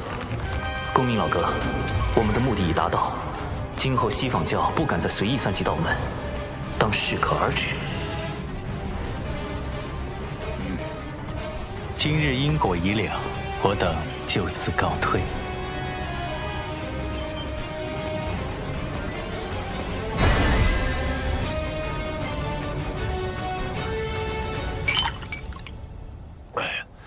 今日之事当真痛快！此行不但顺利瓦解了西坊教的阴谋，还拉近了阐截两教之间的关系。但愿未来大劫中，两教别再斗个你死我活。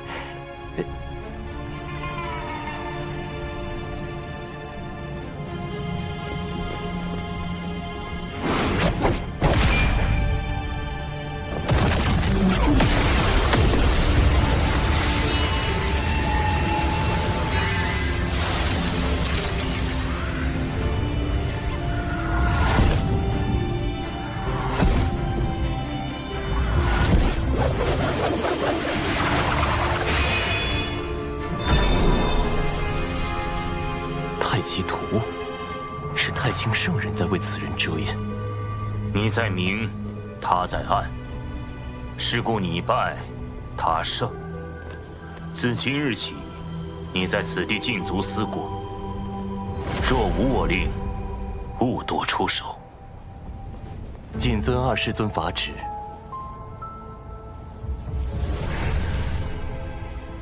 主人，你知道幕后主使是谁了？拥有如此过人的智计，能躲过你的心生探查，背后又有太清圣人替他遮掩。放眼整个洪荒，除了水神，还能有谁？主人，你在害怕？我没有。若此次当真是他所谋划，那我也不算败得太冤。算计不过就算计不过，你何必嘴硬？急了，心境乱了，全是破绽。水神，下一次交锋可没有那么简单了。我闭关数月，近日才听闻火灵失职与我大哥那谣言之事，幸好你暗中筹谋，揪出凶手，否则以大哥的性子，只恐此事不能善了。只是略施小计，仙子过誉了。产劫关系虽略有缓和，但产劫相争的未来究竟能否被改变？两教相争是必然之局，还是这结果只是天道想促成的？纷争平息，你怎么还如此心事重重？我在想，天道之下，生灵是否有选择的余地？是不是生在这天地间，就逃不开天道的掌控？倘若有一日，我又逆势而为，又当如何？大道无时，天眼四九，遁去其一。此一不为天道所掌控，便是变数。可谁能保证，在每件事中，自己都能成为突破天道界限的那个变数呢？你可还记得我结交的教义？为万灵截取一线生机。你性子中总喜欢稳妥，以至于对旁人都难以完全信任。但有时，这一线生机，并不会印在自己身上。师尊常教导我们，互帮互助，有难同度。能用重力，则无敌于天下；能用重智，则无畏于圣人。我懂了。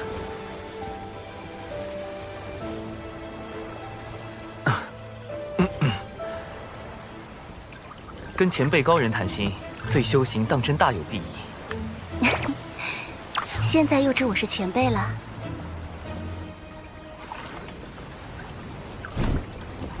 我之所求，将来必与天道大事相依，必要做好万全准备。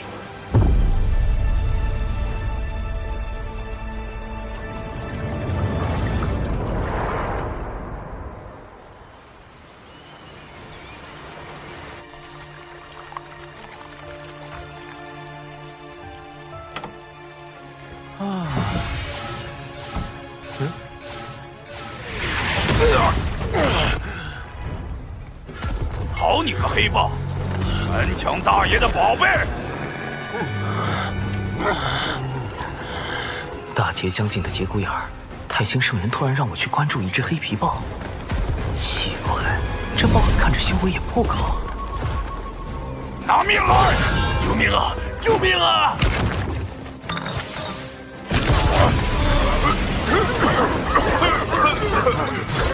离火为引，赤焰化蛇。去！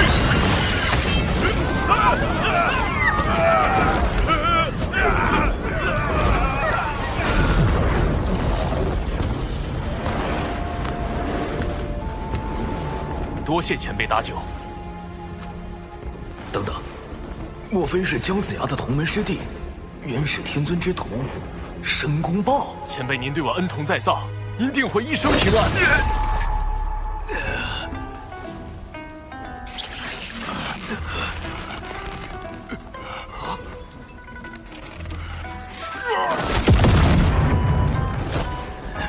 这只大妖不过天仙境，竟然没死，而我竟没察觉到他的偷袭，就像神识被蒙蔽了一般。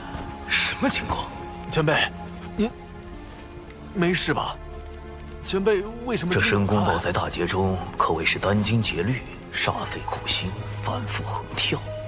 太清圣人让我结识这位劫运之子，看来对大劫也有自己的打算。前辈，您别误会，我绝对没有存坏心，我就是非常真诚的祝您一生顺遂，一帆风顺，一往无前。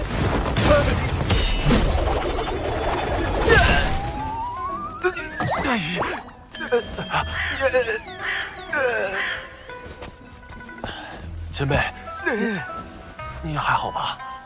申公豹这嘴是开了光了吧？不过，倒是可以利用利用。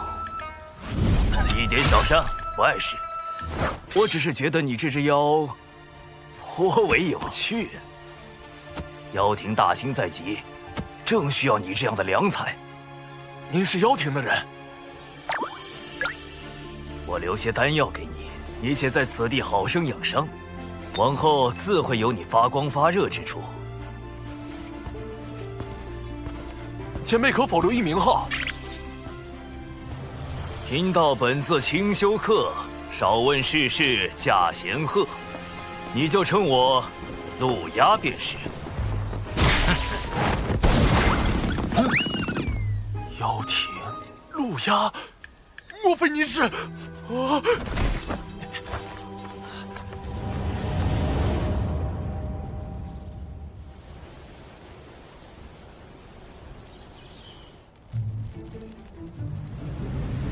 太子，您的恩情，晚辈永世不忘。晚辈为太子立了一个长生牌位，从今以后每日上香。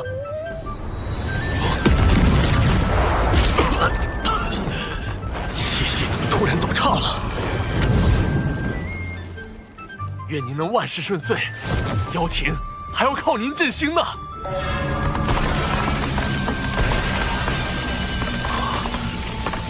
大阵怎会无缘无故破碎？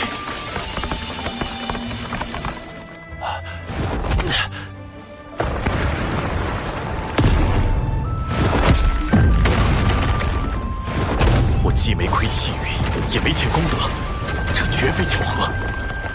究竟是谁要害我？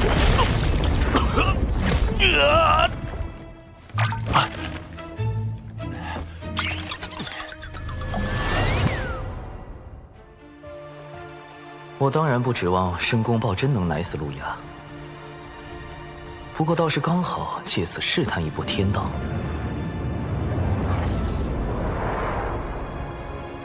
自玄鸟升商以来，我一直很好奇，天道的剧本，我究竟可以改动多少？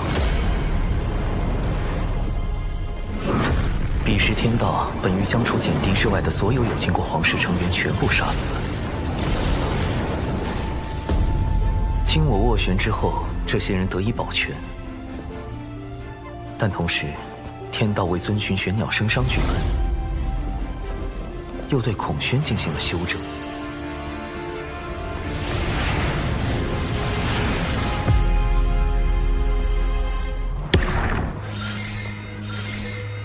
天道剧本之下，究竟哪些事情是可以改动的，哪些事情又是不能改动的？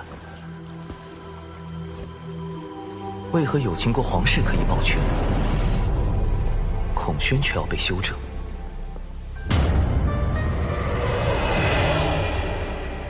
在改动天道剧本与遵循天道剧本之间，必定存在偏差率。如果能推导出这个偏差率的精确数值，我就有了更多的可操作空间，尽可能的救下更多的人。而陆压，这个封神大劫期间的截教头号死敌，将是我计算偏差率的第一只小白鼠。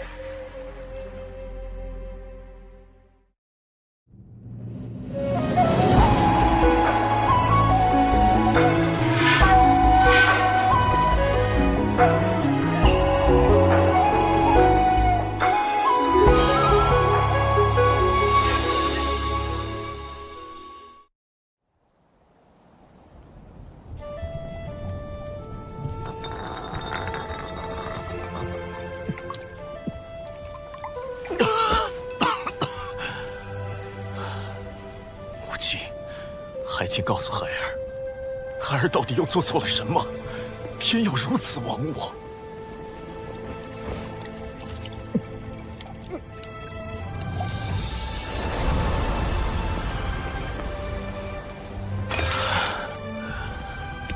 多少年过去了，金蜈蚣已是如今的断壁残垣，兄弟姐妹们只剩下了我一个。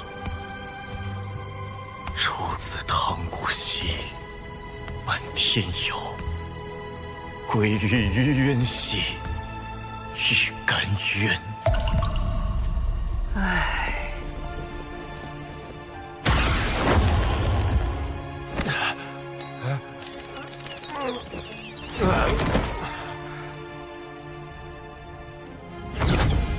圣母娘娘传水神前往圣母宫一叙。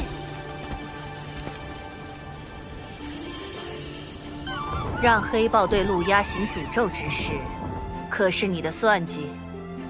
陆压多番谋害玉帝陛下，已成天庭心腹大患，小生不得已才暗中出手。我答应过他母亲羲和，要保他性命。今后若他无大过，已不可随意出手。另外，你若不想和你那个同乡一样，也成为天道禁忌，便不要再试探天道的底线。浪前辈，圣母，我那位同乡，你只需知道他已彻底死了。天道已修正了他的存在，无也不可多提。浪前辈死了，那我之前的猜测有误。太清圣人和道祖红军都不可能是浪前辈了。今日召你来，吾还有些事要叮嘱。三教中，元始师兄心思太深，通天师兄桀骜不羁，唯有太清师兄早早看破盛极而衰之。7年巫妖大战之时，6圣之中，唯有太清师兄暗中出手，助玄都对战东皇太一。后妖庭没落，天庭兴立，太清师兄更是以化身坐镇天庭。原来太清圣人曾出手助玄都大法师击败东皇太一。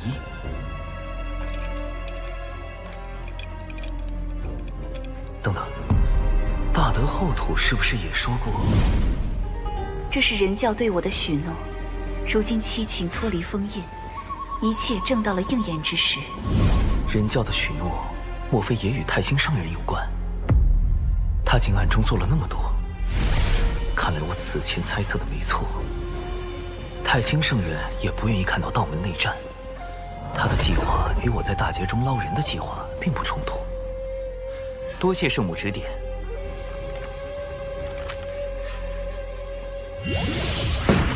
来都来了，画几个漫画再走吧。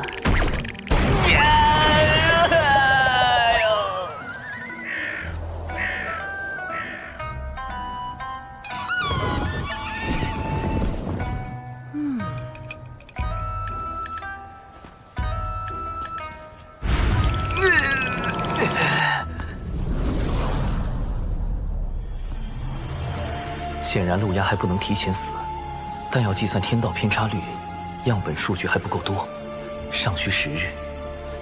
眼下，先从试探公明老哥入手。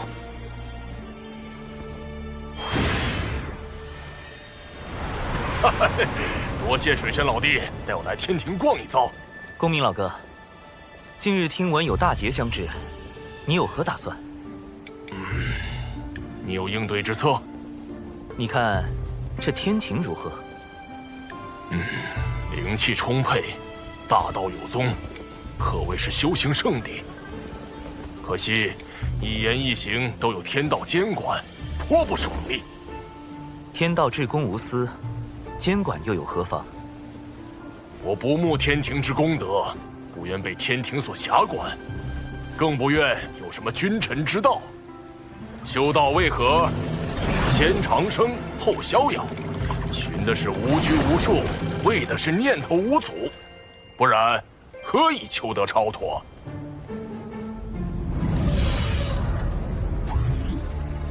果然，通过让公明前辈加入天庭躲避封神大劫的法子不好使啊！宁霄仙子，公明老哥，我究竟怎样才能救下你们？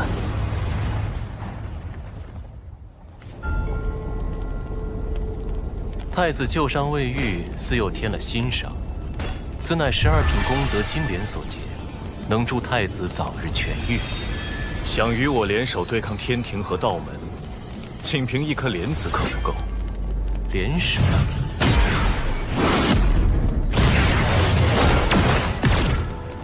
我要的是妖族听命于我，令行禁止，不可违抗。妖帝印玺，此物怎会在你手中？2位妖皇陨落后，妖帝印玺随之隐没洪荒，贫道费了好些功夫才寻到。太子若能让妖族听命于我，无论最后成或不成，此物送归太子，如何？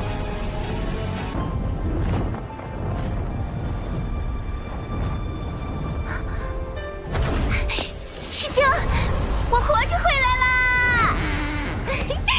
还未验明正身，就这般毫无提防靠近吗？若站在这儿的师兄都不是师兄，我再小心谨慎，怕也活不了。下山一趟，果然成长不少，心境也非往日。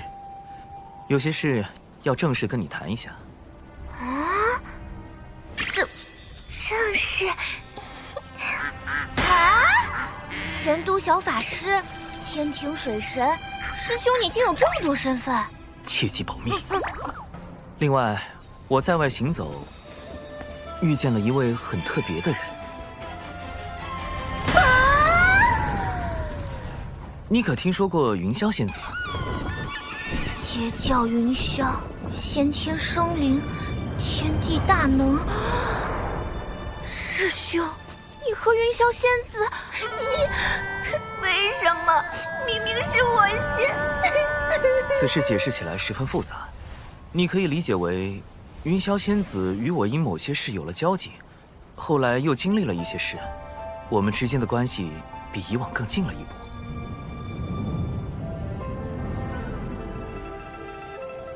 师兄，你一下说这么多，那我怎么信呢？我目前对云霄仙子只是略有好感，毕竟像她这般温柔动人、遇事果决、出手很准的人，谁会不喜欢呢？先天生灵，圣人弟子，天地大能，美丽动人，温柔贤惠，我明显不是对手啊！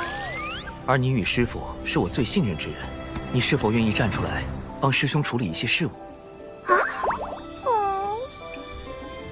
我愿意，师兄，我会做好力所能及之事，成为你的助力。哼，我才没那么容易放弃。哦，灵娥，你何时回来的？有没有受伤？师父！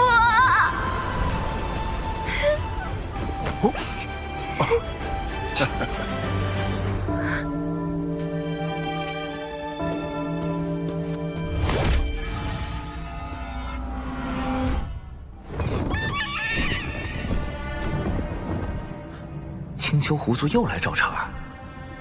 小兰见过奇缘道长。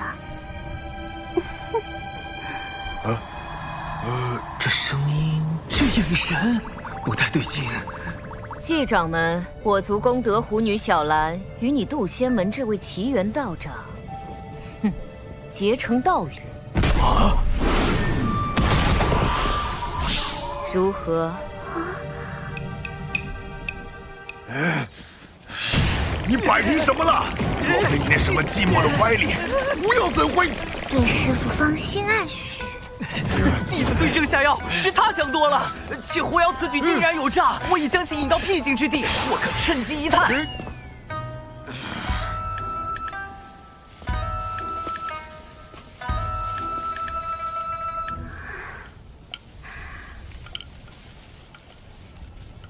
道长一刻也不想见我吗？自上次一别，奴家每次闭眼，脑中便是你。年复一年，奴家对你早已情根深重。他好像真被师兄忽悠疯了。你这逆徒，老道我！既然如此，师父不如以真心换真心。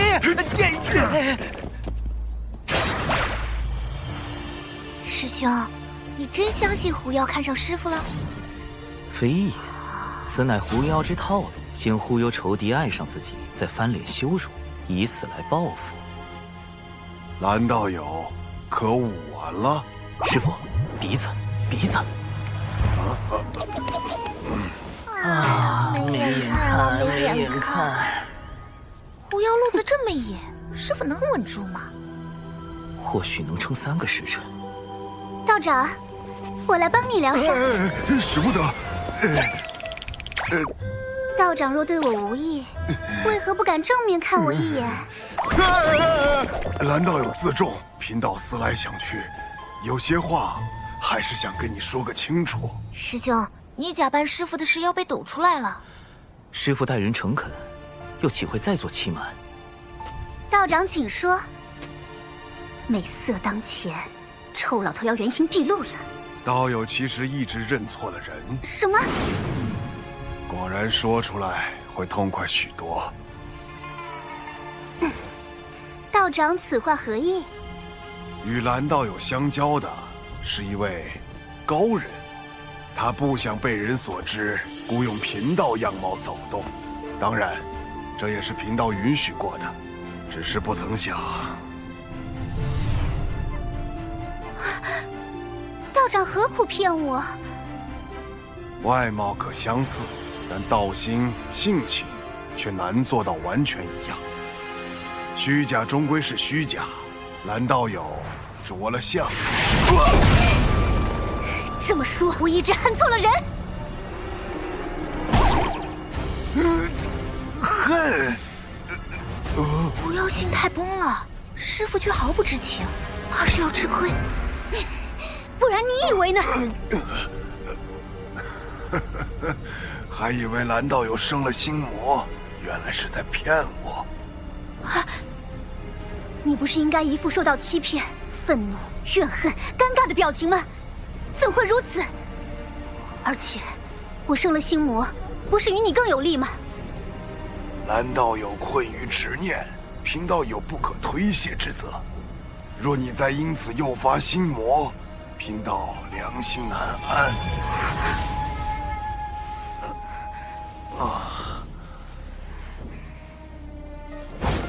替你样貌之人是谁？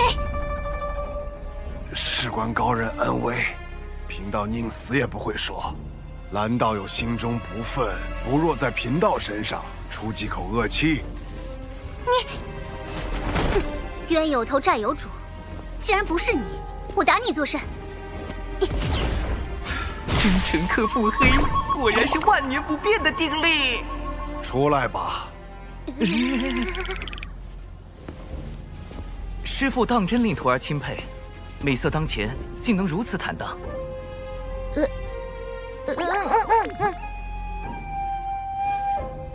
长寿，你随为师走走吧。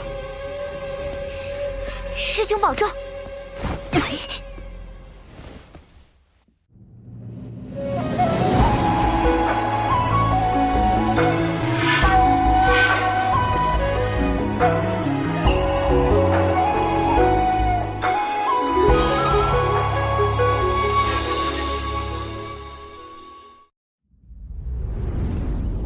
若最初便与蓝道友说明白，或许就能省去多年怨怼。长寿，如今你手中权柄越来越重，能在无意间决定旁人的生死命途，但是否也因此少了一份对旁人的敬重？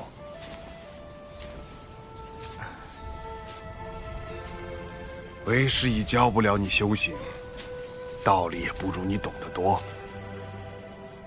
为师知你心底有一份正直所在，只是习惯了稳妥。但因果轮回，一饮一啄，若忽略这般因果，怕是会为你前路埋下隐患。师父，弟子……这算是蓝道友之事对你的惩戒。以后你也是天庭1号大人物，为师也不能随意教训你喽。敬重之心，因果轮回。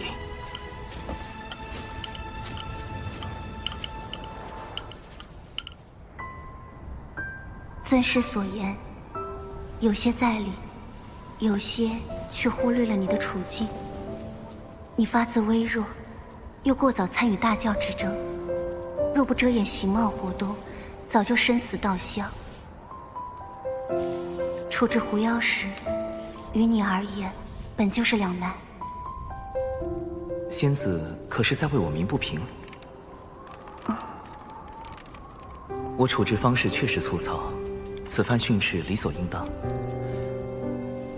只是师父一生情路坎坷，心中执念是与故人重聚，可我并非他，很难做到感同身受。正因如此，才不能把话闷在心里。今后若再有困苦，亦可同我言说。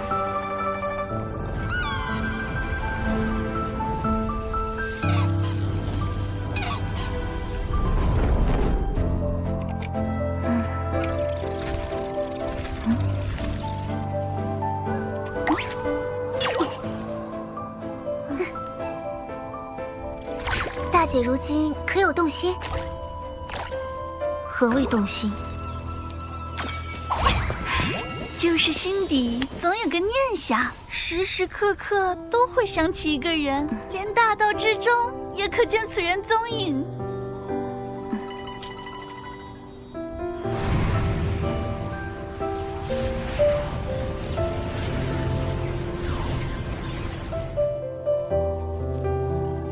眼下，这般念想是不是劫运作祟，我难以决断，还需闭关思索。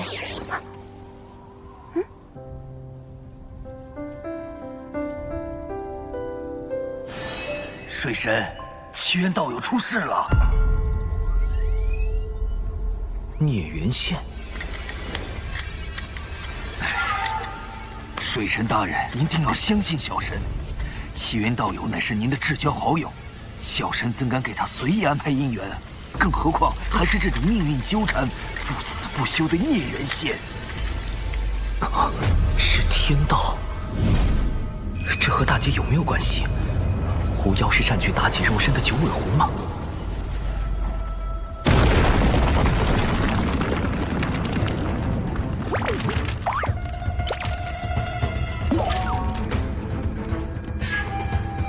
虚假终归是虚假，外有慧而心无恙，亦可修得无上果。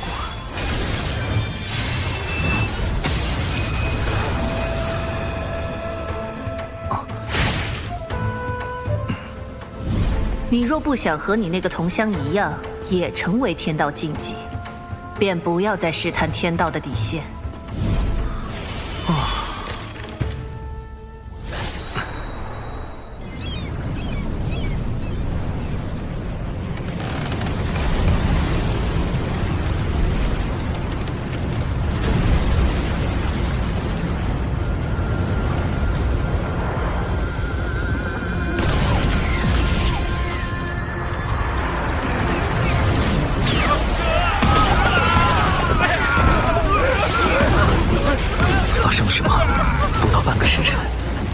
162座海神教势力范围的城池遭到妖族袭击。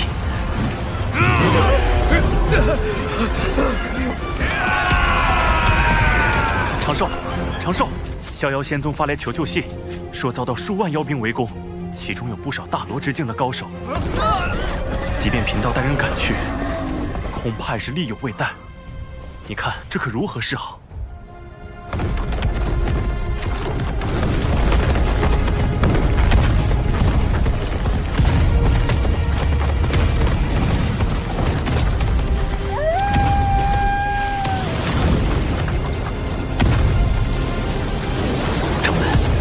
门外也有一批妖兵，数量不下10万之众。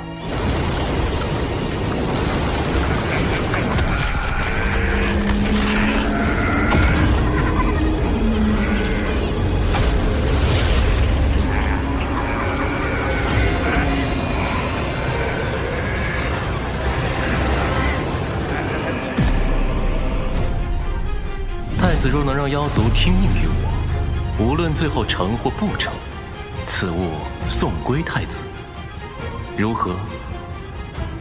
殿下，先帝便是以此印玺，号令百族。若你拿回此物，必能得到北周那批高手的支持。他们都曾追随先帝，实力不亚于当初的10大妖帅。妖帝印玺乃妖庭至宝，自当归于妖庭。可我如何确定事后一定会物归原主？贫道可立天道誓言。怎么，你们西坊教也开始学道门，用天道誓言自证了？方法而已，能达成目的即可。主人，你拿妖帝印玺去赌，小心血本无归。这一次我有17层算计，看水神如何赢我。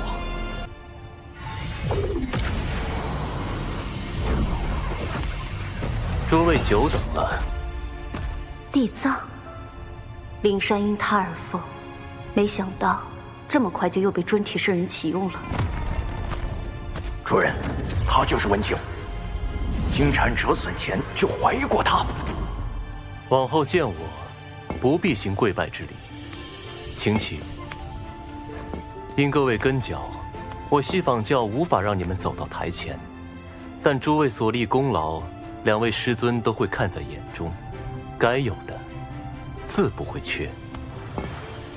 不知大人有何吩咐？谛听日前获悉，水神极有可能出自人教仙宗，但人教仙宗共有6家。文静，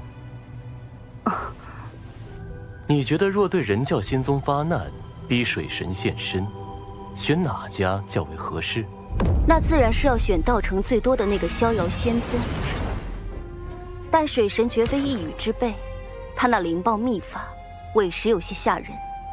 此次围攻的是人教仙宗，他若用灵爆秘法，岂非自毁城墙？大人所言极是。你我在此商讨时，贫道的算计便已开始。妖庭的妖兵作为先锋军，分往3处袭击，各位只需在此静候指示即可。这个地藏下手好快。水神，是你让我折服的，不是我不给你传消息。你可千万别怪我。主人，这个文静一直在心里嗡嗡嗡个不停，肯定一肚子坏水。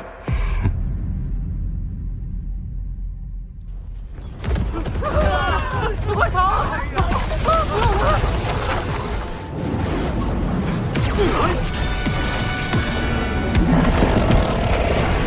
水神，你再不现身，我们就将此地夷为平地。要逼我本体现身进攻熊寨，倒也说得过去，怎么偏偏他选中了渡仙门？不能因为渡仙门菜就那么欺负人吧？掌门莫急，啊，一会儿我会在暗中与您配合。嘿嘿，小家伙，俺又来凑你了。大前辈，太清舍人竟然主动把玄黄塔送来给我防身，看来事情大条了呀！必须启动最高级别防备体系。长寿，掌门，立刻召集宗门上下，赶往地脉挪移大阵。不战而逃？可地脉出的挪移大阵，在上一次渡仙门大战时已经暴露了出口，难保此次敌军不会埋伏在那儿。数年前，弟子便在旧的挪移大阵下方1600丈处，搭建了一处新的挪移大阵，十分无疑。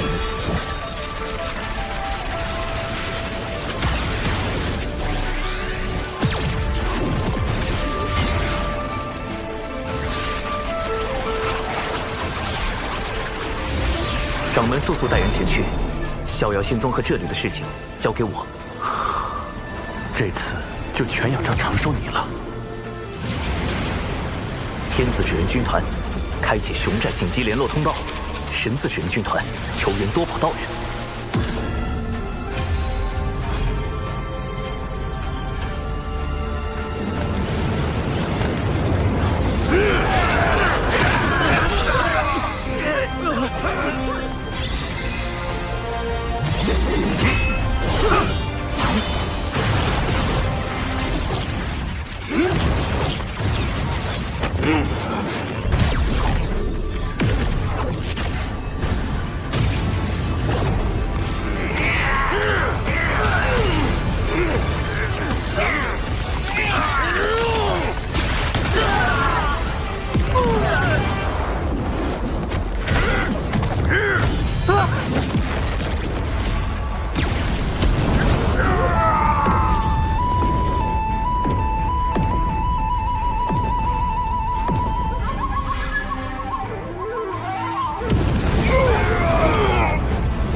截教火灵，奉师尊多宝道人之命，驰援人教逍遥仙宗。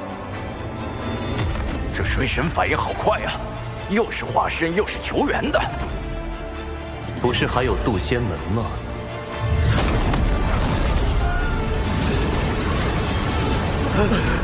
快，让他们跑了！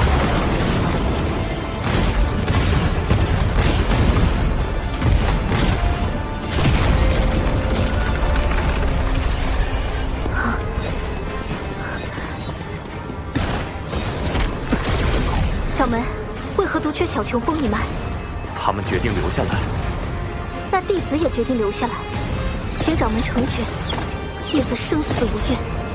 去吧。掌门，这无妨，他在此地，应该比跟着我们更安全一些。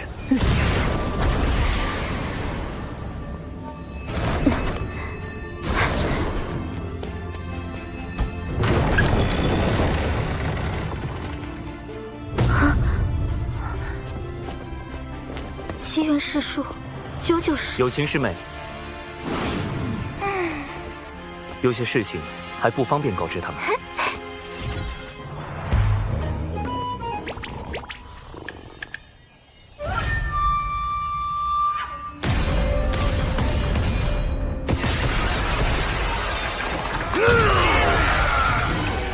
师兄，大阵……放心，一切都已安排妥当。你与灵儿下棋看戏即可。师兄，这是来了多少妖族？哼哼，10万有余。师兄，9成8？不然呢？你可是在质疑为兄的盾法？这可不敢，师兄盾法无双，塔论无敌。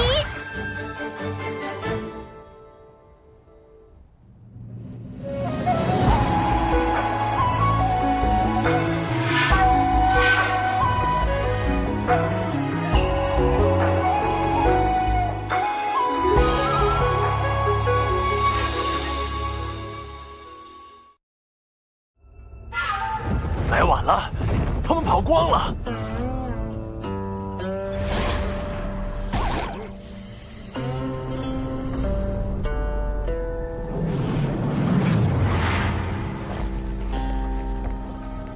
老大，这里会不会有埋伏？咱们要不问下地藏那边？渡仙门不过是个小宗门，能有啥陷阱？你少给我提地藏！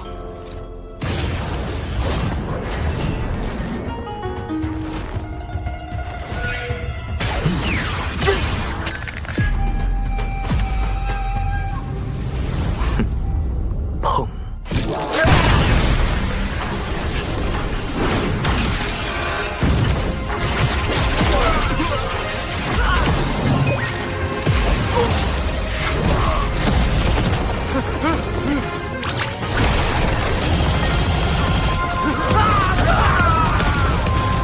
！10万妖兵来了，就别想再走。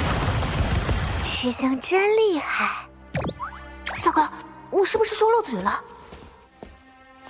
今日让有情师妹待在此处，我就没打算隐瞒身份。切记，我此前给你们的新生屏蔽仪万不可离身。师兄放心，保证万无一失。长寿师兄的本体究竟在何处？这个倒是说不精准，不过通常而言，师兄都会在一个最为安全的地方。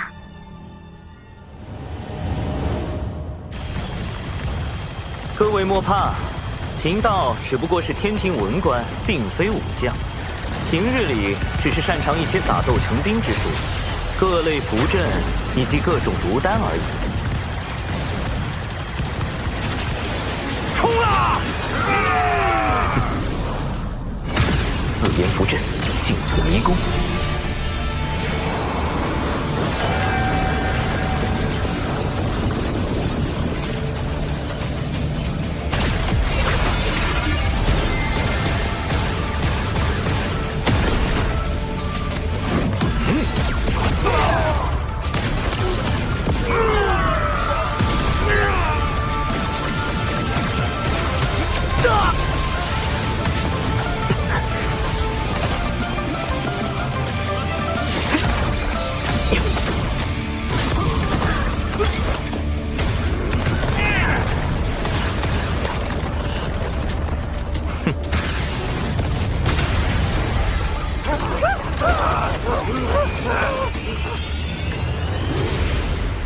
塔前辈，晚辈向您借3缕威能一用。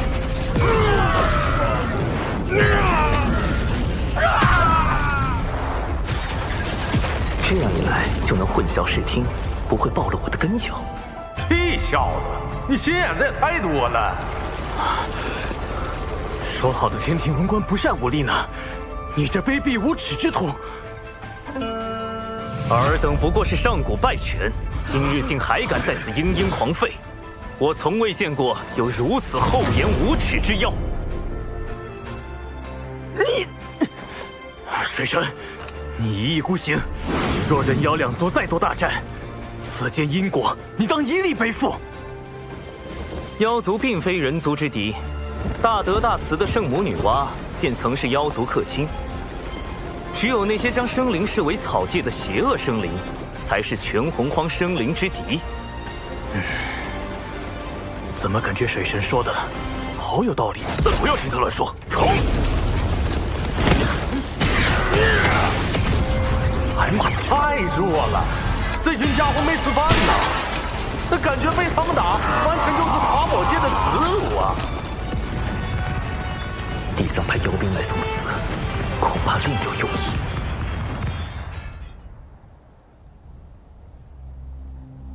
3处的水神化身都有玄黄塔，主人，你的算计落空了。只是第1重罢了。文静，你对眼下局势怎么看？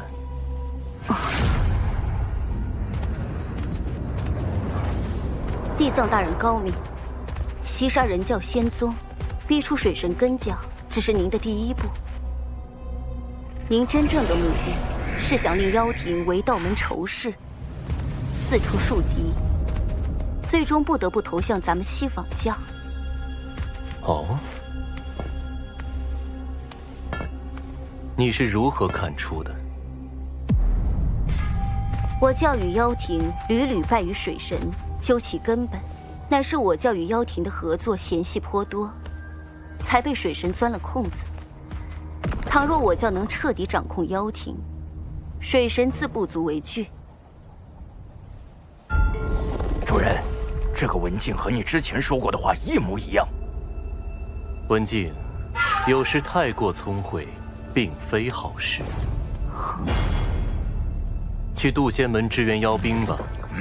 但愿这一次，你的聪慧不会让贫道失望。是。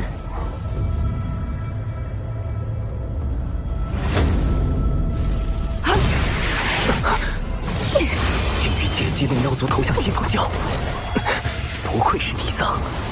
文静，稍后你配合我。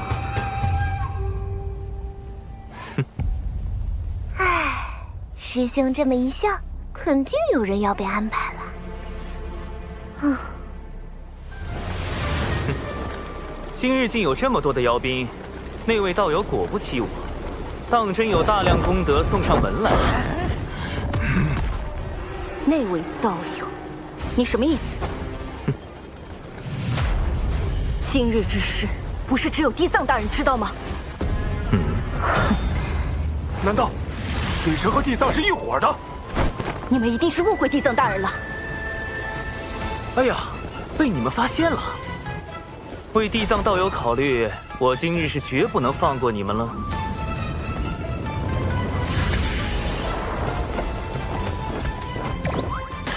主人，你麻烦大了。天庭水神长庚以神权宝器为令，命天兵天将包围此地，莫要放走一妖。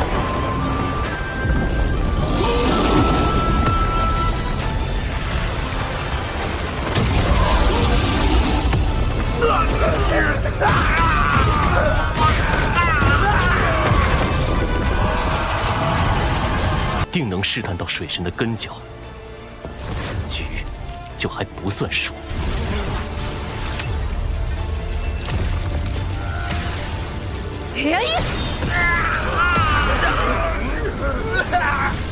完了，主人，他已经出手了。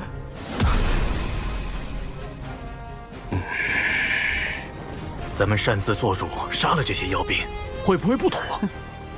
水神摆明了是想将脏水泼到地藏大人身上，若让这些妖兵活着离开，地藏大人的名声还要不要了？文静，你坏我大事，还不快退！是。血是黑纹，受死！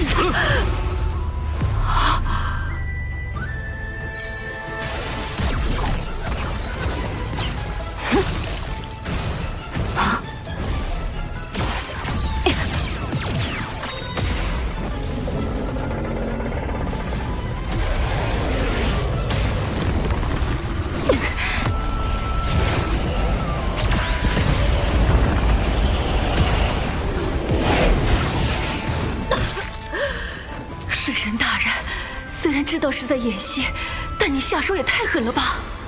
更狠的还在后面。纸人灵爆阵，核爆起兵。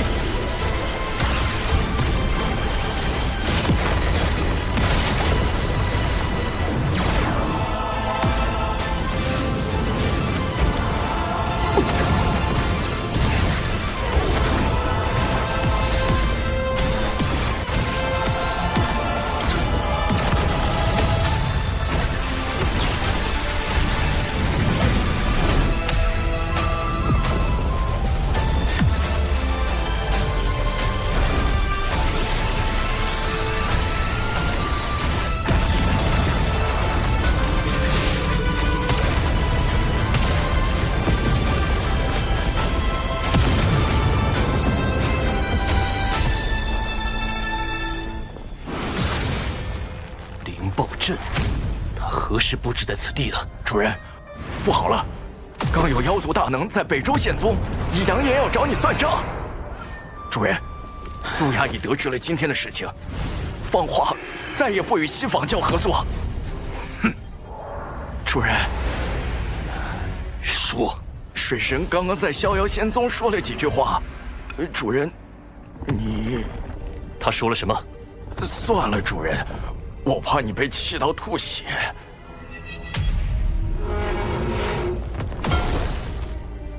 说，他说：“各位谬赞了，我此前绝对未得到西仿教地藏提前通风报信，只是与他大概算理相当，惺惺相惜。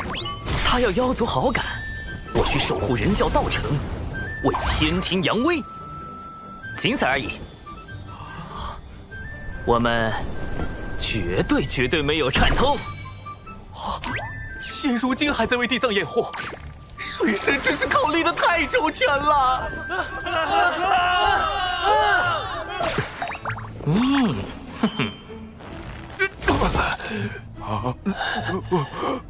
杀人诛心，杀人诛心呐！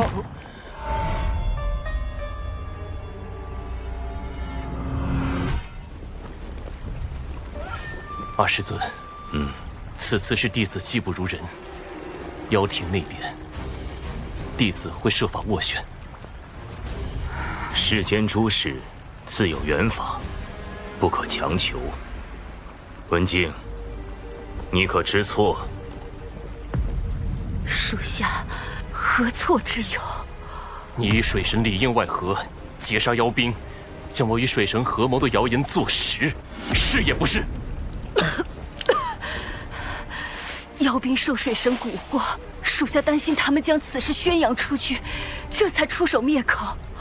属下所做的一切都是为了地藏大人您考虑。若今日之事让您在妖庭那边没法交代，您大可将属下交出去，属下不会有丝毫怨言。但您绝不可怀疑属下对您的忠心。你罢了。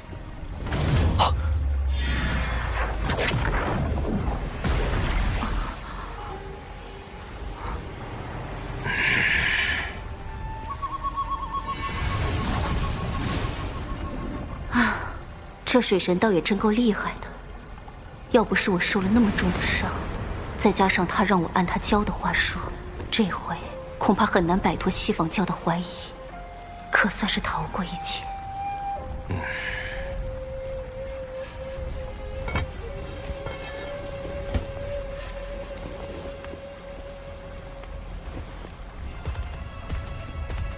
主人，文静真的没问题吗？我看不出一丝破绽，那就是没问题的意思喽。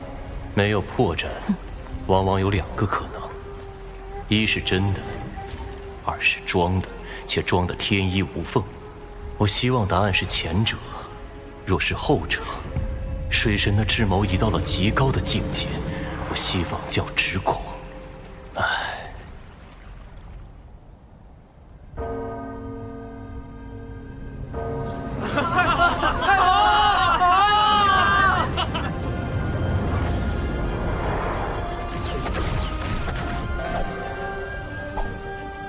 青师妹，今日所发生之事，望你记在心中。日后，我自会为你安排一条明路。玄雅定不负师兄期望。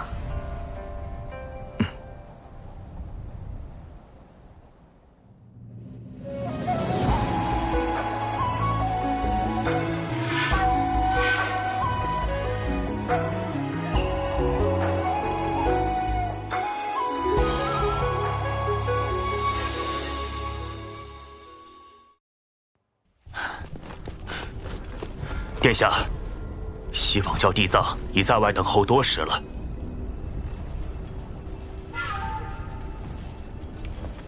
哼！为了这枚妖帝印玺，我妖庭折损了多少妖兵？你去告诉地藏，妖庭不会再与西方教合作。殿下，如此，不是正中那水神的挑拨之计。哼！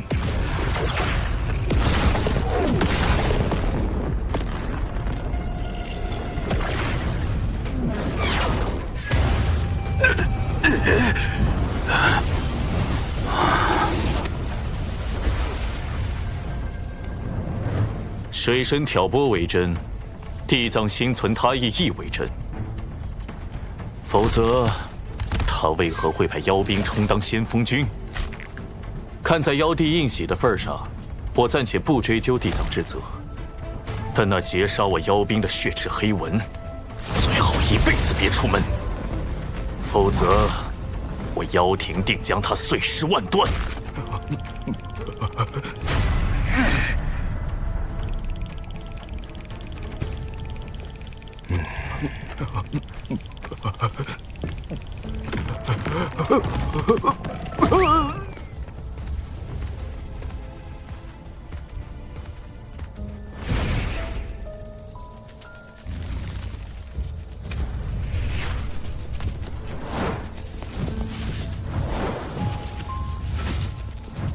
此役实在冒险，能侥幸取胜，全凭你在其中助力。但陆压竟如此大范围的搜捕，此事是我顾虑不周。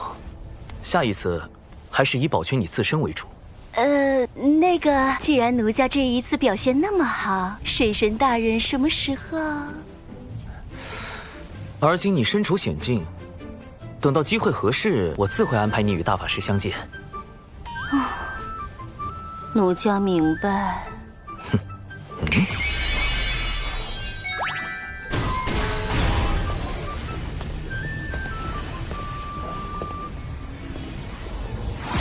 此物唤作周边，也叫谷子，乃是我老家的一种信物。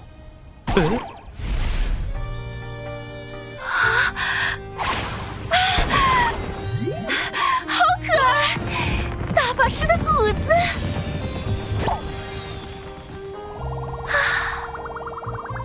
奴家谢过水神大人。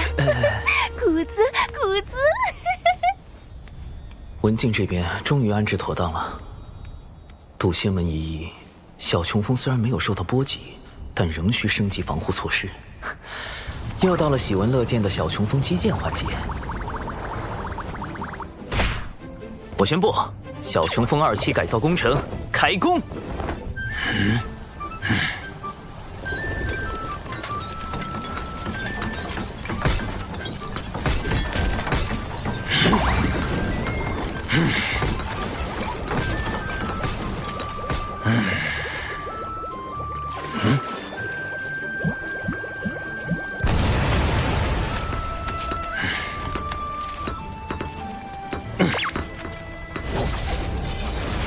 新型小琼峰在外表上与以往没什么不同，其中却另有乾坤。不但兼顾了洞府、板砖、自移动超级阵法炮台，还能凭借子乾坤之法，令风中人一同缩小放大。里程数版新型小琼峰，让跑路变得更加方便。除此之外，一系列法宝也需要升级，尤其是从冉登那里打劫来的乾坤尺。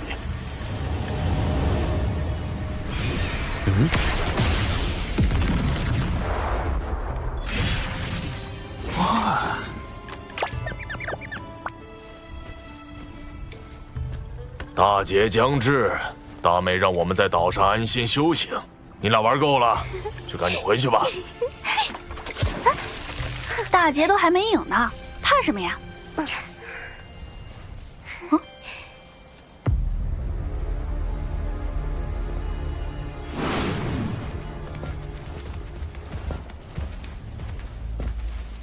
说什么灵山封山1000年，这地藏又在外面溜达了。二妹三妹，几声书否？否。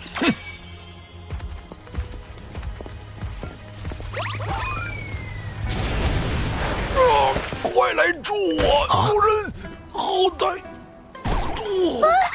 大哥，你怎么了？你醒醒啊！西坊教地藏，是你杀的大哥。贫道只是路过。大哥，你醒一醒啊！你们说是要公聊还是要私聊？我刚才可什么都看到了。今天不把话说清楚，就别想走。为什么洪荒会变成如今的模样？要说那地藏反应也是真的快，见我吐血也立马躺地上吐血。什么事情这样好笑？说来与我听听。和我们没关系，一切都是大哥的主意。就是。嘿，你们俩。大妹，你听我解释。公明老哥他们碰瓷地藏，虽说是恶习未改，但也算在无意中替我出了口恶气。你说的可是地藏派妖兵向人教仙宗出手，逼你本体现身一事。仙子知道。你的事情，我总是会多留一些。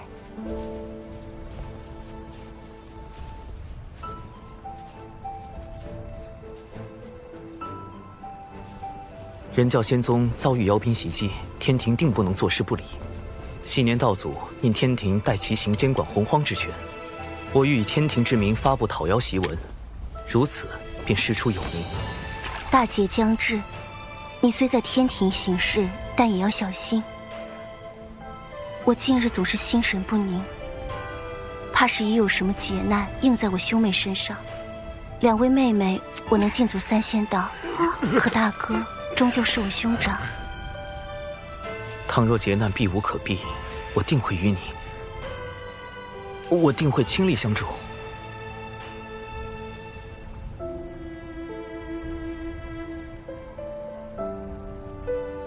残害巫族，兵伐道门，天庭承天道之意，维护天地安稳。今特发檄文，命天庭各部追捕陆压，将其捉拿归天。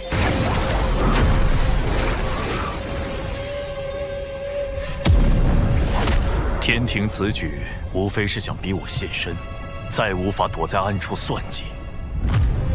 水神心思狡诈，借机广招天兵，短短数日便有不少炼气士投奔。原本无人在意的天庭，如今已有大兴之势。老臣惭愧，不能为殿下排忧解难。此次妖族折损太多，若要东山再起，只怕得找那位前辈了。伐妖檄文一发，陆压定有所动，倒是趁机搞一波。敖乙，稍后你安排。陆压不识天数，妄图复兴妖庭，一旦发现陆压踪迹，即刻逮捕回天。陆压前辈有危险，盼前辈平安度过艰险，大吉大利。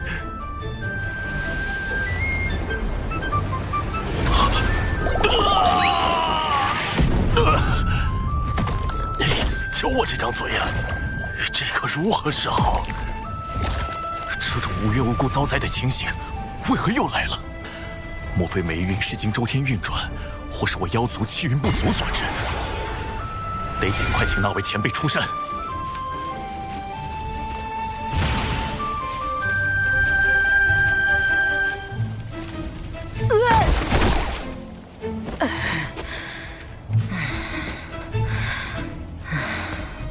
10卦9不准， 1天算10卦。今天10卦用完了，客人改日再来。前辈既留在此地等我，何以低头不见？小老儿见过您。夫人，您印堂发黑，似有血光之灾。正是有这般灾祸，才来寻前辈指点一二。望前辈念在昔日旧情，帮一帮我。我跟您认识。我族被欺凌至此，前辈当真不愿助？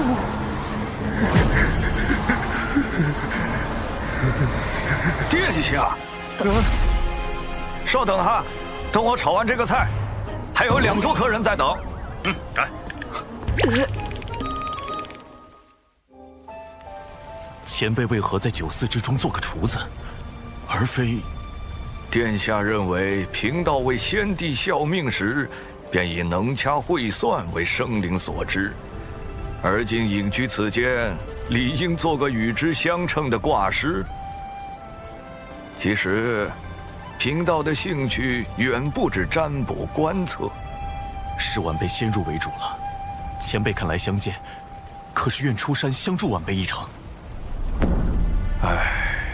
我还道殿下是问活命之法，不曾想竟存着这般念头，如此便请回吧。前辈言下之意，晚辈有生死之危。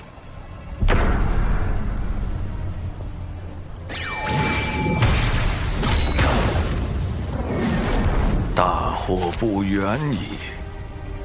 天庭水神千方百计害我，阻我妖庭复兴大业，望前辈救我。贫道曾见证百族不甘被巫族捕食，汇聚不周山顶，立妖庭与巫族争锋。但百族压过巫族后，却开始了无尽的征伐和奴役。妖庭败落是应得的因果。那些喊着复兴妖庭的家伙，不过是想借机行奴役之事。殿下莫要因此纠结前事。无数妖兵惨死在水神的谋算之中，如今天庭又广发讨妖檄文，妖族面临的是灭顶之灾，晚辈如何能放下？还望前辈帮一帮我，帮一帮妖族。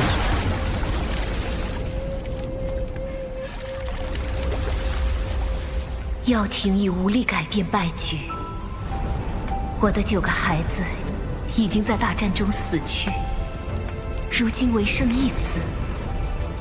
但这孩子有3次生死大劫，望先生解救于他，西河感激不尽。老臣的命是娘娘救下的，但有所托，老臣必不辱命。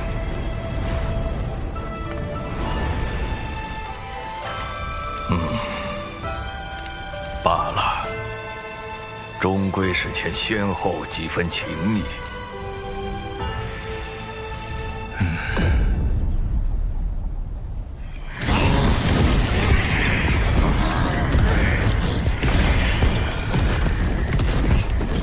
天庭欺我妖族良善，偏帮巫族道门，妖族处处退避，百般忍让，换来的却是一道讨妖檄文。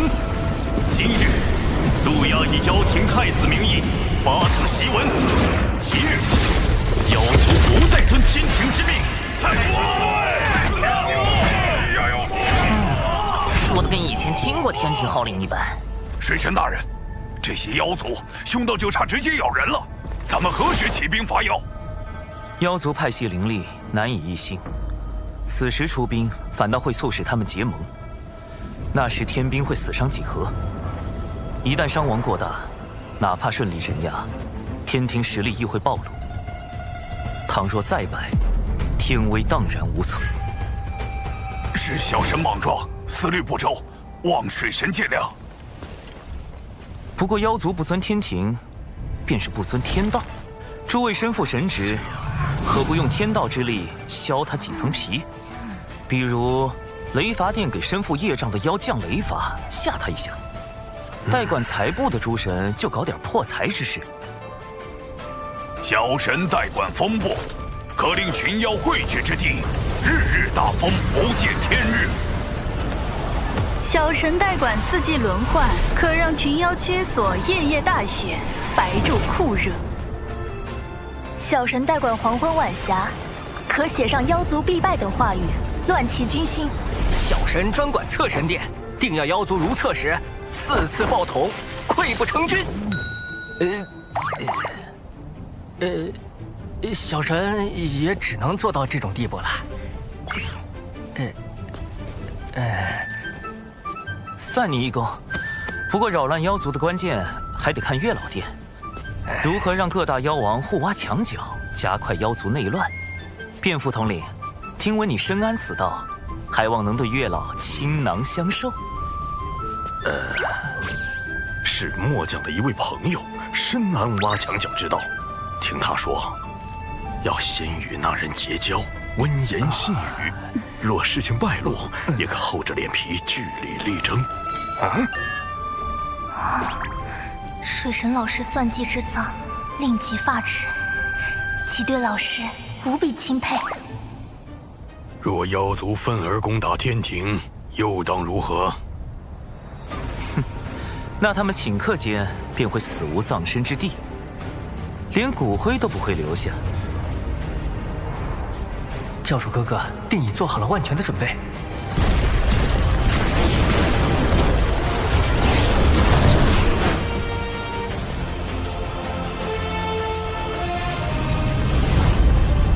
传令四海，整军待命，随时驰援天庭。是。都打起精神，我们是要给妖族送官，为水神大人助威。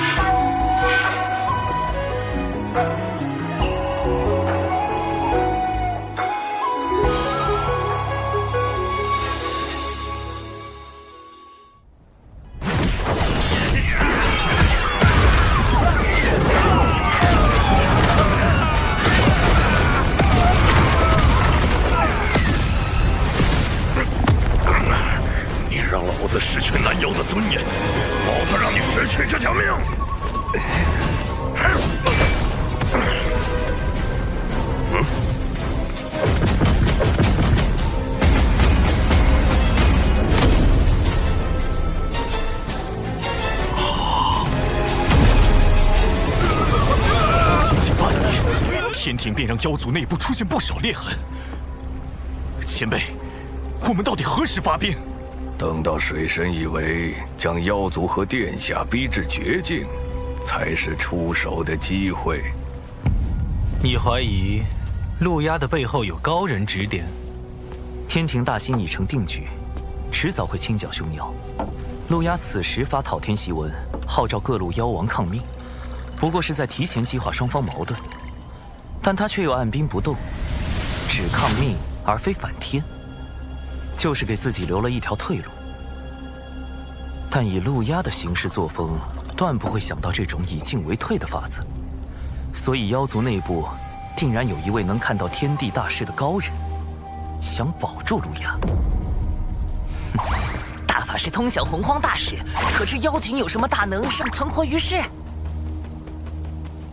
妖庭陨落后，妖族高手四散而逃，或藏匿北周深处，或去往洪荒之外，是生是死也未可知。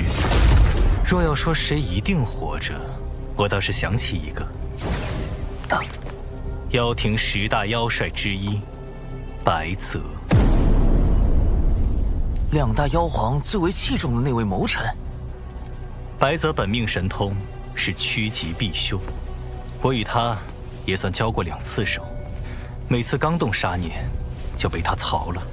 这家伙是10大妖帅中唯一能避开因果，从巫妖大战全身而退的。这个白泽势必会给天庭带来不小的麻烦，可否请大法师出手将其除掉？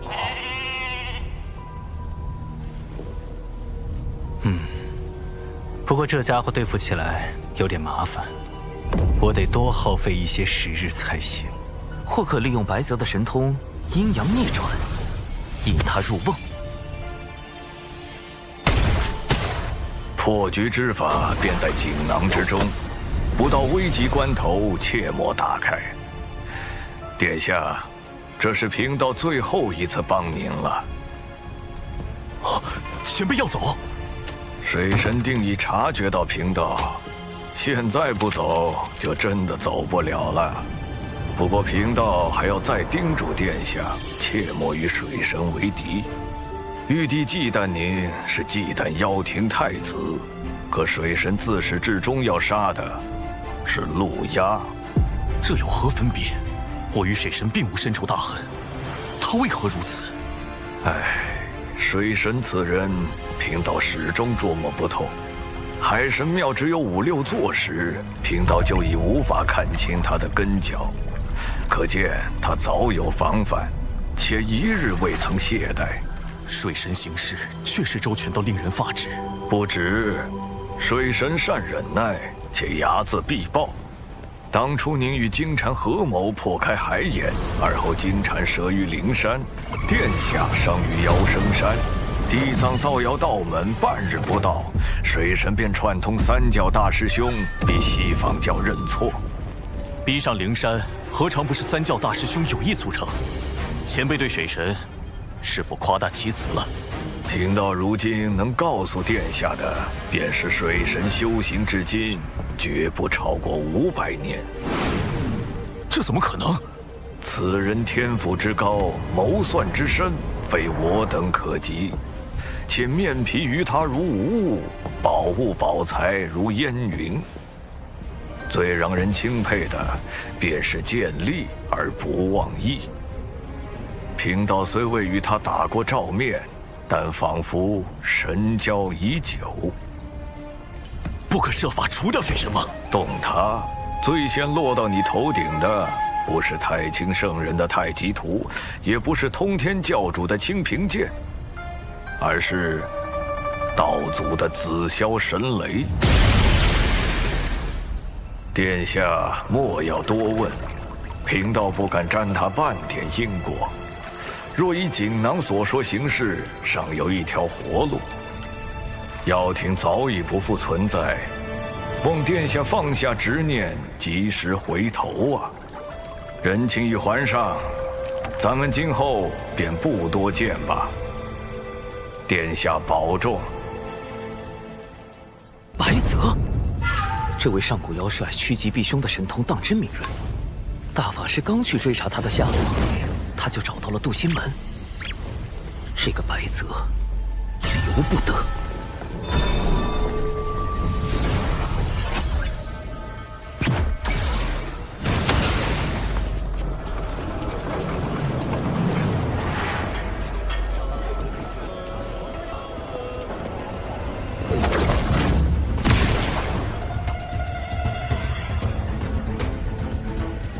水神饶命！是白泽留下的纯阴，好狡猾。水神饶命！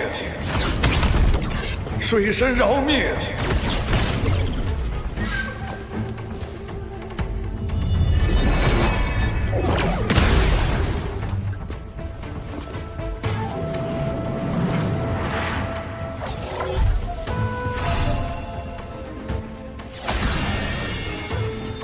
白泽这趋吉避凶的神通当真厉害。大法师刚去追查，求饶信就来了。师兄，这封信难道不是拿你的根脚来威胁吗？我倒觉得他真的是在求饶。他的威胁根本构不成。他点破我们根脚，我们就搬到兜率宫旁，与老君为邻。但我必会对他从忌惮转为恨。如此，反倒断了他的活路。既是求饶，为什么不直接来找你呢？他不敢。以如今局势，我必杀他。送信求饶只是表明他的态度，他必有后招。如我所料不错，大法师此行应当会带来第2枚玉符。长寿，真被你猜对了。不妨再猜猜，玉符上说了什么？他要看看我的本事，也要让我看看他的本事。应当是要与我立下赌约，胜就听凭处置，败就放他一马。连打赌内容都被你料到了。不过，这赌局可与我们不利呀。白泽藏在洪荒最安全处，我们需在2刻钟内找到他，方为获胜。若按照拿到玉符的时间来算，还剩1刻钟。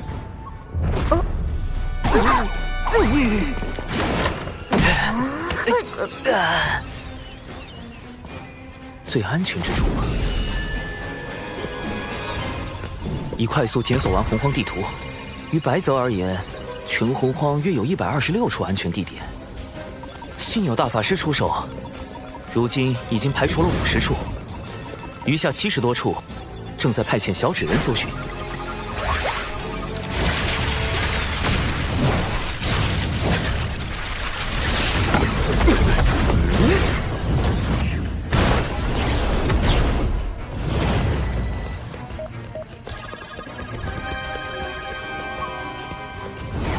师兄，时间不多了。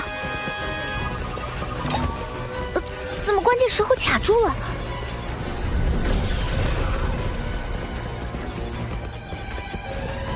长寿，再不锁定地点，过去可就来不及了。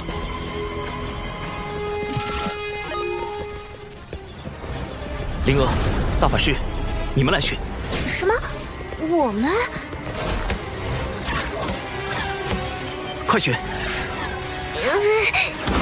大法师，听灵娥的，去这里。听我的。水神的思量在第10层，普通聪慧之人在第5层，而我本该与水神在高层角逐，但我主动退回第5层，以最不符合水神的思考方式，才能选定最安全之地。师兄，这个就是上古妖帅白泽吗？运气不错。你就是？还请大法师出手，扬了吧。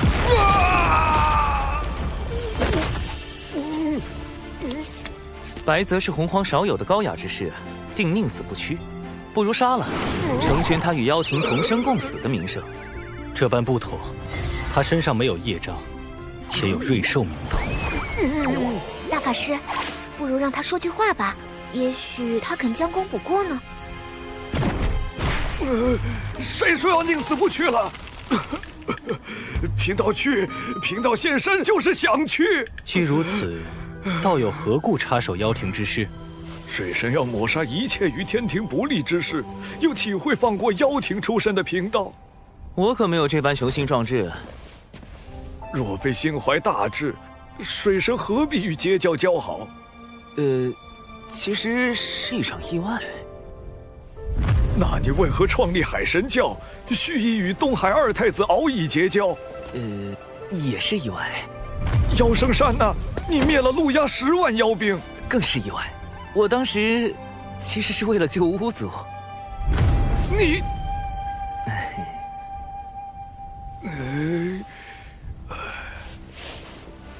你之志向究竟为何？你不觉得在洪荒这般凶险之地，能安稳活着便已十分不易了吗？还要什么志向？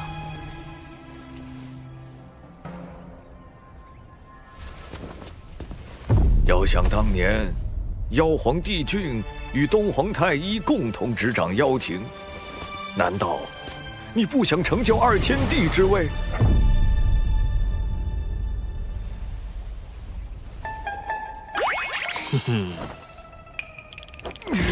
我枉费心机，设下此番赌约，本是心存辅佐明主之意，却不想你竟如此胸无大志。唉，道友，时代变了。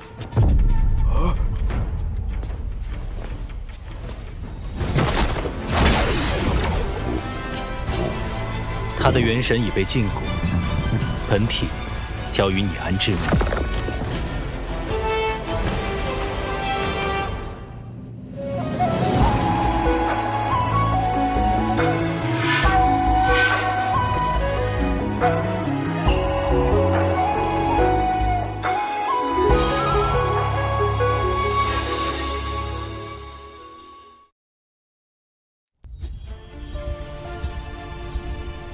师兄，你究竟是怎么找到白泽的？后来又为什么听了我的呢？贫道也想知道。很简单，靠运气。啊！白泽筹备此局良久，我无论做何种选择，他都早已预想到。因此，我将最终决断交给了你与大法师。大法师当时并未思虑太多，而是抱着戏耍的心态，故我将大法师的选择放在可能性第2的选项。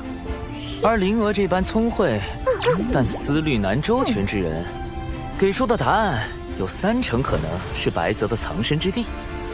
3成，这可不像你的性子。所以，此番能够找到白泽，全靠运气。嘿嘿。运气，水神之志非常人所能及，与我的较量更不可能只靠运气。他究竟是怎么找到我的？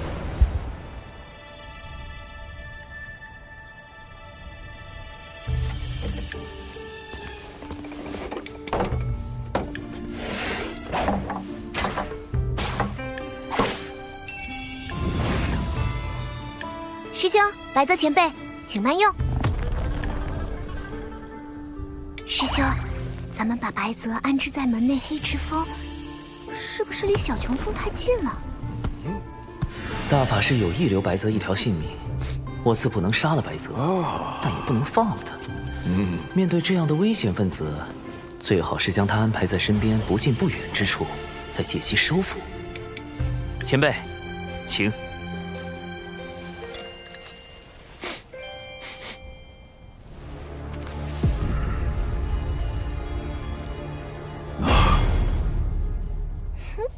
虽味不美，色不全，香过浓，但全是师妹对师兄的拳之心。这白泽果然和传闻中一样，是个美食家。要我说，做什么妖帅，应该做个探店博主。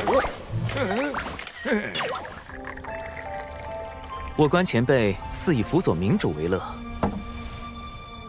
若是能2次辅佐明主，成就宏图伟业，再功成身退，在天地间留我白泽之名，当真。现在只能如此想想了。而今天庭出力，百废待兴。洪荒内虽有妖庭作乱，但尚在我天庭可控范围之内。前辈所谓的宏图伟业，不知又要徒增多少流血牺牲。唉，痊愈之路本就如此。那并非我所愿。天庭政治清明，洪荒再无战事，才是我之宏图伟业。倘若前辈愿意相助于我，天地间同样能留前辈之名。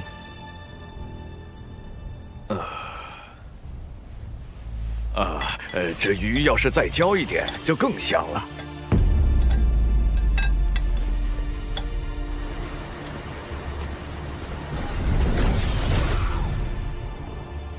师兄，白泽真被你忽悠了，他都开始犹豫了。什么忽悠？那是收服白泽的第一步，画饼。谁说登顶2天地才是宏图伟业？希望天下太平，一样可以是宏图伟业。那第2步是什么呢？收服白泽第2步，名曰交心。他既然喜好美食，我们不如从美食入手。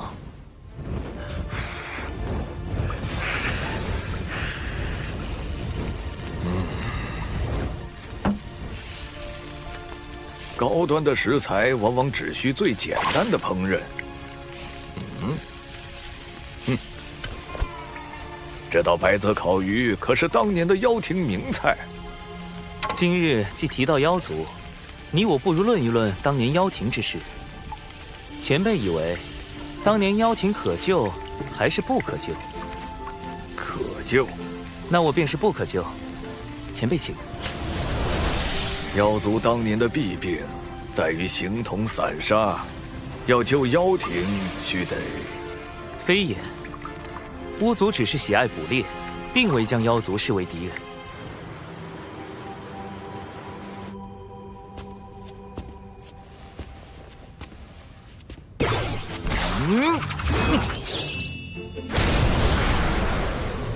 百族联合，形成了今日的妖族。本无同族之共情，贫道何来对妖族背信弃义一说？嘿嘿。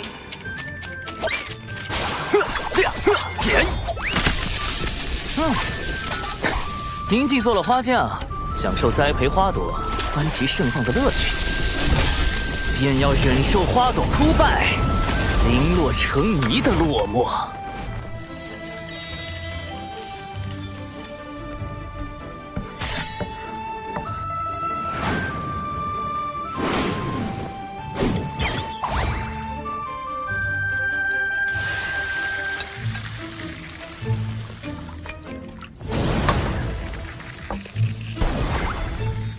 痛快，太痛快了！水神真乃知音也。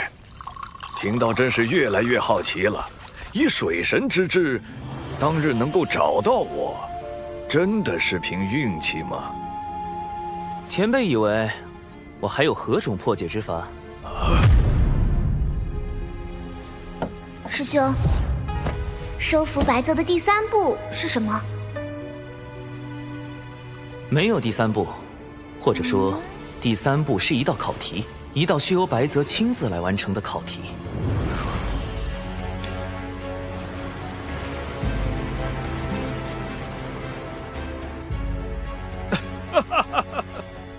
前辈这是……好你个水神，说什么寻到贫道是因运气好，贫道一直到今日才想明白。贫道的本能是趋吉避凶，这与天道运转息息相关。而你当时想的是，若这次找不到，下次遇见就杀了我，天道就会认为这次被你找到能活则为吉，下次被找到必死则为凶，所以天道便将我引到了你们最后选的答案。此等谋算，你说是运气保全贫道最后一点面皮，贫道服了，当真服了。水神在上，请受白泽一拜。白泽日后甘为水神驱使，绝无二心。白先生，请起。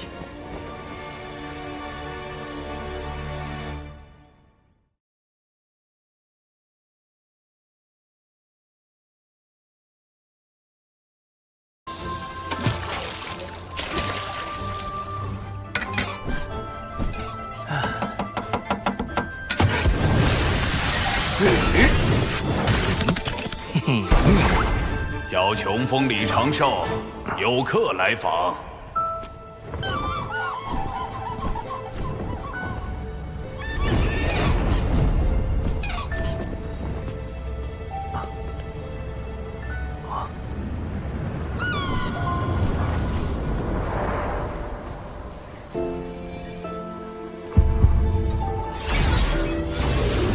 这是掌门令，持此令牌，长寿可随意带人进出山门。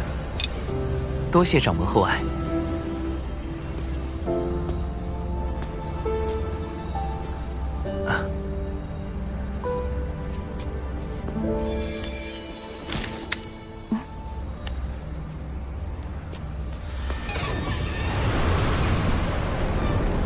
今日突然造访，是我唐突。何来唐突一说？大劫将至，诸般事宜皆牵一发而动全身，我放心不下，特来与你相见。仙子可是在担心白泽归降于我，是为妖庭之算计？白泽乃上古妖庭元帅，更是与妖师鲲鹏斗过的人物，预感灾祸的神通也颇为厉害，他定不会无缘无故前来投奔。仙子所思，正是大法师与我所想，故大法师已出手将他元神牵制，而白泽在与我的交谈中，亦已将我引为知己。有玄都师兄出手，你心中也有成算，我便不必忧虑。不曾想，仙子已对我这么在意。早该知你口中无甚正经，我且回了。是我错了，还请仙子留步，容我向仙子赔罪。我亦是玩笑一句，我既来此，总该见过尊师，才不算失礼。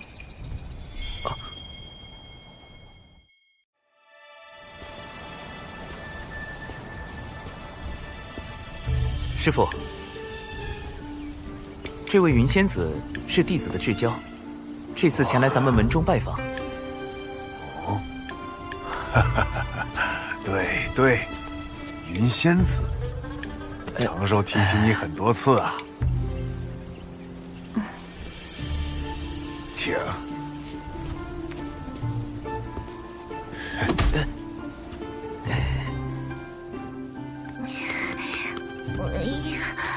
云霄仙子怎么突然打上门来了？还被师兄带去见了师傅。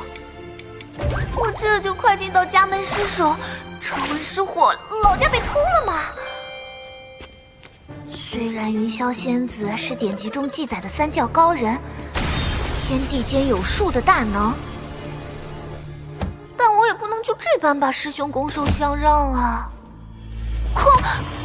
况且我做了师兄这么多年的贴心小坎肩，要论在师兄心底的位置，我也并不一定会输给云霄仙子吧？这位便是你师妹吗？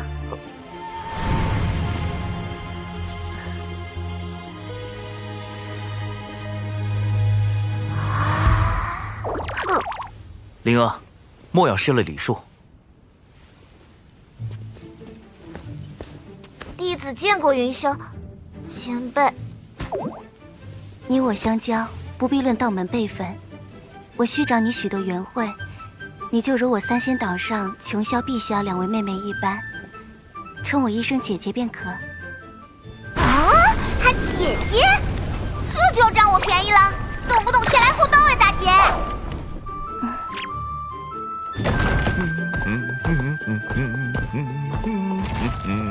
嘿嘿。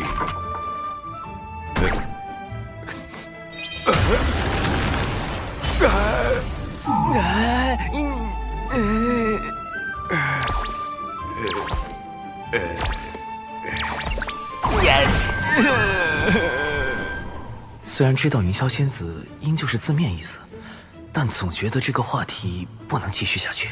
可否让我与灵娥单独聊聊？啊？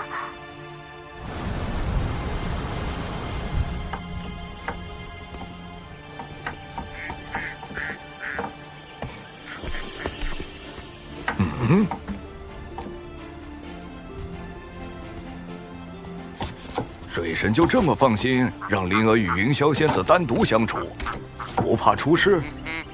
小琼峰的指人系统和防御阵法都已完善，灵儿与仙子应当不至于出什么事。不，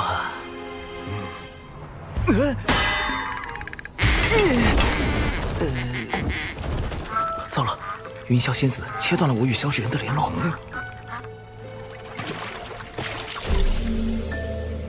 云霄仙子支开师兄，单独把我带来泛舟，还设下这隔绝探听的云雾法阵，是想干什么啊？以云霄仙子的实力，要是在这里了结了我，师兄也赶不及来救吧？他还断连了师兄的指人，我是不是真的要完了？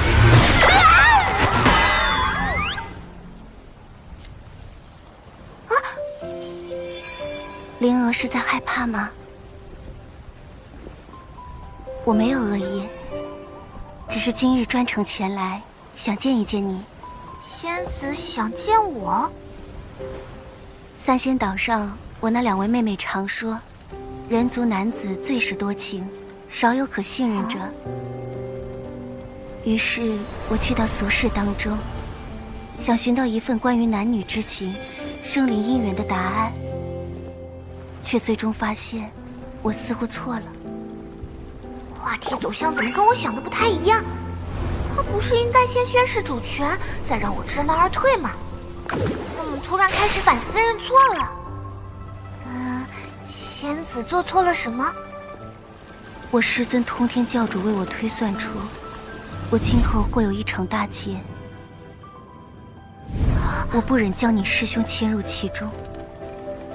上次与你师兄相会后，我已知晓，我这漫长岁月修道的清冷，都化作了想与他相伴的爱慕。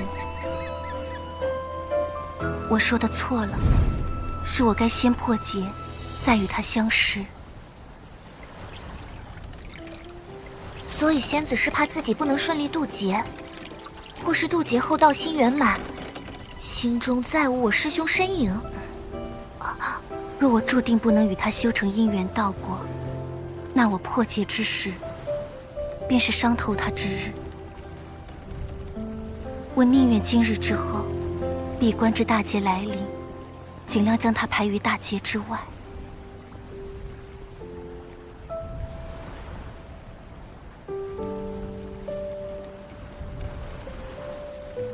我命中之劫或凶险万分，我并无万全把握能安然度过。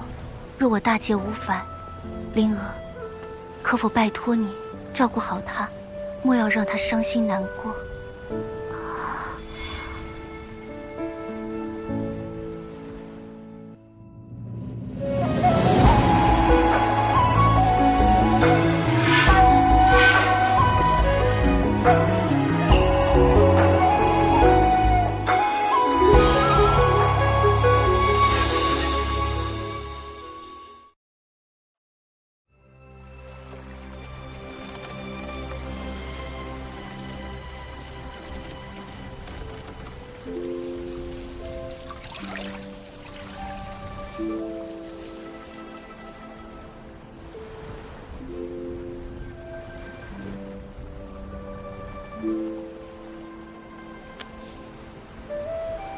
其实仙子，你担心的命中之劫，师兄是知道的。啊？师兄是否赠过你一枚铜钱？这枚落宝铜钱，还请仙子收下。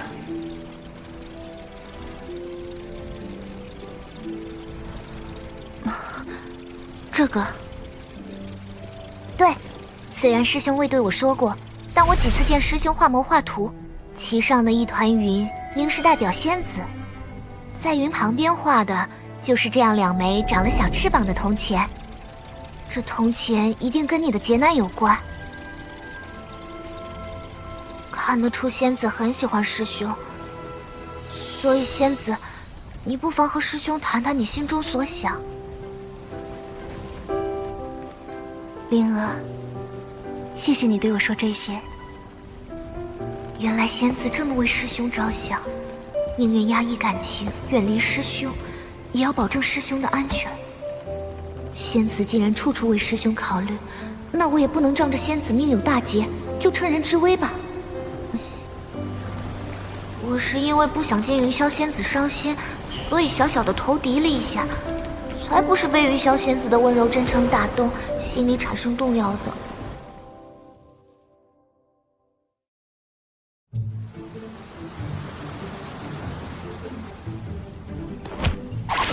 云霄仙子要喝酒吗？我师兄亲手酿的。来尝尝这个，我师兄手艺超强的。确实是少有的美味，我此前极少进食，今后怕是要多谢口福了。要不我再给你煮碗面？不必了。灵娥竟能与凌霄仙子如此和谐，真是厉害。这个，所以下午在灵湖上，他们俩到底聊了什么？我们去湖边看看，那边还有一个秋千。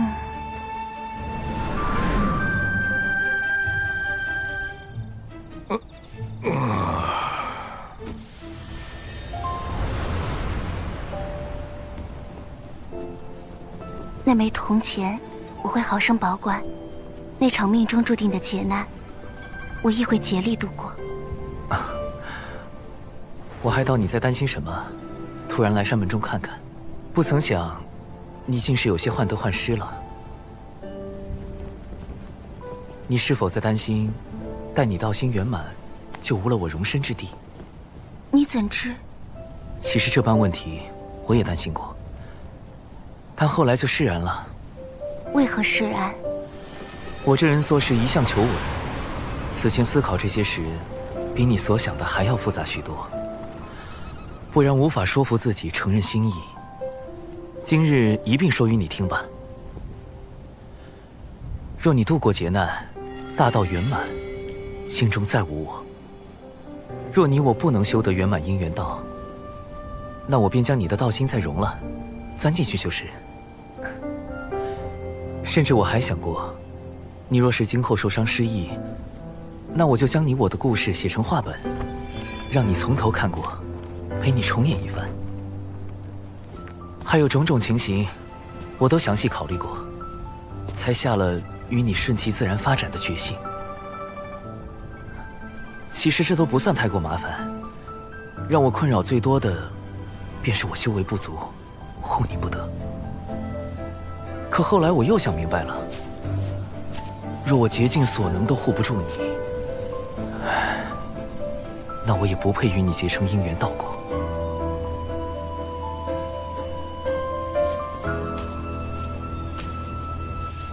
若我大劫过了，道心无你，我便毁了道心，增添与你相关的执念。你我可否以劫难为约？待我无劫无灾，可愿与我同游三界，寻遍星辰？愿。今日一约，心无迟疑，望你自保为上，量力而行。放心，我稳得很。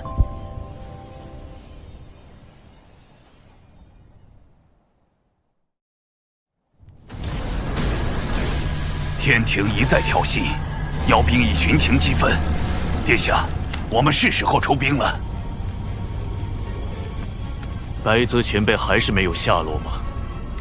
各路小妖遍寻无果，不知白泽元帅是遁出了洪荒，还是遭了不测。想来是前辈不愿沾染此间事端，自寻了去处躲避凶祸，不必再找。天庭假公济私，借天道之力打压妖族，的确已不能再忍。妖族能否重新在洪荒立足？妖庭能否重铸昔日荣光？成败在此一举。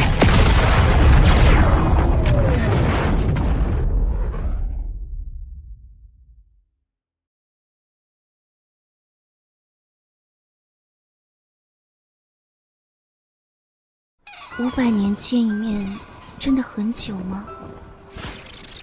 啊，元帅他，快说！白泽元帅已献降人教。白泽前辈苦思破局之策，锦囊妙计助我忠心妖族，你敢无他生灵？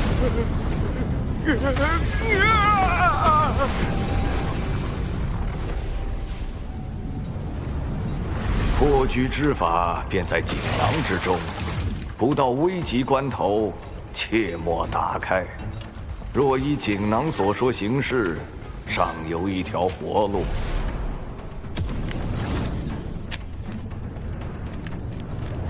元帅是何指示？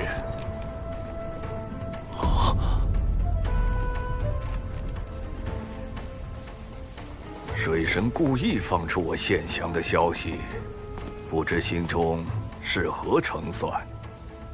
趋吉避凶是先生的本能，我希望陆压在获悉先生的选择后，能为妖族计，知难而退。我无意与陆压一战，天庭也始终希望保全苍生。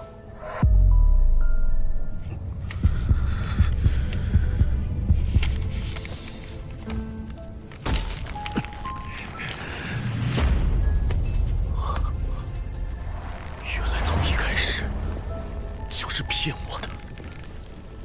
元帅就要殿下投降。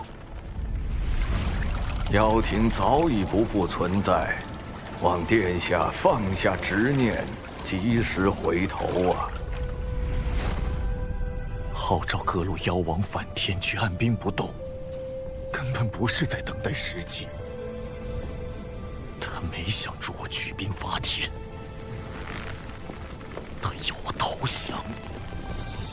或许元帅认为此时投降才是妖族最好的选择。可我怎能不战而降？未尝一战，他又怎知我必败无疑？白泽元帅有趋吉避凶之神通，他为殿下出此下策，想必也都是为妖族。太子殿下，我来是想问问，白泽以妖帅之身归顺人教，太子是否要率妖族献降天庭，做贵元帅的投名状元？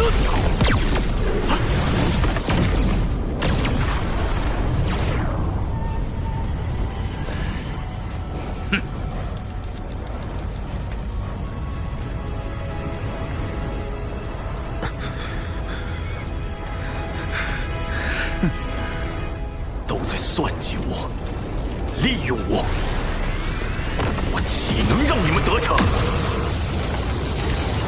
当年我父皇率领百族齐聚不周山，成立妖族，共同凝聚出此门印玺，聚集百族之气运，绞杀巫族，建立妖庭。今日我便要以此重振妖族之辉煌。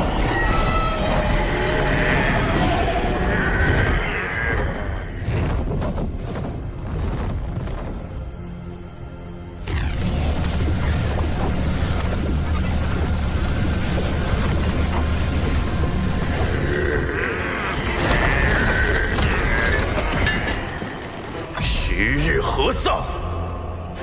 与子偕亡！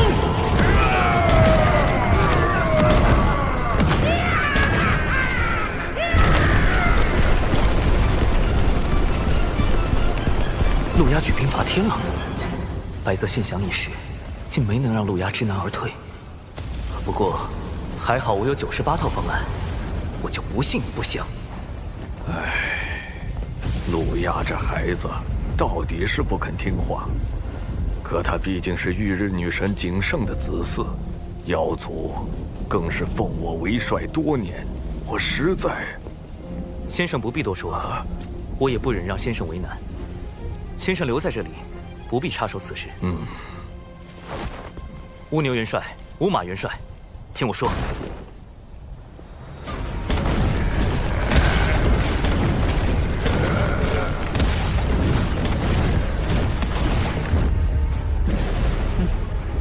太子果然从不让人失望。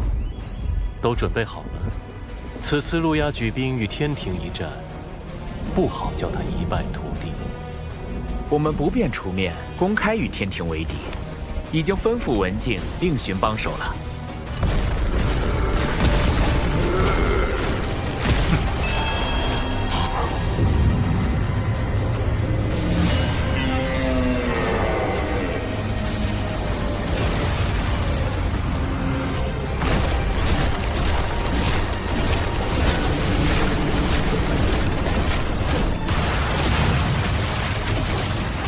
天庭受道祖之命，守卫天地，维护三界。而今以妖族为一己私欲，挑起战祸在先，不遵天道判罚在后。吾奉劝尔等及时收兵，否则定将尔等尽数覆灭于此。天道如何？我只认我自己的道。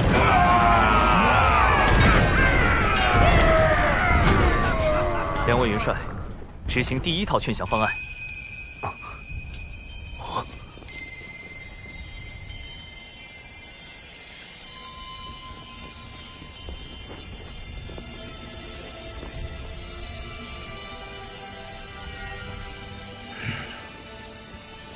听闻妖族欲行伐天之事，自寻取死之道。我等特来替圣母娘娘最后问陆压太子一句：你可愿退兵？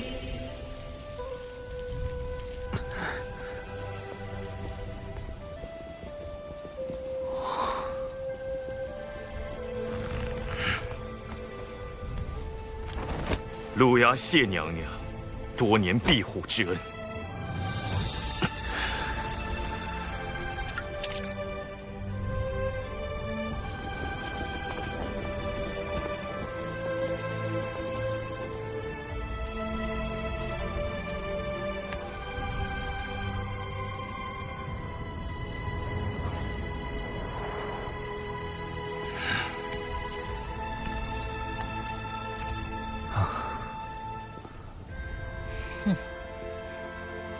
太子保重。唉，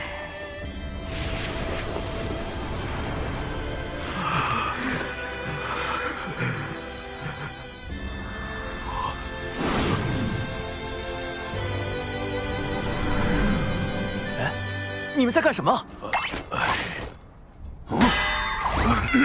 搞错了，搞错了！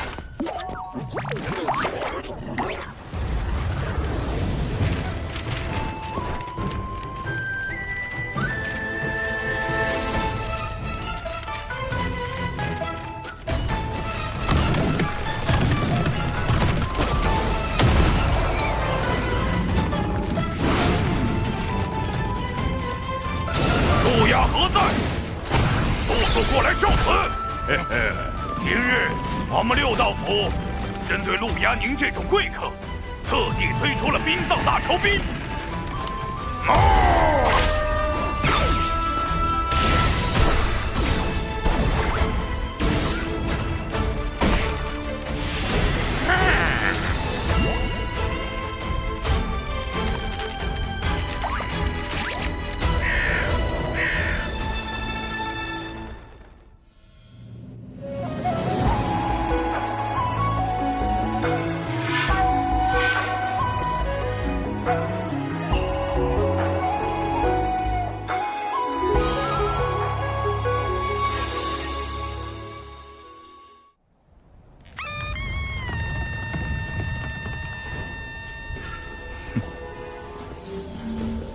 贵帅白泽都已归降，尔等还要执迷不悟？这绝无可能！白泽元帅怎会抛下我们？曾庇护你们的圣母娘娘，将你们彻底放弃。我天庭誓与你们血战到底，龙族、巫族更与你们不共戴天。你妖族已是孤立无援，就连你们的太子殿下都只能任我们羞辱。强者不杀，凡弃暗投明者，等论功行赏。他说的好像有点道理。妖族的敌人好像真的有点多，要不投降吧？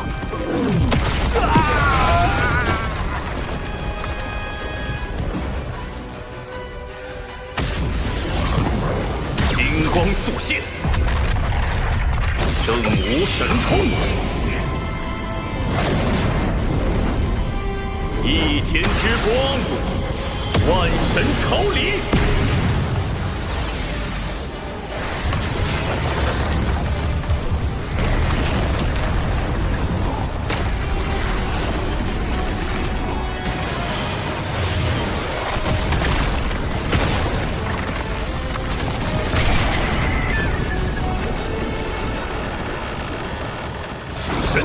受死！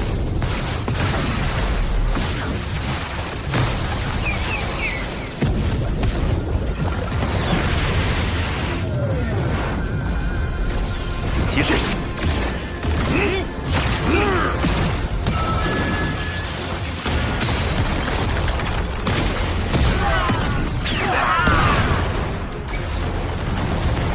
他前辈，反塔又来揍你了！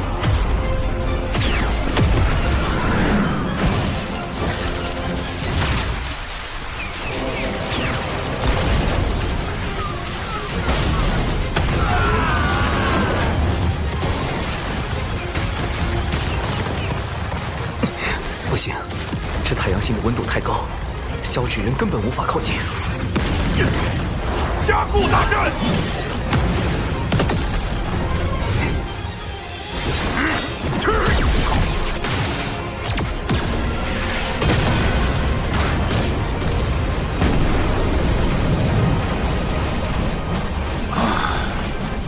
妖情还在时，只为妖族太子化作时日，炙烤大地，不但害死我巫族夸父，还令整个洪荒生灵涂炭。幸有我巫族大义前辈出手，大凿射日弓，将9名妖族太子射落。昔日路亚竟又射日弓共有几支箭？现在何处？您是说，当时一共打造了10支，还剩1支，就在我6道符安置着。拿来。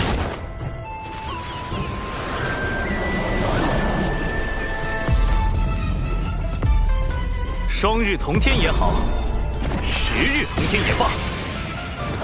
水神，你可瞄准点啊！只剩1支了。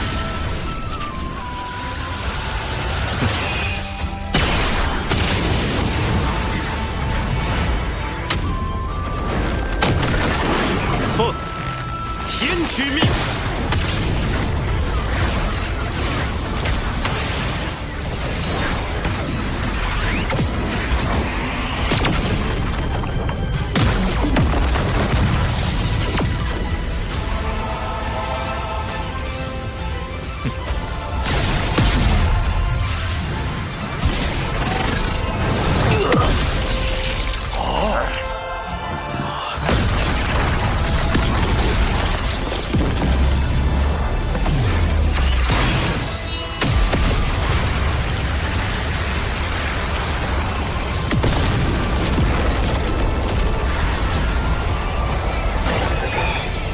路亚，你既不肯降，世间便再无妖庭太子。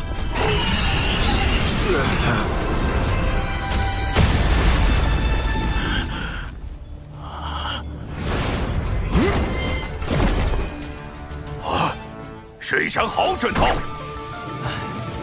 终是修为欠了火候，不似昔年大义前辈那般，一剑便能将其击毙。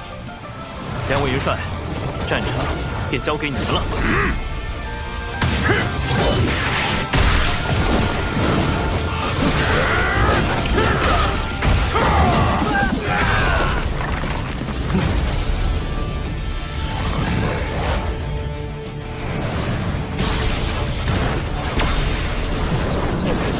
请宝贝转身！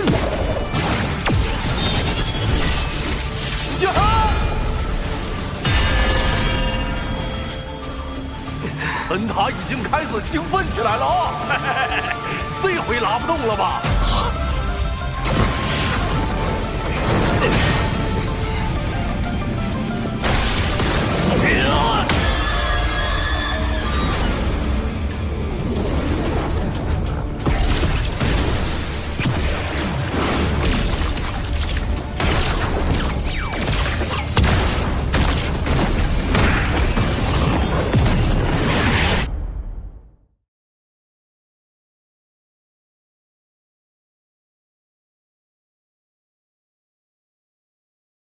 ？500年见一面，真的很久吗？啊，我也想与你们多见。扫描这个2维码，我在师兄官方粉丝群等你们。天机突然乱了。我瞧你面带愁容，可是有什么变故发生？师兄，我也想帮帮师傅。西方2圣推算出陆压与大劫相关，他们知道了多少？你白莲道人今日若主动将文静打杀在我面前，我就信贵教的诚意。这一次，我要借陆压之手，挫一挫天庭的锐气。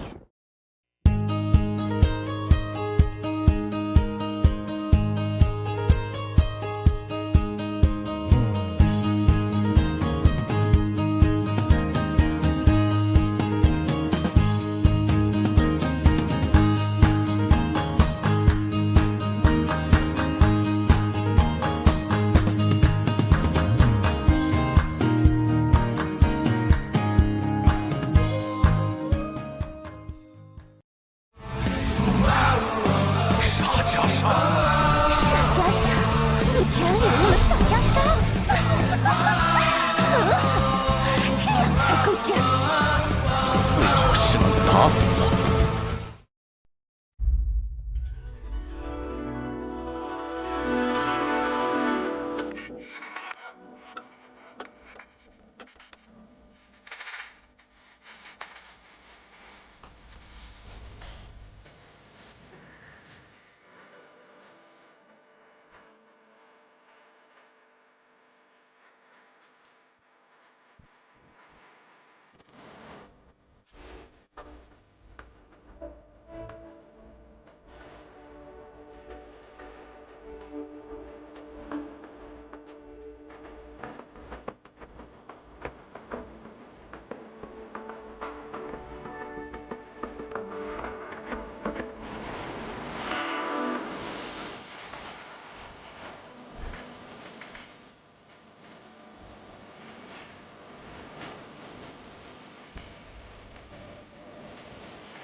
世上好特别，何必做个安全牌？世上好奇当保险。